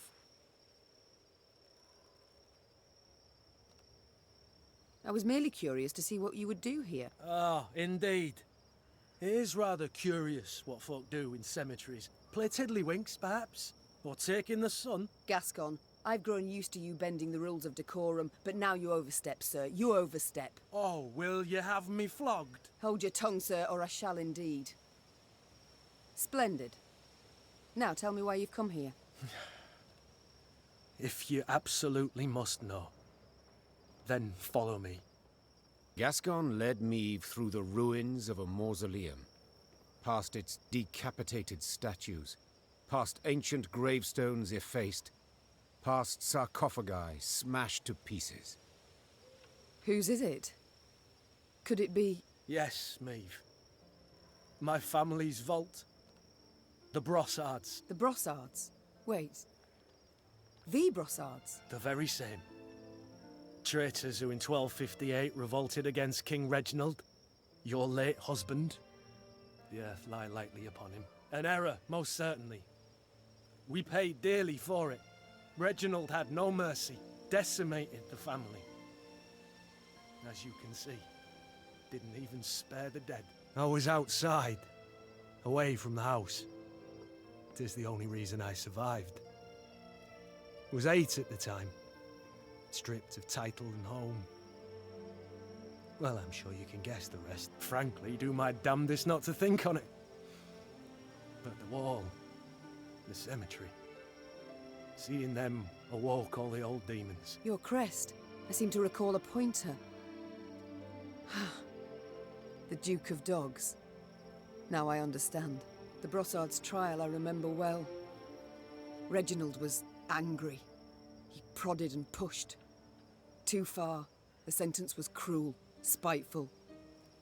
I felt it all, but said nothing. I'm so very, very sorry, Gascon. Water under the bridge. And the past's a thing none of us can change. The past, no. But the present? I could rebuild your family's tomb. All deserve to rest in peace. Meve, the war nears its end days now, and you'll have more urgent expenses. So I shall pay for this now. I'm grateful, Gascon, and indebted. Vastly. Let me do this. Let me pay my debt in part, at least. I thank you. Gascon remained silent the rest of the day. When the force halted for the night, he sat secluded in his tent. But by the morn, he was his witty, mirthful self again. His family's final resting place would be returned to its former glory.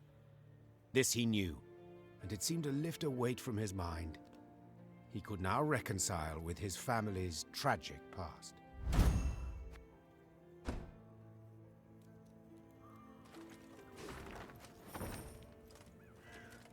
Good mother. Move that... Oh...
The Devil's Tower.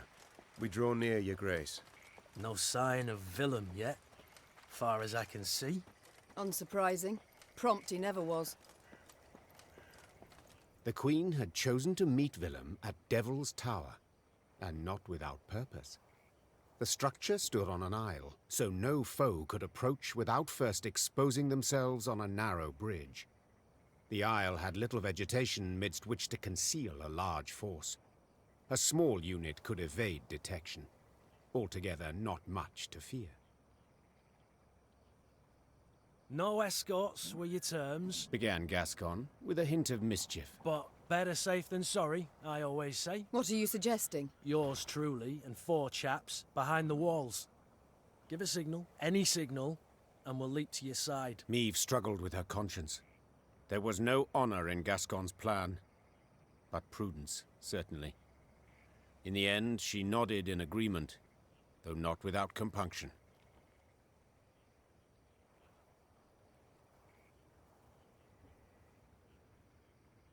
Willem arrived soon after, the heavily armored cavalry he had in tow clearly there to boost his courage.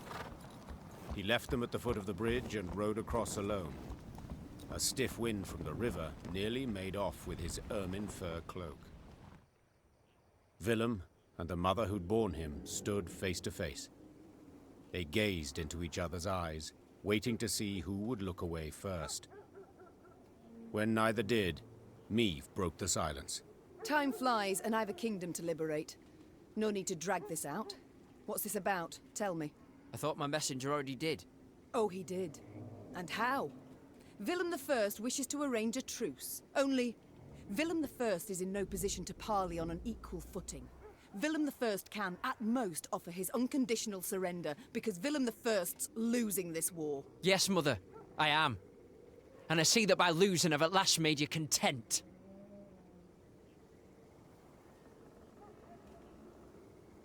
Don't play the victim. What next? Will you say you turned cloak because Mummy showed no warmth, displayed no feelings? 'Twould be unfair, any such judgment. You did show feelings. Chiefly enmity, contempt. But that's not why I betrayed you. No, I simply disagreed with your choices, assessments. I had every right to do what I considered just and good. And I had every right to voice my view, which you ever ignored. Yet this is neither the time nor the place to discuss that. Let us parley as strangers. I'm losing, you say. And you're right. But I haven't lost yet. And have no intention to surrender. I am ready, however, to renounce my fealty to the Empire and pledge my forces to you. As long as you fulfill my conditions. Mm-hmm. Let me hear them. First, you will not rescind the reforms I've authorized already, any of them. Second, you will guarantee both my safety and that of my advisors. Third, I shall remain your heir, and next in line for the throne. I must admit, I was wrong about you. I'm not certain what you mean. How so? Always I thought you unremarkable, average. But this insolence today is anything but dull. It's unparalleled. Did you truly think I could forgive you? After you betrayed me, humiliated me so. Not worthy of my crown, that's what you are. Not now, not ever. Oh my. Then we shall meet on the battlefield. The battlefield? Sooner put you over my knee and whip you with my crop, boy. Gascon, grab him. With utmost pleasure. What? But how could you? It seems betrayal taints our blood, son. Take him away. Meve turned her back on Willem, now and for all time. Till the war's end, he remained in chains. And after? I'll tell you soon enough.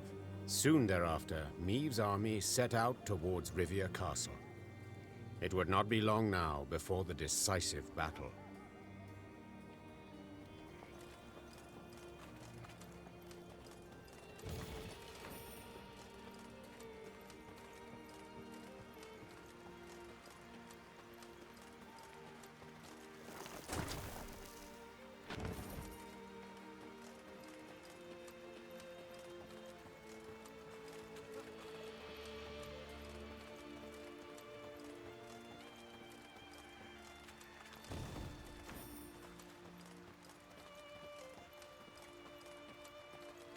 Your Grace, said Reynard, saluting and clicking his heels. Peasants from the Scala region have arrived at camp. Supplicants, wishing to deliver a plea to your person. Meve sighed. Supplicants, trials, audiences. All aspects of queendom she did not miss. The band of commoners was led by a sturdily built beekeeper dubbed Ethelred, son of Theobald. Finding himself in the Queen's presence, he fell to his knees and waved his arms in his best impression of proper etiquette. Oh, my lady, the Queen, your gracious mightiness. Take pity on us tillers and toilers. Wars all around, leaving us but scraps to live off, and barely that, to be honest. So we beg you, don't do it. Don't raise the levies. We can't pay more than... What? Meve interrupted. What the devils are you talking about? What? Your decree? One they nailed to our notice board. The peasant said, sheepishly pulling out a parchment and pointing to the relevant paragraph with his rough finger. We, Queen Meve, do hereby proclaim that if our throne we shall recover, the tallage, murage, and pavage we shall raise threefold. the expenses of this war for to compensate at the cost of the common folk. Meve and Reynard exchanged astonished glances. They had issued no such decree. Yet the document bore her signature and seal. Perhaps it was Willem's doing. Impossible. Meve said firmly. My son sank low, but not so low as to forge my name. Then who fabricated this decree? The Nilfgaardians. The Queen replied without hesitation. They have access to my seal, to my scribes. They wish to spread fear, uncertainty, and doubt, turn my folk against me. And they are liars without any honor. The Queen tore the falsified document to shreds. Knowing this would solve nothing, she had to find the printers churning out these fakeries and end their run.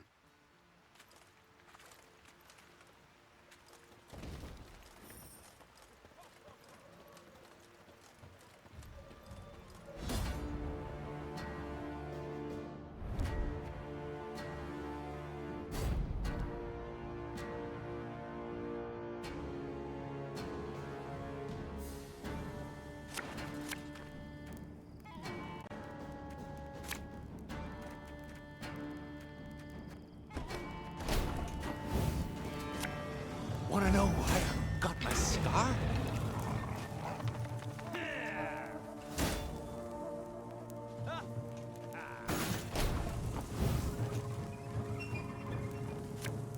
Give me a time.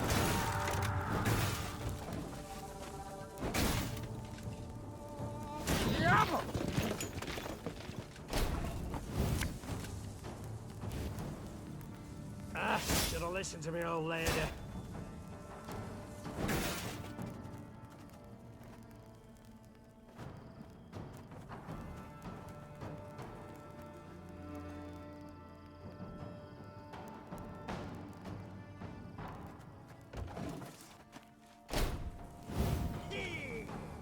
New orders? No?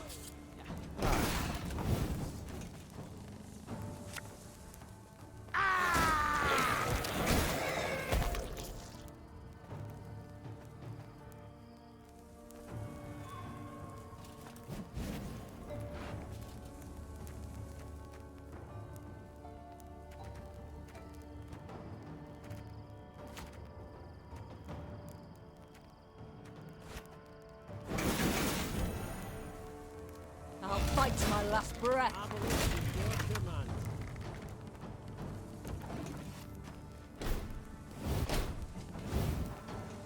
Must be an important lesson in this.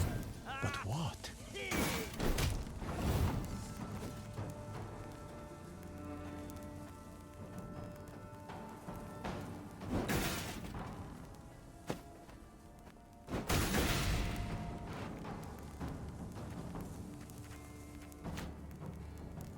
Catch!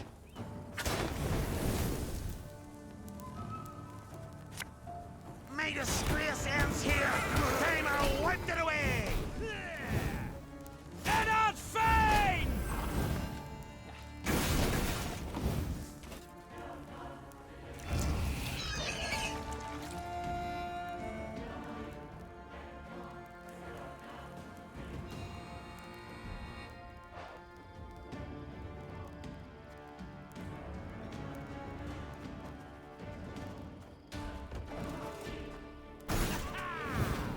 Wise choice.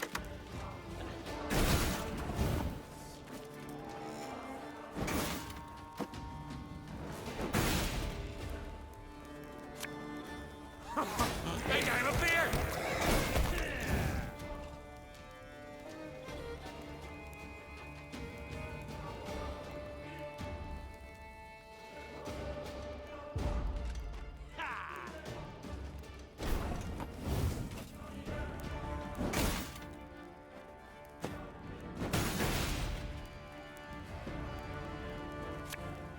This harvest will be reaping black clad heads.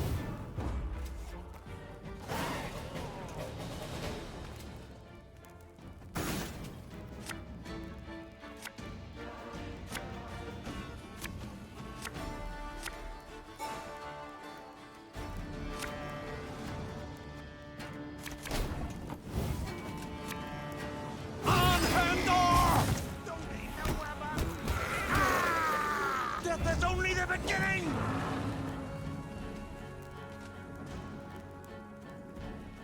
Oh, God!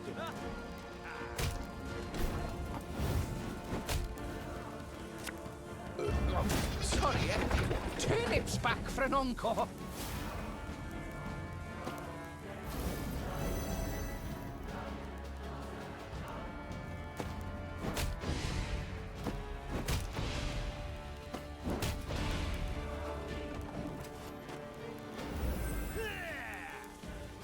My prescription, a bit of bloodletting.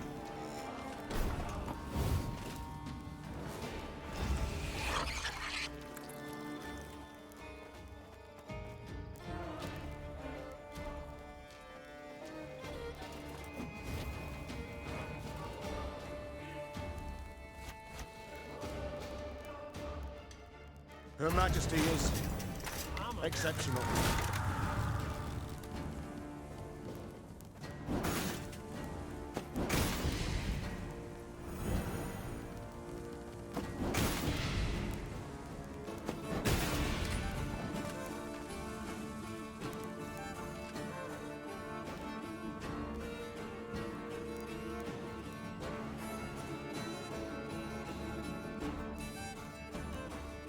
Your humble servant.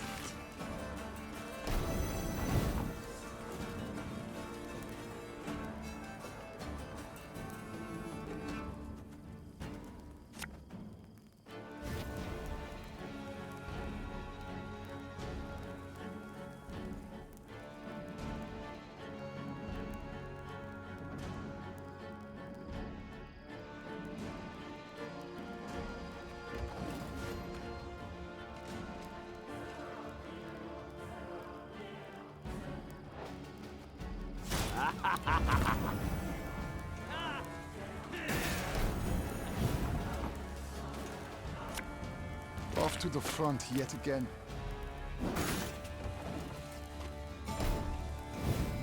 Very gloire!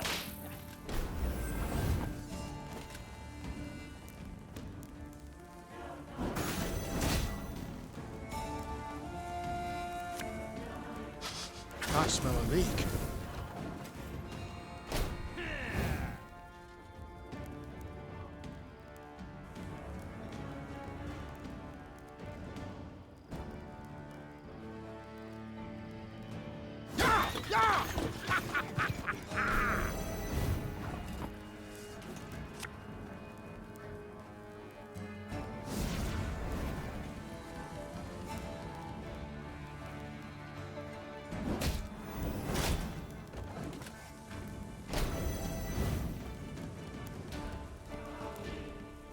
Very gloire.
Oi, Meve! cried Gascon, as usual paying no heed to courtly etiquette. Come here a minute. Would it hurt so terribly to occasionally address me by Your Grace or Your Majesty? Didn't want to be petty, but since you bring it up, you've never once addressed me as the Duke of Dogs.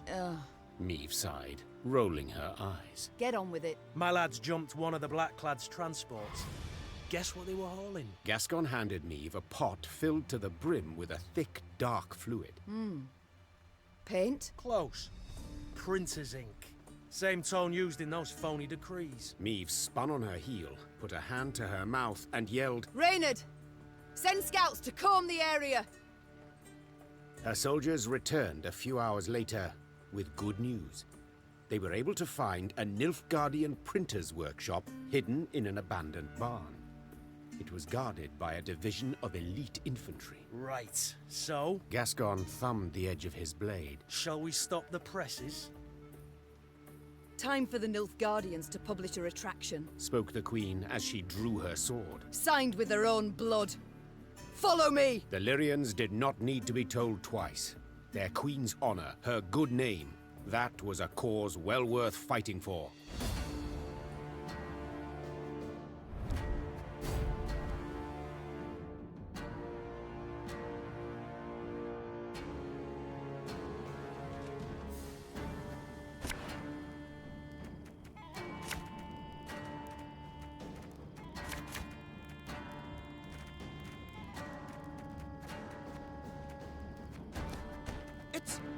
It's her!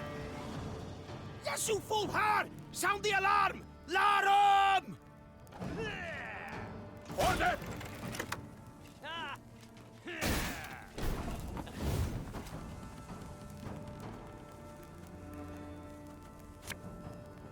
May disgrace ends here! Time I wiped it away! Erigloa.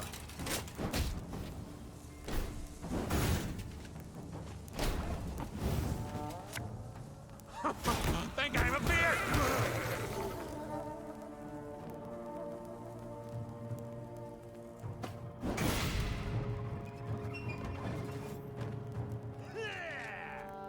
Life is mine now.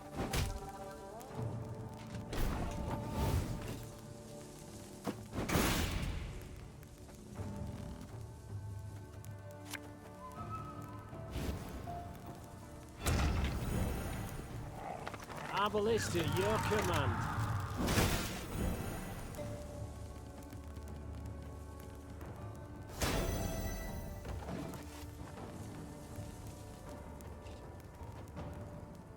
Hellcatzer!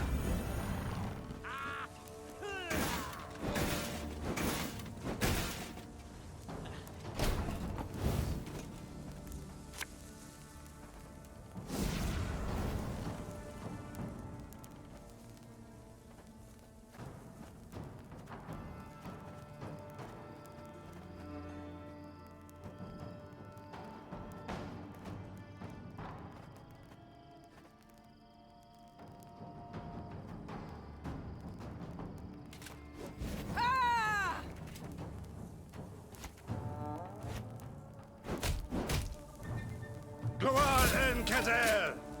The morrow I drink with our forefathers!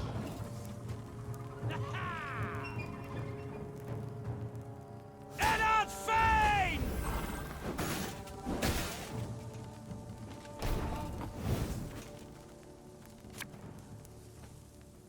Don't need no weapon!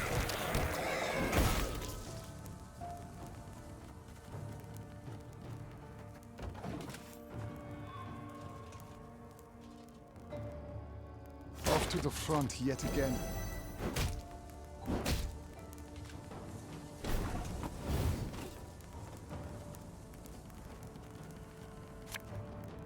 Armor will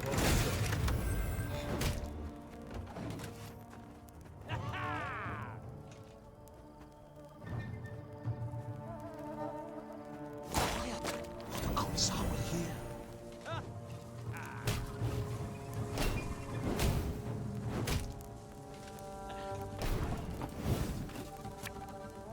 Lyria!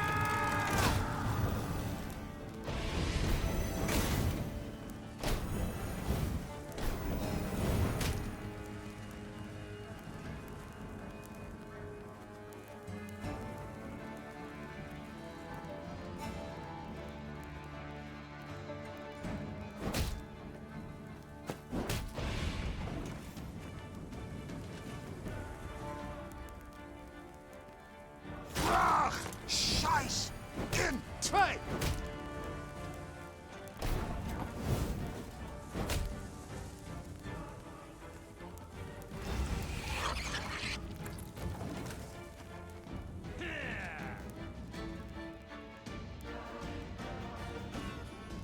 Off to the front yet again.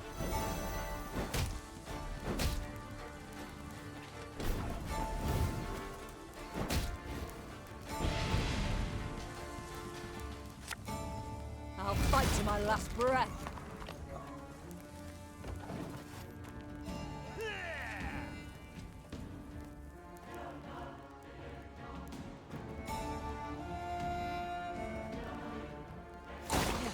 What a comes our here.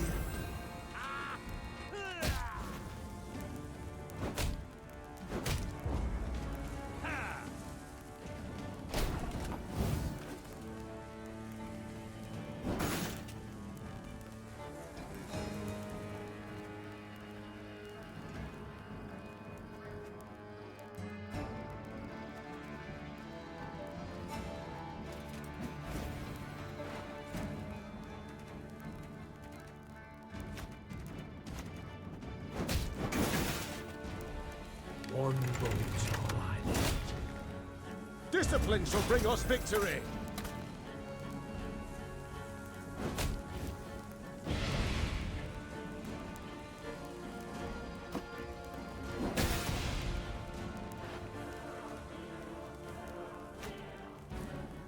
You mad?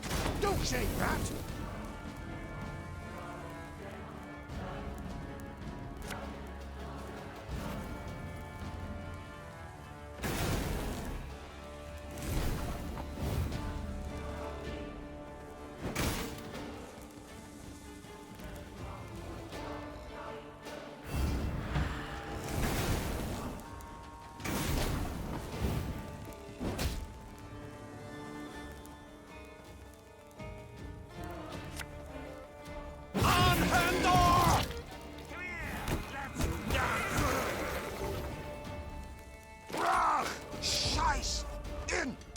They weren't expecting us.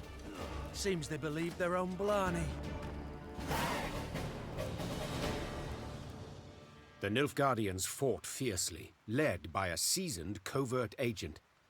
Seeing he would soon fall into enemy hands, he put a knife to his throat and, in a quick slash, sent blood pouring over paper and still wet ink. Reynard leapt towards him, trying to stanch the red tide. But it was too late, and the spy's secrets perished with his last gargled breath. Meve picked up a freshly printed pamphlet. The document listed her many crimes and misdeeds, the true and the manufactured alike.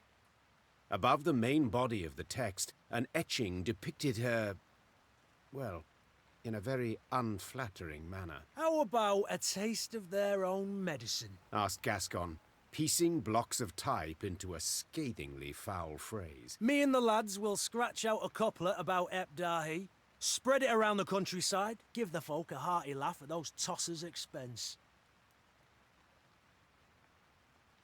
Yes, these presses should be put to good use. The Queen said. But printing lewd jests is not it. We must spread facts. Tell what the Nilfgaardians did in Aldersburg, how they tried to murder me in Mahakam and Angren. What fate lies in store for those they conquer? Gascon grew serious and set the ink-stained type back down. Get to work. Before the sun sets, I wish to hold the first document in my hands. Soon, in every town, village and tavern, there hung a notice detailing Nilfgaard's crimes. The outraged Rivians did what they could to strengthen the Queen's army. Some by offering coin, others by joining her ranks. Nilfgaard left none alive in Rosberg, not even one woman, and no child was spared! Peasants from Aedirn have been captured and put to work by force. Nilfgaard now prepares the same fate for Rivia and all Rivians!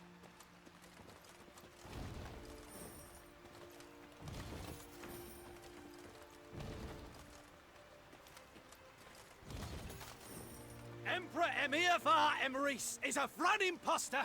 A Vran Doppler!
Rivia will never die so long as we are alive.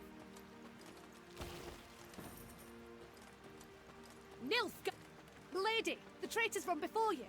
Find me a map, and I'll show you where they buried the loot. Rivia will never die so long as we are alive. Rivia will never... Nilfgaard will not spit in our maws!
These lands, they look familiar to you? Naturally, Your Grace. They're the venerable Count Caldwell's. War, death, chaos. Everywhere but here. This land's positively pastoral.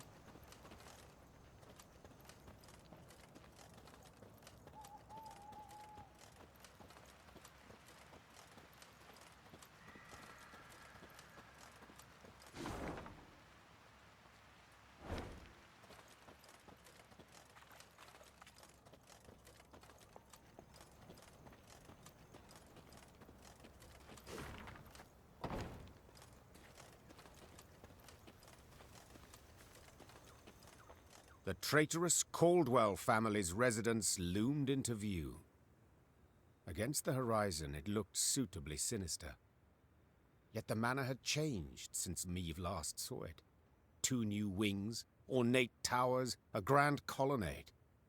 And the windows now glistened with stained glass, the gilded hue of imperial suns. We must pay them a visit, Seethed the queen. The great double doors opened with an echoing thud. Just inside them stood the heir to the estate, Dragomir, his wife and 3 children by his side, and Helena, the treacherous count's widow. Sliding the cap from his head, thus giving proof of the family's hereditary baldness, Dragomir knelt down upon one knee.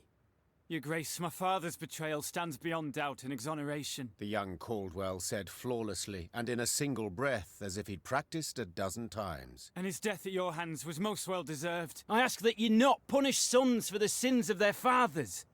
I ask humbly, with bowed head, allow me to stay on my ancestral lands, to serve faithfully as your loyal subject. I believe not a word slithering out of his mouth, whispered Reynard. The first chance he gets to stab you in the back, he will take. Convenient to make this request now, don't you think? Why not earlier? Meve asked, crossing her arms and raising her chin. It would have behooved you to send a messenger, once I'd crossed into Rivia. Preferred to speak to you directly, Your Grace, For you held out hope. Hope that the Blackclads would yet defeat me. You stood on their side till the last. No. The Caldwells I trusted once, but I shan't make that error again. You've one day to pack your chattels and go. Leave my country. Dragomir rose from his knee and shook out the cap he'd crushed in supplication. Only ever as a corpse, Your Majesty. He hissed, his vulnerable demeanor gone in a flash. If you'll not take me for your vassal, you must take me as your foe. Men, to arms! At this sign, armed men rushed from the house while archers appeared atop the roof. Clearly, Dragomir had expected to be refused.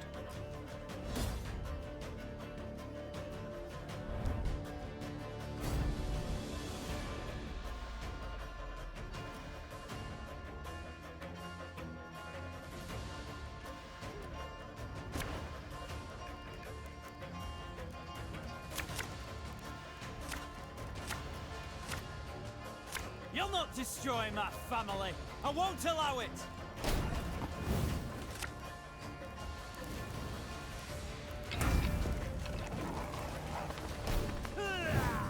This harvest will be reaping black-clad heads.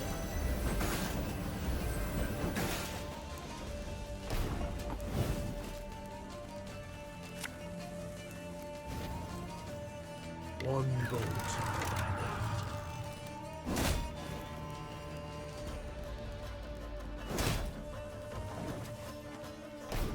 Oh, my spirit's willing and how, but these damn boots are killing me.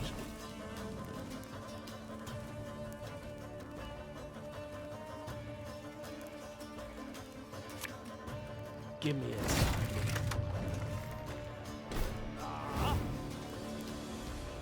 There's a time to reap, a time to sow, a time to die.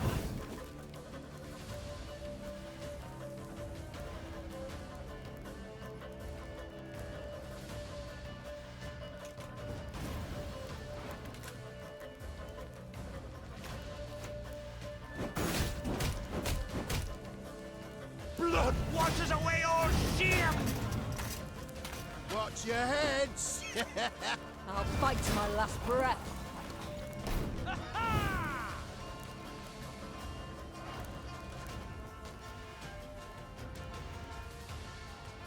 Tell me you jest. Arbalist at your command.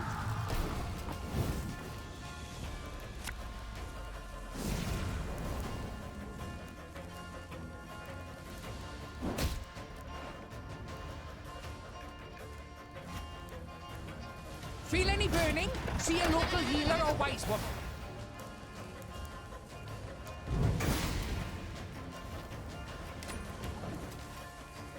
Father was right about you.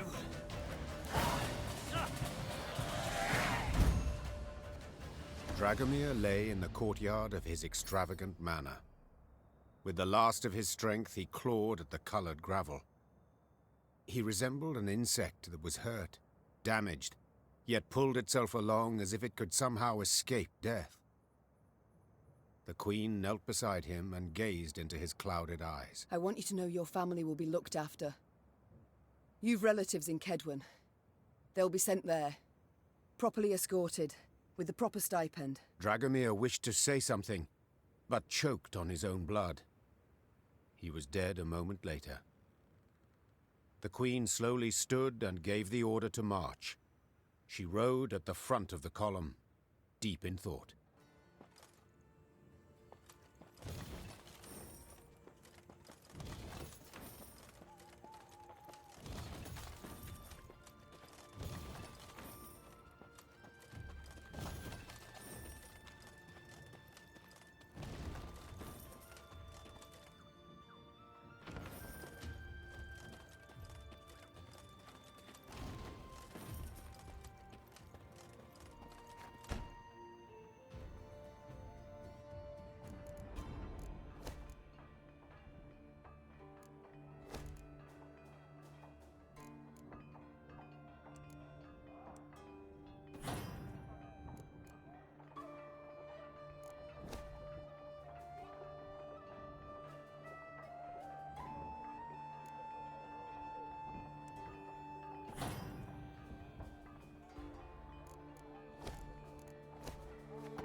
life is mine now.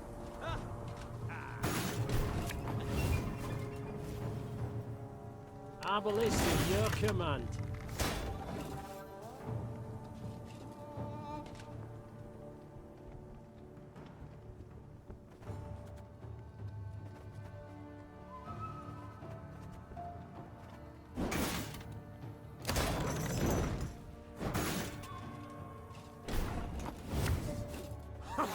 Hey, I'm up there!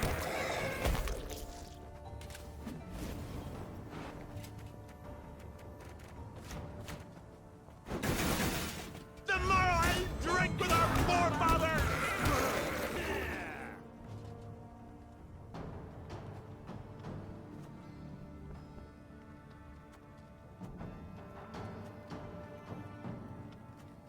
Wise choice.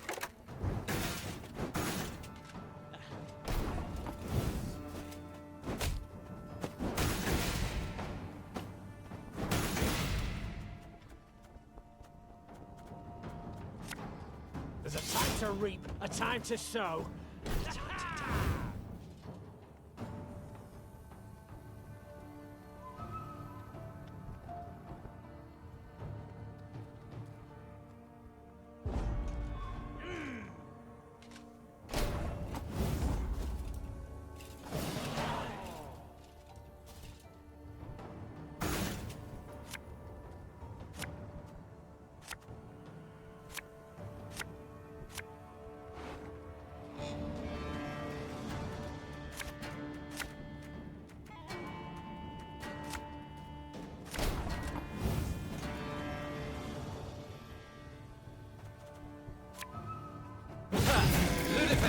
Give me some of that.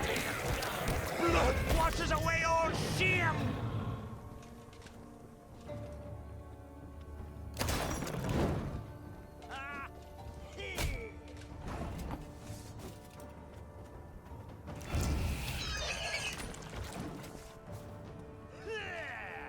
Brach!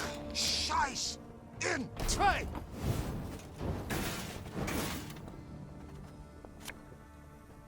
I think you'll really like this one.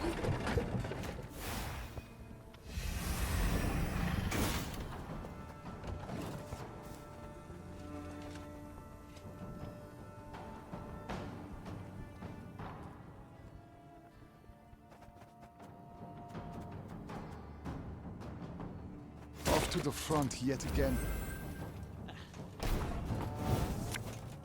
Aye.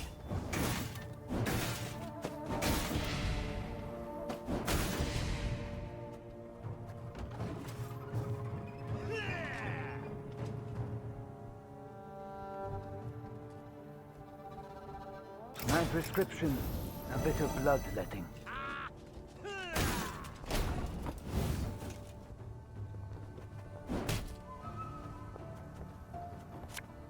Discipline shall bring us victory!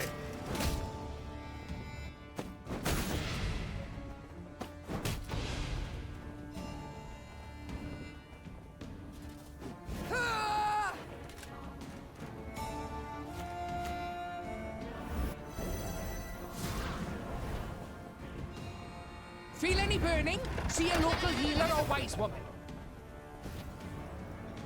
Catch!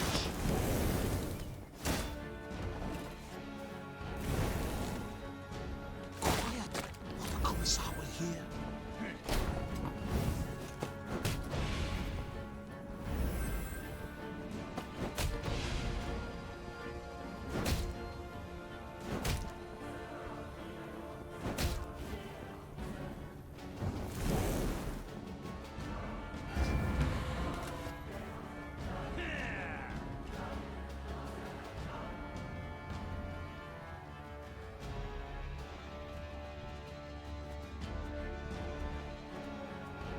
Brach!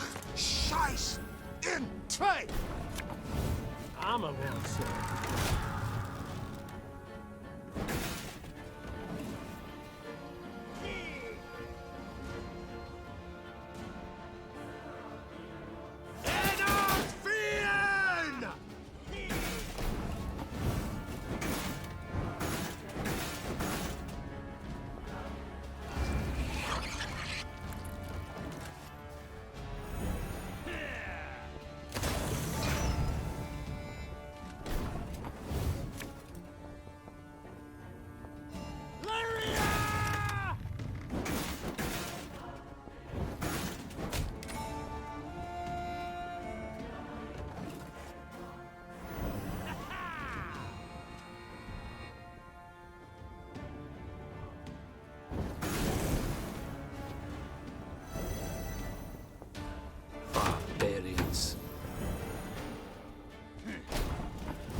Meve now reached Willowhain, a settlement she knew well, for it lay near Waldenrad, where in peacetime she would go to escape her queenly duties and enjoy the thrill of a hunt. Pheasant, grouse, and partridge in abundance. You will see, said Meve in muted excitement, pivoting in her saddle to face Gascon. Alas, it appeared the war had ravaged even these woods. Where life had stirred and grown tall before, only resinous trunks remained. And the village itself had lost its quaint allure, surrounded now by a double stockade, a golden sun fluttering above it. Bastards couldn't even let the damn trees be. Gascon seethed. A dismal scene. Her once cherished wood, and it weighed heavily on the Queen's spirits. Waldenrad had been a place removed, where she could rest and forget the weight of her crown. Reynard's voice roused Meve from her sad reverie. A Nilfgaardian garrison holds the village, he said. We ought to drive them out. Avoid any surprise later from the rear.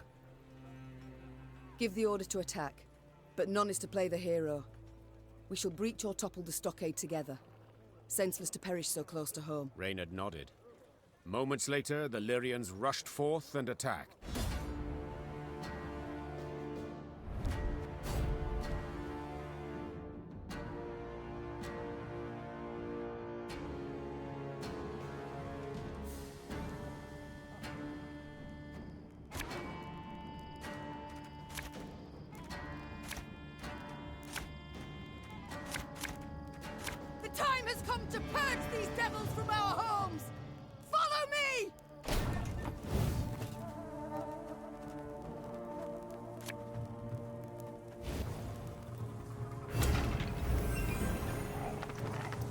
Give me a target.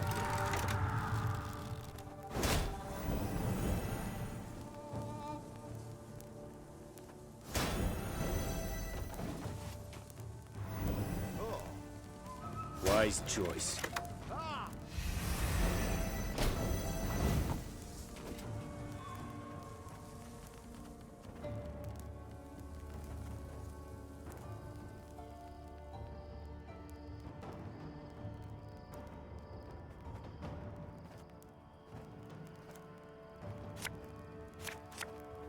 My disgrace ends here!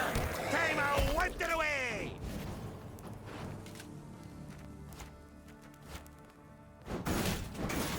Blood washes away all shame! Ha! Movie needs more!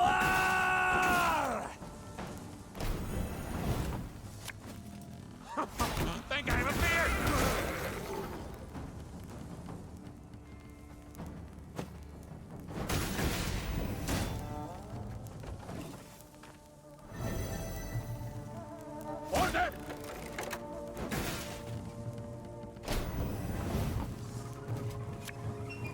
Don't need no weapon!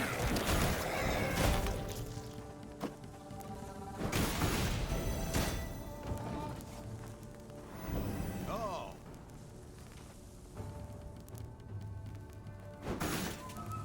Alba!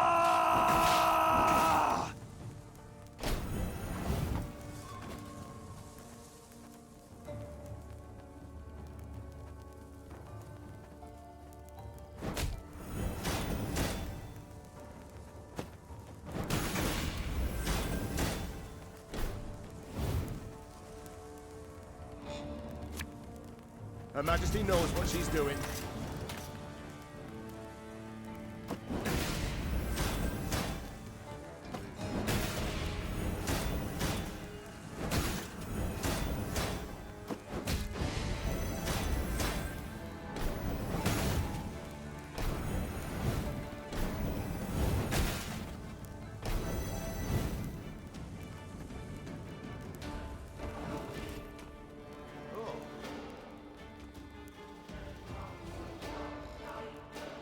Life is mine now.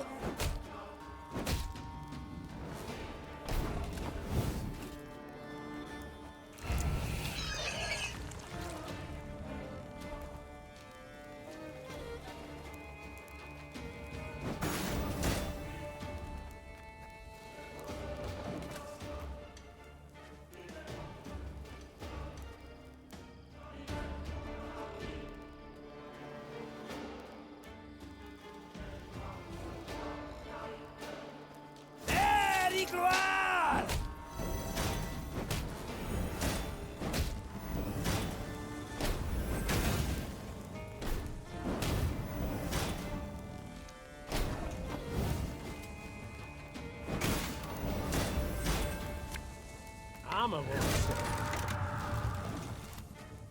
Oh.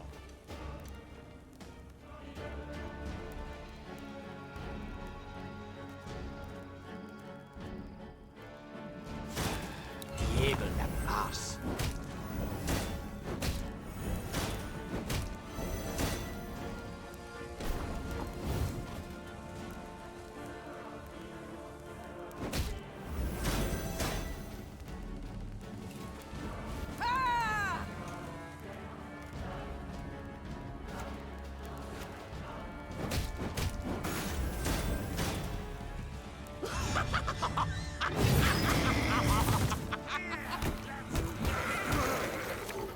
Enough chit-chat. Draw your weapon.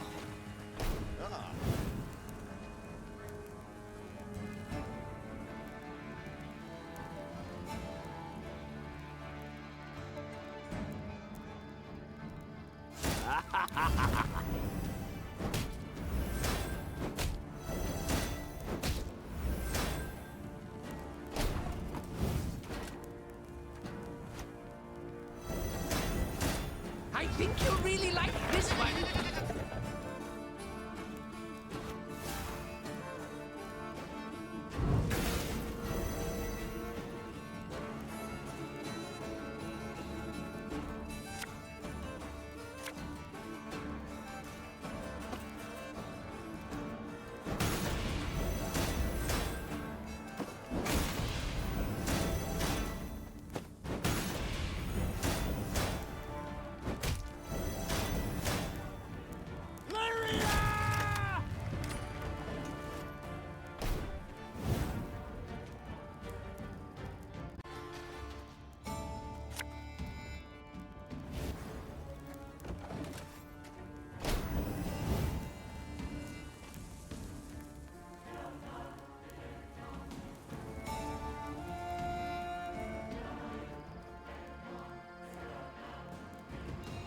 Egreoto dum anime est, ses est.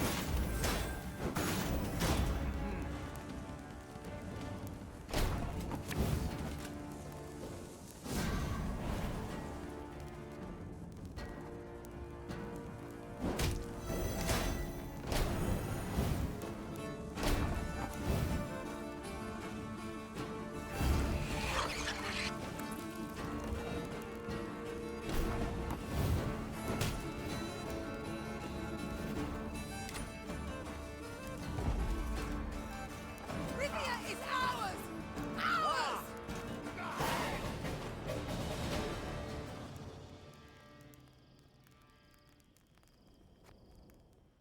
When the battle dust had settled, Meve instructed her soldiers to gather Willowhane's inhabitants.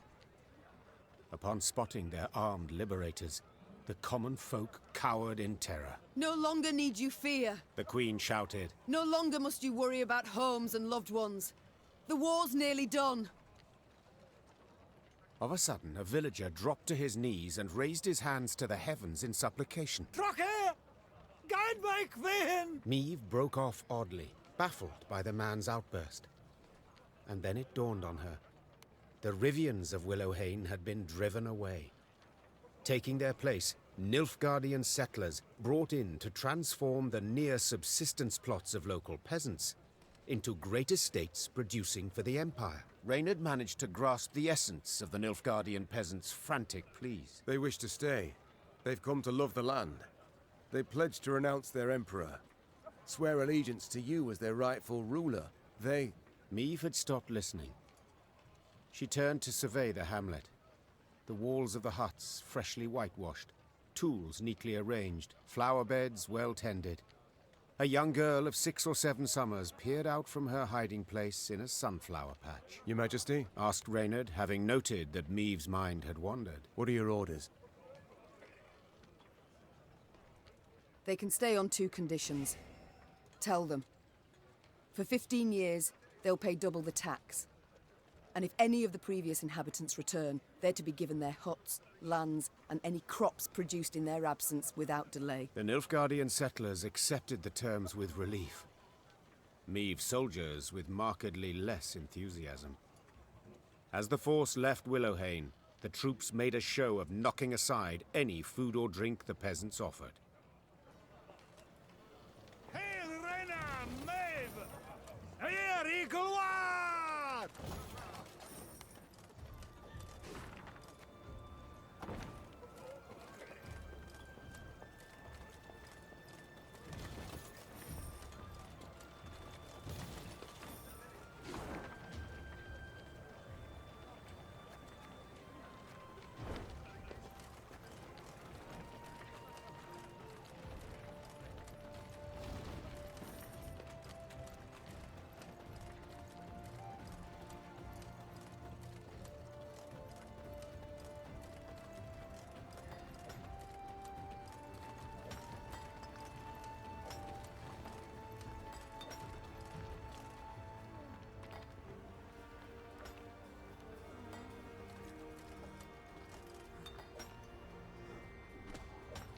Let me tell you of Ravencloft, a quarry Meve passed by.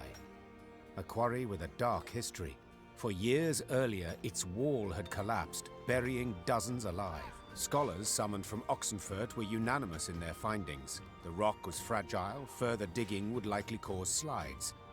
Meve had heeded the scholars' advice and closed the quarry by royal decree. Yet now, as she neared it, Meve could hear the even tap of pickaxes. She dispatched scouts to investigate. They returned promptly, their faces sullen, their cloaks blanched with a fine limestone dust. Quarry's open anew, Your Grace. Nilfgaardians. They've got folk in the pit working it. Appear to be from the surrounding villages. Interesting. Their engineers have found a way to render it safe. Secure the walls. I'd say that's right unlikely, Majesty. Judging by the fresh graves we saw. The Queen then turned to Reynard, as ever at her side. Reynard, what do you advise? As a soldier, my Queen, I'd advise against any kind of assault. The terrain's hard, unsuitable for a fight, and we've little to gain from a victory. As a man, however... Yes? To leave our folk in chains, in that death trap. It wouldn't be right. If I were to calculate in heart and mind, keep note of gains and losses... began Meve. I'd bend the knee to the Imperials, just as Willem did. But bloody arithmetic won't dictate my course. For I do what's just. I do what's right. Follow me! Her troops followed without hesitation, swords in hand, their hearts afire.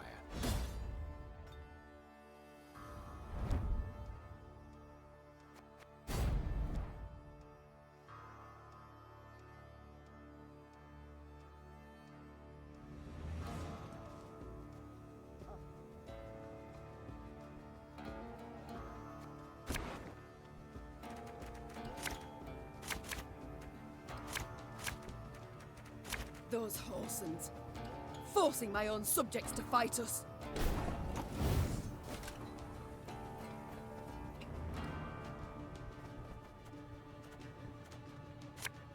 Watch your heads!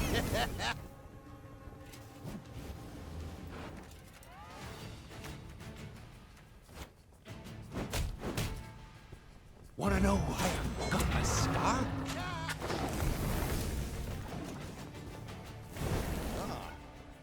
Wise choice.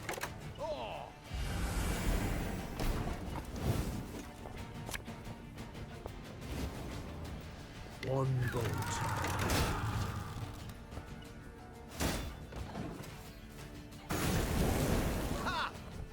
Order!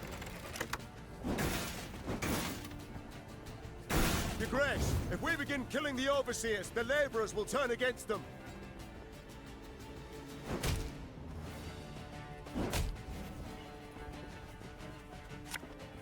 Give me it.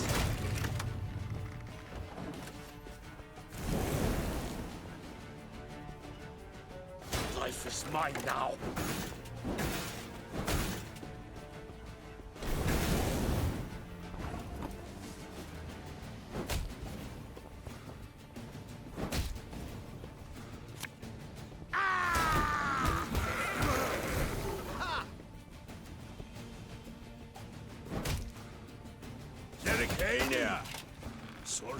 best goods.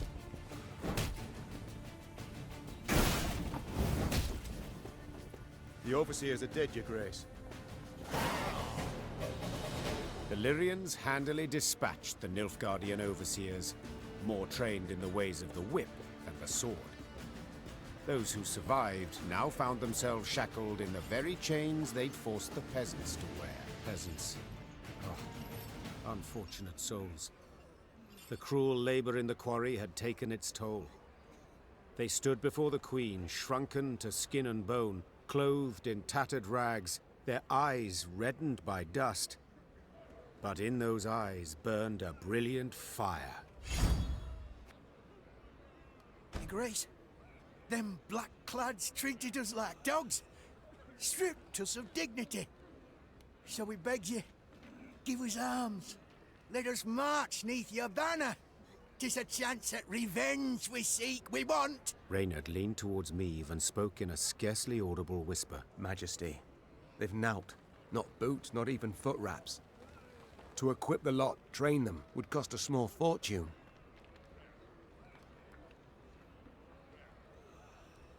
You can fight for your homeland in more ways than one. Urged the Queen. Not just sword in hand. Return to your homes, your families and fields. Refill the granaries emptied by the Nilfgaardian invader. The peasants obeyed their queen, only for want of another option. Reluctantly they dispersed to return to their villages, visibly disheartened by their lost chance at revenge.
catch!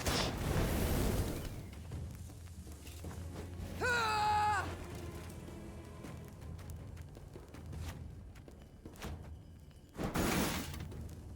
Wanna know why I got my start?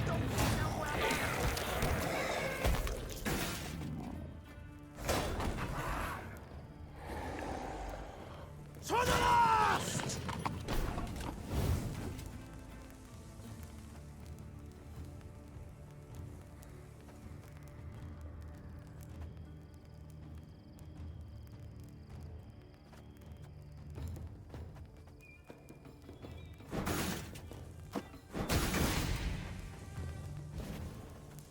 Discipline shall bring us victory!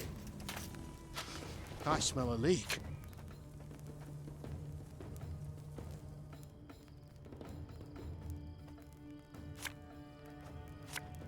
Come here!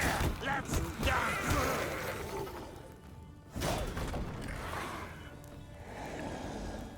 You mad? Don't shake that!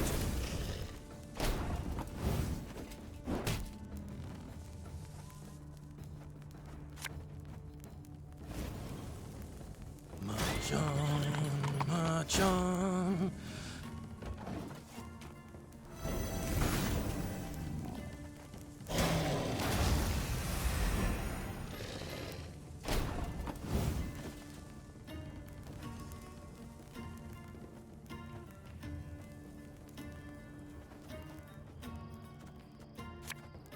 Give me a time.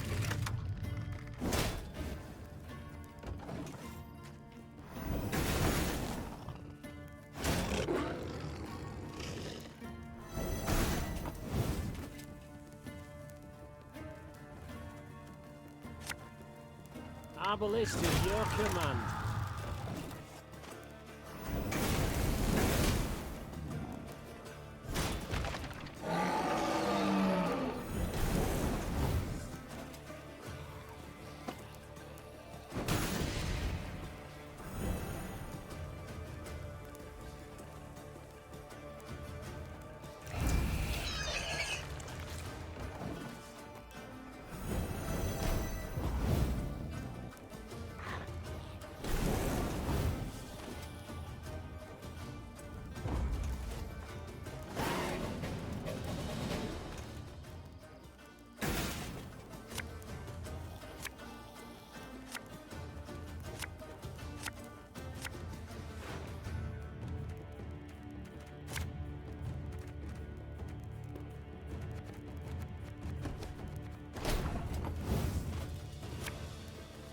For the Queen!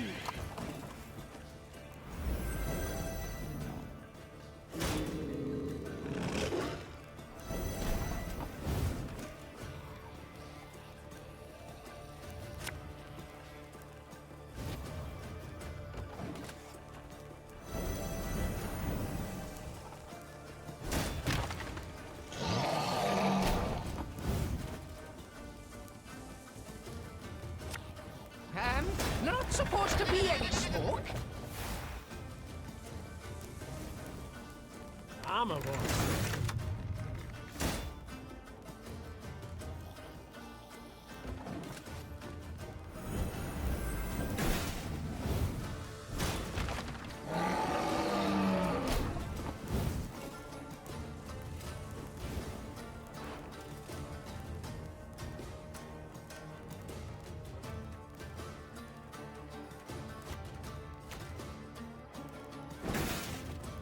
God save the Queen!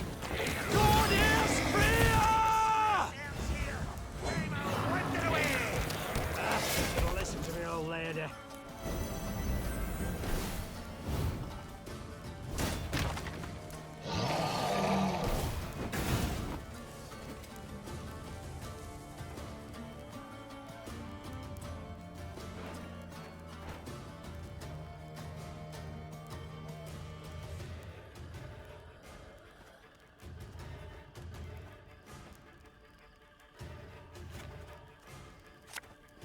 Us or them, no other way.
this harvest, we'll be reaping black-clad heads.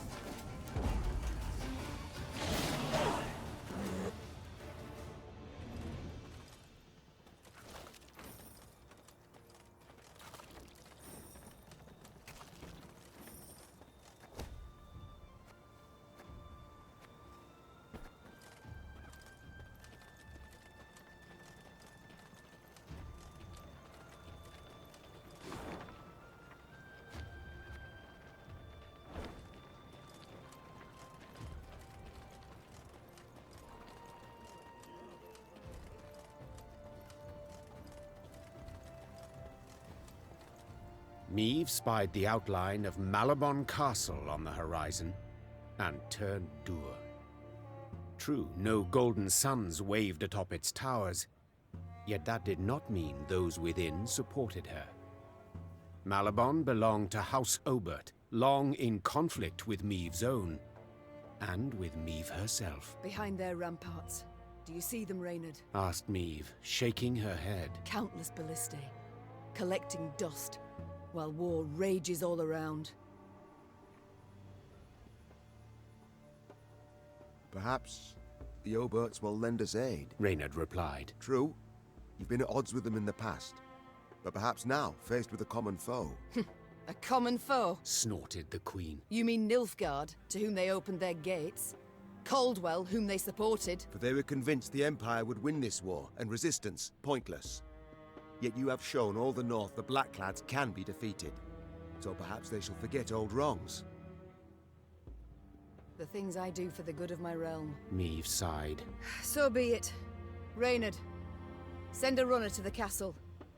Tell the Oberts their queen seeks a word. Moments later, the castle's heavy iron gate creaked open. Meve rode into the cobblestone courtyard, where Margravine Greta, head of the house, greeted her. Although greeted is perhaps not the right word, for Lady Greta granted her only a barely perceptible nod. What can I help you with, Meve? The war, my dear. The one being fought outside the walls of your castle. Greta smiled to herself, then intertwined her brittle, ring-covered fingers. I'm afraid that's impossible. It is a vassal's sacred duty to serve her liege, and... And my liege is King Willem. Greta calmly retorted. Whom you, your grace, have unlawfully captured. I command not enough men to free him from that captivity, but more than enough courage to refuse you. You dare speak of courage? Hissed Meve. You, who handed your homeland to its enemy without a fight. I followed the Council of Peers' ruling.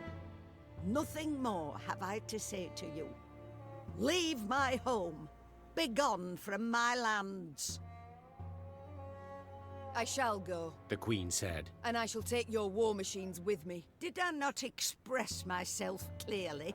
I have refused you any aid. And I have stopped asking, Meve said, drawing her weapon. Soldiers, attack! Seeing that a battle was imminent, Greta Obert took refuge in the keep. The Margravine soldiers stood ready to defend her life to the very end.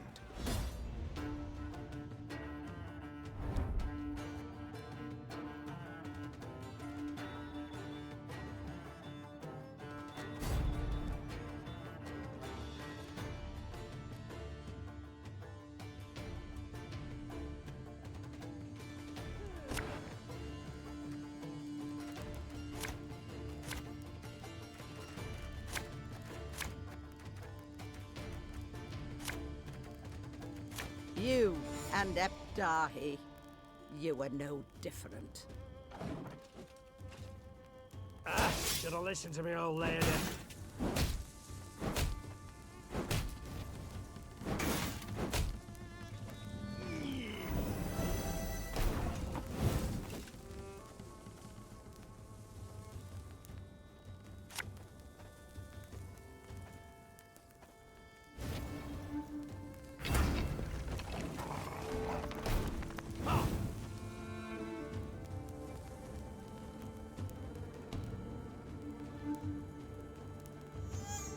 This harvest, we'll be reaping black-clad heads.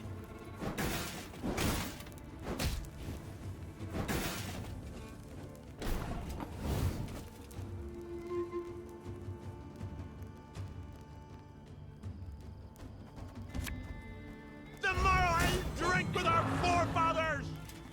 Ha!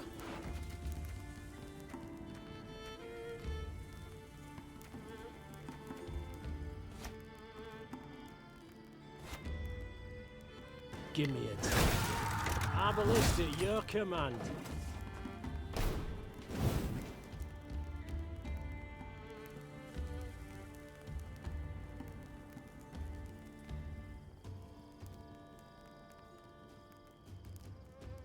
Left, right, left, right.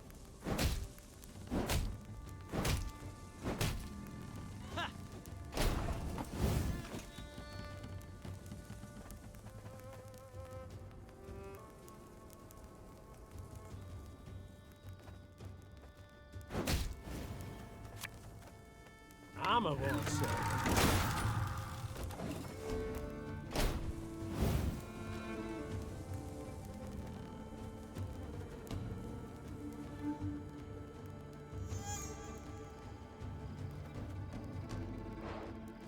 Again and again and again.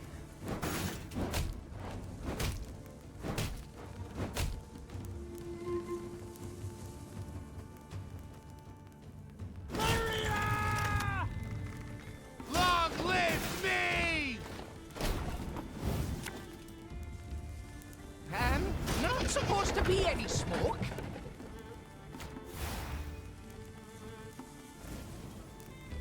March on, march on.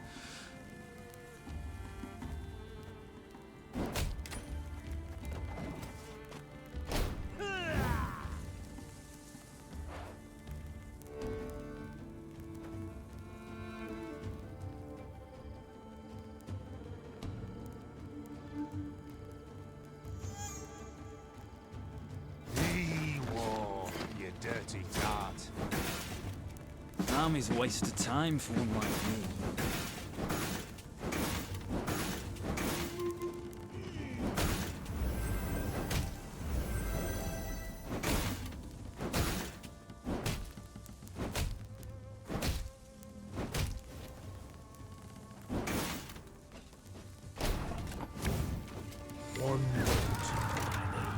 Congratulations. You've defeated an old woman. Shocked by this sudden attack, the Oberts never stood a chance of resisting Meve. Realizing their inevitable defeat, Margravine Greta tried to escape, but her horse, frightened by the tumult of battle, tossed her from the saddle and bolted. Meve left Malabon Castle strengthened by the Oberts' war machines, but in dour spirits.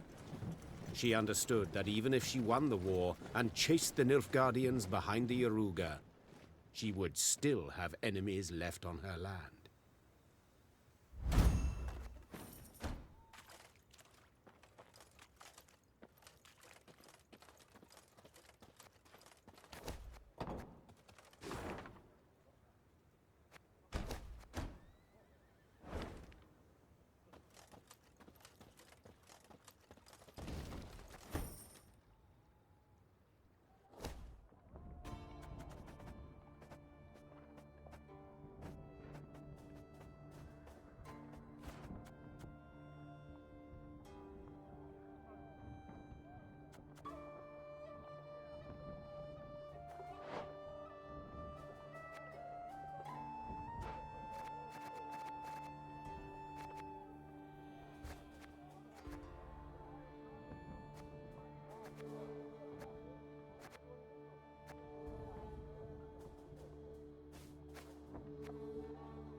Meve's force reached Cavaldon, a small, run-down town.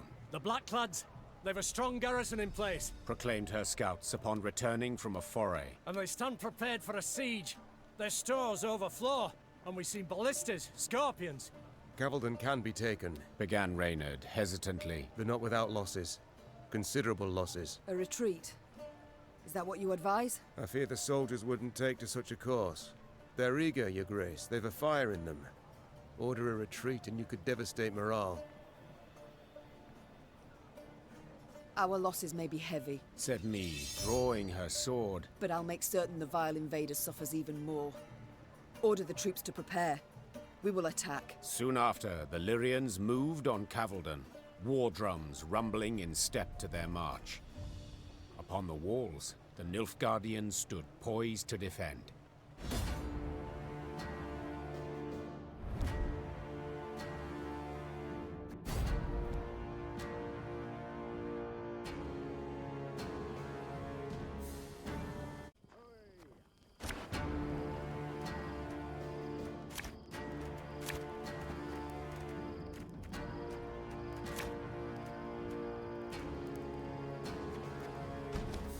I won't leave a single city to these invader scum!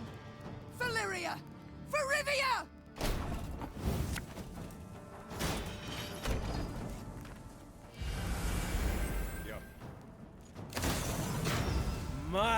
My, now that is some fancy weaponry. And it's still got that new war machine smell. We must bring down their walls! Crush them! This could hurt.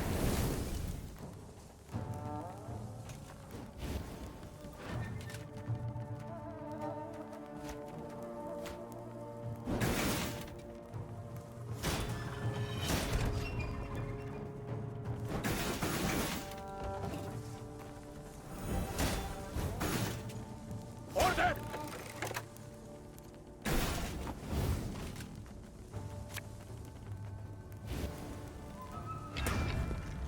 Armor won't say.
Life is mine now.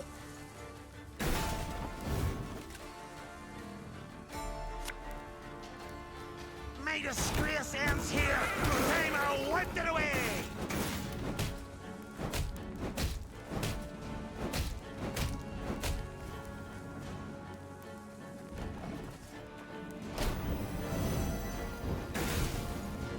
Wise choice.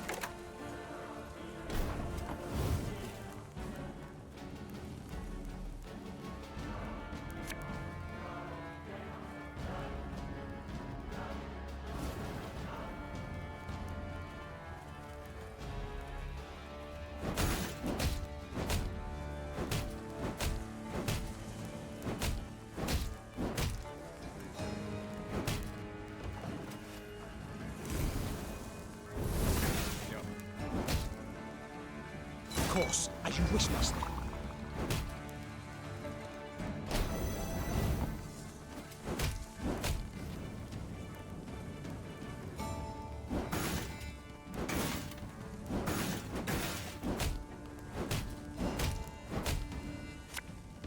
They got him up here! Then Right!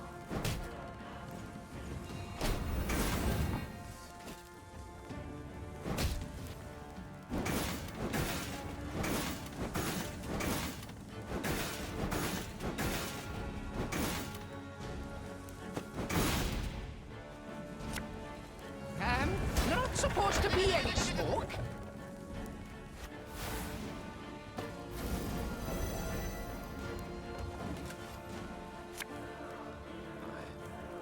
Elherzer!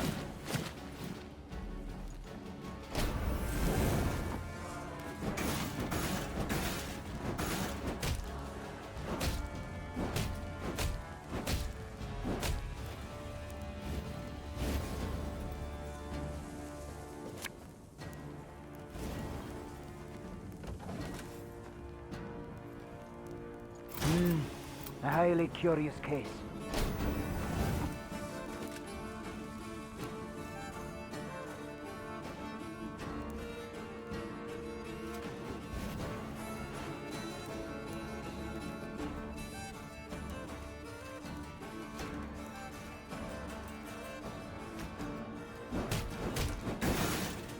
We must trust each other. God is Rivia!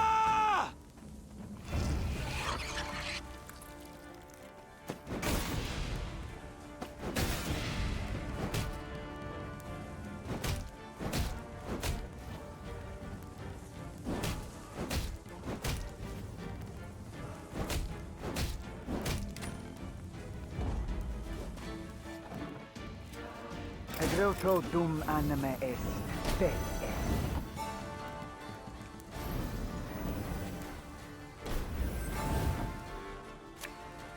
Very good.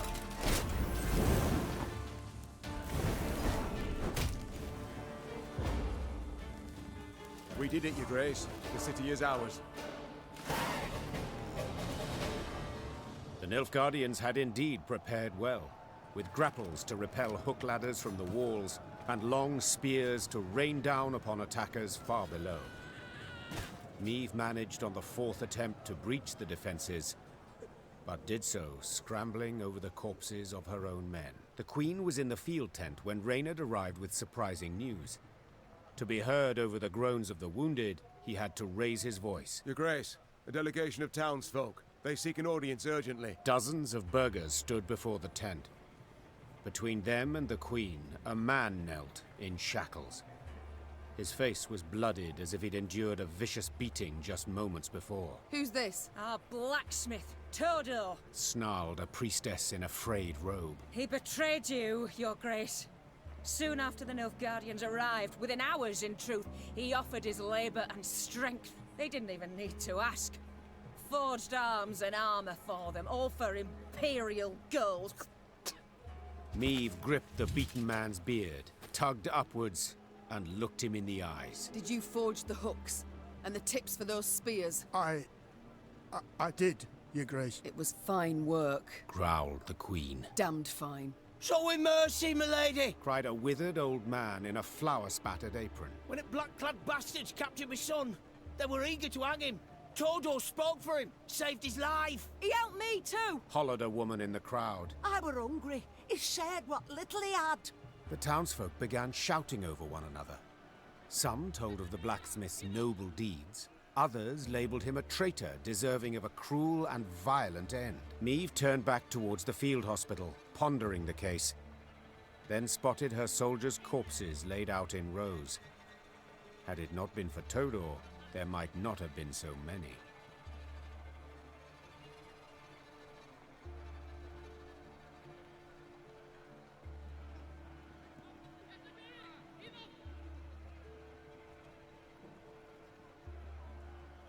"20 soldiers died today, wresting Cavaldon from Nilfgaard's grip," said Meve, her tone cold and unforgiving. "'Twas your iron that felled them. 'Twill be your blood that pays the debt. 5 lashes for each of the fallen." Todor's torturers were several, as no one man's arm could complete 100 blows. Amazingly, Todor survived the ordeal, but his body had been broken. He'd never put hammer to anvil again, and spent the rest of his days a beggar.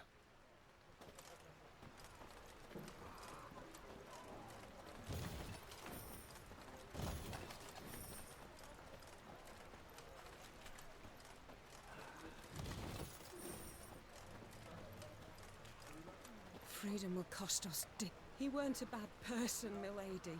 He strayed, aye, but freedom will cost us. He weren't a bad person, milady. He strayed, aye, but Your Majesty, the hut's untouched. Ripe grain in the fields, 'tis hard to believe. I feared we'd have another Aedirn here, with the Blackclads setting fire to all. I feared nothing of the sort. Nilfgaard's not stupid. Lands it aims to hold, it doesn't destroy. And Willem did bend the knee to the Emperor.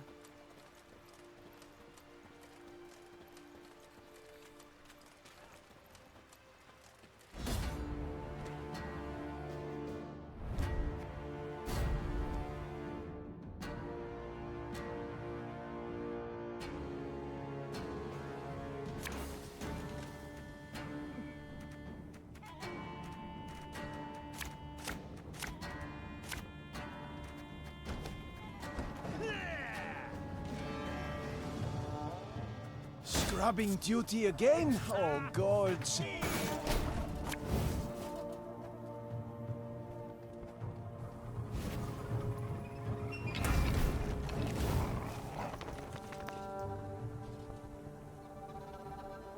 New orders? No? Give me a time.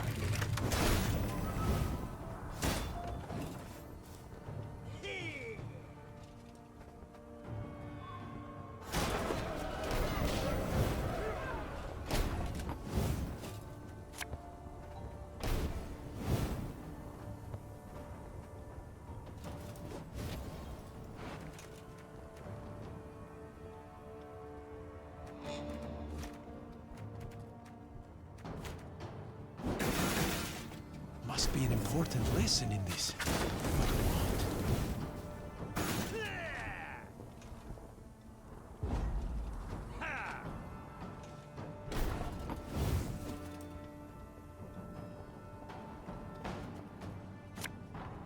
Arbalist at your command.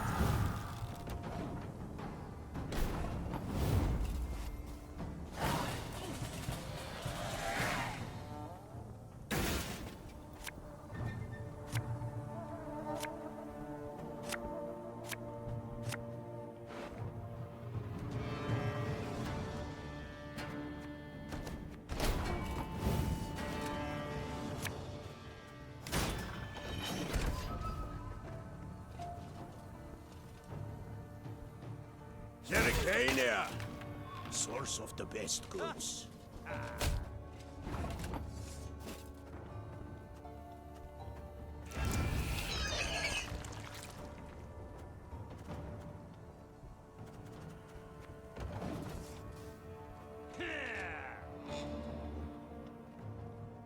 That will do.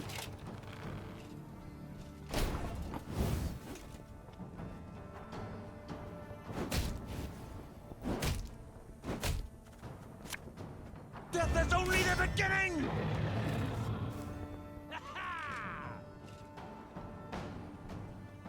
101, 102, 103.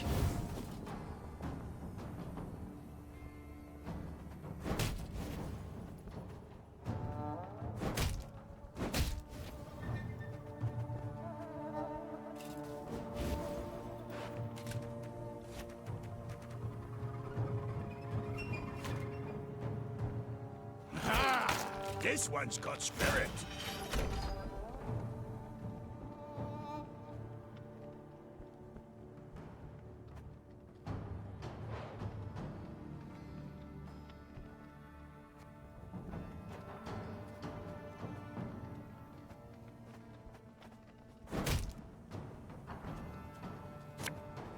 I think you'll really like this one.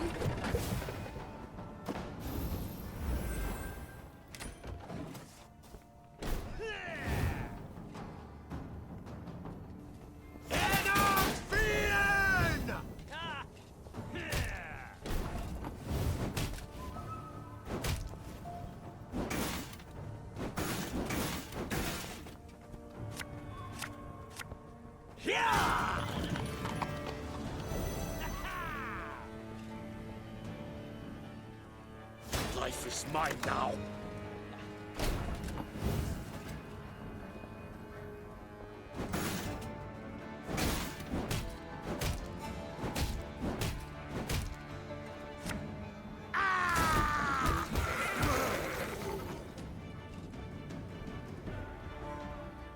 To work!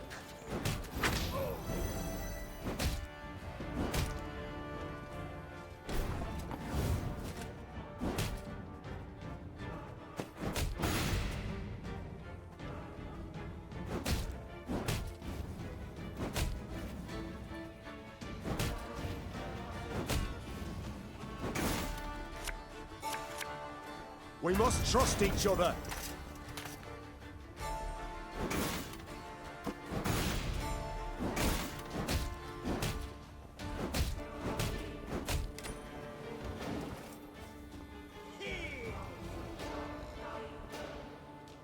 Catch him!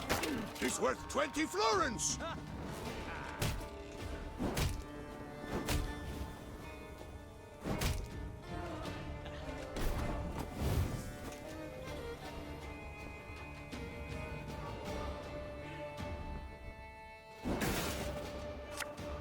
May disgrace ends here! Time I wiped it away!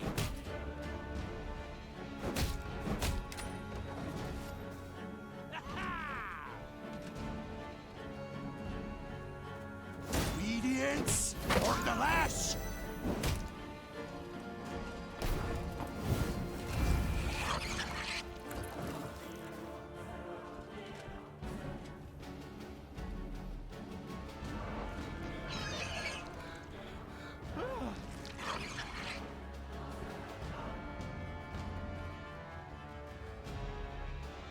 Back in line!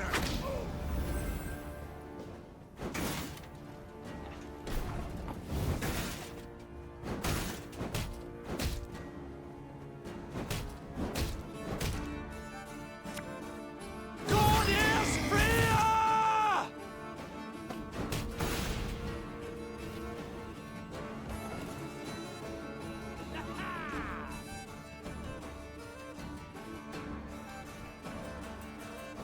Used to be, I hunted game. Men bring more coin.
101, 102, 103,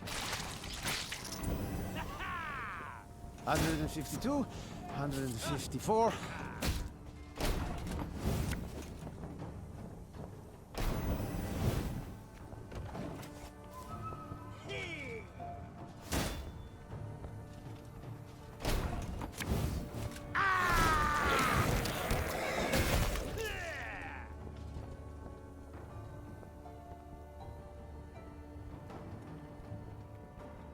Wise choice.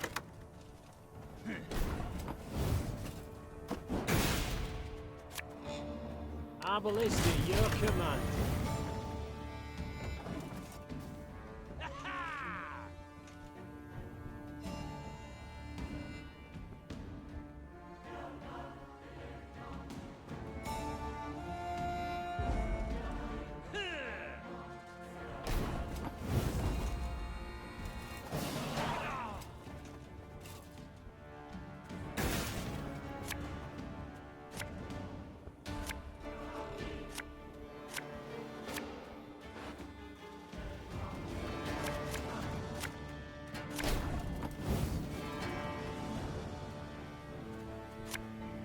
Death is only the beginning!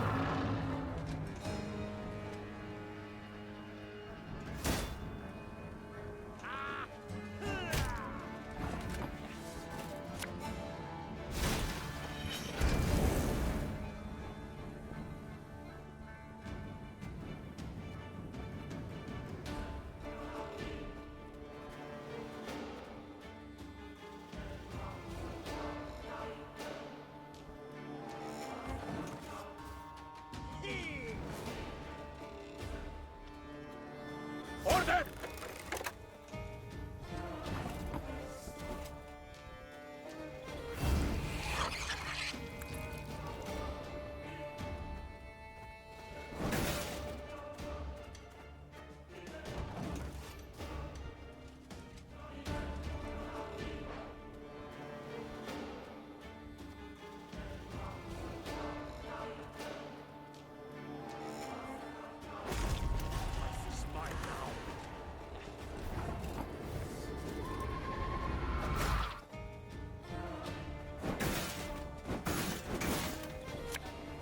Armor one.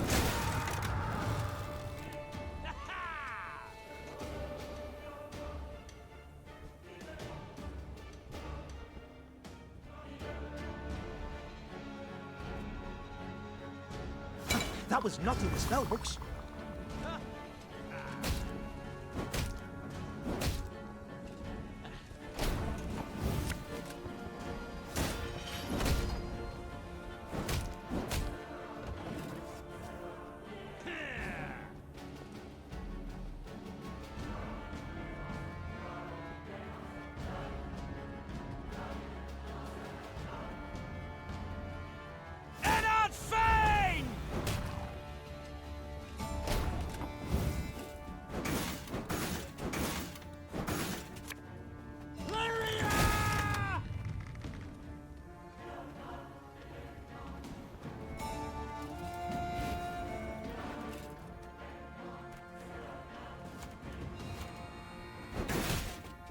May the disgrace ends here! Sorry, turnips back for an encore!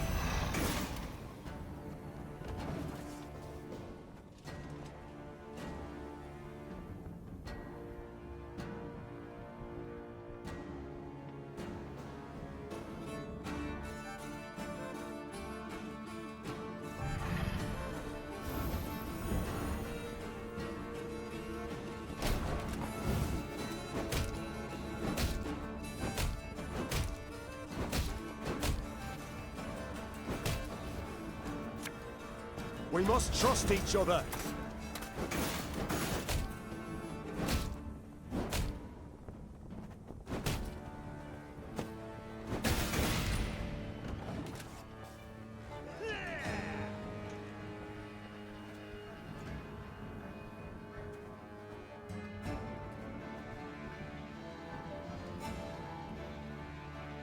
Now, how did that incantation go?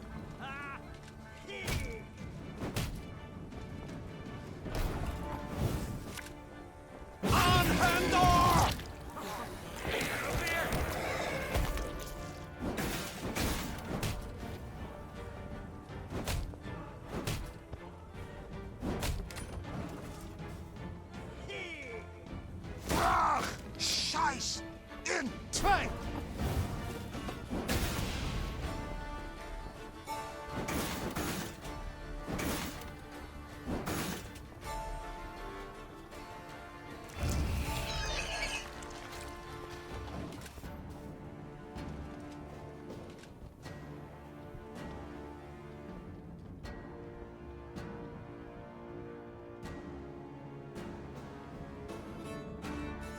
Off to the front yet again.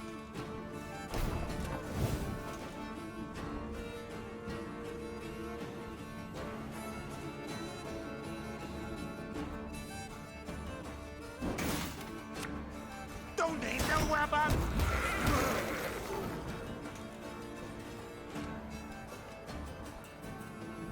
Quiet! Kommissar will hear.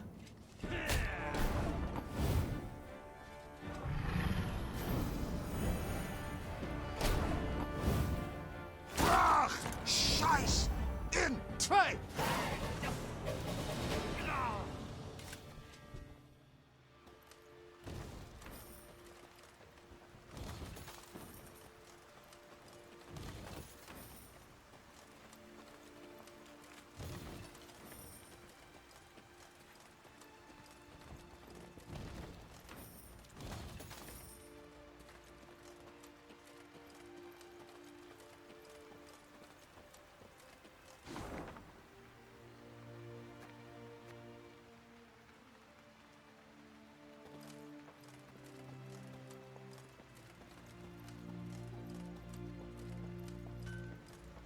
Broadhead now loomed before Meve and her force. Once famous for its glowing forges and clanking manufactories, the city now stood silent. Why, you might ask? Because Mahakam. Decades past, it had opened its gates to human merchants and dwarven arms, exquisitely crafted and not nearly as dear as those made by man. The caravans had simply stopped coming to Broadhead. When its black-clad garrison spotted the Lyrians approaching, they'd hastily fled, left the city's gates open wide. Yet, they did not leave empty-handed. Their convoy comprising at least a dozen wagons loaded ostensibly to the hilt. With what might they have fled? With something damn heavy, replied Gascon, squinting his eyes. Look at this. 2 horses to pull each wagon, and the wheels cut deep into the road. What they've taken from my city, began the Queen. they've taken from me. And I will have it back. Follow me! Meve spurred her horse and galloped off in pursuit of the fleeing caravan. When the Blackclads realized they had no hope of escape,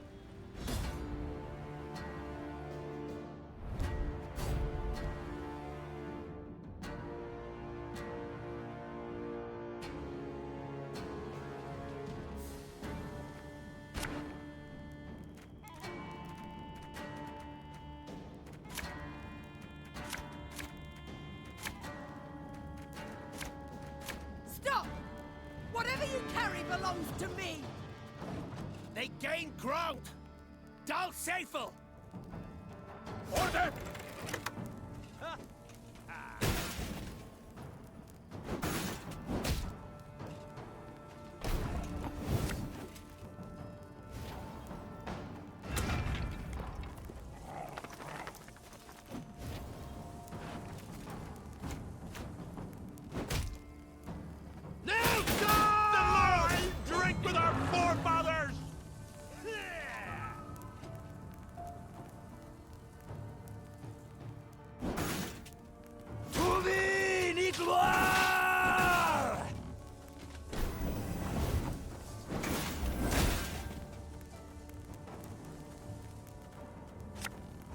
Obelisk at your command.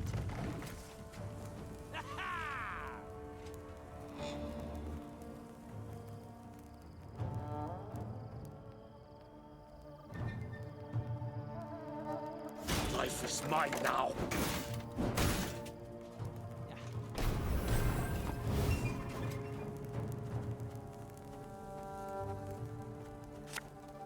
Armor was.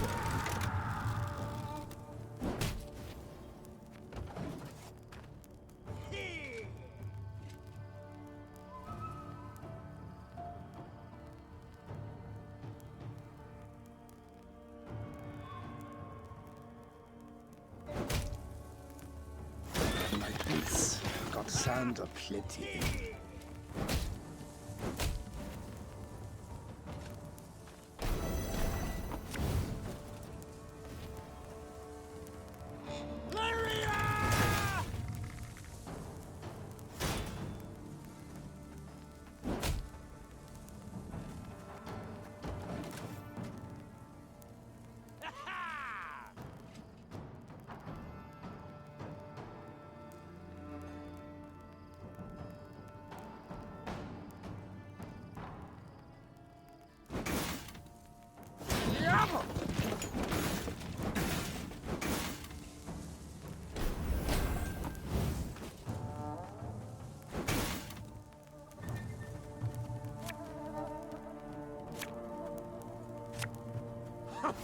Think I'm a beard!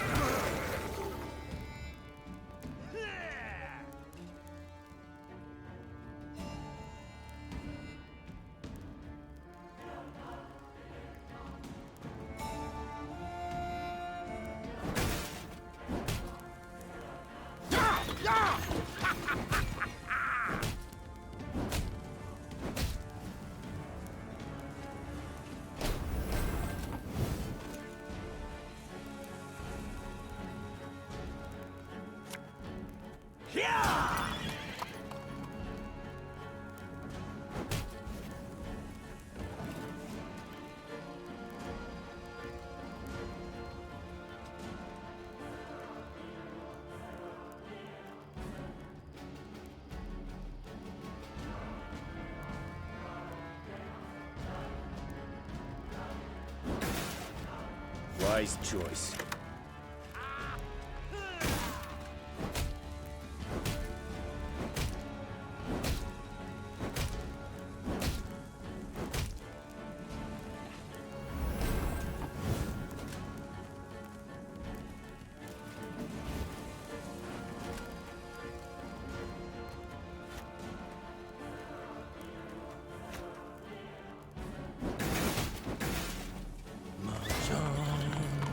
John. Treat. Watch your heads.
Don't need no weapon!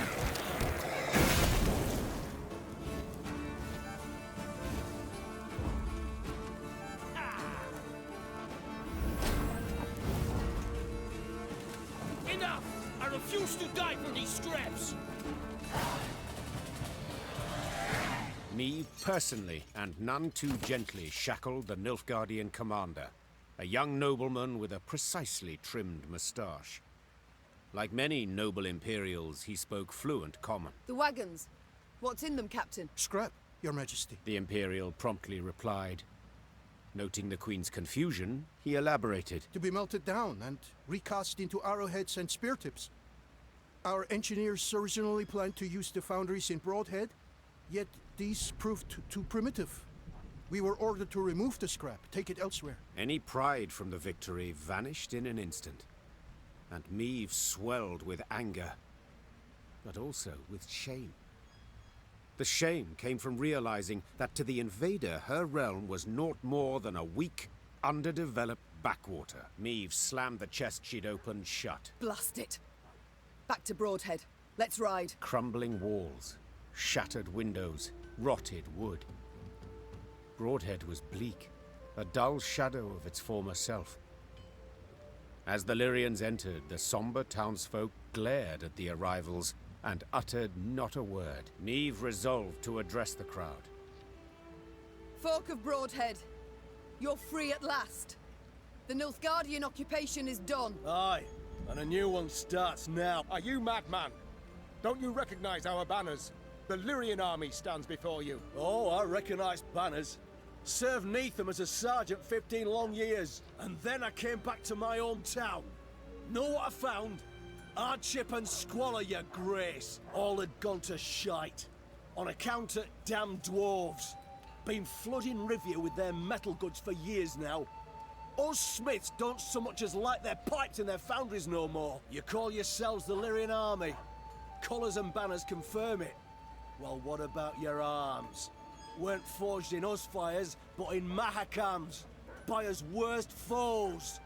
Hell, I even see some at knobheads in your ranks. So what freedom's it you're giving us, your grace?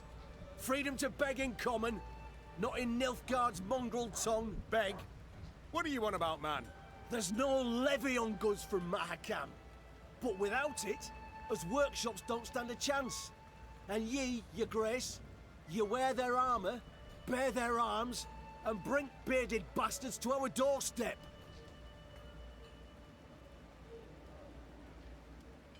The dwarves are faithful allies. They help us because... 'Cause they've got something to gain. Simple as that. Enough. Silence.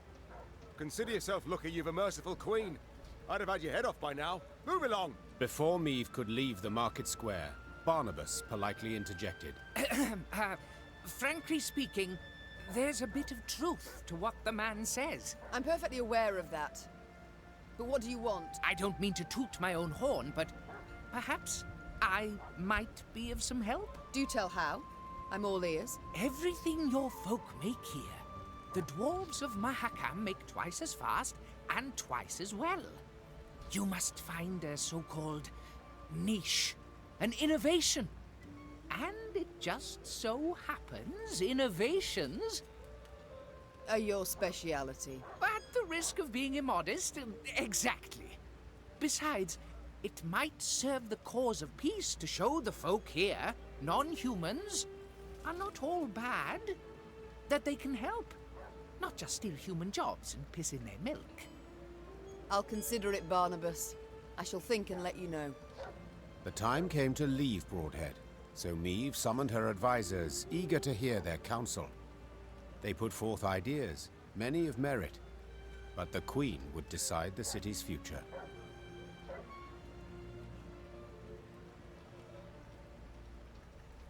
After careful deliberation, the Queen approved Barnabas's proposal. He would manage the city's ailing industry and seek to restore it to health. Barnabas, just please, do your best not to blow it all up. Don't you worry, Your Grace. The only boom in this town's future is that of the economic sort. At first, the Rivian townsfolk were skeptical of the Queen's decision, but Barnabas's schemes bore immediate fruit. Soon, the foundries and manufactories were bustling with life. Before long, Meve herself received new goods produced there.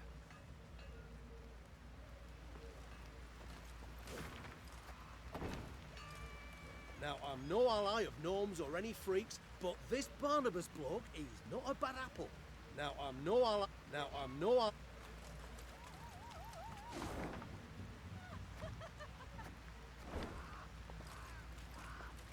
no ally of gnomes or any freaks, but this...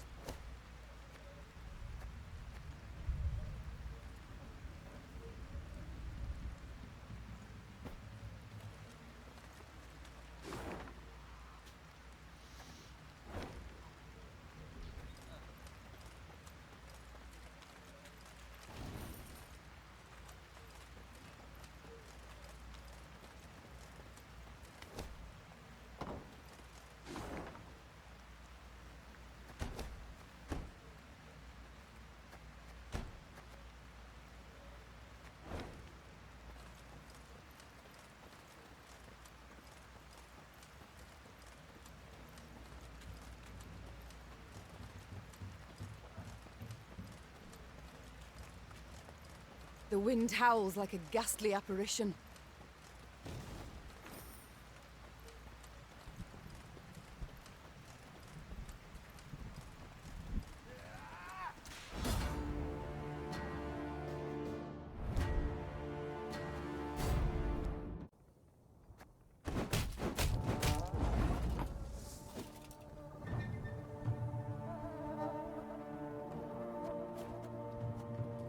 Aye.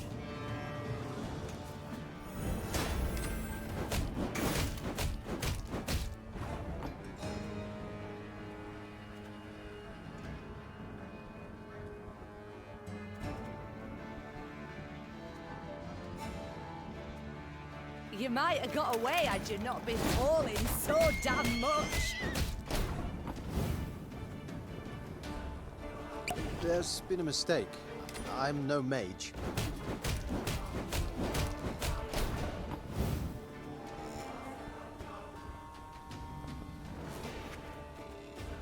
Greetings. What is it?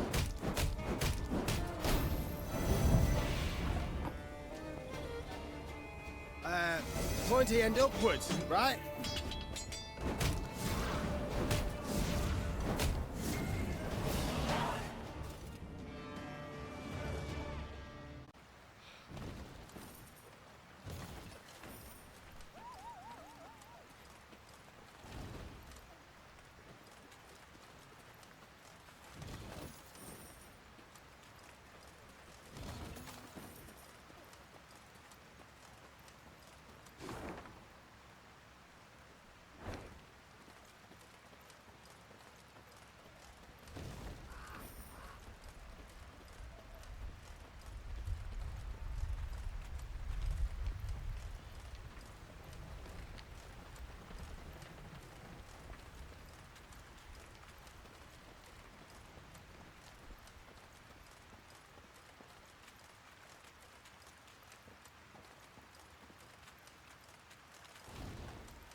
Rivia Castle. Seems our journey nears its end. That end could yet prove tragic. We've daunting tasks ahead. Pride. It's all I ever felt pondering those walls. Yet now, to behold them from below, I truly do wish we hadn't built them so tall.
The castle of Rivia now loomed before the Lyrians.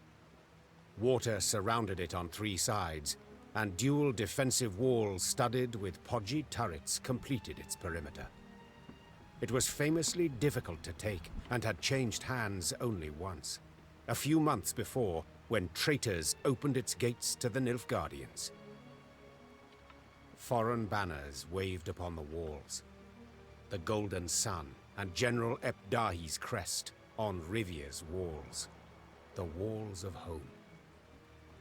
There was somber silence among the troops, the glee and pride of many triumphs suddenly gone. For each knew if the Queen ordered an assault, most would lie dead by sunrise. Your Majesty, began Reynard in a reassuring tone. We needn't strike quickly. We've time on our side. To prepare would be wise. 2 months, I wager. Perfectly enough. We stop supplies from getting through. They'll capitulate, I've little doubt. Or at worst, be too weak to defend the fortress. Reynard's reasoning was sound. There was no need for urgency. Meve had the upper hand for the first time in this war.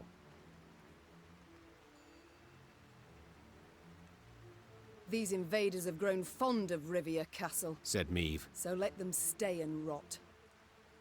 Reynard, erect road barricades and guard posts between city and citadel. Gascon, seize all boats, barges, anything that floats. Stop anything from entering from the lake. Move! Soon, Rivia Castle stood isolated from the world outside its walls. All roads leading to it were blocked, impassable. Fishing boats, a cordon, embraced the fortress on Loch Escalot. The lanterns on their bows glowed like fireflies in summer. Then, an emissary from the castle brought a message for the Queen. General Epdahi wished to meet, face to face, and half the way between the citadel and the Lyrian camp. Well, well, some general, smirked Gascon. We've barely snapped the trap shut, yet he's already shaking in his knickers. Meve proceeded to the meeting point without delay. A lone rider soon appeared on the horizon. He came adorned in rich black robes, their golden trim shimmering in stray sunbeams. She'd seen him before, in Aedirn, through the megascope. You came as I requested. Good. Very good. I couldn't possibly refuse such a courteous invitation, especially as compared to your previous missive. The art of diplomacy, you've improved your grasp. Your realm fell quickly. I expended little strength in seizing it. This left me much time to study. But please, we must set aside this bitterness. I'd like to formally welcome you to Rivia, dear Queen. I see you've readily adopted the role of gracious host in my home. In point of fact, I've grown fond of the castle. Fortifications impressive, atypical of the north. Not so your brave soldiers, whom we shall pick off like ducks. I pity them, in fact. Dry your eyes, General. Rest easy. I've no plans for a quick assault. I shall first wait to hear the rumbling in your bellies. Remarkable. You truly believe you can win this war? I've not been in the north long, but have discovered something all the same. You don't grasp complex ideas. You know Nilfgaard is large, but your minds don't fathom its enormity. You see, for every army you defeat, another will come to take its place. One larger and better equipped than the one before. Even now, as we so pleasantly chat, Army Group East is en route to lift your siege. Due to arrive tomorrow. And do you know what will happen when they do? They will crush you against your own castle's walls, like the maddening flea you are. Plough yourself, Nilfgaardian scum. Charming. Is that all you wish to say? I prefer action to words. You'll see for yourself tomorrow. Unlikely. In fact, I doubt you'll reach the walls at all. Pray that I don't. For if I find you midst the fray, I shall strangle you with my bare hands. Without awaiting a response from General Epdahi, Meve pivoted and turned toward camp, Her pace was quick, despite a heavy heart.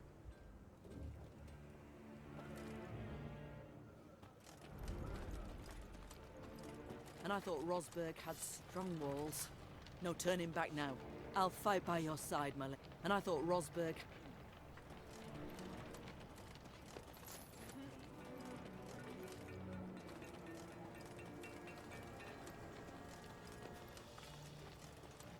Gonna be one hell of a night!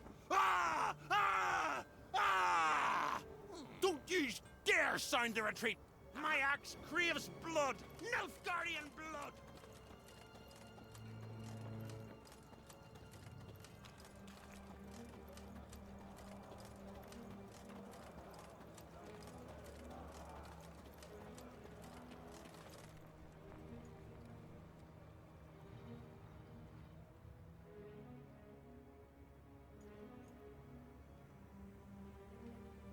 Meve's closest advisors already awaited her in the command tent. In a few brief words, the Queen gave a report of the meeting, only with great effort masking the quavering in her voice. An army, an immense one, approaches from the west. If we meet in open battle, we stand not a chance. Damn it! Why did no one warn me? Our scouts were discovered, captured. It must be that. We must flee? Not at all heroic, I admit, but sure as hell better than being trampled into the dirt. Easily said, but for a problem. Our force is chiefly infantry. The army that draws near includes cavalry, several regiments. We cannot hope to escape them. We cannot hope to hide. What do you advise? We've two options. Capitulate. Out of the question. Or take the castle. Tonight. Suppose for a moment it's possible. Tell me how and at what cost. Are we to scale a mountain of comrades' corpses to reach the top of the wall? I know we're at war and many die, but to command our troops to take that citadel is to condemn them to certain death. Rivia's walls are unassailable, I fully agree. But there's more than one way to take any fort, and this fort too. I think I like where this is going. I know this citadel like no one else. I know its one potential weakness. The boat landing. Wait. That narrowest of piers between the two turrets? The one where the fishermen would land? The same. As I'm sure you recall, Your Grace, at that narrow pier's end stands a narrow door leading straight into the fortress. A small detachment could approach unnoticed, overwhelm any sentries, and get inside. What then? They would need to pass through the fort to the winch in the guardhouse, open the gate for the rest of the force. Reynard, I'll be honest. This sounds right mad. Perhaps. But as options go, we have it alone. And I'm to choose to send folk there? Most certainly to die. You needn't choose anyone, for I volunteer.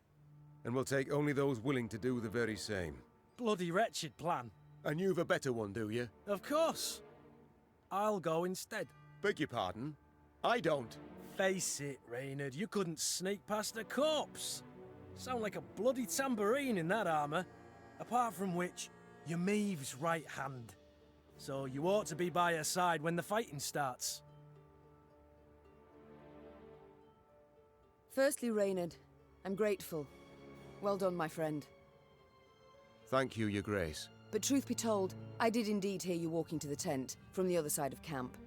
And yes, you know Rivia Castle better than anyone else. But the assault must transpire silently. Gascon will lead the force. Understood, Your Grace. Cheers, Meve.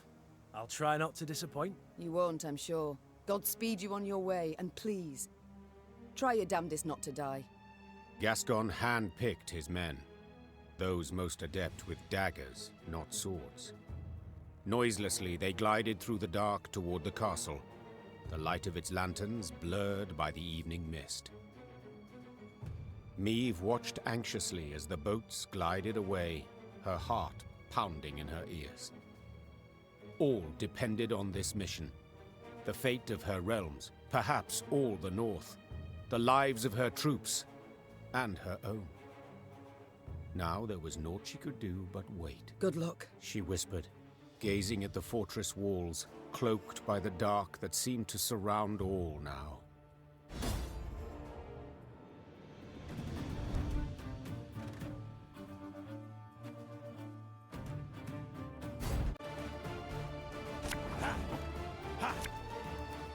just when you thought things were about to get dull.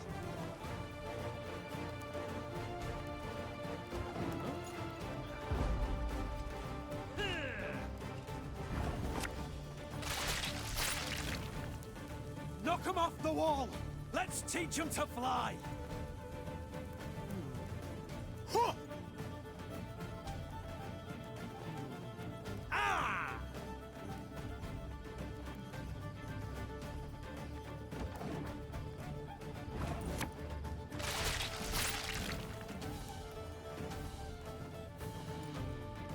Yeah! You see to the winch! We'll hold them off! Huh! Yeah! This must be it! Grab the winch! Open the gates! The Lyrians prepared for battle, their silence absolute, in darkness, illuminated only by the pale light of the moon. Meve was restless. She paced nervously in a circular pattern, awaiting the signal they'd agreed upon. Blast, it's taking long. Much, much too long. Finally, a torch's faint glow appeared atop the towering walls. It disappeared, then glowed again, and one more time around. Meve leapt in the air, and as she did so, barely stifled a cry of utter joy. They made it. It worked. Moments later, Lyrians in the hundreds burst from the trees.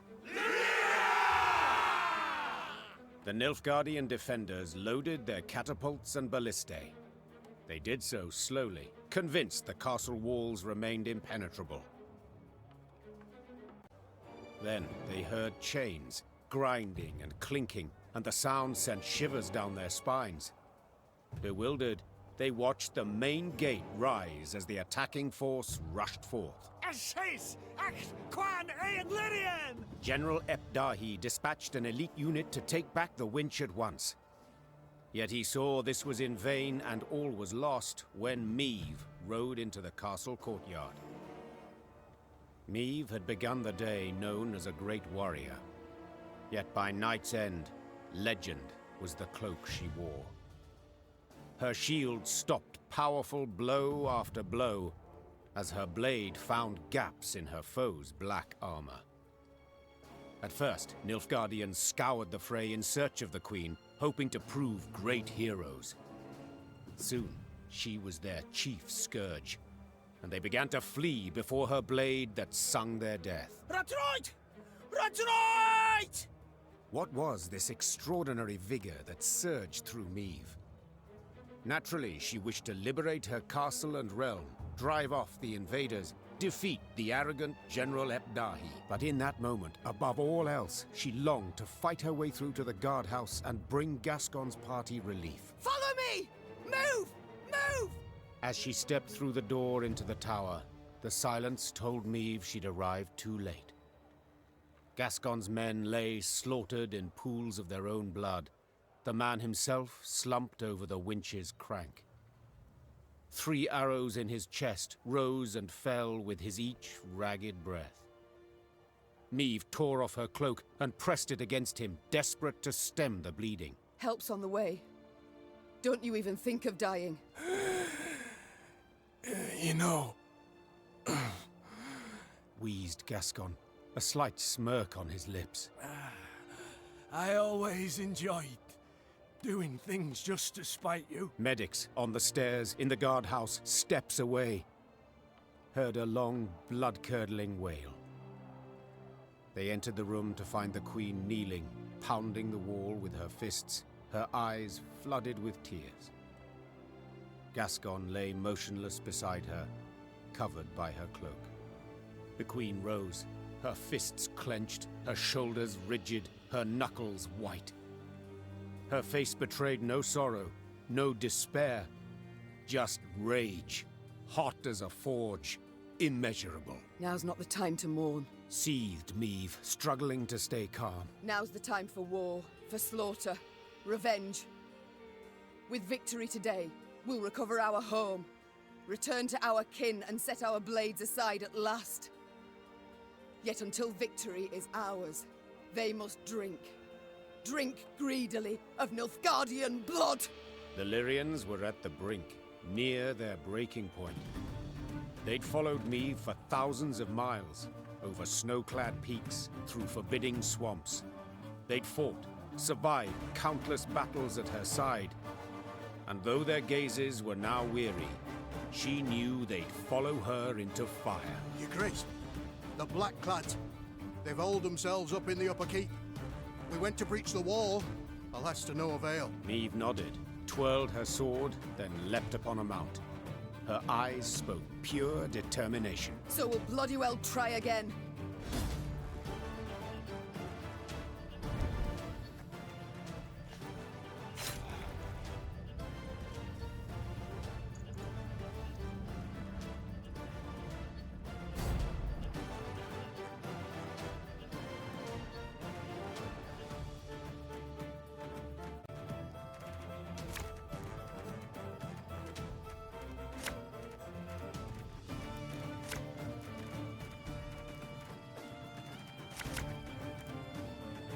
This is the end, Ebdahi. Do you hear me? I shall stick your head on a pike! Wanna know why I got my scar?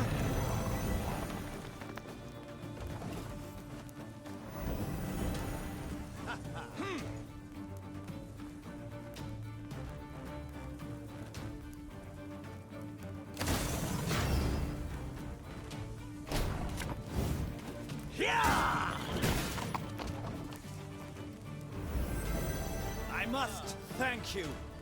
Your fortress has superbly solid walls.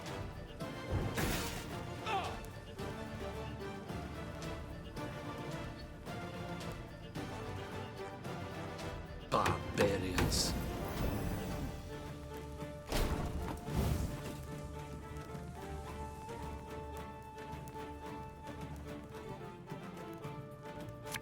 Catch!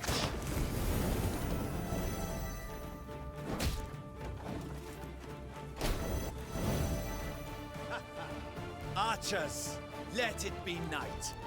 Obscure the sun with arrows.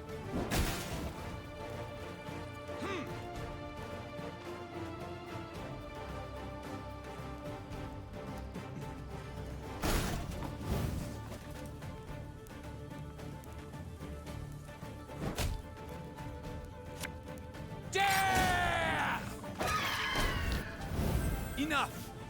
I do not need to hear this. Kill her!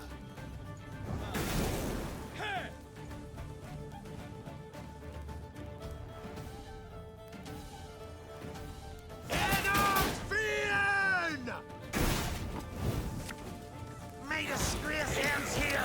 Time I wiped it away!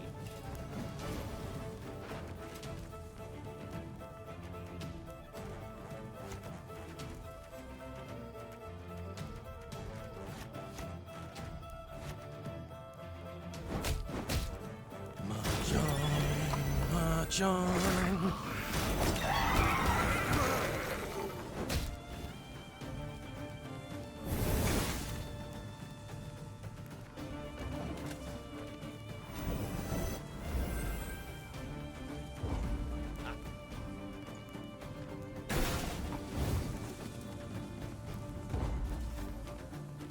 Fools! I'm surrounded by fools!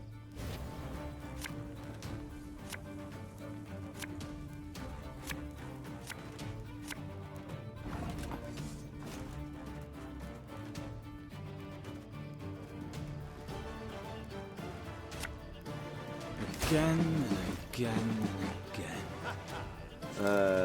Warum?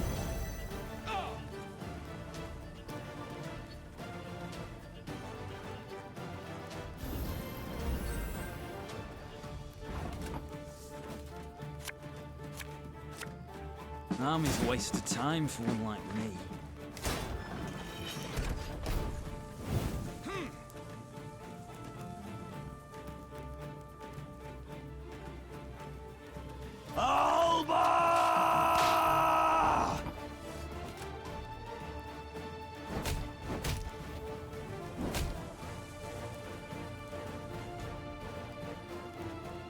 battling shall bring us victory. Left, right. I smell a leak. Off to the front yet again. Enough chit-chat. Draw your weapon.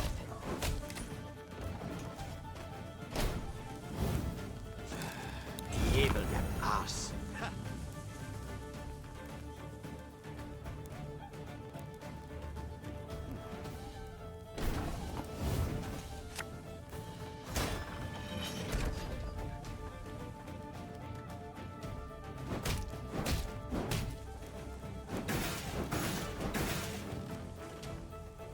Give me a time.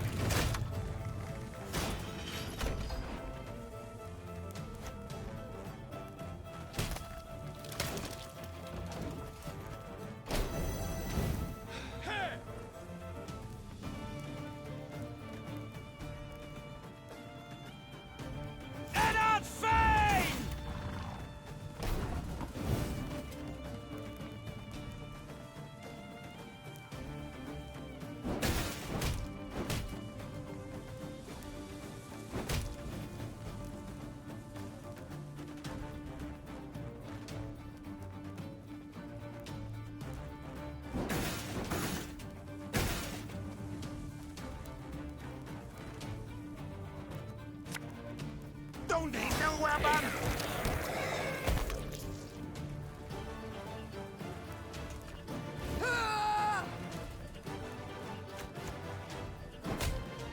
Company! Forward march!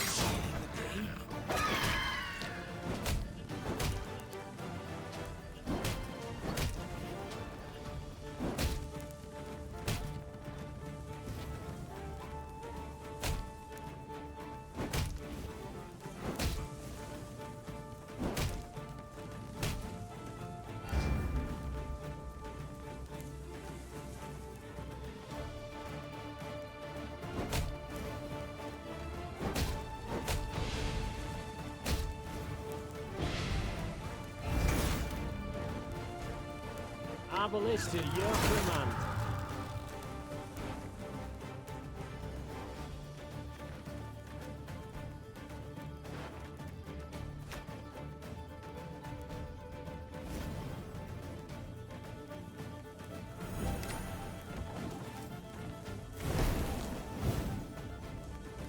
I warned you.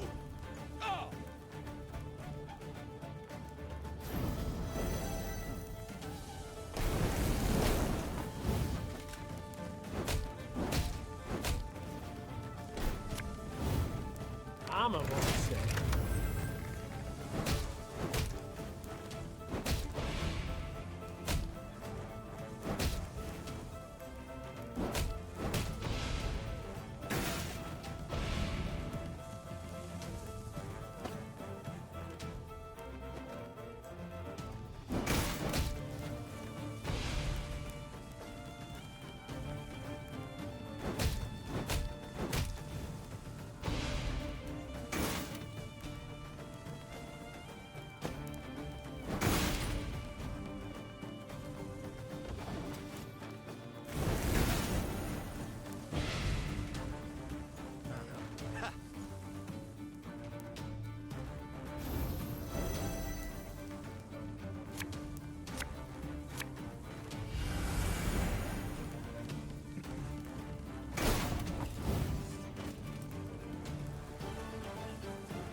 take.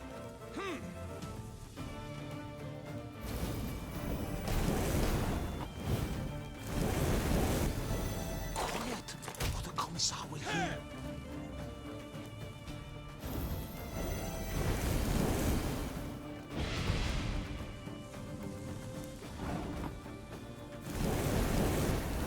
Brach!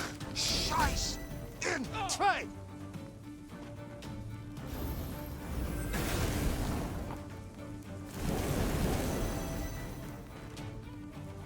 Off to the front yet again.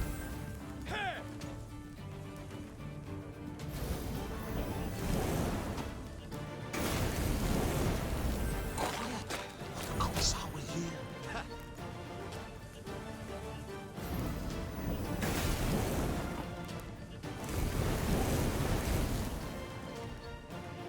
My prescription, a bit of bloodletting.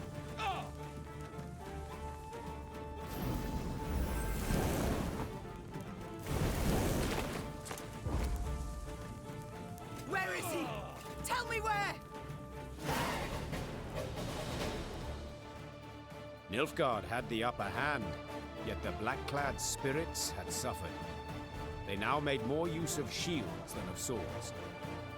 When Meve finally broke through their line, they raised their arms in surrender. Rivia Castle had fallen. It was hers once more. Trocker! Nein zu Wien! Meve showed her prisoners of war mercy, knowing full well they'd only followed orders.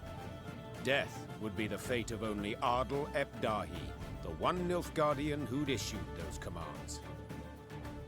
Alas, the general had disappeared. A prisoner revealed ep Dahi had fled as soon as the Lyrians had surged towards the upper keep. He had glided down to the lower castle in a wicker basket for transporting food. Curled up beneath potato skins and other scraps, he'd scurried away not unlike a common maggot. Meve cursed her luck and leaned back against a merlin. Dawn was yet a few hours off, but the horizon had already begun to glow blood red.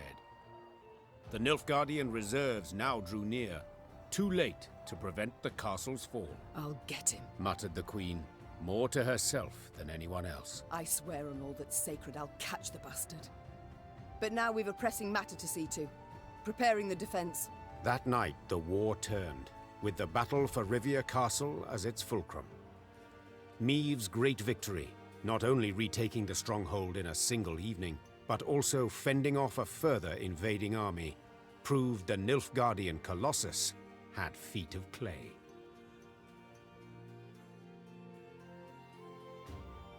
The armies of the north had united and now seemed to be on the attack everywhere. Imperial forces, while still far more numerous, lay stretched over thousands of miles. Their position was untenable, and Nilfgaard's commanders knew this. In a decisive battle, they yet stood a chance, so they gave said battle, and suffered a resounding defeat. Just a few months on from that memorable night in Rivia, the Imperial army was in utter disarray. Aldersburg, the fortress, remained a last point of resistance.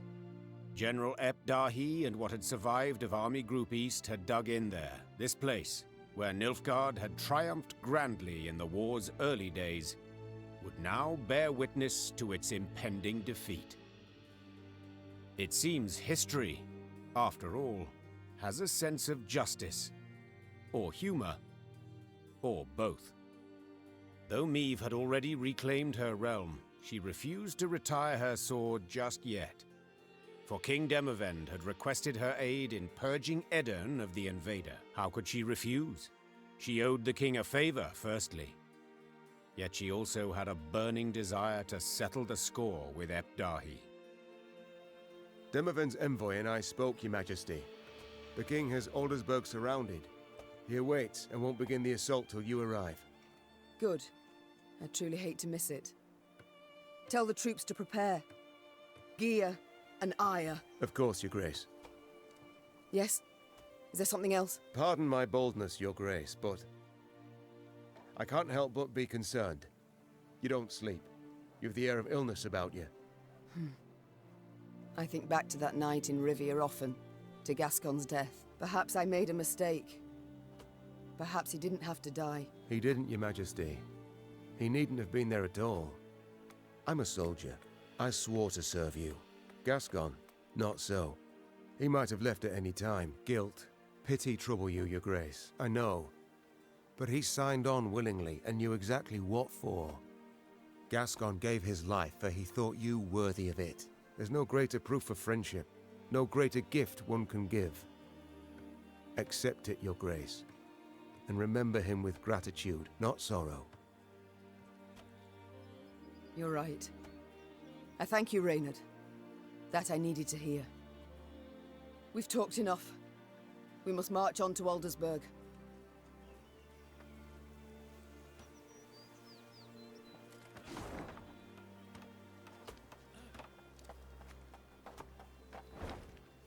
Look, 'tis Meve, slayer of the Blacklands. Long live the Queen!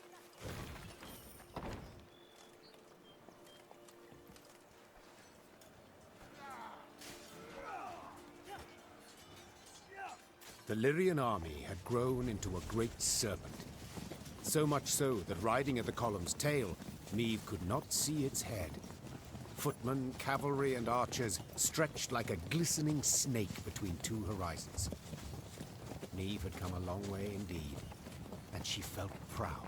Suddenly, Meve heard angry cries and the clash of steel against steel, all at the column's front. Those ranks! To the left! Man's left! Support the flank! Meve drew her sword, spurred her horse, and galloped forward along the line of troops. Then, through the swirling battle dust, she spotted shimmering golden suns.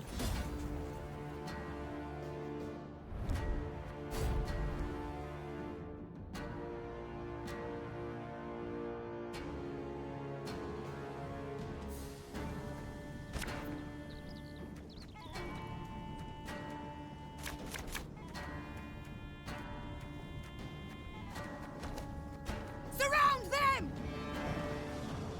152, 154.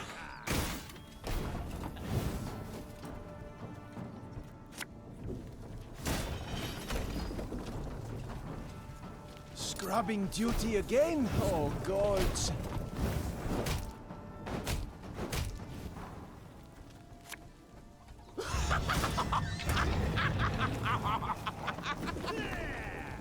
New orders? No? Ah.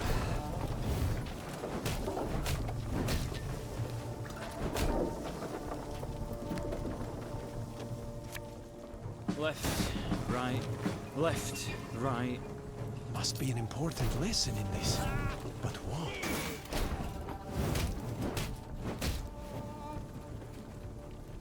May disgrace ends here!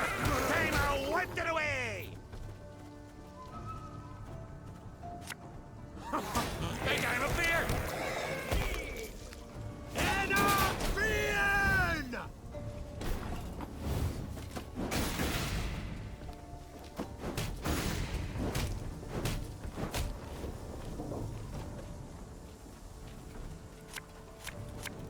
Company! Forward march! Elfguard! Enough chit-chat. Draw your weapon. Englatrite! Don't need no weapon!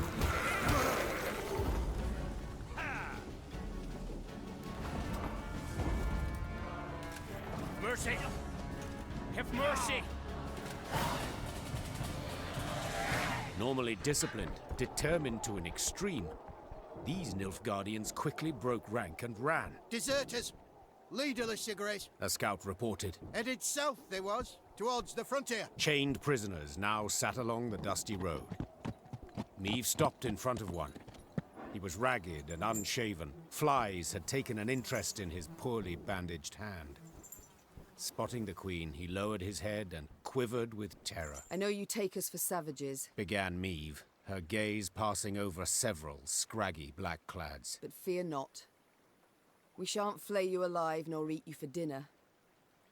And when a truce is signed, you'll be sent home. Where I most sincerely hope you'll stay this time. As the queen mounted her horse, she barely concealed a grimace. Her thighs were sore and chafed, her hands raw from the reins. But she bit her lip and rode on, for the prize was now very near.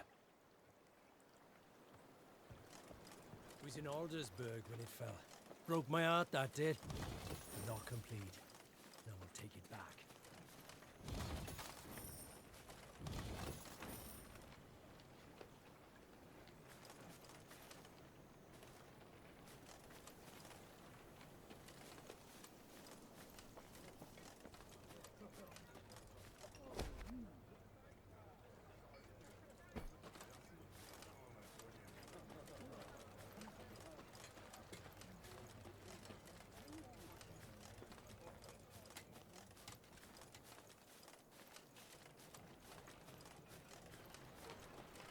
Long live Meve! Long live the Queen! Long live a liberator!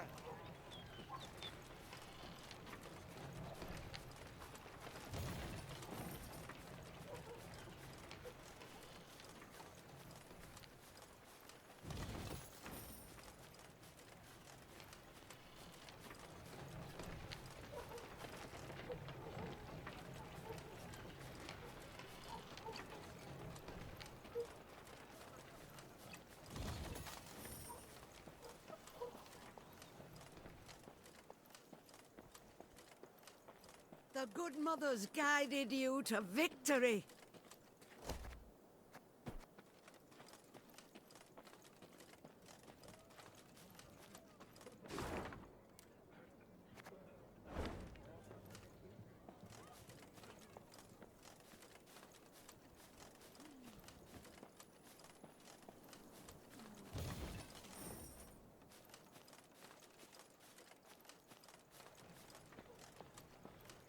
Meve noticed one of her scouts, a certain Corporal Larkin, halt his mount and train his gaze on the woods. Your Grace, I thought I heard something. Could have sworn. A whisper, maybe, but...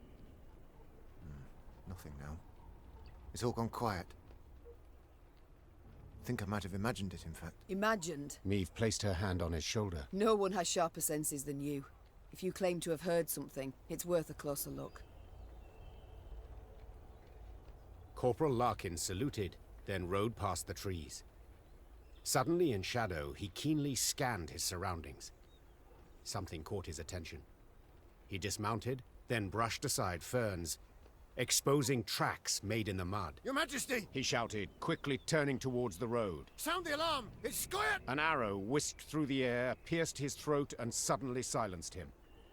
Then the forest came alive with cries in the Elder tongue. Elves on the attack.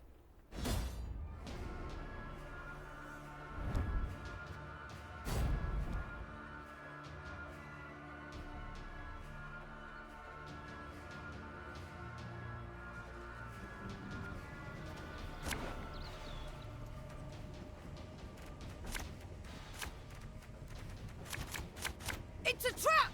2 arms! I told you it'll never end. Got business for me?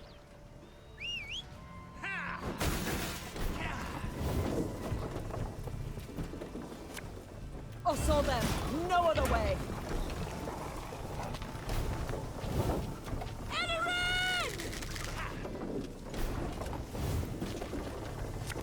Abalista, your command. Armor well, sir.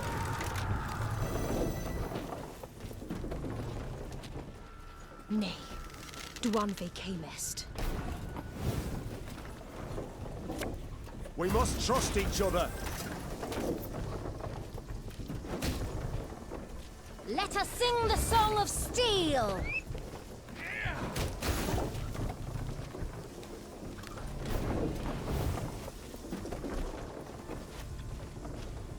God save the Queen! None shall tread on us!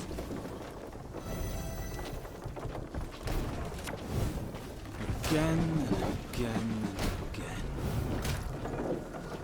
Now we will see who is weak!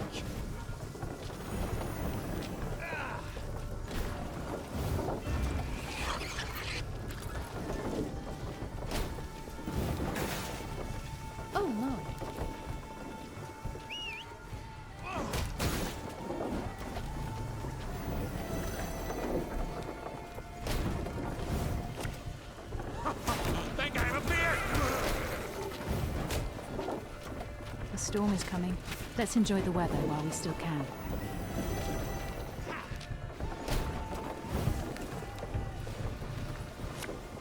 Catch!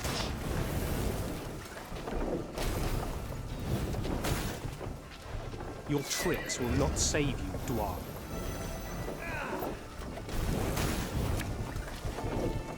An army's a waste of time for them like me.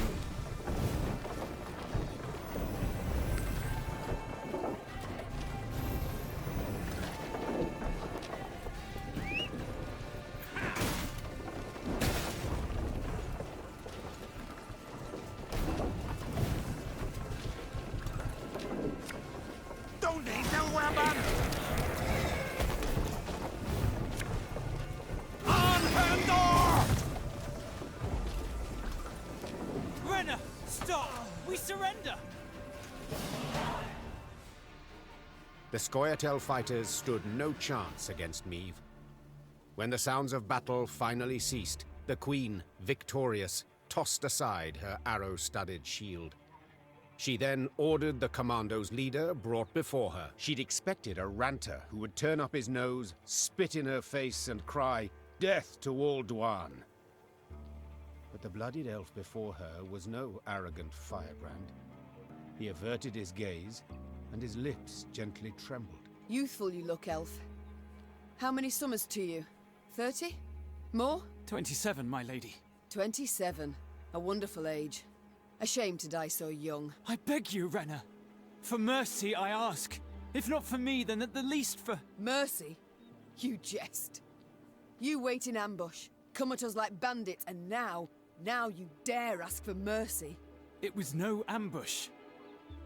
Don't play me for a fool. I know what I saw, and am no stranger to warcraft. It's not you we wished to fight. Sverre.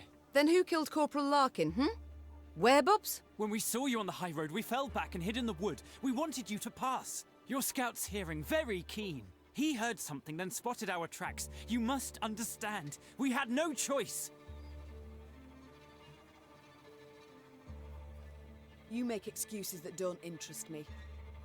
I want him in chains, and he's to be sent to Demavend. You don't understand. He hates... Oh, I understand very well. I know his hatred for your kind, but I don't bloody care. Soon after, the Aedirnians took in all Meve's elven prisoners. What became of them at last is not hard to surmise.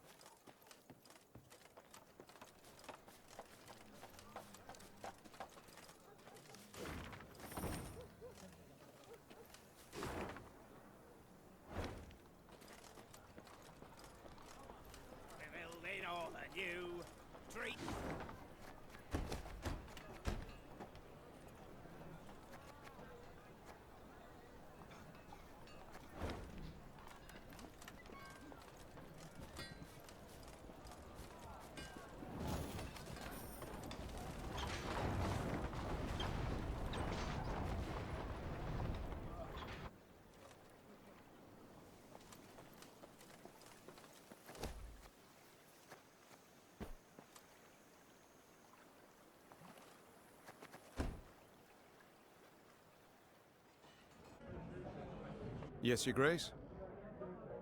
The war nears its end. What next for Reynard Odo? Whatever you command, Your Grace. Is something amiss, my lady? To be perfectly blunt, I've no wish to give you orders anymore. Your Grace? Would you wish me to leave? Remove me from the court? No, Reynard. I'd wish you to stay. But I'd no longer wish to be your queen alone. Do you catch my meaning? I do, Meve. I do. It's time I attended to what... Huh? What is it now? The war nears its end. Sadly, Sadly, why? I survived. Again, rebuild your land, Queen. Enjoy your life. Me and my men, we'll be moving on. Arnulf, In Lyria and Rivia, your past matters not. Nor does your shame. Stay. What about after? What do I tell my ancestors when the time comes? I yearn to sit at their table, lass, and drink mead in their company, so go I must. So long, Anya. Yes? War's nearly over. What will you do? Where will you go? The war against Nilfgaard, perhaps. But others drag on, and will continue to do so. What do you mean? What war will persist? Scoia'tael survivors still hide in the forests. Yes, but I've heard they retreat to the east. Simply let them go. Let them leave our lands. Why ever not? To see them return even stronger? No. We must slit their throats, one and all. Now. Crush them like worms beneath our boots. Rayla, at some point one must admit there's been pain enough. One must put away the bloodlust. I shall do so in my grave, and not a moment sooner. I must go.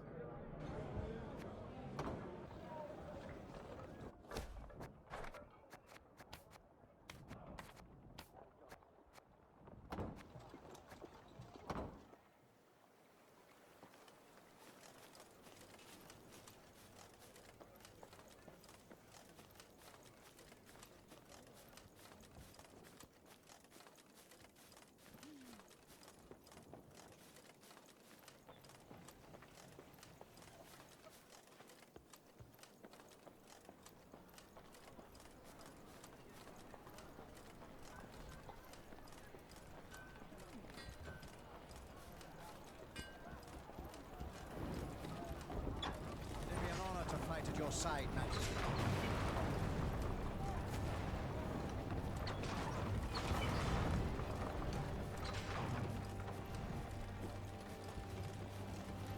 The Lyrian corps neared Aldersburg, and it could not have been on a more idyllic day.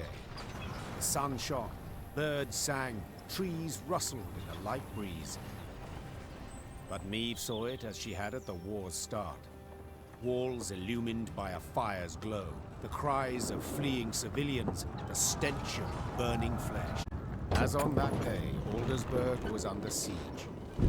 Yet this time, Aedirn's flags fluttered in the field, while Nilfgaard's tattered sons crowned the fort's towers. The Queen found Demavend's tent without difficulty. Made of sheets of silk edged with silver thread, it positively shone. Seems the realm's restored to a virtuous path, muttered Meve. Aha! There she is! Queen Meve, savior of the North, the Sun Slayer. Mockery I don't appreciate. I wouldn't dare. Not my words, those. You've been painted thus in song. Master Dandelion himself wrote a ballad, The Battle for the Bridge. If you take the bard at his word, you're as fierce with a blade as any witcher. Is that jealousy I hear? To be perfectly honest, Meve, it is. For I hadn't the pluck, nor resolve. And when all the North tucked tail, went to shite, you alone stepped up and bared your fangs. Let it be a lesson for the future to us all. You called out the future. Tell me, how's your son? Baldwin. Growing like a weed he is. And the spitting image of his old man. Good news all, especially given the mother's profession. She's now Countess Demeretta of Gullet, a lady of the court. Ooh, your lawful wife must be thrilled. Hard to say in truth. I've not seen her in some time. Duty keeps me away, you understand. You work hard, I'm certain. Many a night, too. You might say so indeed. But enough about me. As we're chirping away like two gossips in the field, do tell me, what a villain. What do you think? I tossed him in the dungeon. Justly so. Wisen him up. Make him live on bread and water a bit. A bit? Oh no, my friend. He shan't emerge anytime soon, believe me. A lesson for the future? What do you mean? My dear, this war won't change a bloody thing, you know. Nilfgaard will be Nilfgaard, the North, the North. We'll sign a truce, the Blackclads will turn tail towards home, but the old borders don't satisfy us soul. I'm perfectly satisfied with them, thank you. And I just wish other folk would respect them too. You're one hell of a warrior, but you're no strategist at all. Your perspective, you've got to broaden it. Nilfgaard, we cannot allow it to regain strength and spirit, else we'll face another invasion within a decade or two. Measures are required. Preventive, preemptive, whatever the learned call it. Build an army, a vast one. Wait in ambush. And when they least expect it, break their bloody spine. Just think, if we were to join forces... Enough. I don't wish to hear it. Won't even entertain the thought. I'll help you take Aldersburg, but then I'll go home, where, God's willing, I'll live to a ripe old age. As you wish. We can mount the assault at any time, but... But? My scouts report a small Nilfgaardian force approaching from the south. They've stayed off the roads, moved only under the cover of night, escorting someone. Who? I've no notion. Could be a mage. Devilishly unpredictable, that lot. Could wreak havoc in our ranks. Either way, before we rush at the walls, we must make certain they don't reach Aldersburg at all. I shall see to it. Are you sure? You've just arrived. Must be weary after the long journey. An understatement if I ever heard one. But I wish all this to be over, quickly. Meve set out after the Nilfgaardians immediately, a cavalry escort in tow. Her unmatched scouts, who had led the army through the mountains of Mahakam and Angren swamps, quickly found the enemy's trail. This way, Your Grace. It's not far now. That very same day, Meve's force caught up to the mysterious black-clad unit. Lyrian riders surrounded the foe, forcing the Nilfgaardians to halt. All fell so quiet, the creaking of taut Lyrian bowstrings could be discerned. The common tongue. Which of you knows it? I do, Your Majesty. You also know who you deal with, I see. What is your name? Kaldvin, Your Majesty. At last. A Nilfgaardian name I can pronounce. So, Kaldwin, it seems this war will reach its end in 2 days' time at the most. 'Twould be silly to die today, wouldn't you agree? It would, milady. Precisely. I've spilled enough blood. I've lost the appetite for more. So, provided you don't give me a good reason to kill you, you'll walk away with your lives. Now tell me, you carry something for General Ebdahi. What is it? A letter. Urgent to the point of insanity, it must be. Who wrote it? The dear Madam Ebdahi? No, Your Majesty. The Emperor. My. A letter from Emir himself. You must be an important person. A noble, or... Yet your uniform is simple, with no discernible distinctions. Who are you truly, Kaldwin? A spy? A simple messenger, Your Majesty. Don't lie. I know messengers, how they travel. Alone, armorless, atop a swift steed. You're escorted by cavalry of the heavy sort. For I often carry orders the recipients don't wish to perform, thus the escort. Give me the letter. I've sworn to deliver it to General Ebdahi, or to die in the quest to do so. Oh, very well. My translator shall read this letter, then return it to you.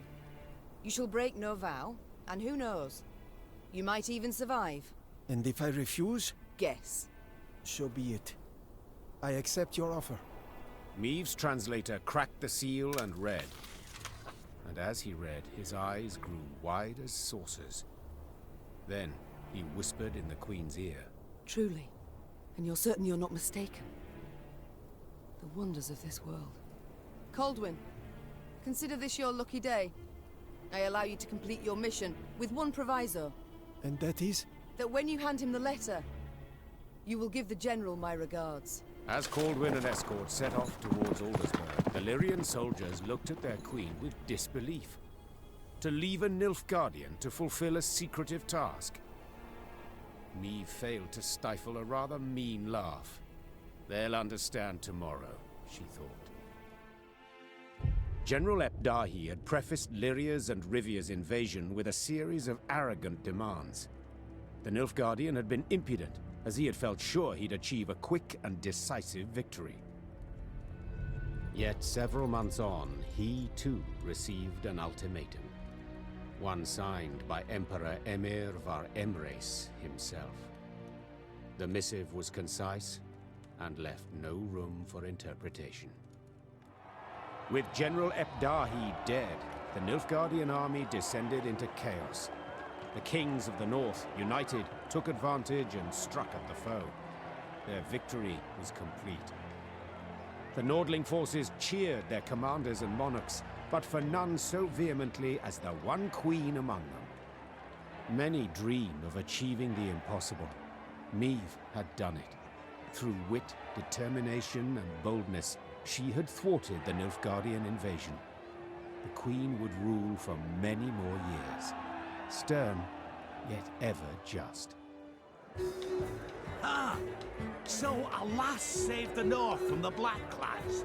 That is one way to put it. Well, I'll be damned. And a chap. She find herself one in the end? Leave it be. Bloke's been spinning the tale all night. Story's done. Time we got some shut-eye. Yes. Particularly as we've yet a long road before us. Phew. Throat must be parched as old leather after all that. Except, I'm itching to know what happened to the lot of them. Reynard, Gascon. Ah, very well. Whom shall we start with? Willem? Meve never forgave him his betrayal. Left to rot in Rivia's dungeon, his strength and spirit waned until he quietly expired. He was buried in secret. No speeches, no honors. His tomb, a plain one, of roughly hewn stone. Gascon was buried with honors of the most refined yet mournful sort. His peer lords themselves bore the casket. Soldiers in parade dress beat the funeral drums, and a new stone figure appeared beside the Brossard family vault, the very pointer from their crest, a ducal crown upon its head. Though Nilfgaard owed its defeat chiefly to Meve, in the Empire her name was uttered with utmost respect.